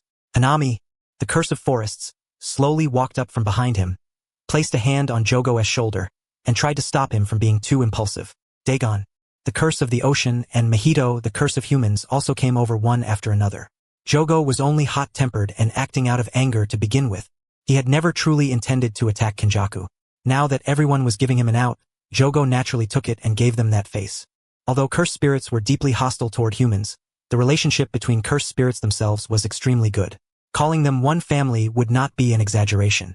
Among those present, the only real outsiders were Kenjaku, wearing Tiger Mom's body, and Yuram, Sukuna's servant who had revived through reincarnation by possessing a vessel. Looking at the attitude the cursed spirits had toward her, Kenjaku frowned slightly. Those cursed spirits did not regard her as a companion, and naturally, Kenjaku did not regard them as companions either. But mere cursed spirits really think they're something. She closed her eyes and fell into brief contemplation. In her mind, scene after scene from the 1,000 years she had lived through surfaced one after another. Inspirational, extremely inspirational. As she recalled the scenes of her own life, even Kenjaku felt a little moved by herself. But just as tears were practically about to fall, that life form called Qianxia suddenly appeared in her memories. That utterly unreasonable talent. Every single move of hers targeting Kenjaku, as if she were a monster sent down by heaven specifically to punish her. Domain expansion, Mirror flower? Water moon. In an instant, Kenjaku in the real world opened her eyes. She raised one hand to cover her cheek, and beads of cold sweat dripped down her face. Watching this, Mahito briskly walked over to Kenjaku's side, casually slung an arm around her as if they were old friends, and asked with a smile, "How come? Why are you sweating? A nightmare? Daydreaming in broad daylight? I'm fine. I don't need your concern, Mahito." Kenjaku frowned and shot him a glance. Then she shook off Mahito's arm and held one of Sukuna's fingers between two fingers, facing Jogo, who was still looking at her with an unhappy expression. "Since that's the case, then let us begin." The moment those words came out, everyone present's pupils shrank slightly, especially Jogo. Fierce heat radiated from his body, and Mahito fanned himself with his hand as if he were being scorched by it, in order to bring Sukuna over as support on her side in the future, and also in order to fulfill her ideal of creating a perfect life form that surpassed both cursed spirits and humans. When Kenjaku once operated under the identity of Noritoshi Kumo, he encountered a woman with a special constitution. This woman was capable of becoming pregnant with the children of cursed spirits. Because of this, Kenjaku used that woman to carry out inhumane experiments. He mixed his own blood into the experiments, made that woman go through pregnancy 9 times and abortion 9 times, and created what later generations came to know as the Cursed Womb. Death paintings. In modern times, he took over the body of Kaori, Yuji Itadori's mother, and with the experience from his previous experiments as well as some unknown conditions, gave birth to a special individual named Yuji Itadori. When cursed spirits consume Sukuna's fingers, they become violent and powerful. If ordinary humans consume Sukuna's fingers, they either die from poisoning or have their bodies explode. But some humans with special constitutions possess the talent to become Sukuna's vessel. These people can be described as natural vessels. And Yuji Itadori is an artificial vessel. Normally, once someone becomes Sukuna's vessel, they instantly lose their sense of self and are taken over by Sukuna. Yet Yuji Itadori can suppress Sukuna's consciousness. Unless Yuji falls unconscious, Sukuna cannot use Yuji's body. Yuji is both the perfect body Kenjaku specially prepared for Sukuna and one of his greatest trump cards for dealing with Sukuna. Kenjaku told the cursed spirits present about Yuji's existence, but she had no intention of personally going to capture Yuji, because she still had a faint sense of foreboding in her heart. Seeing how cowardly Kenjaku looked, the cursed spirits even started thinking about mobilizing all of them to abduct Yuji. Kenjaku's expression almost broke on the spot, and inwardly she complained that these cursed spirits really seemed to be completely ignoring the jujitsu sorcerers. In the end, after a brief discussion, everyone decided to send the forest cursed spirit, Hanami, to Yuji's school and forcibly abduct him here, then pry open his mouth and feed Sukuna's fingers into it one by one. At the same time at Yuji's school, he was currently in PE class with his classmates, doing a 50-meter sprint test. As the teacher held a stopwatch and shouted, "Ready, go!" The classmates testing alongside Yuji had not even reacted and started moving yet, while Yuji, standing in the middle lane, had already launched forward in a jump start, rushing out like a violent gale. Even the teacher was a little slow to react. Yuji quickly crossed the finish line. The teacher blinked blankly and only pressed the stopwatch a beat later. And because Yuji had been too fast, the classmates testing with him were all affected, and their results dropped by an entire level. When the teacher later checked the results, the expression on his face became even more bewildered. He even started doubting whether he was hallucinating. 5.55 seconds? Looking at the result on the stopwatch that belonged to Yuji Itadori, the teacher blinked blankly, then even raised a hand and slapped himself across the face. With a crisp smack, the surrounding students were all stunned by the scene, and a bright red mark was instantly left on the teacher's face. If that were all, then the students around him would have only been a little shocked. But not long after that crisp slap landed, an extremely colorful expression immediately appeared on the teacher's face. 5.5 seconds. It's real. After a brief daze, the teacher's gaze once again landed on Yuji Itadori. His eyes burned so intensely it was like he was shooting lasers and wanted to bore a hole through Yuji's body. Student, come over here for a second." Even though the teacher told Yuji to come over, his own legs did not stay idle at all. He quickly ran toward Yuji Itadori himself. When the classmates saw this scene, they all revealed expressions that said, "Just as expected." Yuji Itadori was now a third-year middle school student, and this PE teacher had just been transferred in from another area. He had absolutely no idea how famous Yuji Itadori was in their school and even throughout this whole area. The Tiger of West Middle. That was the title everyone in this area had given Yuji Itadori. Before this PE teacher transferred over and took over this class, the former PE teacher had also often pestered Yuji Itadori in exactly the same way. "Student, A talent like you should enter the sports world. I have some connections in the sports association. I can help you rise quickly and climb the ranks. A talent like yours belongs on the world stage. The PE teacher's eyes seemed to sparkle with stars. His hands pressed onto Yuji Itadori's shoulders as he spoke words similar to what the previous teacher had said. In response, Yuji Itadori only slowly shook his head and declined the PE teacher's proposal. The PE teacher believed his persuasive skills were no worse than those language teachers, but he could not feel even the slightest hope of talking Yuji Itadori into it. After Yuji Itadori finally got free from the PE teacher's pestering, some students even walked over to him and smilingly turned around to comfort the teacher instead. Itadori is just like that. The previous teacher tried to persuade him for 2 whole years and it still didn't work, so teacher, you really don't need to take this too much to heart. But we also suggest that you shouldn't put too much thought into Itadori. It's really a complete waste of effort. Listening to the student's words, the PE teacher fell silent for a long while before opening his mouth and letting out a long breath. He had been transferred in from another area. At the school where he had taught before, there had also been a superhuman just like Yuji Itadori. If Yuji Itadori was called the Tiger of West Middle, then that boy could be called the Dragon of East Middle. After witnessing that boy's strength, he had naturally tried to tempt and recruit him as well. And the result had been exactly the same as now. The other party had refused without the slightest interest. Almost as if running away just to change his mood, he joined the transfer order between schools and came to this school. Troubled, the PE teacher raised a hand and pressed it to his forehead. If this were not a school and he were not a teacher here, he would definitely have pulled a cigarette from somewhere and stuck it in his mouth to ease his worries. After school, on this day, Yuji Itadori did not choose to go home immediately, because after school, a soccer club match was short on players. As the resident good guy, Yuji Itadori naturally became the best substitute member.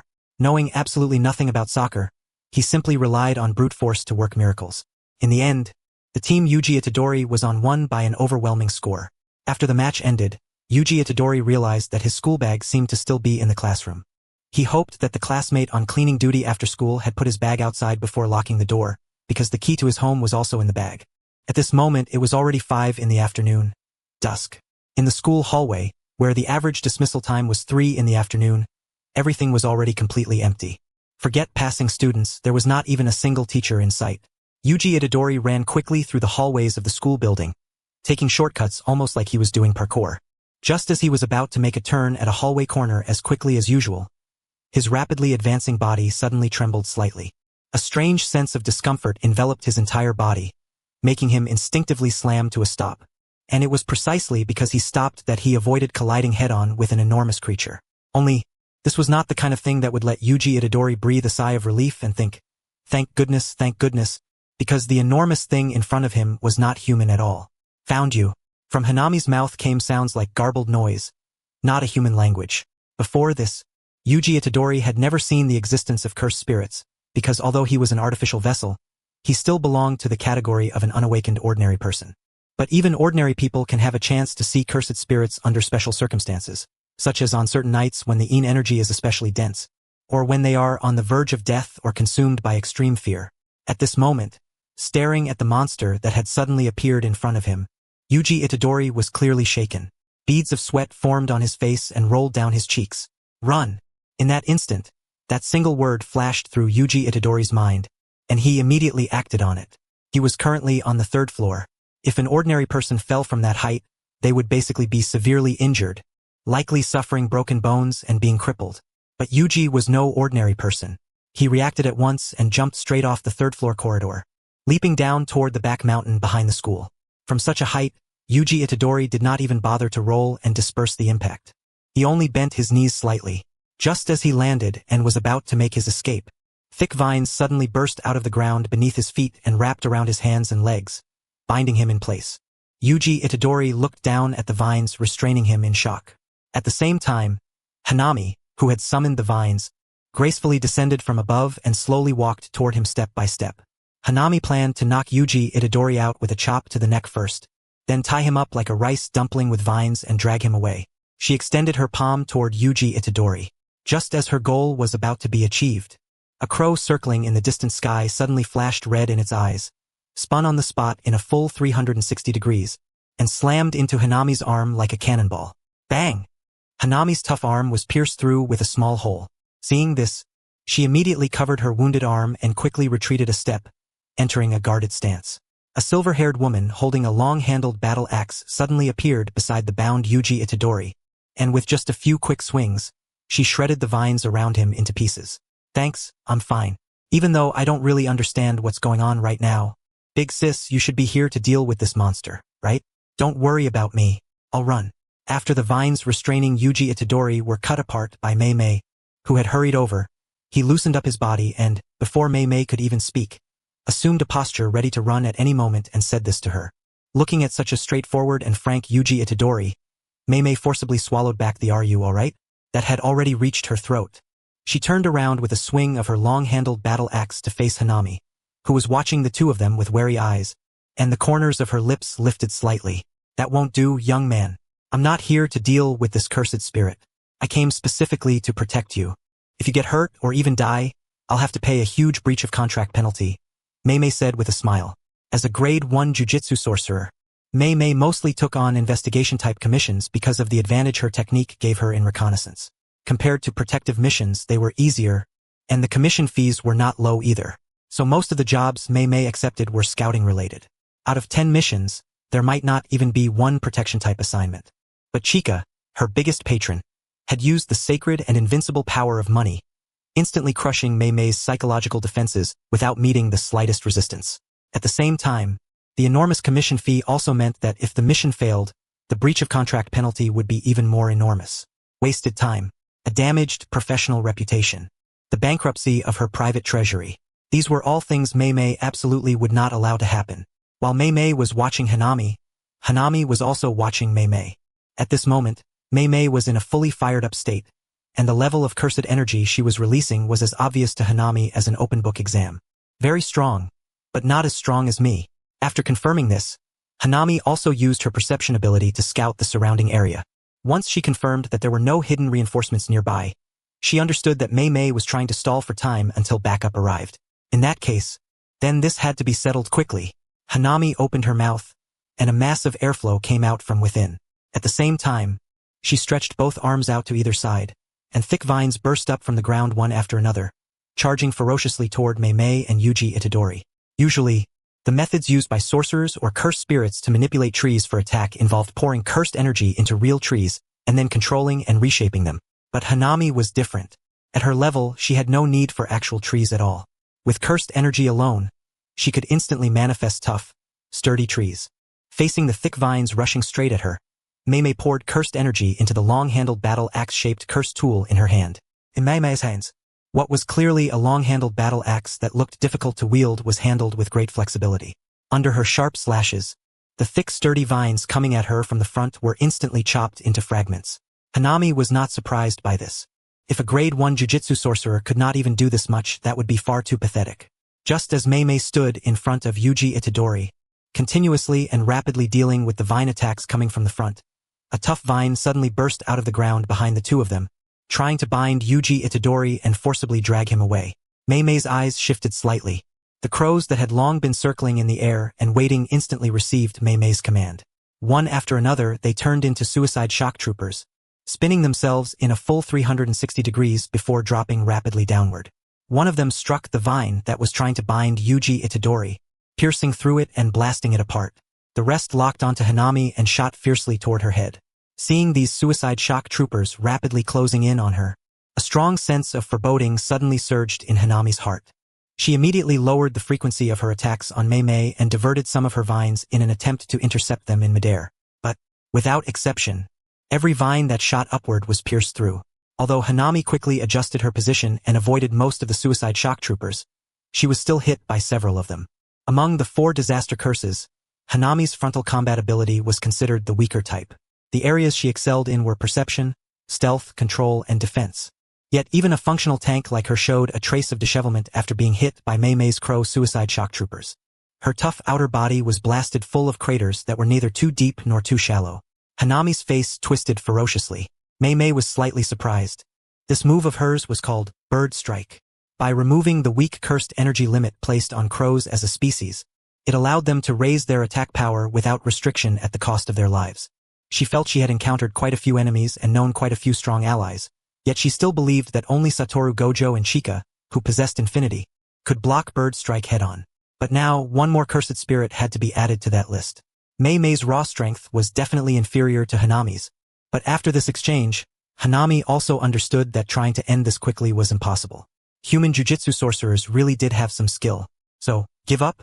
Hanami fell into brief thought, and when she came out of it, her fighting spirit had risen once more, and it was surging fiercely. Yuji Itadori was extremely important to the future of the cursed spirits. He absolutely could not fall into the hands of the jujitsu sorcerers at a time like this. He had to be taken away. Hanami clenched both fists, and cursed energy erupted from her body with obvious intensity.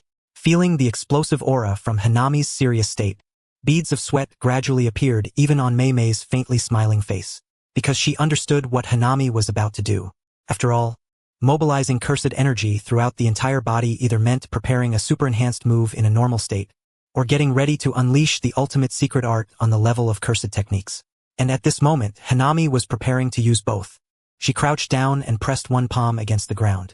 The moment her hand made contact with the earth, the flowers, grass, and trees across this entire section of the school's back mountain instantly began to show signs of withering.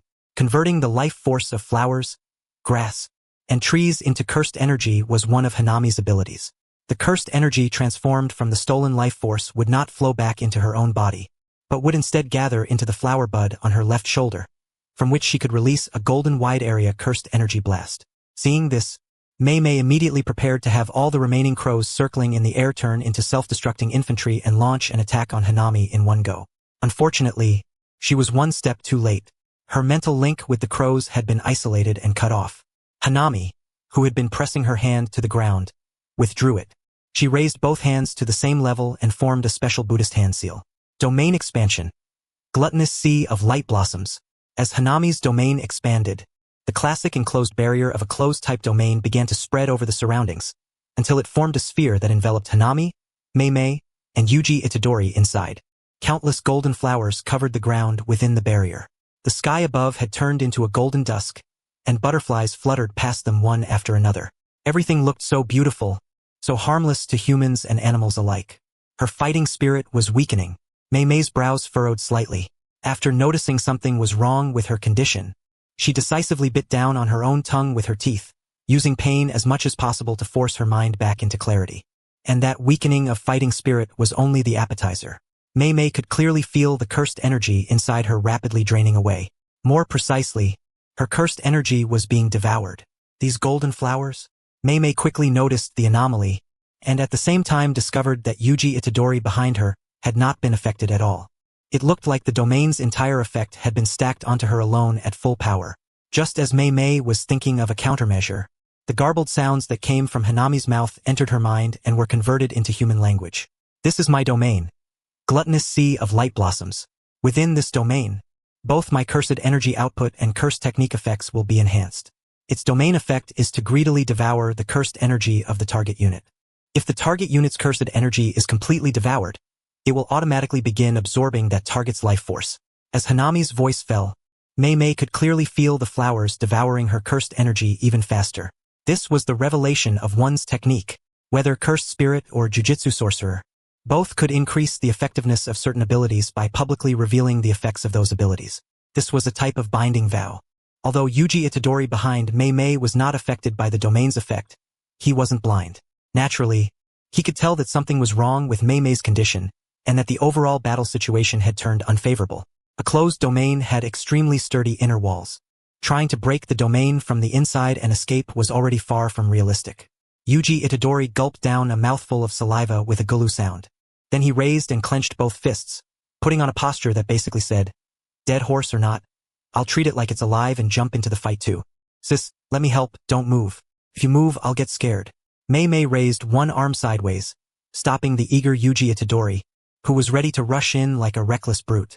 When Yuji Itadori lifted his head in confusion and looked at Mei Mei again, he discovered that her other hand had actually taken out her phone, and she was typing on the screen keyboard one-handed. Good thing this domain doesn't block signals, or this would have been troublesome, Mei Mei muttered softly, all while maintaining the cursed energy output covering her entire body and seriously looking down at her phone. 10 minutes ago. Mei Mei, Yuji in danger. Come quick, Chinatsu. Got it.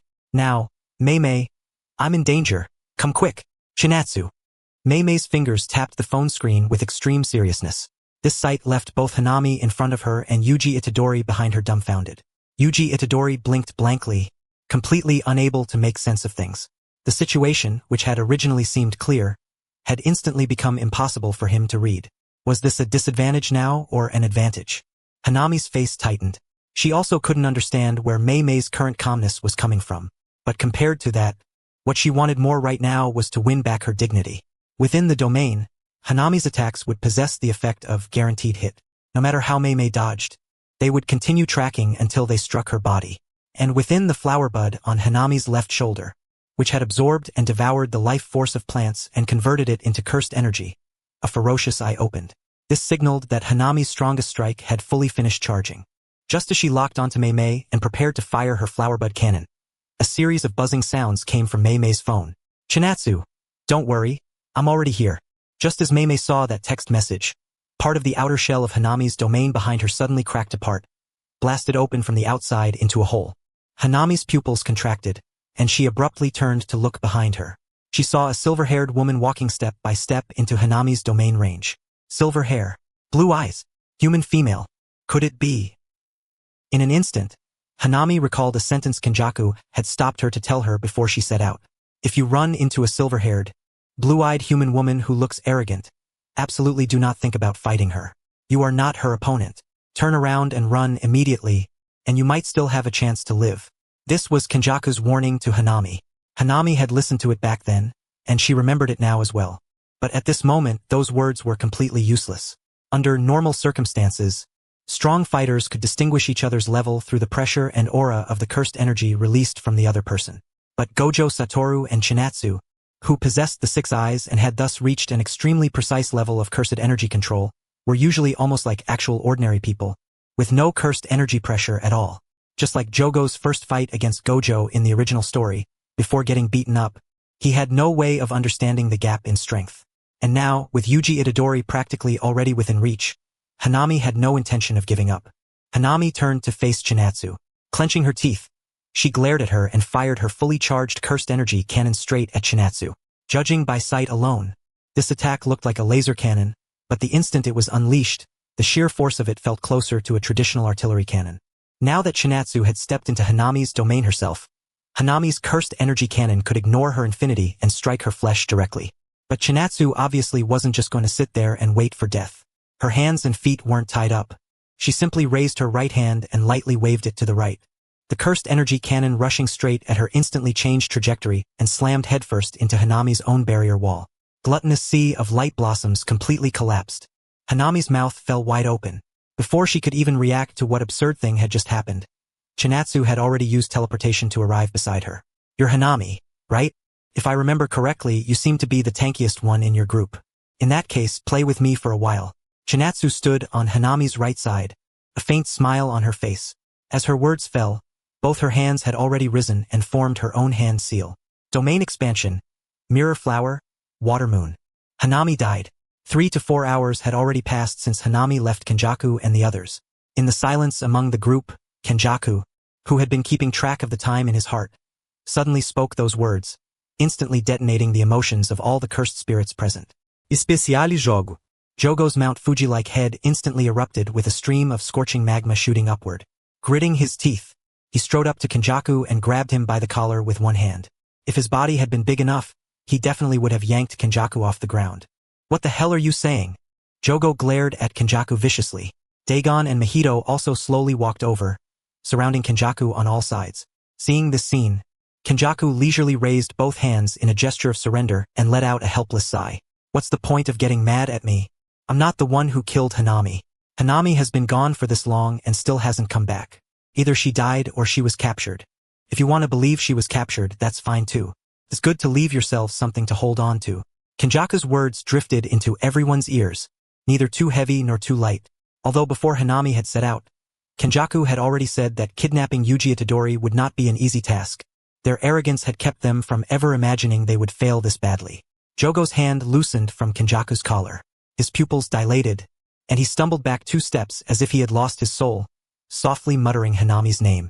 Mahito tilted his head slightly upward, deep in thought. Dagon lowered his head a little. Only the child named Uram showed no sadness at Hanami's departure at all. He simply stepped toward Kenjaku, raised his head slightly, and said flatly, "Kenjaku, don't forget the binding vow between us. You must revive Lord Sukuna. Before the binding even activates, I'll personally kill you myself." Ice-blue crystalline particles slowly rose from his outstretched palm. Even though there was still some distance between him and the others present, they were still affected by the chill coming from him. His name was Uram, a loyal servant who had served at Sukuna's side 1,000 years ago. He had revived in the modern world through incarnation by taking over a body. His technique was ice formation, and his level as a sorcerer was extremely high. Facing Uram's threat, Kenjaku still kept both arms raised in surrender, the same helpless smile that wasn't quite a smile still on his face. "Don't worry. Sukuna's revival is a very important part of my plan. Even if you didn't ask me to revive Sukuna, I would still do everything I could to bring him back. Besides, reviving Sukuna isn't difficult for me at all. As a vessel for Sukuna, Yuji Itadori was one of a kind. But if the goal was merely to have Sukuna incarnate by possessing a body, then Yuji Itadori was not the only option. At this moment, Kenjaku was not panicking in the slightest. Perhaps it was because her original plan had already been thrown into chaos by Chinatsu years ago. So failing to take away one mere Yuji Itadori no longer counted as much of a problem. She could accept it, and she had no choice but to accept it. Still, Yuji Itadori being taken away also made Kenjaku suspicious. She felt that there was something off about this Chinatsu. Because Yuji Itadori was a card she had carefully hidden away. Why would Chinatsu know that this card existed? It made no sense at all. Couldn't be that she could actually see the future, right? At the back mountain behind Yuji's school, the Kyoka Suigetsu Chinatsu had deployed had already been dispelled. Hanami, her entire body battered and ruined, lay on the ground, practically one breath away from death. "Kill me." Hanami's voice came out in broken fragments. It wasn't that Chinatsu had deliberately tortured Hanami. The main thing was that inside the domain, Chinatsu had accidentally landed a black flash and nearly one-shot Hanami.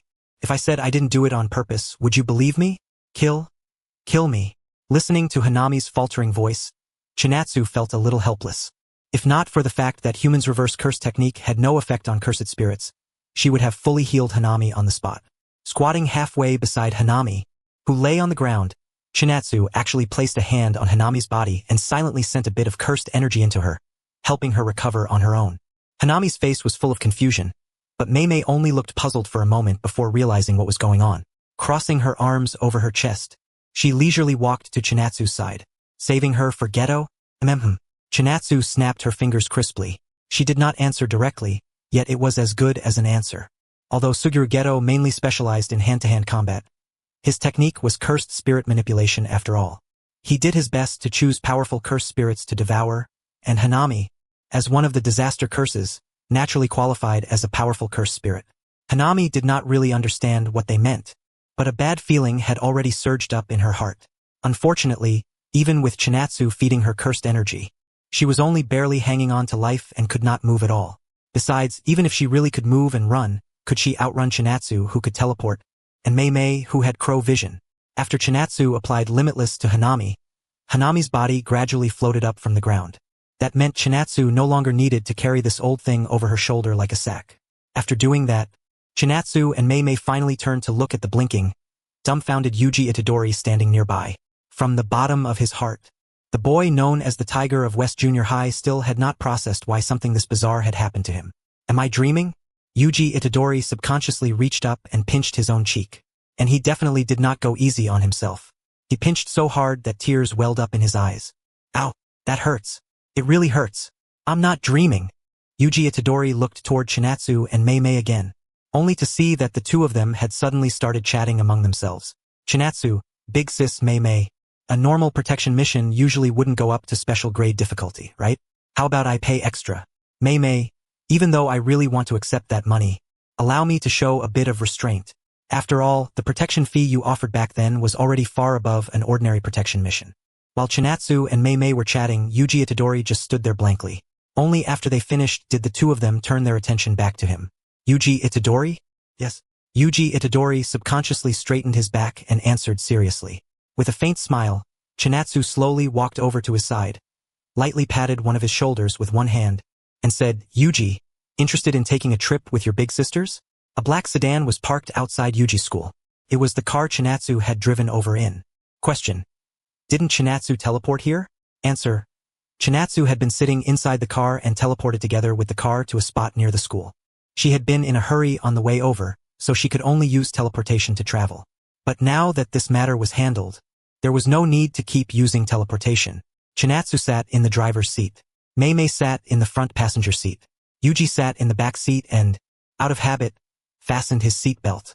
As for Hanami, Chinatsu had stuffed her into the sedan's trunk. It was a little cramped, but Hanami could only put up with it for now. Both hands on the wheel, one step on the gas. And so veteran driver Chinatsu, who could go as low as 40 and as high as 180, drove toward Tokyo Jiu-Jitsu High. Because talking while driving was not encouraged. And since Chinatsu was someone who obeyed traffic safety regulations, she did not explain anything to Yuji Itadori on the way. After all, Mei was sitting in the passenger seat. Mei briefly introduced Yuji Itadori to the existence of jujitsu sorcerers and cursed spirits in the jujitsu world, along with the connection between them. This was a volume of information that would be hard for a normal person to digest right away. But who was Yuji Itadori? He was the tiger of West Junior High. As he listened, Yuji Itadori kept nodding, wearing a look that basically said, I don't understand, but I think I'm supposed to. So that monster just now was actually a special grade cursed spirit? But why would a special grade cursed spirit come after me? Yuji Itadori asked, folding his arms and tilting his head in confusion. Even Mei didn't know that. She had only accepted the commission and protected the target. She hadn't deliberately looked into any deeper information. The moving car slowly came to a stop at a traffic light intersection. Only then did Chinatsu quietly relax her nerves a little. Keeping her eyes on the road ahead, she calmly opened her mouth and explained, because you're not an ordinary person. She had not revealed Yuji Itadori's existence, because she herself didn't know how she was supposed to explain why she knew about him in the first place. Kenjaku's child. Sukuna's vessel. Mysterious power. Yuji Itadori was completely stunned. He suddenly felt like he had lived all this time for nothing. He really hadn't understood himself at all. So that's how it is. No wonder I have physical abilities far beyond normal people. If that's the case, then it all makes sense. Sitting in the back seat, Yuji Itadori slowly lowered his head. Looking at the fist he had raised and unconsciously clenched tight, he fell into a brief silence. After that brief silence, Yuji Itadori let out a breath. Some of the light faded from his eyes, as if he had already accepted his fate.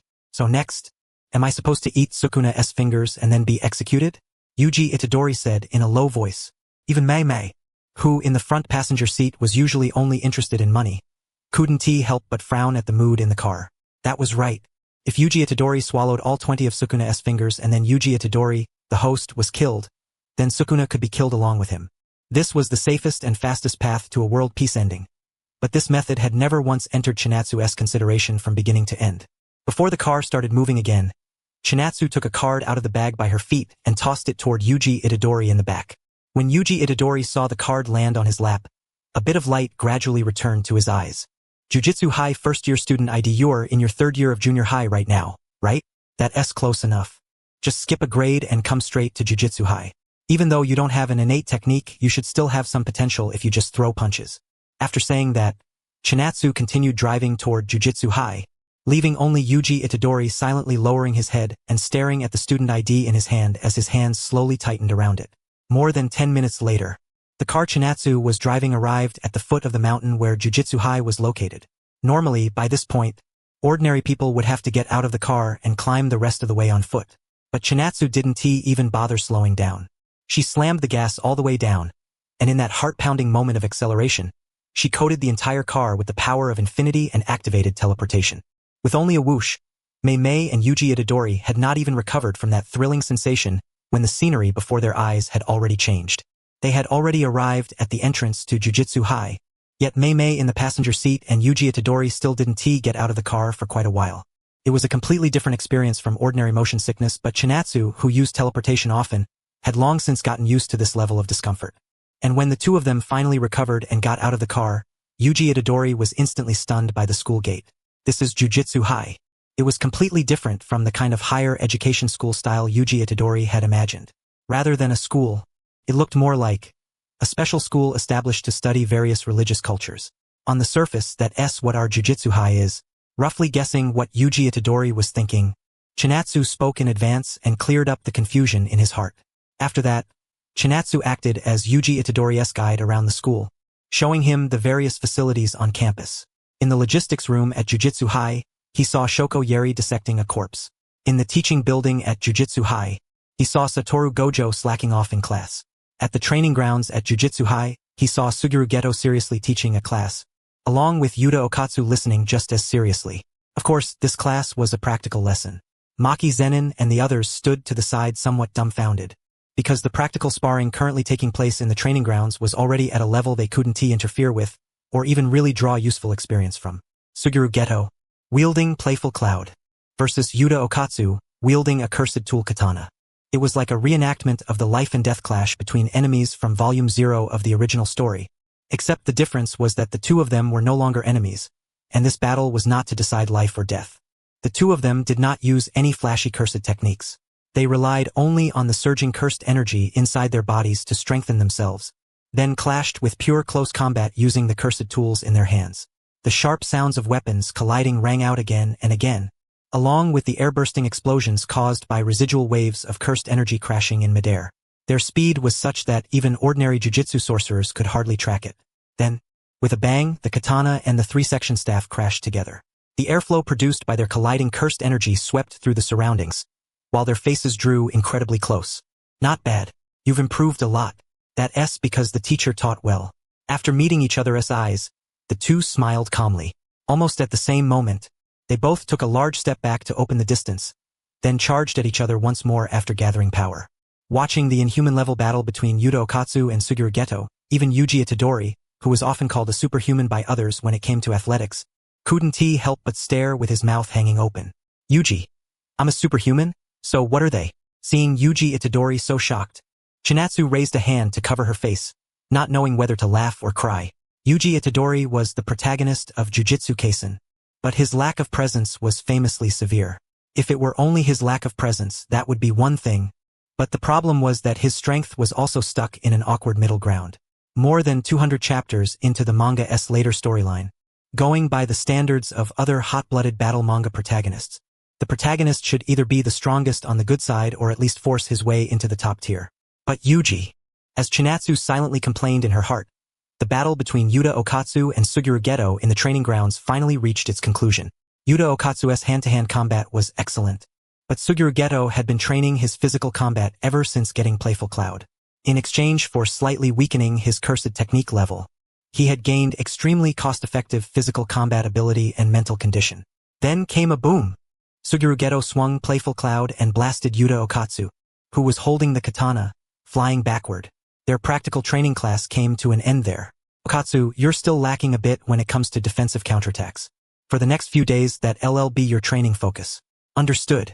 Even after finishing the training, Suguru Geto still seriously and responsibly pointed out Yuta Okatsu's mistakes from just now. Yuta Okatsu did not talk back and humbly accepted his teacher's guidance.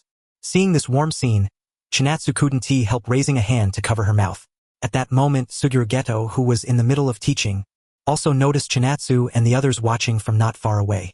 He raised an arm and waved toward Maki Zenin and the others who were waiting, signaling for them to wait a little longer.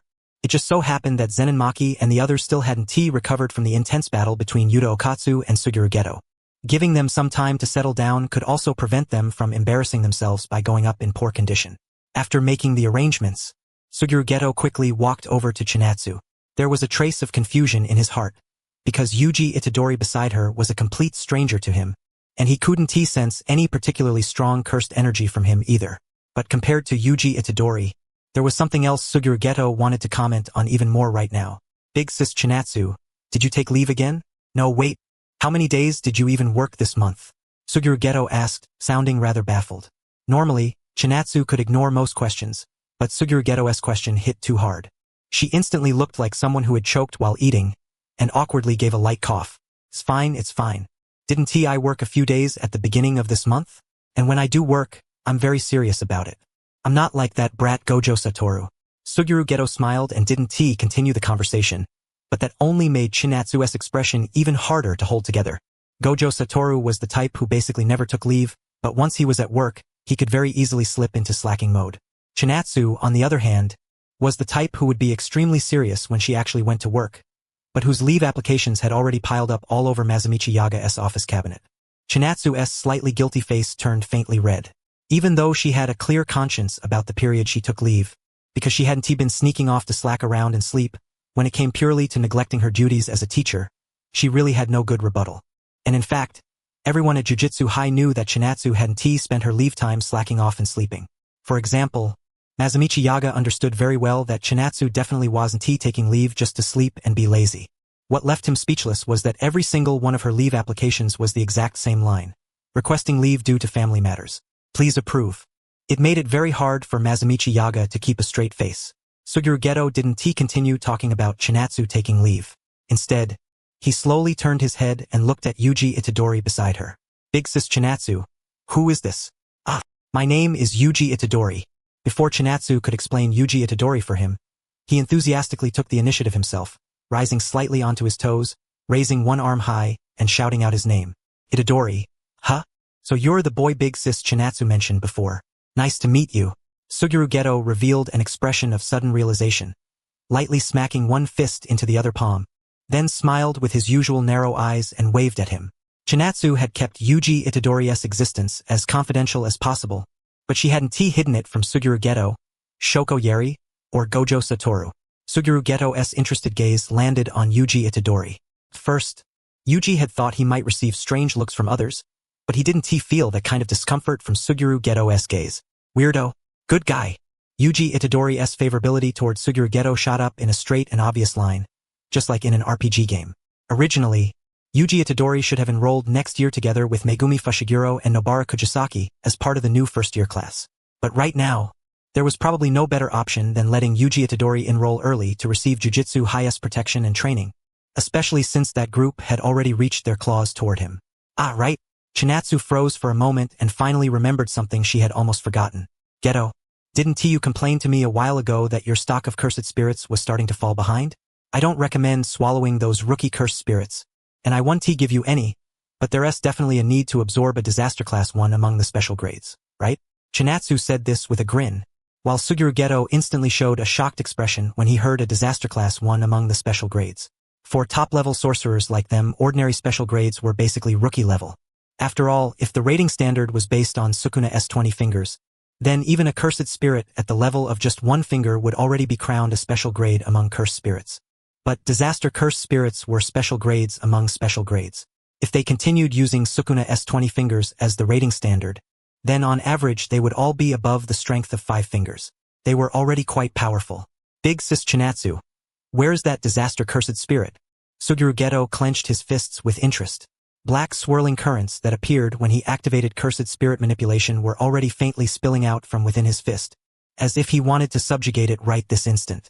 It should still be in the trunk. Huh? Suguru Geto immediately revealed 2 blank, dot-like eyes and blinked stupidly. At this very moment, the disaster cursed spirit Hanami was stuck in the trunk of the car in a somewhat twisted posture. Thanks to the cursed energy Chinatsu had supplied to her some time ago, she had already recovered close to 10% of her strength. Just as she was about to try breaking free from the trunk and escaping, the trunk carrying her was opened from the outside, and Chinatsu, Suguru Geto, and the others stared straight at her. See? Hanami is pretty obedient. After Suguru Geto used cursed spirit manipulation on a cursed spirit, the cursed spirits under his control would end up in one of 2 states. 1. The cursed spirit would completely lose its self-awareness and become like a puppet, letting Suguru Geto control it however he pleased. 2.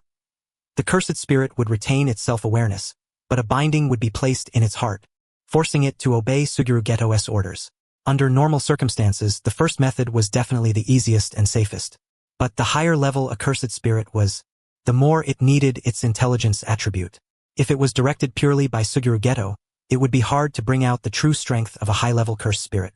Suguru Geto raised a hand toward Hanami, preparing to use the second control method of cursed spirit manipulation on her. A trace of despair appeared in Hanami's eyes. At the same time, Jogo, far away on the other side of the country, seemed to sense something and slowly clenched his fist. Cursed spirits were born from humanity's negative emotions and the bits of cursed energy that usually leaked out of their bodies. From the moment they were born, they hated humans and saw them as enemies.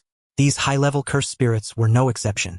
Their goal was not merely revenge against humanity, but to let cursed spirits replace humans and become the new humans. They wanted to prove their own existence. As long as curses with cursed spirits at their head, could openly stand at the top, then even sacrificing their own lives would be worth it. The one laughing aloud on the wasteland 100 years from now doesn't necessarily have to be me. As long as curses can rise, that's enough. Those were words Jogo had once said. In the original story, that single line had won admiration from many people, and Chinatsu was the same. It was just that Chinatsu was human, so naturally she would think from humanity's perspective. Toward cursed spirits that tried to destroy human society, Chinatsu would show no mercy. As for the problem of cursed spirits, she would think of ways to improve it later on. There were simply too many things Chinatsu needed to think about. That was also why, despite being a nominal teacher, she was always taking leave. After Hanami was subdued by Suguru Geto and Yuji finished touring Jujutsu High, peace temporarily returned to Chinatsu, the same quiet peace as usual. Of course, that was only on the surface. Since Kenjaku and the others had already made a move on Yuji Itadori, once the gears of fate had started turning, they naturally wouldn't stop after just one turn. Even without Yuji Itadori, Kenjaku's side would still have a way to revive Sukuna.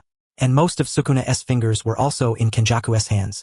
So once that revival happened, it would be at nearly full strength. Still, there was no need to panic too much over this. As the saying goes, send troops to block the coming army, and use earth to stop the coming flood. Chinatsu and the others had also been working hard to grow stronger in preparation for the great battle they would face in the future. Even Gojo Satoru was no exception. Over the next few days, Yuji Itadori continued to be secretly protected by Meimei until the procedures for skipping a grade and transferring schools were completed, while Chinatsu, after a long time, once again carried out her duties as a teacher at school.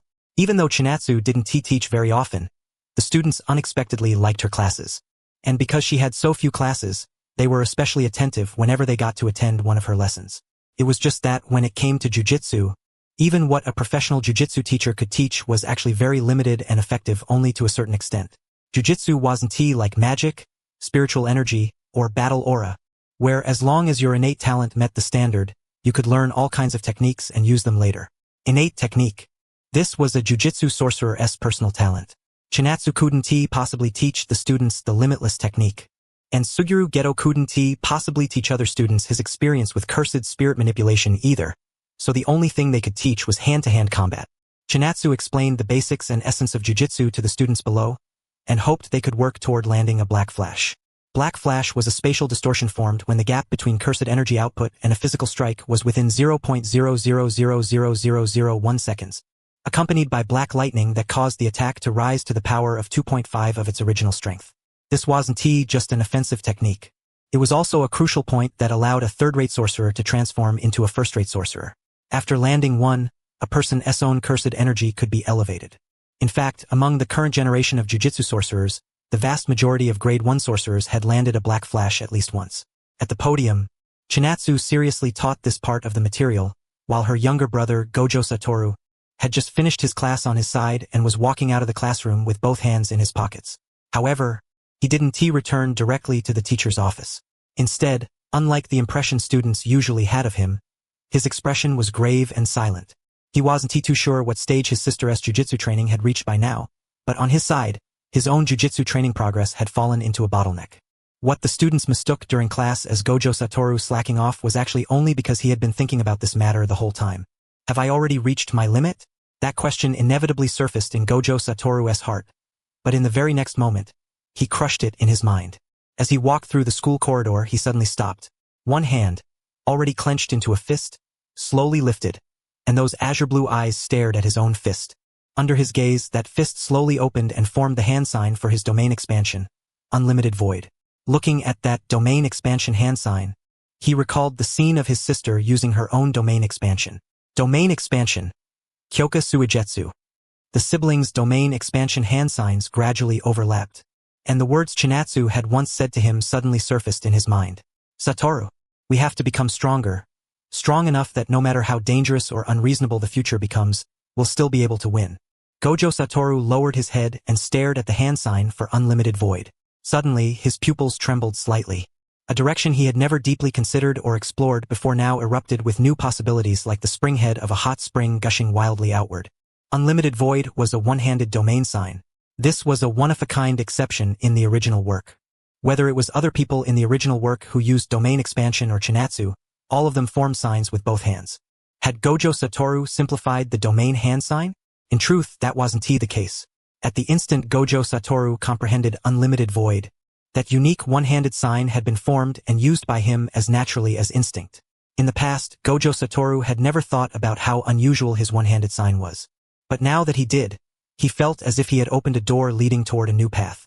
He slowly raised his left hand, the one that normally wasn't used when he activated his domain expansion, and formed a hand sign corresponding to the one on his right hand. The left hand sign and the right hand sign came together, and a new Buddhist mudra appeared in Gojo Satoru's sight. Both little fingers and ring fingers fold inward to join.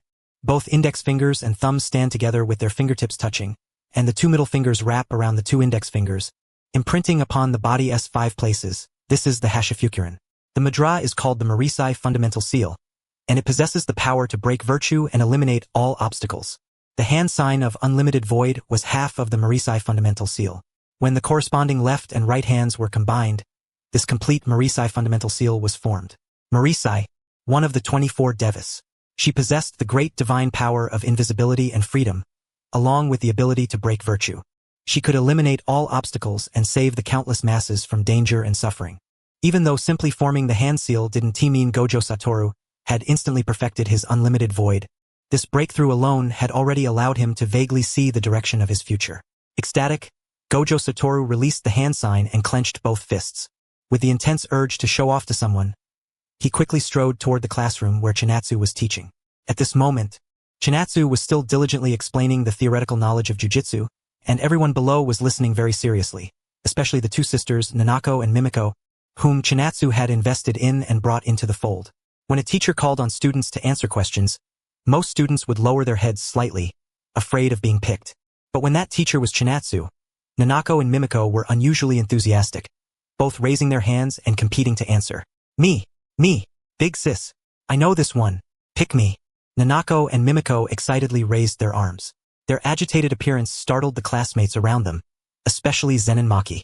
It wasn't uncommon for jujitsu families to invest in the growth of others. The Zenin family had also invested in some people to one extent or another. It was just that, in Maki's experience, those clan members probably had never treated those investment targets as people of the same kind.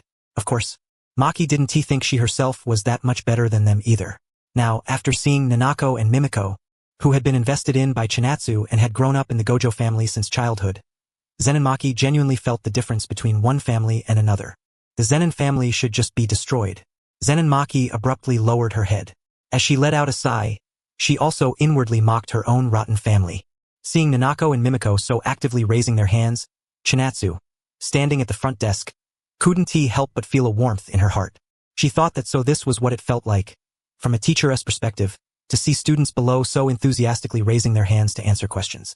Just as Chinatsu was about to call on one of the two sisters to answer, her pupils trembled, and her gaze shifted slightly toward the classroom window facing the corridor. There stood a whole living Gojo Satoru in the corridor outside the classroom, his entire face practically pressed against the window as he stared at Chinatsu with blazing eyes.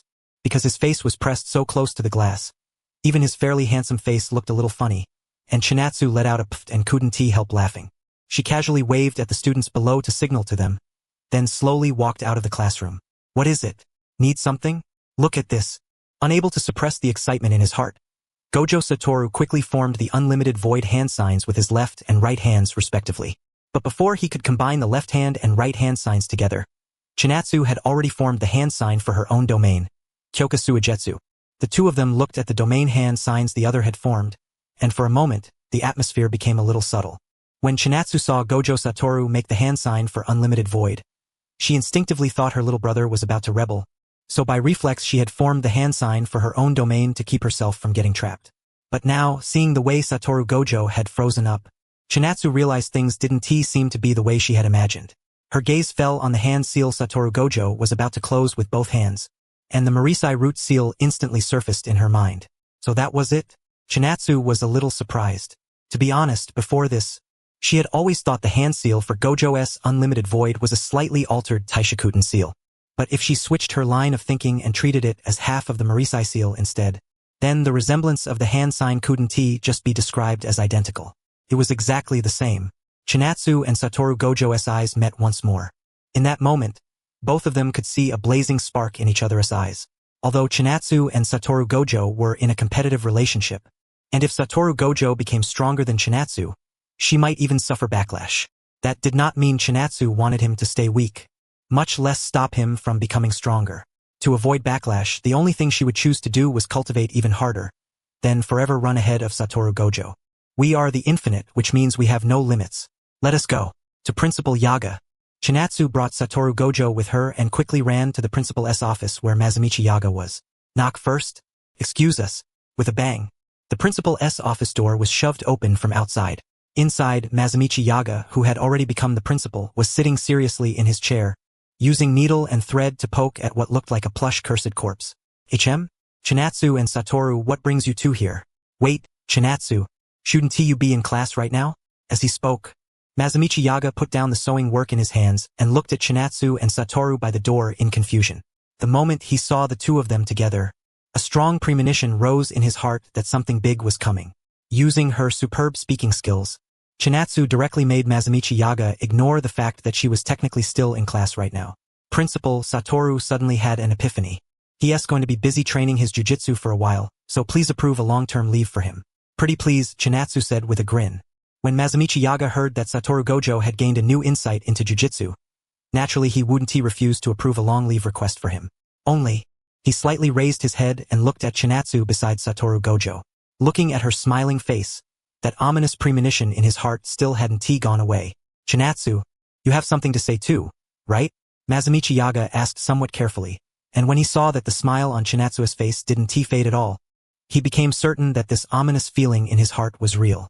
Chinatsu kept both hands behind her back, narrowed her eyes, and looked at Mazumichi Yaga with a cheerful grin. Since Satoru's taking leave, I'll take some leave too. I have some things to take care of as well, Chinatsu said with a smile.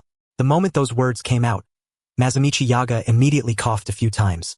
Although he had long been mentally prepared for Chinatsu to ask for leave again, he really hadn't expected this day to come so soon.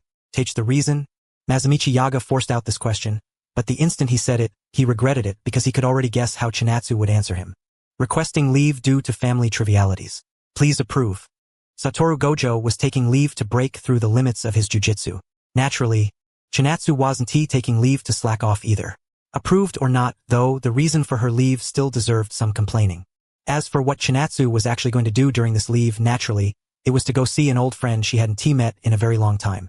Inside a certain middle school, a third-year, 14-year-old middle school student with spiky hair had dominated not only the school but also all the delinquents within several kilometers around it, relying on none other than his pair of iron fists. Brother Fushiguro, thanks for your hard work today. After school, a boy named Megumi Fushiguro walked out with both hands in his pockets. On both sides of him were fellow students who were obviously delinquents at a glance, all bowing and nodding until Megumi Fushiguro had left the area around the school. Of course, if you thought that was the end of it, you'd be completely wrong. Not long after Megumi Fushiguro left the school grounds, he ran into street-level punks. They leaned against the dim wall along the street, cigarettes hanging from their mouths as they puffed clouds of smoke into the air. Passing pedestrians were choked by the smoke they blew out and coughed repeatedly. They wanted to complain, but a glare from the punks made them force the words stuck in their throats back down.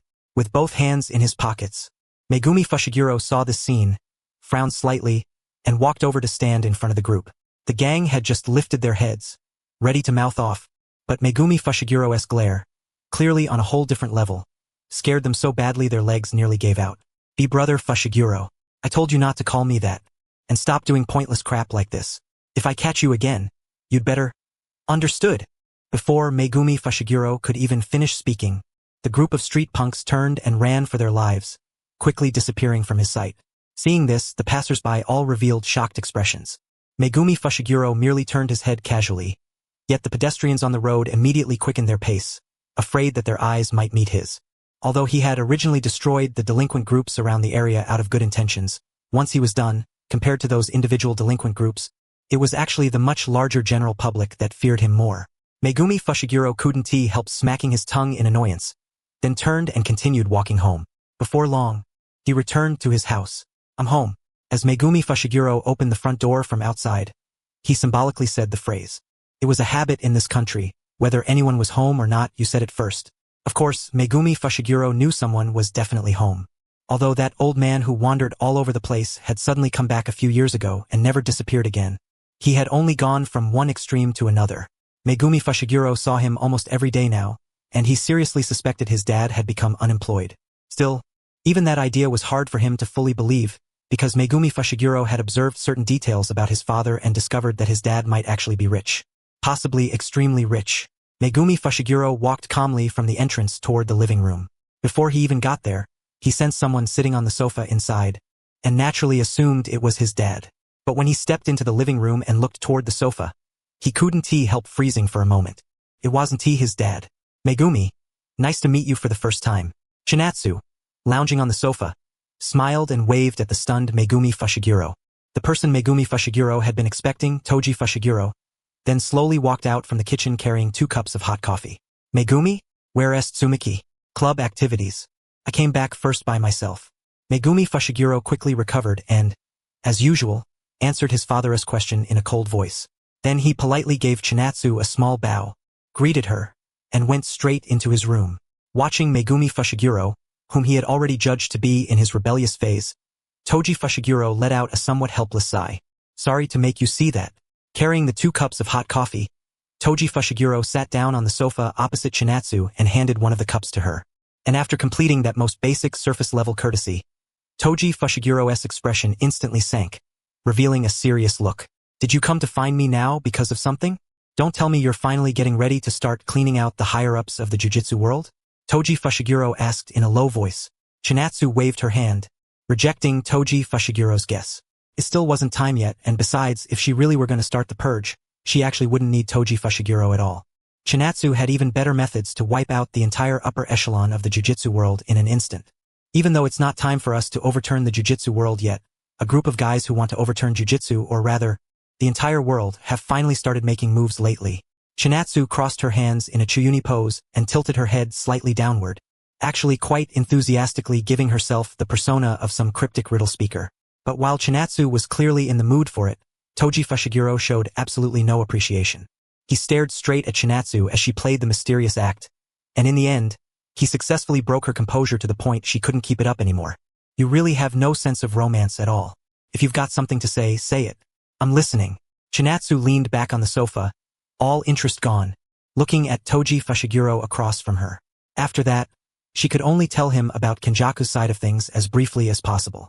On the surface, Chinatsu's side still had plenty of combat power. But you never know, what if Sukuna pulled out some ridiculously outrageous trump card, or Kenjaku pulled out some hidden backup energy source and turned the whole situation around.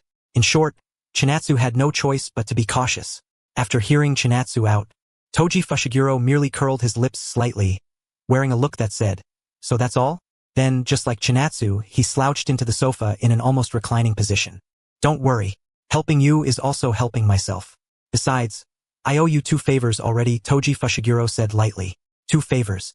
The first was from back in the Jujutsu High days, when Chinatsu had spared Toji Fushiguro's life. As for the second, it came 1 year earlier, when Chinatsu's interference prevented a tragedy from happening to his daughter, Tsumiki Fushiguro. Tsumiki Fushiguro, one night during her 3rd year of middle school, she and 2 of her classmates had gone together to Yasuhachi Bridge, only to later be invaded by a curse and fall unconscious. Megumi Fushiguro had the qualifications to become Sukuna's vessel, and Tsumiki Fushiguro likewise possessed the qualifications to become the incarnated vessel of a female jujitsu sorcerer from 1,000 years ago. After that night, Tsumiki sank to the bottom of the lake of her heart, and the woman called Yorozu took over Tsumiki's body. The sorcerer Yorozu. She had once been a sorcerer active 1,000 years ago, just like Sukuna, and even in the era known as the Golden Age of Jujitsu, she had still stood among the best of them. Her innate technique was called construction technique, allowing her to permanently create real, existing objects using cursed energy alone. If she strengthened the ability with a binding vow, she could even create cursed tools with special effects. That kind of power had made her a fairly famous and powerful sorcerer 1,000 years ago, and had also barely earned her a place in Sukuna's line of sight. Sukuna had regarded her as a reserve tool who might one day produce some value, but Yorozu had fallen in love with Sukuna like a lovesick lunatic, chasing him all the way from 1,000 years ago to the modern world.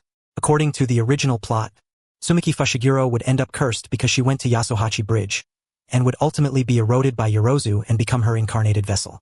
But because of Chinatsu's spoiler, one day when Toji Fushiguro heard from Tsumiki that she was planning to go explore Yasuhachi Bridge at night with her classmates, the mighty sorcerer killer actually transformed into a top-tier stalker.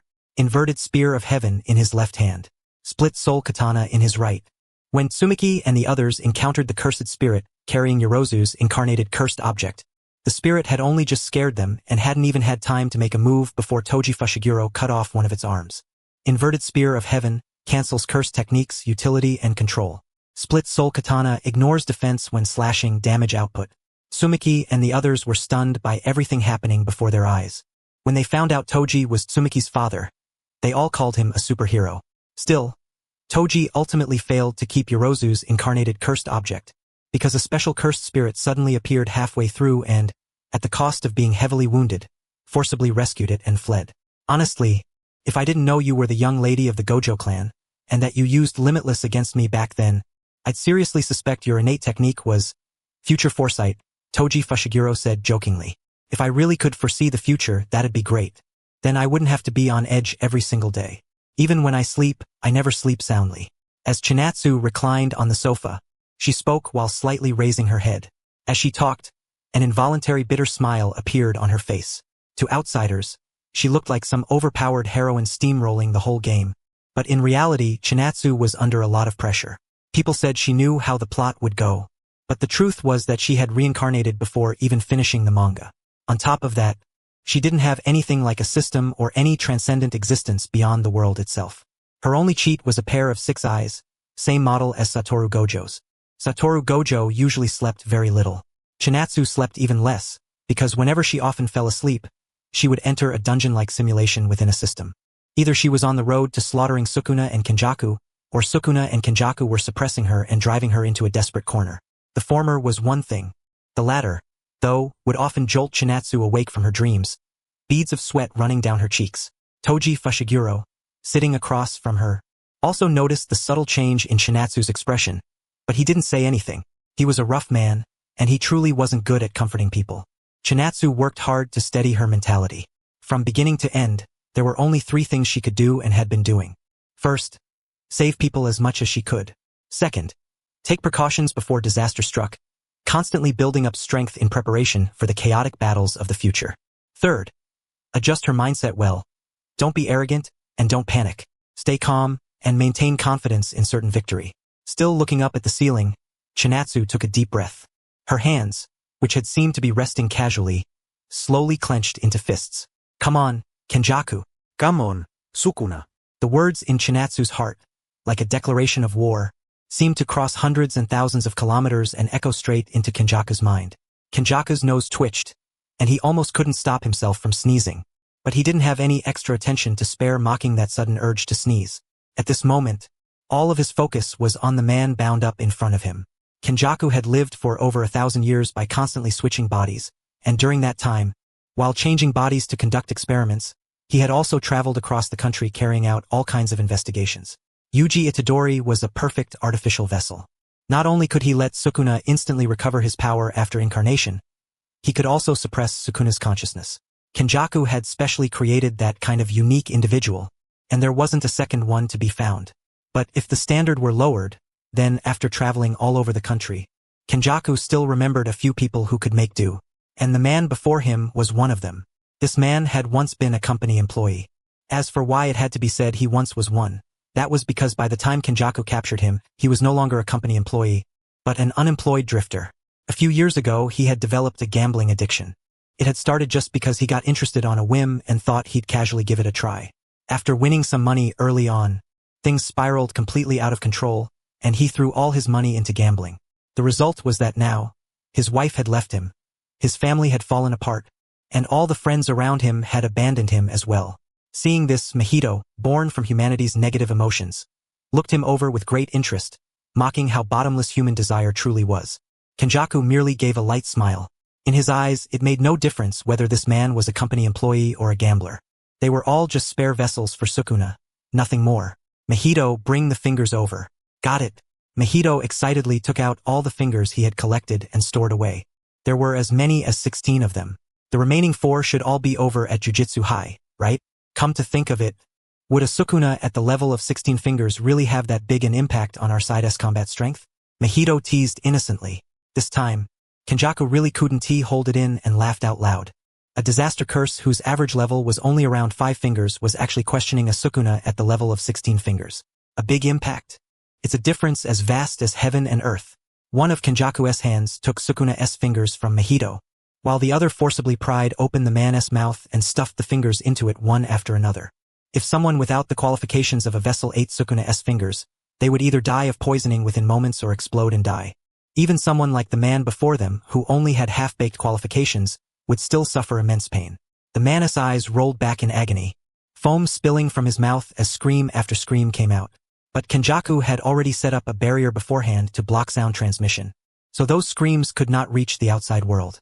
After a period of screaming and convulsing that was neither particularly long nor particularly short, the man finally fell silent. He lost consciousness, his head drooping. As time passed second by second, strange black markings gradually appeared across his face and then all over his body. Ryomen Sukuna. The false god of calamity from legend, said to possess 4 arms and 2 faces. His fame had even broken past the limits of the jujitsu world, to the point that some ordinary people knew of him as well. But that inhuman description was not some illusion. The king of curses from 1,000 years ago truly looked exactly like that. Cruel, cold, murderous, and merciless.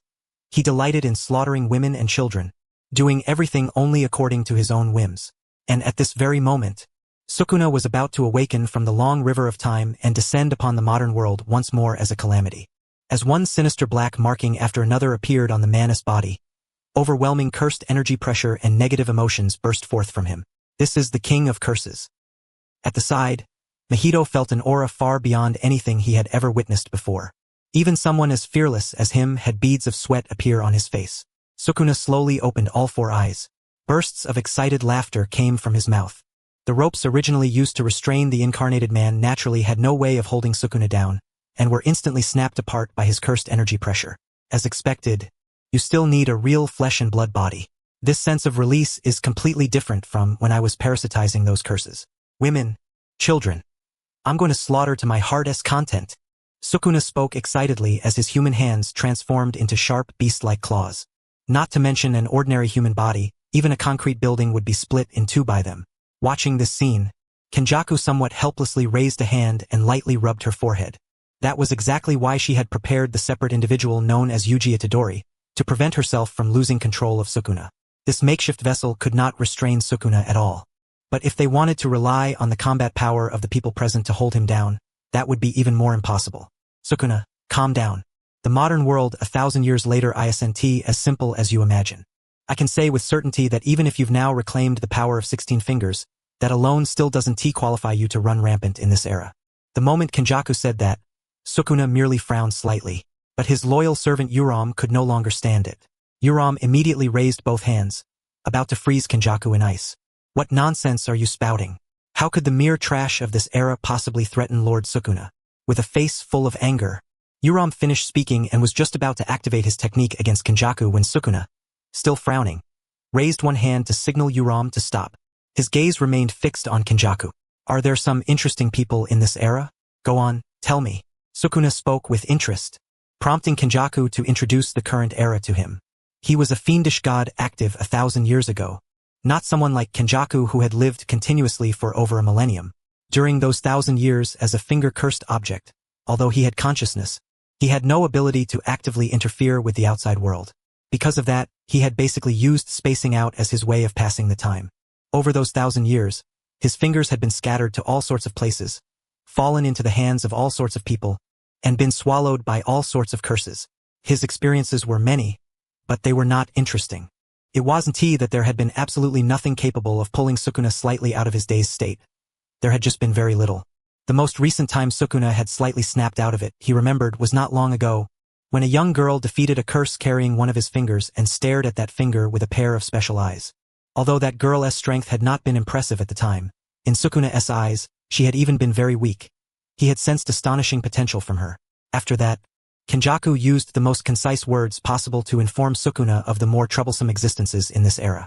In the end, there were only 2 they truly needed to care about: Chinatsu and Satoru, the untouchable defensive power of the 6 eyes and the limitless curse technique. Interesting. Truly interesting. These 1,000 years of waiting were not in vain. More top-grade toys have appeared. A meaningful smile appeared on Sukuna's face. If possible, he really wanted to grab Kenjaku right now, force their locations out of her, and rush over to savor these top-grade toys for himself. But the vessel Kenjaku had prepared for him was a bit too inferior. Although it possessed the power of 16 fingers, if he truly used power at that level, this vessel would probably shatter to pieces in an instant. Sukuna was somewhat dissatisfied about that, but he did not feel troubled by it. Incarnation in the world of jujitsu was somewhat different from body possession in the world of cultivation. Body possession is when a soul erases the original owner of the body and then occupies that body. Incarnation is when a soul squeezes out the original owner of the body and occupies that body, while also being able to alter the body itself on that basis. If the degree of incarnated fusion deepens, it can even transform the body of the incarnated person into the soul owner's original form. In other words, as long as Sukuna was given a bit more time to deepen the degree of incarnation fusion, he would be able to transform this current weak human body into the fiendish god form from 1,000 years ago at his peak, with 4 arms and 2 faces. Seeing that Sukuna had temporarily given up the idea of immediately rushing off to fight, Kenjaku quietly let out a sigh of relief in her heart. In order to contend with the 2 pairs of 6 eyes of the Gojo clan, she urgently needed to borrow Sukuna's power. Even their current level still felt somewhat insufficient. Before you recover to your peak state from 1,000 years ago, we'll try to find Kamitoke and Hiten for you. Of course, don't get your hopes up too much. After all, 1,000 years have passed, so the chances of finding them aren't very high. Kenjaku shrugged as she spoke. At the side, Uram, hearing Kenjaku speak in such a flippant manner, truly could not keep the expression on his face under control. Kamitoke and Hiten were cursed tools Sukuna had used 1,000 years ago. Their effects were mysterious beyond words. But ever since Sukuna had become finger-cursed objects, the whereabouts of those 2 cursed tools had become unknown. Uram had also tried to search for them before, but ultimately found nothing, and could only roughly conclude that Kamitoke and Hiten were not in the hands of any family in the modern jujitsu world. Uram was deeply ashamed of his own incompetence, and precisely because of that, it was even harder for him to accept Kenjaku so casually saying that she would find a way to help Sukuna search for those cursed tools. Kenjaku sensed, yet ignored, the glance from Uram at his side. Smiling, he looked ahead at Sukuna, and Sukuna likewise watched Kenjaku with a faint smile. How could Sukuna not know about the little schemes in Kenjaku's heart? Even if he didn't know exactly what Kenjaku was plotting, one thing was certain. Kenjaku was absolutely not some kind-hearted source of free labor. But Sukuna didn't care about Kenjaku's little schemes, because he possessed the absolute confidence of a king. He believed he could disregard all restraints and indulge his own will however he pleased. The disaster curse born from humanity's negative emotions was pure evil toward humans, but toward fellow curses, he was actually quite considerate. In contrast, Sukuna was true evil in the fullest sense. Human, curse, or whatever else. None of that mattered. The only thing he cared about was whether their deaths could entertain him. That was all. After barely managing to get Sukuna settled down, Kenjaku did not have any time to rest, because like Chinatsu, she still had many things to handle. Her original plan had been to seize Tengen, who possessed the immortality curse technique, then use the 10 large-scale barriers Tengen had spread across the nation as a foundation to unfold an even more concentrated and massive new type of barrier. Its name was Culling Game. Just hearing the name might leave someone confused. But put simply, the Culling Game was a giant arena in which all kinds of sorcerers would slaughter one another. In the end, Kenjaku would gather the enormous amount of cursed energy produced and dispersed into the air during those sorcerers' battles, along with the cursed energy born from the fear of the people across the entire country, and pour it all into Tengen's body. Let Tengen absorb it. Let Tengen assimilate it. Let Tengen evolve into the unknown and mysterious ultimate existence Kenjaku desired, one that surpassed every living being in the world. But now things had come to this. Kenjaku lowered her head slightly. Compared to Sukuna, what she needed more for this original plan was Tengen. But judging from Chinatsu's almost prophetic awareness, Tengen had most likely already been placed under her solid protection. Breaking through her defenses and forcibly abducting Tengen couldn't be called impossible, but it could only be called far too difficult. Kenjaku did not want to carry out Plan B, but right now, she had no choice except to pick it. She slowly raised one hand and gently pressed it against her slightly lifted forehead, a half-smiling, half-mad expression appearing on her face. Chinatsu, I don't know why you seem to know what I want to do like some parasite in my stomach, but as long as even I can't judge the exact course of the future, then not even you can predict me in advance, can you? Her other hand, the one not covering her forehead, slipped into her clothes, and a small incarnated cursed object was pulled out and held between the gaps of her fingers. In order to complete the Culling Game in plan over 1,000 years of time, she had continuously searched for powerful experts in the twilight of each era, made contracts with them, turned them into incarnated cursed objects, and promised them that in the near future, they would be revived once more in the present world. Now, it was already difficult for the culling game to unfold according to plan. But there was no way these tools could simply be discarded for nothing. Cursed energy came from emotions of negative energy. No matter how powerful and mysterious a sorcerer might be, if one only compared quantity, the cursed energy ordinary people naturally leaked into the air in daily life was overwhelming. Stir up fear in the hearts of those weak, powerless, pitiful ordinary people. Let the cursed energy of negative emotions fill the entire country and even affect the whole world. Since one part of the plan could no longer take shape, then the only option was to overcomplete the other part to make up for it. Kenjaku threw out several cards from her hand, preparing to launch a surprise attack. One after another, powerful sorcerers from more than 100 years ago were about to descend upon the modern age once more in the form of incarnated body snatchers. Several days later, Tokyo. A teenage boy with fluffy hair and a bit of stubble on his face walked side by side down the street with another teenager who looked like a spicy beauty on the surface but was actually male. They were second-year Jujutsu high students Kinji Hikari and Karara Hoshi. At this moment, they had just dealt with a grade 2 curse and were taking the chance to slack off while strolling around town. What kind of shitty manga is this? It got serialized looking like this? It's depressing the hell out of me. As he walked, Kinji Hikari held the latest issue of Weekly Shonen Jump he had just bought from a roadside shop in one hand, grumbling irritably under his breath. Beside him, Karara Hoshi was minding his own business with his phone, waging a war without cursed techniques on one of the online channels of the Jujutsu world. Although sorcerers in the Jujutsu world were few in number and theirs was a high-risk profession, and even clan descendants were far from idle, no matter how small the forest was, it could never have only one kind of bird. On the Jujutsu forums, sorcerers with complicated technique effects and sorcerers with simple, crude technique effects were going at each other with everything they had. And Kinji Hikari and Karara Hoshi belonged to the former faction, the one with complicated technique effects. Karara Hoshi's cursed technique was called Southern Cross. Its effect was to use cursed energy to form the 5 stars of the Southern Cross constellation in a field. Those marked by the stars had to approach other marks in the sequence dictated by their own marked positions. Otherwise, they would be unable to get close to the other marks. Describing this ability in words really didn't make it sound all that complicated. But in practice, to use this technique smoothly required serious mental calculation and calm judgment. Compared to directly spitting fire, spraying water, having immense strength, blasting cannon-like attacks, and so on, it was truly incomparably cumbersome. As for Kinji Hikari beside him, his cursed technique was even more outrageous. Even using a long string of words to describe it might not be enough for someone to fully understand it. But if one were only to describe the effect of his technique, then a single word would be enough. Gamble. Just as Kinji Hikari, walking down the street with frustration in his chest, snapped shut the manga magazine in one hand, a fierce explosion suddenly erupted from a building not far ahead of him. Countless chunks of rubble came tumbling down from above. Kinji Hikari's pupils shrank, and he hurriedly flung the manga magazine to the ground, coiling strength into his legs before launching himself forward in a fierce leap. The instant the falling rubble was about to smash into the crowd below, Kinji Hikari clenched his fist, coated it in cursed energy, and slammed it with a bang into the descending debris, blasting it apart into 2 pieces.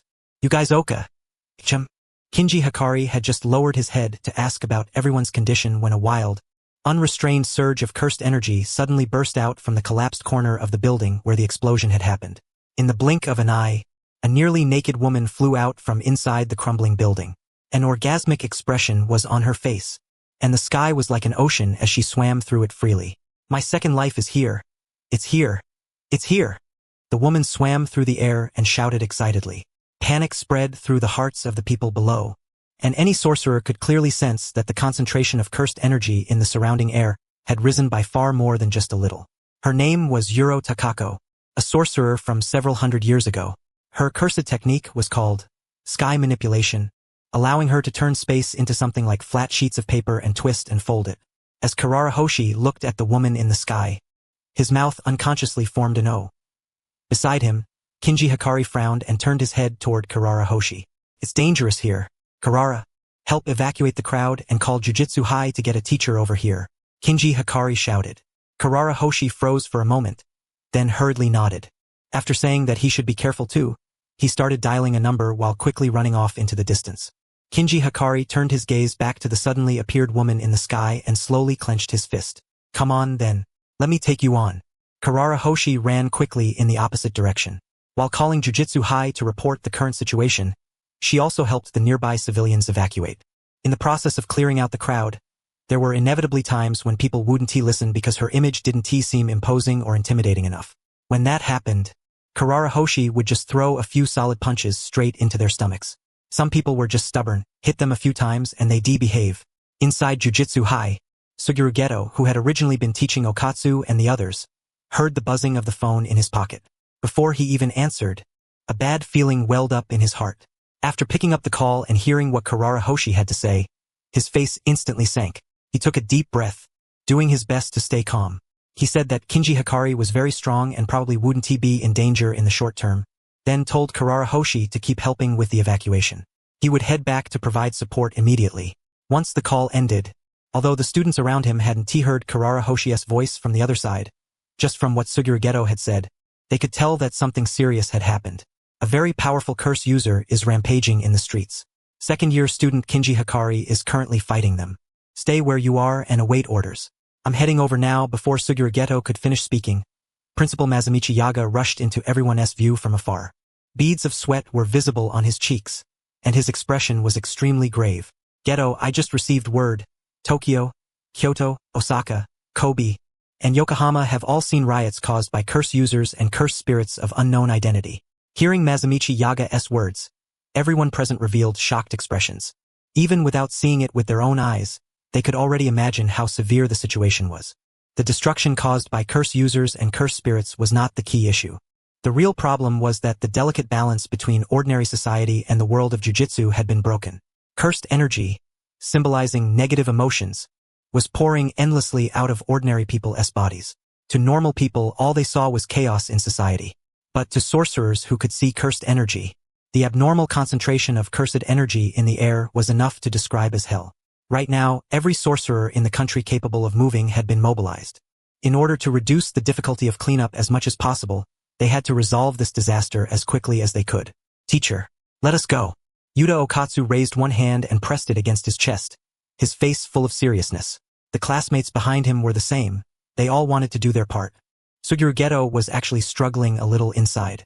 Setting aside a special grade sorcerer like Yuta Okatsu, he truly didn't want the other students to step onto a battlefield splattered with blood so soon. There was still a lot he hadn't taught them yet. But Suguru Geto also understood that now was not the time to get hung up on a teacher's instinct to protect his students. Sorcerers across the entire country were already in motion.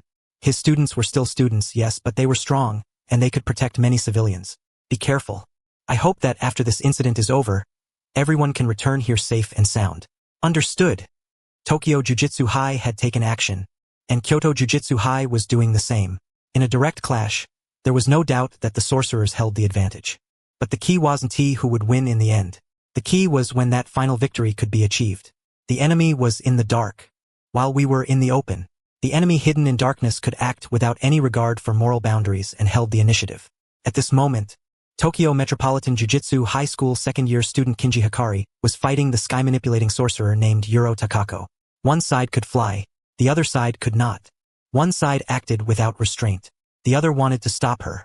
The current situation was extremely unfavorable for Kinji Hikari. Cursed energy gathered in his legs to strengthen them, and his whole body shot upward like a cannonball, trying to slam his sandbag-sized fist hard into Yuro Takako's face. Faced with such an obvious attack from Kinji Hikari, Yuro Takako simply reached both hands forward and grabbed at the air. In her hands, the sky instantly turned into a flat scroll. Off you go. With a grin, Yuro Takako yanked the flat sheet of space in her hands to the left. Kinji Hikari's trajectory was interfered with mid-leap, forcibly shifted off course, and he crashed headfirst into the collapsing building on the left. Bang! The deafening sound alone was enough to show just how hard Kinji Hikari had hit. Thick dark smoke billowed out from within, while Yuro Takako hovered upside down in the sky, feet upward and head downward, smiling as she looked over at the building. So this is what sorcerers of this era are like. Way too weak. The attack intent was obvious, and he couldn't even handle a casual move from me. How boring. Yuro Takako roamed freely through the air. Just as she was about to change positions and look for something new and interesting, Kinji Hikari slowly walked out of the smoke from inside the nearly collapsed building. He raised the thumb of his right hand and wiped away a trace of blood from the corner of his mouth, wearing a confident smile on his face. I don't know where a woman like you popped out from, but if I just let you run off like this, then what happens to my pride? I just became a senior recently, you know? Kinji Hikari rattled off a string of words Yuro Takako couldn't understand. But seeing that he hadn't been instantly taken down by her, Yuro Takako wasn't disappointed. If anything, she was a little happy. After all, she had finally awakened from the long river of time and miraculously revived in the present world as an incarnated sorcerer. For this second life, she definitely didn't want it to be as dull as her first. Just as she opened her mouth, ready to throw out a few lines of trash talk at Kinji Hikari below to boost her own momentum, she suddenly saw a different kind of smile curl at the corner of his lips. At the same time, he raised both hands. Though Kinji Hikari was only a second-year student at Jujutsu High, his talent in Jujutsu was exceptionally outstanding. If Yuta Okatsu was a prodigy, then Kinji Hikari was the eccentric genius who stood opposite him. His left hand faced upward, his right hand faced downward, and his index fingers and thumbs pressed together. This was Benzaiten's hand sign, the Mayunten seal. What kid cries every single day? What gambler loses every single day? Kinji Hikari looked at Yuro Takako floating in midair, a confident smile on his face. In contrast, Yuro Takako's expression instantly turned grave. Domain expansion. Idle death gamble. As Kinji Hikari expanded his domain, using the most basic sure-hit effect within it, he directly force-fed the effects of his domain into Yuro Takako's mind through a means beyond language. Domain expansion. Idle death gamble. To put the effect of this domain simply, it was a domain modeled after real-world pachinko slot machines. Inside the machine were 3 pattern reels. When the patterns displayed on all 3 reels matched completely, it would be judged as a jackpot, and the true effect of the domain would then be applied to Kinji Hikari. Note: the jackpot probability is 1 in 1,239. Although it sounded fairly simple when described in words like this, the actual drawing rules were extremely complicated. So complicated that they could even be called a complete mess. After Yuro Takako finished receiving the rules of Kinji Hikari's domain in her mind, the corner of her mouth twitched slightly. A vein bulged on her forehead, and it felt as if she had been hit by a weakened version of Unlimited Void. What kind of messed up domain effect is this? Yuro Takako kept a stiff face as she glared down at Kinji Hikari below. In response, Hikari just kept both hands in his pockets, and the smile on his face immediately made Yuro Takako even more annoyed. She shot down toward Hikari at high speed from the sky, moving as fast as a hurricane sweeping past. But when she got close to Hikari, she didn't go for a standard punch. Instead, she used an extremely bizarre pull. In her hands, space itself was nothing more than a rag she could casually interfere with. As she tugged on that rag called space, Hikari's body distorted right before his shocked eyes, tilting 90 degrees and smashing headfirst into the ground. Bang! At the same time, Idle Death Gamble's slot machine began its first round. First symbol card, heroine card. Second symbol card, heroine card. When she saw that the first 2 cards were actually the same, Yuro Takako immediately showed a shocked expression. Just as she was muttering to herself that there was no way he'd hit the jackpot on the first round, the third card was revealed. Third symbol card, hero card. Yuro Takako let out a sigh of relief. After all, the odds of winning were only 1 in 239. Hitting the grand jackpot in the very first round would have been way too ridiculous. Thinking that, she prepared to focus on Hikari again. But that brief moment of distraction had already given him enough time to get up from the ground and throw a punch at her. A punch wrapped in overflowing cursed energy slammed viciously into Yuro Takako's kidney area. Her face twisted instantly, and Hikari's punch sent her flying, embedding her into a reinforced concrete wall. Even if I haven't hit the jackpot yet, are you really okay with giving me this much of an opening? Hikari clenched both fists and took a fighting stance, the corners of his mouth curling up slightly as he spoke. Yuro Takako's face was a little twisted. She had been too concerned about this domain's lottery process and result, causing her to lose focus. That was only making a direct close-range fight with Hikari even less favorable for her. She pulled herself out of the reinforced concrete wall, one hand clutching the part of her waist that had just been hit, the other stretched out straight as she tightly grabbed the space beside her. You brat, you've pissed me off.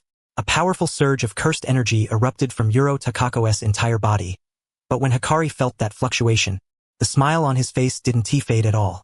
In just the few short seconds they had spent talking, several more rounds had already passed. Even though none of them had hit, Hikari was confident that even with odds like 1 in 239, he could still land the grand jackpot within 30 rounds. The odds were low, sure, but he had pity. Looking at the smile on Hikari's face, Yuro Takako frowned and pulled on space to accelerate herself. Like teleportation, she instantly dashed right in front of Hikari. Both her hands pressed against Hikari's abdomen, and her cursed energy stirred ripples across his stomach like waves spreading over water. Thin icebreaker. Hikari's brows shot up. Wearing a shocked expression, he was blasted away by Yuro Takako's strike with a world-shaking roar. When Yuro Takako took one punch from Hikari, her whole body had been embedded into a reinforced concrete wall. When Hikari took one hit from Yuro Takako, his entire body pierced through a reinforced concrete wall and was blasted deep into the inside of the building. Thick smoke poured out from the hole in the building. Yuro Takako gave a smug little laugh and lightly clapped her hands together a couple of times, looking as if the job was done and it was time to wrap up. Because in her view, after taking that attack from her, even if Hikari didn't die, he should at least lose consciousness or at the very least lose the ability to keep getting back up and fighting. But the domain didn't dispel. Yuro Takako froze slightly. When she realized this change, she suddenly whipped her head toward the core of the domain, the slot machine draw. First symbol card, heroine card. Second symbol card, heroine card. Third symbol card, heroine card. The instant he hit the jackpot, that bizarre gambling tune echoed throughout the domain. From within the billowing smoke, a completely unharmed Hikari walked out with a grin on his face. As he walked, he even swayed his body coquettishly to the rhythm of the music, both hands raised as he snapped his fingers. Music. Start. Beneath Hikari's bright, childlike grin, the bizarre music in the domain grew even stronger, and the cursed energy wrapped around him exploded outward in geometric growth. After hitting the jackpot in Idle Death Gamble, as a reward, Hikari would gain virtually endless cursed energy for the next 4 minutes and 11 seconds. And on top of that, that endless cursed energy would passively protect Hikari's body. Even though Hikari himself couldn't use reverse curse technique to heal his body, that swollen cursed energy would automatically perform reverse curse technique like a reflex.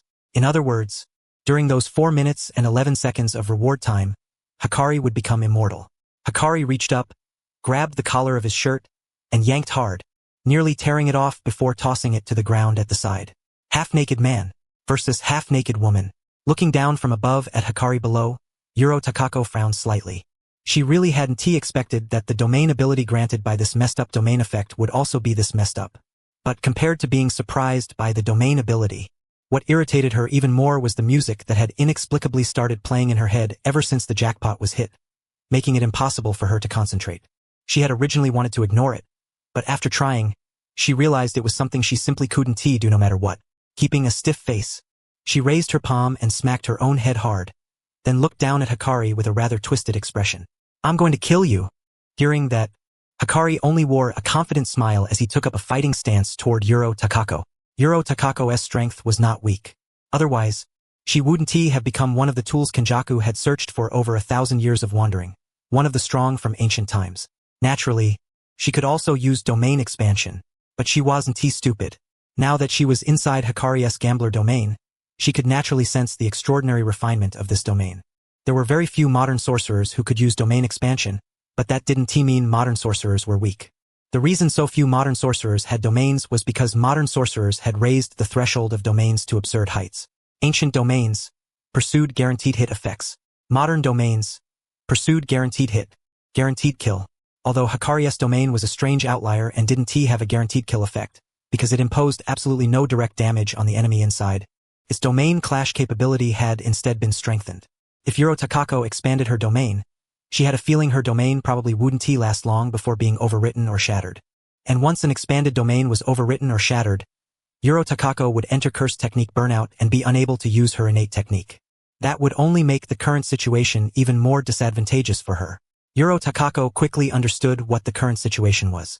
Even though it looked like things were very unfavorable for her right now, she didn't panic, because she believed her mobility was far above Hikari's.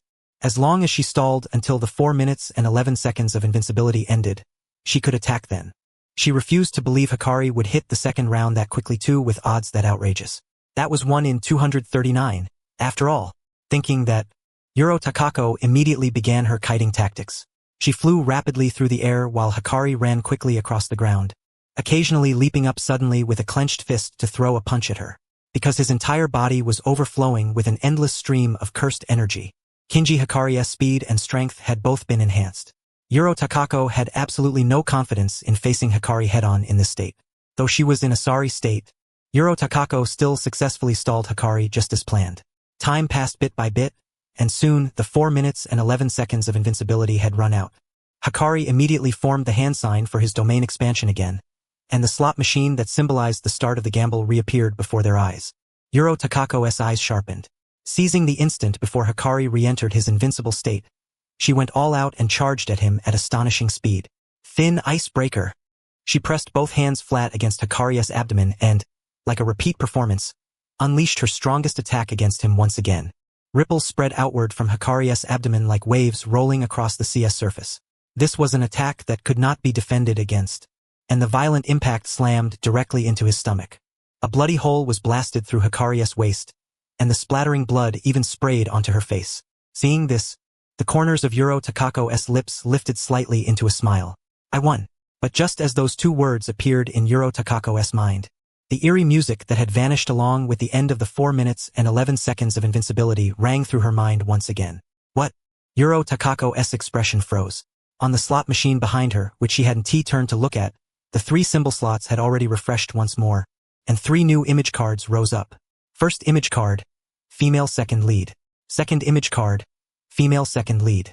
Third image card, female second lead. Against odds of 1 in 239, Hikari hit the jackpot once again. Endless cursed energy surged out from every part of his body, and the bloody hole-level injury regenerated and healed at a speed visible to the naked eye. And you call that 1 in 239 odds? Yuro Takako couldn't help shouting out loud. And in the instant she blurted out that complaint, Hikari, grinning wide, clenched a razor-sharp fist wrapped in cursed energy and smashed it into her face. Bang! Lucky black lightning flashed across Yuro Takako's cheek. Blood sprayed from her eyes, nose, mouth, and even both ears. Her whole body was sent flying backward by the impact, crashing through several reinforced concrete walls before finally coming to a stop.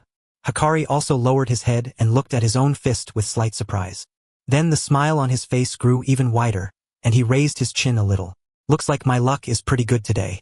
Kinji Hikari was a man blessed with powerful luck, and not the ordinary kind either. He was the type who had the confidence and strength to forcibly seize luck in his own hand. With a faint smile, he slowly walked in the direction Yuro Takako had been blasted away. After taking Hikari's cursed energy-infused strike empowered by Black Flash head-on, Yuro Takako had barely survived by using most of the cursed energy in her body on reverse cursed technique. Even now, her condition was still extremely bad. She had kept her life, but several of her ribs were broken, and her internal organs were still bleeding. If she used her remaining cursed energy to activate reverse cursed technique, she could fully heal, but that would also mean her chance to counterattack would disappear completely. Cough, cough. Yuro Takako spat out a mouthful of blood. Her face slightly twisted. She stared at Hikari as he walked toward her step by step in rhythm with the music, and her emotions were extremely complicated. Unwilling.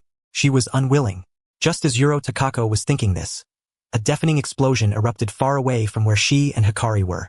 The powerful fluctuation of cursed energy was so intense that even from such a distance, they could clearly sense it. Such powerful cursed energy output. Hikari turned his head and looked toward the direction the cursed energy fluctuation had come from with surprise in his eyes, while Yuro Takako instantly realized that she wasn't the only revived person Kenjaku had arranged to bring back. There's a chance to escape. Yuro Takako fixed her gaze seriously on Hikari, watching his reaction. As long as Hikari was distracted by the explosion in the distance, she would try to risk everything and run. Who would have thought that the surprise on Hikari's face faded after only a few seconds? He turned back around, refocused his attention on Yuro Takako, and continued walking toward her. Aren't you worried about the explosion over there? Beads of sweat appeared on Yuro Takako's face as she pressed her lips together and spoke. Worried? Of course I'm worried. But I believe someone will handle the things I'm worried about. After all, I've got a bunch of insanely strong seniors and juniors. Hikari replied calmly. Yuro Takako revealed a puzzled expression. In her eyes, the man before her was absurd in every possible way, but he was also absurdly strong. Could it be that, in this era, there are still many people as strong as him or even stronger? Kenjaku, just what kind of era did you revive me into? Kyoto. A man with a towering pompadour hairstyle was walking down the street. Although he wasn't deliberately causing destruction, he also had no intention of restraining himself. His name was Ryu Ishigori, a powerful sorcerer who had existed 300 to 400 years ago during the Edo period. Because the power of his cursed energy output was so immense, he had earned the title of Canon. He had one beautiful woman tucked under his left arm and another under his right. Back in the day, it had been the same way. Beautiful women would throw themselves into his embrace. But now things were different. The women under his arms were filled with terror. Don't be afraid, ladies. I have no hobby of killing women. Of course, that S on the premise that you behave yourselves, Ryu Ishigori said with a smile. He walked down the street without the slightest restraint. A brave man noticed the terrified looks on the faces of the women at Ishigori's sides, and immediately thought of showing off his masculinity by playing the hero and saving the damsels. Who would have thought that Ishigori merely shot him a sideways glance? In his heart, the man had already been sentenced to death. Terrifying cursed energy output gathered at the tip of his cannon-like hairstyle, like a loaded cannon poised and ready to fire. Then came a bang. The horrifying cursed energy output blasted out like a cannon toward the man. Just as the cannon blast was about to hit him, a young man rushed out at high speed and blocked the attack in front of him. That person was none other than the late-arriving Yuta Okatsu. He thrust both hands forward and forcibly used his cursed energy-wrapped hands as a shield to block Ishigori's cannon blast. White smoke drifted upward from Yuta Okatsu's hands. He gently let out a breath. Blocking Ishigori's attack hadn't been strenuous, but it definitely couldn't be called easy either. The ordinary people walking nearby couldn't see jujitsu, but they could still hear the thunderous roar, feel the aftershock of the impact, and see the white smoke drifting from Yuta Okatsu's hands. Passerby A. Covering ears. What was that sound? My ears. Passerby B. Collapsed on the ground. It hurt so much. It felt like a hurricane just slammed into me. Passerby C. Covering mouth. Look at that boy. Why is so much white smoke coming out of his hands? Is he doing magic? Passerby D. Staring wide-eyed. I saw it. Just now. That cannon head guy fired a laser-like blast from his cannon head. As the negative emotions continued to rise, some of the passersby gradually began to stray from the world they thought they understood. Looking at the situation around him, Yuta Okatsu frowned slightly. He stared at Ryu Ishigori in front of him with a grave expression. In your eyes, what exactly is life? Faced with Yuta Okatsu's serious questioning, Ryu Ishigori didn't answer directly. Instead, he carefully sensed Yuta Okatsu's cursed energy. Maybe you might actually be able to let me eat my fill.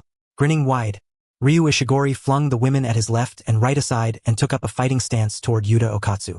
In his previous life, Ryu Ishigori had spent his entire time constantly satisfying his own desires.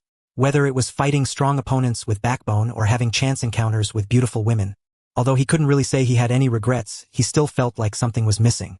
Everything went too smoothly, and that made it unsatisfying. Yuta Okatsu had no idea what Ryu Ishigori was thinking, but if fighting was the only way to stop him, then he wasn't going to hold back. A great battle was on the verge of breaking out. At the same time, Kobe was also in complete chaos. Several disaster curses had appeared among the crowds without restraint. Because the concentration of cursed energy in the air had risen, more and more people were now able to see the existence of jujitsu and curses. Monster. A person who could see the curse had just cried out in terror when, the very next moment, his body suddenly burst into flames, turning him into a hideous burning man. As the burning man appeared, the negative emotions of the surrounding people were all stirred up, and the number of people able to see curses began rising at an astonishing rate. Keep fearing. Keep panicking.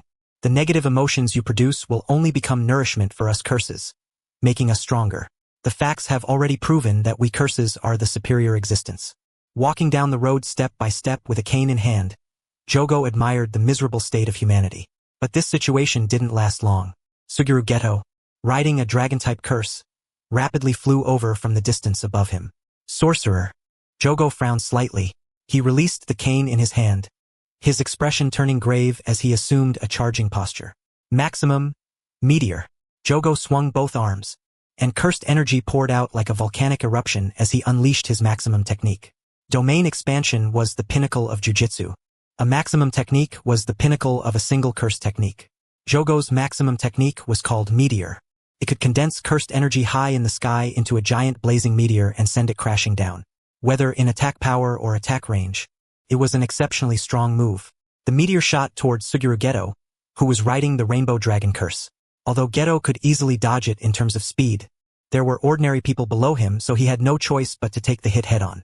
In Jogo's eyes, his meteor and Suguru Geto on top of the Rainbow Dragon collided and produced a violent explosion, red light illuminating the entire surrounding area. So that's all it amounts to. Seeing this, the corners of Jogo's mouth rose slightly as he started celebrating early. Clearly, as a curse, he had no idea what the consequences of celebrating too soon were. Beneath that dazzling light bright enough to blur anyone's vision, a presence that made Jogo's eyes tremble suddenly appeared in his sight. Before he could even say those two words, that figure had already rushed out of the glaring red light, clenched a fist, and slammed it viciously into Jogo's face. Bang! Among the disaster curses, Jogo belonged to the fragile type. That direct punch sent him flying on the spot, his whole body crashing hard into a wall by the side of the street. He coughed heavily, then stared with a deathly expression at the one who had just smashed a fist into his face. Hanami, the disaster curse of the forest. Hanami stood where Jogo had been before, face slightly twisted, fist clenched tight, covered in dust from head to toe. Suguru Geto jumped down from the floating curse beneath his feet and landed by Hanami's side. Jogo's meteor was genuinely powerful. Geto had also sacrificed the power of several peak grade 1 curses in order to offset its force. Jogo struggled to his feet in a sorry state, gritting his teeth as he glared at Suguru Geto beside Hanami, and let out a roar. Humans! How despicable! Suguru Geto paid no attention to Jogo's roar. Curses had their own position and humans had theirs. Right now he was furious, because one scorched corpse after another lay on the ground beside him. He pulled out his playful Cloud 3-section staff and, together with his reliable teammate Hanami, charged straight at Jogo, swiftly suppressing him in a short amount of time under the glimmers of despair flashing in Jogo's eyes. Osaka. Among all the areas across the country where riots had broken out, Osaka was relatively more stable. Kenjaku hadn't deployed ancient sorcerers here, because quite a few modern curse users who had been pent up for a long time were hiding in the city. Sorcerers and curse users seemed like two different professions on the surface, but in reality, they were simply labels used by the jujitsu world to distinguish righteous jujitsu sorcerers from evil ones. Sorcerers belonged under the 3 major systems of jujitsu clans, Jujutsu High, and the higher-ups using their jujitsu to protect the normal lives of ordinary people. Curse users, on the other hand, had never registered their jujitsu under any of those 3 major systems. In daily life, they used jujitsu without restraint, indirectly or even directly harming the daily lives and personal safety of ordinary people. Normally, these curse users didn't dare act too boldly, because compared to them, the righteous side's sorcerer group was not only far greater in number, but also much stronger. Even excluding the 5 special grade sorcerers, if the rest of the sorcerers mobilized in full force to wipe them out, then being able to escape successfully would already count as a huge victory. Sorcerers couldn't determine the positions of curse users. Curse users deliberately kept themselves hidden to avoid being captured. Now, with the addition of the ancient sorcerers, that previously delicate balance had tilted. The curse users, who were already somewhat mentally twisted to begin with, naturally wouldn't miss this opportunity. One after another, they all threw themselves into this chaos. There was an old woman who could transform into other people for imitation, and could even develop her transformation technique to the level of a seance technique. There was a muscular old man who could reverse the relationship between the strong and the weak, carrying out the weak overthrowing the strong. There was even a guy whose technique was luck. At this moment, Kento Nanami, the underclassman of Chinatsu and the others, was grabbing the hair of that curse user whose technique was luck with one hand. Nanami had beaten him until his face was swollen and bruised, and tears streamed from his puffed-up eyes. He was very lucky, because if he hadn't been lucky, he would have died long ago from taking that punch from Kento Nanami. It was his luck technique that had saved his life. Nanami, somewhat displeased, flung the curse user aside and took out his phone from his pocket, dialing his classmate Hibara. Nanami. Hello, Hibara. I've taken care of things on my side. Do you need me to come support you? Hibara. It's fine. It's just a few curse users. I'm already done here. Let's meet up. Nanami. Yeah. Then let's meet at the place where we split up. After hanging up, Kento Nanami let out a huge breath and raised one hand to his forehead. In truth, today had been his day off. He and Hibara had finally left Tokyo together after a long time and come out for a trip, planning to stay at a famous hot spring inn in Osaka, soak in the hot springs while drinking good alcohol, and properly relax. But now everything was ruined. With a single phone call, every sorcerer who had been on break, including them, had all been dragged into overtime. Having entered overtime mode at the cost of sacrificing their vacation and rest time, many salaryman sorcerers, Kento Nanami included, had all entered powered-up mode. For example, the lucky curse technique curse user whose hair had just been grabbed by Kento Nanami. First, Nanami had seen him wildly swinging a blade around in the street, and after spotting Nanami, he had charged at him without the slightest hesitation. Would Nanami indulge him? He clenched his fist and smashed it straight into the guy's head. On the spot, that blonde punk was beaten until blood burst from all 7 orifices, and in his vision, it was as if a huge flock of glittering meteors had flown past. An unconscious "huh" slipped out of his mouth. Before he could even recover, Nanami threw another punch, and this time it still landed squarely on the blonde punk's face. Bang! A large amount of blood sprayed from his face. His features forcibly twisted out of shape, and with a thud, he collapsed to the ground. The blonde punk was stunned. It wasn't that his luck-based curse technique hadn't worked. It was precisely because it had worked that he was still conscious right now. What kind of power was that? His whole body was unable to move. With trembling eyes, the blonde punk looked at the tall man standing before him. The sharp light revealed in the other man's pupils made him unable to muster even the desire to resist. This was a grade 1 jujitsu sorcerer. And not just any grade 1, but a top-tier one who had been guided and nurtured by his seniors. Nanami let out a somewhat gloomy sigh. Just as he was about to drag this blonde curse user away and regroup with Hybra, an ominous cursed energy suddenly appeared behind him. Hello there, human. A face covered in stitched seams appeared behind Nanami. The moment that outstretched hand pressed against Nanami's back, Nanami sharply stepped away and widened the distance between them. He looked to be around 20 years old. His body and face were covered in stitch marks. He had medium-length blue hair usually styled into 3 sections, with the section on the right hanging in front of his shoulder, and his eyes were heterochromatic, one gray and one blue. He was not human. After pulling away, Nanami pressed a hand to the spot that had just been lightly touched and watched the other party warily. But the other party didn't look at him at all. Instead, with a smile on his face, he turned to look at the blonde curse user lying on the ground beside him. The blonde curse user looked at this humanoid curse spirit pitifully, as if he had found a life-saving straw. The humanoid curse spirit merely smiled faintly. After crouching down, he reached out and placed a hand on the blonde's head as though petting a dog or cat. Look at you. You've been beaten into this state. It must hurt a lot, right? It's fine. I'll heal you, the humanoid curse spirit said with a smile. As soon as he finished speaking, the humanoid curse spirit used his own curse technique on him. Originally, even though that blonde curse user had been beaten so badly even his own mother wouldn't recognize him, he could at least still be considered human. But the moment the humanoid curse spirit activated his technique, the blonde curse user's body immediately twisted and deformed, changing from a human into a hideous monster.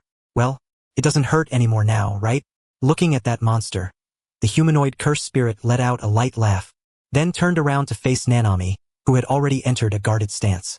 The name of this curse spirit was Mahito.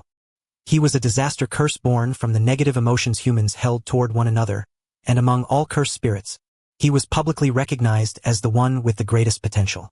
The name of his technique was idle transfiguration. Through contact with his own body, he could alter the shape of the soul of the person he touched, then interfere with the shape of the flesh by changing the form of the soul. Although Nanami still didn't know exactly what Mahito's ability was, his sharp senses were telling him that he had run into a truly dangerous opponent. Nanami took a deep breath. After adjusting his condition, he let out a heartfelt sigh. As expected, overtime is bullshit. Nanami had originally come out on a trip with his current colleague's former classmate's close friend to relax both body and mind. But now not only had his leisurely break been forcibly interrupted and turned into overtime, he had even run into a powerful enemy that might threaten his life.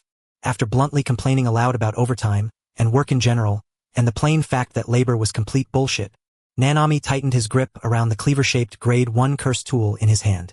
Nanami's curse technique was called ratio technique. It was a technique that could forcibly create a weak point on a target, whether that target was an object or a living being. Once he created that weak point on the target and then struck that spot, he could trigger critical damage.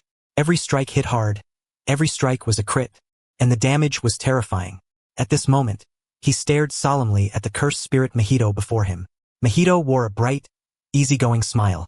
If not for the fact that he was a cursed spirit and covered in patchwork like stitches, then just from appearances alone, he really looked like a cheerful, sunny young man.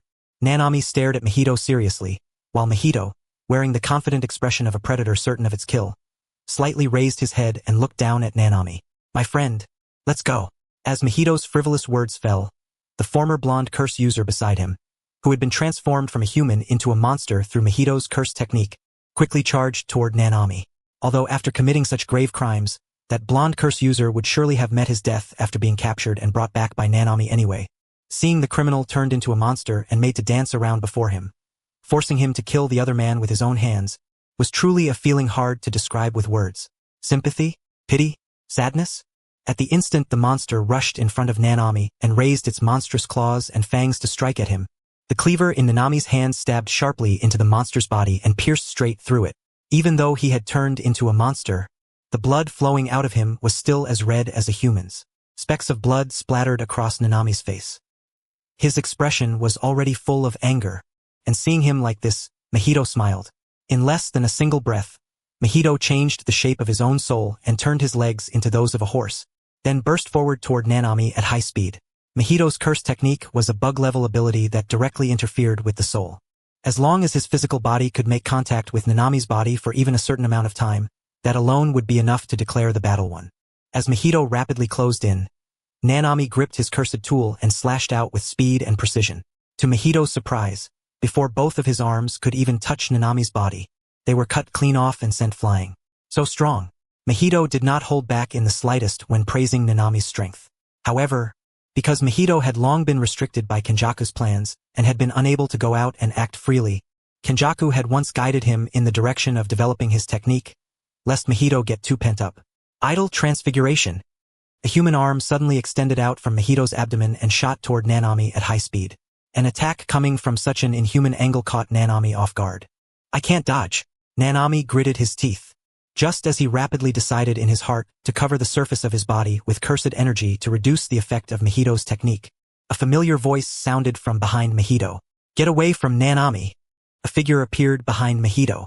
It was none other than Nanami's classmate, Yuhibara, who under Chinatsu's interference had not met his destined death. His fists were fitted with gauntlet-type curse tools, and while avoiding direct flesh-to-flesh contact, he threw a fully charged punch straight at Mahito's head. Bang! Black lightning roared out from the point where Mahito's head collided with Yuhibara's fist. Mahito was hit so hard that his head nearly exploded, and it felt as if countless bees were buzzing inside his skull. Ordinary physical attacks are very hard-pressed to truly injure Mahito, but Black Flash is a special kind of damage formed through spatial distortion, enough to bring this curse a small shock from a sorcerer. Before Mahito could recover his senses, the two men, classmates for 4 years and co-workers for several more, showed perfect tacit understanding. Instead of talking to each other first, they decisively went all out on Mahito, who was caught between them. Left slash, right slash, straight chop, left hook, right hook, straight punch. Bang, bang, bang. Pinned in the middle, Mahito was beaten until his pupils rolled white, even saliva spraying everywhere from the force of the blows. Although pure physical damage could barely cause him any substantial harm, the injured parts still needed cursed energy to recover. Cursed spirits were beings made of cursed energy. Once that cursed energy was fully exhausted, only one ending remained for them: destruction. And yet, even while facing a life-or-death crisis, Mahito not only felt no fear, but was instead inwardly marveling at this fresh, new emotion. If his face had not been twisted from the beating, then the expression on it right now would absolutely have been one of ecstatic excitement. Even as he was being beaten, he opened his mouth, for small hands grew out from inside it, forming 2 different Buddhist hand seals that merged together into his domain. Domain expansion. Self-embodiment of perfection. Countless black humanoid hands stretched out from every direction. Nanami Kento and Hibara hurriedly retreated to widen the distance, preventing themselves from being caught by those suddenly appearing black hands. As the two avoided the black hands, an overwhelming curtain of darkness wrapped around the surrounding space, forming the spherical barrier of a standard domain. This domain had not awakened any other heaven-defying effects. It merely strengthened Mahito's original technique. His technique, which originally required physical contact to interfere with another person's soul, now only needed a single thought from him within this domain. Sensing how extraordinary Mahito's domain was, Nanami Kento's mind instantly flashed back to when he had still been a student, watching his upperclassman Gojo Satoru and upperclasswoman Chinatsu open their domains against each other on the school training grounds. Just standing to the side and observing had already made him feel immense pressure. As for what had happened inside the domains, he had been able to roughly infer it afterward from the disheveled state upperclassman Gojo had shown after the domain collapsed. The gap between someone with a domain and someone without one was like a heavenly chasm. Trying to fight against the master of a deployed domain from within it was no different from reaching the heavens. Nanami Kento and Hibara immediately deployed simple domains, using their effects to temporarily neutralize the sure-hit effect of Mahito's proper domain and by themselves an extremely brief amount of time. After deploying the simple domain, Nanami looked at Mahito, who was bruised and swollen yet smiling as he looked down on them from above. His brows furrowed slightly downward, and once again, from the bottom of his heart, he voiced the sentiment in his mind. As expected, overtime is bullshit. This domain was called self-embodiment of perfection, and inside it, Nanami Kento was practically being driven into self-isolation by it. But he did not despair.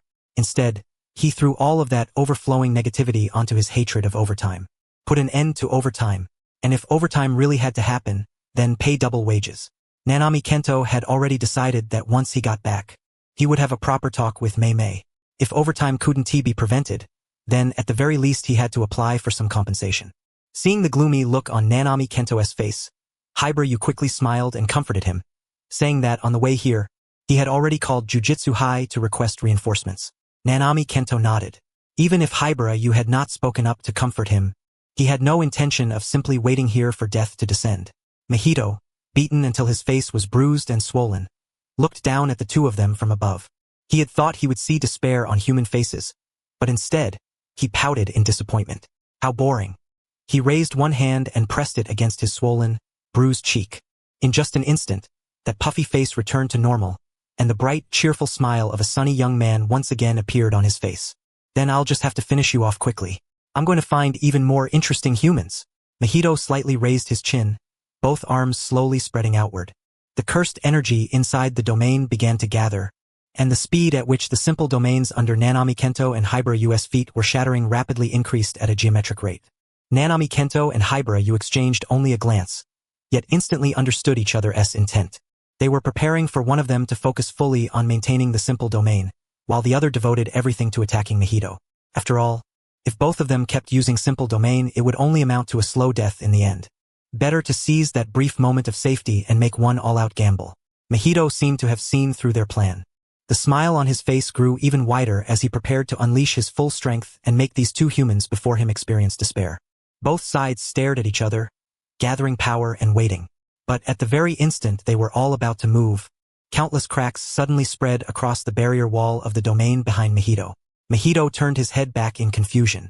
In no more than a single breath, the barrier wall behind him was blasted open with a huge hole. A brilliant purple sphere smashed through the wall and shot toward Mahito almost point blank, as if pasted right against his face. With a confused "huh?" from Mahito, a thunderous explosion erupted right in front of Nanami Kento and Hibarayu. Nanami Kento and Hibarayu hurriedly raised their arms in front of their eyes. The fierce wind from the aftermath lashed against their bodies, nearly lifting their feet off the ground. But not only were they not shocked or flustered by this sudden explosion, smiles of joy instead appeared on their faces. As underclassmen, how could they possibly fail to recognize this ultimate secret technique belonging to their upperclassmen and upperclasswomen?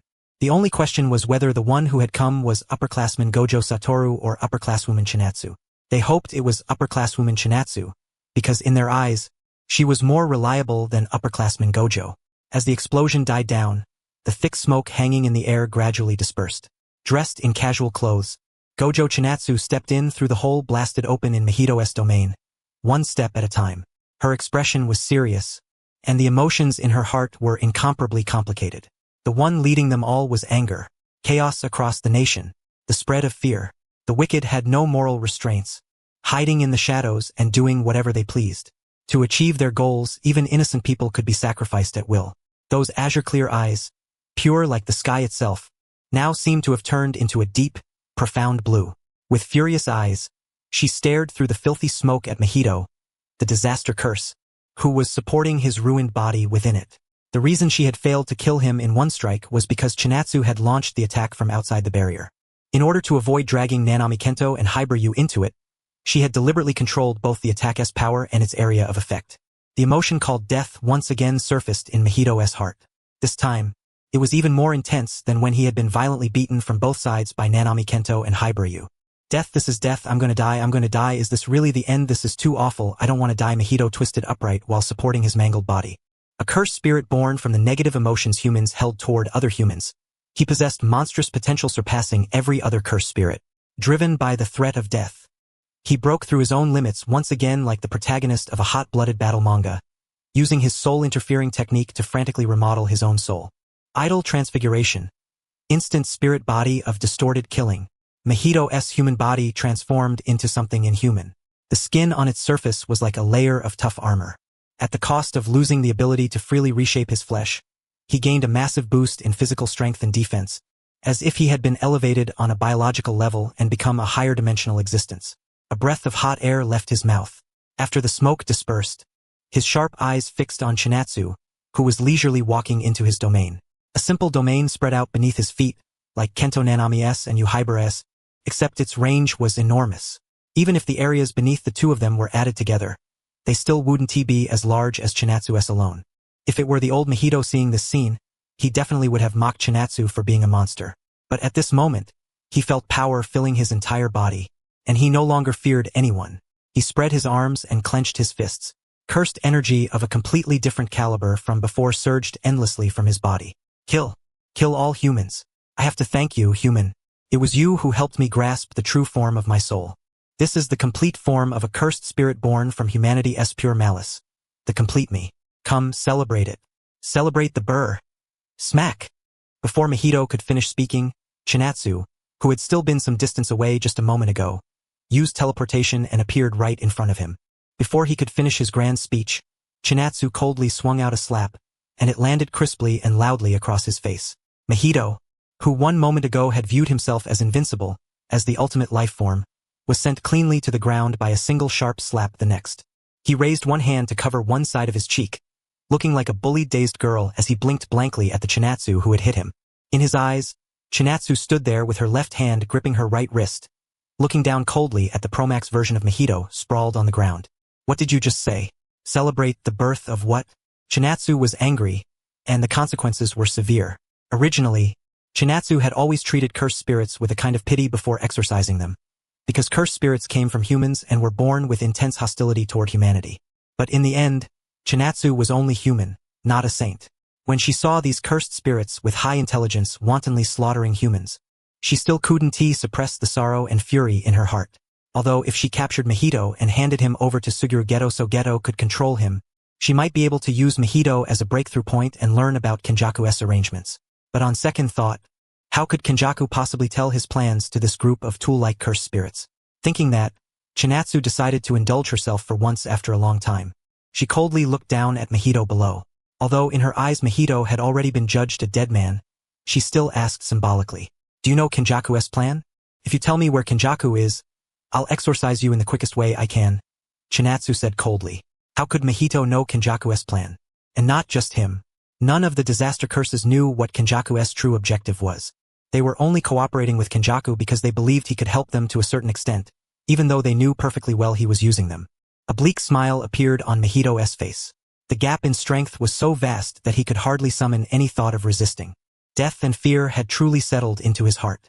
He was a cursed spirit born from the negative emotions humans held toward other humans, the purest and most vicious of all cursed spirits when it came to humanity.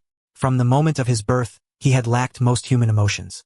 Like a child with an overwhelming thirst for knowledge, he had continued growing through slaughter on the path of exterminating humanity.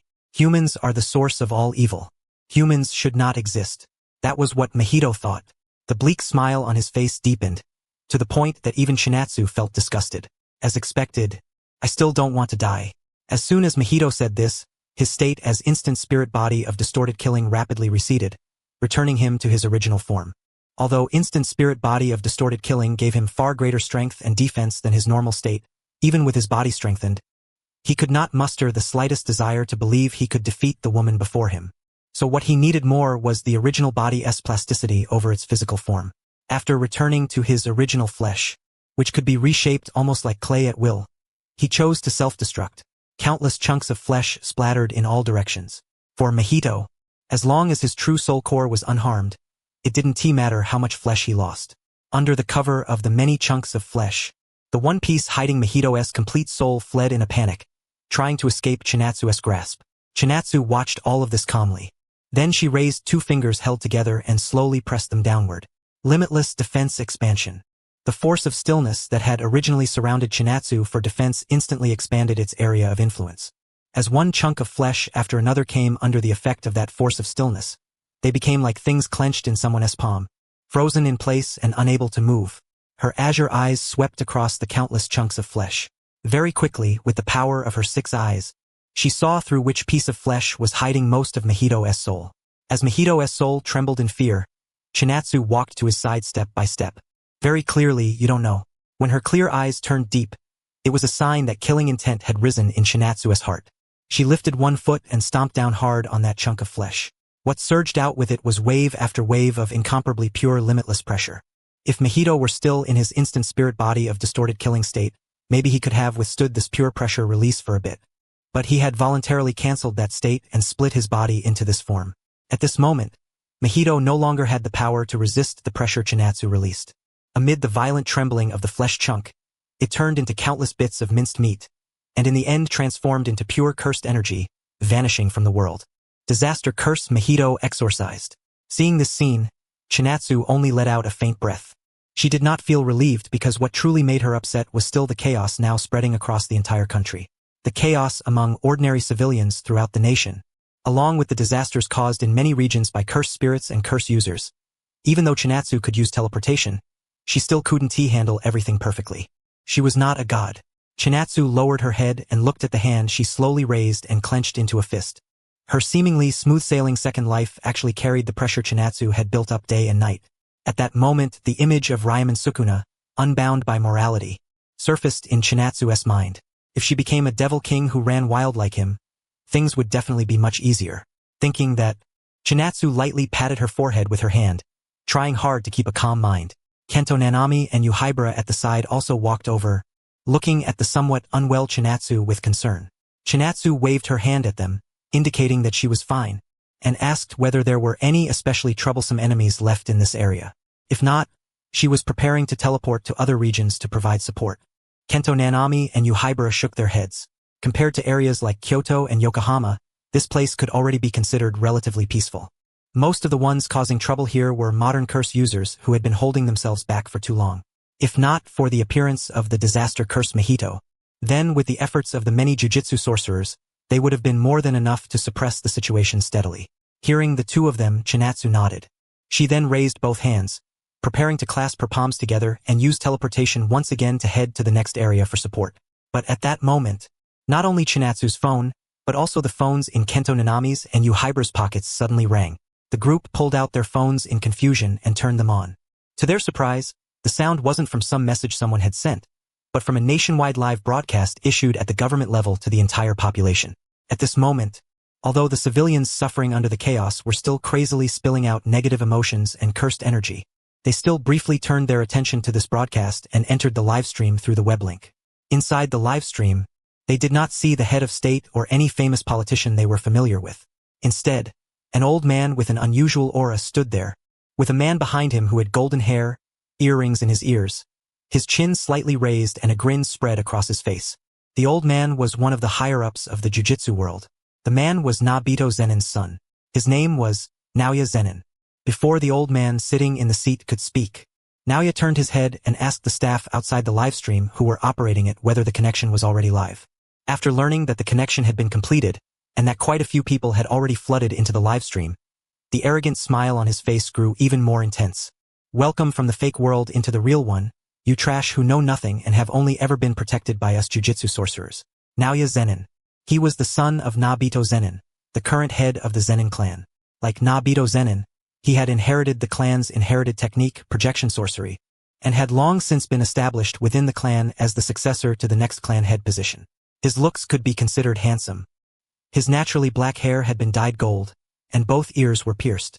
His personality was arrogant and overbearing, with no respect for elders, and he was especially disrespectful toward women, believing that women should silently follow behind men. Having inherited the Zenin clan's orthodox jujitsu ideology, he also looked down on non-sorcerers to an extreme degree. Of course, Toji Fushiguro was the exception. When he was 10 years old, he had once met Toji within the clan. At that time, he had already developed a personality that looked down on non-sorcerers, but the moment he saw Toji, he was infected by his overwhelming presence and became a fanatical worshipper of Toji.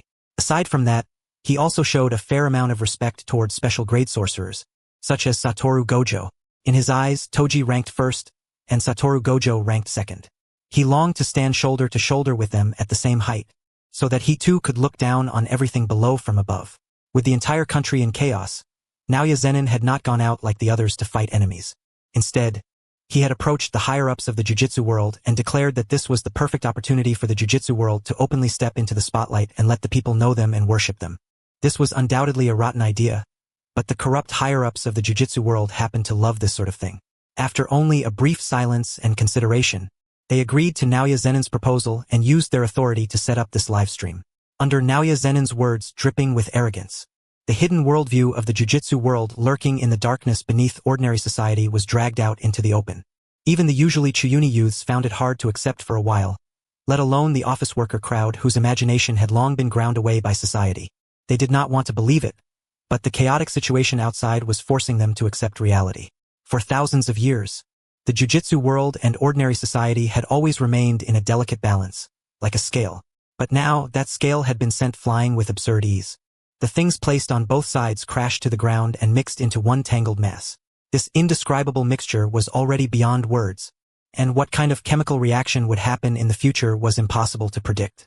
The course of the future instantly became impossible to discern. Watching his son's impassioned speech in the livestream through his phone, Nobito Zenin did not feel happy. Instead, the corners of his mouth twitched, and he slapped a hand over his forehead. Did that brat even know what he was doing? Nobito Zenin had a nasty personality. Chinatsu had personally verified that much. But even so, he was still a clan head within the Zenin clan who could be described as relatively open-minded, and his sense of right and wrong was fairly close to that of an ordinary person. Perhaps after this disaster, the existence of the jujitsu world would be revealed to the public. But that should have happened after the disaster was over. To reveal the existence of the jujitsu world in the middle of the disaster, this choice was simply too stupid. Kyoto, inside a shopping mall. A large number of ordinary people were huddled together to take shelter. Most of them were holding their phones and watching this live stream, while the negative emotions and cursed energy pouring out of them clearly increased. Passerby A. See you cursed spirits? So those monsters outside are cursed spirits? That means what he's saying is real. Passerby B. What, you still hadn't accepted reality? I accepted it a while ago. This world is done for. Let it be destroyed. Let everything be destroyed. Passerby C.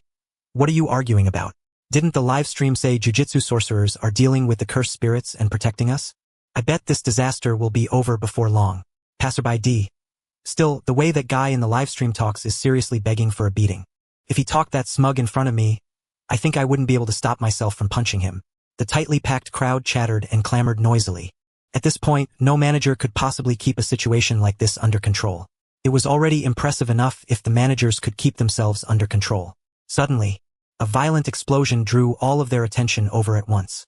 A solid wall directly in front of them instantly collapsed, and bits of gravel rolled onto the people near the front, setting off shrill screams one after another. As the smoke around the shattered wall gradually dispersed, Yuta Okatsu could be seen standing there, holding his sword sideways in a defensive stance. It turned out that if Yuta Okatsu had not blocked that attack head-on just now, the result would definitely not have been mere wall collapse. The screaming people behind him would all have been caught in it, and those screams would have been physically silenced. Drops of sweat ran down Yuta Okatsu's cheeks. If he could fight without any restraints, he had more than enough confidence. But there were simply too many ordinary people around. Why was there a saying in this world that going dark made you 10 times stronger, while being redeemed made you 3 parts weaker?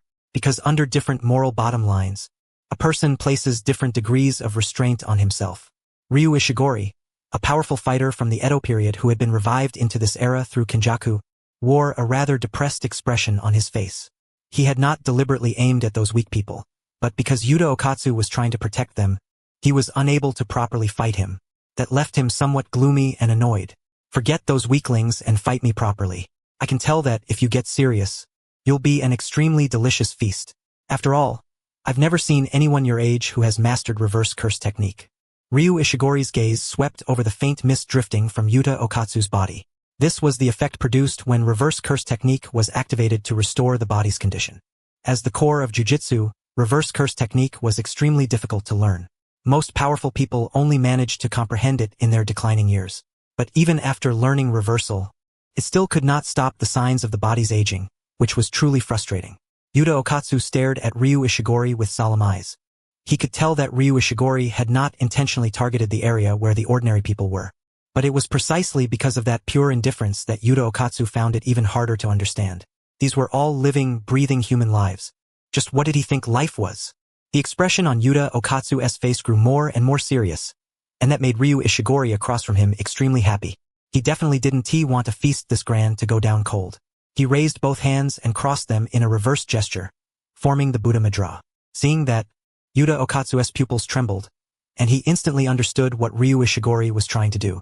His first instinct was to deploy a simple domain to counter it, but in that instant, His teacher Suguru Geto's old words suddenly flashed through his mind. Don't back down. Let go and do it. Yuta Okatsu took a deep breath. Beneath eyes filled with resolve, he clenched his left hand into a fist, while his other hand pressed its fingers together and extended straight out, palm inward and back of the hand outward, forming the Dakinitan seal. Domain expansion. Authentic mutual love.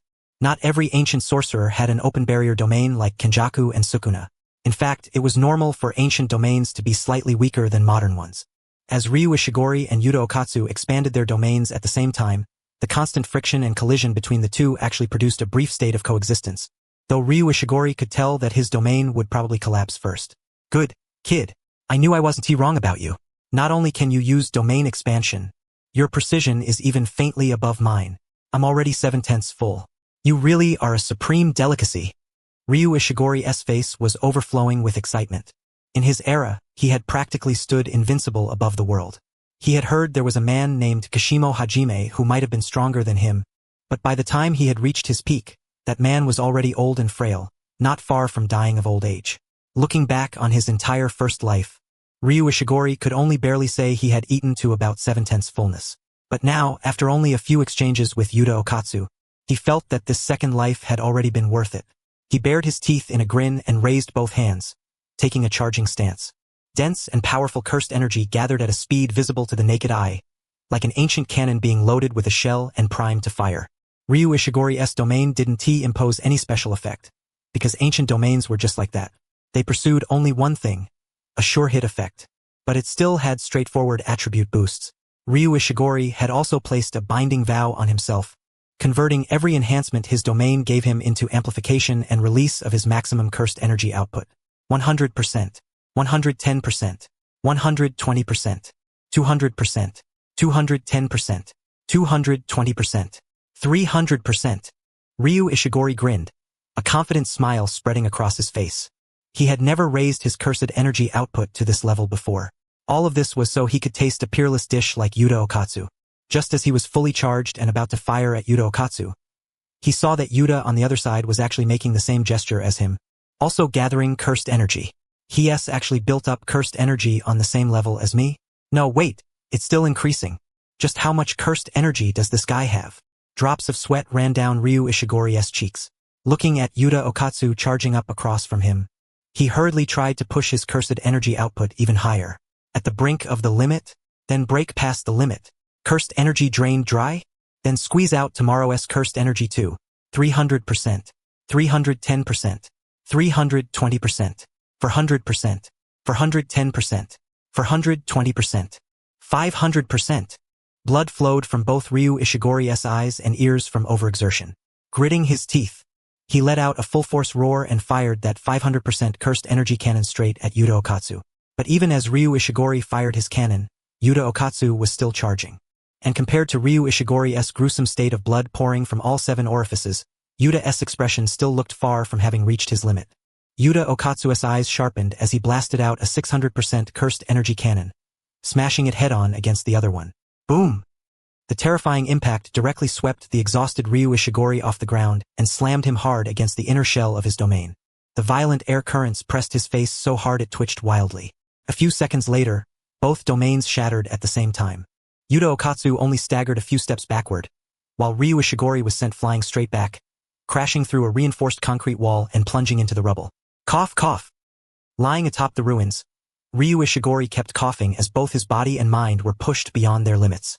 Looking back on his first life, he had never once ended up in such a miserable state. His second life truly had not been in vain. What a feast. Thank you for the meal. After saying that, Ryu Ishigori passed out. In that cursed energy clash just now, he had imposed multiple binding vows on himself. At this moment, he had truly lost the ability to fight. Even if he woke up, he wouldn't be able to use jujitsu again for quite some time. In this battle, Yuta Okatsu had won completely. Seeing that, Yuta Okatsu let out a breath. Even though it had been his first time using domain expansion, he felt that his condition was still pretty good. Yuta Okatsu's curse technique was copy, a special technique that allowed him to turn other people's techniques into his own after paying a certain price. And authentic mutual love was a domain specialized for that technique. Within the domain, it could turn conditional copying into unconditional copying. Just now, Yuta Okatsu had copied Ryu Ishigori's ability, then struck back with even greater cursed energy. Of course, that was also because Ryu Ishigori's technique was simple. Once the technique was copied, it became a pure contest of cursed energy quantity, and when it came to a straight-up comparison of cursed energy, Yuta Okatsu had absolute confidence. After dealing with Ryu Ishigori, Yuta Okatsu didn't immediately walk over to him. Instead, he turned and headed toward the group of ordinary people who were still trapped in lingering terror. Are you all okay? If any of you have serious injuries, please tell me. I know a few healing methods, but if it's on the level of a severed arm, there's not much I can do. Sorry about that. Yuta Okatsu spoke kindly. He already had a pretty harmless face to begin with, and although most of the people in front of him were still tense and at a loss, some of them still stepped forward, hoping Yuta Okatsu could help treat their injuries. And after Yuta Okatsu used reverse curse technique to heal one wounded person after another, more and more people began to believe that he wasn't dangerous. While asking for his help, they also started asking what exactly was going on now. Hearing them talk about things related to the jiu-jitsu world, Yuta Okatsu was surprised and confused at first, because he still didn't know about the livestream. After all, when the livestream had opened, he had still been in the middle of an intense fight with Ryu Ishigori. He quickly took his phone out of his pocket and opened the livestream. The moment he saw Naoya Zenin giving a fiery speech, his expression instantly sank. Yuta Okatsu. Who is this guy? He's just casually talking about the jiu-jitsu world like that? And what's with that tone? Why is he so punchable? Yuta Okatsu immediately realized how serious the situation was. He exited the livestream on his phone, preparing to call one of his upperclassmen at Jiu-Jitsu High to ask what was going on, when he suddenly sensed a trace of unfamiliar cursed energy appear behind him. But when he turned his head to look, he didn't see any sorcerer there at all. He only saw a faint arc of residual electricity lingering in the air behind him. The true owner of that unfamiliar cursed energy Yuta Okatsu had sensed had already left the area, rushing toward Tokyo Jiu-Jitsu High at an astonishing speed. 10 minutes earlier, a boy who had already been force-fed a cursed object by Kenjaku and made to swallow it was lying on a bed in a room inside a residential building, struggling in agony. Sometime earlier, Kenjaku had sought out a large number of useful pawns and turned their bodies and souls into incarnated cursed objects that could possess others and revive. For example, Yuro Takako, who had fought Kinji Hikari, could fly through the air and turn space into something like a rag to wave around. For example, Ryu Ishigori, who had fought Yuta Okatsu, possessed cursed energy output that could be fired like a cannon. Among all these pawns, there was one person Kenjaku was the most satisfied with. He even believed that if this person went all out, then if his own preparations were not sufficient, he would absolutely not be that person's opponent. In the Edo period 400 years ago, there was a man named Hajime Kashimo, who had already entered his twilight years just as Ryu Ishigori was stepping into the peak of his combat strength. Kenjaku, who is the strongest sorcerer you know? Sukuna. Though he was a figure from more than 600 years ago, there is no doubt that he is unquestionably the strongest. On a barren slope littered with corpses, the aged Hajime Kashimo made a pact with Kenjaku. Kenjaku turned him into an incarnated cursed object, making him one of his pieces. In return, Hajime Kashimo demanded that Kenjaku revive him in the near future so he could battle the strongest jiu-jitsu sorcerer. Inside the room, Kenjaku recalled the conversation he had with this old friend more than 400 years ago, and the corners of his lips slowly curled upward. Meanwhile, as time passed, the possessed boy writhing on the bed gradually lost all signs of movement. If not for the fact that his heart was still beating, the motionless state he was in would have been no different from a corpse. He's here. A surge of powerful cursed energy that did not belong to the boy suddenly poured out from his body on the bed. Just like innate techniques and a person's talent for jiu-jitsu, the cursed energy awakened in each person was not actually all exactly the same. Some sorcerers possessed cursed energy as sharp as a rasp. Wrapped around the edge of a hand, it could even achieve slashing and cutting on par with a proper bladed weapon. Other sorcerers had cursed energy that came with an attribute of its own, such as high-temperature flames that made one's body feel restless. And at this moment, the cursed energy surging out of this boy's body crackled in the air with the sound of electricity. The moment he saw that, Kenjaku immediately covered his whole body in cursed energy to form armor. In the next instant, that lightning-like cursed energy violently lashed out in all directions, turning the house upside down. Somewhat speechless, Kenjaku raised one hand and casually waved it through the air, symbolically dispersing some of the dust swirling through the room. Cough, cough. Your revival sure is making a scene. Don't tell me you were trying to electrocute me to death while you were at it. Kenjaku spoke while waving his hand, sounding rather exasperated. The boy who had originally been lying on the bed had already awakened. Of course, the soul now residing within that young body was the elderly Hajime Kashimo. His face was delicate enough to seem almost feminine, yet his eyes were so sharp they made people shiver. Before Kenjaku had turned him into an incarnated cursed object, Kenjaku had told him that the passage of time would be like opening and closing his eyes in a blink, that he would hardly need to wait long before arriving in another era to fight Sukuna. But in truth, during the time he had spent as an incarnated cursed object, he had remained fully capable of thought. With no way to pass the time, he could only choose to sit there in a daze. In fact, Hajime Kashimo had barely ever chosen to zone out. His mind had been full of thoughts of battling Sukuna, the strongest. Even when he deliberately tried to empty his mind, he still could not help thinking in that direction and getting fired up again. His sharp eyes stared at Kenjaku. If he really could electrocute Kenjaku to death, he would absolutely do so without hesitation. Unfortunately, a binding vow still existed between him and Kenjaku. I won't bother settling the score with you over the incarnation. Since you revived me, I assume that means you can let me fight Sukuna now. Where is Sukuna? Hajime Kashimo was overflowing with fighting spirit, with crackling currents dancing over his body, while Kenjaku, looking at the scene, revealed an awkward smile. The strongest now is no longer Sukuna. What? Hajime Kashimo could not help freezing for a moment, then showed a look of disbelief as he stared intently at Kenjaku. He had waited painstakingly for so many years. He had finally thought he could fight Sukuna, and now Kenjaku was telling him Sukuna was no longer the strongest. If Sukuna isn't the strongest, then who is? The violent current crackling across Hajime Kashimo's body represented both his mood and his attitude. If Kenjaku failed to give him an answer that satisfied him, then even if he had to suffer the punishment of the binding vow, he would still beat him senseless. After a wry smile, Kenjaku took a phone out of his pocket. On the phone screen was a map route leading to Tokyo Jujutsu High. I also originally believed Sukuna was the strongest, unmatched before and after. But something is wrong with this era. The holder of the 6 eyes and the limitless curse technique possesses the power to break fate.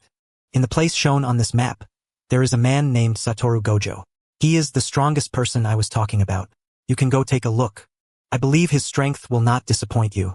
As Kenjaku spoke, Hajime Kashimo frowned and reached out to take the phone Kenjaku handed over. Through incarnation and possession, he had inherited the memories of this body, so he also knew how to use electronic devices. Satoru Gojo, I understand. I'll go see for myself right now. If I find out you just shoved some random person in as a fake strongest, then my next target will be you. Faced with Hajime Kashimo's vicious warning, Kenjaku only shrugged helplessly, as if to say he truly had not lied. In the next moment, Hajime Kashimo leaped straight down vertically through the window inside the house. Crackling currents danced from his body as he shot at high speed toward the Tokyo Jujutsu High shown on the map, as if he himself had become lightning. Inside the house, Kenjaku revealed a faint smile at this. Everything he had said earlier was naturally a lie, but as an old fox who had lived for over 1,000 years, fooling some hot-headed fool was still quite easy. He walked over to the window, placed both hands on the bars, and stuck his head out from inside to look into the distance at Hajime Kashimo's departing back. I'll leave it to you then. Probe and weaken the strength on the school side as much as possible, and buy me precious time. Smiling as he said this, Kenjaku turned around and once again slipped into the darkness. Hajime Kashimo sprinted rapidly through the chaotic streets. He paid no attention to the scenes of disorder around him, putting all his focus into heading toward the final destination marked by the map in his hand. Tokyo Metropolitan Jujutsu Technical High School. Flashing arcs of electricity streaked through the chaotic city. The strongest man from 400 years ago, the one who bore the title of Thunder God. Hajime Kashimo has arrived. Tokyo Metropolitan Jujutsu Technical High School. As the principal of Jujutsu High, Masamichi Yaga sat in his office constantly answering phone calls. Some were asking about the situation with that livestream, while others were seeking manpower. Masamichi Yaga was so busy he could hardly cope. His throat was so dry that he had downed cup after cup of mineral water. He had single-handedly finished off the entire full barrel on the office water dispenser. Office, water dispenser, restroom. Masamichi Yaga kept pacing between those 3 places nonstop. There was no helping it. If he did not drink water, his throat would get so dry he could not speak. If he did not use the restroom, then even a bladder not reinforced with cursed energy would not be able to hold out. The nationwide chaos had already put him under enormous pressure to begin with, and the livestream Zen Naoya had stirred up to publicize the jiu-jitsu world had increased that pressure so much that he had almost no time at all to rest. He merely raised a hand to scratch his head, and just like that, a handful of hair came off. Mixed in with the large clump of black hair were several strands of unmistakably white hair. Seeing that scene only made him let out a long, heavy sigh. At the very moment he let out a sigh, the phone on his desk rang once again. Yaga Mazamichi helplessly reached out and answered it, but instead of a person's voice, the other end was filled with extremely harsh static. Is the signal being jammed? He had only just muttered that when he suddenly felt a strange and powerful cursed energy rushing toward this place from afar at an astonishing speed. He hurried out of Jujutsu High and locked eyes with Hajime Kashimo, who was charging over at extreme speed. Hajime Kashimo slightly raised his chin, his downward gaze landing on Yaga Mazamichi, who had rushed out of Jujutsu High in a hurry. After sizing him up for a long while, he opened his mouth. "You're Gojo Satoru?" The corner of Yaga Mazamichi's mouth couldn't help twitching a little. Being mistaken for Gojo Satoru was something so ridiculous that he had never even dared imagine it before. It was seriously absurd. But it was precisely because the question was this absurd that Yaga Mazamichi confirmed the man before him was absolutely not a modern jujitsu sorcerer, but an ancient sorcerer who had revived for some unknown reason. "Why are you looking for Gojo Satoru?" Yaga Mazamichi stared at Hajime Kashimo solemnly. Whether it was his ability type or his identity, he was not the type suited for direct combat. On top of that, as the principal of Jujutsu High, he had long since stepped back from the front lines. But faced with the situation in front of him, Yaga Mazamichi naturally couldn't pretend he hadn't seen it. Surging cursed energy flowed out from his body for the first time in a long while, covering his entire body like armor. At this sight, Hajime Kashimo instantly showed a bored expression. Not only had Yaga Mazamichi made it clear that he wasn't Gojo Satoru, Kashimo had also already sensed the level of Yaga Mazamichi's cursed energy. Not weak, but nowhere close to strong. However, judging by the way you look, you should know Gojo Satoru. If I beat you down, will you tell me where Gojo Satoru is? Or will Gojo Satoru come save you? At that thought, interest appeared on Hajime Kashimo's face once more. His entire body burst with dazzling thunderous cursed energy.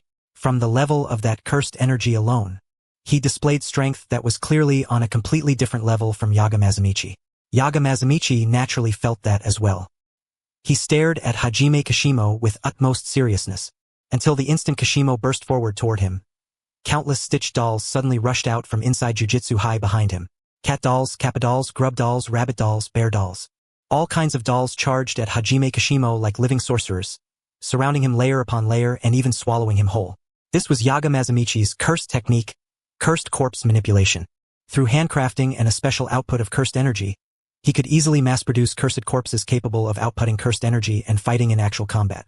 The higher-ups of the jujitsu world had once tried to force a simplified method for making cursed corpses out of Yaga Mazamichi. For that, they had even promised that if Yaga Mazamichi handed over the method, they could grant him the status of special-grade sorcerer. But Yaga Mazamichi refused, because he saw that the higher-ups of the jujitsu world wanted to use his method of making cursed corpses to mass-produce combat power and start wars. Yaga Mazamichi longed for peace and did not want his techniques used for conflict. His relationship with the higher-ups of the jujitsu world had become extremely strained. If not for the fact that Chika, Satoru, and Suguru, special-grade sorcerers like them, were by his side, the higher-ups of the jujitsu world would probably have already moved against him in secret. At this moment, as he looked at the cursed corpse dolls that had swallowed Hajime Kashimo, a trace of loneliness appeared in his eyes. These cursed corpses were all carefully made by him. If possible, he did not wish to use them in battle. Just as Yaga Mazamichi was sighing over this in his heart, a booming crack of lightning suddenly erupted from the little mound buried under countless bodies. Those cursed corpses were instantly blasted away by electricity. Hajime Kashimo stood in place almost completely unharmed, restless electric currents coiling around his body. Where is Gojo Satoru? His cold, silent eyes stared at Yaga Mazamichi, and in contrast, drops of cold sweat had appeared on Yaga Mazamichi's face. Could this level really be special grade? Having lost his cursed corpses, Yaga Mazamichi clenched both fists. He desperately mobilized all the cursed energy in his body to reinforce his flesh. He had originally thought he could at least entangle him for a while and buy some time. Who would have thought that Hajime Kashimo would appear in front of him in an instant, at a distance of less than 1 foot, with a speed he hadn't even managed to react to? His hand clenched into a fist, wrapped in thunderous cursed energy. What looked like a punch actually had the striking effect of a sharp rasp. If Yaga Mazamichi were hit by this punch, then without reverse curse technique, he would definitely lose not only his ability to fight but even his ability to move in an instant. If he wasn't treated in time, his life might even be in danger. At the very moment his fist was about to strike Yaga Mazamichi, his movement came to a forced stop, or rather, his body had been yanked back. A powerful suction force surged from behind and dragged his body. Before he could break free, that suction strengthened once more and violently pulled him backward. Bang! Hajime Kashimo's body slammed into the wall of Jujutsu High, directly smashing it down. As Hajime Kashimo slowly climbed out from within, there was not the slightest trace of frustration on his face. Instead, he looked abnormally excited. Gojo Satoru leisurely teleported to Yaga Mazumichi's side. Smiling, he looked toward Hajime Kashimo, who was slowly climbing out of the collapsed wall and rubble ahead, then slowly raised a single finger. I don't know who you are, but bullying an old man isn't nice. Let me be your opponent. Gojo Satoru held up one finger and said that with a smile. Gojo wore a confident smile, but behind him, bursts of red light flashed in Yaga Mazumichi's eyes. In just a single breath, he used his superb grappling skills to completely shut Gojo Satoru down. Yaga Mazumichi, who exactly were you calling an old man just now? Gojo Satoru, sorry. Gojo Satoru rather miserably begged Yaga Mazumichi for mercy. Even though the difference in their strength was on entirely different dimensions, Yaga Mazumichi had once been his teacher. Not only did he respect him, he was also genuinely a little afraid of him. From the rubble formed by the collapsed wall on one side of Jujutsu High, Hajime Kashimo slowly climbed out and stood up. He had been thinking that a serious battle was about to begin next, but who would have thought that the moment he stood up, he would see the two messing around and fooling with each other. Am I being looked down on? Although Hajime Kashimo thought that, he wasn't angry. He simply did not care what kind of attitude others had. The only thing he cared about was whether the other party's strength could let him have a satisfying fight. You're Gojo Satoru? The strongest? Hajime Kashimo looked at Gojo Satoru, who had just recovered his freedom of movement after getting out of Yaga Mazumichi's hold, and spoke seriously. When Gojo Satoru heard the words the strongest, he couldn't help freezing for a moment. His older sister's figure instantly surfaced in his mind. But looking at the surging cursed energy erupting from Hajime Kashimo's body, and thinking that the atmosphere had already been built up this far, he decided not to kill the man's mood. Besides, deep down, he also didn't want to stay behind his older sister forever. That's right, I'm the strongest. Gojo Satoru beckoned at Hajime Kashimo, signaling for him to come at him. Hajime Kashimo naturally would not shrink back. The electricity stored in his body surged forth all at once. His body shot toward Gojo Satoru like lightning as he threw out his fist. Crackling current bloomed through the air. The momentum behind this punch was extremely fierce. Just the stray currents spilling onto the ground blasted hole after hole into it. But the punch was ineffective. Hajime Kashimo's fist stopped at a distance of less than 1 foot from Gojo Satoru. His powerful punch had failed to break through Gojo Satoru's defense. Kashimo Hajime's electric attacks actually had an alternative sure-hit effect. By using the property that positive and negative charges within the current would attract each other, his attacks gained a tracking effect. But under the interference of infinity, even positive and negative charges could not be drawn together into collision, so Kashimo Hajime's alternative sure-hit could not break through Gojo Satoru's inviolability. Although Kashimo Hajime had long been mentally prepared for this, seeing this scene with his own eyes still made surprise show in his gaze. Of course, what followed was even greater excitement. An opponent like this truly was the strongest. The thunder erupting from Kashimo Hajime's body was like a restless rhapsody, and currents shot out like spears of lightning, firing toward Gojo Satoru from different directions. Rolling smoke rose into the air. Within the thick smoke, Kashimo Hajime swung his arm to disperse the smoke around him, while the Gojo Satoru and Yaga Mazumichi in front of him had already disappeared, reappearing beneath the Jujutsu High School building not far away. Principal Yaga, why don't you step back first? Just don't tear down Jujutsu High. Yaga Mazumichi glanced at Gojo Satoru speechlessly. He still remembered how, back in their student days, Gojo Satoru and his sister had accidentally torn apart half of Jujutsu High during a spar.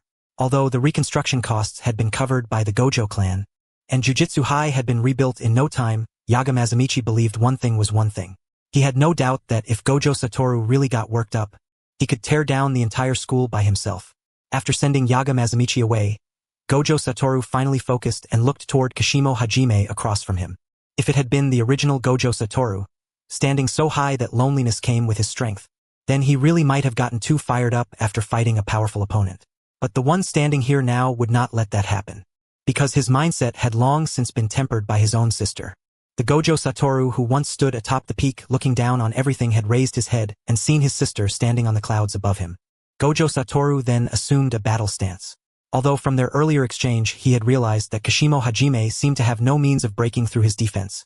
Even so, he would not casually deactivate Infinity and give his opponent an opening. Kashimo Hajime also understood that, in his normal state, he likely did not even qualify to fight the person before him. Then there was only that move left. Although he had originally intended to use this move in a battle against Ryomen Sukuna, his obsession had always been, in the end, simply to fight an absolutely powerful opponent. And the person before him was someone he believed was worth giving everything for. Kashimo Hajime leaned his body forward. The lightning flashing from his body erupted even more violently, and his eyes locked onto Gojo Satoru like those of a beast. Technique release. Mythical Beast Amber. This was the true form of Kashimo Hajime's innate technique. Once this technique was unleashed, the surging lightning-cursed energy would reconstruct and assimilate his entire body. In the state of technique release, the output of Kashimo Hajime's lightning attacks would be greatly increased, and he would also be able to launch attacks much more freely. But the price was that once the technique was released, Kashimo Hajime's life would begin a countdown. When the release ended, his physical body would completely collapse and become no longer human in form. But Kashimo Hajime cared even less about a price like that. As long as he could fight the powerful opponent he had long awaited, that was enough. After entering technique release, Kashimo Hajime leaned his body back and opened his mouth, taking in a deep breath. And when he exhaled, what came out of his mouth was not air, but a violent electric cannon blast. Bang! The spot where Gojo Satoru had originally been standing exploded instantly. Cracks spread across the ground in all directions from that point, and chunks of shattered stone flew everywhere. But Kashimo Hajime was shocked to discover that his thunder pellet spit cannon had not hit Gojo Satoru. At the very instant his attack was about to land, Gojo Satoru's figure had suddenly vanished. In his technique release state, Kashimo Hajime's eyes scanned the surroundings like X-rays.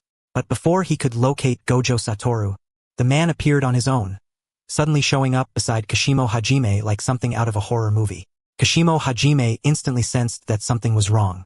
He turned quickly, wanting to launch an attack, only to see that Gojo Satoru's fist was already halfway there. He immediately switched from offense to defense and used his arm to block Gojo Satoru's punch. But even so, he was still sent flying by that heavy blow. This was a punch wrapped in blue. His power was no joke. But in his technique release state, Kashimo Hajime's physical body was far from ordinary as well, so he was not seriously harmed. His excited gaze remained fixed on the completely at ease Gojo Satoru, while the currents crackling across his body grew even more violent. An opponent like this made waiting for 100 years worth it. Inside Jujutsu High, Kashimo Hajime charged at Gojo Satoru like a savage beast. After activating technique release, leaving aside his combat power for the moment, at the very least his whole style had undergone a massive leap.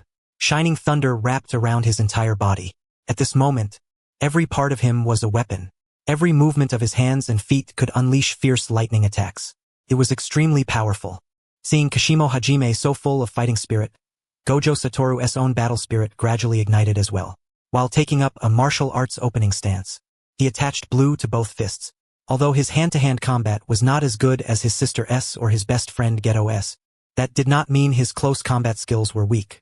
Right now, he was going to prove that.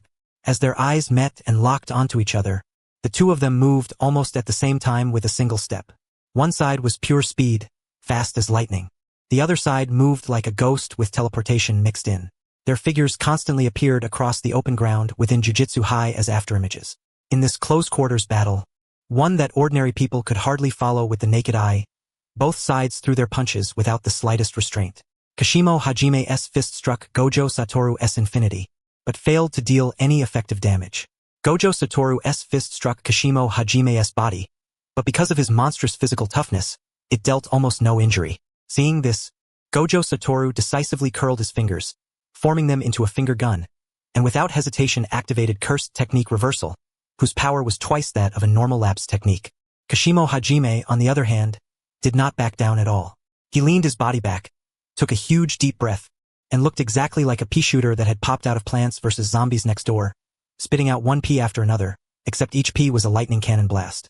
Red collided with the lightning cannon, and a powerful shockwave swept out in all directions. Although it did not directly hit the buildings of Jujutsu High, many of the school's buildings were wooden structures. They were earthquake-resistant but not tough. Gojo Satoru cast a quiet glance toward the direction Yaga Mazamichi had retreated earlier. Only after confirming that Yaga Mazamichi had already left this area did he let out a breath of relief. Within the thick fog, Kashimo Hajime swung his arm crackling with electricity and scattered it away. At this moment, due to the body reconstruction caused by the current after technique release, His body was already becoming somewhat inhuman. Half of his face had turned into something monstrous. He stepped forward once more and charged at Gojo Satoru again. His right hand shaped into a claw. With just a forward thrust of that claw, an electromagnetic cannon shot out. Gojo Satoru used Blue S attractive force as guidance to interfere with the electromagnetic cannon's flight path, sending it into the sky, and when faced with Kashimo Hajime's direct charge, he chose to dodge sideways. Just after Kashimo Hajime's attack missed, he turned as usual, preparing to launch the next round of offense, only to see one of Gojo Satoru's hands spread wide before clenching tightly. Across the entire campus, centered on Kashimo Hajime, countless chunks of rubble shot toward him at blinding speed. In the blink of an eye, they swallowed him whole, forming a gigantic stone sphere. Planetary devastation. Gojo Satoru chuckled as he teased himself about this move that looked quite a lot like planetary devastation from Naruto. In reality, it was still just the most basic application of blue from the limitless technique. He set Kashimo Hajime as the gravitational point, then released attraction in all directions. Trapped inside the stone sphere, Kashimo Hajime's entire face gradually morphed into something beast-like, while the power of lightning swelled and burst violently from within his body.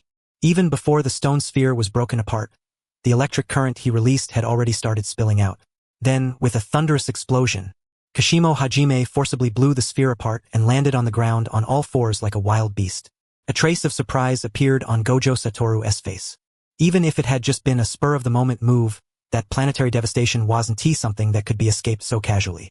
Under the amplification of mythical beast Amber, Kashimo Hajime was gradually leaving the realm of humanity behind.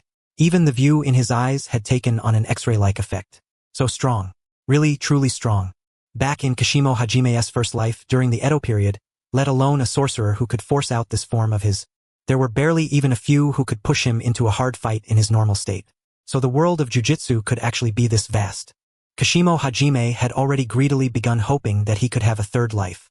In his first life, invincible beneath the heavens. In his second life, witnessing an even broader world. In his third life, stepping onto an even stronger path. Bliss. This was simply too blissful. Kashimo Hajime's limbs trembled slightly.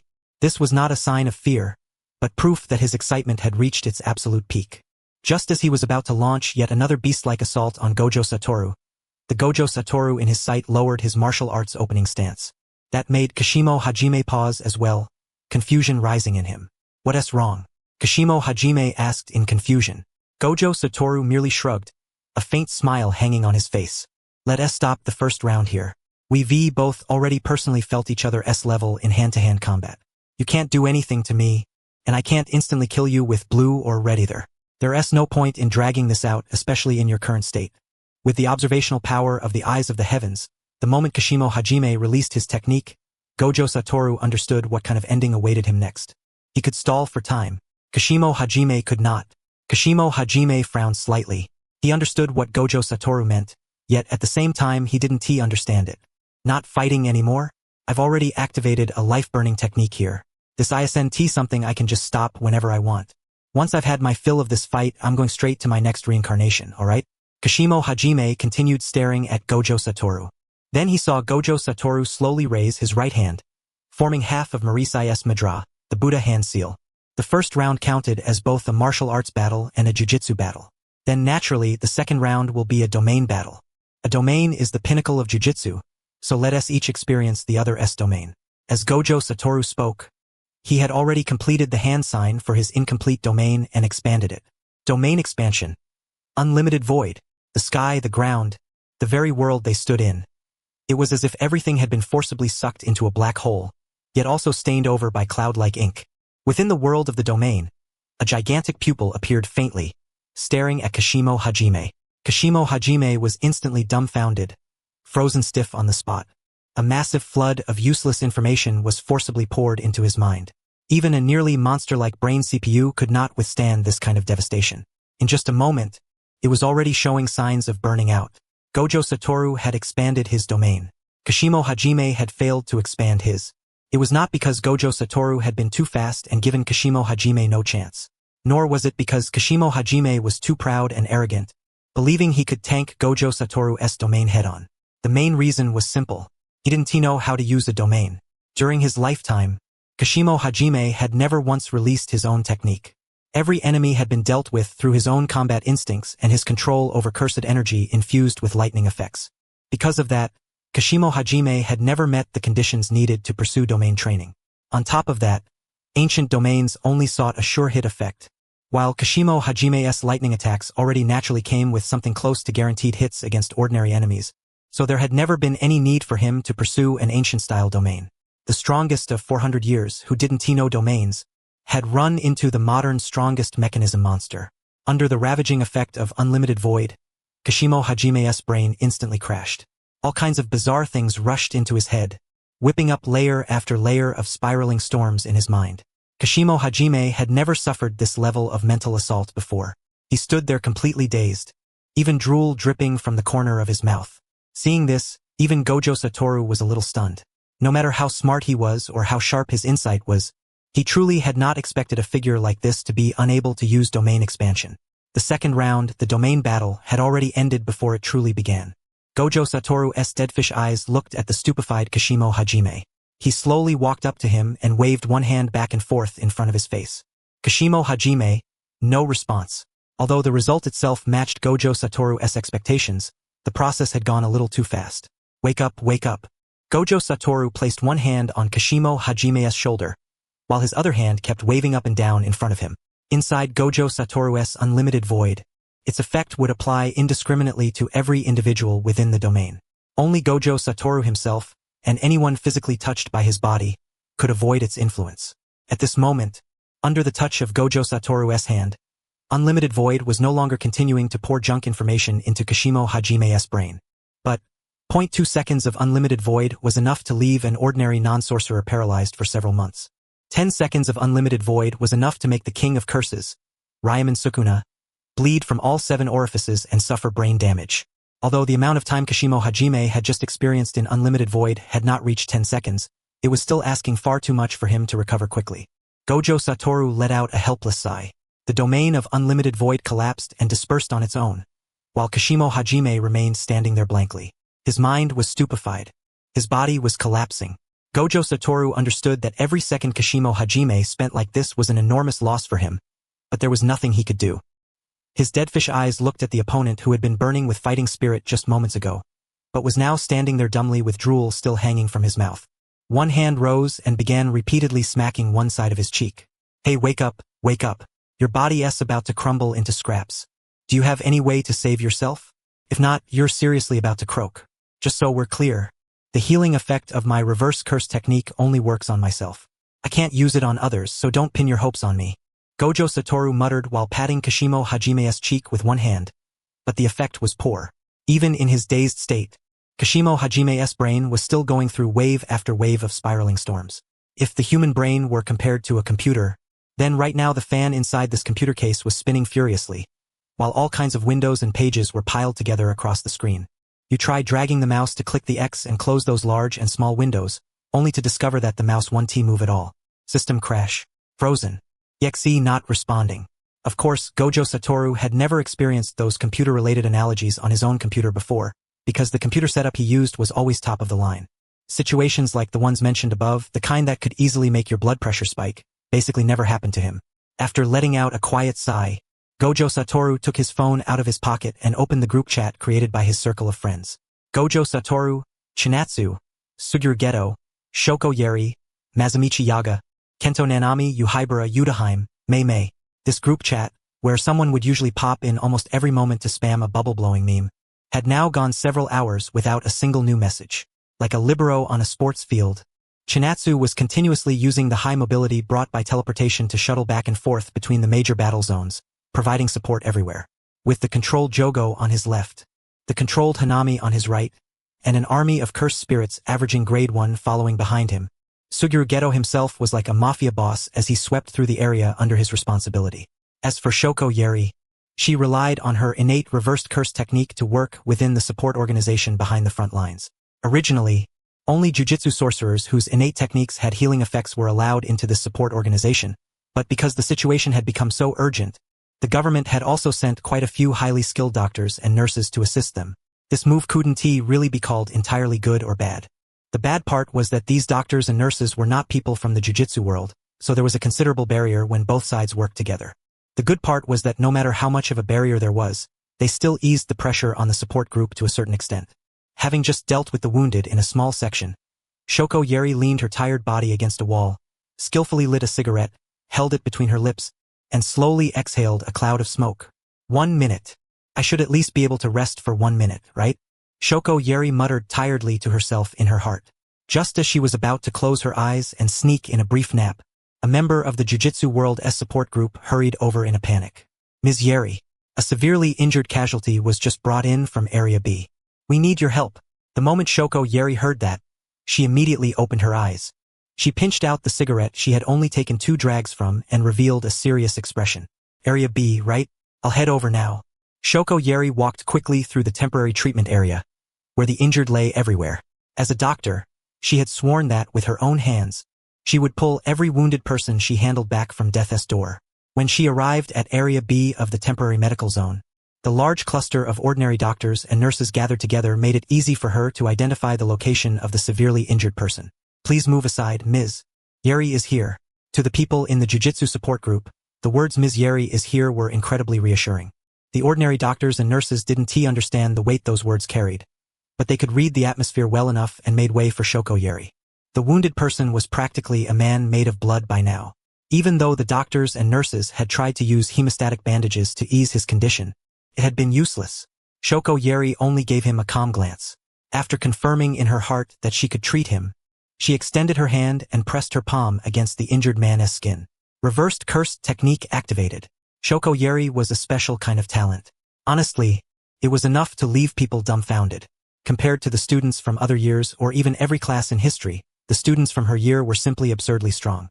There was no need to talk about Gojo Satoru and Chinatsu. One was the divine child of the Gojo clan who had inherited the limitless curse technique and the 6 eyes, a genius who had already possessed the title and strength of a grade 1 Jiu-Jitsu sorcerer before even entering Jiu-Jitsu High. Suguru Geto's cursed spirit manipulation was also the strongest technique in its field.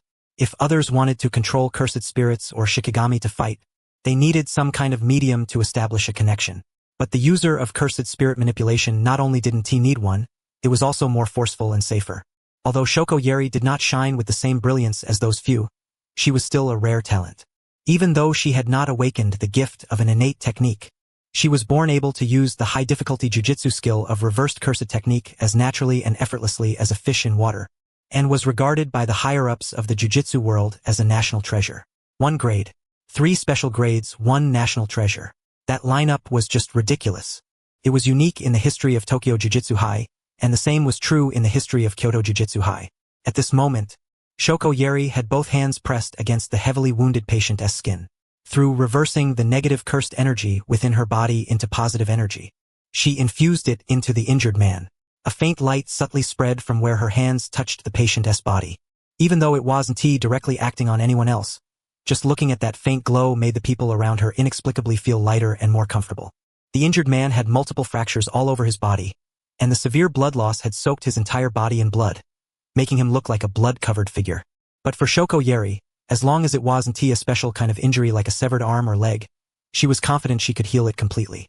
It didn't take long before the wounds on the injured man's body visibly healed at a rapid pace, and even the anemia caused by massive blood loss began to improve.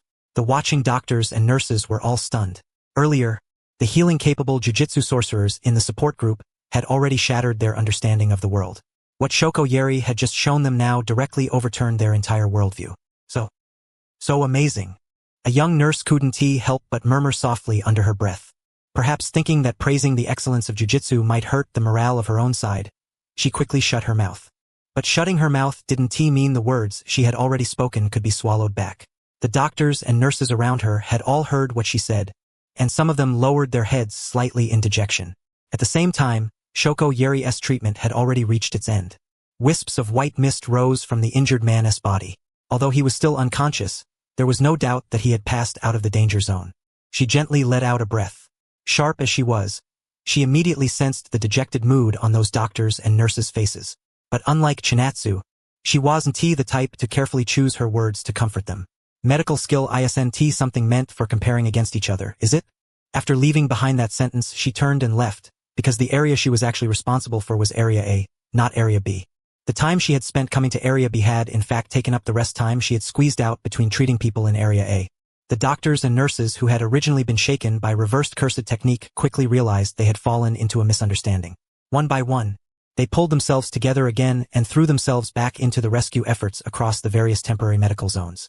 The same was true for Shoko Yeri after she returned to Area A. Reversed curse technique consumed cursed energy to an extreme degree. Shoko Yeri had even placed a binding vow on herself, forcibly squeezing out tomorrow's and even the day after tomorrow's share of cursed energy for today's use. Only then had she managed to stabilize the situation of the constant stream of wounded being sent in. Sorrow and cries filled the temporary medical zone. In the eyes of jujitsu sorcerers, an endless flow of cursed energy poured out from those people and rose into the sky. Shoko Yeri, patrolling Area A with her hands in her pockets, frowned. Even she felt rather heavy-hearted, and could sense that her physical condition wasn't in great shape. Just as the thought flashed through her mind of when this farce would finally come to an end, not far away, a woman dressed in a butler uniform opened her mouth and asked a similar question to another woman beside her. Kana, when is this disaster ever going to end? I saw people die and I'm so scared. I'm not going to die before this disaster is over. Am I?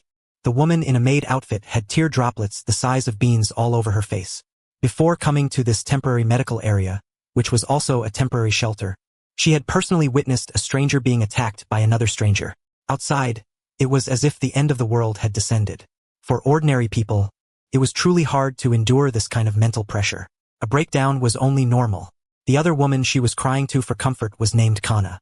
She was the manager of the cafe where the woman worked, and it was also Kana who, out there in that world-ending nightmare, had grabbed the woman's hand and brought her here to take shelter.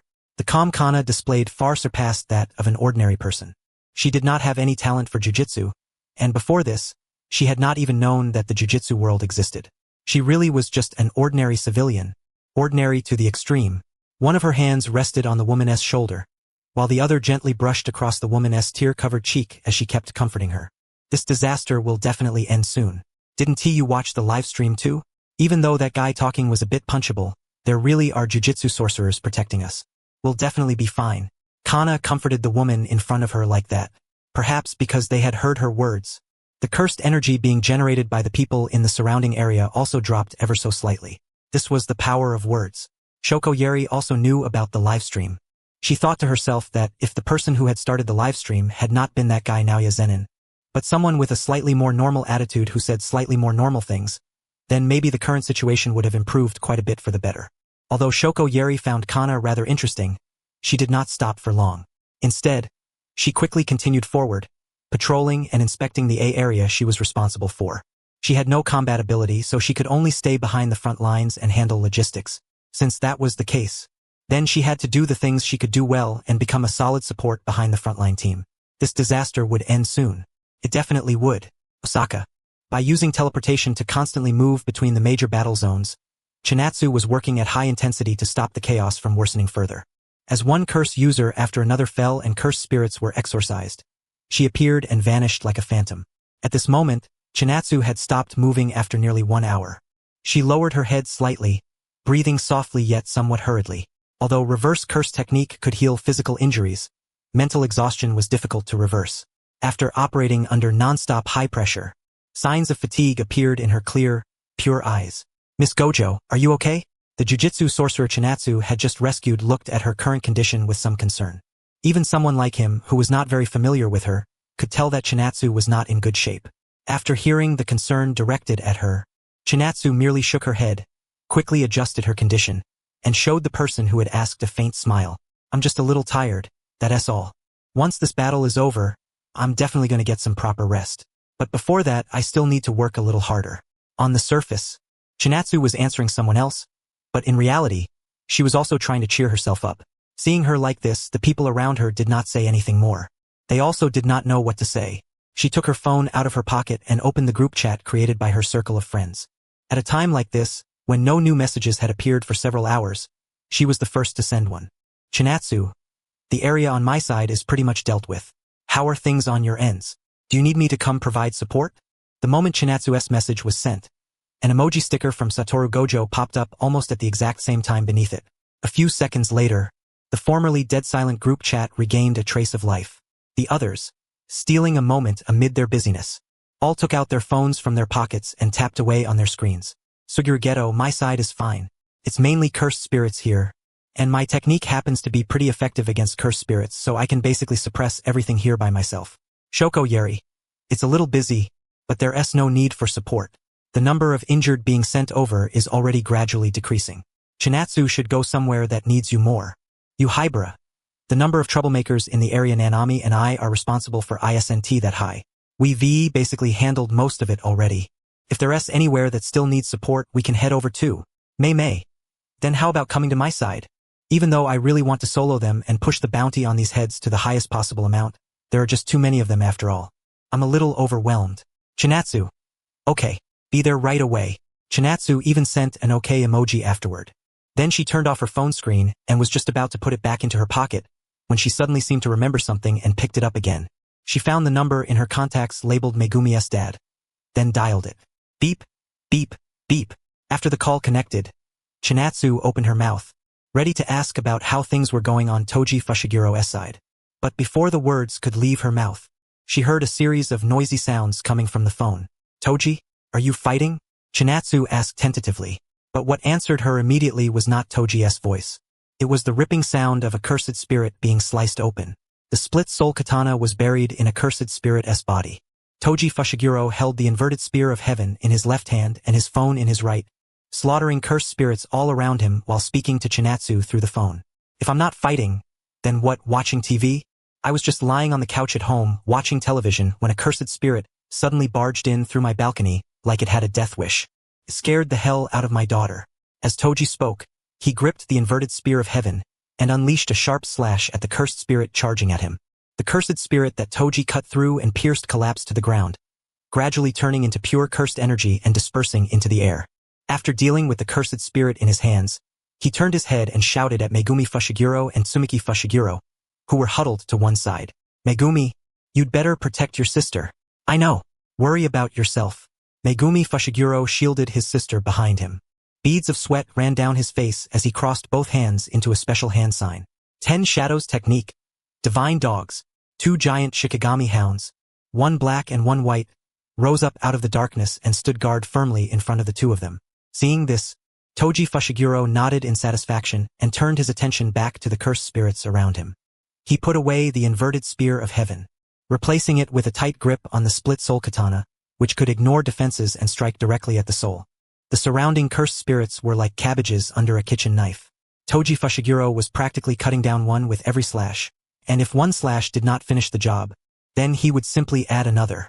As the sounds of slash after slash echoed through the call, along with the sounds of those slashes landing, countless cursed spirits around Toji Fushiguro turned into corpses before dissolving into pure cursed energy and rising into the air.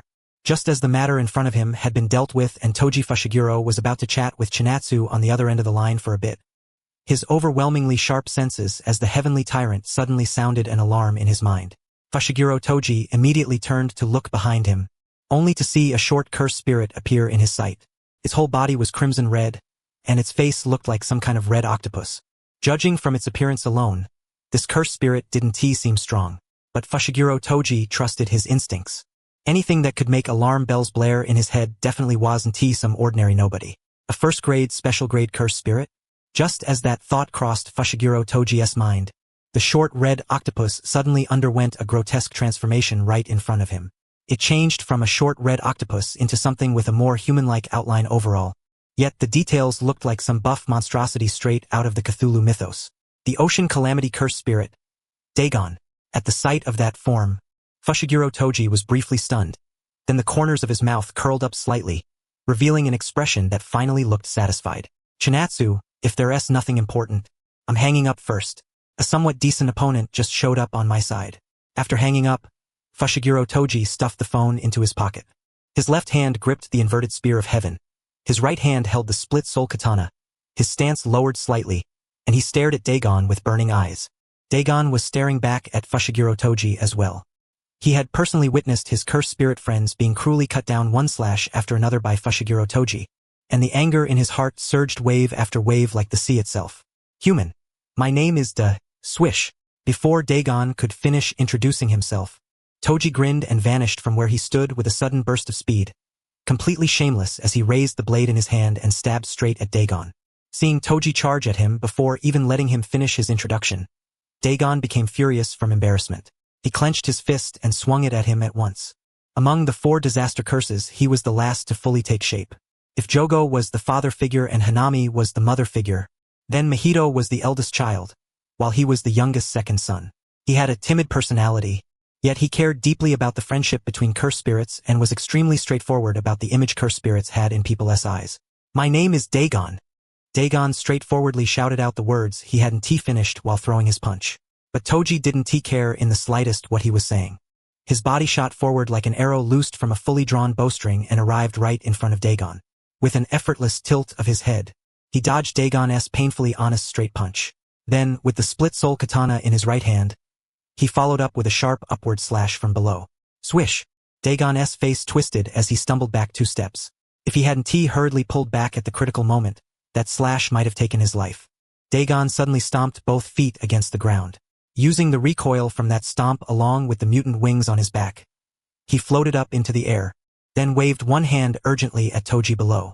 In an instant, it was like a dam holding back the ocean had suddenly opened its floodgates. Vast seawater poured out from his palm, trying to swallow Toji whole. But there was no way a petty trick like that would trouble Toji. He gathered force and leaped toward a nearby building, not only avoiding the crashing seawater but also using the building as a springboard to jump again and charge straight at Dagon in midair. That heaven-defying move left Dagon completely dumbfounded.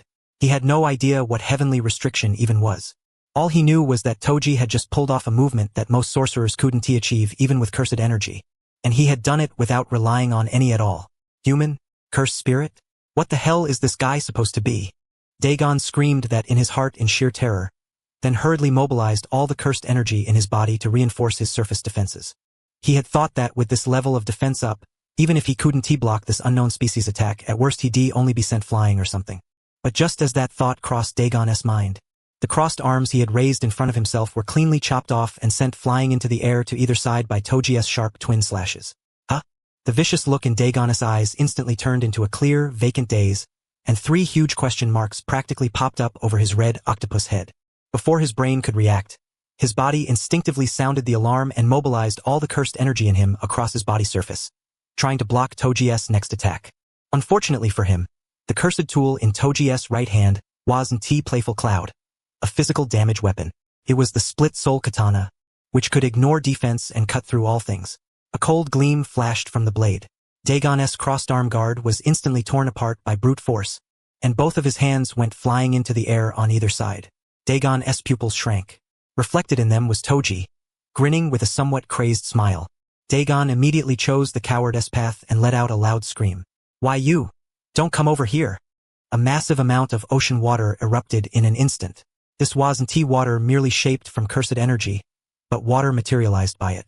Though Toji was a little annoyed, he was still interfered with for a moment or 2 by the water, allowing Dagon to escape from midair in front of him and drop to the ground.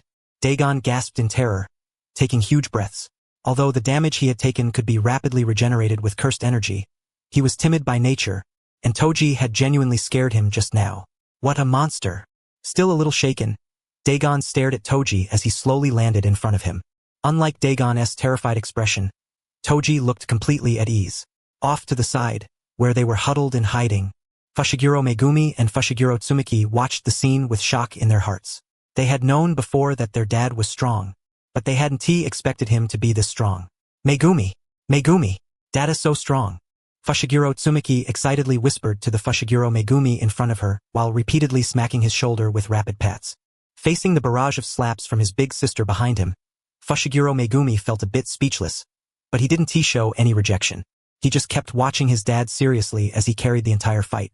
Seeing that the red octopus Dagon was obviously afraid of him now, Toji only gave a faint smile and spoke up to rebut what he had said earlier. "I'm a monster?" Hearing that from a monster like you really does hurt my self-esteem. With the inverted spear of heaven in his left hand and the split soul katana in his right, Toji bared his teeth as he spoke and once again took up a fighting stance. The face of the red octopus Dagon trembled slightly. Then he steeled himself, raised both hands and formed a hand sign, preparing to go all out. Domain expansion. Horizon of the captivating Skunda. In the blink of an eye, The domain barrier generated by Dagon through the expenditure of an enormous amount of cursed energy enveloped everything around them. A clear blue sea. A quiet, peaceful beach. Dagon floated above the sea with both arms spread wide. Toji stood ready for battle, feet planted in the middle of the beach. Death swarm of tumbling fishes. Inside the domain, Dagon activated his technique. The once peaceful ocean instantly erupted into chaos as giant fish-like Shikigami creatures leaped out of the sea one after another and lunged viciously at Toji. Toji pushed off with both feet and easily avoided the attacks of those fish-like Shikigami, cutting them down one by one. In just a few seconds, he had turned them all into sashimi lying across the beach. That's it? Toji let out a taunt thick with provocation. While Dagon felt anger surging in his heart, he was also filled with incredulous shock. Where was the sure hit effect? Normally, any attack launched by the owner of a domain expansion inside their own domain would gain a guaranteed hit effect. It would be one thing if those fish-like curse spirits had simply been cut apart, but there was no way they should have been dodgeable. Dagon couldn't understand what exactly a heavenly restriction was. Because of that curse from the heavens, Toji Fushiguro had been born without even the slightest trace of cursed energy. And because of that, he gained physical abilities beyond mortal comprehension. A domain's sure hit effect needed a target lock, but in the domain's judgment, Toji, who had absolutely no cursed energy, wasn't a living individual at all. He was just an ordinary object or even air. Not only was the domain's sure hit effect unable to work on Toji, even the barrier walls used to trap people inside the domain couldn't restrain him. Toji could freely jump back and forth between inside and outside the domain at will. So this is a domain, huh? Doesn't look like much. Or maybe your domain is just too weak. Toji looked across at Dagon, who wore an expression like he was badly constipated, clearly bored. He tightened his grip on the inverted spear of heaven in his left hand and crouched down, then viciously drove its blade into the domain barrier covering the surface of the ground. A crisp sound rang out like brittle metal being shattered, and countless cracks spread in all directions from the point pierced by the inverted spear of heaven. In an instant, the domain shattered. The red octopus-headed Dagon stared blankly at his suddenly broken domain. At the same time, without exception, the collapse of the domain forced him into the curse technique burnout state where he couldn't use his innate technique. If before, he had been like an octopus just hauled out of the water, desperately struggling to avoid getting chopped up by the butcher, then now, he was an octopus already caught by the butcher and locked inside a water tank, only able to helplessly await the fate of being sliced up and turned into takoyaki. Damn! Dagon's pupils trembled violently. He couldn't understand why his domain had suddenly shattered. Domains were weak on the outside, not the inside. And besides, the other party had only stabbed the ground once with that shabby little blade in his hand. What the hell was this human? As Dagon's throat let out a gulp, by all logic, he should have started figuring out how to run. But at this moment, Dagon wasn't thinking that way at all. In his eyes, that human who clearly had no cursed energy was walking toward him step by step with a slight tilt to his body. Yet Dagon, a curse born of the sea, felt a suffocating pressure like being swallowed by seawater. Toji Fushiguro was both human and tyrant. He stepped forward, and his body vanished from where he stood once again. Dagon tensed all his nerves, trying to react fast enough to dodge. In the curse technique burnout state, there was absolutely no way he could match the human in front of him. If Dagon wanted to escape the battlefield or even turn the situation around, he had to hold out until the burnout ended and he regained the ability to activate his technique. But even when he could still use his technique and expand his domain, he had been no match at all for the Heavenly Tyrant, let alone now that he was in burnout and the Heavenly Tyrant had already seen through the rhythm of his attacks. Swish! In merely the time of a blink. In that instant between the eyelids closing and opening again, too short to even describe with the flow of time, Dagon suddenly realized that Toji, who should have been charging straight at him from the front, had disappeared. As if realizing something, he slightly turned his head and looked behind himself out of the corner of his eye. Not only did he discover that Toji, who should have been in front of him, had appeared behind him, but Toji was even standing with his back facing Dagon. What just happened? Just as that question rose in Dagon's mind, his pupils trembled once more. Only then did he realize the abnormality in his body. One slash wound after another surfaced across the outside of his body. These weren't superficial cuts. Every single wound represented Toji having completely pierced through Dagon. Under Dagon's confused, the delayed effect of those wounds finally kicked in, and Dagon's entire body split apart along those dense slash marks into countless chunks of octopus meat. Even among the meat chunks, the pupils in Dagon's eyes were still trembling, but in this state, there was nothing he could do anymore. As the seconds passed one by one, he finally turned into pure cursed energy and dissipated into the air. Disaster Curse Dagon exorcised. Since the opponent had been a cursed spirit, when Toji flicked his blade, there weren't even any drops of blood splattering onto the ground. That left Toji feeling a little unaccustomed to it because he used to be a sorcerer killer, not a curse killer. Hiding off to the side, Toji's daughter, Sumiki Fushiguro, clasped both hands together and watched the whole scene of her father carrying the entire fight with sparkling stars practically shining in her eyes. Before this, Toji Fushiguro had only been a mysterious father figure in her heart, but after this battle, Toji Fushiguro had already become a superhero in her eyes. "Dad, you're so cool." Sumiki openly voiced her thoughts without the slightest embarrassment. Although Toji Fushiguro didn't think of himself as some daughter-dotting fool, being praised like this by his daughter still felt pretty great. As for his son, Toji shifted his gaze from his daughter to his son, Megumi Fushiguro, at the side. The moment their eyes met, Megumi immediately lowered his head, breaking eye contact at once. Perhaps seeing his father display such overwhelming might had wounded his pride and ignited his competitive spirit. His hands formed a special sign. This wasn't domain expansion, but the hand sign for summoning the Shikigami of his innate technique, the 10 Shadows technique. Shikigami Summon. Tiger Funeral. With Divine Dog not yet withdrawn, Megumi Fushiguro summoned a brand new Shikigami, one he had never successfully summoned before. A tiger-shaped Shikigami appeared beside Megumi Fushiguro. It looked like a fierce tiger, but its tail resembled a scorpion's, tipped with a sharp hooked stinger. It bared a savage face and glared at the surroundings with killing intent, standing guard for its master, Megumi Fushiguro. The moment danger appeared, it would strike on its own, crushing the enemy with its sharp fangs and the barb on its tail. The 10 Shadows technique was the top inherited jujitsu passed down through generations in the Zenin clan. If Suguru Geto's cursed spirit manipulation was the strongest technique in its field, then the 10 Shadows technique was the strongest technique in the field of Shikigami. Divine Dog, Nu, Great Serpent, Toad, Max Elephant, Rabbit Escape, Piercing Ox, Round Deer, Tiger Funeral, Maharaga. With those 10 great Shikigami supporting and complementing one another, the Zenin clan's 10 Shadows technique was publicly recognized as a supreme technique equal to the Gojo clan's 6 Eyes and Limitless Curse technique. Limitless Curse technique. I'm strong. 10 Shadows technique. I'm not bad either. Blood manipulation. Me too, probably. Seeing his son break past his limits and display the potential of the 10 Shadows technique, Toji couldn't help but recall something Chinatsu had once told him. You have to protect your son well. It won't just be the Zenin clan keeping an eye on the 10 Shadows technique. On top of that, your son's constitution is very special. I'll keep watching and paying attention too, but you'd better be more careful yourself. At the time, those words had seemed rather hard to understand. Even now, he still didn't know what exactly Chinatsu had meant, but one thing he was certain of was his desire to protect both his son and daughter. He, the heavenly tyrant, could charge wildly through this chaotic world and live as he pleased. But his son, who possessed a rare technique that had yet to fully develop, and his daughter, who had no talent for jujitsu, couldn't. He would protect them until the chaos ended. If the call Chinatsu had made just now was to ask him to come out and assist the jujitsu sorcerers from other regions in suppressing the chaos, then the old heavenly tyrant would definitely have asked about the payment first, and after confirming the reward was sufficient and promising, he would have accepted the job. But the current sorcerer killer was still the sorcerer killer, yet he was no longer the same man as before because now he had family he cherished. Thinking this, Toji took his phone out of his pocket again. Looking at the call from Chinatsu that he had suddenly hung up on unilaterally, he hesitated for a moment before calling back. Beep, beep, beep. The call didn't go through. After Toji Fushiguro had hung up on Chinatsu's call, Chinatsu had fallen silent for a moment, looking slightly helpless, then let out a soft sigh. Forget it. As long as you're all safe. Muttering under her breath, Chinatsu stuffed her phone back into her pocket. She hadn't called Toji because she wanted him to help the jujitsu sorcerers suppress the chaos in the first place. Because compared to that, Toji had an even more important task. Protect his son, Megumi Fushiguro.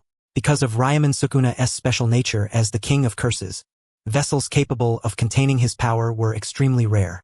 Yuji Itadori was an artificial vessel. Megumi Fushiguro, meanwhile, was a natural vessel.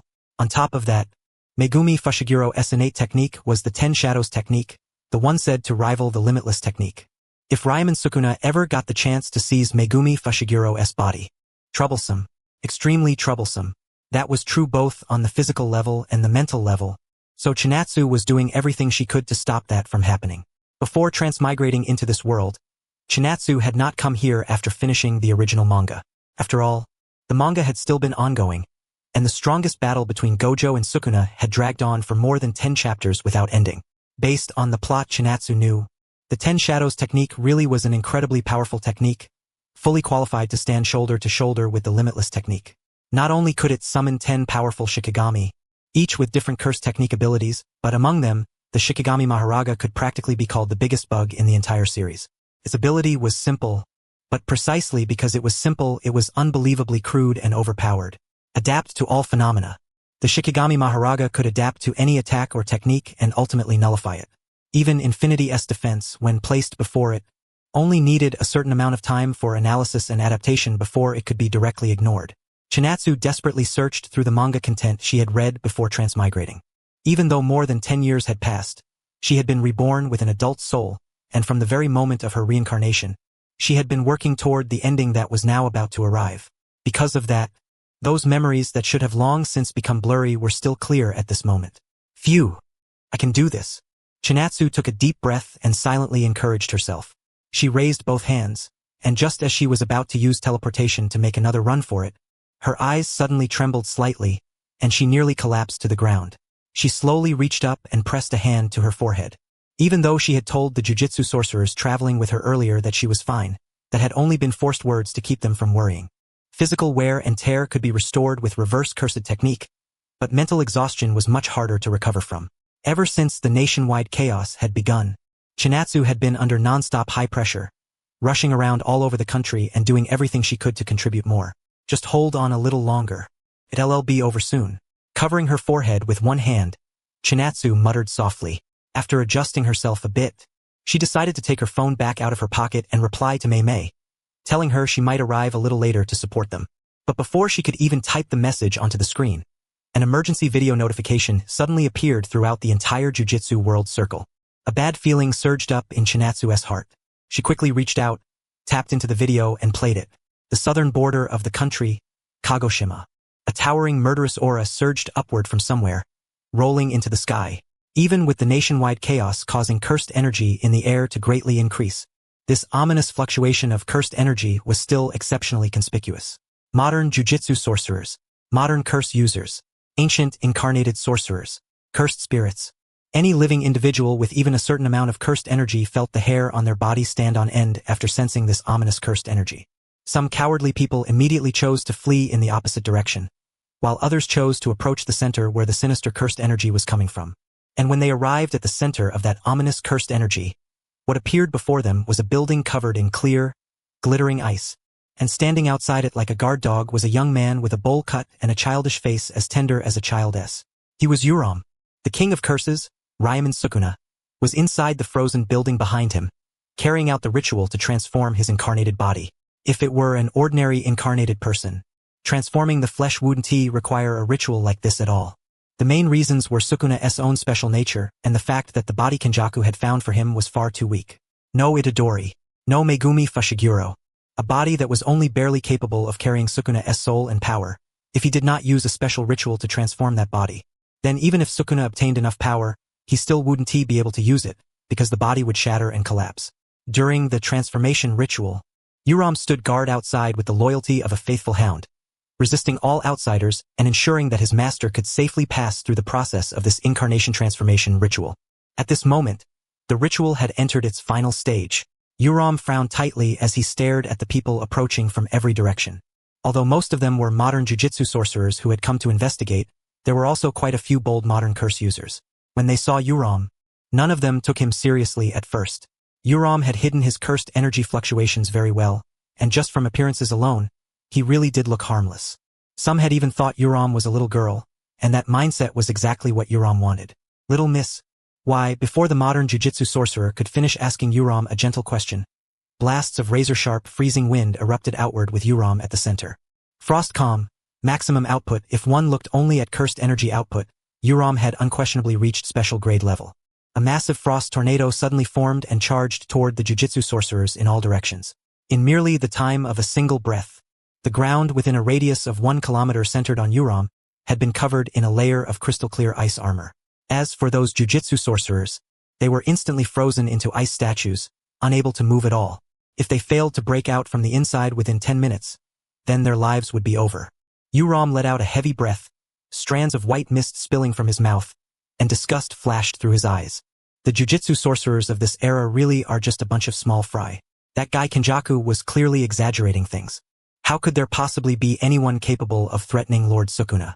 Even I, thinking this, Yuram continued focusing his attention on the jujitsu sorcerers arriving one after another.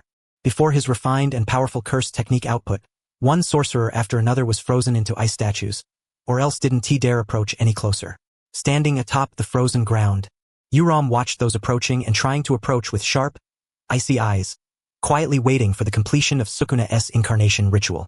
In the Kagoshima war zone at the southern border of the country, biting cold ice covered the ground, and above it, Yuram, whose appearance was like that of a child, was fighting the jujitsu sorcerers arriving from the major war zones. Damn it, he looks like a little kid, but his fighting style is vicious like some old monster. And what the hell is up with this curse technique level? Has this guy actually reached special grade? Feeling the oppressive pressure radiating from Yuram, one salaryman jujitsu sorcerer couldn't help but raise his brows. To be honest, he already wanted to go home and cry for his mom. Thoughts like these surfaced one after another in the minds of everyone present. They had all been misled by Yuram's youthful face and let their guard down. Besides, a sorcerer's strength was never supposed to be linked to age in the first place. That was basic common sense. Grade 4. A level any sorcerer could reach with a bit of effort.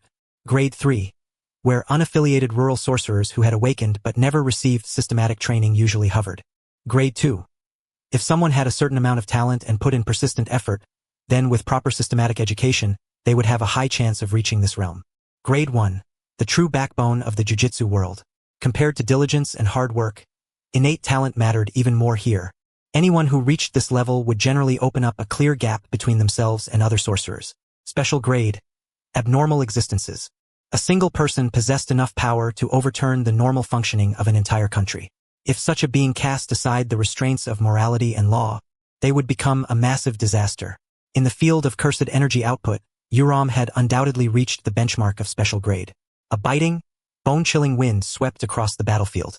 When had the group of sorcerers opposing him ever faced an enemy like this before? As time passed second by second, more and more ice sculptures rose from the ground. Although some sorcerers tried to ambush Yuram through teamwork, and even succeeded, before they could feel happy or proud about it, they saw the impatient look on Yuram's face. The injuries they had worked so hard together to inflict in their sneak attack were rapidly healing at a speed visible to the naked eye. No way. He even knows reverse curse technique. Domain was the pinnacle of jujitsu. Reverse was the core of jujitsu. These ordinary sorcerers might not know reverse curse technique themselves, but not knowing it didn't mean they knew nothing about it. In their eyes, calling reverse curse technique a divine skill would not be an exaggeration.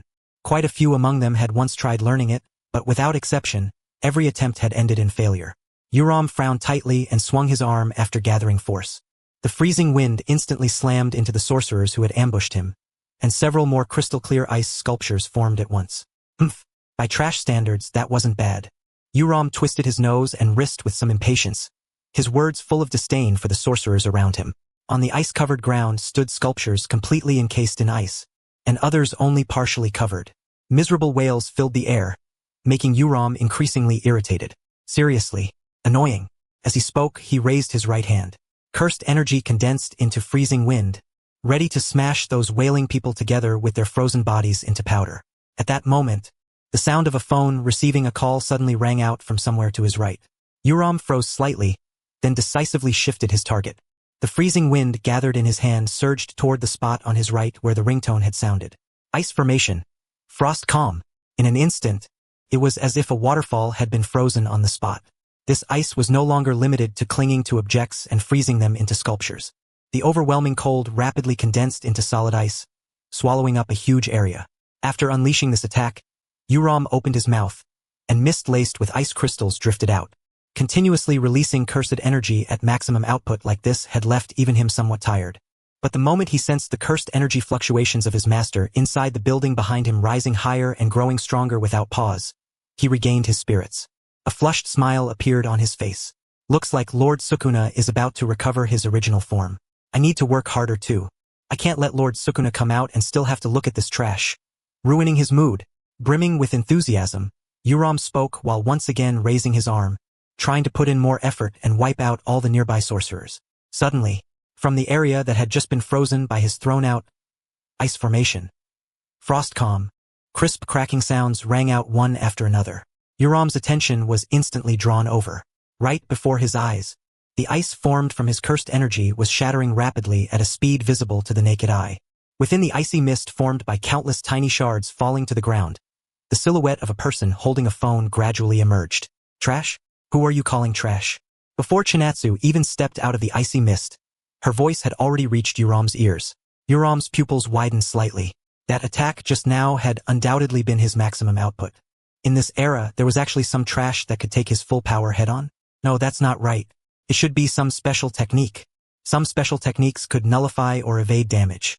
Once Yuram forced himself to calm down, he realized this wasn't all that strange. He had just killed too much trash in a row and gotten a little too full of himself. He raised his right hand, and the cold in his palm condensed into shape, transforming into a sharp, razor-like ice blade. Ice formation. Icefall.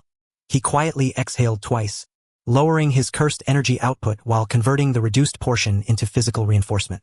He was preparing to close in on this piece of trash at close range, then use the ice blade in his hand to land solid, repeated fatal strikes on vital points. Special techniques could indeed produce effects like damage, immunity, and evasion, but they still had limits in the end. Continuously activating cursed techniques also consumed a huge amount of cursed energy. Then came a loud bang. Yuram explosively burst off the ground, rushing forward with astonishing speed, holding the sharp ice blade as he charged at the figure still inside the icy mist. Fast, precise, ruthless. Yuram viciously drove the ice blade toward the figure's neck, but in the next moment, he didn't feel the sensation of the blade piercing someone's throat at all. Instead, it was as if the ice blade had been caught by something and could not move any farther. Then, with a crisp sound of the ice blade shattering, a fist struck Yuram in the abdomen with brutal speed and precision. Yuram's mouth flew open, and he spat out a mouthful of blood. Bang! Yuram was sent flying hard, crashing straight into the building where Sukuna was being protected by him. The sounds of destruction and collapse rang out one after another. As the icy mist dispersed, Chinatsu stood there, one hand still held in a punching posture, and the other gripping the phone whose ringtone had abruptly stopped. Her eyes coldly fixed on Yuram, who lay amid the collapsed wreckage of the building. Trash? Who are you calling trash? With a twisted expression, Yuram slowly crawled up from the rubble formed by a collapsed corner of the building. He hadn't been killed by Chinatsu's punch, but that strike had still dealt him serious damage. A burning pain kept spreading from his chest. Even though Yuram had already used reverse curse technique to heal the wound, the pain still remained. Silver long hair, blue eyes, looks arrogant. So this is the strong one from this era that Kenjaku said could threaten Lord Sukuna? She really isn't ordinary trash. Thinking this, Yuram stood up from the ground and swept his gaze around, only to realize Chinatsu was no longer at the spot where she had punched him flying. At this moment, Chinatsu had already walked over to the human-shaped ice sculptures one by one. She gently placed both hands against the surface of the ice sculptures, softly channeling her cursed energy into the outer layer of ice to break it apart. Yuram's cold was extremely powerful. If someone had been frozen from head to toe and more than 10 minutes had already passed, then they were basically beyond saving and could only be declared dead. But if it had been less than 10 minutes, or if the sorcerer's head had not been completely frozen, then there was still hope. Help me save me. The sorcerers whose bodies had been devoured by the freezing aura until only their heads were left exposed let out cries of agony toward Chinatsu, and in response she extended both hands. The eyes of heaven, the 6 eyes. A sorcerer who possessed these eyes would gain cursed energy control far beyond that of ordinary people. If the range of control for a normal sorcerer was measured in centimeters, then for a 6 eyes user it was at the atomic level. For Chinatsu, undoing the ice Yuram had placed on them without harming the frozen sorcerers wasn't difficult. It was just that their physical condition was already extremely poor, so she had to focus even more intensely. As Chinatsu's gentle cursed energy flowed out, one still salvageable sorcerer after another was rescued from the restraints of their ice sculptures. And as scene after scene entered Yuram's eyes, although Chinatsu's actions were actually beneficial to him, after all, his goal was to stall for time until Sukuna's return. Still, you're really just gonna leave me hanging like this? That's way too insulting. Yuram raised his head with a somewhat twisted expression, and an icy, bone-piercing chill spread from his entire body. Yuram, Sukuna's most loyal top servant. In his heart, Sukuna was a supreme existence above all else. And as the servant of that supreme being, he himself was not someone those mortals and trash below could be compared with. He had his pride too. Frost calm. Ice formation curse technique. Yuram raised both hands and pressed them together. He took a deep breath and exhaled above his joined palms. A bone-chilling, biting gale suddenly took shape. Carried by violent winds and forming sharp crystal ice spikes midway, it shot toward Chinatsu's position. Even if this level of damage couldn't hurt Chinatsu, infinity only wrapped around her immediate surroundings. Even if she could expand its area of effect, there was no way she could cover this many people. If you can protect them, then go ahead and show me. Yuram curled his lips slightly and muttered in a low voice. Faced with that freezing attack, the sorcerers who had just broken free from the restraints of the ice all showed panicked expressions. They had been frozen by Yuram before, and they had already developed a psychological shadow toward his ice curse technique. They saw Chinatsu keep one hand on the final ice sculpture, continuing the thawing treatment, while her other hand shot up and aimed at the freezing wind barreling straight toward her. A very softly spoken red left Chinatsu's lips, and above the palm she had raised toward the incoming freezing attack, a crimson cursed energy bullet instantly condensed. Then, with a boom, like a cannon firing, the crimson impact round shot out in an instant. Not only did it smash the freezing wind apart immediately, it also continued straight toward Yuram. The earlier punch had sent Yuram flying into a building and caused the collapse of one corner. This strike sent Yuram blasting back into the building again, almost as if it were about to punch all the way through it, triggering a violent explosion. And at the same time the sound of the explosion rang out. The last survivor present was thawed out and rescued by Chinatsu. She let out 2 slightly weary breaths, then looked once more toward the building where Sukuna was. She could sense Sukuna's cursed energy fluctuations. There was still some distance left before he reached the end point of the incarnation transformation ritual. She still had time to go and stop him. That's right. There's still time. Chinatsu lifted her head and used her eyes to search for and lock onto Sukuna's exact location inside the building. Beside her, the rescued sorcerers looked at Chinatsu like this, as if they wanted to speak but hesitated, worry showing on their faces. And when Chinatsu successfully locked onto Sukuna's exact position, she raised both hands, preparing to use compressed spatial distance to activate teleportation. But at that moment, one sharp ice spike after another flew out from the building's collapsed rubble and shot toward her. An attack she should have been able to ignore completely caused Chinatsu to suddenly freeze for an instant. At the critical moment, she smashed the ice apart with both hands and caught those sharp ice spikes. Infinity was breached. Chinatsu's brows knit slightly as she looked toward the building's collapsed ruins. She saw an abnormal-looking Yuram walking out from within, his face twisted so viciously he looked like a demon. I won't let you interfere with Lord Sukuna. A constant stream of cursed energy poured out from his body, and his surroundings were filled with an effect similar to a domain-esque guaranteed hit. Abnormal. Extremely abnormal. Under the Six Eyes' rapid analysis, Chinatsu quickly understood what exactly had happened to Yuram. Binding vow. A sorcerer could abandon something they considered precious in exchange for a certain ability they needed. Naturally, the stronger the ability they gained, the greater the price they had to pay. For example, Chinatsu's junior, Kento Nanami, had a time-based binding vow called overtime. If the time spent carrying out a mission exceeded the original schedule, then Kento Nanami would sincerely believe that the following work hours were intruding on his original rest time. By trading his rest time away, he obtained the ability to complete the mission more efficiently. That was a binding vow. However, a binding vow wasn't something just anyone could use under any circumstances. The more advanced the vow, the higher the level of mastery required in the field of jujitsu. The current Yuram had very obviously paid a considerable price in exchange for a domain-like guaranteed hit effect, and his basic attributes had most likely been strengthened to a certain extent as well. 8 Gates Yuram? Yuram glared at Chinatsu with a savage expression. He would not allow Chinatsu to interfere with his master's incarnation transformation ritual. As long as he could stop Chinatsu, he was willing to do anything. A loyal servant. Towering fighting spirit.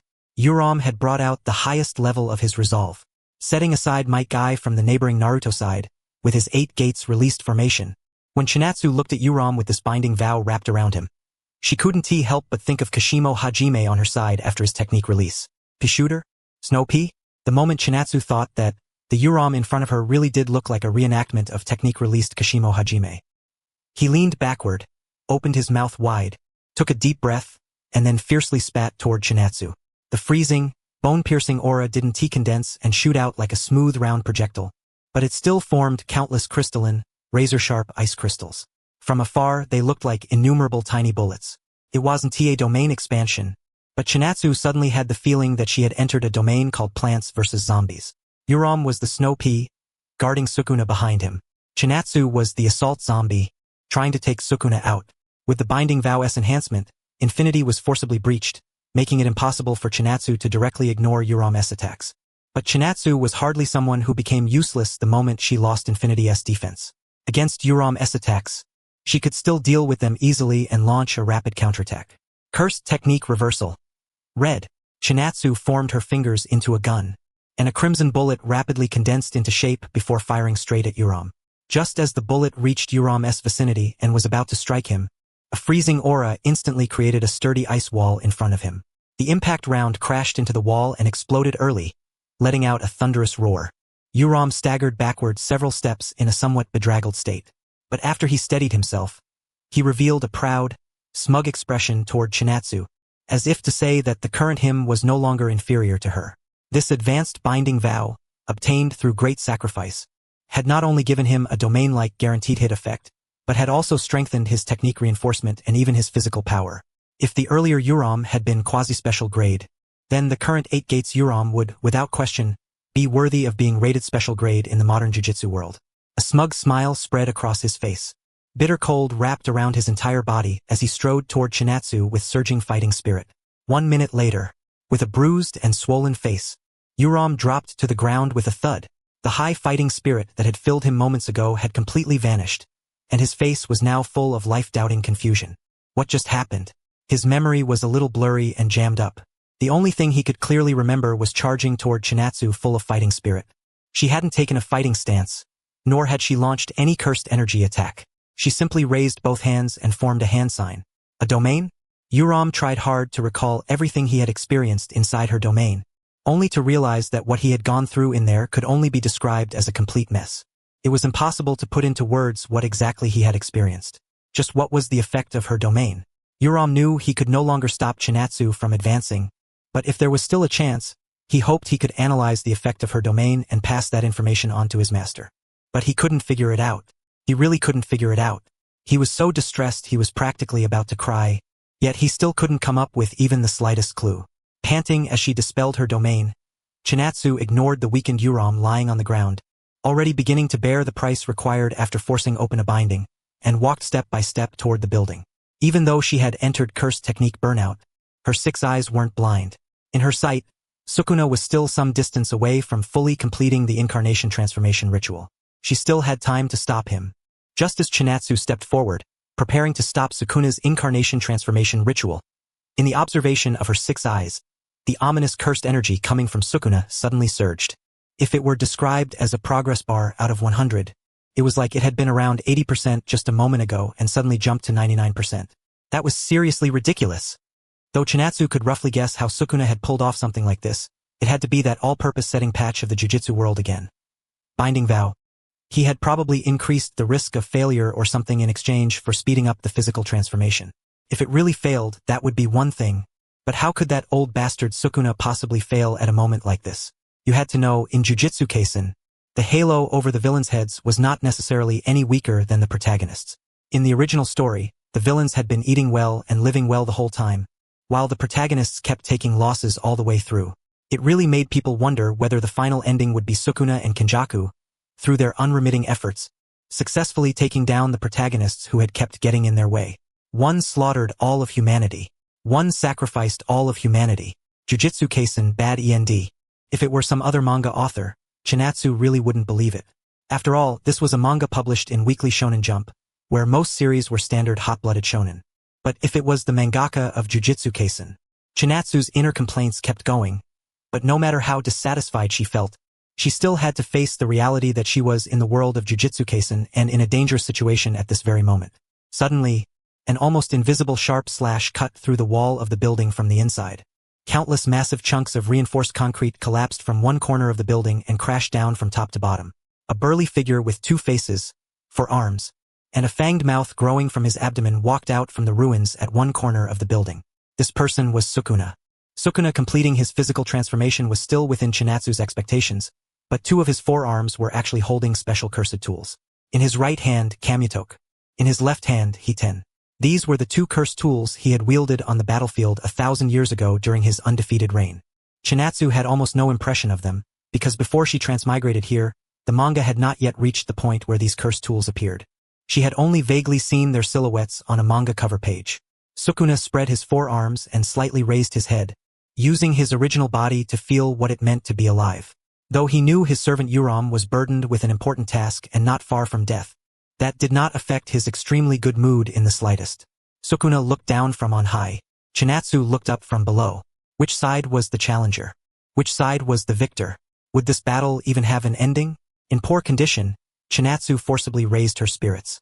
She took a deep breath, then swung one arm hard to the side and shouted for the sorcerers still lingering in the surrounding area to retreat immediately.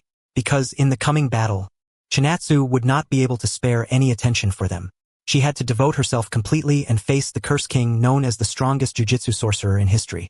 Back when I heard that guy Kenjaku's description, I guess the one he said could stop me might be you.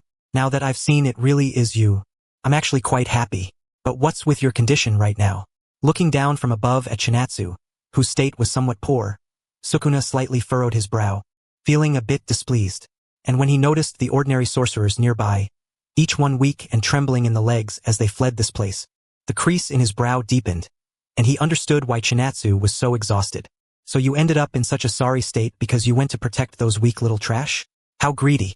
Ryomen Sukuna felt regret and dissatisfaction over Chinatsu spending her energy on those weak little trash, because in his view, the meaning of those weak trash existing in the first place was to amuse the strong. Why would the strong need to spend extra energy on trash and make themselves tired? In any case, the only advantage trash had was that there was far too much of it. Whether they died at the hands of the strong or lost their lives for all kinds of other reasons, there would still always be more of them. He looked down at Chinatsu from above. When he saw that she remained completely unmoved after hearing those words, he revealed a helpless expression and let out a light sigh. So be it. Truly hopelessly stubborn. After saying that, Sukuna raised one of his hands and brought the fingers together into the shape of a hand blade, then lightly swung it. Dismantle! As Sukuna softly chanted the name of his technique, an invisible sharp slash shot out at high speed. But the target of this slash was not Chinatsu. It was those ordinary sorcerers fleeing in panic. A powerful sense of crisis surged over that group of ordinary sorcerers, making them feel as if a massive stone were pressing down on their hearts. Their heads clearly weren't submerged in water, yet they still felt a strange, suffocating sensation. Damn it! Just as that slash was about to cut the nearest sorcerer in two, Chinatsu, who should have been unable to use teleportation because she was in cursed technique burnout, suddenly appeared in front of him. Under the interference of Infinity's defense, that incomparably sharp slash stopped less than an inch away from Chinatsu's body. You think? Why are you still standing there? Run. Why yes. The sorcerer behind Chinatsu, who had been so frightened he had dropped to the ground on his butt, froze for a moment before hurriedly scrambling to his feet. Enduring the discomfort in his body, he continued running away from the area. Seeing this, although Sukuna was somewhat displeased by Chinatsu's actions, what concerned him even more was the move she had made while blocking his attack for that trash. After a domain expansion is used and then released, a sorcerer enters a state known as Curse Technique Burnout for a period of time, and must wait a while before regaining the ability to use their technique. To avoid having to wait for the cooldown before restoring her technique, Chinatsu chose the same method Gojo Satoru had used against Sukuna in the original story. She used cursed energy to destroy a small part of her brain where her innate technique was engraved, then healed it with reverse cursed technique, bypassing the cooldown she would originally have had to pay and directly resetting her technique. After completing that whole process, Chinatsu couldn't help but raise a hand and cover the front of her cheek, using it to hide the somewhat complicated expression on her face at that moment. It hurt. It hurt like hell. It hurt super bad. Destroying part of your brain and then healing it with reverse curse technique. Only the original author could come up with something this absurd. While enduring the faint lingering pain in her head that felt almost like phantom limb pain, she tried to hypnotize herself into thinking that this kind of pain was actually helpful for focusing her mind. As a result, when Chinatsu moved the hand covering her face away, her already lifeless-looking expression became even more miserable. Looking at Chinatsu like that, although Sukuna still felt it wasn't worth her wasting energy helping those weaklings, the score he gave her in his heart as a source of amusement was also rapidly rising. He had no intention of immediately fighting Chinatsu. Instead, with an unhurried attitude, he started chatting with her. You could have chosen to run too. The speed you showed when you went to help those weaklings just now was pretty fast. If you acted like some street rat and ran the moment you saw me, then maybe even if I wanted to crush you to death, I wouldn't be able to do it. Using what he considered a friendly tone, Sukuna sent Chinatsu an invitation to chat, but the topic made Chinatsu extremely unhappy, and the conversation was unilaterally rejected by her. Seeing that Chinatsu didn't answer him, Sukuna didn't get angry from embarrassment. In his view, this kind of development was also a rather entertaining way to pass the time. He let out a soft chuckle and casually waved one hand, just about to bring up another topic, when Chinatsu suddenly opened her mouth and snatched away the right to speak. Sukuna, you only have the power of 16 fingers right now, don't you? Do you want to know where the remaining 4 fingers are? Those words coming from Chinatsu made Sukuna furrow his brow once again. He didn't think she would actually tell him where the fingers were, but Chinatsu's face was filled with pure sincerity, which stirred a bit of curiosity in him. Then tell me, where are my remaining fingers? Sukuna was somewhat looking forward to her answer, and he was also confident in himself. The moment he heard her response, he would immediately be able to tell whether she was speaking the truth or lying. After all, she was the one volunteering the information. It wasn't intelligence traded through a binding vow or anything. If it was fake, then he could just listen for fun. If it was real, then it would be a huge profit. Either way, he wouldn't lose. That was what Sukuna thought, but a rather devilish smile appeared on Chinatsu's face. Under Sukuna's expectant gaze, she slowly raised one finger and pointed at the sky. HM? Sukuna couldn't help but pause for a moment. He lifted his head and looked up at the sky above. He didn't react immediately, but the moment he understood, the calm, smiling expression on his face instantly collapsed. In outer space, about 100 kilometers above the ground, a small private satellite engraved with the words Gojo floated quietly in place. Sukuna's remaining 4 fingers were stored inside the extremely narrow interior space of that small private satellite. Through multiple barriers carefully arranged by the jujitsu sorcerer Tengen, as long as Sukuna wasn't especially close, he still wouldn't be able to precisely sense the location of his own fingers. Sukuna stood with both feet on Earth's land. Sukuna's fingers rode a satellite through space. The moment Sukuna understood what Chinatsu meant, he could no longer keep calm. He darkened his face and glared at Chinatsu, monstrous killing intent surging out from his body. The small talk came to an abrupt end. A great battle was about to erupt. Ryomen Sukuna. A false deity from legend with 4 arms and 2 faces. Even in ordinary society he had a certain level of fame, but in truth, he was a person who had really existed in the jujitsu world. A man with 4 arms. This allowed him to still have 2 free hands to fight with even while using 2 hands to form seals. A man with 2 faces. This allowed him to chant incantations without interruption and strengthen the output of his technique. Such an inhuman body should have placed an enormous burden on itself. But in truth, Sukuna's bodily functions were not only operating normally, they were even superior to those of ordinary people. Looking at Sukuna now, displaying the fleshly body from his previous life, Chinatsu could feel the original manga author's sheer favoritism toward him overflowing from it. But compared to that body, what she cared more about were the cursed tools held in 2 of his hands. One looked somewhat like a vajra while the other looked somewhat like a trident. For a moment, a huge amount of information that needed to be processed poured into Chinatsu's mind. It was as if she had taken a point-blank, unlimited void from her little brother right where she stood, and traces of foolish blankness actually surfaced in her originally clear azure eyes. Of course, it didn't last long. When Chinatsu realized she had actually spaced out, she first showed a look of disbelief, then, right in front of the furious Sukuna, slapped herself. Smack! A very crisp slap rang out and Sukuna, who had just been glaring at Chinatsu in fury, froze on the spot. From sending his fingers into outer space earlier to slapping herself now, he realized that the woman in front of him never played by the rules. He couldn't understand even a little of what was going on inside her head. And as the burning pain on her face came rushing in, although the move was a little ridiculous, the effect was undeniably immediate. While feeling the burning pain on her cheek and selectively ignoring it, Chinatsu raised her eyes like the blue sky stretching endlessly into the distance, and met Sukuna's gaze head-on. Nice eyes, nice look in them too. Sukuna had originally been somewhat mentally shaken by Chinatsu sending his fingers into space, but after seeing those fearless eyes of hers, that professional smile of his appeared on his face again. When normal, he smiled. When beating people, he kept smiling. When getting beaten, he still smiled. His face always carried that calm, unshaken expression, making people feel as if he always had something in reserve. This was also one of the key reasons Sukuna gave people that inexplicable sense of pressure. Suddenly, he raised high the divine weapon Kamitoke, the cursed tool in one of his hands that resembled a vajra, then violently swung it down toward Chinatsu. The dark sky, already made gloomy by the cursed energy saturating the air, instantly split with a bolt of lightning from a clear sky, striking Chinatsu below, the target.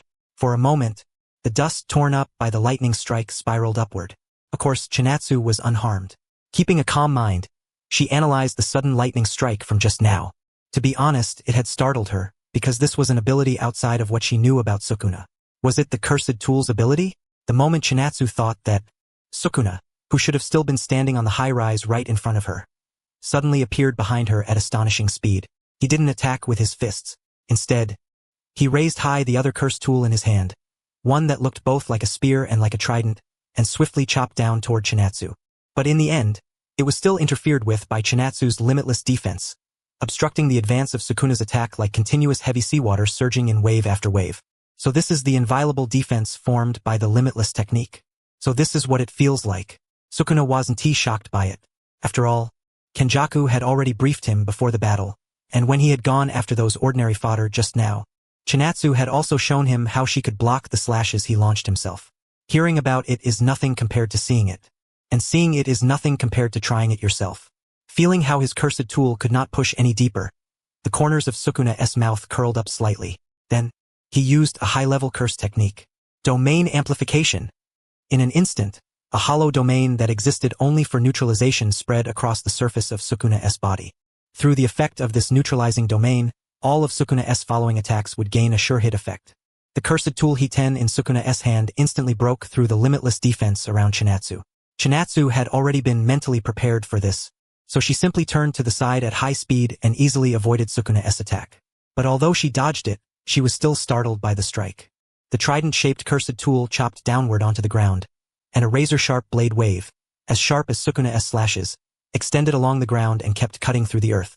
The building Sukuna had originally been standing on was sliced by that sharp attack and became shaky and unstable, as if it could collapse completely at any moment. That cursed tool is imbued with Sukuna's technique?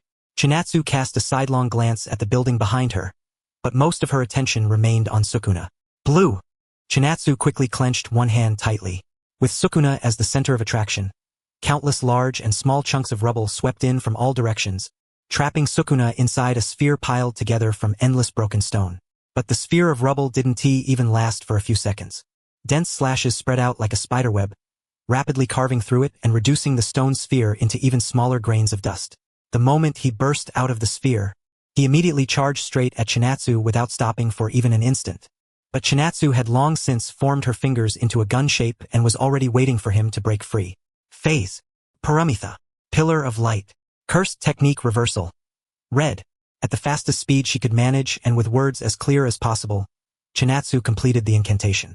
The instant Sukuna broke out of the rubble sphere's restraint, an attack at 120% power shot out. Sukuna's pupils trembled slightly.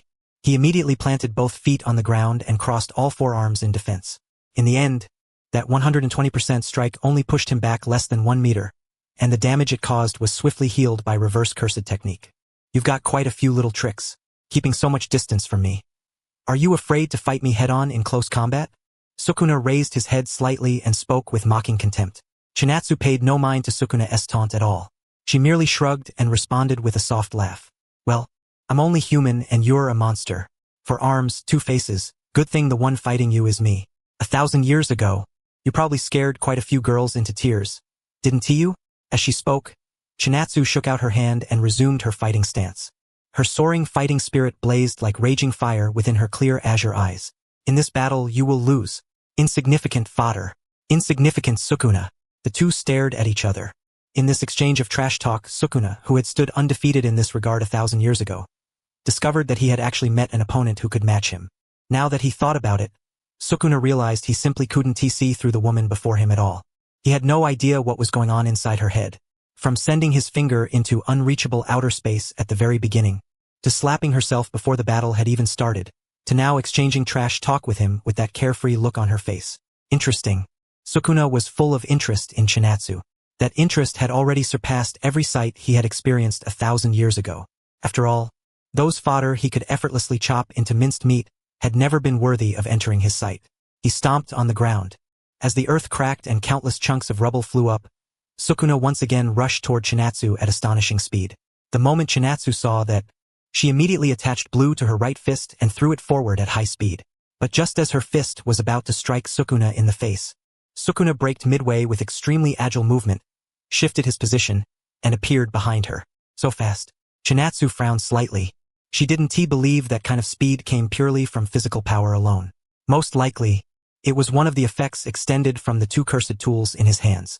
Appearing behind Chinatsu, Sukuna bared his teeth and swept the trident called Hiten horizontally, trying to cut Chinatsu in half at the waist with one strike. Swish! Sukuna's incomparably sharp horizontal sweep hit nothing but air. He raised his head and looked upward, only to see Chinatsu hovering in midair. This time, it was her turn to look down on Sukuna from above. Sukuna, who had always been the one looking down on others, was now being looked down on by someone else. Yet, as he felt Chinatsu's cold gaze from above, the corners of Sukuna's mouth lifted slightly instead. Still playing these little tricks, Sukuna leaped upward with force, crossing from the ground to Chinatsu's altitude in a single bound. He should have fallen afterward under gravity, but instead he remained suspended in midair. He held two cursed tools in his forearms. The first was Kamyutoke. The effect of this cursed tool was extremely mysterious. 1,000 years ago, Sukuna had used its near-unfathomable effect to slaughter a great number of unsuspecting sorcerers. The second was Hiten. This cursed tool granted Sukuna the ability to move at high speed and freely soar through the sky, compensating to the greatest extent possible for his shortcomings in mobility. Of course, flying into the sky was fine. Flying into outer space was another matter. Holding the two cursed tools, Sukuna slightly raised his head and stared at Chinatsu, while Chinatsu, under Sukuna's gaze, frowned faintly. She did not fear Sukuna, but she had no choice but to stay wary of the special abilities possessed by the two cursed tools in his hands. After all, when she reincarnated, the manga hadn't updated that far yet, so when it came to the abilities of the two cursed tools Sukuna held right now, she could only rely on analysis and guesswork. And while Chinatsu was thinking, Sukuna suddenly raised one hand high and lifted the cursed tool called Kamyutoke above his head. Lightning. In an instant, dark clouds filled the sky, and a bolt of thunder dropped straight down onto Chinatsu from above, as if a roaring passage of lightning had formed between heaven and earth to connect the two. With the interference of the limitless defense, however, this earth-shaking thunder looked like nothing more than flashy spectacle. Sukuna also remained motionless the entire time Chinatsu was struck, quietly admiring the scene. The limitless defense, no matter how many times I see it, it still amazes me. Do you know how many people were killed by my lightning 1,000 years ago? Forget it. Even I can't remember. To put it in the words of your era, would you care how many slices of bread you eat on a normal day? Sukuna spoke with a smile, using a joke from this era to mockingly express his attitude. Even though he was a figure from 1,000 years ago, after incarnating and taking over a body, he could obtain all the knowledge inside the possessed person's mind. This era is great. Very nice. At this moment, Sukuna was filled with fighting spirit. After savoring this delicious feast that was Chinatsu, he would continue searching for targets that could interest him and help him pass the time. But before that, he would savor Chinatsu to his heart's content. Suspended in midair, Sukuna once again invited Chinatsu to engage in hand-to-hand combat. In order to break through infinity, he could only use domain amplification, and even so, any conventional attack outside of close combat still couldn't penetrate infinity's defense. But Sukuna was very confident in hand-to-hand combat, and he had also noticed Chinatsu's lack of confidence in that area. She had been avoiding any direct clash with him this whole time. Sukuna rapidly closed in around Chinatsu, his four fists striking sharply toward her. Although Chinatsu didn't have 4 arms, the insight granted by the 6 eyes made up for some of the gap. Just as Chinatsu was preparing to dodge every one of Sukuna's punches, the nature of the cursed energy flowing through Sukuna's body suddenly changed in her field of vision. Cursed techniques came in all kinds of forms. The same was true for cursed energy. For example, Hajime Kashimo's cursed energy leaned toward a lightning-like state. When it wrapped around his body as he fought with his fists, it made his enemies feel unusual pain and numbness. Under normal circumstances, the attribute of cursed energy was innate just like an innate cursed technique, and couldn't be changed later. But that wasn't absolute. The wonder of Kamyutoke's ability in Sukuna's hand was far more than just releasing lightning. If it were only that simple, just adding one more method of attack, why would Sukuna even bother using it? After all, in terms of output, his slashing attacks were far stronger. Kamyutoke's true effect was the ability to freely change the attribute of cursed energy. Its lightning attacks were merely the illusion created after it changed Sukuna's attribute into lightning, which Sukuna then actively released. At this moment, the nature of Sukuna's cursed energy changed. The ominous, heavy, oppressive cursed energy turned into something incomparably sharp, like the nature of a blade. In Chinatsu's eyes, what was closing in on her wasn't a set of fists at all, but 4 incomparably sharp blades. Even though Chinatsu reacted in time, she still couldn't avoid being cut across the cheek by that blade-like assault, leaving a wound that was neither shallow nor deep. Her body quickly pulled back, widening the distance as she returned to the ground. Chinatsu reached up and touched the wound on her cheek. Reverse curse technique activated there, and in the blink of an eye it healed completely. Sukuna also descended from the air in turn, slightly lifting his chin as he looked down at Chinatsu, whether intentionally or not. To be honest, you've disappointed me a little. Though by the standards of ordinary people, you're already quite good. Sukuna evaluated Chinatsu on his own. Chinatsu, however, didn't care in the slightest. If anything, she felt relieved inside because she had roughly figured out the effect of Sukuna's cursed tool. She once again took up a fighting stance, both hands wrapping with blue, preparing to enter the second round of battle. The Kamitoke that could alter cursed energy attributes. The Hiten that enabled high-speed movement through the air. These two cursed tools were both top-tier, peerless cursed tools, and also the cursed tools Sukuna had carefully chosen for himself. They could make up for his shortcomings while also increasing his enjoyment in slaughtering others. 1,000 years ago, after Sukuna split his soul and power evenly among 20 fingers and turned them into special-grade cursed objects that scattered across the world, these two cursed tools also began drifting from place to place after losing their master, changing hands over and over. Through Kenjaku's tireless efforts, he successfully found a collector in a remote area who possessed the cursed tool Hiten. Kenjaku didn't plan to start by using rough methods to snatch Hiten away. So, with narrowed eyes, he prepared to make use of the power of money. You can name any price you want. Don't let my appearance fool you. I actually have quite a bit of wealth. As long as you give me a number, believe me, I'll definitely be able to satisfy your greed. Using Yuji Itadori's mother's body, Kenjaku said this with narrowed eyes while lightly pressing a hand against his chest. But that collector paid no attention at all to what Kenjaku said. Stop talking. This is my family's heirloom. The legacy of my ancestors absolutely cannot end with me. No matter how much money you offer, there's no way I'll give it to you. Looking at the collector's righteous and stern words, the muscles on Kenjaku's face twitched slightly. He had originally planned to crush the man in front of him into meat paste with a single gravity attack, but he gave it up for the time being. 1 billion. If that's not enough, deal. Like a spring launching outward, the collector's expression instantly changed from disdain to naked greed. Kenjaku's usually composed face twitched once again. A family heirloom? The legacy of the ancestors? As expected, money was king. After a peaceful transaction of cash in one hand and goods in the other, the cursed tool Hiten, which had been buried in obscurity there, fell into Kenjaku's hands, and was then tossed over to Sukuna. He wasn't kindly giving brother Sukuna a free benefit. The main reason was that, as the strongest trump card in his hand, Sukuna needed to become very strong enough to steadily hard-counter one Six Eyes user. As for the other Six Eyes user, he planned to send out the number 2 general in his hand, Hajime Kashimo, to hold that one in check. Winning was definitely impossible, but the other small fry couldn't even buy time. In comparison, Hajime Kashimo had claimed he had a life-risking trump card, so presumably he should be able to hold on for a while against one child of the Six Eyes. After all, if the 2 Six Eyes users joined forces against Sukuna, there was no way he could place that kind of expectation on Sukuna. That man and that woman were too monstrous. After obtaining the cursed tool Hiten, the next target was naturally the cursed tool Kamitoke. But while searching for Hiten, Kenjaku had also been searching for Kamitoke's whereabouts, and the result had been no progress at all. Fortunately, that still wasn't much of a problem. After all, he still had Yorozu's cursed object in his possession. That sorcerer's technique could create all kinds of items, and if she placed a binding vow on herself for enhancement, then creating a special grade cursed tool out of thin air wasn't impossible.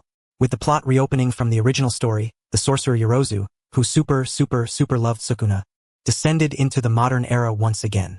For the sake of the Sukuna she super loved, there was nothing she wouldn't do. Bringing the focus back to the battlefield. Against Sukuna, the four-armed overlord, even with a layer of the blue technique wrapped around both of Chinatsu's fists, still seemed pale and weak. As the saying went, 2 fists couldn't beat 4 hands. Sukuna having 4 arms really was a huge advantage, especially when 2 of those hands were holding cursed tools. In particular, the trident engraved with Sukuna's slashing technique demanded special caution. In Sukuna's eyes, Chinatsu was very obviously avoiding close-range hand-to-hand combat with him. That was easy to guess and perfectly reasonable as well, because he knew very clearly just how huge the gap was between the close combat ability of this body and an ordinary body. The more she avoided him, the more excited he became. Every time Sukuna stomped down and burst forward with increased speed, the ground beneath his feet shattered apart with it. Amid the scene of dust being kicked up and broken rocks rising, Sukuna once again closed in on Chinatsu, 4 attacks from 4 hands, all coming from different angles. Chinatsu was on guard, but she still kept retreating as she dodged. Sukuna's laughter echoed through what had once been an empty city, accompanying his assault as it tore through everything like a violent storm. Clearly, both of them were top-tier sorcerers, yet right now it looked like two world boxing champions fighting in an anything-goes combat tournament. Sukuna using all four hands at once was one thing, but whenever he saw an opening, even his legs joined in. What's wrong? Where did that big talk from earlier go? Did the fish on the chopping block struggle a couple times, only to realize it still couldn't escape being butchered? Out of 10, I can only give you a 7. Even lacking the maximum cursed energy output of 4 fingers, he was still the number 1 cursed energy monster in the entire series. A massive amount of cursed energy gathered into his fist as he swung it toward Chinatsu's head. At the very instant Sukuna's fist was about to hit Chinatsu's head, a small blue that Chinatsu had somehow set up behind herself activated its attraction effect, pulling her backward in a rapid horizontal slide of 1 meter and letting her avoid Sukuna's razor-sharp straight punch. After missing that punch, Sukuna didn't feel any discomfort. After all, if one punch missed, then he would just throw another. But just as he was about to launch another heavy blow, he noticed that Chinatsu, who had been choosing to defend and evade the whole time, had also clenched her fist, with cursed energy visibly gathering around it. Because of blue, when Chinatsu threw a punch, she could also pull Sukuna closer at the same time. In other words, her attack practically had a guaranteed hit effect. Sukuna, however, didn't care about that because in his judgment, the power of Chinatsu's punch wasn't that great. If he seriously defended with cursed energy, then he could undoubtedly block it without taking any damage. What he didn't know was that, in the earlier close quarters fight, Chinatsu had not raised the power of her punches to the maximum. Sukuna's hand-to-hand combat was very strong. Even if Chinatsu's fist wrapped in blue was powerful, that still couldn't change the enormous advantage Sukuna held over her in close combat. Since it wouldn't change anything, Chinatsu chose not to fully expose the fact that her punches were actually extremely powerful. She had silently waited for the moment Sukuna underestimated her, so she could push the advantage of her heavy punch power to the limit. Bang! Chinatsu's fist slammed solidly into the arm Sukuna had raised in a defensive stance. A sense of force on a completely different level from what he had expected surged from his arm straight to his brain. At the same time, black lightning burst forth like exploding fireworks from the point where Sukuna's arm collided with Chinatsu's fist. Black flash, black lightning, a hymn of courage. The sudden black flash amplified Chinatsu's full power strike, and like a flood breaking through a dam and crashing down, Sukuna could clearly feel the overwhelming force pouring from the arm he had used to defend. Bang! In an instant, Sukuna was blasted into a building behind him. But even with the building buffering the impact, he still couldn't stabilize himself quickly. In through the front, out through the back. Sukuna's feet frantically scraped against the ground, and only after bursting through the back wall of the building and sliding for about 100 meters did he finally steady himself. The building his body had torn through had already been left tottering from the damage of his earlier slashes. Now, it could no longer hold and directly collapsed into countless chunks of rubble, turning into a heap of ruins. Although Sukuna had taken a defensive stance, he had still underestimated the power of Chinatsu's strike to some extent and had not fully mobilized his cursed energy to defend. As a result, 2 of the 4-armed tyrant Sukuna's arms were mangled. His head buzzed with ringing, and the calm poker smile that never seemed shaken finally vanished from his face. In its place was an expression mixing daze and gravity. Blue. Chinatsu raised both hands like a symphony conductor commanding an orchestra in the middle of a grand concert hall. The broken stones within the ruins formed from the collapsed building seemed to come alive one by one and shot toward Sukuna. Their power wasn't that great, but they were more than enough to interfere with Sukuna's proper use of the reverse curse technique to heal his physical injuries. And the instant she finished controlling the stone fragments to attack, Chinatsu also rushed toward Sukuna at high speed. With Blue's properties, Chinatsu could even create an afterimage clone-like effect. This was the limitless curse technique. Although at first glance it seemed to branch into very few skills and could even be joked about as just a 3-move kit, there was actually enormous room for maneuver within those seemingly small abilities. Countless afterimages surrounded Sukuna from all sides. Sukuna's brows furrowed slightly, and the Hiten trident in his hand swept out in a rapid horizontal slash, but unfortunately, all he pierced were afterimages. Behind him, one Chinatsu suddenly leaped up, clenched her fist, and swung at the back of Sukuna's head. But at the very last moment before it connected, Sukuna turned around and blocked it with his arm. Chinatsu, however, did not feel disappointed just because her attack had been blocked. Just like how Sukuna would immediately gather strength and throw another punch after missing one against her, Chinatsu was the same. Oh no, not entirely. Her body spun sideways through half a turn, and in a move that caught Sukuna off guard, She whipped a midair kick directly into his face. Bang! The abstractness of Sukuna's face instantly rose to a level where it could compete with Deva Path Pain from the Naruto section next door. Even though this blow didn't trigger that lucky black lightning, it still made Sukuna swallow it hard. Of course, the mental damage from this hit seemed to exceed the physical damage. Sukuna was only kicked back a dozen or so meters before planting both feet and stabilizing himself, while the white steam-like mist of reverse curse technique rose up. The injuries on his body healed very quickly, but the fact that his face had been kicked by what he had judged to be trash fish on the chopping block was something he couldn't let go of for a long time. Even though his healed cheek looked fine, Sukuna could still faintly feel a burning pain there. Now it was Chinatsu's turn to talk trash. What's wrong? Where'd that big talk from just now go? Did the fish on the chopping block struggle a bit and then still fail to escape its fate of being slaughtered? If the full score is 10, then I can only give you 6. Chinatsu almost completely copied the words Sukuna had used earlier to mock her. There was no need for any 30 years east of the river, 30 years west of the river nonsense. When it came to grudges, Chinatsu settled them on the spot. Looking at Chinatsu, who was showing obvious provocation toward him, Sukuna, whose 2 arms had regrown through reverse curse technique, couldn't help clenching his fists. Then he relaxed and slowly spread them again, putting that standard poker smile back on his face. When normal, he smiled. When hitting people, he kept smiling. When getting hit, he still smiled. Chinatsu was really annoyed by that. As if competing with Sukuna over sheer stubborn pride, she also put on a poker-faced smile. Even though she had never dabbled in the art of acting, for some reason she was very confident about this, just like how back then, despite having absolutely no cooking experience, she had been able to pick up a kitchen knife and make delicious food. At the same time as she put on that poker-faced smile, Chinatsu naturally assumed her battle stance again. After landing a black flash, a sorcerer's condition would improve for a short period of time. Even if her opponent was the four-armed tyrant, Chinatsu, in her black flash state, was confident she could keep from falling behind in close combat. So if she wanted to launch a fierce assault on Sukuna, she had to make good use of this window. Black flash was like a stimulant. Once the surge of excitement passed, an ordinary person might simply return to normal. But Chinatsu's original state had not been very good to begin with, so when that surge ended, perhaps, just as Chinatsu decided to use this period of black flash enhancement to launch a fierce offensive against Sukuna, Sukuna, now healed and standing opposite her, quickly raised both hands that were not holding his cursed tool and decisively formed a hand seal. Without question, this was the Buddha's hand sign for a domain. He brought his palms together with a hollow gap, while both index fingers and little fingers bent inward toward the center of his palms. This was the Enmeten seal. Domain expansion. Malevolent shrine. In an instant, a shrine image overflowing with ominousness, ferocity, and distortion rose from the ground beneath Sukuna's feet. What appeared along with it were countless vicious white skeletal bodies of humans and animals. A sharp, freezing wind rang out all around, yet there was no black barrier enclosing everything into a sphere from all directions. This was an open domain. Unlike an ordinary closed domain, an open domain had no outer shell to trap the enemy, and in exchange it gained an effective range far beyond that of a closed domain. If the power of a domain were compared to liquid, then the shell of a closed domain would be the water bottle. The bottle contains the liquid. If the shell acting as the bottle is completely destroyed, then the water will spill all over the ground. An open domain, however, has no outer shell that can be destroyed. Even without a container, the liquid can remain fixed in place. That was what made an open domain worthy of being called a divine technique.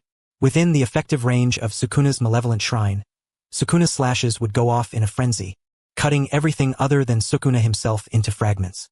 Deep within Sukuna's domain, Chinatsu unexpectedly did not immediately expand her own domain as Sukuna had expected. Instead, she lowered her body into an IAI stance. New shadow style. Simple domain. A pure land that could not be violated spread out beneath Chinatsu's feet. While briefly neutralizing the sure hit effect within Sukuna's domain, her clear azure eyes carefully observed Sukuna's godlike domain. So this was an open domain. The 6 eyes were not the Sharingan. Copying the opponent's ability on the spot from nothing to something, that was the effect of the Sharingan from the Naruto side next door. But even though the 6 eyes didn't have that effect, Chinatsu could still use the insight it granted her, along with her own brain, to carve out a path to survival for herself. So this was an open domain. With her simple domain active and her body still in that IAI stance, Chinatsu raised her head and quietly studied the structure of Sukuna's open domain. If there had been an experience bar above her head, then messages saying experience +1 would definitely have been popping up one after another without stopping. Naturally, Sukuna had no intention of giving this little thief a chance to steal from him. Keeping his hands in the sign for domain expansion, he actively aimed and released the frenzied slashes within the domain through Sukuna's own control. This should end it. Beneath Sukuna's confident grin, endless slashes swept toward Chinatsu. Realizing that Sukuna had actively aimed the slashes at her, Chinatsu immediately stopped maintaining the stability of her simple domain and instead activated another ultimate technique. Secret Art. Falling Blossom Emotion.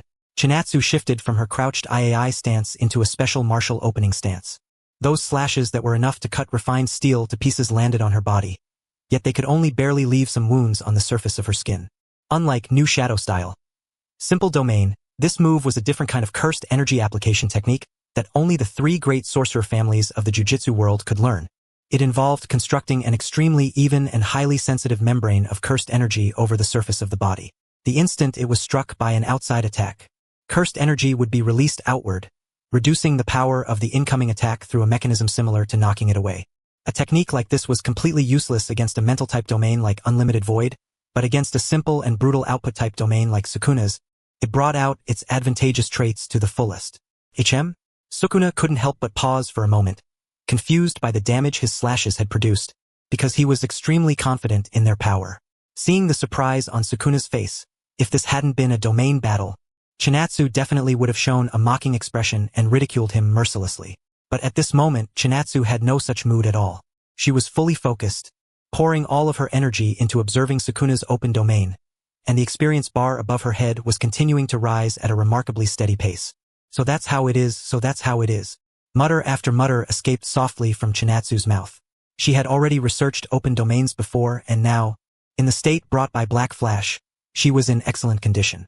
The points that had troubled her for so long were now being overcome one by one. Before Sukuna could stomp forward and charge at Chinatsu within his domain, Chinatsu had already taken the initiative to cancel Falling Blossom emotion.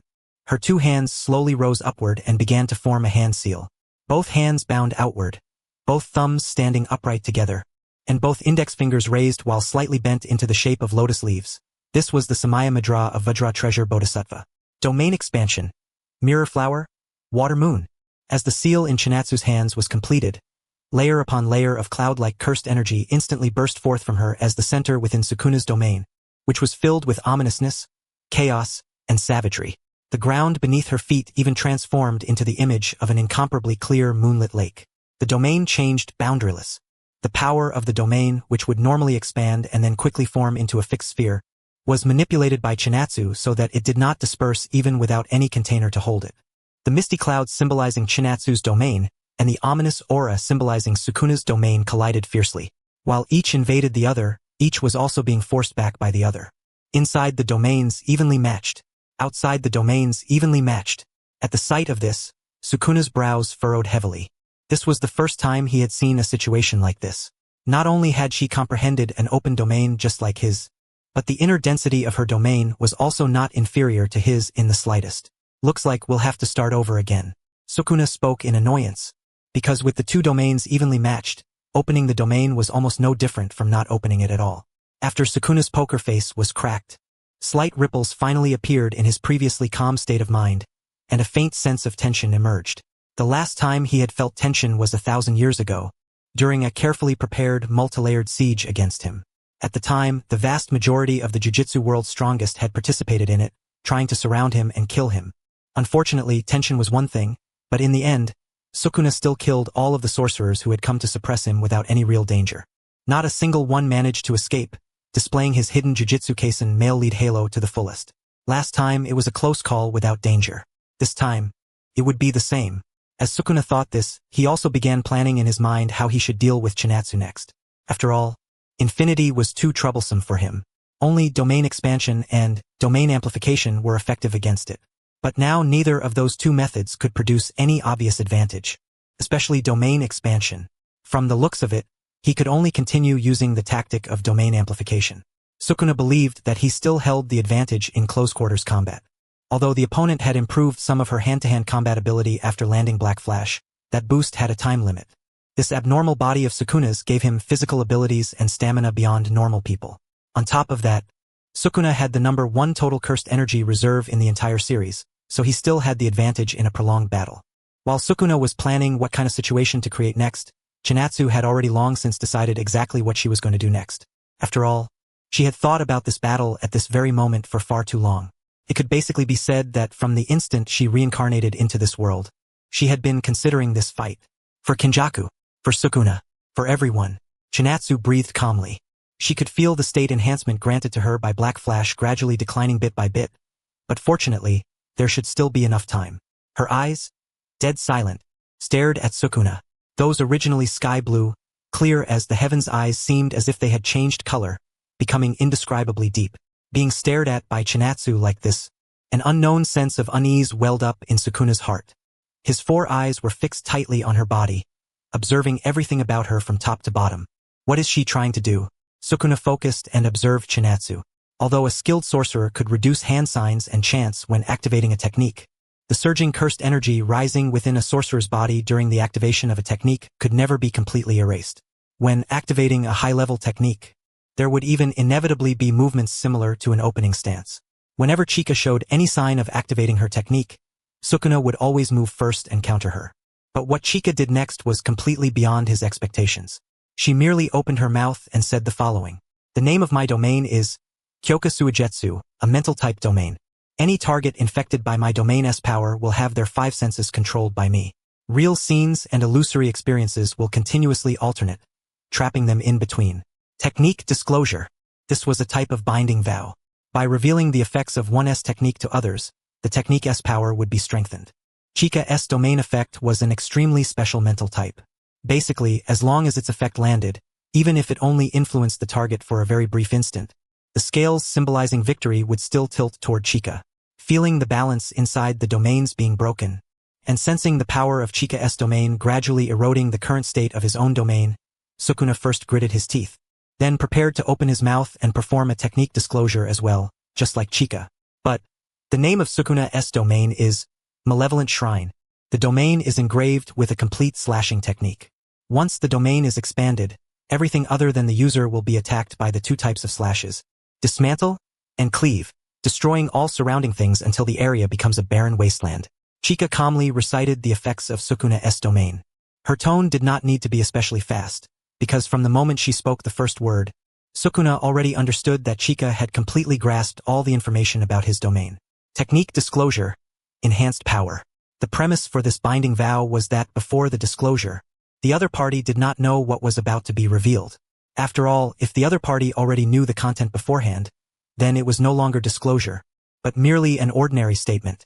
The power of Chika's domain swept toward Sukuna. Sukuna originally intended to use the effect of the cursed tool Hiten in his hand to quickly move backward and escape the range of the open domain, but unfortunately, it was already too late. The mist-like domain power surged toward him rapidly.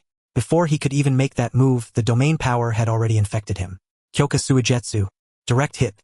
Although Sukuna still stood firmly on the ground as if nothing had happened, drops of sweat were actually flowing down the face that had always remained calm no matter the situation. Even Sukuna himself was shocked by this. He raised one hand and lightly touched the beads of sweat on his cheek. After confirming that the sweat truly existed, the hand touching it trembled slightly before clenching tightly. No, I'm not sweating. That brat already said earlier that her domain effect could control another person's 5 senses, making them fall into the gap between the real world and the illusory one. Vision, hearing, smell, taste, touch. These were the 5 human senses, and at this moment, the senses he normally relied on had all become traitors. They could not be trusted. What a terrifying domain. Deep within Chika's domain, Sukuna could not help but give such an evaluation. Just as he was thinking about how exactly he should break out of this situation, the scene in his vision suddenly underwent a huge change. One after another, strange black humanoid afterimages emerged centered around Sukuna. Sukuna originally thought these black humanoid afterimages were all Chika, because Chika had previously created a large number of afterimage clones through high-speed movement. There was precedent for it.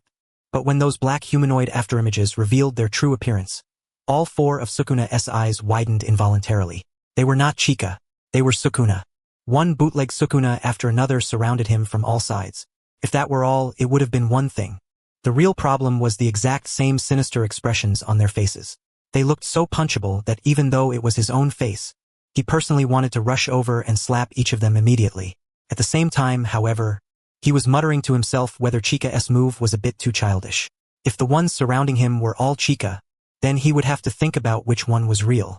But right now, the ones surrounding him were all Sukuna. There was no need to think at all, these had to be fake. Am I being looked down on? With that thought, Sukuna raised the cursed tool Hiten high in his hand and, using the slashing technique engraved within the cursed tool, launched a sharp horizontal slash. Dismantle! A crescent-shaped sharp sword wave shot out at high speed. Just as it was about to slice those bootleg Sukuna in half at the waist, those bootleg Sukuna calmly raised their hands and formed finger guns. Dismantle! Slash collided with slash. And because the bootleg Sukuna had greater numbers on their side, Sukuna S slash naturally fell into a disadvantage until it was completely swallowed up. Slash! Sukuna S head instinctively tilted slightly to the left, and a fairly deep bloody cut was opened on the left side of his cheek. This! Sukuna solemnly raised his hand and lightly touched the wound on his face. The gravity on his face grew even heavier as he thought that this domain called Kyokusuijetsu might be even more troublesome than he had imagined. At the same time, in the true reality, Chika was slightly lowering her head and breathing hard. In order to steadily suppress Sukuna's domain, Chika had raised the power of her own domain to the maximum. The excitement period from Black Flash had also passed. Fortunately, it's about to end. Chika took a deep breath. She raised both hands, first bringing them together, then drawing them back in a charging posture. 9 ropes, polarized light, crow and declaration, between front and back. Although Chika was not in good condition, with the support of the domain, the incantation, and the hand seal charge up, this hollow purple was still raised to over 100% power. Chika made a finger-flicking gesture, taking aim at Sukuna directly in front of her, who had been affected by the domain Kyokusuijetsu and was currently tensing both his cursed energy and nerves while throwing punches at empty air. With a quiet flick of her finger, dazzling purple starlight condensed into a spherical orb. This was the ultimate secret art of the limitless technique. False energy that should not exist, generated through the collision between attraction and repulsion. Hollow purple. At the very instant this dazzling power of withering destruction was fired towards Sukuna, layer after layer of solid ice suddenly rose up between Chika and Sukuna. Ryomen, who both Sukuna and Chika had believed could simply be left alone to die on her own before long, actually made an appearance once again and disrupted the battle. Don't even think about harming Lord Sukuna. Unfolding another binding vow on top of a binding vow, just like opening another gate on top of the 8 gates, Ryomen surpassed herself once again in an extremely brief instant. The dazzling orb of destruction crashed into layer after layer of silent ice. Ryomen spread both arms forward and let out a hysterical roar with all her might. Ah! Amid countless sounds of ice shattering and the thunderous roar of breaking ice, Ryomen actually managed to withstand Chika's attack, though Ryomen herself was also completely burned out, her body withering away. Chika looked at this scene with some surprise. Ryomen's sudden entrance had truly been beyond her expectations, and the fact that Ryomen could block her attack even more so. Chika pressed her lips together, then once again made the finger-flicking gesture, preparing to charge up and release purple again. But at that very moment, Chika's eyes trembled slightly, and her brows sank heavily. Even before chaos swept across the entire country, a tremendous amount of pressure had already accumulated in Chika's mind. Only her younger brother, Gojo Satoru, had noticed that. To make the later plot drift away from the original track, to keep more people from dying innocent deaths, Chika, who usually wore a smile on her face, had actually kept her nerves taut this whole time. Once, Gojo Satoru couldn't hold back the doubt in his heart anymore. He walked up to Chika and asked his question. Sis, even though I don't know what you're troubled about, well, how about you tell me? Even if I can't help you, I can at least share some of the burden, right? Though of course I can definitely help. That's for sure. Standing in front of Chika, Gojo Satoru looked a little awkward and fidgety. As he spoke, his gaze kept drifting left and right, simply not daring to meet Chika's eyes directly. Hearing his words, Chika actually parted her lips on instinct.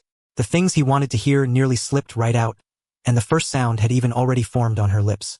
But in the end, Chika still closed her mouth. Her head lowered slightly as she gently let out a breath. She was not trying to be some aloof hero. She only hoped that she would not lose to the future. As someone who was never supposed to exist, Chika understood that every step she took would affect the future that had originally been set. Her existence might be able to save many, many people, but it might also push the plot toward an even more tragic end. Telling others what she knew in her heart might really lighten the pressure on her shoulders, but it might also lead Chika into a completely unknown future whose direction she could not see. Chika could not afford to gamble. Thinking this, when faced with Gojo Satoru's question, Chika merely smiled lightly. Acting as if nothing was wrong, she shrugged, then reached out and patted him on the shoulder. You've been watching too many TV dramas, haven't you? What do I even have to be troubled about? I'm your big sister. What could possibly trouble me? Can you even think of anything? Because I can't. Chika said this to Gojo Satoru with a smile on her face. Even though Gojo Satoru knew his big sister was avoiding the topic, in the end, he still nodded silently. Chika's hand, poised in the gesture to release hollow purple, trembled slightly. Her eyes, which should have been clear and azure like the sky, now looked clouded over by gloom. Have I reached my limit? Chika pressed her lips together tightly. Even with her trembling pupils, she still stared fixedly at Sukuna across from her. By now, Sukuna had already broken free from the world of Kyokusuijetsu and was looking at Chika with a strange expression. Looking at you now? TCH, I already told you you're too greedy. Even though your power is worthy of being called unmatched through all ages, you don't have the heart of a true powerhouse. And that heart of a powerhouse is exactly the biggest difference between you and me. Sukuna held his head high, frowning as he stared at Chika, who was pointing at him with the finger-flicking gesture. Sensing the cursed energy fluctuations she was giving off, he let out a somewhat bored sigh. She possessed the power of the strong, but not the heart of the strong. Characters like this, Sukuna could say he had seen far too many of them 1,000 years ago. If those people had been able to cast aside the greed in their hearts, perhaps they could have offered him a more entertaining performance. Compared to those people from 1,000 years ago, the woman before him was only more outstanding in terms of the power of the strong. But the heart of the strong was what mattered most. Why were there always so many people who couldn't understand that and remained obsessed? The strong are lonely. They walk the path of loneliness, viewing the countless things of the world with themselves at the center. They do not rely on others to satisfy themselves. Everything follows their own heart, and they satisfy themselves by themselves. If you want to eat people, then eat people. If you want to kill people, then kill people. If you think something is interesting, then use that interesting thing to amuse yourself a little. Satisfaction gained from others is meaningless, utterly dull. Sukuna's helpless expression was written clearly across his face, as if the embarrassment from being trapped in Kyokusuijetsu and unable to break free just a few minutes ago had never existed. At his feet lay Uram, who had forcibly activated a double binding vow and burned to ashes on the way to heaven. Sukuna's eyes had only swept over him once, and that was all.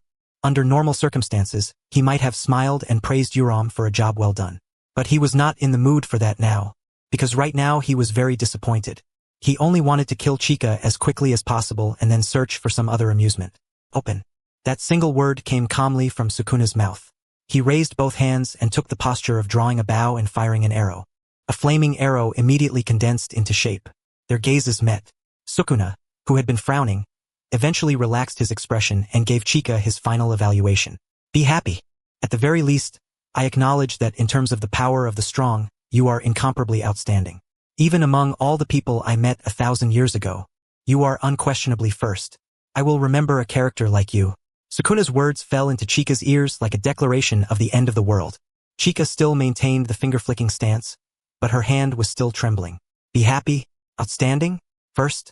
Sukuna's praise felt no different from mockery in Chika's heart. The thought of whether she had already reached her limit kept circling in her mind, until she firmly rejected it. Satoru, we have to become stronger. So strong that no matter how dangerous or unreasonable the future becomes, we can still overcome it. The words she had once said to Gojo Satoru now echoed through her mind. Chika pulled herself together again and forcibly steadied the hand that had been trembling. Sukuna suddenly froze for a moment. Chika, whose eyes had originally been filled with dejection, had actually regained her spirit. She was now staring at him with unwavering resolve, and a life-threatening sense of danger rose in his heart. Is this a binding vow? Sukuna had no idea what kind of binding vow this was, nor did he know the price it required. But the one thing he could be sure of was that he had felt Chika's resolve. A strange kind of strong heart? Sukuna silently began charging up. The flaming arrow he held at the ready became hotter and brighter. Chika heavily began charging up as well. Before the finger-flicking gesture she held at the ready, the brilliantly withering imaginary energy began gathering little by little, growing stronger. Both of them believed that the next strike would be the final moment to decide victory or defeat, and both remained silent as they accumulated power for it. Just as the two were about to unleash this final strike at each other, a strange blackness, as though a filthy rag had covered the sky, spread across the heavens. A power different in nature from both human and cursed spirit cursed energy drifted through the skies above the entire country. On the desolate battlefield formed by Chika and Sukuna's fight, or rather, in the skies above the entire country, an abnormal phenomenon appeared. It made the two, who had been locked in a deadly standoff, both shudder in spite of themselves. In both their minds, the figure of Kenjaku instantly surfaced, that bastard who had been hiding in the shadows, shamelessly developing himself. Sukuna in particular showed a disgusted expression on his face. Kenjaku. Huh? What he's doing really is disgusting, Sukuna said in a low voice as he looked up at the strange sky. If the cursed energy Sukuna gave off was absolute evil, an overwhelming sense of danger, then compared to that, the cursed energy spreading from the sky leaned more toward unease and heaviness in one's heart. It was like watching the fuse of a bomb being lit, making people feel both weighed down and overwhelmed by rolling pressure. At the same time, because Chika also knew Kenjaku's original plan, she found the phenomenon in the sky even harder to believe, and it was difficult for her to connect it to Kenjaku. Because she was certain that Tengen, who possessed the immortality technique, could not possibly be in Kenjaku's hands, and Tengen's existence should have been the most indispensable part of Kenjaku's plan. Could it be that this plan could still be carried out even without Tengen? Then again, if his plan couldn't be carried out, it would have been impossible to turn the entire country into a scene like the culling game in the original story. But just how had he done it? Nationwide chaos, early stage. At the time, after learning of this, Chinatsu did not immediately choose to use the high mobility of teleportation to save ordinary people. Instead, like she was rushing to meet her father's killer, she hurried straight to Tengen's side. At that time, Tengen was still in a confused state. She had set up all kinds of barriers throughout the entire country, so there was no doubt she was the first to discover wherever something had gone wrong. Before she could make any kind of response, Chinatsu had already teleported in front of her, giving her a huge fright. Chichinatsu. Cough, looks like you already know what happened in the country. I think this should be Kenjaku's scheme. We need to act immediately and make a plan. Looking at the hurried Chinatsu, Tengen quickly adjusted her attitude. In response, Chinatsu raised one hand, signaling to Tengen that she didn't need to worry. I've already thought of a solution. Ah, what soul? Swish. With a fast, precise, and ruthless chop, Chinatsu's hand struck directly at Tengen's neck. As for this technique of knocking someone out with a hand chop, Chinatsu had studied it for a long time. Knocking the other person unconscious with almost no pain at all, everything had been for this very moment. Tengen's eyes rolled white, and in an instant, the light vanished from her pupils as she lost consciousness. Her body went limp and collapsed onto Chinatsu. Sorry. After that gentle whisper from Chinatsu, she somehow pulled out a huge sack like some kind of demon, then with a thud stuffed a whole living person into it. Sack over the head, rope pulled tight. Usually angelic, Chinatsu now looked like a demon crawling out of hell. She deftly hoisted the sack up, slung Tengen over her shoulder, and used teleportation once again. Whoosh! Using the fastest flight path she had calculated beforehand, Chinatsu moved from Tengen's residence deep inside Jujutsu High to the Gojo family estate in only a few seconds. At this moment, the combat-capable members of the Gojo family, one of the 3 great clans of the Jujutsu world, were all standing by in full readiness. The clan elders had also all come out and gathered outside the estate. She's here.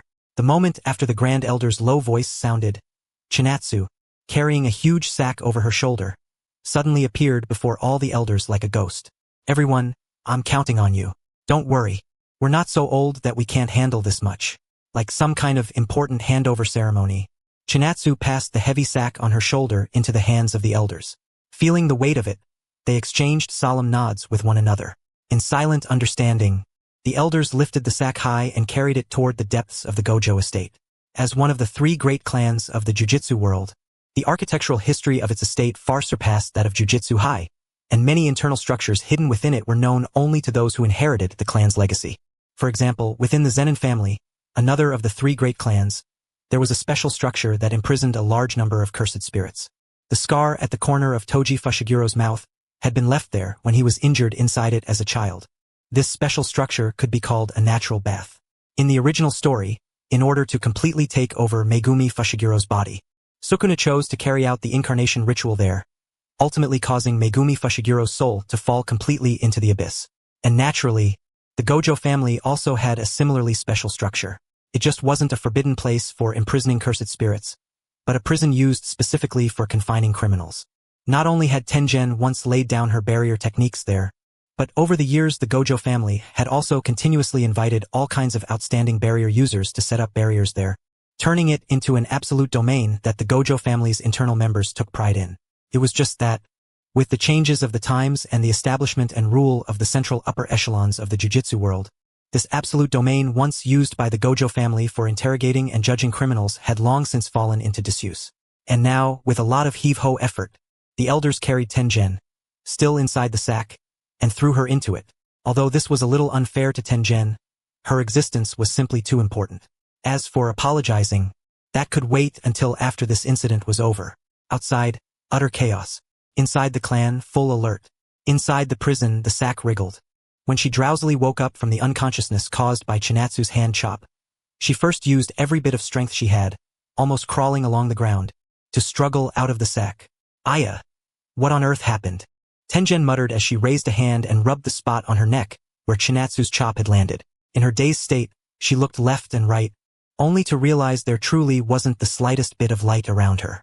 Even if she waited a few minutes for her eyes to adjust to the darkness, it would still be useless. Having no other choice, Tengen finally closed her eyes and prepared to use the most basic ability of a jujitsu sorcerer, cursed energy perception, to make up for her unfamiliarity with the surrounding space. But the instant she did so, within the perception of the strongest barrier user, one high-level barrier after another emerged, forcing Tengen's senses back. Because one of them was a domain she herself had once set up for the Gojo family, Tengen immediately understood where this place was. Beads of sweat uncontrollably slipped down her face.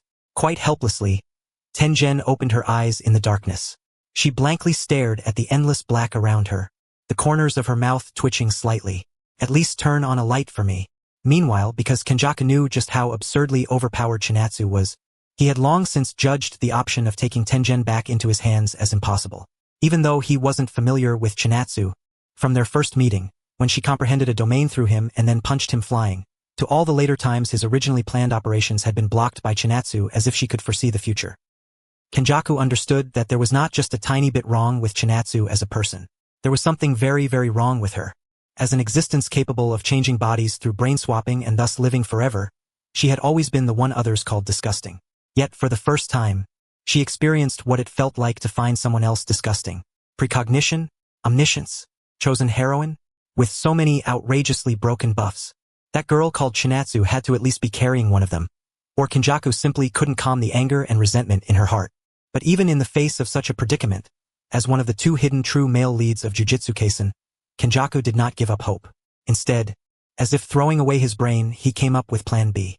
Even without Tengen in hand, Kenjaku still used all kinds of remedial measures and a do-or-die spirit to turn the entire nation into the range of a barrier technique, unleashing nationwide chaos like the culling game in the original story. Massive amounts of cursed energy formed from negative emotions floated overhead in the sky. It should still be a little short, right? Honestly, after the original plan got disrupted, I can only wing it. But if I wing it like this, that girl shouldn't be able to figure it out anymore, right? With his arms crossed, Kenjaku raised his head and watched the cursed energy within the country grow denser and denser. The fingers tucked under his folded arms couldn't help but twitch upward, tapping out a rhythm little by little. Before setting off such a chaotic situation, he had already placed all kinds of surveillance methods across many regions. This allowed him to roughly grasp the conditions in many areas even while standing still. The strongest of the Edo period, Kashimo, who had been thrown into the battlefield, had successfully been lured into the Jujutsu High area. Initial judgment. He had most likely already clashed with Satoru Gojo. Please, Kashimo, back then you said you had a trump card hidden away. I'm not expecting you to deal with Satoru Gojo, but at least please buy a little more time. With his arms crossed over his chest, Kenjaku lowered his head slightly, unconsciously recalling the scene of his first meeting with Hajime Kashimo in the Edo period. Back then, he had truly been lonely at the top, undefeated under heaven. That kind of oppressive force was no joke. Hajime Kashimo hadn't even used his curse technique, relying only on the lightning property of his cursed energy and physical enhancement.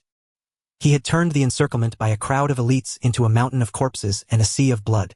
Just as those bits and pieces of the past resurfaced in his mind, his head suddenly lifted. The surveillance measures he had set up earlier had just brought him new intel. They started fighting over there too? Sukuna's revival. Chinatsu's intervention. This reckless plan was going surprisingly smoothly, and that made the corner of Kenjaku's mouth lift slightly. His mood relaxed quite a bit. After all, no matter how much confidence he had in Sukuna, 1 against 2 was still too much. If it were him facing the 6 eyes, he'd de-panic too. There was no fighting that, absolutely no fighting that. When he recalled the first time he met Chinatsu, when he had tried to kill the not yet fully grown Chinatsu in the cradle only to get blasted away by a single punch, Kenjaku couldn't help but let out a strange laugh between crying and laughing. He raised one hand and lightly covered one side of his face, where a faint burning pain still seemed to linger. Separate the six-eyes divine child from him. Give Sukuna something to do. Avoid having the six eyes fight me. With an easy mood, Kenjaku continued to gaze up at the sky, waiting for the concentration of cursed energy piled up from the negative emotions of the entire nation to rise to the level he had been hoping for. And in this process, it was naturally impossible for a presence like Kenjaku's to go unnoticed by the jujitsu sorcerers who had practically mobilized in full force. It was just that these sorcerers weren't very strong, and there weren't many of them in total. Why? Because Kenjaku was located on remote Kagoshima, at the southernmost edge of the country. On top of that, in order to draw the attention of those sorcerers, most of the bait he had deployed had been in places like Tokyo and Kyoto. Who would care about some remote little island? And when facing these mostly grade 3 and grade 2 sorcerers, abandoned pawns left behind by the changing and inflated meta, let alone being opponents for Kenjaku, calling them toys in his hand would not be an exaggeration. Cursed technique reversal. Anti-gravity system. Wearing Tiger Mama's skin, Kenjaku revealed a strange, eerie smile. As she lightly yet forcefully flipped the hand she had extended, the technique engraved into Tiger Mama's body activated instantly. Those jujitsu sorcerers who had discovered Kenjaku as a suspicious individual hadn't even had much chance to speak before their bodies suddenly went out of control. Their feet left the ground, and their whole bodies floated into midair, continuously rising upward. Whoosh! Kenjaku treated these jujitsu sorcerers like toys in his hand. With a casual twist of his fingers, those sorcerers who had flown upward into the clouds suddenly plummeted downward. Cursed technique reversal. Gravity manipulation. With gravity potential from nature itself layered together with the pressure of cursed gravity, those sorcerers didn't even get the chance to scream before crashing miserably toward the ground. For a moment, blood splattered everywhere. Without the protection of the limitless technique, Kenjaku had no choice but to get splashed all over by the blood flying his way. This is really terrible. Kenjaku lowered his head and glanced at the blood splattered on himself with the look of someone mildly germophobic, showing an annoyed expression. But that expression only lasted for a brief moment. Very quickly, her attention was stolen by the chaotic sky. In the original plan, she had intended to use the culling game barriers to gather an enormous amount of cursed energy, then use the binding vow of personally bringing that barrier to an end to pour that vast cursed energy into Tengen's body, using her as the base material to create the ultimate cursed spirit. Now, material, Tengen. Culling game. No material and no barrier. That was why Kenjaku said she was completely winging it. In order to keep Chinatsu from continuing to predict her actions, even she herself had no idea what would happen next. Next, she planned to use herself as the material in place of Tengen. As the holder of a brain-swapping technique, his true body was a grotesque brain with a mouth on it. Over the course of 1,000 years, her existence had already become blurred beyond recognition, part human, part monster, part cursed spirit. Using herself in place of Tengen as the base material was not impossible, and then on top of that, she could add a binding vow. Why go this far? If someone really asked Kenjaku that, then Kenjaku would definitely smile and answer with a face that said, "Isn't it only natural? Things one has never seen before naturally make one want to see them with one's own eyes and broaden one's horizons. Things one personally finds interesting naturally make one want to confirm whether they really are that interesting. Isn't that the joy of being alive?" Kenjaku was a pervert. Kenjaku said she could admit half of that. After all, judging from a biological perspective, an existence like hers undoubtedly fell into the category of a pervert. But mentally, she absolutely refused to admit it. Over more than 1,000 years of human life, Kenjaku had constantly switched between male and female identities. She had been a man with a wife, and she had also been a woman who experienced pregnancy.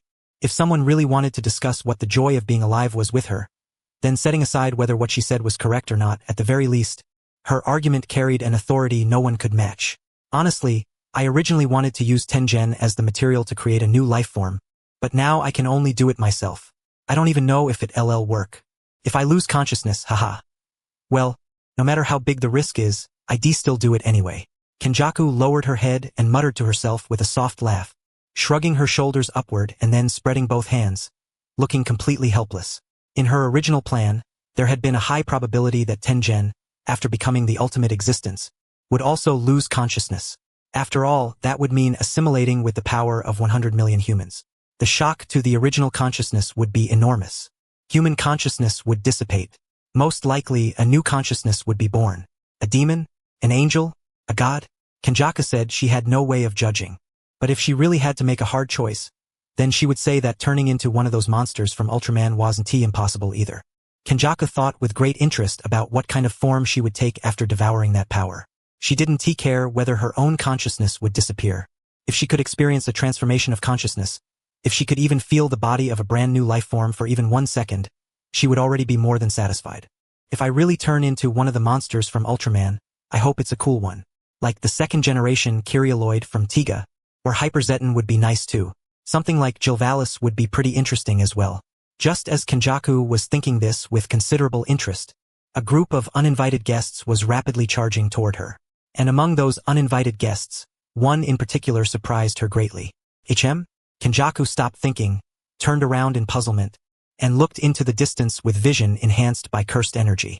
A sturdy man with his upper body bare. A glasses-wearing girl holding a Naginata. And also, the tiger of Nishinaka. Bro, don't be scared.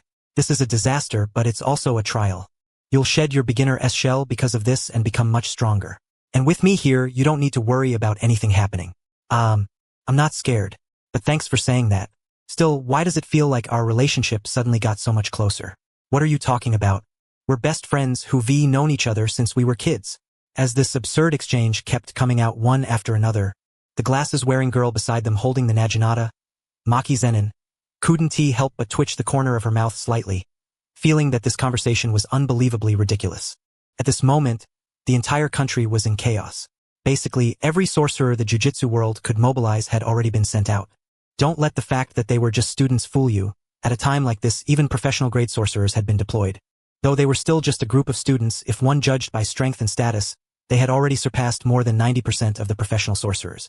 It was just that Yuji Itadori's identity was rather special, and there was a high chance he might run into unexpected danger. So another student from a different school had been assigned to accompany him and Maki Zenin. Grade 1 sorcerer, Aoi Tadu, a second-year student from Kyoto Jujutsu High. He was highly gifted and immensely powerful, one of the rare sorcerers who had already reached grade 1 while still in school. His personality was very peculiar, especially when it came to making friends because he liked tall women with big butts, so he would often open with this question. What kind of woman is your type? If the answer was something like someone with a good personality or I'm fine with anyone, Aoi Tadu would automatically classify that person as boring, with no need to get close. If the answer was close to what Aoi Tadu had in mind, he would automatically classify that person as interesting and take the initiative to befriend him. And Yuji Itadori's answer had perfectly overlapped with what Aoi Tadu had in mind. A huge flood of non-existent memories instantly surged into Aoi Tadu's mind, as if they really were best friends who had grown up together since childhood. Just as Aoi Tadu was grinning and about to keep getting closer to Yuji Itadori, as the strongest among the three, his sharp cursed energy senses picked up something unusual not far away. Best friend, and my big sister, something seems off up ahead. The smile on Aoi Tadu's face receded like a falling tide, turning serious. Seeing this, Yuji Itadori and Maki Zenin naturally couldn't ignore it, though Maki Zenin very much wanted to complain about the way Tadu addressed her. Very soon, the three of them arrived in the area where Kenjaku was. Looking at the corpses of sorcerers on the ground, each one showing no sign of movement, the situation, previously unclear as to friend or foe, instantly became obvious. The enemy had appeared. Aoi Tadu bared his teeth in a grin, his sturdy body rolling slightly as he loosened up. Under Maki Zenin's grave gaze, she tightened her grip on the Naginata-type cursed tool in her hand, ready to burst forward at any moment. Meanwhile, Yuji Itadori and Kenjaku locked eyes, both surprised by the other's sudden appearance. The body Kenjaku was currently using was Yuji Itadori's mother. In essence, Yuji Itadori had indeed been personally born by Kenjaku using his mother's body, so from every possible angle, Kenjaku truly was Yuji Itadori's mother.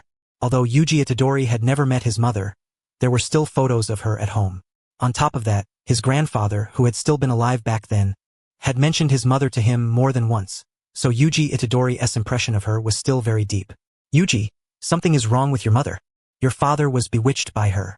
Back then, I tried to persuade your father, but it didn't have any effect at all. Your mother is missing now, but I have a feeling she may appear by your side again someday. Remember this, there's something wrong with your mother. She's hiding a huge secret. His grandfather had solemnly warned the young Yuji Itadori. Yuji Itadori had only nodded. He didn't understand what his grandfather meant, and he didn't really have much emotional attachment to a mother he had never even met. Fragments of memories related to his mother kept surfacing in Yuji Itadori's mind from childhood until now, and most of them involved things his grandfather had said about her. On the other side, Kenjaku, looking at Yuji Itadori, was slightly stunned at first, then revealed a dark smile that carried a deeper meaning. Wearing that smile, she kept looking at Yuji Itadori and slowly raised one hand. Like a professional actor, after brewing her emotions for a moment, she spoke to Yuji in a voice full of tenderness. Yuji, I'm your mother. Even though, in Kenjaku's current plan, Yuji's existence was no longer important, he was, after all, a special individual she had personally given birth to. If she could bring Yuji under her control, that would still be quite nice. Kenjaku put on what she believed to be a kind and gentle motherly expression. The hand she extended toward Yuji was like a demoness claw, trying to use the subtle power of blood ties to lure him in. And after hearing what Kenjaku said, both Maki Zenin and Aoi Tadu revealed shocked expressions one after another. After all, an enemy they had been just about to fight to the death had suddenly turned into their teammate's mom. No matter how you thought about it, this was absurd. Yuji, brother. The two of them both turned to look at Yuji beside them. They saw Yuji Itadori's pupils tremble slightly, and then he actually began walking quietly toward Kenjaku. Mom? That's right. I'm your mother. Even though I left your side when you were still very young, your father and grandfather should both have mentioned me, right? Kenjaku opened her arms like a normal mother, as if she wanted to pull Yuji Itadori into an embrace and create a warm, moving scene of mother and son reuniting. Is that really true? Just as Yuji Itadori came to a stop less than 1 meter in front of Kenjaku, the slightly lowered head of Yuji Itadori suddenly lifted. Just like his title, the Tiger of West Junior High, his eyes were as sharp as a tigress. He had not been studying at Jujutsu High for very long, but Yuji Itadori's base stats were simply too high. As long as he learned how to use cursed energy reinforcement, his strength would not be much inferior to that of an ordinary grade 1 sorcerer. Divergent fist. Yuji Itadori threw a fierce punch, and his dear old mother Kenjaku's pupils suddenly widened. She quickly raised an arm to block Yuji's punch. Without question, she had blocked the first strike. Normally, an exchange would end there, but unfortunately, this was Yuji's secret art known as divergent fist. 1 punch but 2 impacts. Bang! The second impact, arriving with a slight delay, struck all of a sudden. Caught completely off guard, Kenjaku took a massive hit on the spot. Her whole body was sent flying in a rather undignified manner, nearly slamming into the ground in a huge tumble. With a twisted expression, Kenjaku stared fixedly at Yuji Itadori, who had clenched his fists and was ready to launch another attack, then spoke with a darkened face. Do you know what you're doing? I do. Yuji Itadori immediately answered Kenjaku with a righteous and serious expression. His fists were clenched tight as he showed his hostility toward Kenjaku without the slightest restraint.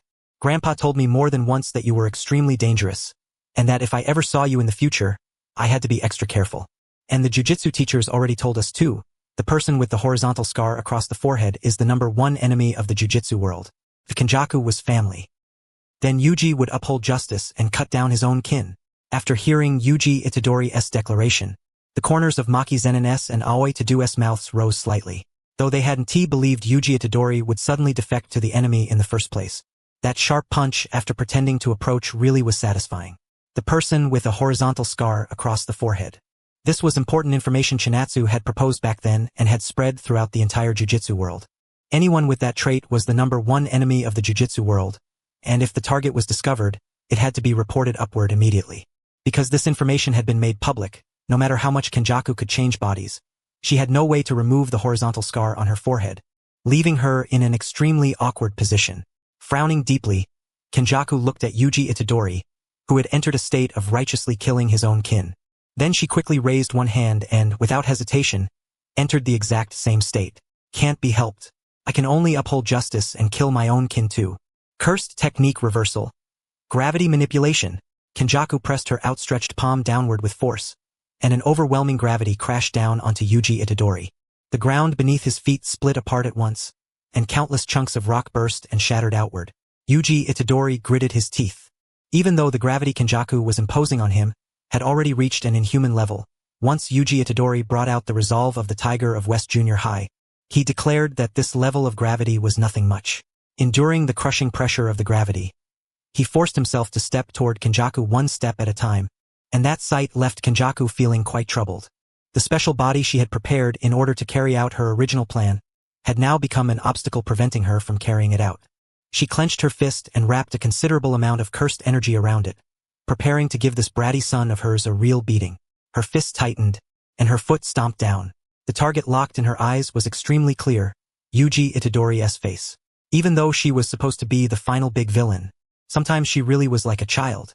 Just as her fist was about to hit Yuji Itadori, just as she was about to punch him so hard his spit would go flying everywhere, a loud clap suddenly rang out. Kenjaku's punch swung out into empty air. The gravity weighing on Yuji Itadori had already been lifted, and he had appeared behind Kenjaku. Their positions had switched. This technique. Before Kenjaku could finish her shocked words, a sharp naginata swiftly came slashing straight down at her head. Kenjaku hastily dodged in a rare loss of composure, and only then was her skull spared from being split in half. Maki Zenin fixed her eyes on Kenjaku with focus. The naginata in her hands swung down again and again in an unbroken chain of slashes. Her hand-to-hand combat prowess was so strong that it constantly threatened Kenjaku's footing, forcing Kenjaku to keep retreating. And when Kenjaku had retreated enough to barely recover her rhythm and was about to launch a counterattack, another crisp clap rang out, like a devil-esque cry in Kenjaku's ears. Maki Zenin, who had been continuously swinging her naginata in front of her, suddenly vanished. In her place stood Aoi Tadu, his upper body bare and covered in solid muscle. Boogie woogie, Aoi Tadu grinned excitedly, his technique activated through the gesture of clapping, allowing the positions of two target units with a certain amount of cursed energy to be swapped. He clenched his fist and threw a punch straight into Kenjaku's crossed arm guard. Their cursed energies collided and cancelled each other out. Aoi Tadu's attack had been blocked.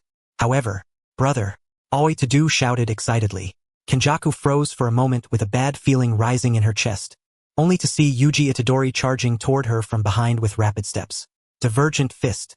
Yuji Itadori threw a punch. Fast, precise, and ruthless. The instant was too quick, and his brain had no time to think and lock onto exactly where this punch was going to land, so he moved purely on instinct. In the end, Yuji Itadori's punch landed on Kenjaku's lower back. It was not a black flash, but it was definitely not some light hit either. A spray of saliva burst from Kenjaku's mouth and splattered onto Aoi Tadu's face, which was full of excitement. It was not that Kenjaku was so disgusted that she deliberately spat on Aoi Tadu's face. The main reason was that Yuji Itadori's strike to her waist from behind was far too vicious. Kenjaku's expression twisted so hard it could have fit into a gag manga. The huge mouthful of saliva that burst out when her mouth involuntarily opened had been beaten out of her by sheer force. Aoi Tadu had originally been grinning in excitement, but that mouthful of spit hitting his face instantly left him completely dumbfounded. It was like fire meeting water, like getting so excited while copying homework only for the paper you were copying from to be taken away halfway through. With an awkward expression, Aoi Tadu subconsciously raised a hand, wanting to touch his cheek. Kenjaku also seized that bizarrely brief opening, covered her aching waist with one hand, and quickly pulled away from the two attacking her from front and back. That's disgusting. You're the disgusting ones. Aoi Tadu revealed an expression of extreme disgust, while Kenjaku, clutching her sore lower back, gritted her teeth and immediately snapped back in a somewhat flustered manner at Aoi Tadu calling her disgusting. If they were comparing pure strength alone, Kenjaku possessed enough power to firmly suppress any one of the disaster curses. She was unquestionably special grade.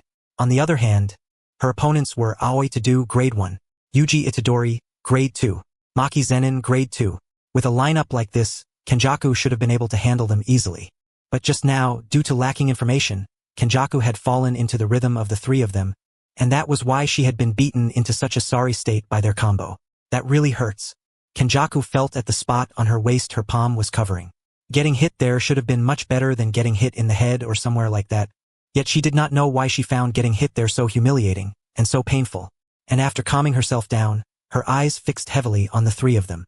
She very clearly showed that she was now serious, and the powerful hostility radiating from her immediately made all three of them turn grim. Brother, your mom is really strong. In the battle ahead, you absolutely must stay focused. We still have so many dreams we have yet to fulfill together. Aoi Tadu clenched his fist as his booming voice rang out. Yuji Itadori, who normally should have been the one to make a snarky comeback, did not complain this time and instead nodded seriously. I know. I'll use 100% of my strength. No, I'll use 1000% of my strength. If I reach my limit, then I'll surpass my limit right here and now. Yuji Itadori answered in complete seriousness. Aoi Tadu was stirred by his response, and the blazing fighting spirit wrapped around him grew even stronger. He nodded and immediately replied with a, "That's my brother." As one member of the trio, Maki Zenin suddenly felt like a third wheel. She could not help but complain inwardly that Yuji and Aoi to do had only known each other for a few hours, while she had at least known him for several months as a classmate. A few hours greater than several months? Still, that complaint lasted only for an instant. Her gaze also fixed heavily on Kenjaku as she reached up and removed the glasses she had been wearing. Compared to Toji Zenin, the heavenly restriction engraved into Maki Zenin's body was incomplete. Toji Zenin could sense the existence of cursed spirits through his absolute physical abilities alone, but Maki Zenin had to rely on special cursed tool glasses. When fighting cursed spirits, she had intentionally or unintentionally lowered her speed in order to keep the glasses from slipping off. But now that her opponent was human, she could take off her glasses and fight to her heart's content. Fighting spirit soaring. Condition perfect. Come on. Maki Zenin lowered her body slightly, judged Kenjaku within her sight to be prey, and immediately began the hunt. Looking at the three of them getting more and more carried away, Kenjaku's face twitched as she slightly raised her head. She was just wary of the six eyes, so were these little brats getting way too cocky? Furious, she raised both hands and prepared to form the Buddha Mudra. Domain. Clap. Another clap rang out, and Kenjaku and Aoi to do switched places. Yuji Itadori's fist slammed toward Kenjaku's face like a warhammer. But Kenjaku had already seen Aoi to do's technique once, so she was mentally prepared. She swiftly changed her next body movement, looking very much like someone saying she would not fall into the same pit twice. She clenched her fist, preparing to dodge Yuji Itadori's blow and then smash a punch into his waist in revenge for the hit he had landed on hers just now. The same trick 1T work twice. Kenjaku said this, and just as everything was proceeding exactly as she expected, Maki Zenin behind her did not choose to charge over with the Naginata in hand, but instead opened her mouth. Teacher Chinatsu, you're here. HM? A huge red exclamation mark and 3 giant question marks practically popped up over Kenjaku's head on the spot. It was clearly something that should have been impossible, yet Maki's words still shocked her for an instant. At the same time, the punch Yuji Itadori had thrown was still closing in on Kenjaku. By the time Kenjaku reacted, Yuji Itadori's fist was less than 1 centimeter away from his head. Bang! Yuji Itadori's righteous punch that wiped out his own kin landed squarely on Kenjaku's face. Kenjaku practically turned into a gag character for a moment. The face that got hit even gave off the vivid impression of caving in from the blow. Kenjaku was sent flying like a rubber ball. If she could, she would have liked to land as gracefully as possible, but sadly she couldn't, and could only roll across the ground several times. Cough, cough, cough. Covered in dust, Kenjaku slowly climbed back up from the ground. From 1,000 years ago until now, there had only been 2 times her face had been hit head-on. The first time was when she tried to kill the not yet fully developed Six Eyes in the cradle, only to be killed instead. The second time was this one. Kenjaku got up from the ground and forcefully shook her head from side to side, her face practically spelling out the words displeased. The hand sign speed for domain expansion definitely couldn't match Aoi to do's clapping speed, and while she was confident in close quarters combat, the other side had the advantage in numbers after all. How disgusting. Kenjaku couldn't help but mutter that complaint. She began seriously thinking about how she should deal with this trio of Boogie Woogie, Tiger of West Junior High, and Heavenly Little Tyrant. Very soon, she raised her head again. At this moment, the concentration of cursed energy in the air had already reached a special critical point. Even Kenjaku herself wasn't sure whether it would be enough, but she felt it was time to take the gamble. Cursed technique reversal. Gravity manipulation. Kenjaku pushed the performance of the gravity technique to its limit. After briefly restraining Aoi to do, Yuji Itadori, and Maki Zenin, she began chanting her incantation on her own. Ken of compassion. Rope of salvation. Transcend the world. Free deliverance. Cross to the other shore. Journey to the pure land. Perfect the 6 paramithas. Guide all living beings. One bizarre incantation after another flowed from Kenjaku's mouth. These were chants she had specially adjusted for this ritual. They were her greatest sincerity. The vast cursed energy circling above the entire nation's borders did not gather toward Kenjaku's location as quickly as a spirit bomb. Instead, faint cracks appeared across the surface of Kenjaku's body. Her cursed energy, mixed with her soul, slowly leaked out through those broken lines bit by bit, drifting toward the eerie sky above. Time passed second by second. Even though Maki Zenin wasn't wearing her cursed tool glasses and thus couldn't see such a bizarre sight, she could still feel the sinister and eerie aura around it, and it made her uneasy. Hey, what the hell is happening? Maki Zenin couldn't help turning her head and shouting the question at Yuji Itadori and Aoi to do. But how could the two of them answer her? It was bizarre. Far too bizarre. Drops of sweat rolled down Aoi to do's cheek. The side of him that belonged to a normal human was warning him to run immediately, while the side of him that belonged to a jujitsu sorcerer was telling him to stop Kenjaku right now, or something huge was going to happen. Taking the middle ground, Aoi to decided to have Yuji Itadori and Maki Zenin leave first to report the situation, while he stayed behind to think of a way to stop Kenjaku. Bro.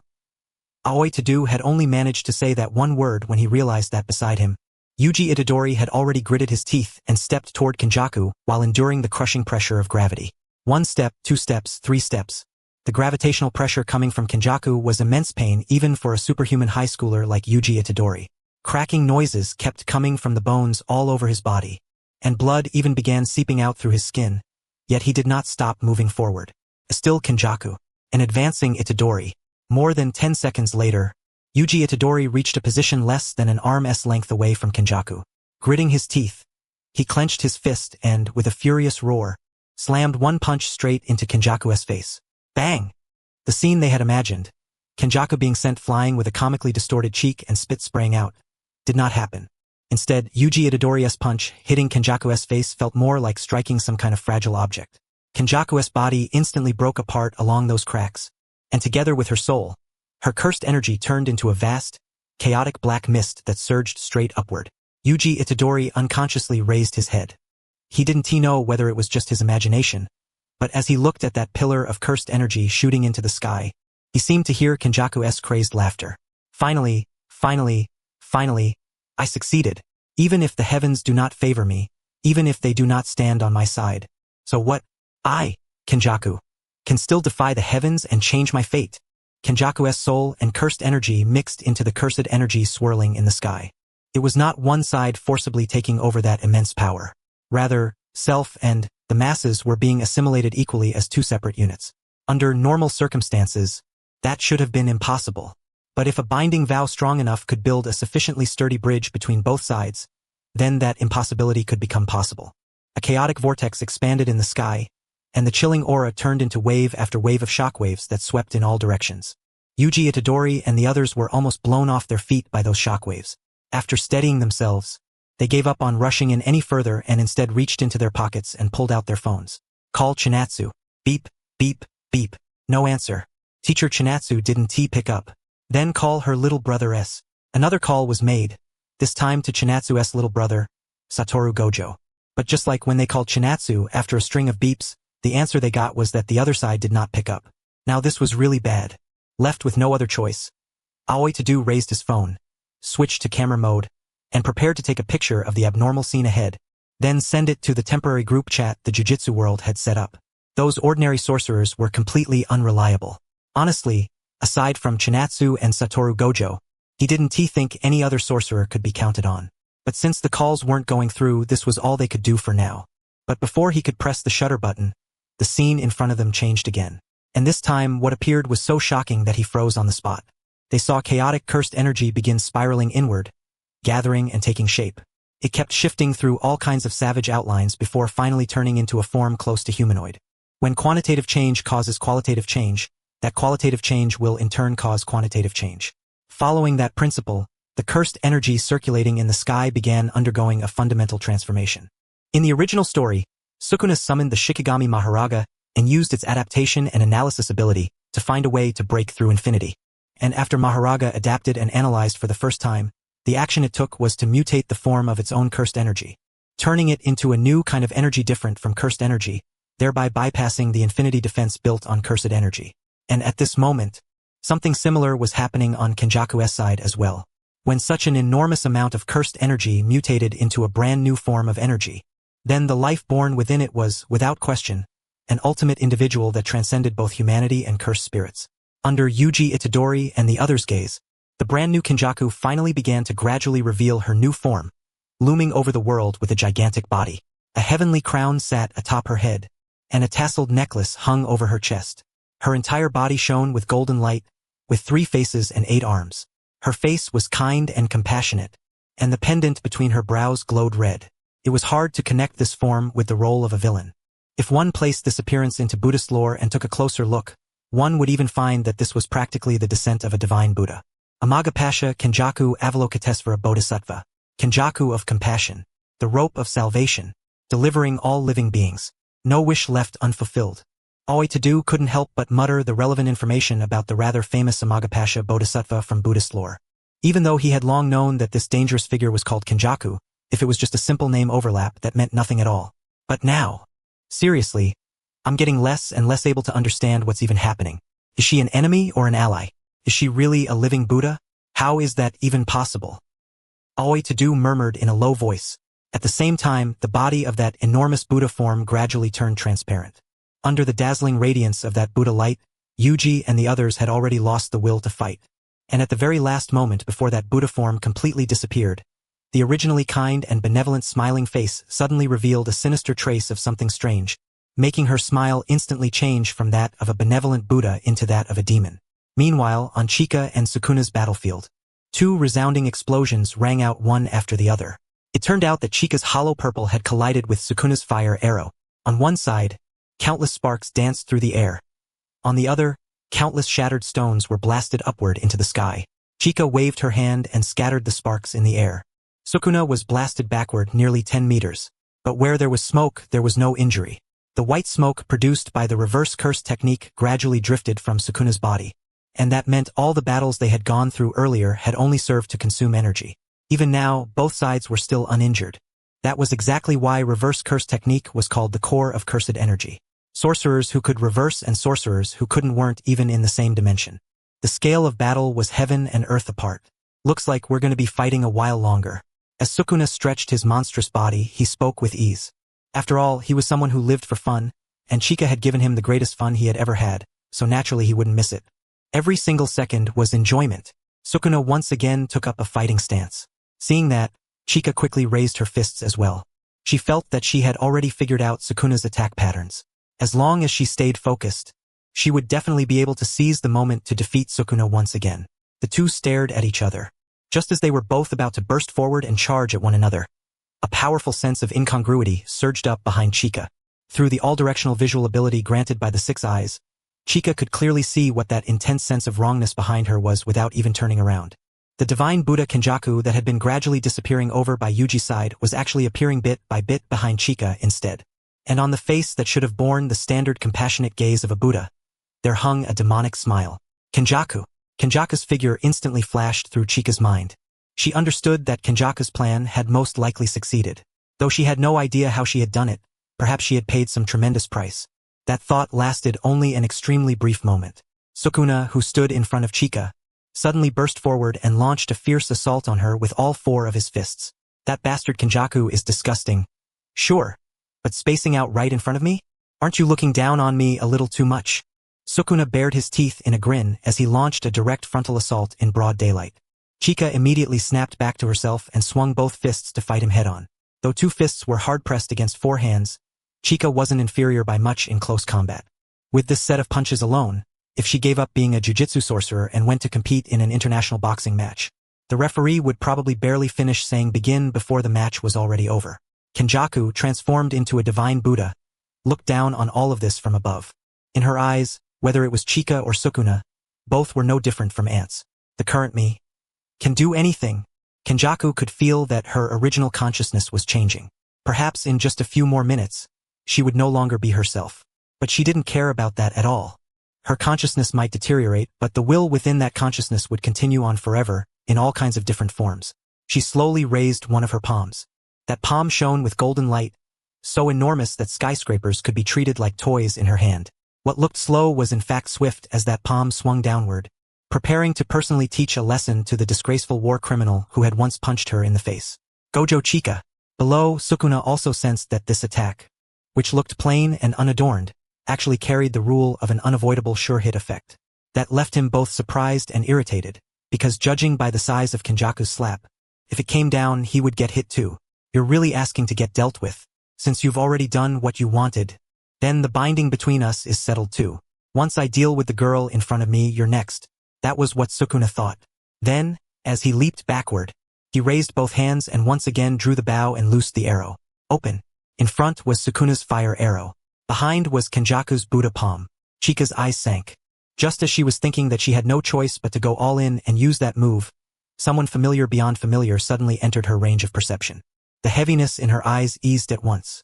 The The corners of her lips lifted slightly into a faint smile, and she raised one hand, forming a finger gun gesture. The crimson bullet released from her fingertip collided in an instant with the flaming arrow shot from the drawn bow, producing a violent explosion. At the same time, the palm of the divine Buddha Kenjaku behind her, which Chika had nearly ignored, did not stop moving at all. It continued pressing closer and closer toward Chika. And at that very moment, in midair between Kenjaku's palm and Chika, a man wore the smile of a complete madman as he made an exaggerated wind-up motion for a punch. Phase. Twilight. The eyes of wisdom. Curse technique lapse. Blue. Maximum output. Lines of incantation spilled from his mouth one after another, and the maximum output blue wrapped around the fist he clenched with all his strength. Whoosh! Along with a sharp tearing sound through the air, Gojo Satoru's fully wound-up punch shot forward and collided head-on with the gigantic palm of the divine Buddha Kenjaku. Black flash. A fortunate streak of black lightning bloomed there. Against Kenjaku's palm shining with golden light, that black lightning was especially striking. Cracks began spreading across Kenjaku's divine Buddha palm, and the impact produced by Gojo Satoru's strike even knocked her body backward at an angle. Wearing that cocky expression that made Kenjaku feel deeply annoyed, Gojo Satoru slowly fell from midair after that punch, and finally landed behind Chika. Sis, did I make it in time? Not bad. Gojo Satoru wore a smile. His mentality completely relaxed, as if the place he was standing now wasn't some dangerous battlefield at all, but a tourist attraction he had come to visit. That was absolute confidence. Not just confidence in himself, but even more, confidence in the chemical reaction born from him and his big sister fighting side by side. Before this, he had never fought side by side with his big sister. The closest time had been against Toji Fushiguro, but that time, his sister had been ambushed first and then picked off one by one, so it couldn't really be called teaming up. After awakening and becoming invincible, there was even less to say. The gap in strength in the modern era was just too severe. Forget teaming up, there were barely a few people on their side who could even hold out one-on-one against them for a little while. Gojo Satoru was feeling a little excited. Beside him, Chinatsu revealed a relieved smile. Then, as if by unspoken agreement, the two of them turned to face Sukuna at the same time, selectively ignoring the divine Buddha-like Kenjaku behind them. Their target was clear. Join forces and end it quickly.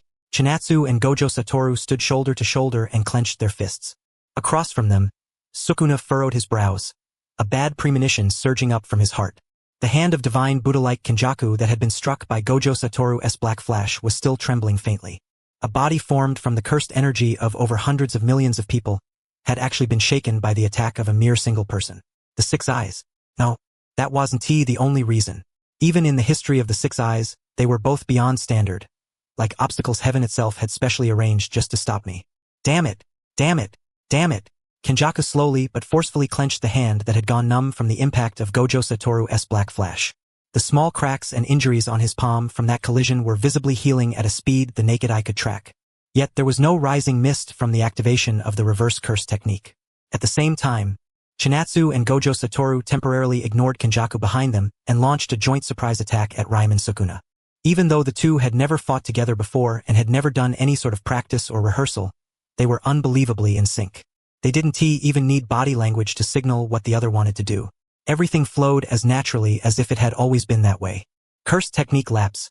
Blue barrage. Gojo Satoru focused his mind and raised both hands. Dozens of blue spheres, like flames and light, appeared all around Sukuna. Sukuna tensed his face. The instant those blue spheres rushed toward him, he seized the chance and leaped up, trying to evade the attack. But what he didn't know was that Chinatsu had already seen through his escape route and appeared there ahead of time. Chinatsu lifted one leg and whipped it straight toward Sukuna's face. Even though Sukuna reacted quickly and raised an arm to block, he was still kicked flying down to the ground by her. After rolling across the ground once, Sukuna tried to get back up quickly, but Chinatsu didn't give him that chance. Her leg came crashing down toward him like a battle axe. Bang! Bang! Bang! Facing Chinatsu's axe-like stomps, Sukuna could only roll several more times across the ground in a sorry state. Before he could even get back up, he suddenly realized he seemed to be rising. The section of floor Sukuna had been rolling on abruptly tilted upward at the lift of Chinatsu's finger, carrying Sukuna up with it. What is she trying to do? That question flashed through Sukuna's mind, but before he could think it through, the next surprise had already arrived. Another enormous reinforced concrete slab controlled by Gojo Satoru appeared above Sukuna. Like a stuffed sandwich, the two gigantic cursed energy-laced slabs slammed together with Sukuna caught in the middle. Countless steel bars and chunks of concrete flew through the air. Rolling smoke swept across the sky. The battered Sukuna slowly fell downward. Compared to the injuries to his body, the blow to his pride hit even harder. Annoying. Extremely annoying. If it had been physical blows or clashes of techniques, attacks that could deal real, substantial damage, that would have been one thing. But this kind of reinforced concrete sandwich attack felt far too childish. Sukuna felt like he was being toyed with by Chinatsu and Gojo Satoru. That was what pissed him off the most. HM? Sukuna frowned as he slowly descended through the air. The process was strangely quiet. The two who had just attacked him like a raging storm had actually let him catch this many breaths. Something off. When Sukuna landed on the ground, his four eyes split into pairs and looked to the left and right. The dust in the air interfered with his vision, but it did nothing to obstruct Chinatsu and Gojo Satoru. Chinatsu and Gojo Satoru stood on Sukuna's left and right respectively. Each made a different hand sign, parted their lips, and began chanting low curse incantations. Blue and red energy rapidly condensed in their hands. Phase, Paramitha. Twilight, pomegranate. Eye of wisdom, pillar of light. Different chants spilled rapidly yet clearly from their mouths, and hearing those voices coming from both sides, Sukuna immediately became alert. The awakening of cursed energy. The chanting of incantations. They were charging up. A few seconds later, the flame blue curse technique lapse. Blue. The scorching crimson curse technique reversal. Red. An overwhelming cursed energy pressure swept in from both sides. Already on guard, Sukuna stomped on the ground and moved, successfully dodging both attacks just as he had expected. But the sense of unease in his heart still hadn't faded. It was as if the danger hadn't passed at all. If anything, it was getting closer and closer. Sukuna kicked off the ground and leaped backward, and with crystal clear vision, he watched blue and red moving at high speed, about to collide at the place where he had originally been. About to collide? Wait, Sukuna instantly understood. His eyes flew wide open, his pupils trembling as if in an earthquake, and with astonishing reaction speed, he made the best possible choice in that moment. Domain amplification. A neutralizing membrane covered Sukuna's entire body. This move wasn't just for wrapping himself in a sure hit effect, it could also increase his defense by neutralizing the effects of other people's techniques. An ordinary blue could be tanked head-on. Even a normal red wouldn't cause too much damage if he took it directly. Unfortunately, the attack before him wasn't blue and red, and it definitely wasn't ordinary. Hollow technique. Unlimited purple. The instant blue and red collided. Intense attraction and repulsion clashed violently. What was originally a fusion method completed between two hands was now being forcibly carried out at long range in a crude, overbearing way. In an instant, a brilliant light like a galaxy bloomed near Sukuna. The tyrannical destructiveness of that force went without saying. Even Chinatsu and Gojo Satoru, standing at a certain distance on the left and right, were caught in the aftermath of their own attack. The foundation of Infinity's defense was the power of the limitless, and hollow purple was enhanced limitless power. Between powers of the same nature, the latter overpowered the former. Even as the ones releasing the technique, Chinatsu and Gojo Satoru still took damage. Fortunately, it wasn't a big problem. As the earth-shaking roar gradually died down, mist from the activation of reverse curse technique drifted off Chinatsu and Gojo Satoru's bodies. At the same time, they raised their hands and casually waved them through the air. As for Sukuna, who had been hit by Purple's near-range explosion, thanks to the toughness of his body and his timely judgment in deploying domain amplification, he had barely managed to keep his life. Still, all four of his arms had been blown off. His entire body was riddled with holes, with countless cavities piercing through his flesh in plain sight. The composure that had always remained on his face was now completely gone, replaced by a twisted expression of rage. Although he still retained the ability to use reverse cursed technique to heal, the efficiency of that healing had already declined. More importantly, he didn't believe those two would give him time to recover. After roaring "damn it," in fury inside his heart, he suddenly raised his head and glared viciously at someone nearby who was watching the show as if mocking him, then let out an enraged roar. Kenjaku! The combat power formed by Chinatsu and Satoru Gojo joining forces made even the king of curses from 1,000 years ago feel overwhelming pressure. This was no longer simple tension. Just now, he had truly felt himself incomparably close to death. Sukuna liked killing people. He liked using killing as a stepping stone to create amusement for himself. That was one-sided. He did not like the taste of death, because he had always been the one to give that taste to others. As Sukuna let out a ferocious shout of Kenjaku, the godlike Buddha-headed Kenjaku revealed a subtle expression, then helplessly raised both hands and pressed them together. If possible, She had wanted to properly enjoy the grand show of Chinatsu and Satoru Gojo teaming up to beat Sukuna down.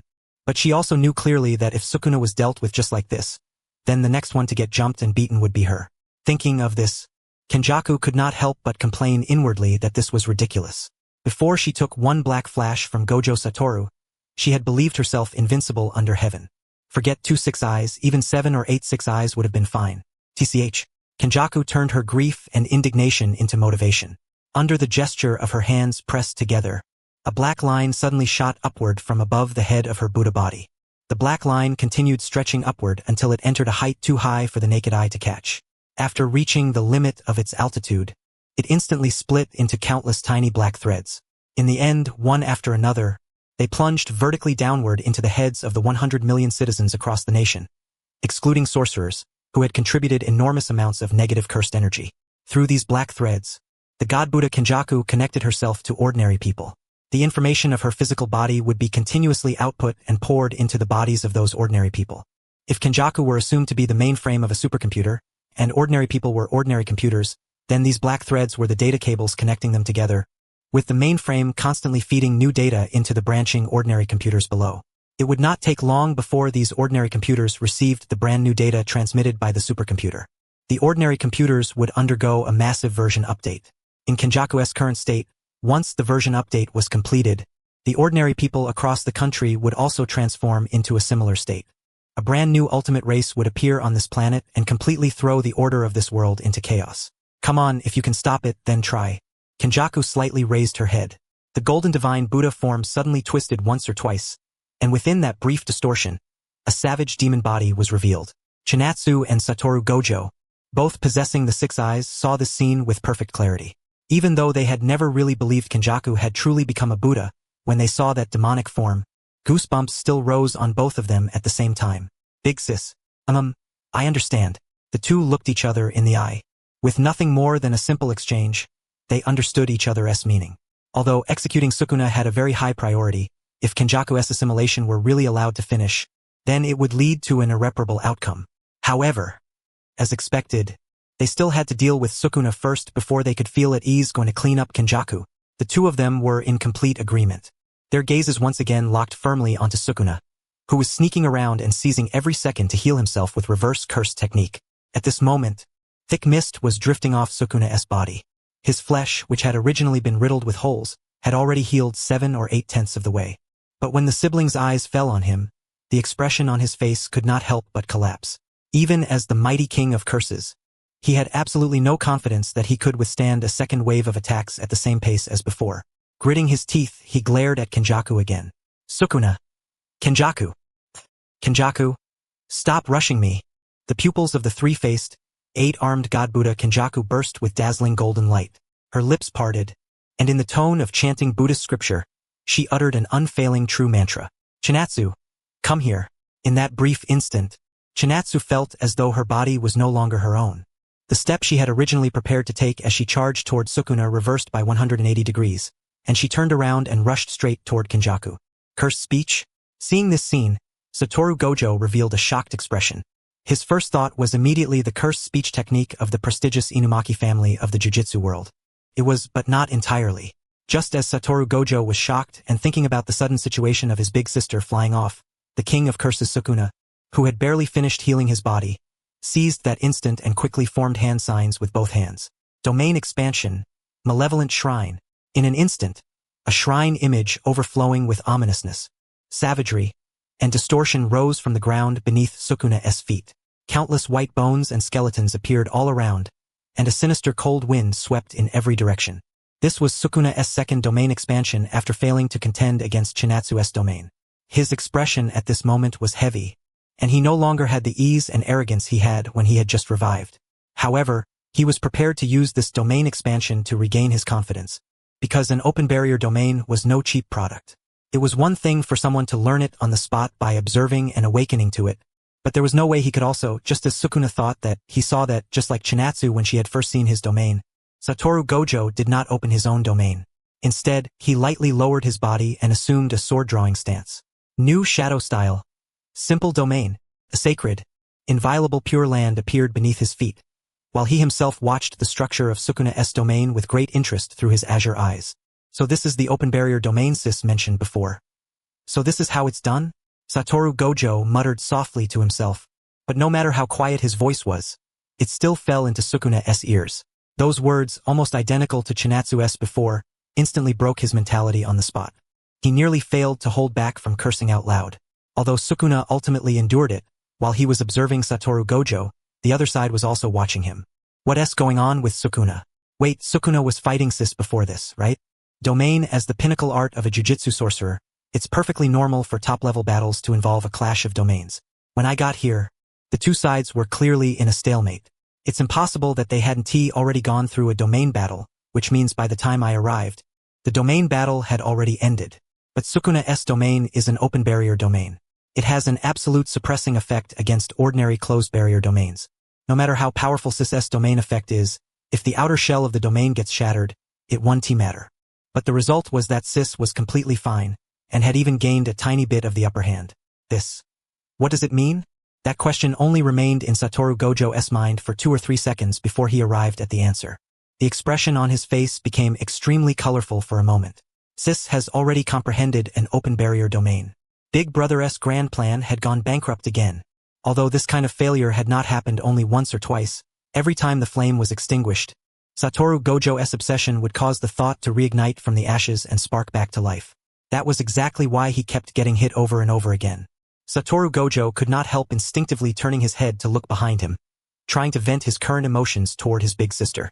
But seeing this, Sukuna gritted his teeth and charged straight in, throwing a punch he had already built up momentum for. Bang! The force behind it was simply insane. Although Sukuna did not speak, the words he wanted to say seemed carved directly onto his face. That girl got distracted while fighting me. And you brat are actually getting distracted while fighting me too. Sukuna's sudden punch almost smashed into Satoru Gojo's face. But luckily, at the very last instant, Gojo reacted and twisted his body to dodge. Sukuna's fist brushed past his cheek so closely it was almost touching him. Right after he dodged it, Sukuna's next wave of attacks swept in just as fast. The simple domain under his feet was being crushed by Sukuna's domain at an astonishing speed. Probably wouldn't he even take 10 seconds before it completely collapsed. Gojo Satoru pulled his focus back from his sister. He understood that he had to quickly catch up to his big sister's progress, just like before. Closed barrier domains and open barrier domains. If the power of a domain was assumed to be a mass of liquid, then a closed barrier domain was like building a shell to pour that liquid into a perfectly sealed container. Why was an open barrier domain considered a divine technique? Based on that idea, it meant that even without a container, the liquid could still stay gathered without scattering, remaining condensed the whole time. Years ago, when Chinatsu brought up the theory of an open barrier domain to Gojo Satoru, he had frozen on the spot. While thinking this was impossible, his mind had also started constructing ways to realize that theory. Even though, back then, Gojo Satoru still had no idea where to even begin researching an open barrier domain. Since it was a viewpoint his big sister had seriously proposed, he believed in his heart that the theory truly had a chance of being realized. And so he studied it. Just like Chinatsu, Gojo Satoru was like a precision machine missing its final gear. After personally witnessing Sukuna's open barrier domain, that last gear was now rapidly being formed out of thin air and fitted into place. Seeing Gojo Satoru's trance-like focus, the ominous feeling in Sukuna's heart grew stronger and stronger. The 4 fists from his 4 arms crazily hammered toward Gojo Satoru's body, sweeping over him like a violent storm. Simple domain, activate. Simple domain, shattered. Falling blossom emotion, activate. Falling blossom emotion, broken. Reverse curse technique, on. Endless slashes, carve. Large amounts of bright red blood sprayed from Gojo Satoru's body. Matching that were the countless wounds covering him, along with the rising mist continuously pouring out from him. Using reverse curse technique at high frequency consumed an extreme amount of cursed energy and mental focus. Even with the 6 eyes minimizing cursed energy consumption to the greatest extent, the drain on his mind was unavoidable. Still, Gojo Satoru felt it was manageable because when he sparred with his big sister, he often activated reverse curse technique at this level. He wasn't joking around, and his big sister was even more serious than he was. Looking at Gojo Satoru, who still had not grasped an open barrier domain, the unease in Sukuna's heart gradually faded, and his ever-present smile appeared once more. Now that was more like it. If just anyone could quickly comprehend an open barrier domain, then how could it still be described as godlike skill?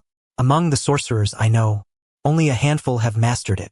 Having regained his confidence, Sukuna intentionally or unintentionally lowered the output of his slashes, as if he wanted to conserve and recover his condition in preparation for his revenge battle against Chinatsu. But at the exact moment he intentionally or unintentionally lowered the slashing output, Gojo Satoru, as if finally able to catch a breath, seized the opportunity and formed the hand sign for domain combat with one hand at astonishing speed. Domain expansion. Unlimited void. Like ink wash splashed across a scroll called the sky, Gojo Satoru's cursed energy instantly spread within Sukuna's domain. A crystal-clear ink-wash sphere of a domain wrapped around Sukuna, floating above the earth as a whole. Gojo Satoru's unlimited void was a domain specialized entirely for sure kill. Just speaking of its effect alone, calling it the ultimate would not be an exaggeration. Even an ordinary person hit by it for 0.2 seconds would immediately become a vegetable and lie in a hospital bed for months. Even a disaster-level cursed spirit struck by it for 0.2 seconds would end up dozing off for a very long time. Its effect was enough that even Sukuna could not help but be wary of it. When Sukuna saw Gojo Satoru suddenly expand his domain, he was surprised for a moment. But when he realized that what Gojo Satoru had deployed was still only an ordinary closed barrier domain, he immediately let out a sigh of relief. This was just the final struggle of a dying man. In an instant, overwhelming slashes struck the outer shell of Gojo Satoru's domain. The shell of a closed barrier domain was extremely fragile. It simply could not withstand such an assault. Cracks quickly appeared, and it collapsed like a crystal artwork shattering apart. It worked. Those two words flashed through Sukuna's mind. When a domain was broken or dispelled, the domain's user would automatically enter a state known as curse technique burnout. In that state, the user would be unable to use their innate technique. For Gojo Satoru, that meant he would be unable to use Limitless. Without the defense of Limitless, Sukuna was confident he could kill Gojo Satoru before the burnout ended. But just as Sukuna was thinking that, he suddenly realized the situation seemed different from what he had imagined. Piece after piece of the crystal-clear shell fragments of unlimited void drifted through the air. Rather than dissipating into the sky, it was more like they were dissolving into it. And Sukuna understood this kind of phenomenon all too well. The power of a domain, no longer contained by a shell, gathered without scattering, dispersed without collapsing. This was undoubtedly the foundation of an open barrier domain. At the very instant his domain shell was cut apart by Sukuna's slashes, Gojo Satoru completed the transformation of his domain's form. He had successfully seized the opportunity to step into a new world.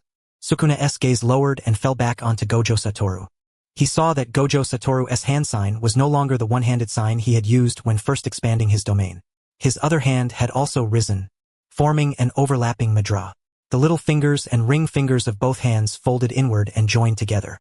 The index fingers and thumbs stood side by side, their tips touching.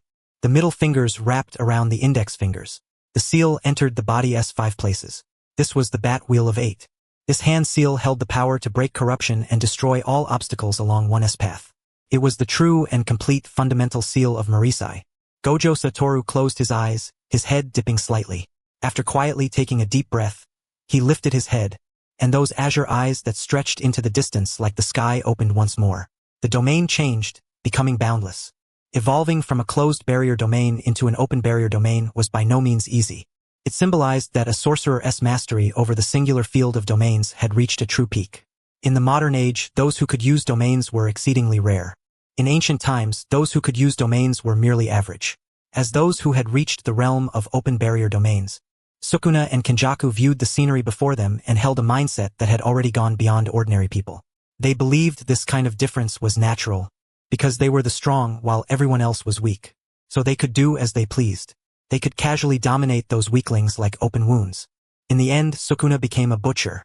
Kenjaku became a seeker of amusement. Sukuna thoroughly enjoyed the pleasure brought by people's misery. Eating people was not just some rumor. He truly would open his mouth and eat them, and he was even particular about it. For example, he himself only knew how to swing the kitchen knife, but his cooking skill was not very high.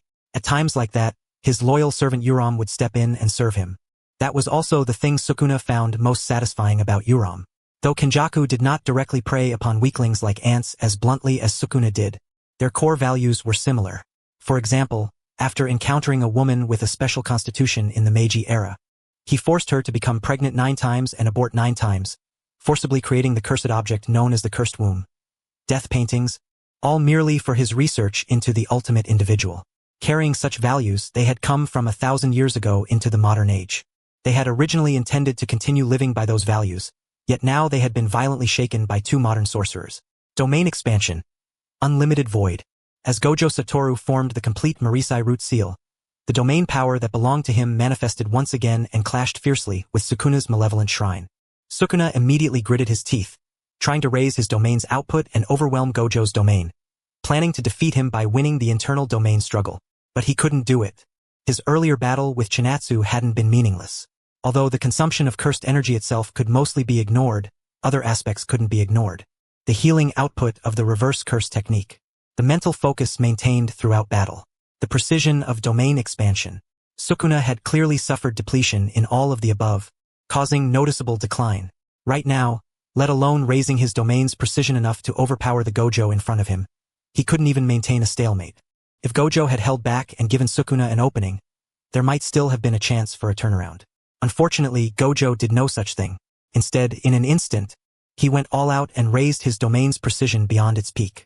In that instant, black and white ink spread across heaven and earth.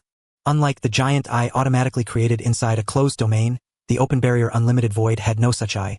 There were only Gojo Satoru's pair of 6 eyes, glowing as if lit from within. Sukuna's malevolent shrine was being covered and devoured at a speed visible to the naked eye.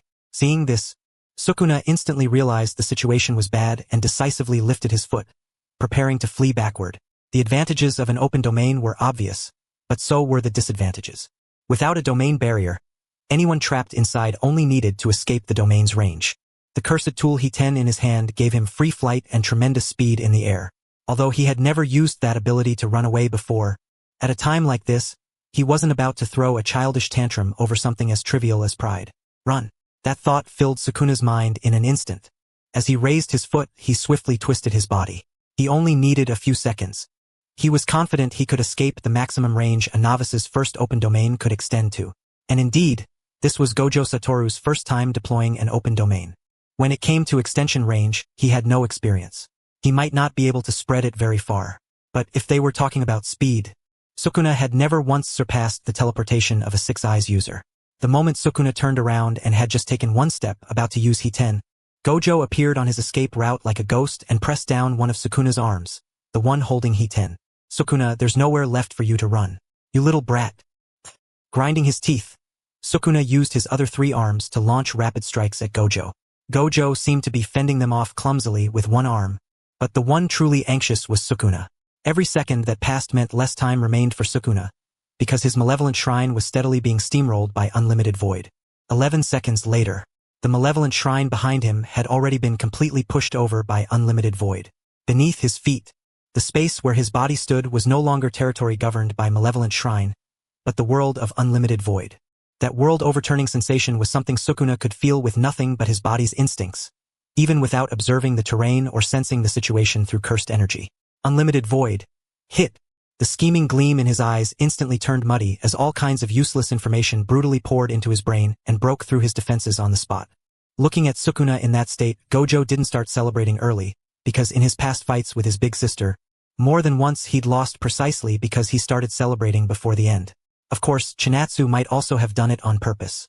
Seeing this, Gojo simply clenched his fist and gathered cursed energy into it at maximum output. At that moment, a subtle emotion surged from the depths of Gojo's heart. It didn't affect his performance in the slightest. Quite the opposite, it sharpened his focus even further. The friction from his clenched fist sounded especially clear. Blue-white cursed energy wrapped around his iron fist. Then, with a sharp tearing sound through the air, his punch landed solidly on Sukuna's body. Bang! In an instant, black lightning burst forth. At this moment, because of unlimited void's effects, the cursed energy defense that had originally covered Sukuna's entire body had completely stopped. Even if Gojo's punch hadn't triggered Black Flash, it still would have broken through his defense with ease, much less now that it had. If this were the original story, maybe Sukuna would still have had a chance to reverse the ending. After all, he was the hidden male lead. Unfortunately, this wasn't the original story. This was a new future, reversed and rebuilt bit by bit from zero by Chinatsu. At this moment, the black lightning released by Gojo's punch seemed to be cheering for him, celebrating the future still stretching out before him. With another bang, Sukuna's riddled body tilted backward and collapsed to the ground. The white mist that symbolized the activation of reverse curse technique did not appear. In this battle, Sukuna had been defeated. Sukuna lay on the ground with unfocused pupils. Even with his body riddled with wounds like this, he still hadn't recovered his normal consciousness. Unlimited Void's controlling effect was still continuously pouring useless information into him. Reverse curse technique, unable to activate. Mutated body, continuing to collapse. If this situation continued, then even if Sukuna was simply left there alone, he would turn to dust and be wiped from existence before long.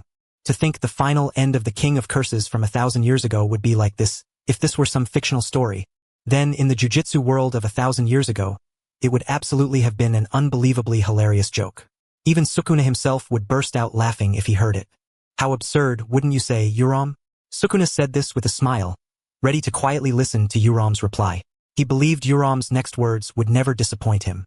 After all, Uram was the most loyal servant he acknowledged, and what Uram said had always pleased him. But after several seconds passed, the reply he expected from Uram never came. Slightly puzzled, Sukuna turned his head a little to look beside him, only to find that Uram, who should have been there, was nowhere to be seen. The scene in his pupils suddenly changed. The world around him shifted from the courtyard where he had lived 1,000 years ago to a vast ocean, where waves made of useless information rolled him from west to east from every direction. At this point, it was impossible for him not to understand what was happening to him. But there was no way he could accept this reality so calmly. Damn it! Damn it! Damn it! He gritted his teeth and tried to use his tenacious willpower to resist the useless information of unlimited void, so that his real self in the outside world could recover consciousness and then reverse the battle. He had that confidence. And it was indeed possible. After all, in the original story he really was the hidden male lead, more than anyone in the protagonist group. But the Gojo Satoru here truly had no habit of celebrating before the battle was over. Even with Sukuna lying in front of him in such a miserable state, it was still the same. His caution was downright terrifying. This wasn't some grand principle he had learned from books about how pitying your enemy was being cruel to yourself. It was precious experience earned with his own body, one fight after another against his own big sister. The brows above Sukuna's muddy pupils twitched slightly, and if one raised the line of sight a little higher, 2 fingers held together could be seen aimed directly at the center of his forehead. Phase. Paramitha. Pillar of light. Clear, rapid incantations with crisp enunciations spilled from Gojo Satoru's mouth. Along with the chant came a crimson cursed energy bullet condensing at the tip of the finger gun he had extended. Cursed technique reversal. Red. There was not a single word of farewell. Only the repeated chanting of the curse words, and the decisive shot fired the moment the chant ended. Boom! A deafening roar that seemed to pierce heaven and earth rang out. Billowing dust surged upward and swallowed Gojo Satoru whole, while Sukuna's body, struck head-on, naturally had no power to resist and completely collapsed. That grotesque body shattered into countless scraps like torn paper, scattering into the air with the dust before finally vanishing completely. At this point, the King of Curses from 1,000 years ago was truly down for good. Couldn't he really be said that anyone had ever conquered him? But without a doubt, he had lost to modern sorcerers, to the very weaklings he had looked down on. As he watched Sukuna gradually fade away completely, before Gojo Satoru could feel any strange emotion or let out any sigh of sentiment, a string of violent explosions suddenly erupted behind him, each one no less powerful than the red he had used to finish Sukuna. HM? Sis. He suddenly spun around and looked toward the battlefield behind him, only to see Kinjaku, transformed into the body of a divine Buddha, locked in an incredibly fantastical battle with his older sister. Ice Spike, Fireball, Lightning Flash, Wind Blade. Kinjaku unleashed all kinds of different abilities, so bizarre that Chika nearly got caught off guard and tripped up before she could react in time. Of course, even after reacting, Chika still found it difficult to handle Kinjaku's assault, because just like Maharaga, Kinjaku had altered the energy unit of what she was using. The attacks she was using now were neither cursed energy nor any form of energy recognized by humanity on Earth, so the Infinity Defense, which was based on cursed energy, could not identify them and therefore could not defend against them. While dodging the attacks, Chika looked toward the black line extending endlessly upward from above Kinjaku's head. Although the information provided by the 6 eyes was limited, she had still roughly guessed what exactly Kinjaku had done. How disgusting. After dodging a fireball flying straight at her face, Chika decisively counterattacked with a red, but before it could hit Kinjaku, it was blocked by an ice shield frozen into shape through an ice technique. Hearing Chika's evaluation of her, Kinjaku understood that Chika had figured out what she had done. Her expression shifted slightly, and then she revealed a nauseating smile. Chika, you shouldn't be this smart. The reason Kenjaku could now use so many different abilities was precisely because of the black lines extending upward from her head, then splitting and connecting to the heads of 100 million people across the country. Those black lines had linked her with 100 million people, allowing her to input her own informational data into them, while those same 100 million people also fed their informational data back into her. The number of sorcerers was very small. That was not only because few people were born with innate techniques dwelling in their bodies, but also because some people, though they did possess innate techniques, could not awaken them due to factors such as having too little cursed energy in their bodies. After Kenjaku connected with those 100 million people, the technique data of those latent sorcerers poured into Kenjaku's body, allowing her to use those dust-covered abilities. All kinds of different cursed techniques, and the enormous cursed energy capacity of 100 million people.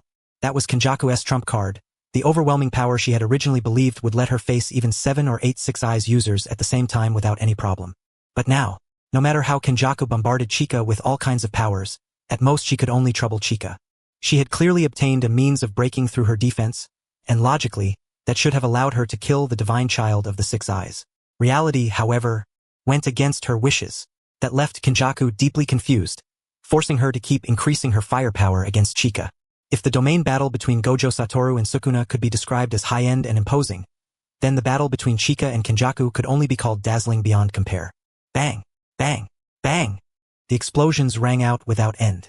And if there was any other sound that could still be heard amid those surging blasts, then naturally it was only the bursts of crazed laughter coming from Kenjaku. At this very moment, there were 10 minutes left before her mental and physical information would be completely synchronized with those 100 million people. Sis! Gojo Satoru stared in shock at the destruction where Kenjaku's relentless bombardment was landing. Because the energy was far too abundant, even with the Six Eyes, he could not pierce through it and catch sight of his sister's position. The alteration of energy, which let her ignore Infinity's defense. A rich variety of techniques, which created a troublesome information gap. 100 million units of cursed energy, which turned into seemingly endless firepower. Amid Kenjaku's mad laughter mixed with the non-stop explosions, Gojo Satoru clenched his fist, azure cursed energy wrapping around it. Stop for me. Just as Gojo Satoru was about to stomp forward and charge at Kenjaku, planning to meet offense with offense and shut down her barrage with his own fists, a hand suddenly appeared from behind him and pressed down on his shoulder. After a brief moment of confusion, Gojo Satoru instinctively turned his head to look behind him, only to see that his older sister, whom he had assumed was still inside the explosion zone, had calmly appeared right here. For a moment, Gojo Satoru's gaze kept switching back and forth between the site Kenjaku was frantically blasting apart and Chika standing behind him, as if 3 giant question marks had popped up over his head. Seeing how dumbfounded Gojo Satoru looked, Chika couldn't help letting out a soft laugh, but she quickly cleared her throat and turned serious again. Although Kenjaku had now transformed into this divine Buddha body through assimilation with 100 million people, there was absolutely no way obtaining such an immense power so suddenly came without a price. With every passing second, Kenjaku's original consciousness grew more unstable. The earlier Kenjaku had been a troublemaker, sure, but she had at least possessed her own internal logic. Now, that logic was gradually being stripped away. Chika and the others had a countdown. Kenjaku had a countdown too. The difference was that Kenjaku simply did not care about her own countdown. As long as her goal was achieved, it did not matter even if her self-awareness disappeared completely. But Chika and the others had no choice but to care about the countdown tied to the lives of 100 million people. Just as Chika and Gojo Satoru were gravely thinking of a countermeasure, Kenjaku, who had been crazily blasting at thin air like a lunatic, finally eased up a little, then turned and shifted her gaze toward the two of them. Are you discussing tactics to defeat me?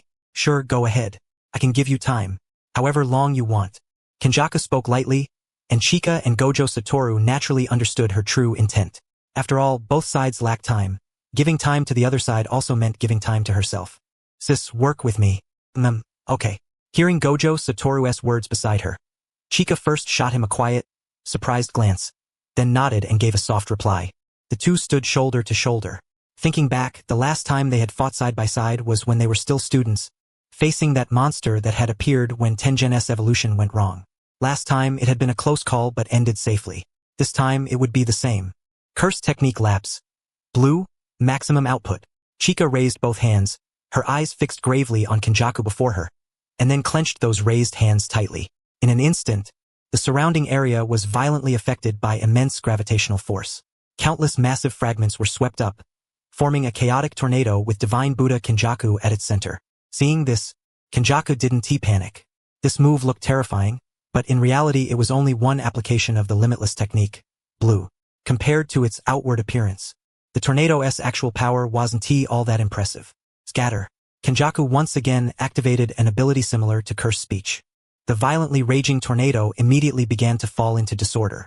Its rotation gradually slowed, downgrading from a tornado into a vortex. Countless clear spheres of gravity hung in every corner of the sky, each one maintaining only the minimum amount of attraction needed to stay stable in midair. The strange scene made Kenjaku somewhat puzzled, but before she could figure out what Chika was trying to do, Gojo Satoru had already rushed toward her at high speed. Cursed technique reversal. Red. A crimson bullet, fired with almost no charge up at all, shot from Gojo's fingertips.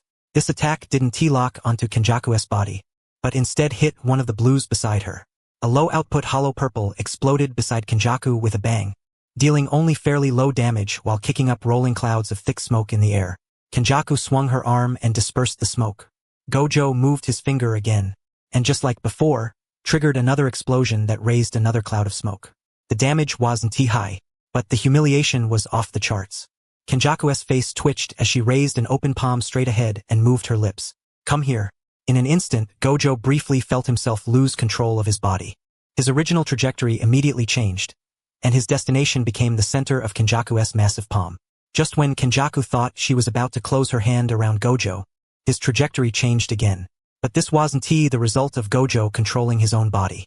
A third party had applied a new force to him. That's right. It was Chika. Those floating blues in the surrounding sky weren't just tools to help Gojo fire red and create low-output hollow purple. Or rather, that layer of usage was actually a trap. After all, Kenjaku had an ability similar to Curse Speech. If she thought these blues were dangerous and had the ability to wipe them all out at once, that would have been bad. Now that Gojo couldn't move freely, Chika used those blues, which could release intense attraction, to forcibly alter Gojo's flight path. In that instant, Chika sent Gojo right in front of Kenjaku's enormous Buddha face. Gojo then swung out the fist in his hand, packed with a considerable amount of cursed energy. Bang! Fortunate black lightning once again favored Gojo. Last time, his black flash had shaken the palm of Kenjaku's divine Buddha body. This time, black lightning bloomed across her cheek. Kenjaku staggered backward repeatedly, as if she were about to fall to the ground. Waves of dust rolled up from the earth, but compared to the sound of her feet striking the ground, her howl of pain was clearly more powerful. And when Kenjaku finally stabilized herself again, the spot on her cheek that had been hit by Gojo's black flash showed spreading cracks like a shattered glass artwork. But this time, those cracks didn't recover. Instead, just like a smashed object, pieces of the dazzling golden Buddha face began peeling off and falling one after another. On that golden Buddha body, a savage devil's face was completely exposed from beneath it. Across the entire country, the people connected by black lines all let out painful cries in unison. One thought becomes Buddha. One thought becomes demon. Buddha and demon are only separated by a single line. But perhaps Kenjaku had never become a Buddha from the very beginning. As twisted wails kept coming from Kenjaku's mouth, the 100 million people connected by the black lines above her head were all affected as well, each one struggling in agony and screaming miserably, like a living hell on earth. What is going on?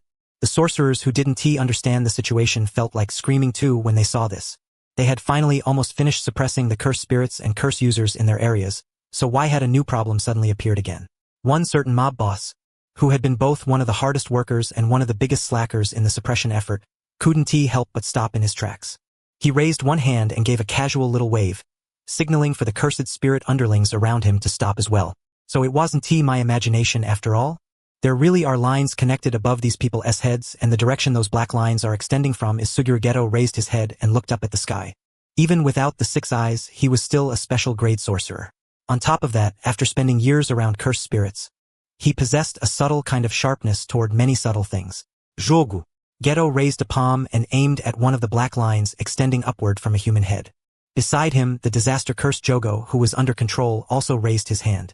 Scorching magma violently erupted from his palm. The line was extremely hard to detect and very thin, but Jogo's magma attack directly covered the entire area where the black line was located. The magma, enough to melt city walls, swept through. Yet the thin line remained completely unharmed, continuing to stand upright as it extended upward. Hanami! With a slight frown, Geto called out again. On Jogo's other side, The disaster curse Hanami stepped forward and raised her arm. The arm she extended immediately transformed into a thick tree branch and stretched upward. The idea that the branch might touch the line shattered in the next second, because Hanami's extending branch passed straight through it. Seeing this, Geto's pupils trembled violently, and he became even more certain just how serious the current situation was. He quickly pulled out his phone from his pocket, entered the group chat their circle had made, and started sending messages. Suguru Geto, Satoru, and Shikanizan, are you there? These lines are a problem. Shoko Yeri. Lines? What lines? Geto, what exactly happened? All the patients on my side suddenly went mad. Yudo Okatsu, same here. But it doesn't seem to be because of a curse. I can't sense any abnormal cursed energy inside these people. Both Shoko Yeri and Yudo Okatsu were dealing with the situation on their own sides with some frustration. It was precisely because something had suddenly appeared that left them helpless that they had, in a sense, become free enough to immediately reply to Geto's message. After learning about the situation around them, the furrow in Geto's brow deepened even more. But compared to the reports from the other areas, what concerned him more was that neither Gojo nor Chika had replied to him. Could it be? Geto raised his head and turned toward the direction the lines were extending from. His heart sank, and he immediately connected it to the possibility that the two of them were deeply trapped in the battlefield, with the situation extremely tense. Then, using the briefest words possible, he informed everyone about the lines. Now was no longer the time for them to split up and suppress curse spirits and curse users separately. Those of them who could be considered combat power had to go provide support. They couldn't dump all the pressure onto Gojo and Chika alone. I'm not sure of the exact location, but I can confirm it's south. I'm heading over first. I'll keep checking the position while I move and send you all the coordinates. After saying that, Geto swung his arm and summoned a massive dragon-type cursed spirit. He pushed off the ground with both feet, leaped up, landed on the dragoness back in one jump, and rapidly flew south. At the same time, Kenjaku, having fallen from Buddha into demon, was madly destroying everything around her. There was no target left in her eyes anymore, and that layer of human consciousness was gradually fading away. Chinatsu and Gojo Satoru launched an ultra-high-frequency assault around the demonized Kenjaku. In terms of how hard he was to break through, Kenjaku's strength didn't put that much pressure on the two of them. Very quickly, his body was beaten full of holes. But the problem was that even with his body riddled with damage, demonized Kenjaku still showed no sign of nearing death. Even when his head was blown apart, the lines connecting him to 100 million people were not affected in the slightest. I know. Chinatsu and Gojo Satoru temporarily stopped and hovered in midair. While their attacks didn't consume much of their energy, they really did need to stop for a moment and let their brains cool down. Kenjaku had used the cursed energy of 100 million people to create a qualitative change through quantitative accumulation. The energy now constructing his body was no longer cursed energy, but an energy structure from outside this world. The degree to which cursed energy could affect it had been reduced to the absolute minimum. What should they do? Did they also have to be like Kenjaku and change the nature of their own cursed energy? Leaving aside whether that was even possible, even if they really managed it, would there still be time to launch an attack afterward? Chinatsu's brain raced at high speed, and in the end, she chose to stop thinking and clenched her fist the size of a sandbag. Clear blue cursed energy coiled around it like flames. Jujutsu Kaisen, officially discontinued. Beatdown Kaisen. Proudly serialized. With unwavering eyes, Chinatsu instantly teleported in front of Kenjaku and threw a fully focused punch straight into his body. Bang! Black lightning burst forth in an instant. The chunk of Kenjaku's flesh touched by Chinatsu's fist exploded on the spot, and the threads in the sky connecting him to 100 million people trembled slightly. So it works after all. Satoru, use Black Flash. Chinatsu took a deep breath and shouted. Seeing that, how could Gojo Satoru not understand what his big sister meant? He also instantly teleported around Kenjaku and began throwing passionate punches. Black Flash, the most special move of sorcerers. When the error between a physical strike and cursed energy output is less than 0.000001 seconds, a special spatial distortion is created, raising the original power to the power of 2.5. Physical damage, magic damage, true damage, all three. Though it was an unknown energy structure, as long as it was still something that truly existed, there was no need to brood over it. They already had a ready-made means of attack in their hands. In the hands of Chinatsu and Gojo Satoru, a special move that no one should have been able to deliberately release began, for this brief moment, to erupt continuously from their fists. Black Flash, Black Flash, Black Flash. Under the relentless assault of streak after streak of black lightning, she had thought about counterattacking, but she simply couldn't find an opening. Fortune's lightning was blessing them. At this moment, there was only 1 minute left before the synchronization of her spiritual and physical information with that of 100 million people would be complete. Kenjaku's body was almost swallowed by the black lightning. Such a high-frequency barrage of black flash critical hits had never appeared before in the entire history of the jujitsu world. While black flash was theoretically something no one could release at will, chaining it continuously was not impossible. And once the first black flash was landed, a sorcerer's state would improve drastically, making the second and third black flashes no longer just a fantasy. Both Chinatsu and Gojo Satoru had entered a level of focus so intense that even they themselves were shocked. Everything other than triggering black flash was meaningless. The only thing left was the black lightning blooming from their fists, consuming all of them. Black flash! The two attacked from both sides and unleashed a simultaneous black flash critical hit. The threads above Kenjaku's head, connecting him to 100 million people, visibly shook, looking like they were on the verge of collapse.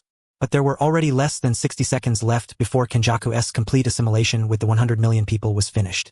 Feeling that progress, she, who could no longer even be clearly judged as still being Kenjaku's consciousness, kept her head raised and laughed madly even while enduring the combined beatdown from Chinatsu and Gojo Satoru. Time favored Kenjaku.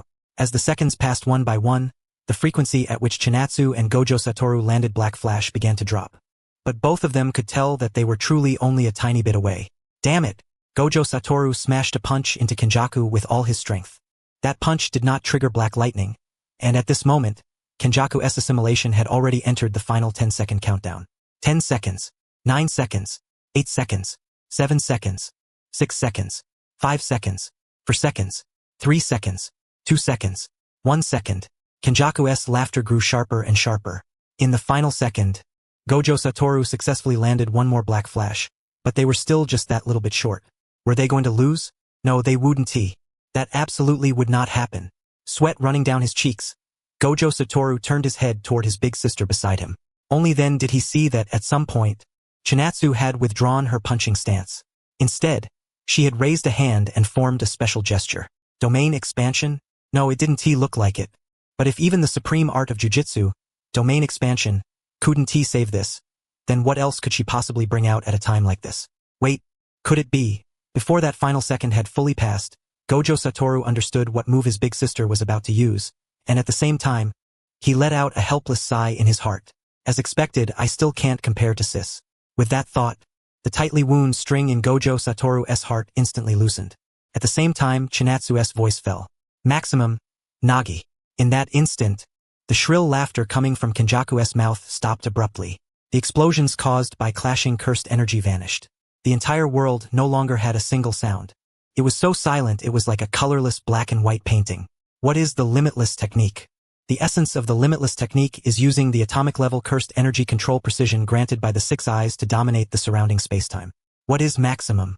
If domain expansion is the supreme art of jujitsu, then maximum is the utmost limit a single technique can bring out. For example, the volcano curse Jogo's maximum is called Meteor, which can summon a gigantic molten meteor. Suguru Geto's Uzumaki, meanwhile, sacrifices the cursed spirits in his hands as fuel to unleash a world-shaking blast.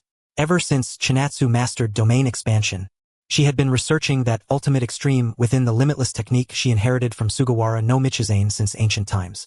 But trying to find an ultimate limit within infinity itself was simply far too complicated. For a time, Chinatsu felt like she was trying to prove that 1 + 1 could equal 3.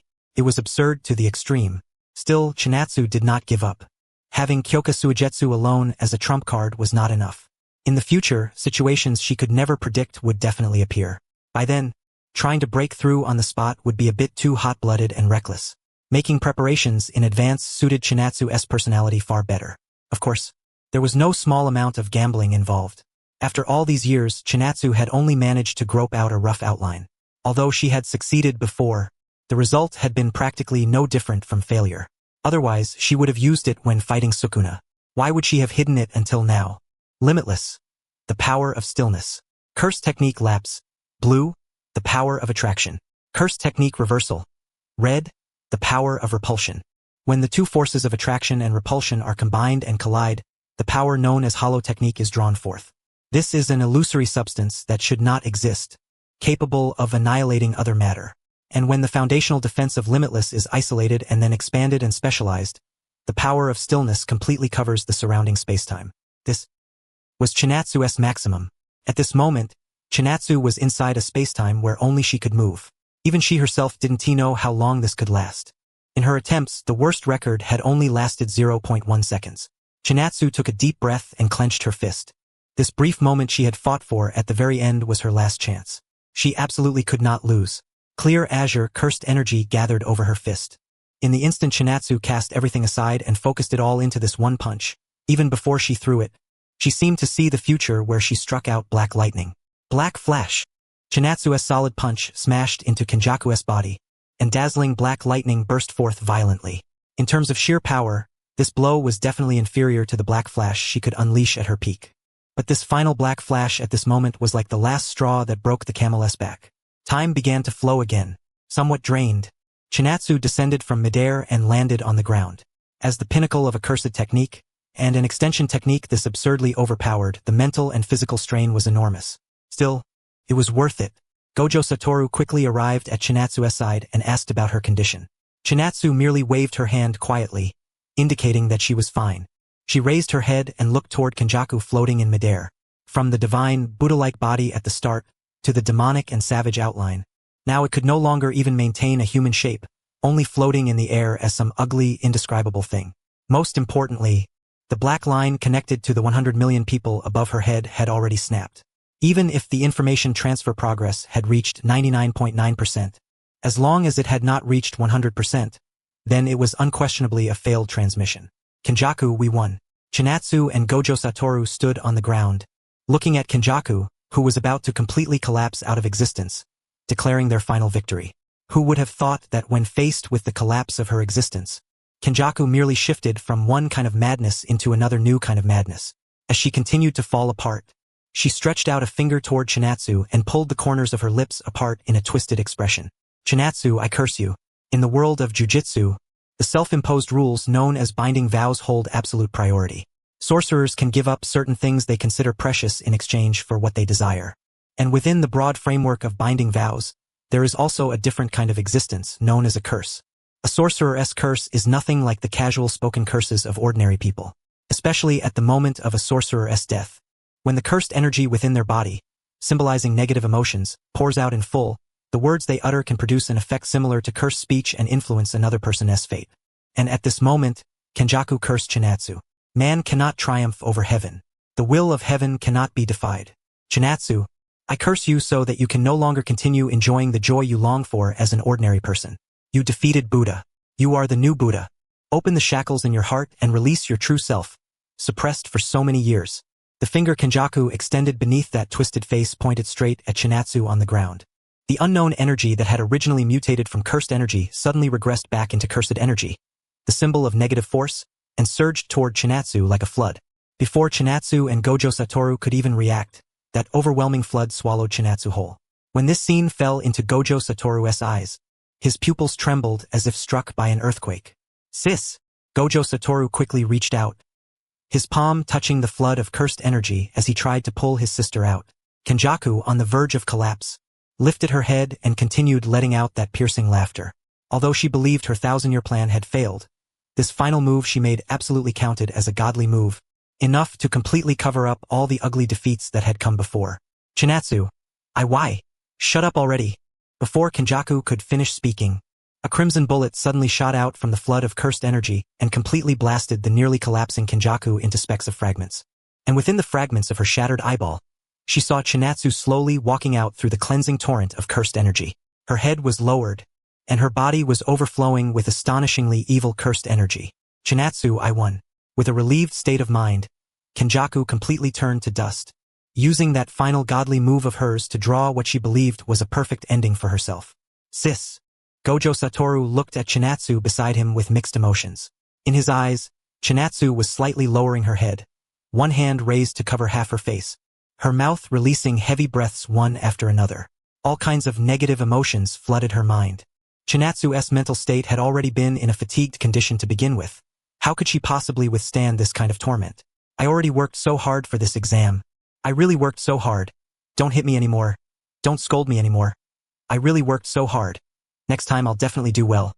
Work is so exhausting. Why do I have to suffer like this? My department head keeps making things hard for me. What did I do wrong? What did I do wrong? I really feel like living is so hard.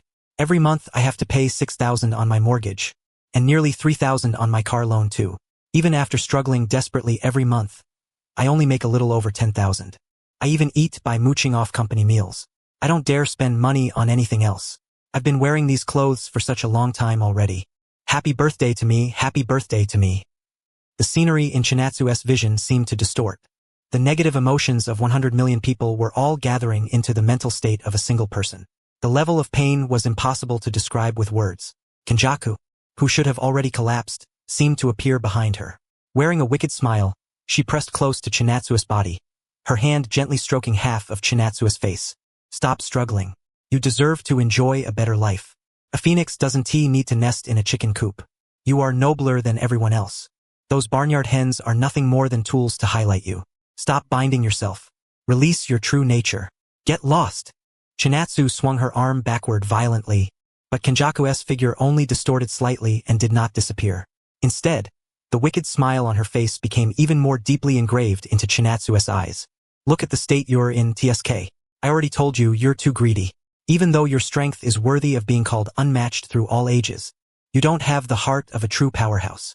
And that heart of a powerhouse is the greatest difference between you and me. Sukuna's figure appeared in front of Chinatsu. He lifted his chin, frowned as he looked at her, and let out a bored sigh. Chinatsu understood that all of this was fake, just hallucinations produced after she was affected by negative emotions. The other voices were the same. Auditory hallucinations, all of them.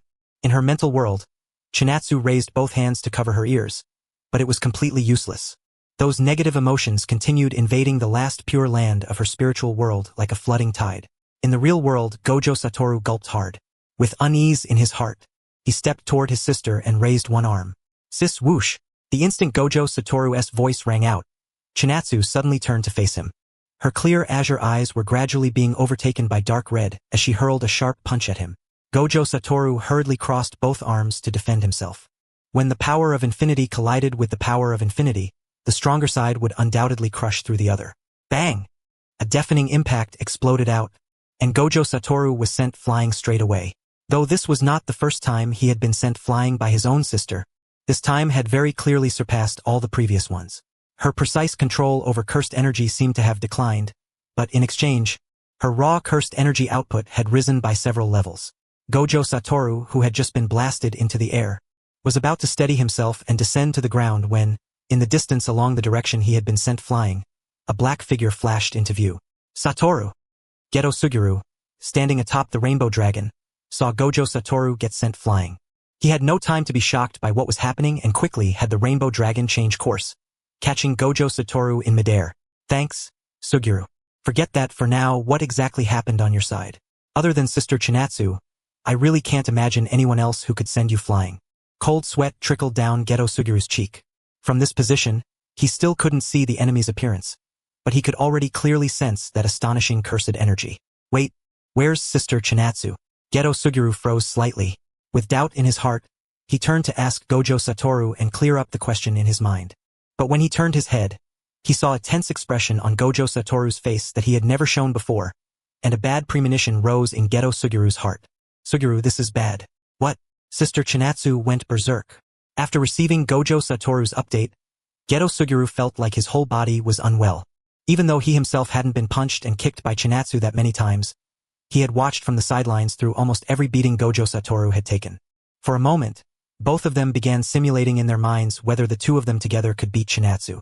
Even though both of them usually claimed to be the strongest, when it came to facing Chinatsu, it was truly hard for them to muster that much confidence.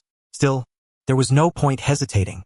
In less than a minute, the Rainbow Dragon, the tankiest among the cursed spirits controlled by Geto Suguru, charged into the line of sight of the Berserk Chinatsu as the vanguard. Chinatsu didn't raise a hand to destroy the Rainbow Dragon in midair. She simply lifted her head and looked toward the direction from which the Rainbow Dragon was flying at her, then slowly clenched her fist. Rainbow Dragon, open your fanged maw. Chinatsu's punch shot out. Bang! Massive black cursed energy, so dense it had almost solidified, poured out along with Chinatsu's punch. Even though what she threw wasn't a black flash, it carried a presence similar to one. The Rainbow Dragon's face twisted on the spot from the blow. Its enormous body, both fragile and tough at once, bounced and smashed across the ground several times in the direction it was sent flying before finally plunging headfirst into the collapsed ruins of a distant building. Her azure blue eyes were gone. Crimson eyes flickered. With the corner of her mouth curled up, Chinatsu stared excitedly in the direction the rainbow dragon had been sent flying, unaware that under the rainbow dragon's cover just now, Gojo Satoru and Geto Suguru had successfully landed. Jogo. Hanami, with a sweep of both hands. Geto Suguru sent the figures of the two disaster-cursed spirits charging out from black mist to attack Chinatsu. Ceremonial sea of light. Hanami quickly crouched down and pressed one hand to the ground. Centered on her, one vivid flower after another of different colors bloomed from the earth, turning the area into a beautiful field of flowers. The fragrance of those flowers could relax the consciousness of anyone who inhaled it and lower their guard. On top of that, Hanami also controlled branch after branch spreading up from underground, turning them into vines as she tried to bind Chinatsu. In response, Chinatsu lowered her head slightly and glanced at the restless branches under her feet, not taking them seriously at all. Jogo 6 e dê chance. Stomping off the ground and leaping into the air. After gathering enough power, he swung his arm. Maximum meteor. A gigantic meteor of terrifying power descended from the sky, smashing toward Chinatsu with the momentum of turning the earth below into a new volcanic land. Chinatsu silently raised her head and watched the meteor draw closer and closer to her, until it struck her directly and exploded violently. Jogo stared nervously at the center of the explosion created by his maximum. Although he was very confident in its power, that also depended on the target. This opponent was that Mon. Before Jogo could even finish muttering to himself, Chinatsu suddenly appeared right in front of him like a ghost in a horror movie. One kick lashed out. The leg Chinatsu raised made intimate contact with Jogo's face. Amid his miserable screams, he was sent flying like a cannonball. Hanami's eyes widened. She didn't even have time to think as her mind went from one shock to another before Jogo's experience fell on her as well. One to the left, one to the right. Two explosions rang out in different directions. As their controller, Geto Suguru could sense that those two cursed spirits had not been instantly erased, but they had lost the ability to keep fighting. Even Geto Suguru, who had already prepared himself mentally, couldn't help but tremble at that sight. This was different from the oppressive feeling he had experienced many times while watching Chinatsu fight Gojo Satoru. The sense of danger was like poisonous smoke, pouring in through his nose and mouth and invading his mind. Suguru. Suddenly, Gojo Satoru's shout snapped him out of his daze and back to reality. At some point, Chinatsu had already arrived in front of him, and a sandbag-sized fist was smashing toward him. Geto Suguru immediately raised the playful Cloud 3-section staff in his hand and took a defensive stance. But the impact produced when Chinatsu's punch, full of pure stat-check beauty, landed on the staff still sent him flying. At the same time, Gojo Satoru used teleportation to appear behind Chinatsu, throwing an uppercut aimed at the back of her head. Unfortunately, at the very last moment it was caught by the hand Chinatsu reached out with. Without a single word exchanged, Chinatsu swung Gojo Satoru out as if he were a hammer throw, carrying with him a sharp tearing sound through the air. Like a cat, Gojo Satoru spun freely once in midair and landed without danger beside Geto Suguru, who had only just managed to climb back to his feet. Even though it was 2 against 1, they had not gained the slightest advantage. Sweat flowed uncontrollably down both their faces as they felt an unprecedented pressure. This isn't as simple as Greymon screwing up evolution and turning into Skull Greymon. Even an ultimate-level Machinedramon shouldn't be this ridiculous. Gojo Satoru's mouth opened as he breathed rhythmically. As for the Digimon comparison he used, Geto Suguru couldn't really understand it, but he still knew how serious the situation was. Her precise control over cursed energy had only dropped a little, but what replaced it was an immense amount of cursed energy enough to make up for that loss in precision. A 6-eyes limitless sorcerer was already a naturally broken Hax monster, and now this Hax monster had also picked up absurd stats. Although even if they had all the time in the world to think up a strategy, they still might not be able to come up with a perfect way to beat her. The Berserk Chinatsu very clearly did not intend to give them any time to think. Chinatsu raised one hand and shaped her fingers like a gun. As obviously mobilized and condensed cursed energy gathered, a crimson bullet brimming with savagery and destructive power floated at her fingertip. With a thunderous boom, the crimson bullet shot straight toward Gojo Satoru and Geto Suguru. The two of them stared at the attack gravely, already prepared to defend against it. But at that moment, a cursed energy blast compressed from an enormous amount of cursed energy shot out from the distant sky and collided with the crimson bullet while it was still flying through the air. Bang! The powerful aftershock looked as if it would rip up the ground itself. A young man descended from the sky and landed amid the billowing dust, blowing it away. I could tell that Sister Chinatsu's attack just now was full of killing intent. What exactly happened? The sister Chinatsu right now feels unbelievably unfamiliar to me. Yuta Okatsu's expression turned grave as he gripped his katana and took a defensive stance. Shoko Yeri, who had rushed over with him, also quickly arrived at Satoru Gojo and Suguru Geto's side to ask about their injuries. As reinforcements, Yuta Okatsu, a special-grade combatant, and Shoko Yeri, who had grown up using reverse curse technique for healing, were naturally reliable presences. However, the ones who had arrived were not just the two of them. A silver-haired woman appeared beside them. She was none other than Master Tengen, the sorcerer who had previously been locked by Chinatsu in a secret room within the clan and had only now managed to escape. "Why are you here?" Looking at the suddenly appearing Tengen, Satoru Gojo asked the question with complete innocence. But it was precisely that pure and innocent question that made the corners of Tengen's mouth twitch wildly. She had originally been living just fine in her own tombs of the Star Corridor, when this guy's older sister suddenly barged in front of her. Before they had even exchanged more than a few words, she knocked Tengen out with a chop to the neck and stuffed her into a sack. By the time she woke up, she had already been tied up and brought into a dark chamber within the Gojo clan estate, packed with all kinds of barrier seals. A dim secret room, the restraints of barriers. Even though Tengen had done her utmost to break the barrier seals in that chamber, and had finally managed to leave the room and glimpse strands of light that almost felt like an illusion, one Gojo clan guard after another appeared in her sight.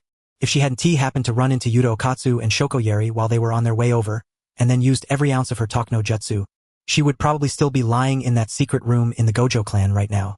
Of course, Tengen understood that Chinatsu had imprisoned her in order to protect her. At first, Tengen had even thought she might as well just stay in the chamber until Chinatsu came to get her. But as time passed second by second, with Tengen's sharp perception of cursed energy, the dangerous situation across the country only grew more perilous despite seeming to ease slightly on the surface. No matter what, Tengen could not keep hiding calmly in the rear any longer. Still, the scene before her made this person who had come intending to help seem so small and powerless. Merely standing at the edge of this battlefield was enough to make her tremble. Unlike how I was forcibly evolved by my own immortality technique back then, Chinatsu's current state is less self-evolution and more self-alteration. Her will is being twisted.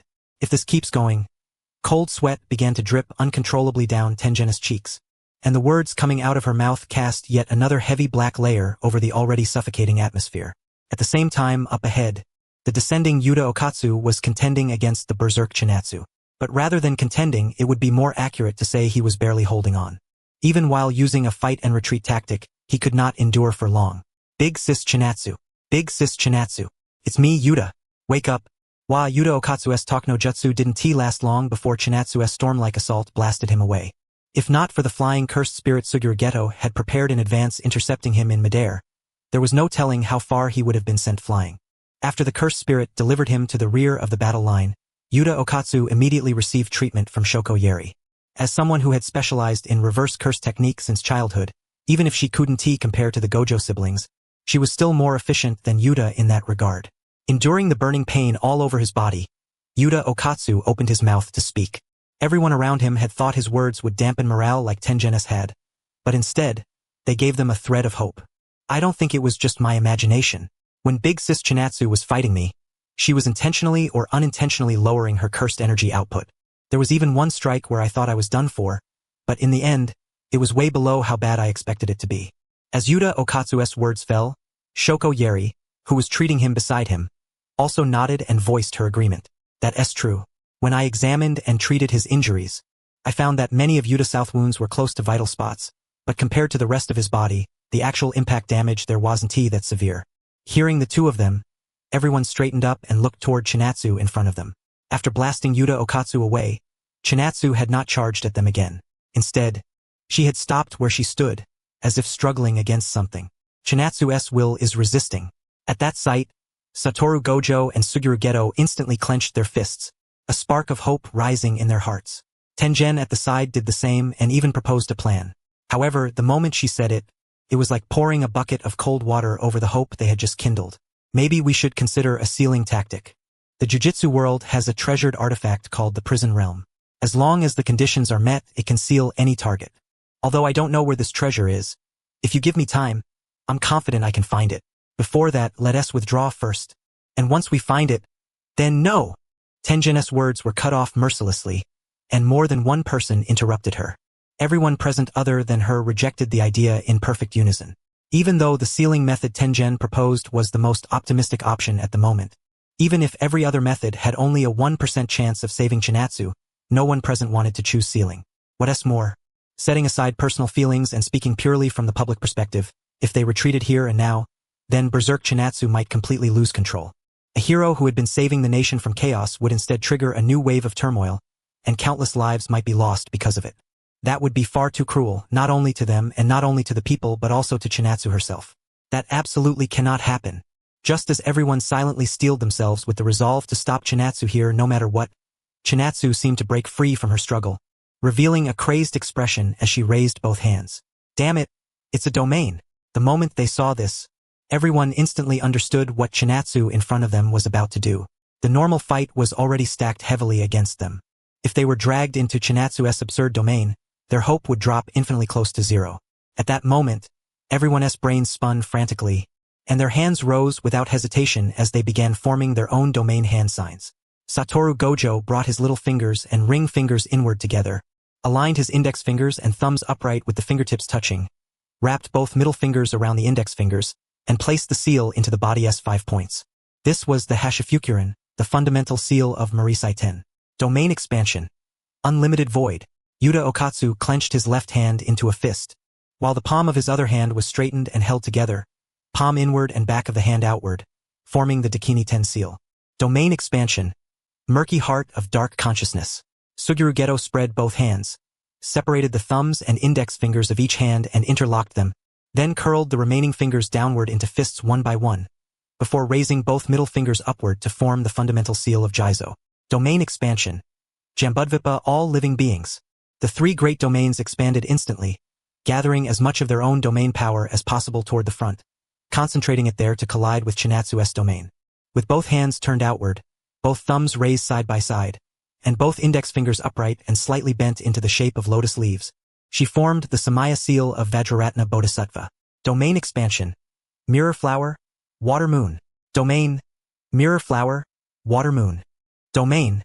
Unlimited void. Domain Jambudvipa all living beings. Domain.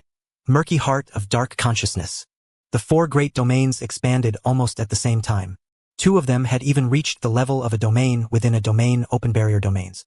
The pressure produced by the domain clash flooded this world as if it were about to crush the world itself apart. Crack, crack. Sounds rang out without end. They were signs that the outer shells of Suguru Geto's and Yuta Okatsu's domains were about to give out and shatter. After all, their domains were still just ordinary closed domains. On top of that, beside them was Gojo Satoru's unlimited void, the type that indiscriminately affected everything around it except himself, so they were basically getting caught in friendly fire. But without the 2 of their domains, even if Gojo Satoru's unlimited void and Chinatsu's Kyokusuijetsu were both open domains, they still wouldn't be able to establish an equal footing. Of course, even now it still wasn't equal. Beneath Chinatsu's slightly raised face, twisted and mad, her Kyokusuijetsu domain kept expanding without end. The cursed energy of 100 million people had turned it into a qualitative change born from sheer accumulation. Under those circumstances, the fact that just 3 people could barely hold their own against it already showed how extraordinary they were. 1 second, 2 seconds, 3 seconds. Suguru Geto's and Yuta Okatsu's domains could no longer bear the burden and shattered into fragments. A roaring shockwave swept over them and blasted them to the rear. Gojo Satoru was worried about the 2 of them, but he still had to focus on maintaining his unlimited void. If his domain was broken through 2, then they would really be finished. Unlimited void could shut down a person's brain. It was a sure-kill domain. But wasn't his big sister's Kyokusuijetsu also a sure-kill domain? The raging wave of air slammed straight into Gojo Satoru from the front. Even his azure eyes looked dim within the murky blast. The hands forming the Madra trembled slightly, and unlimited void was on the verge of collapse. Suddenly, Suguru Geto reappeared at his side. He merely lifted a hand to wipe away the blood trickling from the corner of his nose, then once again formed the Buddha Madra and expanded his domain. Domain expansion. Jambu all living beings. With the power of Suguru Geto's domain added in, the pressure on Gojo Satoru instantly eased by a noticeable amount. And only a few seconds later, Yuta Okatsu also pushed himself up from the ground and returned to Gojo Satoru's side. So the reverse curse technique can be used like this to repair technique burnout. I learned something new again. After saying that, a faint look of pain appeared on Yuta Okatsu's face, and just like Suguru Geto, he raised both hands again and formed his own Buddha Madra.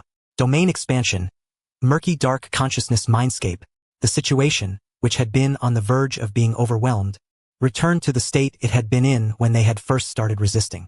Even Tengen behind them was stunned by that series of moves. Reverse curse technique, repairing technique, burnout?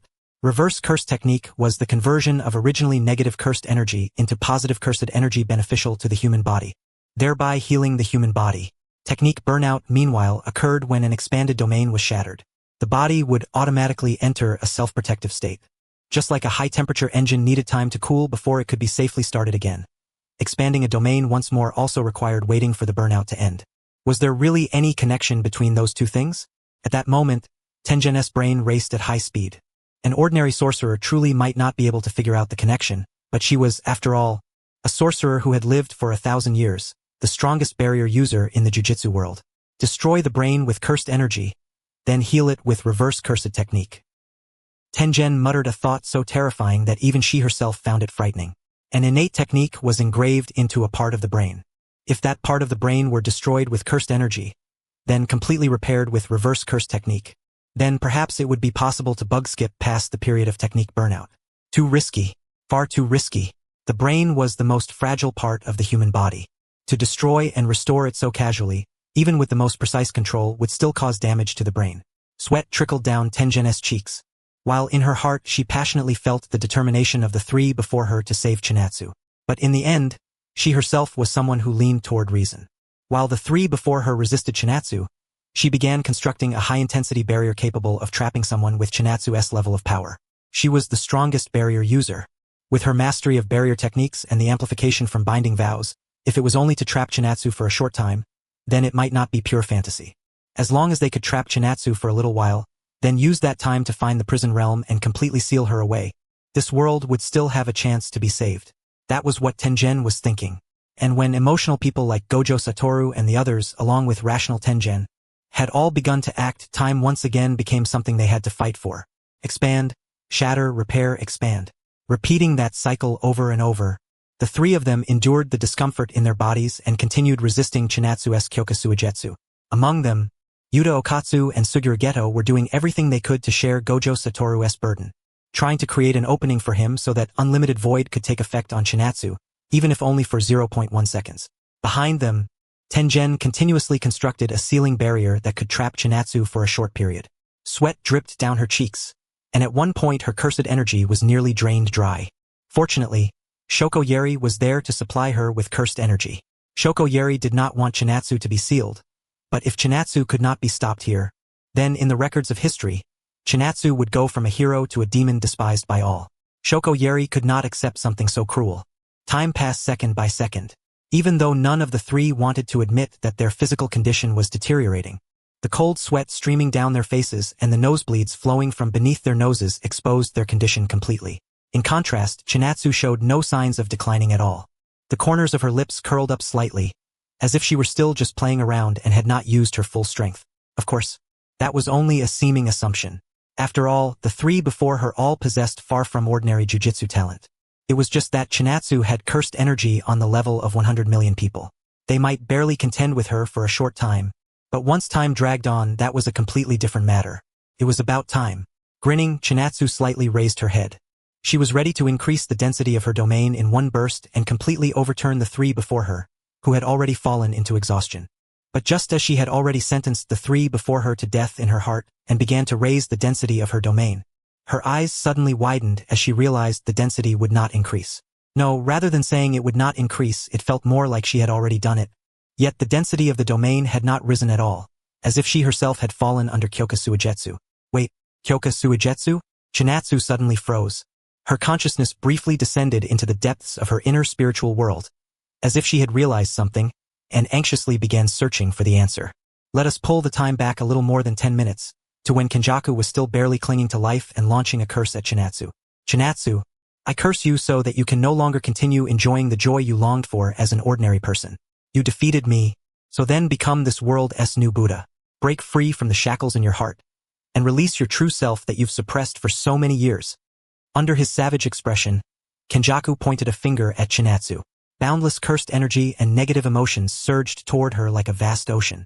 Before Chinatsu could even react, She had already been swallowed by that flood. All kinds of negative emotions appeared in Chinatsu's eyes like ferocious evil ghosts.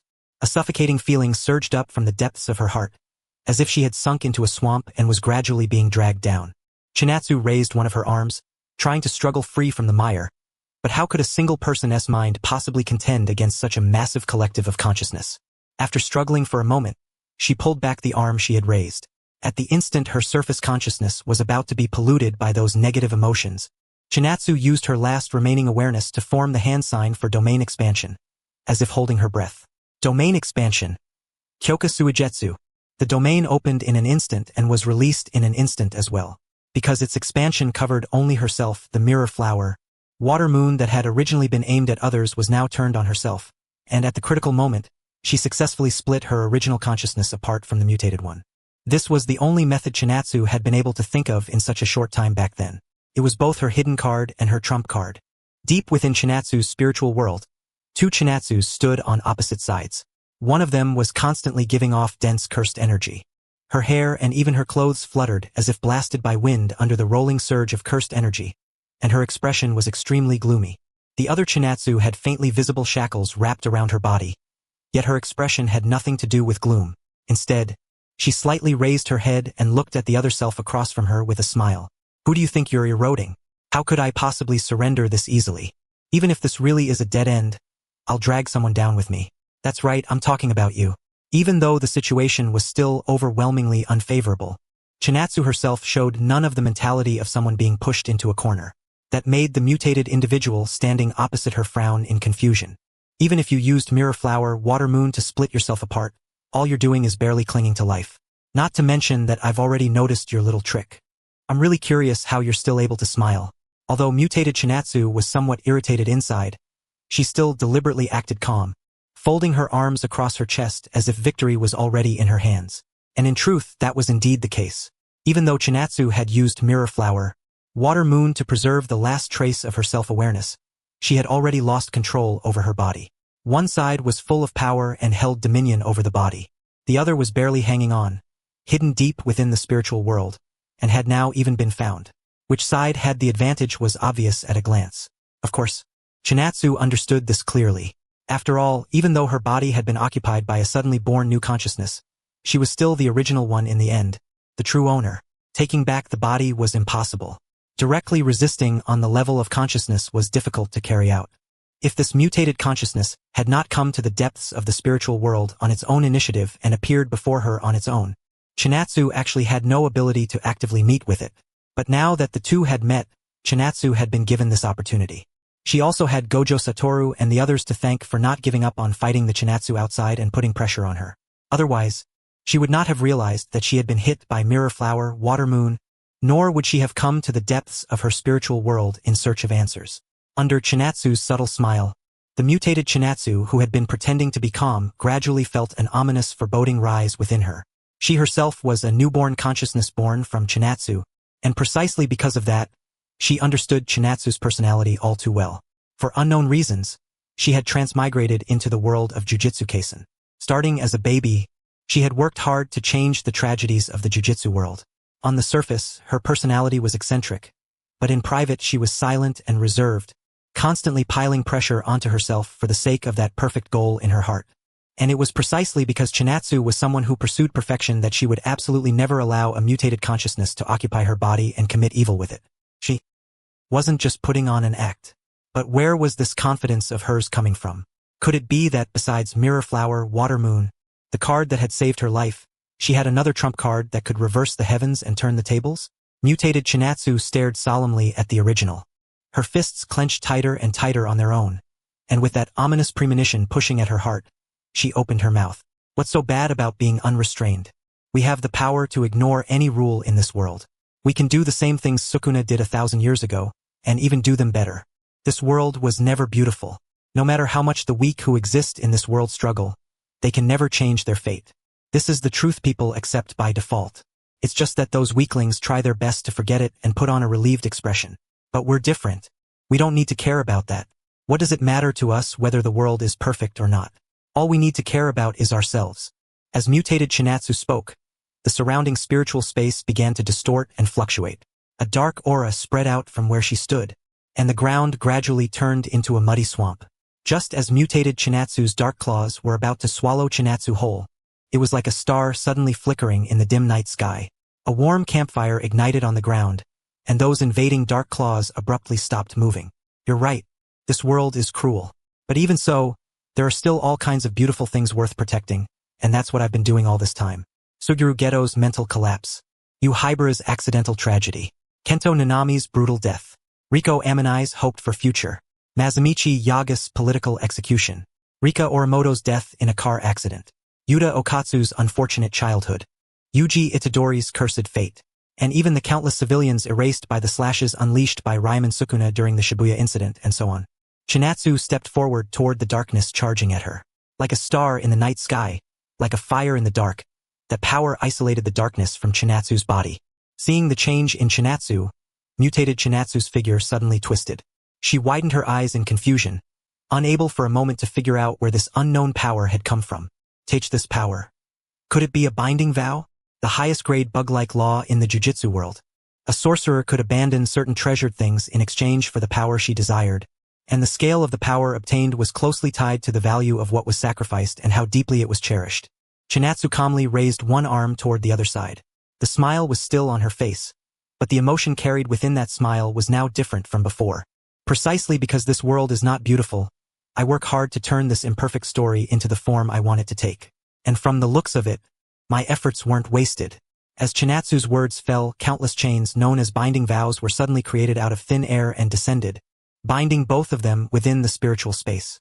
Several minutes in the spiritual world. A single instant in the real world. Chinatsu, who had been using Mirror Flower, Water Moon and clashing domains with Gojo Satoru and the others, suddenly lost the light in her pupils and stopped moving, like a puppet that had lost its strings. Mutated Chinatsu lowered her head in shock and stared at the shackles wrapped around her. Though they did not completely restrict her movements, they still reduced her from a lofty powerhouse into an utterly ordinary person. This was without question the effect of a binding vow. Mutated Chinatsu raised her head. Her red eyes, already different from the 6 eyes azure blue, became even more scarlet at this moment. Gritting her teeth, she let out one furious roar after another at the other self opposite her, who was also bound by those shackles. I am you. You are me. We were one person to begin with, so why are you going so far just to deny yourself? What's wrong with being unrestrained? What's wrong with being free? Wasn't all our hard work back then for the sake of finally living an easy, carefree life? Look at what you're doing now. The emotions in her words were neither fake nor hypocritical, because she truly was exactly what she claimed to be. Even though the factor that gave birth to her was external conflict, there was no doubt that she came from a dark corner of Chinatsu's own heart. It wasn't that Chinatsu had never thought about becoming a Sukuna who was free from all restraint and unbound by morality. If she could harden her heart and walk down that path, things would definitely be much easier.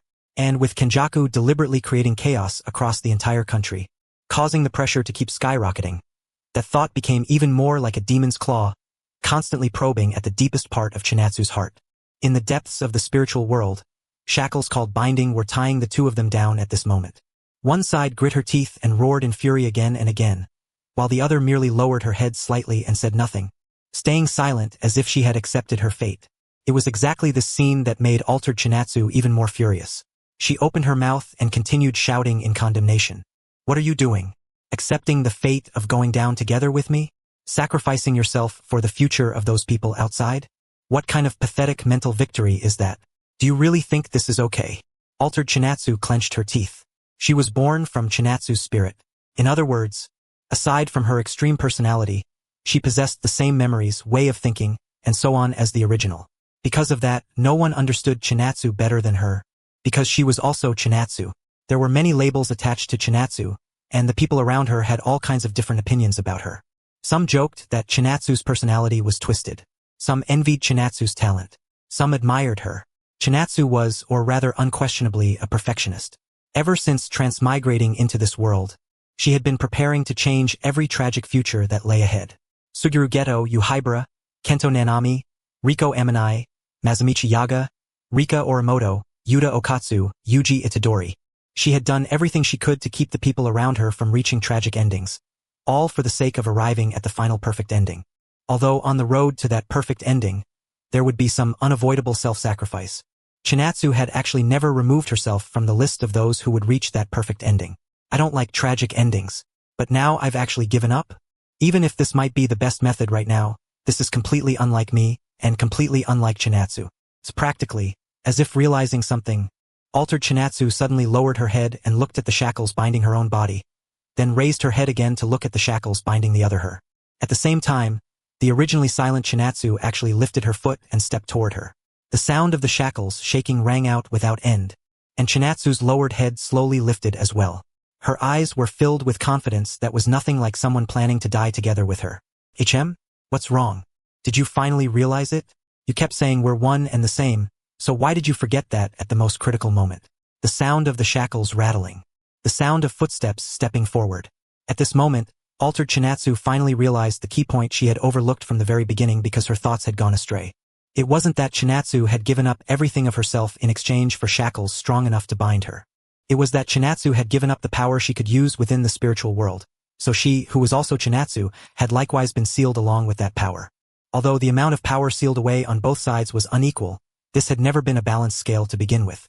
Their power was not placed on opposite sides of the scale, but on the same side. The shackles that bound their power were wrapped around both of them. Now, all they had left was pure mental strength. And in terms of mental strength alone, Chinatsu claimed she would not lose to anyone, much less another self that had just been born and was like an infant. Amid the repeated sounds of rattling shackles, Chinatsu quickly arrived in front of her other self and looked down at her as if from above. That gaze was full of pride and confidence. Without a doubt, this was the gaze that suited that Chinatsu. At close range, their eyes clashed, and the result of this spiritual showdown had already been decided from the very beginning. And far off in the direction Chinatsu was looking, Kenjaku's figure seemed to appear. Chinatsu simply ignored it and slightly raised her chin. Kenjaku, in the end I still won. As Chinatsu spoke those words, the scene shifted from the depths of the spiritual world back to the barren real world. Gojo, Satoru, and the others were anxiously supporting Chinatsu's unconscious body, their faces full of alarm. Wake up!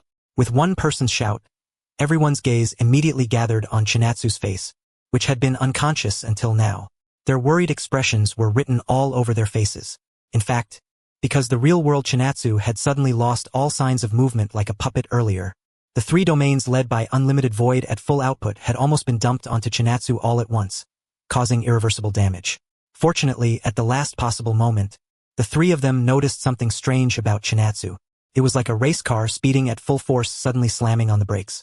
It really scared the hell out of all of them.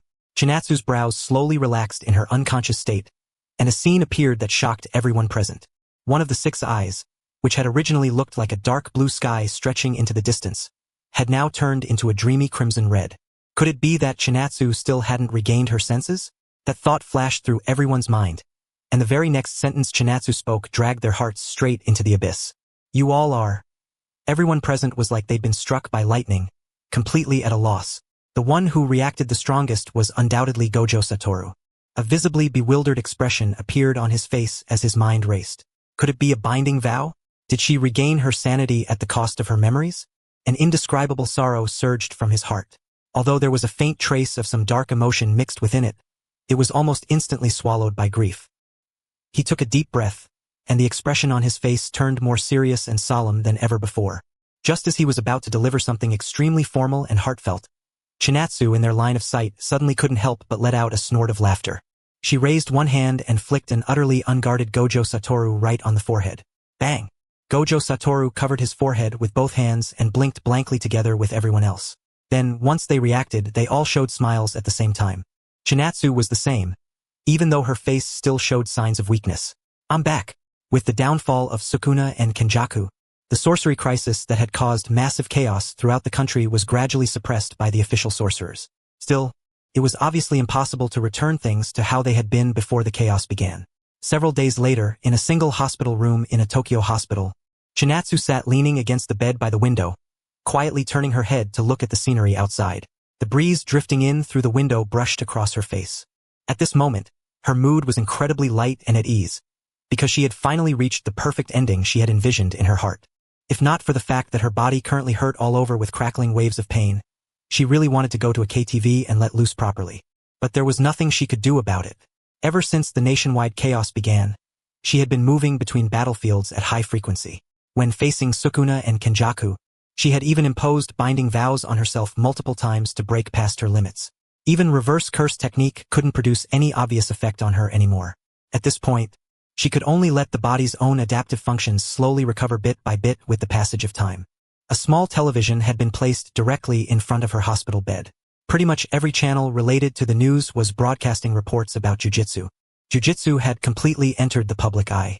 Under the assault of countless microphones and blinding spotlights shoved right in his face, Masamichi Yaga, who had been pushed forward by everyone to serve as their representative, kept a stiff smile on his face while the corners of his mouth twitched awkwardly. In his heart, though, he was cursing non-stop at those brats who had shoved him to the front. Still, he knew it was better for him to be the one standing up there than those brats.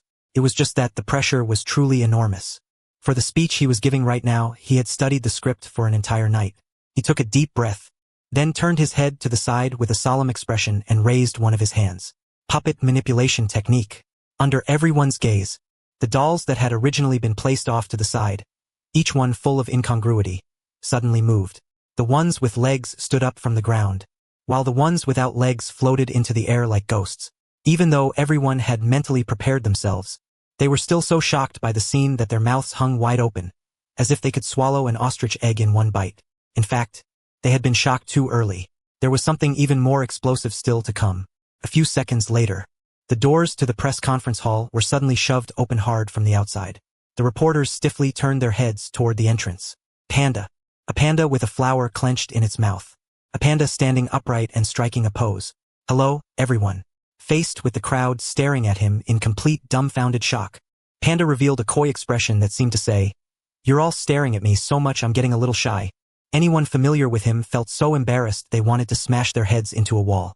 Of course, the people who didn't know him reacted even more strongly. Whether it was in the hearts of the people on site or in the real-time livestream comment sections online, wave after wave of unrest erupted and refused to die down, because there were simply too many things to complain about. The corner of Yaga Masamichi's mouth twitched slightly. In truth, he had told Panda to act just a little more normal. Just walking and talking alone would have been enough to cause a sensation. Right now, both the hype and the atmosphere had reached their peak. Yaga Masamichi understood that he had no choice but to keep doing something, or this kind of heated atmosphere might instead trigger the birth of negative emotions. Yaga Masamichi's eyes sharpened, and then he began his speech. Before going on stage, he had been nervous as hell, but once he stepped up, it was as if he had become a different person, launching into an endless stream of opinions. A few reporters raised their hands and interrupted with questions midway through, but Yaga Masamichi explained everything perfectly and calmed them down. Actually, the point he wanted to make was very simple. The existence of jujitsu would not overly affect the normal operation of society. The greatest proof was that before jujitsu had been exposed, it had already maintained a balance with the government through secret mutual cooperation for over 1,000 years. Chinatsu listened and nodded slightly.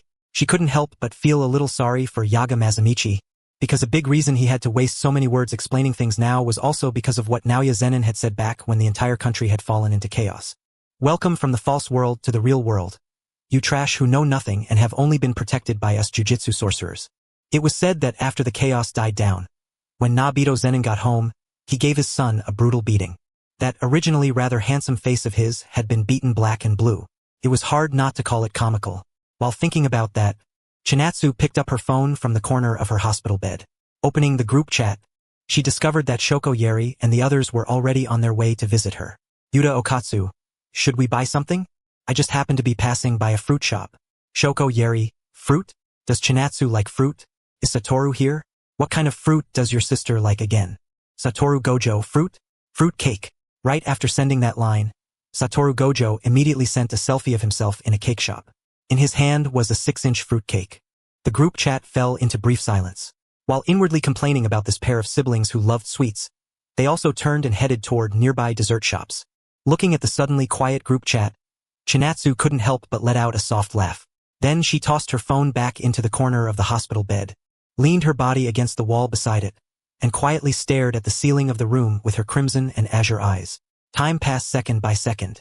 Amid the footsteps and conversations coming and going outside the hospital room, a voice suddenly mixed in, somewhat familiar, but definitely not one she knew well. Step, step, step. After a string of hurried footsteps, the door to her hospital room was pushed open from the outside. Chinatsu had already turned her head toward the doorway in advance. And the instant the door opened, her gaze met that of the visitor head-on. Golden long hair, brown eyes, a tight figure, an extraordinary presence. Phew, so you're Chinatsu. I finally found you. Earlier I thought you were in the room 1 floor below, but when I went in, I found an old lady staying there. It scared me so badly I thought the intel was wrong, and that you'd used a binding vow to sacrifice your life. The woman who came in spoke with easy familiarity as she smiled and briskly walked over to Chinatsu's hospital bed. After sitting on the edge of it, she leaned in and looked closely at Chinatsu's face. More precisely, her eyes, the 6 eyes, the eyes of the azure sky. Now, one of Chinatsu's pupils had actually turned crimson. Unlike the 6 eyes, clear as the sky stretching into the distance, this crimson eye was full of charm, making people unable to stop themselves from wanting to look deeper, to understand this eye and the owner of this eye even more. This creepily love-struck woman was a jujitsu sorcerer, and one of the earliest to be given the title of special grade, though she had spent a long time active overseas. Her name was Yuki Tsukumo. Yuki Tsukumo was one of the earliest jujitsu sorcerers to be granted special grade. The name of her cursed technique was Star Rage, a technique that allowed her to grant herself imaginary mass. Because her ideals differed from both Jujutsu High and the common views of the jujitsu world as a whole, she had spent years abroad conducting experiments and research. Why are cursed spirits born?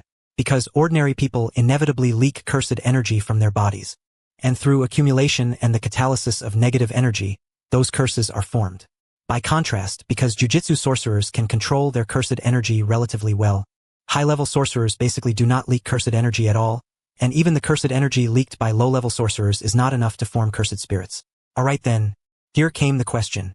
If one wanted to create a world without cursed spirits, what should be done? To that, Yuki Tsukumo believed there were 2 methods. 1. Erase cursed energy from all of humanity. This was extremely difficult. Under this system, cursed energy originated from humans and was practically a law of nature. Only a cursedly lucky exception like Toji Fushiguro stood apart. 2. Make all of humanity master cursed energy. That sounded simple and even seemed possible in theory, but in actual practice it would be unimaginably difficult. One wrong move might even affect the normal functioning of society, or cause it to collapse. In the original story, Suguru Geto had already been lost in confusion. Then after hearing Yuki Tsukumo's theory, he misunderstood it, grew obsessed, and finally walked down a road of no return. At this moment, Chinatsu stared at Yuki Tsukumo, who was trying to press herself against her, with dead fish eyes. Honestly, if this woman hadn't suddenly popped up now, Chinatsu would have almost forgotten she existed. Excuse me, do you need something? Me? I'm extremely curious about you. It was as if a galaxy of stars shone within Yuki Tsukumo's eyes. In her view, Chinatsu was filled with things worth studying, and far too many unsolved mysteries. Chinatsu, can you still use jujitsu? Can you still use cursed energy? Yuki Tsukumo asked curiously. Hearing that question, Chinatsu was slightly stunned. Then she raised one arm. Her hand clenched into a fist, and faint ripples of cursed energy spread from her abdomen until they covered it. At the sight of this, Yuki Tsukumo's eyes widened yet again, her face full of disbelief. At first, while she was abroad, the version of the rumors she had heard about Chinatsu was that Chinatsu had bound her berserk self at the cost of her life, and was now lying in the hospital as a vegetable. After getting off the plane back home, the version of the rumor she received was that Chinatsu had not become a vegetable, but had sacrificed her cursed energy and from then on become an ordinary person. Now that she was seeing it for herself, Yuki Tsukumo only felt that those rumors were way too outrageous. Wasn't Chinatsu doing perfectly fine? At this rate, after a few more days in the hospital bed, she would probably be discharged safe and sound. Just as Yuki Tsukumo was thinking that, she suddenly noticed that the cursed energy covering Chinatsu's arm had already faded away. Chinatsu was lowering her head, quietly staring at her outstretched palm. She had not completely abandoned cursed energy after all, but every time she used that power, the shackles deep within her mental world that were binding another version of herself would loosen a little. If she were to go all out like usual, that would be no different from admitting that the restraints in her mental world were basically meaningless. In that case, that other self imprisoned in her mental world, a self like Sukuna, would once again fight her for control of the body. Last time, she had used the restraints to catch it off guard. Next time, those restraints might not work again because she was also Chinatsu, and Chinatsu would not fall into the same pit twice. After a brief silence and stare, Chinatsu clenched her fist. Actually, she had never particularly desired power. How much power she needed only depended on the odds of her being able to achieve the perfect ending. Now that the perfect ending had already been achieved, she no longer had to live that high-pressure 996 life. On top of that, With all the jujitsu missions she had completed over the years and the family assets she had, Chinatsu really could just live freely and enjoy herself. That was how it should have been. But Chinatsu also felt a slight emptiness in her heart. The jujitsu she had trained since childhood. Saying she wanted to simply ignore it from now on was, sure enough, far easier said than done. While Chinatsu was thinking this, Yuki Tsukumo, watching the scene, had already more or less understood what was on her mind. She took out a slightly worn notebook from the waist pouch slung over her body and placed it on top of Chinatsu's blanket. This is one of the results of my research over the years. I think it should be able to help you a little. Anyway, I remember everything in the notebook. Yuki Tsukumo said this with a smile, while Chinatsu stared somewhat absent-mindedly at the notebook that had been placed on her blanket. Soul Research Notes. This was Yuki Tsukumo's research questions, experimental process, and final theories regarding the delicate thing known as the soul. Anyone familiar with the contents of this notebook could use cursed energy to interfere with the soul to a certain extent. So amazing. With every page she turned, Chinatsu grew more and more shocked by its contents, and words of praise slipped from her mouth without restraint. Yuki Tsukumo proudly raised her chin slightly, lifted one hand, and lightly brushed the area beneath her nose with 2 fingers held together. I wasn't just fooling around all those years overseas. I hope that through my research results, you can properly solve the problem with your body. I'm looking forward to meeting the complete you. Yuki Tsukumo planted both hands on her hips, tilted her head slightly upward, and snorted out 2 streams of air from her nostrils, waiting for praise from Chinatsu. Unfortunately, Chinatsu had become completely absorbed in the soul notebook Yuki Tsukumo had brought over, flipping through it page by page. This was an extremely rare situation. Normally, the moment Chinatsu touched a book, she wanted to doze off. If her and Gojo Satoru's learning ability had not been even faster than their sleepiness, then with that kind of attitude towards studying, they would have absolutely been destined to be terrible students. Seeing this, Yuki Tsukumo did not sigh either. After all, having someone appreciate her work was no different from praising her. At that moment, one set of footsteps after another came from the corridor outside the hospital room. As the footsteps became clearer, their rhythm grew faster and faster, until in the end it was obvious that someone had broken into a run. Bang! The door to the hospital room was pushed open, and with Gojo Satoru at the front, the group looked anxiously into the room, because they could vaguely sense that aside from Chinatsu, there was someone else inside her hospital room. That person was a jujitsu sorcerer, a powerful jujitsu sorcerer who had her cursed energy fluctuations under extremely stable control. As everyone pushed open the door and looked inside, Yuki Tsukumo smoothly turned around and looked back at them with a confident gaze, then twisted her body and struck an extremely seductive pose. What kind of woman is your type? Special grade jujitsu sorcerer. Yuki Tsukumo? Among the people frozen at the doorway of the hospital room, Suguru Geto was the first to open his mouth in shock. He recognized Yuki Tsukumo, because Chinatsu had talked with them before about this colleague who was clearly very strong yet had a presence so faint it was almost non-existent. A woman who was clearly a special grade jujitsu sorcerer, yet never accepted any missions at all, had no real ties with either Jujutsu High or the higher-ups, mysteriously ran off overseas, and perfectly embodied both professionalism and complete amateurism at the same time. Feeling the favorability of the people before her recover a little and then drop again, Yuki Tsukumo's whole vibe seemed to change. She turned her head pitifully to look at Chinatsu. Chinatsu, look at your little friend's attitude. I'm truly heartbroken. Yuki Tsukumo spoke in a dramatic, over-the-top manner as she sat back down on the edge of the hospital bed. But after Yuki Tsukumo finished speaking, Chinatsu, who was leaning against the hospital bed, did not respond to her. Instead, she closed her eyes, and the flow of air passing through her lips and nose gradually calmed until it became faint and subtle. Gojo Satoru stepped forward 2 paces. Just as he was about to speak, he saw the soul research notes in his older sister's hands. At the side, Yuki Tsukumo also raised one finger to her lips, making a gesture for silence. At this moment, deep within Chinatsu's mental world, this world, one that normally could not be entered, was one Chinatsu had now learned how to actively access through Yuki Tsukumo's deep research into the soul. Soul, mind, body, flesh. These two seemed like separate and independent things, but in the world of jujitsu, they were in fact connected by countless threads, each influencing the other. For example, the disaster curse Mahito's innate technique was called idol transfiguration. By making contact, he could interfere with another person's soul, and then by kneading and reshaping the soul, he could also cause the body to deform. Another example. In the original story, Toji Fushiguro died at the hands of Gojo Satoru, but later on, a jujitsu sorcerer with a seance technique imposed Toji Fushiguro's body's information onto his own grandson.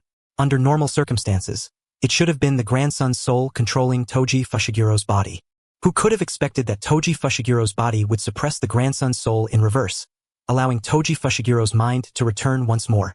At this moment, deep within the mental world, Chinatsu once again saw that other half of herself, the one like Sukuna. And when the other party saw her, she also showed a look of surprise, but quickly suppressed it and switched to an arrogant expression. What are you doing here? Don't tell me you came to lecture me with some victor's speech.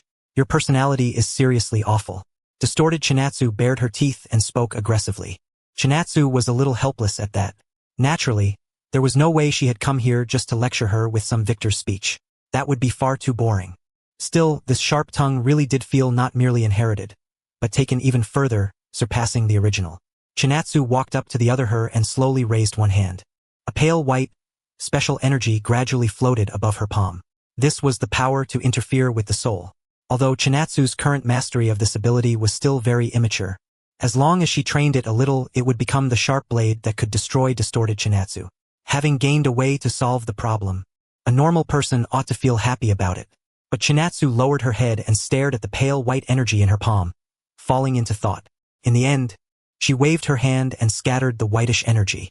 She raised her head and once again looked at the other self bound by chains. When those azure eyes collided with those crimson eyes, both sides fell into a long silence. I'll come again. After saying that, Chinatsu's figure gradually blurred and warped. Her consciousness returned from the mental world to reality. She slowly opened her eyes, and as she let out a breath, she suddenly realized she had gotten too absorbed and ended up ignoring Yuki Tsukumo. She hurriedly turned her head, wanting to apologize to Yuki Tsukumo, who should have been beside her, only to find that the hospital room was empty except for herself. A whole group of people had left the room and were now standing outside in the hallway chatting. Yuki Tsukumo, I'm planning to let everyone in the world master cursed energy. I know that it'll be hard to achieve, but I still want to give it a try. Suguru Geto, all of humanity mastering cursed energy? That idea is a little too idealistic, but I like the plan. If there's anywhere I can help, I'll assist. Satoru Gojo, since Geto put it that way, I guess I can reluctantly make some time to help too. Anyway, there've been fewer cursed spirits lately, so our workload has dropped a lot. Yuta Okatsu, sorry. I already promised my family and Rika a while ago that we'd go overseas for a trip for some time. I can't help recently, but if there's still anything I can do after I get back, I'll do my absolute best. Yuki Tsukumo, ha ha ha, we're all special grade jujitsu sorcerers, so let us get along well. There's going to be plenty to keep us busy on the grand stage ahead. Everyone chatted comfortably. With her sharp senses, Chinatsu listened to their conversation, and the corners of her mouth couldn't help but curl upward slightly, revealing a gratified smile. After all, Chinatsu had really put a lot of effort into stopping Suguru Geto from falling into darkness. She turned her head and looked at the clear weather outside the window, sighing in her heart at the beauty of this world.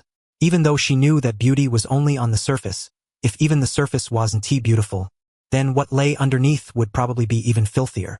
With that thought, Chinatsu became even more unable to suppress the desire to leave the hospital room and head outside. But she knew that with her physical condition, she should at least stay in bed for another 10 days to half a month. Otherwise, even sitting in a wheelchair wouldn't feel comfortable. Helpless, Chinatsu raised one hand and vigorously rubbed her hair. A strange feeling suddenly welled up from within her. She blinked blankly, then cautiously moved her upper body a little. It doesn't hurt that much? The people chatting outside in the hallway weren't exactly dull-sensed. The moment such movement came from inside the hospital room, they noticed immediately, cut off their conversation, reached out, pushed open the hospital room door, and walked in from outside. Sis, Satoru Gojo had only just started speaking when his voice abruptly stopped. The people beside him were the same, their eyes filled with shock. Chinatsu's condition had been judged as something that neither modern medicine nor reverse curse technique could help with. She could only slowly recover through her body's own natural healing. But at this moment, Chinatsu was actually standing beside the hospital bed. The same Chinatsu who had found it painful to move even a little was now turning left and right, doing warm-up exercises. Where did this medical miracle come from? When that medical miracle happened to Chinatsu, the people who had just walked in from the hallway couldn't help but stare in a daze. Especially with the way Chinatsu was turning left and right doing warm-ups. She looked so energetic it was like she was about to head onto a battlefield and start fighting at any moment. Sis, you're okay now? I think so. As Chinatsu spoke, she finished her waist-twisting warm-up and started stretching her arms. Being stuck in the hospital this whole time had really suffocated her. After all, There probably wasn't anyone in this world who liked staying in a hospital for long. The people in front of her still looked surprised. But compared to surprise, they were even happier for Chinatsu. It was just that for two of them, that happiness was a tiny bit less pure. Shoko Yeri. It feels like something incredible happened to Chinatsu. It feels like I should do a full-body examination on her. Right, a full-body examination. Chinatsu wouldn't refuse. Would she? Yuki Tsukumo. Whoa. Did I just witness a miracle with my own eyes? I was thinking that later I might go see Fushiguro Toji, the world's only special case with no cursed energy. But now it really does seem like Chinatsu is the rarer species. I kind of want to run some experiments. Sensing the little schemes hidden in their eyes, Chinatsu's body couldn't help but shiver. She then turned her gaze to Suguru Geto at the side, whose expression was comparatively much more innocent. She raised both hands and lightly clasped them together, tilted her head slightly to the left, and revealed a smile. Geto, help me go take care of the discharge paperwork. Okay? Suguru Geto was briefly stunned. But after reacting, he immediately answered, then turned and headed toward the counter on this floor to handle the discharge procedures. Seeing that, the worried look on Satoru Gojo's face still didn't fade. After all, just a moment ago she had been lying in bed, unable to move because of the pain in her body. It was impossible for her to suddenly be able to move freely just like that, as if by a miracle. Something definitely had happened. If this current recovery was something like a final flash of vitality before death in medical terms. Satoru Gojo cared about his sister even more than he himself realized, especially now that the invincible older sister in his heart had become so weak. The best chance to seize the position of big brother? He wouldn't take advantage of someone when they were vulnerable. He hadn't given up on that big brother position. But he also hoped he could snatch that title fair and square from his sister at her peak condition. Just as Satoru Gojo opened his mouth and was about to say something, Chinatsu, who knew very clearly what her little brother was thinking, raised one hand in advance to signal that he didn't need to say more. Don't worry. I know what I'm doing. 1 hour later, Chinatsu finally got her wish and walked out of the hospital. She spread her arms straight out and opened her mouth to greedily breathe in the fresh air outside. She planned to wander around alone for a while next.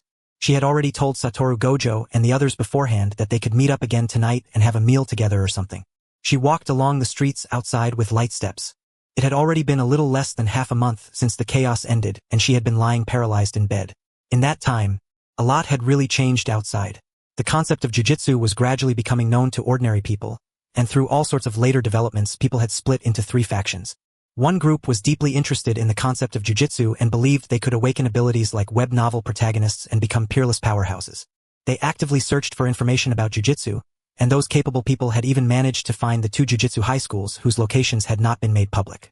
Another group deeply loathed the concept of jiu-jitsu.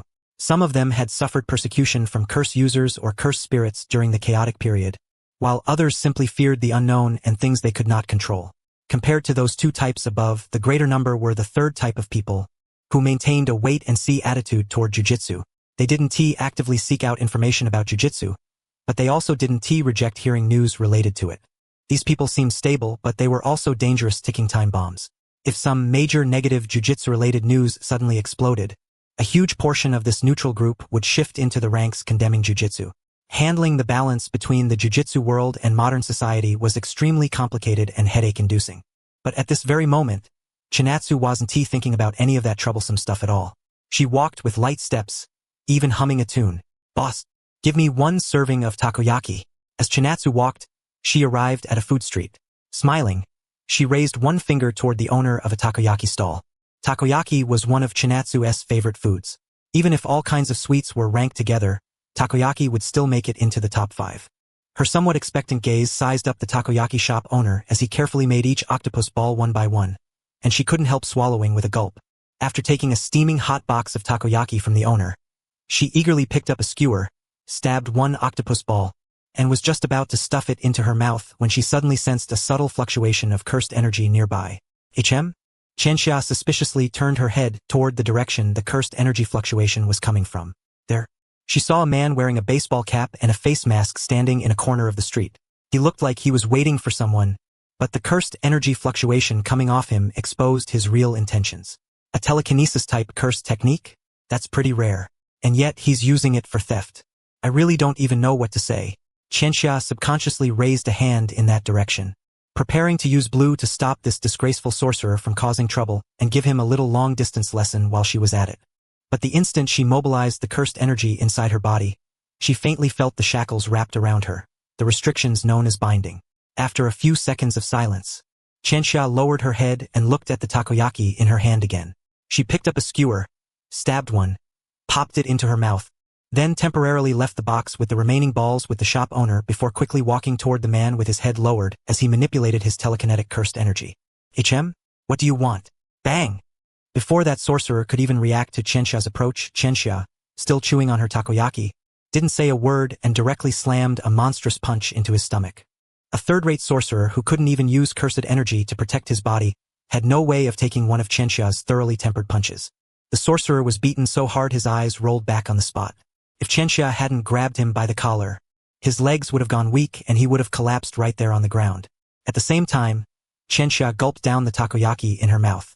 She had been wondering how to deal with this guy, who wasn't a proper sorcerer but also couldn't really be counted among curse users, when she suddenly remembered that the TV seemed to have mentioned that some kind of civilian-run department for handling curse technique disputes had already been established in the country. But no matter how hard Qianxia tried to remember, she just couldn't recall that string of contact numbers. After all, she truly hadn't paid much attention to it. Just as Qianxia was wondering what to do with this loser, a patrolling police officer happened to walk over. Seeing the woman beating up a man in front of him, he assumed it was just some private matter like a couple having a fight. Even when he walked up to Qianxia, he still didn't think much of it, until Qianxia also noticed the police officer approaching and happily shoved the loser she was holding toward him. "Officer, do you take criminal sorcerers here?" The police officer walking over listened to Qianxia's words and stared at the foaming at-the-mouth sorcerer she was holding up with one hand. For a moment he had no idea what to say, although ever since the concept of sorcerers had officially been introduced into the sight of ordinary people, a civilian-run department for handling curse technique disputes had indeed been established because of it. Still, there was a joke among the public. They said there was a kind of work status in this world called currently under investigation, and there was also a department you could never actually find called the relevant department. As for what exactly that relevant department was called, don't ask whether Confucius or Mencius knew. Anyway, I sure as hell don't. Looking at the bewildered expression on the policeman's face, as if 3 giant black question marks had appeared over his head, Qianxia understood that she had very obviously asked the wrong person. "Sorry, then I'll ask someone else." Qianxia waved at the police officer symbolically, then took out her phone from her pocket and dialed a number. Even though she didn't know the number for the relevant department, Qianxia could very confidently say that she had connections up top. Surely she could find out how to deal with one measly criminal sorcerer. Very soon, the call Qianxia made was answered. Among her vast yet narrow network of connections, she chose the relatively most reliable elder, her former homeroom teacher at Jujutsu High, and now the principal of the school, Masamichi Yaga.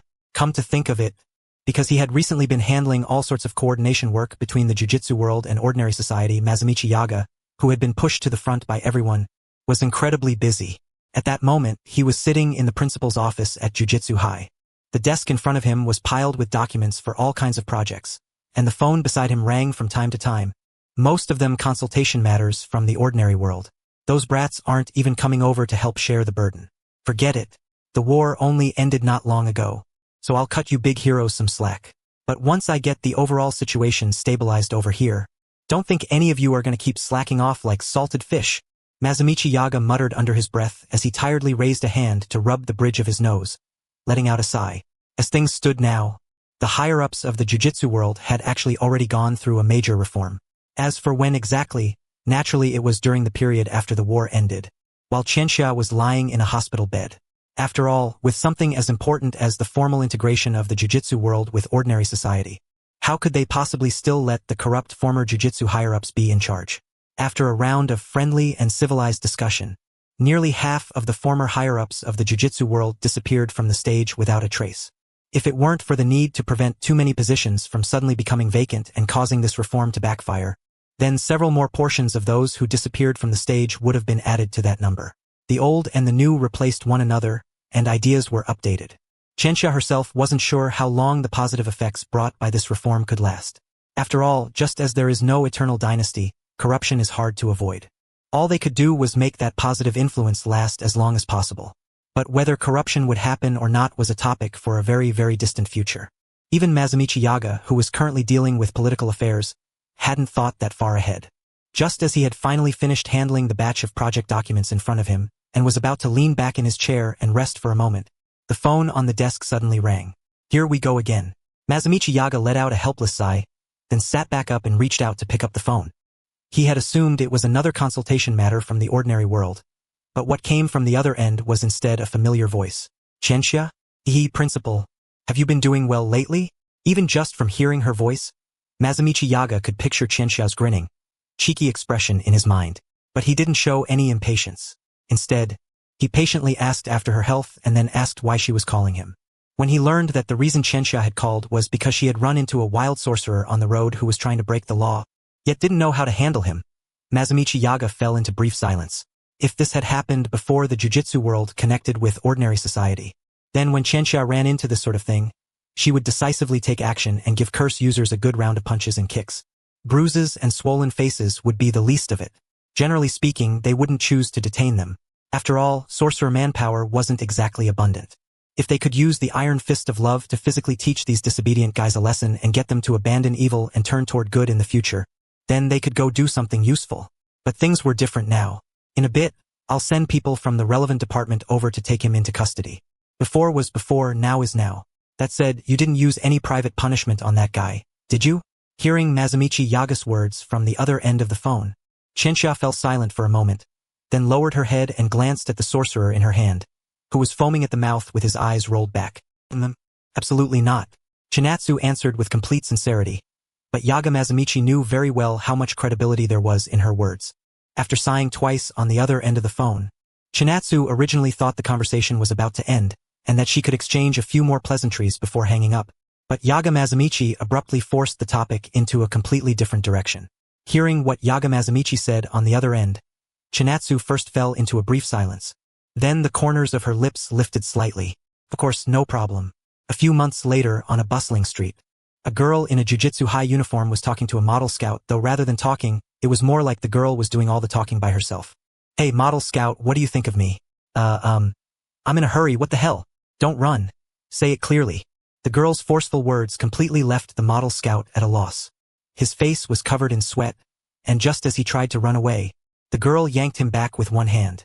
Just as the pitiful scout was desperately crying out for mercy and begging to be let off, someone else wearing the same jujitsu high uniform came striding over with both hands in his pockets.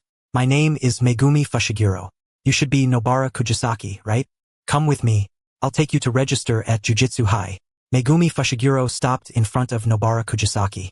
Whether it was the uniform he was wearing or his somewhat cold manner of speaking, Nobara Kujisaki's attention was instantly drawn over.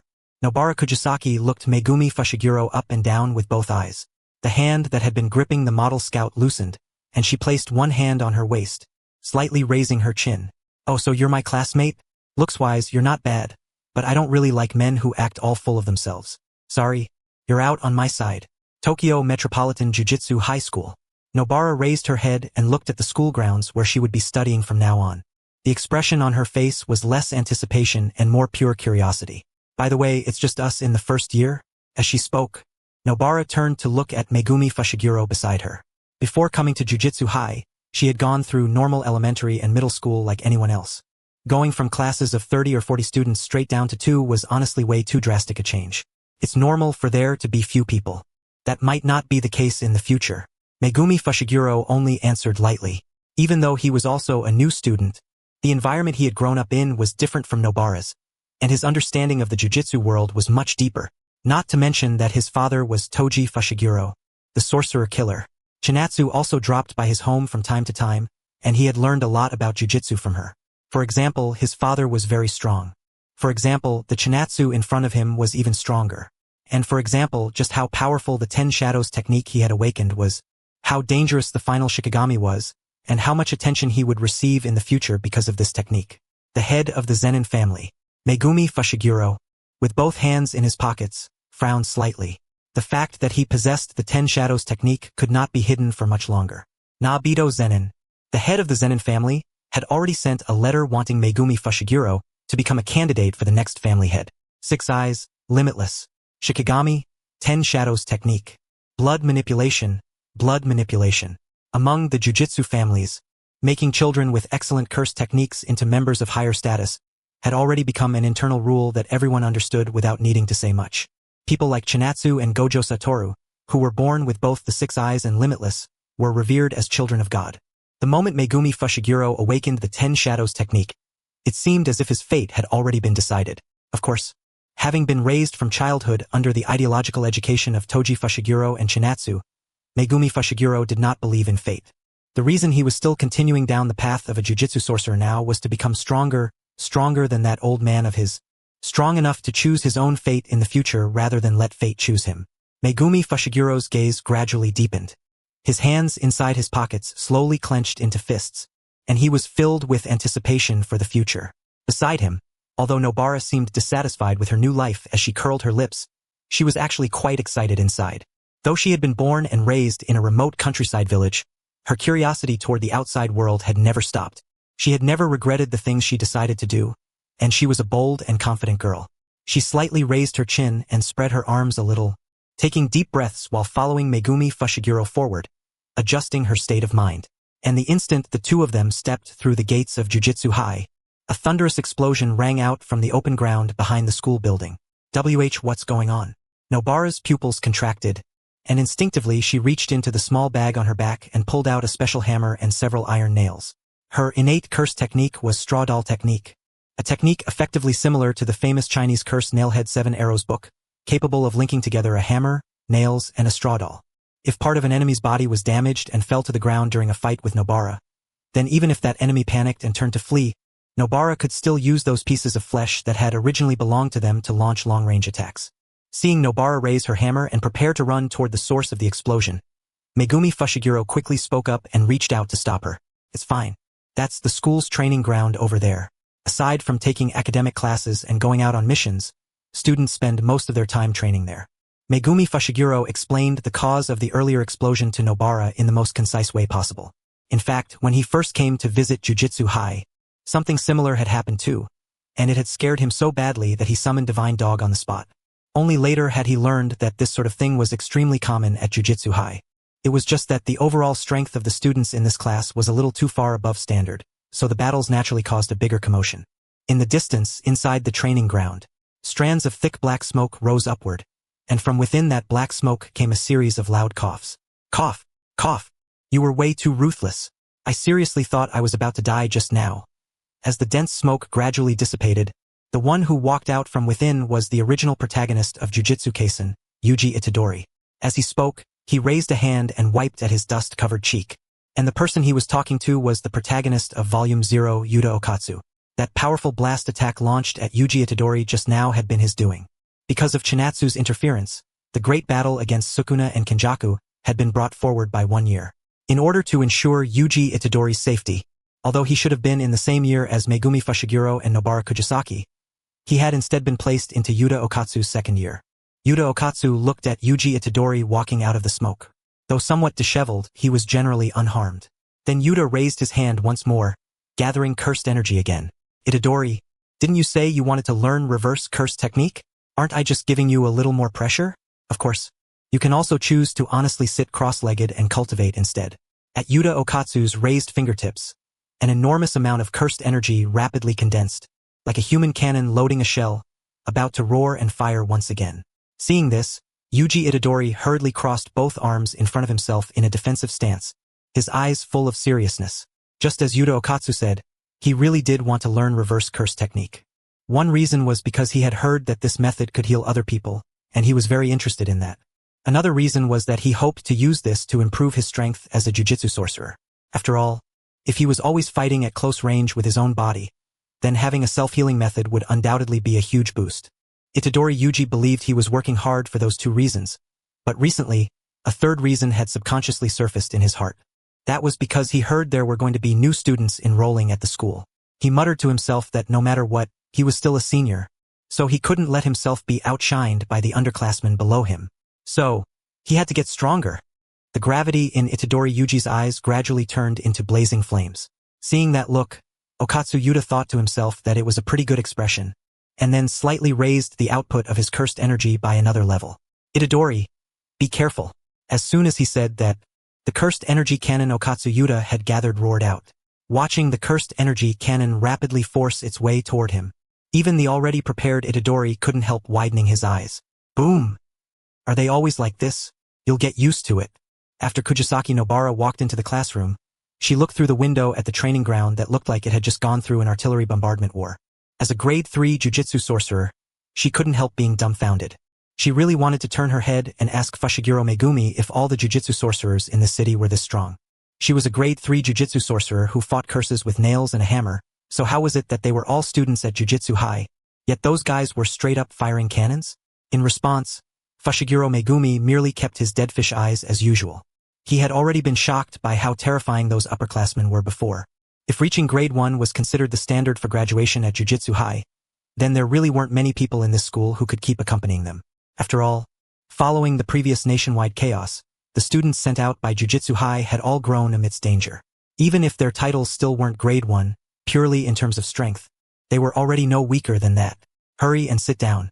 The teacher should be here soon. Sitting in his seat, Fushiguro Megumi spoke with one hand propping up his chin. Since there were so many seats here anyway, Nobara sat down by the window and continued leisurely watching the training ground outside. As Okatsu Yuta's cursed energy cannon landed with perfect accuracy on its target, an ordinary person's soul would probably have already gone to heaven. But the one on the receiving end was our built-different sports guy, so all that could really be said was that it hurt a bit, but it wasn't a big problem. Amid the rising smoke, the somewhat bedraggled Itadori Yuji walked out once again. A streak of blood hung from the corner of his mouth. Compared to the sturdiness of the shorts on his lower body, the clothes on his upper body were like defective products, having already been blasted to pieces. Nice body. From inside the classroom, Nobara looked through the window in Itadori's direction, smiling as she even let out a light whistle. Just as she was about to keep watching, the classroom door where she was pushed open from outside. There were only 2 new students in this batch, so unless it was someone like the cleaning lady, then the person coming in could only be the teacher who would be responsible for their jujitsu studies next. Hearing the sound, she turned her head toward the classroom door. She saw a woman in white casual clothes walk in from outside. After only one glance, Nobara's gaze could no longer move away from her side for a long time. What an amazing figure. The person who came was none other than Chinatsu, who had once again picked up her identity as a jujitsu teacher. Even though she was already 28 this year, anyone who didn't know her would absolutely never guess that age range. As someone born in the countryside, Nobara felt that she had only seen a similar figure before in a fashion magazine she bought after coming to Tokyo. Nobara blinked blankly. Only after her brain spun at high speed did she barely manage to shift part of her gaze away from Chinatsu and onto Fushiguro Megumi, who was sitting in the first row of the classroom. From her angle, she could only see Fushiguro Megumi's calm back, and that made Nobara certain that the person in front of her really was their jujitsu teacher. Bustling Tokyo, a beautiful teacher. It was as if stars were shining in Nobara's eyes. The Chinatsu in her sight seemed to transform into an angel, waving her toward a bright future. Ha ha ha ha ha ha, thinking that, Nobara couldn't help letting out a series of soft silly laughs. At the same time, Fushiguro Megumi, who was sitting in the first row at extremely close range to Chinatsu, looked calm on the surface, but in reality, stormy waves had already surged in his heart. He covertly swallowed a mouthful of saliva with a gulp, and the moment he did, Chinatsu's gaze fell on him, making his body tense up even more, not daring to show the slightest bit of carelessness. Looking at Fushiguro Megumi's nervous appearance, Chinatsu quietly laughed in her heart. In reality, however, she sternly put on the bearing of a strict teacher. Originally, the person coming today was my younger brother, but he had something come up at the last minute, so I'm filling in for him. Still, our school is only so big, and we won't be seeing each other only rarely. My name is Gojo Chinatsu. You can call me Teacher Gojo, but my younger brother's surname is also Gojo, so to avoid confusion, calling me Teacher Chinatsu is also fine. Chinatsu calmly gave her self-introduction. Then she turned her head toward Nobara, who was sitting near the window. After the teacher's self-introduction ended, naturally it was the students' turn to briefly introduce themselves. With a bang, Nobara shot up from her seat. Even though she was usually very frank and confident, she was a little nervous at this moment. And my name is Kujisaki Nobara. You can call me Kujisaki or Nobara, either is fine. My curse technique is straw doll technique, and I'm a grade 3 jujitsu sorcerer, but my strength is definitely solidly above grade 2. Nobara slapped a hand against her own chest and looked at Chinatsu with complete seriousness. Even though her self-introduction was already over, she still didn't sit down immediately, as if she were waiting for Chinatsu's evaluation of her. I've read your file too. Grade 3 jujitsu sorcerer really is underestimating you a bit. After some time, once you've systematically gone on a team to exorcise a few curses, I'll help report it and have your rank raised. As Chinatsu's words fell, Nobara got so excited she nearly started stomping her feet. The status of a jujitsu sorcerer was special, and different grades came with different fixed salaries. Even though she was still just a student, she still had that benefit too. Once she had money, she wanted to properly shop around Tokyo. Buy bags, buy. Eat all kinds of delicious food. Eat. The future was simply bright. Just as Nobara was immersed in the bright future she had imagined for herself, the other student in the classroom, Fushiguro Megumi, also stood up from his seat and seriously began speaking. My name is Fushiguro Megumi. My curse technique is the 10 Shadows technique, inherited through the Zenin family's bloodline. My current jujitsu rank is grade 2, but I'm confident I won't lose to an ordinary grade 1. At this point, Fushiguro Megumi paused. Then he took a deep breath, adjusted his state, and continued his self-introduction. Although I don't really want to admit it, my old man is very strong. So strong that before I enrolled, I sparred with him a little. Even though I'd already made full preparations, I was still instantly KO'd. The moment those words came out, Nobara beside him also snapped out of her fantasy world. Hearing Fushiguro Megumi's words, she couldn't help feeling surprised. He had just said a moment ago that he wasn't inferior to an ordinary grade 1, and then right after that he said his own dad had easily KO'd him. Are you sure there isn't really any contradiction there at all? Nobara didn't know about the sorcerer killer, nor did she know Fushiguro Toji, so it was perfectly normal for her to have such doubts. As Chinatsu listened to Fushiguro Megumi's words, she imagined the scene in her mind and secretly felt regret that she hadn't been able to witness that wonderful sight of a father beating up his son with her own eyes. Fushiguro Megumi's fists gradually clenched. As he spoke, he had also recalled what happened back then, and an intense sense of frustration welled up from his heart.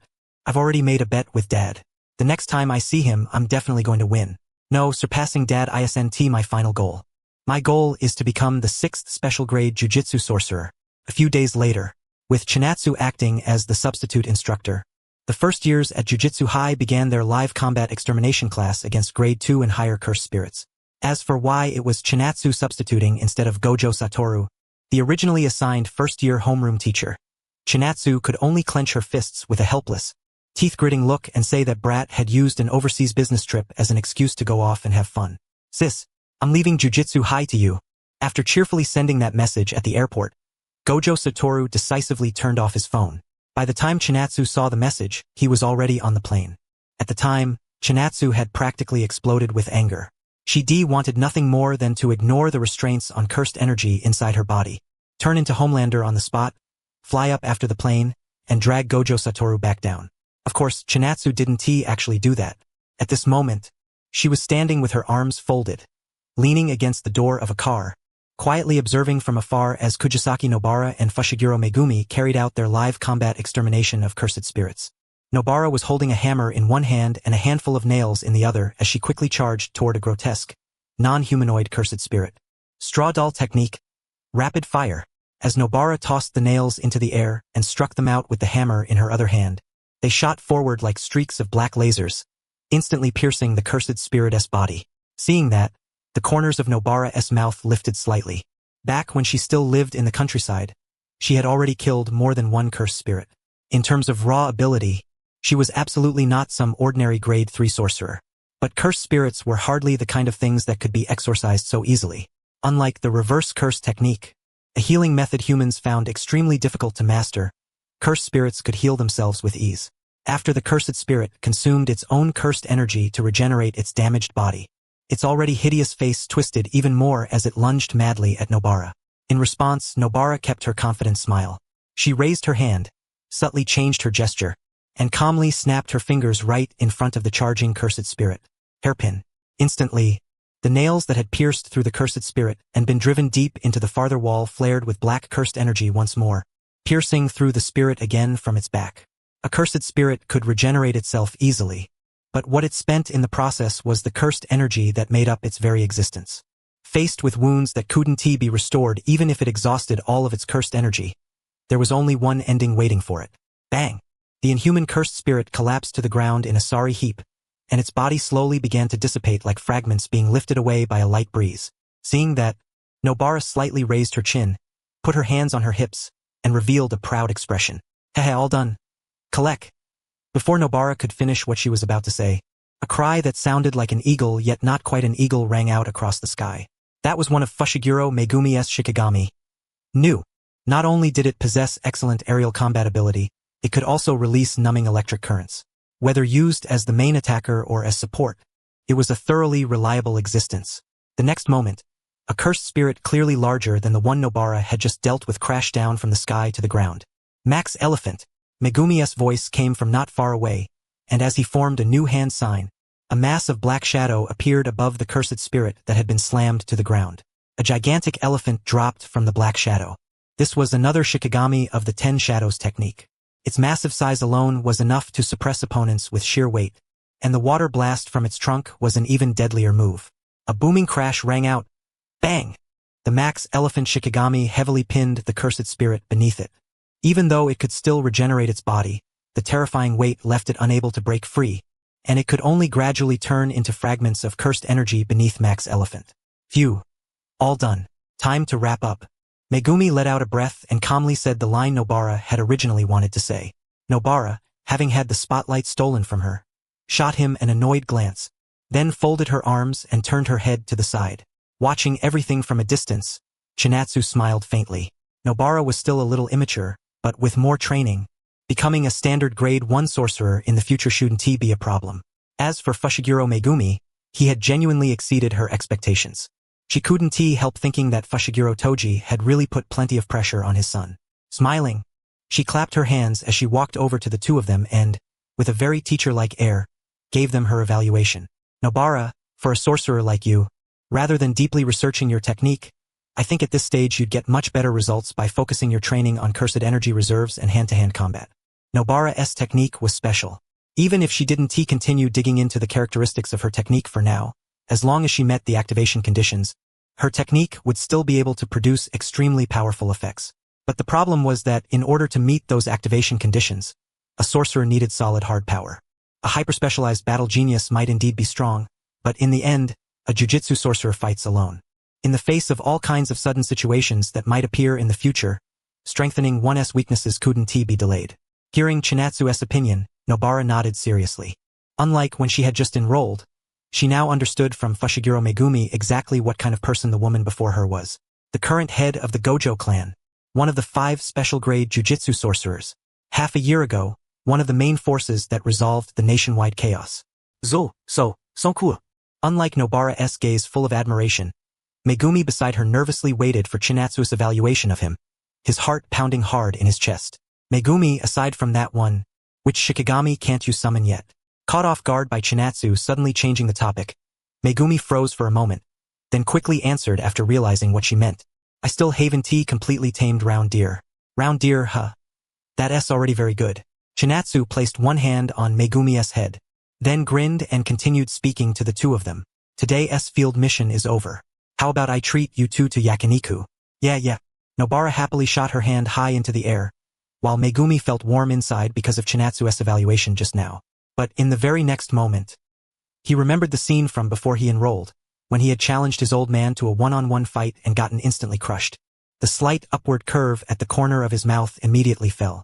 You're still far from ready. Standing in front of his son, who had fallen to the ground and was staring up at the sky, Fushiguro Toji cheerfully loosened up his limbs.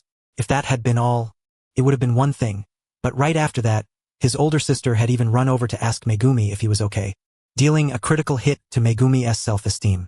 Seeing Megumi's stubborn expression, Chinatsu silently grumbled once more that Fushiguro Toji had gone way too hard on him.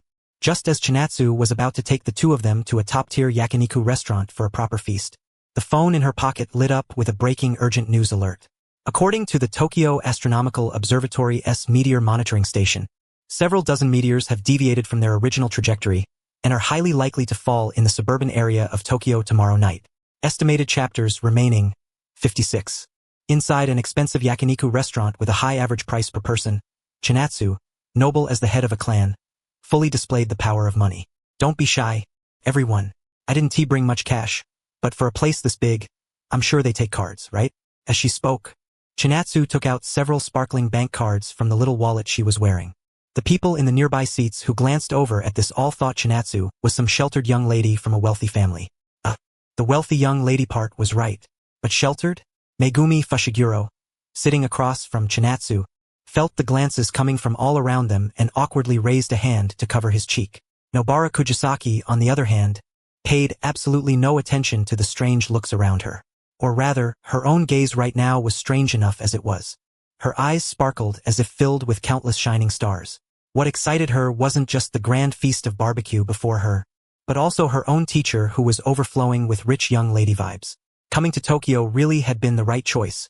Thinking that, Nobara opened her mouth wide and stabbed a piece of grilled meat with her fork before stuffing it straight into her mouth, even though it was hot enough to make her puff out breaths of air through her mouth. Megumi quickly adjusted to the stares around them as well. Lowering his head, he started picking up the hot grilled meat for himself, blew on it a few times, and then happily put it into his mouth. Although the per-person price at this barbecue restaurant was a bit high, at least the taste matched the cost. Sitting across from them, Chinatsu looked at the two with a gratified gaze, a happy smile rising onto her face. In the original story, Nobara Kujisaki, the girl who came to Tokyo full of curiosity and passion, should have lost her life in the Shibuya incident that would be uncovered not long after. As for Megumi Fushiguro, his body and soul would have been toyed with by Sukuna like some clown. But neither of those things would happen now. The Shibuya incident? Kenjaku was gone. Sukuna was gone. Mahito was gone. Jogo and Hanami were still living in humiliation under Suguru Geto's cursed spirit army. Chinatsu had even chatted with those two a little while ago, though the atmosphere of that conversation hadn't exactly been very good. Who was supposed to start an incident like that now? No matter how strong the world's line of convergence was, there was no way it could interfere to that extent, right? If it really had that kind of ability, it would have gone after Chinatsu long ago. In fact, Chinatsu had successfully completed the mission that brought her across worlds, and she had also fulfilled the wish in her heart. Whenever she thought of the fact that she had already achieved a perfect clear, no matter what she was doing, Chinatsu would feel sweet satisfaction in her heart, let alone now, when she was comfortably eating barbecue. Alright, Nobara. With her mouth stuffed full of grilled meat, Nobara couldn't help stopping what she was doing when she heard Chinatsu call out to her, then raised her head in confusion. Beside her, Megumi also reacted, gulping down the meat he had still been chewing. Both of them thought Chinatsu had something serious to say, and in fact she did. It just wasn't anything troublesome, but rather something that would make Nobara even happier. Nobara, you never should have been a grade 3 sorcerer to begin with. After your recent curse exorcism missions, the paperwork for your promotion to grade 2 sorcerer has already been approved. Congratulations.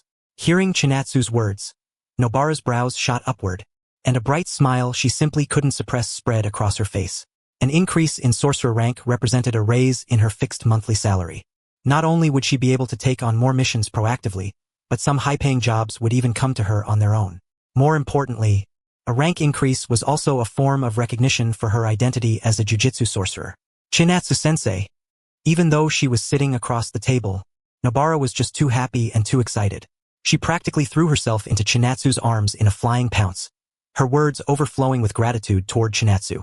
Wearing a faint smile, Chinatsu raised a hand and gently stroked Nobara's hair. In Chinatsu's hands, the strong-willed Nobara was like a cute little cat. But that was normal too.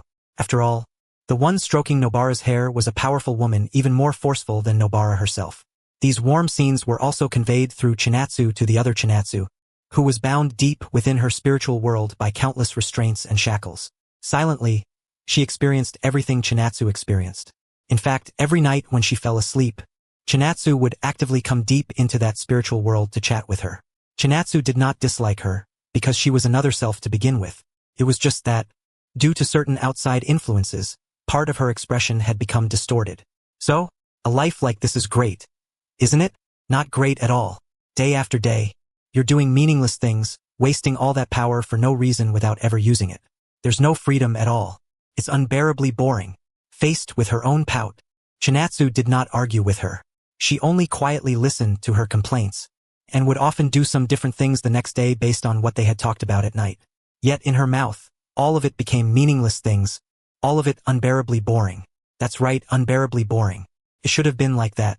The her deep in the spiritual world lowered her head without saying anything. She didn't know whether, the next time Chinatsu asked her, so, a life like this is great, isn't it?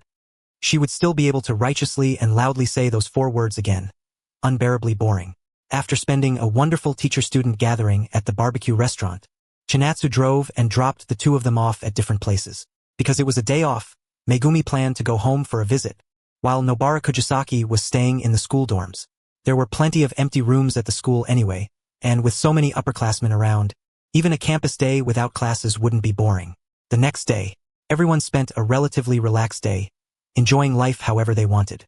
And Chinatsu was the one who understood best how to enjoy life, because the earlier her had truly longed too much for this kind of easygoing life.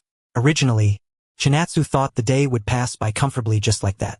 She had even already thought about how to naturally ask Megumi Fushiguro and Nobara Kujisaki in class tomorrow how they had spent their day off.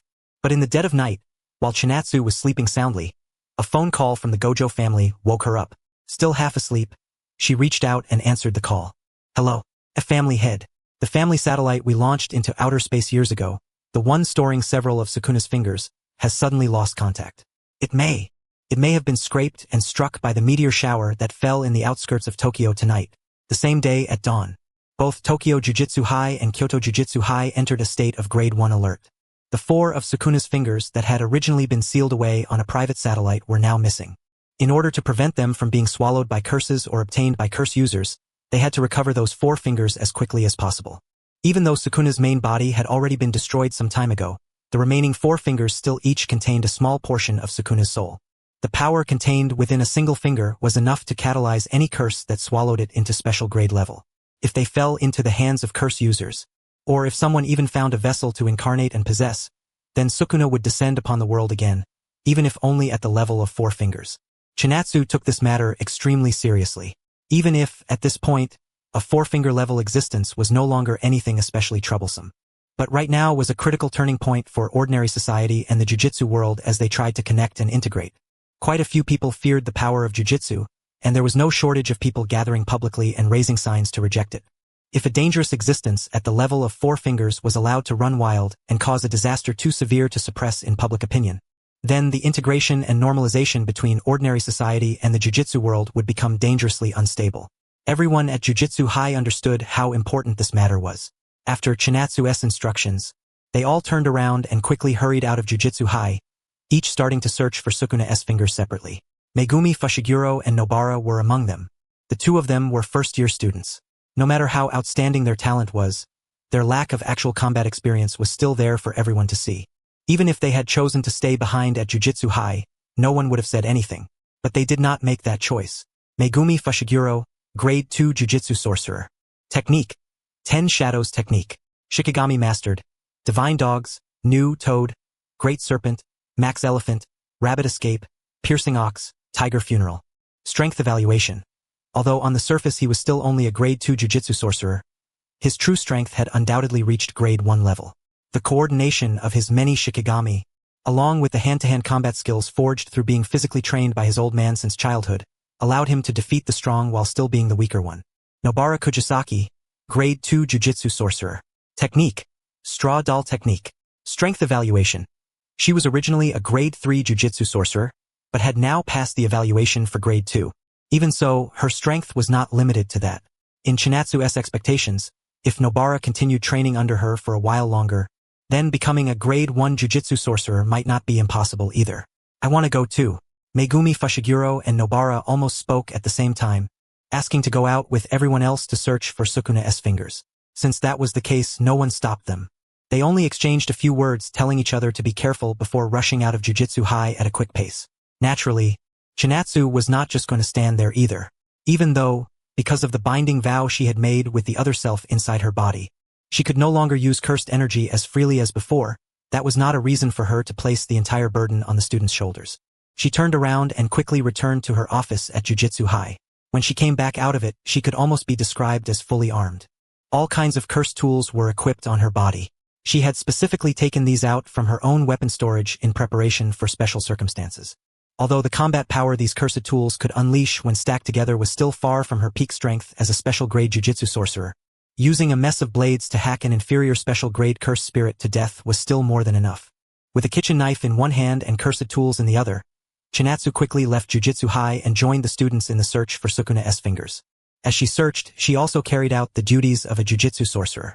If she ran into a threatening cursed spirit halfway through, she would first spare some time to deal with the enemy in front of her.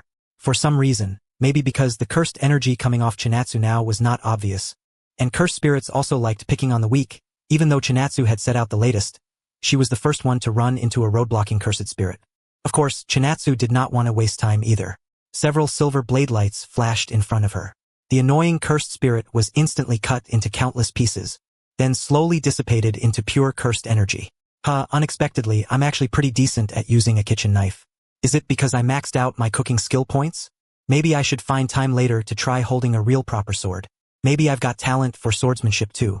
Chinatsu softly muttered a few lines to herself for a moment, then lightly shook her head and stopped thinking about it. Right now, the top priority was still to find the missing Sukuna finger. At the same time, the others in the main search group were also searching with everything they had.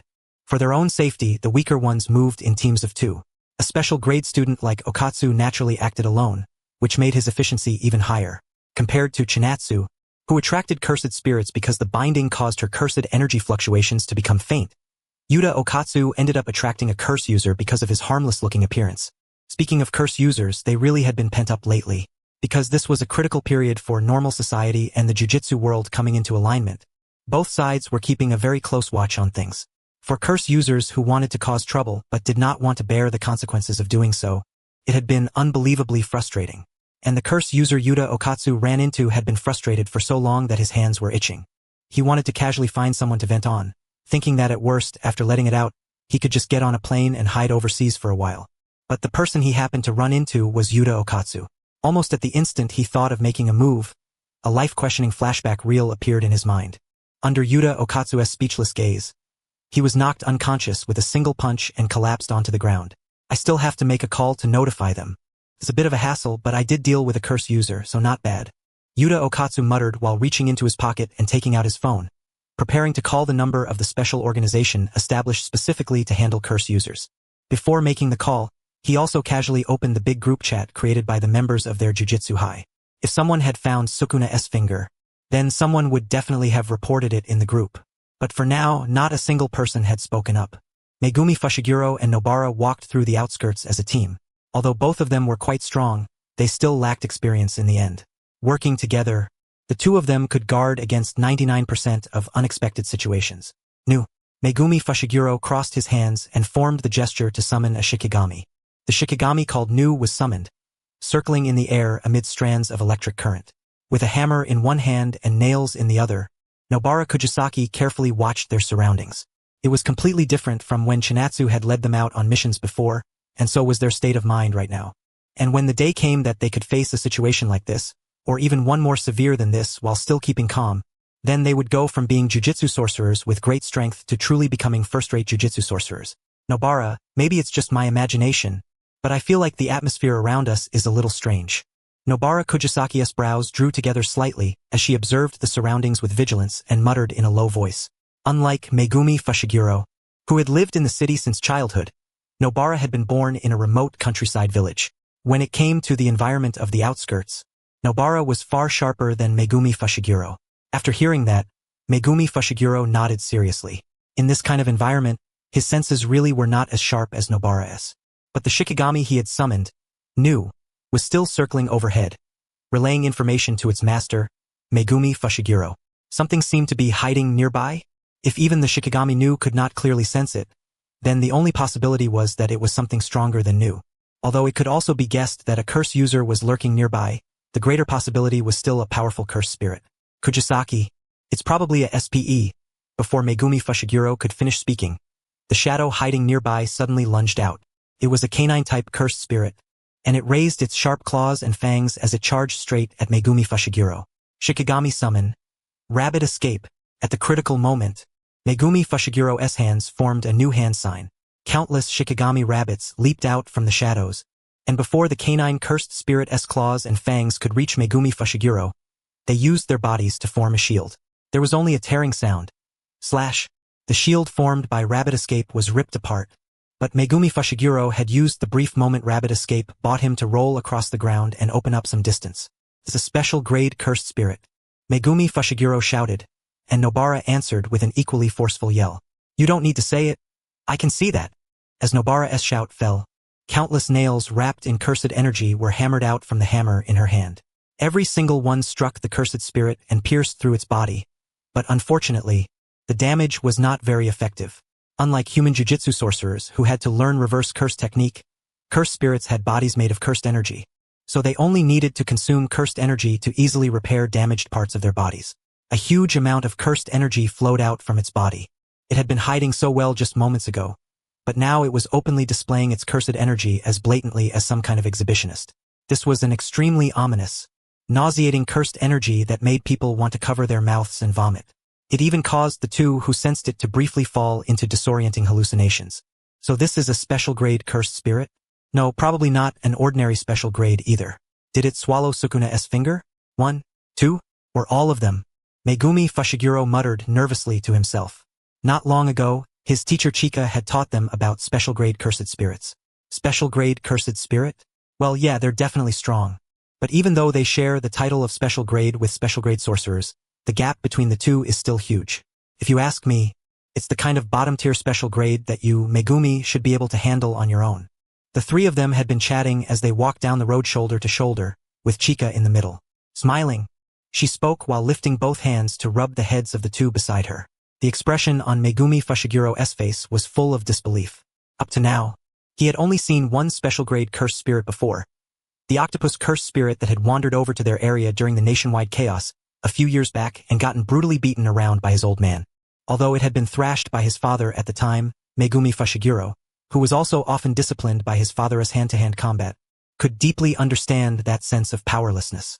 Putting aside its combat ability in other areas, at the very least Megumi Fushiguro greatly admired how absurdly tanky it was. Walking on the other side, Nobara heard Chika praising Megumi Fushiguro as someone who had the strength to take down a special grade cursed spirit alone. Strong and competitive as ever, she immediately raised a finger to point at herself and repeatedly asked Chika whether she could do it too. Nobara, you're still lacking a little.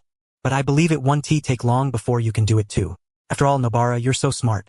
Hearing Chika's words, Nobara put one hand on her hip, slightly turned her head toward Megumi Fushiguro at her side, and let out a heavy snort through her nose, like a child fighting for attention. Nobara, I'll catch up. Megumi Fushiguro let out a helpless sigh. That sigh wasn't because of Nobara, and Chika beside him knew exactly why. Feeling like you haven't grown much lately? The sudden question caught Megumi Fushiguro completely off guard, especially since it had so precisely seen through his heart. He fell into a brief silence and didn't answer right away, but that in itself was a kind of response. Seeing this, Chika raised her head slightly and spoke again. A sorcerer's growth isn't linear. I'm sure even if I hadn't said it, you've heard that from someone else before. In the jujitsu world, where talent outweighs hard work, getting trapped in the dead end of blind training isn't a good thing. Megumi Fushiguro didn't quite understand what Chika meant. After lowering his head and thinking for a moment, he opened his mouth in confusion. Then, am I not supposed to work hard? The moment those words came out, Chika almost wanted to clench her fist and smash it straight into Megumi Fushiguro's head with a loving iron fist. But at the very last second before the punch could fly, her professional ethics as a teacher made her hold back. Good grief. What I mean is that both you and Nobara are already working hard enough. I've seen every bit of it. What you're lacking right now is just a tiny opportunity, an opportunity that can completely transform you. And when that opportunity really comes, the two of you better seize it. Chika's words echoed in the minds of both of them at this moment. Without a single spoken word between them, the look in their eyes changed, becoming even more resolute. Divine dogs. Megumi Fushiguro formed a new hand sign, and two canine shikigami, one black and one white, burst out from his shadow. But after summoning the shikigami, he himself did not retreat behind them. Instead, he seriously raised both hands, clenched tightly into fists, as dense black cursed energy coiled around them. There was a common stereotype in the jujitsu world. Sorcerers who used shikigami as their means of combat were weak in hand-to-hand combat. As long as one could avoid interference from the shikigami and close in on the sorcerer, defeating them would be easy. As the wielder of the 10 Shadows technique, the pinnacle of shikigami-type curse techniques, Megumi Fushiguro should have been like that as well. Unfortunately, he had not grown up in the Zenin clan. If he had been born into the Zenin clan and received systematic air training from childhood, perhaps his mastery of the 10 Shadows technique could have gone even further. But growing up beside his father, the heavenly tyrant, had its own benefits too. Megumi Fushiguro stared seriously at the special grade cursed spirit before him. Nobara, gripping her hammer and nails, also moved solemnly behind the special grade cursed spirit. If the eyes she was using to glare at it had been fixed on a person instead, they probably would have made that person's legs tremble in fear. We'll exorcise this special grade cursed spirit ourselves. The Ten Shadows technique was the Zenin clan's secret inherited technique, and also the most outstanding Shikigami-based technique in the current Jujutsu world. The Shikigami it summoned would change along with the owner's cursed energy and cursed energy output. On top of that, how many Shikigami one could summon at the same time was also a major factor in judging a Ten Shadows user's skill. At least for the current Megumi Fushiguro, he could only summon 2 Shikigami at once. So properly coordinating the 2 Shikigami on the field together with himself in battle was the fundamental combat style of a Ten Shadows sorcerer. But aside from fighting in coordination with Shikigami lately, or rather some time ago, he had intentionally started studying barrier techniques as well, all for the sake of comprehending that pinnacle of Jujutsu in the near future. Megumi Fushiguro stared grimly at the cursed spirit before him, not knowing how many fingers it had devoured, nor whether this special grade cursed spirit was stronger or weaker than the octopus cursed spirit that had fought his father back then. But there was one thing he could be sure of. Whether it was this one or that one, both were stronger than he was right now. So, I have to surpass my limits right now. Megumi Fushiguro's hands, which had originally been maintaining the hand sign for summoning Shikigami, loosened. In the eyes of others, he seemed to have entered a state almost like spacing out. The special grade cursed spirit at the side immediately revealed a savage grin when it saw this. It lunged at Megumi Fushiguro at high speed while extending its wicked claws sharp enough to slice through iron. The instant it leaped, black nails like lasers shot in from the distance and pierced through its back. But even that kind of strike could only inflict the most basic damage on it and was unable to forcibly halt its movements. Damn it! Nobara, who had fired the nails, pressed her lips together. Although the suddenness of the situation had kept her from raising her cursed energy output to the maximum, the fact that it didn't even turn its head to look at her after getting hit made Nobara feel like she had been humiliated by a mere cursed spirit. And more than her own weak damage output, what made her uneasy was Megumi Fushiguro's inexplicable behavior. There was no way he was really spacing out in the middle of battle, but if he still didn't do something, the cursed spirit's attack was really going to hit him. Fushiguro, move! Clutching her hammer, Nobara gathered pitch-black cursed energy as she rushed toward Megumi Fushiguro in quick steps. Her eyes locked tightly on the cursed spirit raising its sharp claws high. 3 seconds. 2 seconds. 1 second. Swish! The special-grade cursed spirit slashed its sharp claws downward from above. But the black and white divine dogs guarding both sides of Megumi Fushiguro used their own bodies to block that fatal strike. The remnants of black cursed energy splattered down on Megumi Fushiguro like rain. Just as the special-grade cursed spirit was about to gather strength again and launch a second wave of attacks, the seemingly absent-minded Megumi Fushiguro suddenly burst with a strange light in his eyes, and his expression entered that crazed state unique to the strong. Fushiguro Megumi brought both hands together in an inner-binding mudra, raising both index fingers straight while keeping his wrists 2 to 3 inches apart, then bending and crossing both thumbs 3 times. The 4 fingers of the left hand in the inner bind represented the 4 elements of living beings, while the 4 fingers of the right hand represented the 4 elements of the Buddha realm. The meaning was to use the 4 elements of the Buddha realm to harmonize the 4 elements of living beings and thereby heal all illness and affliction. This seal was called the Medicine Buddha Root Seal. Domain expansion. Chimera Shadow Garden. In an instant, a massive swarm of shadows like swampy mire spread beneath Fushiguro Megumi's feet. Because this domain had been improvised on the spot and his mastery of barrier techniques was still insufficient, the domain before them was incomplete. As a modern domain, it didn't come with any overwhelmingly powerful sure-kill attack. What it had was only the weakening of others and the strengthening of his own curse technique. That alone was already enough. It worked! An excited grin appeared on Fushiguro Megumi's face. Inside this hastily constructed domain, not only could he increase the number of Shikigami appearing at the same time, he could also use shadows more freely for agile movement. New. Tiger Funeral. Piercing Ox. He hadn't even formed the hand signs yet. With a single thought from Fushiguro Megumi, the 3 major Shikigami from his 10 Shadows technique that he had already successfully tamed appeared in the domain at the same time. The Shikigami Piercing Ox charged ferociously toward the special grade curse spirit. Faced with that, the special grade curse spirit didn't choose to dodge and instead collided head-on with Piercing Ox. Piercing Ox was a Shikigami defined by its overwhelming strength to begin with. After being empowered by the domain, its power could only be described as terrifying. Even though the opponent was a special grade cursed spirit that had devoured Sukuna's finger, it was still rammed backward wildly by Piercing Ox. Just as the special grade cursed spirit was about to break free from Piercing Ox's charge, the Shikigami Nu circling in the sky launched a continuous assault on it amid peals of thunder.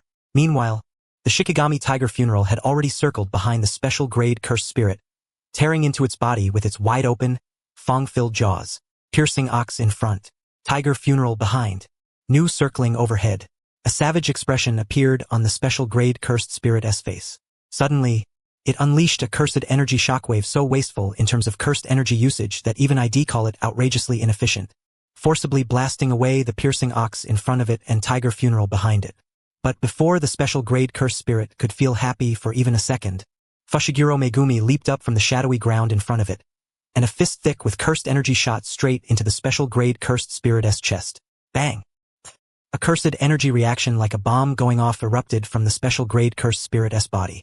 Although a cursed spirit could heal its body with ease, every time it healed, it was equivalent to cutting down its own true HP as a cursed spirit. After taking repeated hits inside Fushiguro Megumi's domain, the special grade cursed spirit's body looked like a candle flickering in the wind. Even so, it still had the power to turn the tables and kill them. It forcibly endured the damage from Fushiguro Megumi's cursed energy punch. Instead of healing its body first, it extended its sharp claws and fangs, trying to launch a surprise attack on Fushiguro Megumi while abandoning defense entirely. At this distance, the special grade cursed spirit was certain the strike would hit Fushiguro Megumi. Even if it couldn't kill him, it would at least cripple him heavily. If that happened, the battle would reverse once again. That was right. It should have been so. But he was not alone. You forgot about me? Nobara flashed behind the special grade cursed spirit. The hammer in her hand had already been loaded with her maximum cursed energy output. Her eyes were like stars in the night sky, and with unmatched focus, she swung the strike. Black flash. The moment Nobara's hammer struck the special grade cursed spirit's back, black lightning roared to life. She had already poured her maximum cursed energy output into this blow, and now with black flash amplifying it, the power of the attack became even more terrifying. The special grade cursed spirit's body began to show signs of collapsing, and within the strange inner space where Sukuna's finger resided inside it, Sukuna, with only 4 fingers left, silently watched everything. He raised one hand, as if forcibly forming some kind of binding vow with the cursed spirit whose body was falling apart. After the battle of nationwide chaos, 16-finger Sukuna and the cursed tool Hiten Kamitoke completely vanished from the world. The remaining 4 fingers were no longer considered an especially major threat to the modern jujitsu world. But that was on the premise that after incarnating in flesh again, Sukuna wouldn't start laying low and developing in a sneaky way. Hidden inside the special grade cursed spirit, Sukuna watched this thing, which clearly possessed the power of 4 of his fingers, get beaten into such a miserable state by 2 mere brats. He couldn't help raising a hand to cover his cheek. The cursed energy amount is at the level of 4 fingers. But because it just devoured them and hasn't fully digested them yet, whether it's raw cursed energy output or other aspects, it's still far below where it should be. With his hand over his face, Sukuna softly evaluated the performance of the cursed spirit that had devoured his finger. At the same time, he also noticed something unusual about the one who had just expanded a domain. A technique capable of summoning multiple Shikigami. Judging from the technique itself, it seemed to hide something interesting, and that body was also a rare vessel capable of bearing his power. It was infinitely better than the one Kenjaku had found back then. A trace of greed appeared in Sukuna's eyes as he looked at Fushiguro Megumi. The body Kenjaku had found for him back then had truly been garbage. It was only capable of not being instantly poisoned to death by his power. To fully control it, a long fusion ritual was still required. But the Fushiguro Megumi before him was different. Not only would he not be poisoned to death by Sukuna's power, even if a fusion ritual wasn't carried out immediately afterward, his body still wouldn't burst apart and collapse from that power. A once-in-a-century rarity. At that moment, the images of a man and a woman appeared in Sukuna's mind. Without question, they were the Gojo siblings who had taken turns fighting him back then and had brought him humiliation. The flames of vengeance burned in his chest. He raised one hand and, in his capacity as the king of curses, skillfully formed the highest-level binding vow. A binding vow give and take. A jujitsu sorcerer could discard certain conditions in exchange for gaining abilities beneficial to themselves. Compared to the give and take in other works, the binding vow in the jujitsu worldview was more like taking out a loan in advance, and the kind without interest at that. Hurry up. Give me control of the body. The order, like cursed speech, entered the body of the cursed spirit on the verge of collapse. Even with its low intelligence, it understood that nothing could be worse than its current state of imminent disintegration. So like someone clutching at a life-saving straw, it agreed to Sukuna's demand. Suddenly, the cursed spirit's body began to change like liquid. Because they had no idea what had suddenly happened, both Fushiguro Megumi and Nobara immediately retreated a large step backward, pulling away from the cursed spirit that had clearly been on the verge of breaking down. What's going on? It was about to be exorcised. The cursed energy fluctuation is off too. The cursed energy fluctuation is actually rising. This evil cursed energy, while still maintaining his domain expansion, Fushiguro Megumi felt his incomplete domain showing signs of collapsing. Originally, he still hadn't been sure how many of Sukuna's fingers this cursed spirit had devoured, but at this moment he already had a clear answer in his mind. And only a few seconds after the two chose to retreat, the cursed spirit, whose body had been reconstructed like liquid, transformed into the form of a human. No, a deformed human, two-faced and four-armed.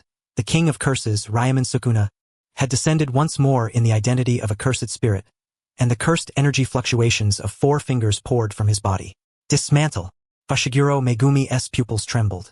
A large tree beside him was instantly sliced into 2, and the speed was so fast that he had no time to react. Although I hadn't intended to hit this brat in the first place, the trajectory of that slash seemed a little off. Sure enough, a cursed spirit's body really is hard to use. Sukuna lowered his head somewhat irritably and looked over his current body. A cursed spirit vessel formed from cursed energy. Because he was too powerful and too evil, he had been mistaken for a cursed spirit by many people throughout history. Even he hadn't expected that one day he would actually become a genuine cursed spirit. Whatever. It won't be for long anyway. Sukuna raised his head again and looked at Megumi Fushiguro ahead of him, only to discover in surprise that Megumi had already vanished from his sight. Nobara behind him was gone as well. There was no shame in running, especially in a situation like this. The two of them had decisively chosen to avoid a fight without even needing to discuss it. Four-Finger Sukuna was unquestionably not an existence they could fight right now. As long as they could escape and contact Jujutsu High, there would be plenty of people to deal with this exhausted king of curses. Their choice was correct. But Sukuna obviously wasn't going to let the pigeons that were practically in his hands fly away for nothing. With cursed energy reinforcement, he leaped up and chased after the two at astonishing speed, easily intercepting them just as expected. Cleave! A long, wide slash groove suddenly appeared across the path ahead of them. Faced with that, the two could only slam on the brakes and look grimly at Sukuna, who had already caught up and was now standing in front of them. Fight? Could they fight?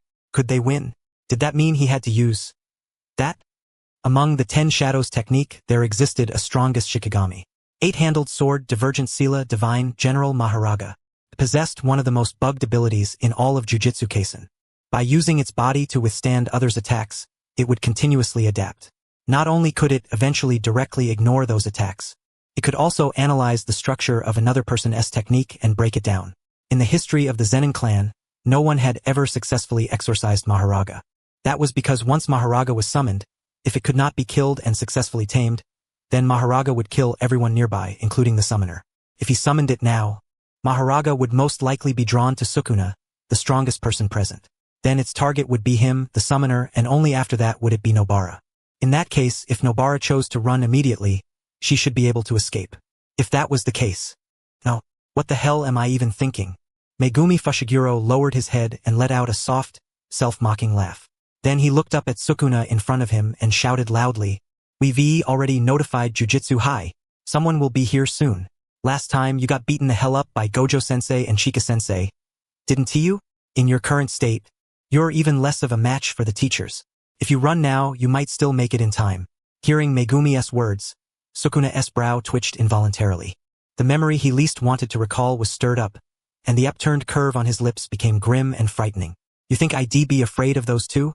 Unlike the sun-like cursed energy fluctuations released by Chika and Satoru, Sukuna's cursed energy felt like a cold, filthy swamp, making people feel nauseated and instinctively terrified. In response, Megumi raised both hands high and clenched them into fists, forming a hand sign different from domain expansion or any other Shikigami summoning gesture. He was willing to gamble with his life, but that didn't mean he was eager to give up on himself. He was doing this to grasp at that tiny sliver of hope. With this treasure, I summon, like the descent of an angel, yet also like a cocoon breaking open. A divine general from another world was called forth by the 10 Shadows technique from the world beyond. Its overwhelming power and absurd ability had made it impossible for anyone over the past hundreds or even thousands of years to completely subdue it, and the sword in its hand would mercilessly swing toward the strongest. With this treasure, I summon. As Megumi finished chanting the incantation for the Shikigami summoning, the surrounding space began to distort. A giant white figure flickered in and out of view, gradually becoming clearer, as if it were breaking free from every kind of restraint. Come, Mahoraga, Megumi shouted in his heart. In the next instant, Mahoraga, which had formed behind him, let out a heaven-shaking roar and directly smacked Megumi, who was standing in front of it, flying away with a single slap. Fushiguro! Nobara stared at the scene in stunned disbelief. She didn't even have time to examine the monster that had suddenly appeared and immediately turned to run toward the direction Megumi had been sent flying. Mahoraga, meanwhile, didn't continue paying attention to the two of them. Looking completely at ease, it turned its gaze toward the strongest person present, Sukuna. A Shikigami? Sukuna stared seriously at the Shikigami Megumi had summoned before him, although he had already sensed earlier that something special was hidden within Megumi's technique. What exactly it was still required proper observation now. Dragon scales. Recoil. Twin meteors. Cleave. Through the chant, Sukuna locked onto Mahoraga before him and decisively unleashed an enhanced slash. The hit landed solidly on Mahoraga's body, but the slash that had originally been close to invincible only barely forced it back 2 steps. Seeing that, Sukuna's brows furrowed sharply. Even though he only had 4 fingers right now, that strike had still been enhanced through chanting. Yet the result was this poor. It reminded him of memories from 1,000 years ago, when he fought the Yamata no Orochi. He thought to himself that the monster in front of him was probably something similar to the Yamata no Orochi, at least in terms of how troublesome it was. I never thought there'd come a day when my damage output wasn't enough, Sukuna mockingly shouted to himself. He raised one hand again, pressing 2 fingers together like a gun. Unlike the probing strike from before, a sky-filling storm of slashes poured out in an instant. Bang! Bang! Bang! Bang! The battlefield was a forest. Under the aftermath of Sukuna's slashes, countless trees were severed in 2, thrown into the air, and then crashed heavily to the ground. Amid the thunderous noise and clouds of dust, Sukuna had already taken a huge step forward and arrived directly in front of Mahoraga. Dismantle. Sukuna pressed his palm against Mahoraga's abdomen and activated Dismantle, which was different from the ordinary slash, cleave. Multiple slash wounds like a spiderweb appeared across Mahoraga's body, but the effect still fell far short of Sukuna's expectations. Sukuna, who at full strength possessed the absolute number 1 cursed energy reserves in all of Jujutsu Kaisen, had now fallen into the awkward situation of not having enough output. Enhancing it with a chant wasn't enough. A charged point-blank strike wasn't enough. Should he use domain or use open? But something felt off. The feedback was too strange. Sukuna lowered his head and looked at the palm he had just used to launch the close-range slash against Mahoraga. After confirming that the problem wasn't on his side, then the issue could only be with the one opposite him. Compared to when it had first been summoned by Megumi, Mahoraga had become even larger, and the smile on its face made even the smile-loving Sukuna feel extremely irritated. The figures of the Gojo siblings surfaced in Sukuna's mind once again. This had already become a psychological shadow for him, and it affected his judgment in the moment. Domain expansion. Malevolent shrine. The number of fingers only limited Sukuna's maximum output and whether his soul was complete, but it did not affect the types or level of techniques he could use at all. Even with only 1 finger, Sukuna could still easily deploy the domain hailed as the pinnacle of Jujutsu. Within the range of Malevolent Shrine, Sukuna's cleave and dismantle would be directly engraved into the domain, unleashing indiscriminate, overwhelming slashes on everything within its range until all things were reduced to dust. He shrank the range down to a radius of 100 meters, increasing cursed energy output while concentrating all attack power onto the Shikigami. Sukuna adjusted the various attributes within the domain in his mind. Altering a domain-S structure, this casually required extremely refined domain techniques and a high level of skill in forming binding vows, especially the latter. Sharper and more powerful than before, the slashes carved into Mahoraga's body. Mahoraga was cut down to his knees, and the situation instantly reversed. But before Sukuna could show a satisfied smile, the situation that had just been turned around reversed yet again. The damage Mahoraga was taking from the slashes inside the domain was visibly decreasing, and the kneeling Mahoraga slowly climbed back to its feet. So that was its ability? Sukuna finally realized the ability of the Shikigami before him. Even as he inwardly marveled at how absurdly overpowered it was, a faint trace of fear rose in his heart. Run? Escape? Who? Me? The moment that tiny bit of fear appeared, Sukuna clenched his teeth and forcibly crushed it down. The old him would never have felt something like this. This was all that brother and sister's fault. Once he cultivated his strength back, he would definitely stew and boil them alive. Open. Sukuna raised both hands, making a motion like drawing a bow and firing an arrow. A deathly flame, as if born from hell itself, formed into a feathered arrow resting between his fingers. And while Sukuna drew his bow, Mahoraga also charged straight at him while forcibly enduring the overwhelming slashes filling the domain. At first, it had been beaten to its knees. Then it had slowly gotten back up and begun to move. As time passed, it had already adapted to the slashes to the point where it could run in quick strides. The sword in its hand shone with dazzling light, giving off an aura that made even Sukuna feel a threat to his life at this moment. The sword of extermination. The sword in Mahoraga's hand was filled with the same positive energy as reverse curse technique. To humans, it was a warm healing power. But to cursed spirits, even the slightest touch was a spreading poison, a deadly toxin. If Sukuna had revived by incarnating into a human sorcerer's body, then naturally he would not fear this kind of weapon. But the problem was that Sukuna's current body was merely a cursed spirit body molded into the shape of a human. At its core, it was still the same body that feared reverse energy. If it hits me, I die. Sukuna understood this instantly. But at this point, there was no possibility of retreat. He could only place all his hopes on his final flame arrow. The arrow of fire shot out and landed on Mahoraga with perfect accuracy. It exploded into a gorgeous tornado of flames, while the scattered sparks ignited the surrounding trees, turning the area into a hellish sea of blazing fire. And within that sea of flames, Mahoraga, transformed into a burning figure, charged out from within. Taking huge strides, he kept rushing toward Sukuna with the sword of extermination in hand. Seeing this, Sukuna's face showed a constipatedly subtle expression as he spat out a simple and crude two-word complaint. Damn it! The sword of extermination in Mahoraga's hand was the bane of cursed spirits. Forget cursed spirit Sukuna at his current level of only 4 fingers. Even if he recovered to his full 20-finger state in cursed spirit form, he still would not be able to take a direct hit from the sword of extermination. Sukuna watched helplessly as the sword of extermination in Mahoraga's hand drew closer and closer to him. The thought of making another binding vow to strengthen himself was immediately dismissed. No good. I can't beat it. In an instant, the cursed spirit body began collapsing on itself like liquid. This was Sukuna's self-degeneration, chosen to ensure he would not be exorcised by Mahoraga while in the form of a cursed spirit. He directly returned control of the body to the cursed spirit's original consciousness, while he himself once again turned into cursed object fingers to avoid being completely erased from this world, leaving behind only the cursed spirit filled with despair. Bang! The sword of extermination chopped straight down vertically. The despairing cursed spirit was unable to struggle even in the slightest before it was split cleanly into 2 halves. As if burned away by flames, it crumbled into fragments, leaving only 4 grotesquely shaped fingers slowly falling from the air to the ground. At the same time, a furious roar echoed out. Mahoraga tensed both arms, threw its head back, and let out a passionate roar. His body continued to swell, growing from just over 2 meters tall to roughly 4 or 5 meters, with wave after wave of power surging out from within it. Mahoraga, ability, adaptation to all things. Not only could it increase its resistance to corresponding attacks by taking hits from others, it could also gradually raise its basic stats little by little. After being fed attacks by 4-finger Sukuna, it was already no longer on the same level as when it had first been summoned.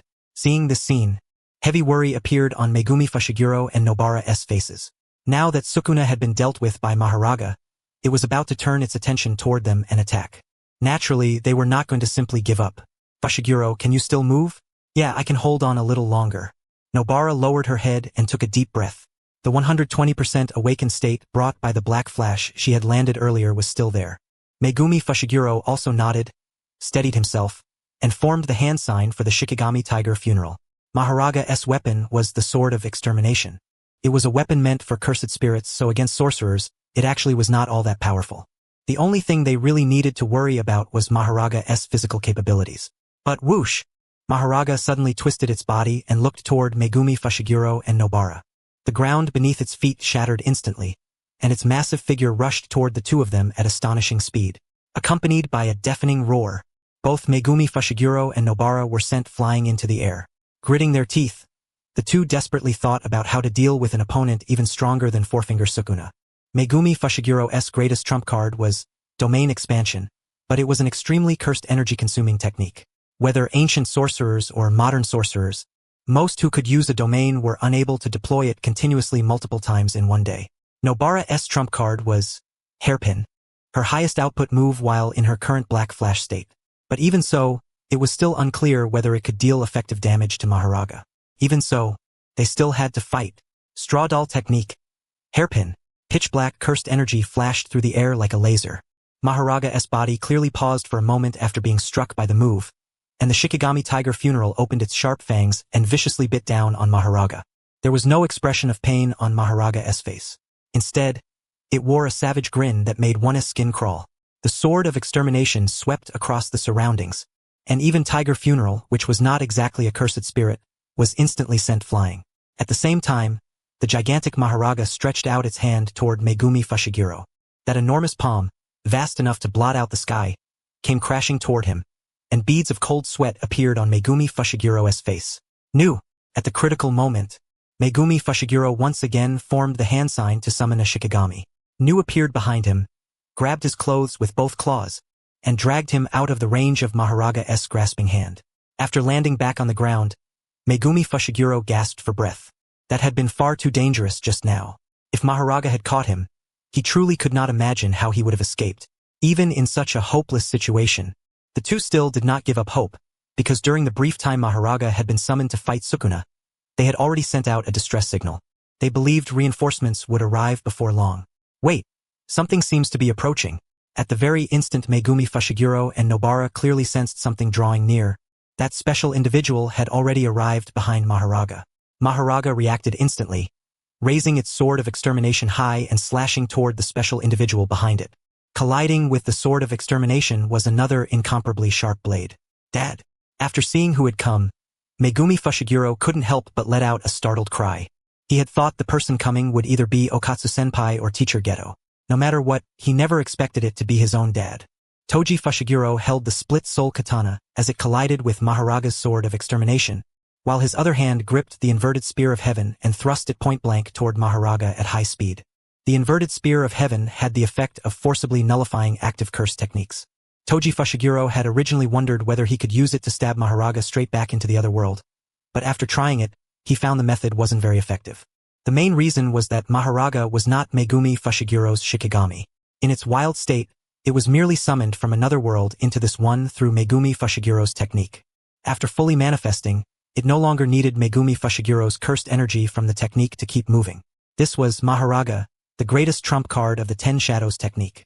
No wonder those Zenin people had been so desperate for this technique. Even if they paid me 1 billion, I'd still think it was a loss. With a loud metallic clash and sparks flying, both sides were knocked back several steps by each other's strength.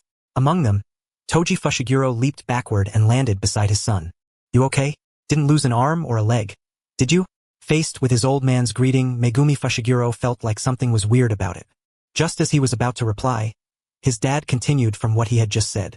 Later, go find one of those people at Jujutsu High who can use reverse cursed technique and get treated. If Tsumiki notices you're injured when we get home, she'll be sad. I can't stand seeing that.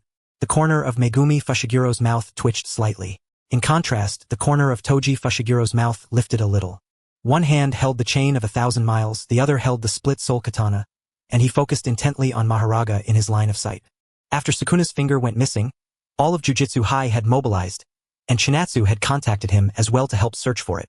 To that, Toji, though not very motivated, still nodded and agreed. When he received Megumi Fushiguro's message asking for help, he just so happened to be the closest person. And besides him, someone else was also rushing over at top speed. Inverted Spear of Heaven forcibly interrupts cursed technique activation. Chain of 1,000 miles infinitely extends the length of the chain. Split Soul Katana ignores defense and strikes the soul directly. These cursed tools gave the heavenly restriction tyrant the capital to fight even stronger opponents.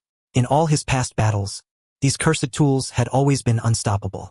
Even against the divine child of the 6 eyes and limitless, he had the proud record of piercing straight through the guy's waist with the inverted spear of heaven, which could forcibly interrupt techniques. And when facing the strongest post-adaptation brawler before him, the strongest trump card passed down through generations in the Zenin family, what Toji felt at this moment was not calm analysis, but overwhelming excitement. No problem at all. Grinning wildly, Toji Fushiguro spun the inverted spear of heaven connected to the chain of 1,000 miles like mad. As a gust of rushing wind swept past, Maharaga immediately crossed its arms and forcefully endured an attack that was clearly a blade, yet struck like a shockwave. Maharaga roared and stomped toward Toji in huge strides. Toji didn't back down either. He let go of the chain of 1,000 miles and gripped the split soul katana with both hands as he collided head-on with Maharaga. Bang! Bang! Bang! The sword of extermination and the split soul katana clashed violently. Tiny sparks flew everywhere. The ground beneath their feet cracked and burst, kicking up countless pieces of rubble. Their speed created illusory afterimages, and from an onlooker's perspective it was like the air itself was exploding in a chain reaction. During the clash, Toji could clearly feel that as time passed, Maharaga's abilities were gradually increasing little by little, while he himself had no move capable of killing it in a single blow. For a moment, Toji couldn't help but recall the battle he had with Chinatsu back then, when she had fired that giant purple sphere at him. It had been so fast that, before he could even defend, it blasted a huge hole through his body. That's why I hate sorcerers. While grumbling, Toji continued dealing with Maharaga in his own way. Watching this scene from the side, Megumi Fushiguro unconsciously bit his lip. I really am still far too weak. Just like back when I ran into that octopus curse, all I can do is hide behind Dad. When will I be able to truly stand on my own? Damn it! Leaning against a big tree, Megumi Fushiguro lowered his head and berated himself. Seeing this, Kujisaki didn't really know what to say. She hesitated as she searched for the right words. Just as she was about to do her best to comfort Megumi Fushiguro, she saw that when he raised his face again, the usual look had already returned to his eyes. Kujisaki, move a little farther back. When that damn old man fights, he really doesn't care about us at all. Since I'm Maharaga's summoner, if I get too far away, it might forcibly make Maharaga switch targets. Good thing Maharaga doesn't seem like it'll get past my old man anytime soon. Megumi Fushiguro spoke calmly, as if that scene of surging negative emotion just now had never happened at all. Seeing that, Kujisaki couldn't help sighing inwardly that Megumi Fushiguro really had a strong mentality, then symbolically took one step back. This distance should be fine, right? If some random weird stuff comes flying over later, I can at least help block it. I've still got plenty of cursed energy left, Kujisaki said with a grin, holding a hammer in one hand and nails in the other. While the two were talking, a thunderous boom suddenly drew their attention. They saw Maharaga bound by the chain of 1,000 miles. Then, under the explosive force of Toji Fushiguro's fully tensed muscles, it was hurled away hard. Smashing through countless trees and rocks along the way, Maharaga was like a wild beast that felt no pain. After digging its limbs into the ground and stabilizing itself mid-flight, it charged straight at Toji again. Like a kid who had taken a loss and insisted on winning back face from the exact same spot, it rammed into Toji in the posture of a charging bull and sent him flying. Rubble flew. Thick smoke billowed up. Even Megumi Fushiguro, who knew full well how monstrous his dad's body was, couldn't help widening his eyes. He involuntarily opened his mouth, wanting to shout, "Dad!" But before the words could leave his mouth, Toji, already moving his joints inside the dense smoke, slowly walked out step by step. "So you can actually send me flying. What a monster." As Toji Fushiguro spoke, he was about to tighten his grip on the split soul katana and launch another attack on Maharaga. But the sharpened five senses granted by his heavenly restriction told him that maybe he didn't need to work that hard anymore. Let a monster deal with a monster. The corner of his mouth rose slightly as he tilted his head and looked in the direction behind Maharaga. In the darkness over there, a motorcycle came speeding over. Yuki Tsukumo?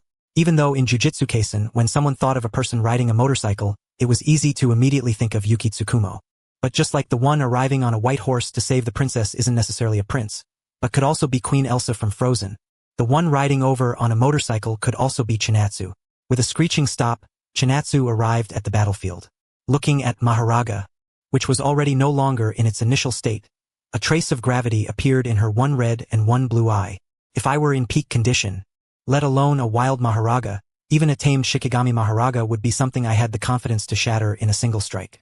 But right now, my body is bound by restrictions, so I can't use my technique normally. The cursed energy microcontrol granted by the six eyes, though, isn't affected too much. And together with cursed tools, let's see just how far I can go. Getting off the motorcycle, Chinatsu took off the helmet she had been wearing and glanced sideways, noticing the chain of 1,000 miles and the inverted spear of heaven that Toji had tossed aside. I'm not used to using the chain of 1,000 miles. No need for the inverted spear of heaven either. Forget it. I'll just use the cursed tool I brought myself. Then, despite clearly not having been carrying any large cursed tool just moments ago, Chinatsu suddenly pulled out a long blade, tough and razor-sharp. This is a cursed tool from the Gojo clan's cursed tool warehouse called Protean. It can change into any weapon shape according to the wielder's will, and all forms share the two traits of indestructible toughness and peerless sharpness. That said, this was also Chika's first time holding a sword like this. After all, she was born into a jujutsu family, and on top of that, She was the holder of the six eyes and the limitless curse technique. She was used to fighting with her fists. In their hands, ordinary weapons were more of a burden instead. But for this first proper time gripping a blade, Chika inexplicably felt like she was in excellent condition. Should be doable? Chika took a deep breath, then slightly raised her chin and directly ignored Mahoraga in the center, speaking to Toji instead. This isn't some rotation. Don't you dare step out and go rest. We're going in together. Alright. Toji responded with a lazy click of his tongue. One in front and one behind, the two of them boxed Mahoraga in between them. And as soon as Mahoraga sensed the fluctuation of cursed energy, it immediately changed its top priority target to Chika behind it. A savage grin spread across its face as it gripped the sword of extermination and charged toward Chika in huge strides. Bang! Bang! Bang! Mahoraga's powerful sprinting footsteps smashed crater after crater into the ground. The sword of extermination in its hand rose, then came slashing down at Chika from above. Unable to freely use limitless and relying only on the precise cursed energy control granted by the six eyes, Chika could only swing her cursed blade for now. Yet she showed not the slightest fear in the face of such a powerful enemy. A loud bang rang out, and the sword of extermination was stopped midair by Chika's cursed blade. In the very next moment, Chika displayed astonishing swordsmanship. After deflecting the force from Mahoraga's strike, she swung at it again. A wound tore across Mahoraga's abdomen, spraying bits of flesh. But in the blink of an eye it regenerated, and just as it tried to swing its sword again to kill Chika in one blow, Chika leaped into the air and smashed a kick into it. Bang! Mahoraga's mouth flew open. Amid its scream and the large spray of spit knocked out of it, Fushiguro Toji drove the split soul katana straight into its body, then viciously ripped it upward. Another horrifying wound that would make any ordinary person cry out that it was fatal. But in front of Mahoraga, who could adapt to all things and came with its own regeneration, attacks like these only made it look miserable. Their actual effect was poor. Put some strength into it. Strongest. If I could, I would have already. Faced with Fushiguro Toji's jab, Chika could only say that he already knew her situation. If she still had the strength she had at her peak, she would have blasted out a red or even a hollow purple long ago.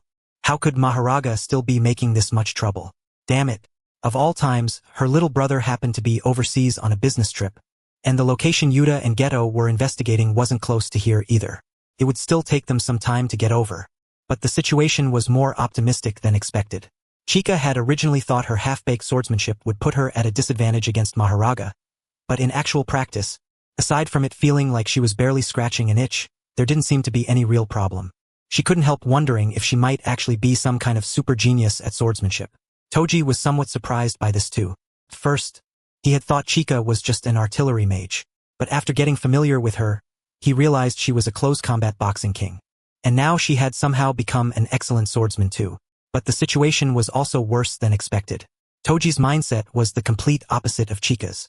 Mahoraga's durability was rising bit by bit, while their damage output would only keep dropping as time passed.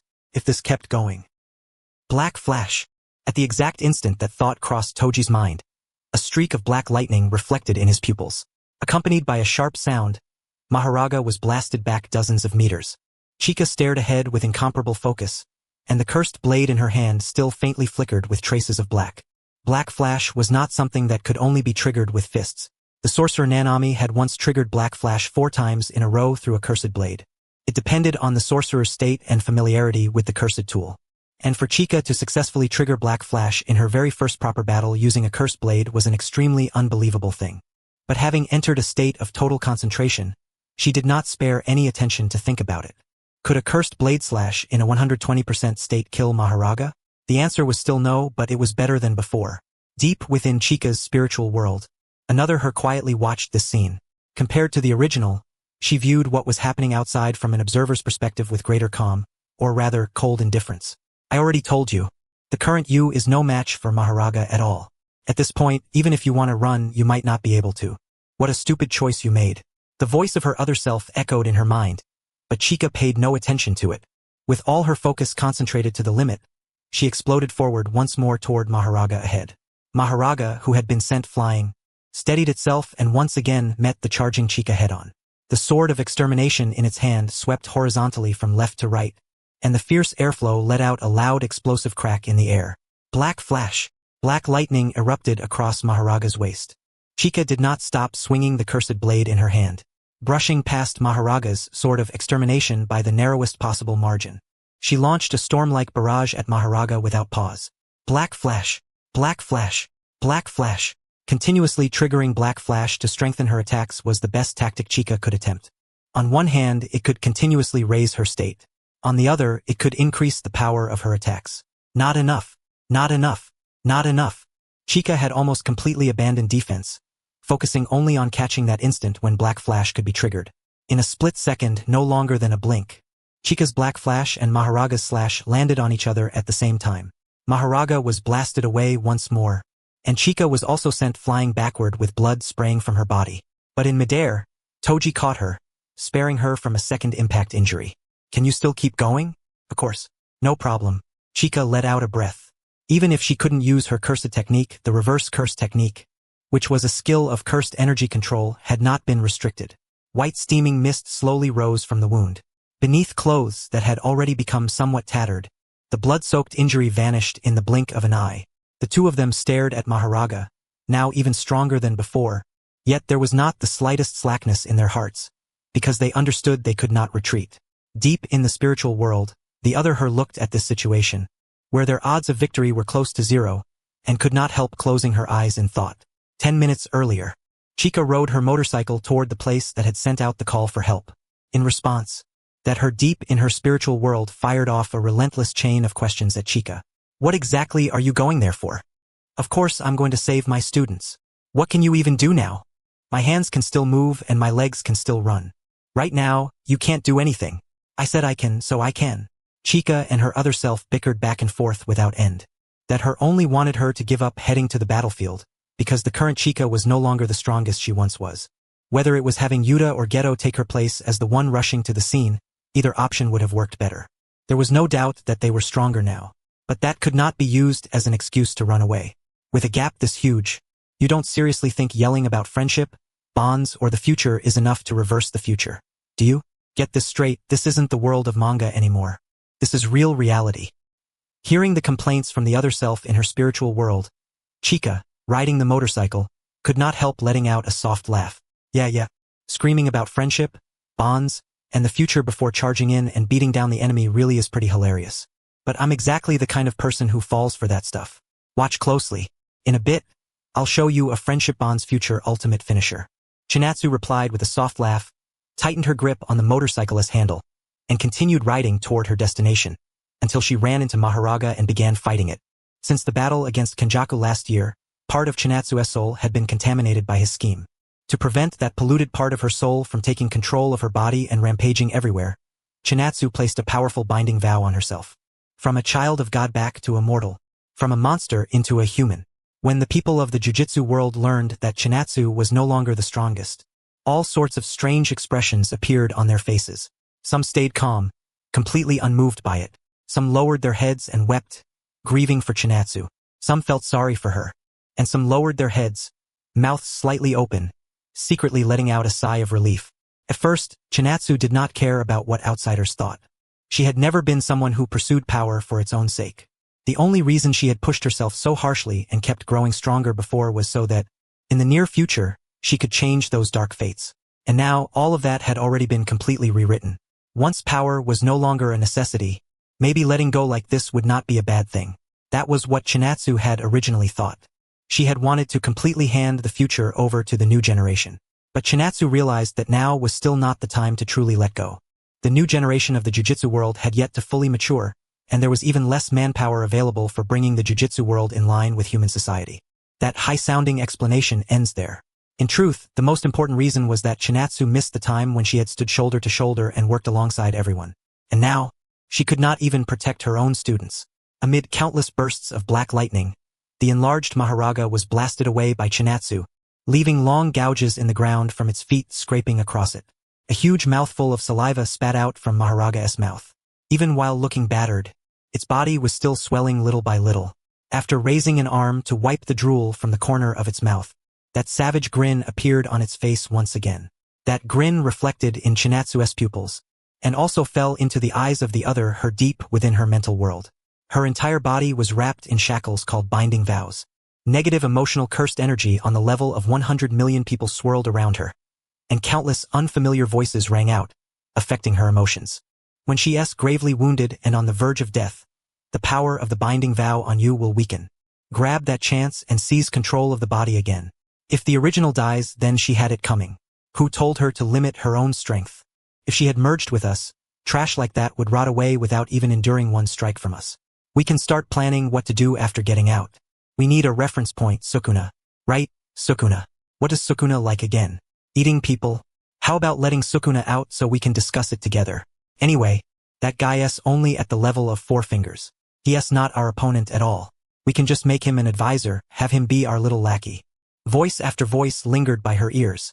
In truth, over the course of this year, she had been persuaded by Chinatsu several times, but she had also been pulled back to her original direction by these negative voices several times as well. The negative emotions of 100 million people. The enormous cursed energy of 100 million people. Chinatsu's soul had been polluted by it, as if some terrifying cursed spirit were gnawing away at her. A cursed spirit? Bound by shackles. The Chinatsu inside murmured softly. At the same time, in reality, the Chinatsu wrapped in black lightning also parted her lips and muttered the same words. A cursed spirit? A glint flashed through Chinatsu's red and blue heterochromatic eyes, and Toji Fushiguro beside her immediately noticed something strange about her. Thought of a way to deal with that big guy. Can't be sure, but it's worth a try. The moment Chinatsu's words fell, the swollen Maharaga was already charging straight at her, with its sword of extermination in hand. If it had been the Chinatsu from a few seconds ago, she would have struck back without hesitation, one punch, one slash, and with the boost from Black Flash, she would have blasted this thing away again. But at this very moment, she made a move so shocking that everyone present felt their pupils tremble. The next second, blood sprayed out of Chinatsu like rain, and Maharaga's sword of extermination pierced straight into her body. What? Toji Fushigiro's eyes widened in shock. He could not understand why Chinatsu had been hit by Maharaga's attack. Even though the opponent's speed had also risen to a very high level, Maharaga was not very intelligent, and its attack trajectory was easy to predict. Behind Toji, Megumi Fushiguro and Nobara Kujisaki could not help shouting, "Teacher!"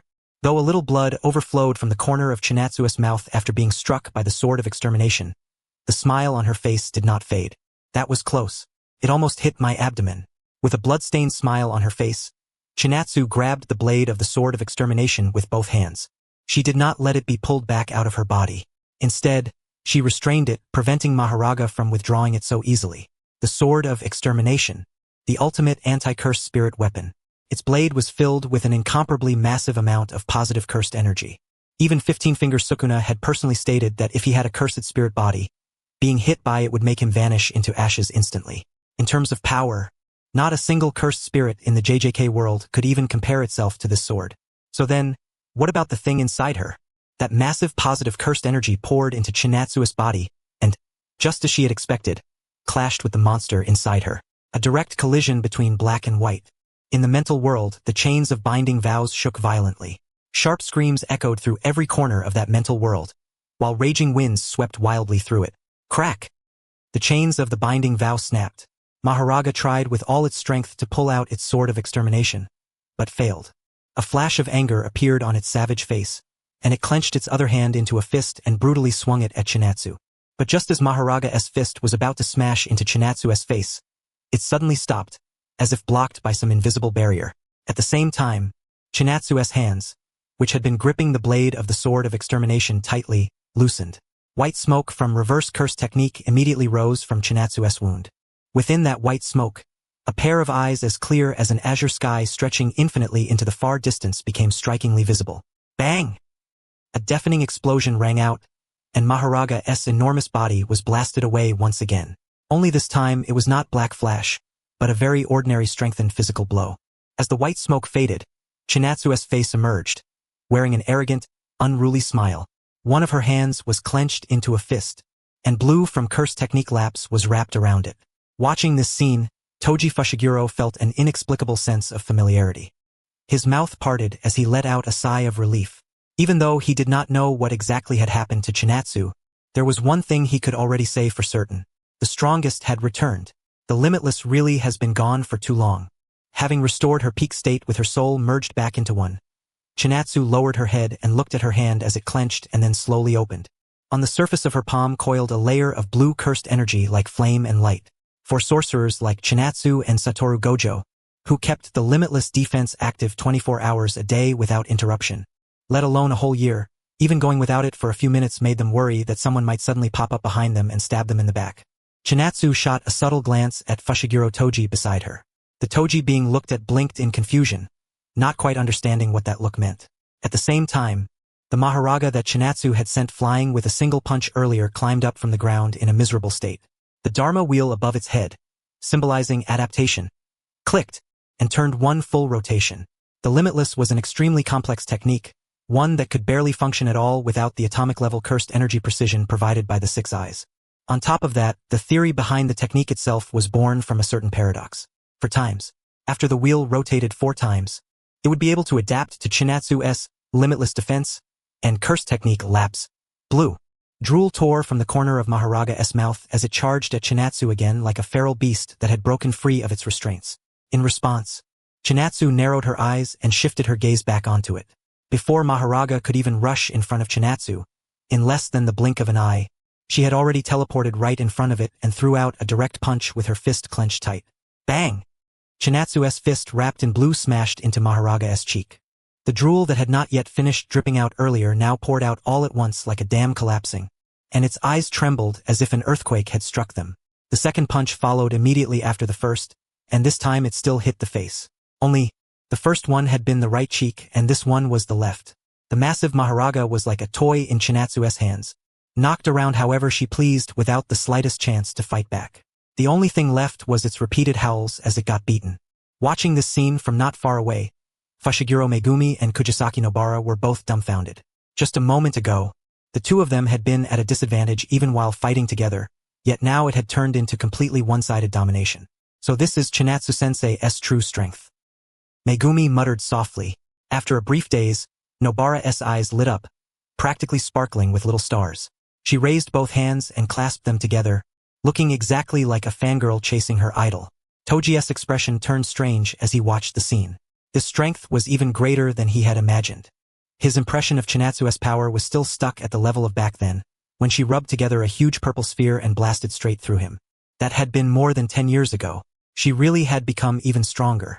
Chinatsu, currently beating Maharaga senseless on the battlefield, actually revealed an excited smile, because purely in terms of durability as a punching bag, Maharaga was truly outstanding. The power of punches imbued with blue was too overwhelming.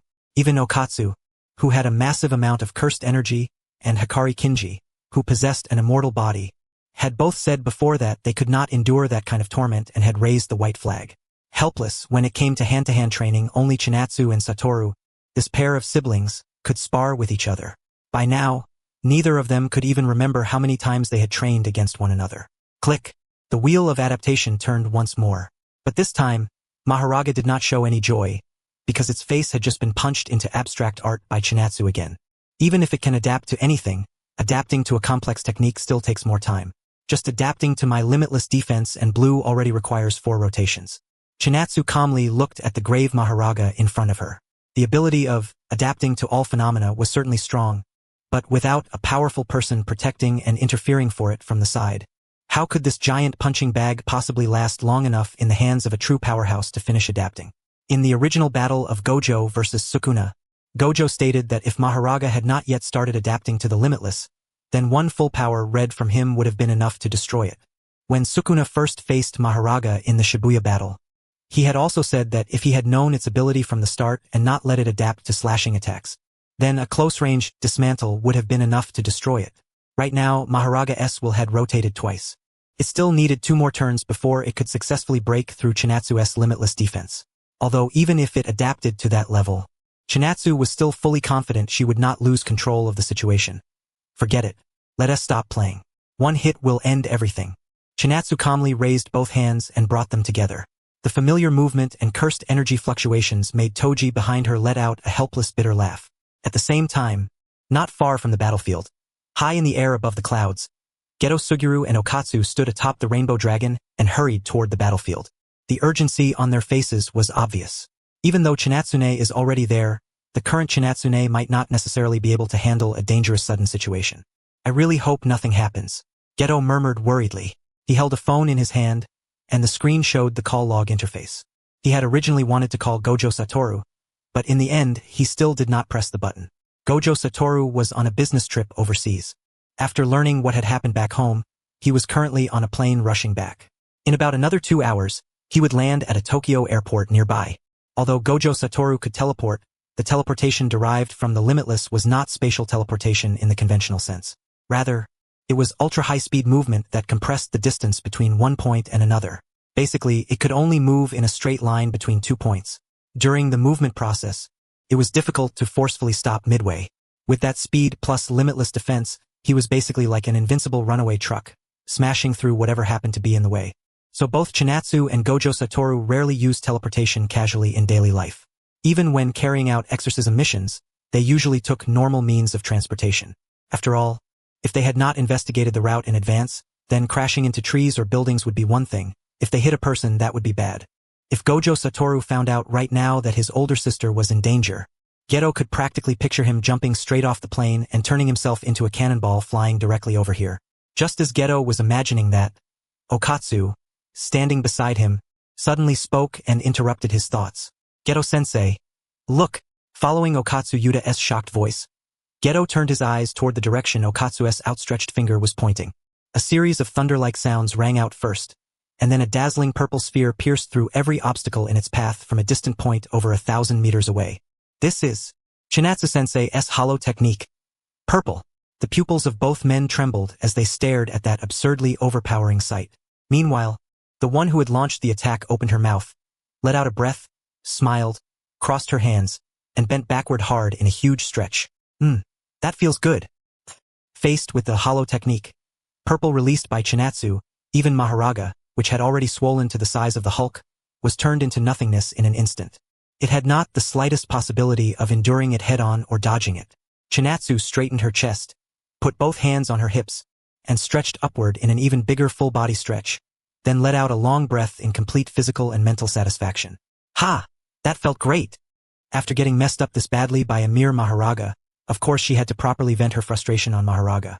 This one hollow technique, purple at 100% power, was Chinatsu's sincerity.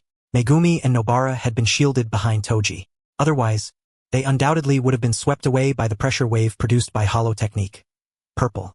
The two of them stared forward, dumbstruck, at the enormous trench carved into the ground by their teacher's attack. That kind of power filled them with a deep sense of unreality. Is this really something a jujitsu sorcerer can do? Is this really something a human can do?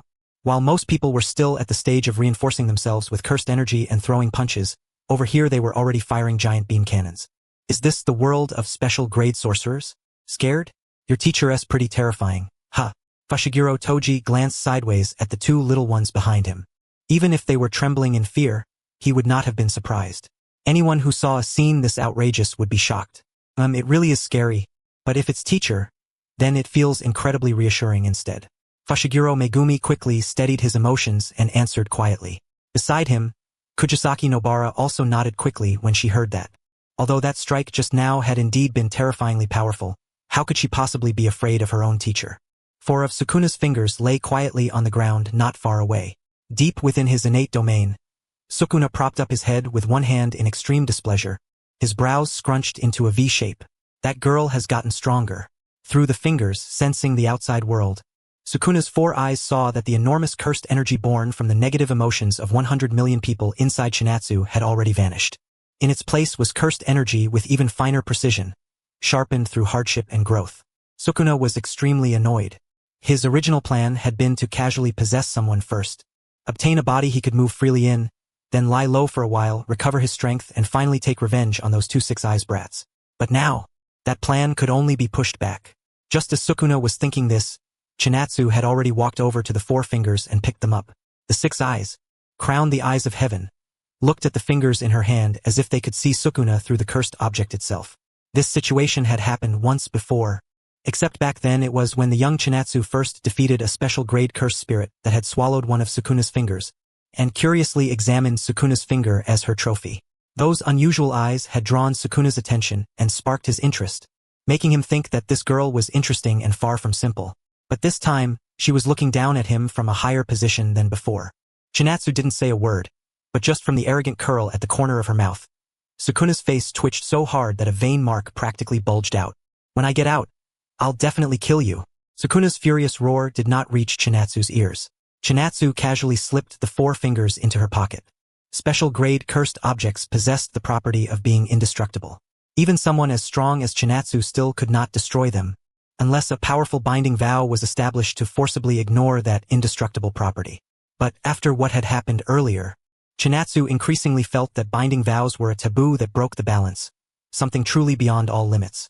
Whether strong like Chinatsu and Sukuna, or weak like Kasumi Miwa, all of them could gain enormous benefits from binding vows that did not match the price they paid. Now that modern rule of law society was becoming integrated with the jujitsu world, the number of sorcerers would undoubtedly explode in the future. At the same time, curse users who endangered society would also increase. If binding vows were abused by people with ulterior motives, it would very easily lead to tremendous harm. Now that my power's back, all the troublesome stuff came back too. Am I seriously about to turn into a corporate slave again? Am I some kind of masochist? My life of sleeping until I wake up naturally is gone. Chinatsu said gloomily as she raised a hand and scratched the back of her head. Whatever. I chose this myself after all. Chinatsu let out a breath. In the distant sky, a small black dot gradually appeared. Only a few seconds later, a silver-white dragon-like cursed spirit entered everyone's field of vision on the ground and rapidly descended. The ones who came were naturally Geto Suguru and Okatsu Yuta. Before they had even flown into everyone's sensory range, they had already seen the hollow purple Chinatsu launched and understood that she had undone her binding vow and regained her strength. Teacher Chinatsu. Okatsu Yuta hurried over in excitement, and Geto Suguru also had a happy look on his face. They had always been worried about Chinatsu's condition. After all, a weakened Chinatsu was never normal. In their minds, the Chinatsu who could smack both of them with a couple of solid punches was the real normal her. I don't know how you got your power back, but congratulations either way, big sis Chinatsu. Geto Suguru tilted his head and spoke with a faint smile. At the same time, he was inwardly muttering about what kind of expression Gojo Satoru would show once he found out. At first, he would definitely fail to hide his happiness and laugh. Then, because his big sister had once again outdone him, he'd break down inside, crying and making a fuss, sob sob sob. Ahem. Suddenly, the phone in Geto Suguru's pocket rang out with ding, ding, ding. It was the alarm he had set earlier. Gojo Satoru was on a business trip overseas. Even though this incident had broken out back home, Geto Suguru and the others had not told him. On one hand, he had already been scheduled to fly back today. On the other hand, they were worried that in his panic he would choose to use teleportation to return directly. Gojo's teleportation was not true spatial teleportation. It was ultra-high-speed movement created by compressing the distance between 2 points. Cross-country level teleportation was especially dangerous, basically the equivalent of a missile hurtling in at high speed. He might get detected as a foreign missile attack before even reaching the country's border and trigger the automatic interception system amid blaring alarms. The plane Satoru's on is about to land. Should we go pick him up? Geto Suguru asked Chinatsu as he handled his phone, turned off the ringing alarm, and looked up. Pick him up? Sure, let's go. Call Shoko and the others too while we're at it. We can grab a meal near Tokyo Airport. My treat. Alright, I'll give them a call. Geto Suguru called around their circle of friends. Chinatsu put one hand on her waist, then turned and smiled at Megumi, Nobara, and Toji behind her. Do me a favor and come along too. Shibuya, Tokyo. Work is bullshit and overtime is super bullshit. Nanami Kento panted heavily as he exorcised cursed spirits. At this very moment, the missing Sukuna finger had still not been found, and as one of the jujitsu world's core fighting forces, he was working overtime to search for Sukuna's finger while exorcising any cursed spirits he came across. Tired, unbelievably tired. To begin with, the jujitsu world's work environment had always suffered from far too few people compared to the amount of work that appeared. Although most of the workload pressure had been placed on the special grade sorcerers, the remaining 10 or 20% was still enough to crush core sorcerers like them.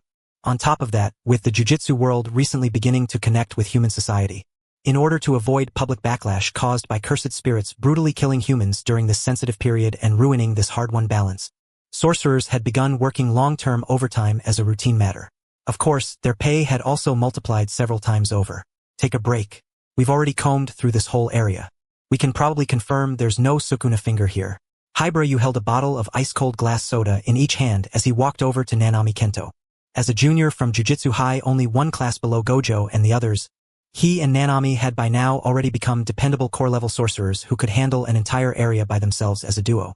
Nanami Kento took the glass soda from Hibarayu, twisted off the cap, gulped down a couple of mouthfuls, then leaned against the nearby wall and dropped to the ground. Hibara, I'm planning to quit. Huh?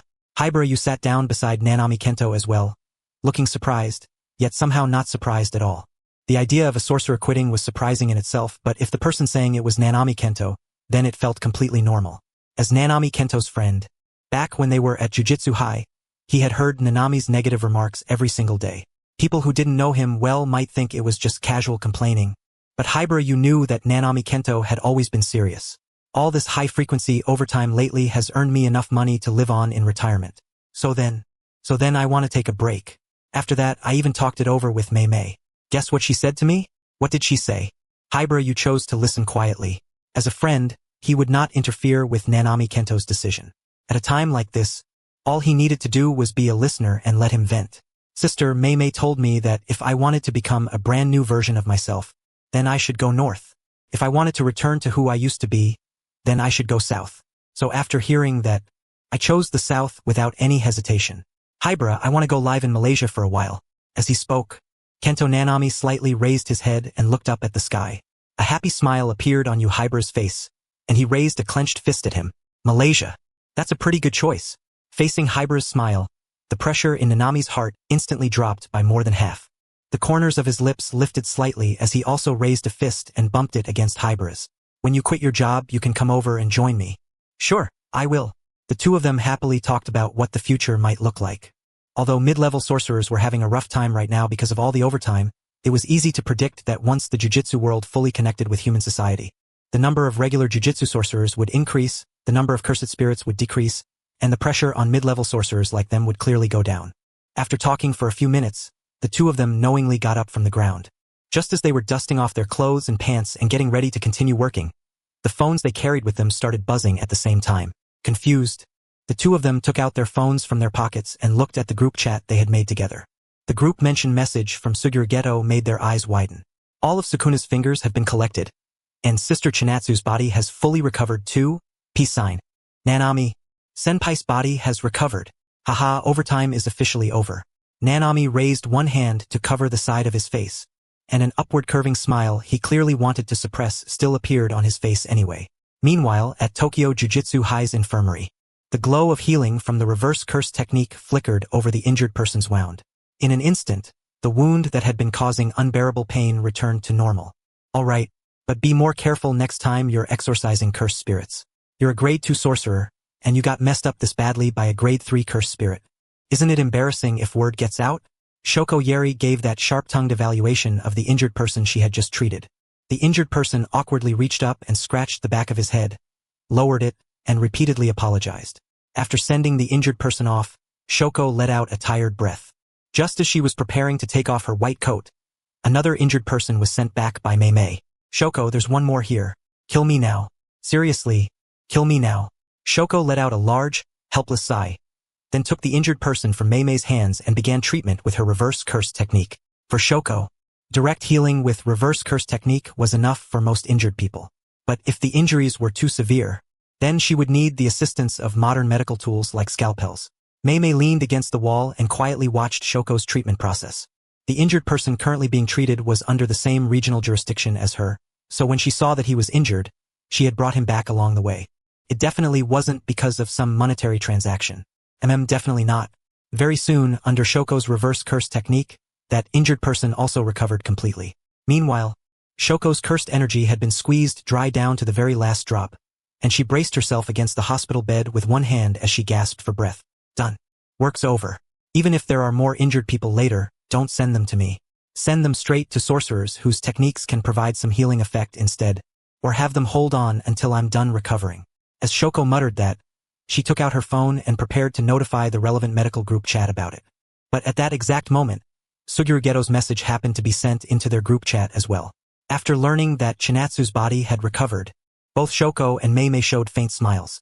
Just as Shoko was about to call over there herself, as if by mutual understanding, Geto's call came in too. Hello?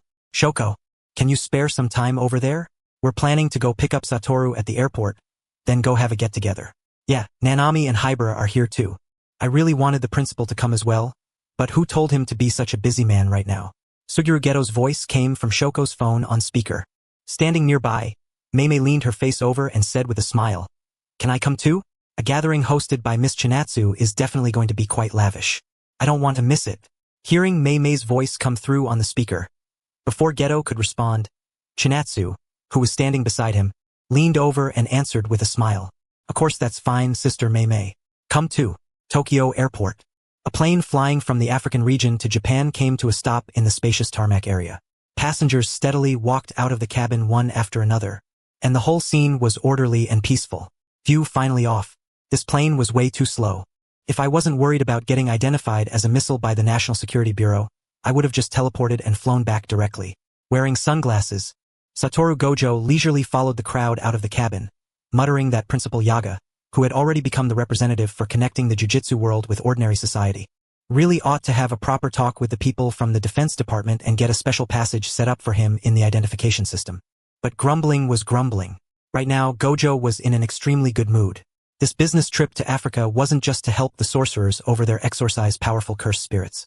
He had also been thinking that Africa hid many miraculous cursed tools, and wanted to see whether he could find something that could help remove the binding on his big sister. And from the results, he really had found one. Even though the process had been full of twists and turns, the cursed tool capable of forcibly removing a sorcerer's binding had already fallen into Gojo's hands. In his view, with this thing, his big sister would be able to return to her original state. As soon as I give this cursed tool to Sis and she recovers, I'm immediately challenging her to a fight. Compared to her, who has had a blank period of 1 year, I've been getting stronger every single moment. Even if the title of Big Brother can only last for a few months, that's still fine. No matter what, I'm going to become Big Brother. Once again, a blazing fire called Big Brother burned in Gojo's pupils. Even though that flame had been extinguished countless times, Gojo always managed to reignite it afterward from the ashes. He was confident he could beat Chinatsu. Rather, if he couldn't defeat Chinatsu while she had a 1-year blank period, then he wouldn't be Gojo Satoru. Still, confidence was confidence. The experience built from being suppressed by Chinatsu year after year also told Gojo that he absolutely had to be fast, precise, and ruthless. If Chinatsu were given time to develop, then the outcome between them would once again become unknown. Still, with the mindset that being the big brother for even 1 day was still 1 day, Gojo simply couldn't suppress the smile at the corners of his mouth. If he weren't handsome enough, then with that silly grin on his face, the passengers walking around him would definitely have thought he had an intellectual disability. Following the flow of people out of the cabin, the grinning Gojo made his way into the airport waiting hall. He turned his head and looked around. After his keen 6 eyes swept the area once, he still didn't find Suguru Geto, who should have been there to pick him up. Where'd Geto go? Is he not here yet? That shouldn't be possible. With his personality, getting here early is possible, getting here late isn't. Did something major happen and hold him up?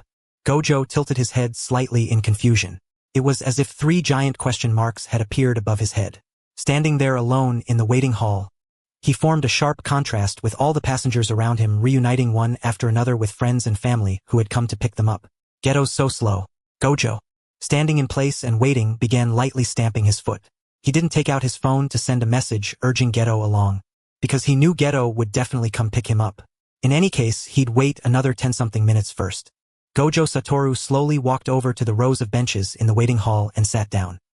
He placed his hands together over his abdomen, tilted his head slightly upward, and slowly closed his eyes. Ever since mastering reverse curse technique, for a sorcerer with the 6 eyes and limitless, sleep had already become something non-essential. Sleeping only 2 or 3 hours a day was normal, and even going several days without a single minute of sleep wouldn't cause any problem. The greater the ability, the greater the responsibility. In the world of jiu-jitsu, where the gap between the upper and lower ranks was enormous, the death rate of the already scarce jiu-jitsu sorcerers could no longer be described as merely shockingly high. Because of that, the stronger a sorcerer was, the more missions he would usually take on to ease the burden on the weak. It was a responsibility as heavy as a mountain. Even while taking the flight back home earlier, Gojo Satoru hadn't let down his guard enough to sleep. The moment he boarded the plane, he had carefully observed every passenger on board, using his 6 eyes to determine whether there were any sorcerers inside the aircraft. This was to prevent any curse users from causing trouble on the plane. Ever since the jiu-jitsu world had become more connected with normal society, many cornered curse users had chosen to smash the pot and go all out in desperation. Because of that, jiu-jitsu sorcerers had spent no small amount of effort stopping these dangerous elements. And when Gojo Satoru sat in his window seat, his eyes had also been watching the scene outside through the glass. In that situation, he could have chosen to sleep, but after going so long without even a minute of rest, He had subconsciously ignored sleep altogether. And yet now, Gojo Satoru, who had merely closed his eyes to quietly wait, unknowingly fell into a dream. In that dream, he saw many things that had never happened. Riko's death, Geto's fall, the tragedy of Shibuya, his own death. Although the scenes in the dream were extremely blurry and abstract, they still jolted the sleeping Gojo awake. He opened his eyes, and drops of cold sweat ran down his cheeks uncontrollably. And just as he was about to think about what exactly he had dreamed just now, he finally realized that many people were actually standing in front of him. One of them had even stretched out a finger that passed through the wall of limitless defense and drew close to his head. Pa! A crisp flick landed on Gojo Satoru's forehead. That painfully familiar sensation swept through his nerves. There was no longer any need for him to look up and see who the person in front of him was. There was no way he could forget this feeling. Sis. Why you all? Gojo Satoru raised his head and looked at Chinatsu, who was bending over slightly in front of him. At the same time, he also noticed Geto Suguru, Shoko, and the others standing behind her. Originally, he had only arranged for Geto Suguru alone to come pick him up, but in the end, so many people had come. For a moment, Gojo Satoru even overlooked the fact that Chinatsu had regained the use of the limitless technique. He only felt that the scene before his eyes was unbelievably surreal, to the point that he even wanted to raise his hand and pinch his own face hard to see whether he was still dreaming. Of course, this was definitely not a dream. Chinatsu smiled faintly, then boldly pressed one hand onto Gojo Satoru's head. As she vigorously ruffled his hair, she laughed and opened her mouth. Satoru, welcome back. The end.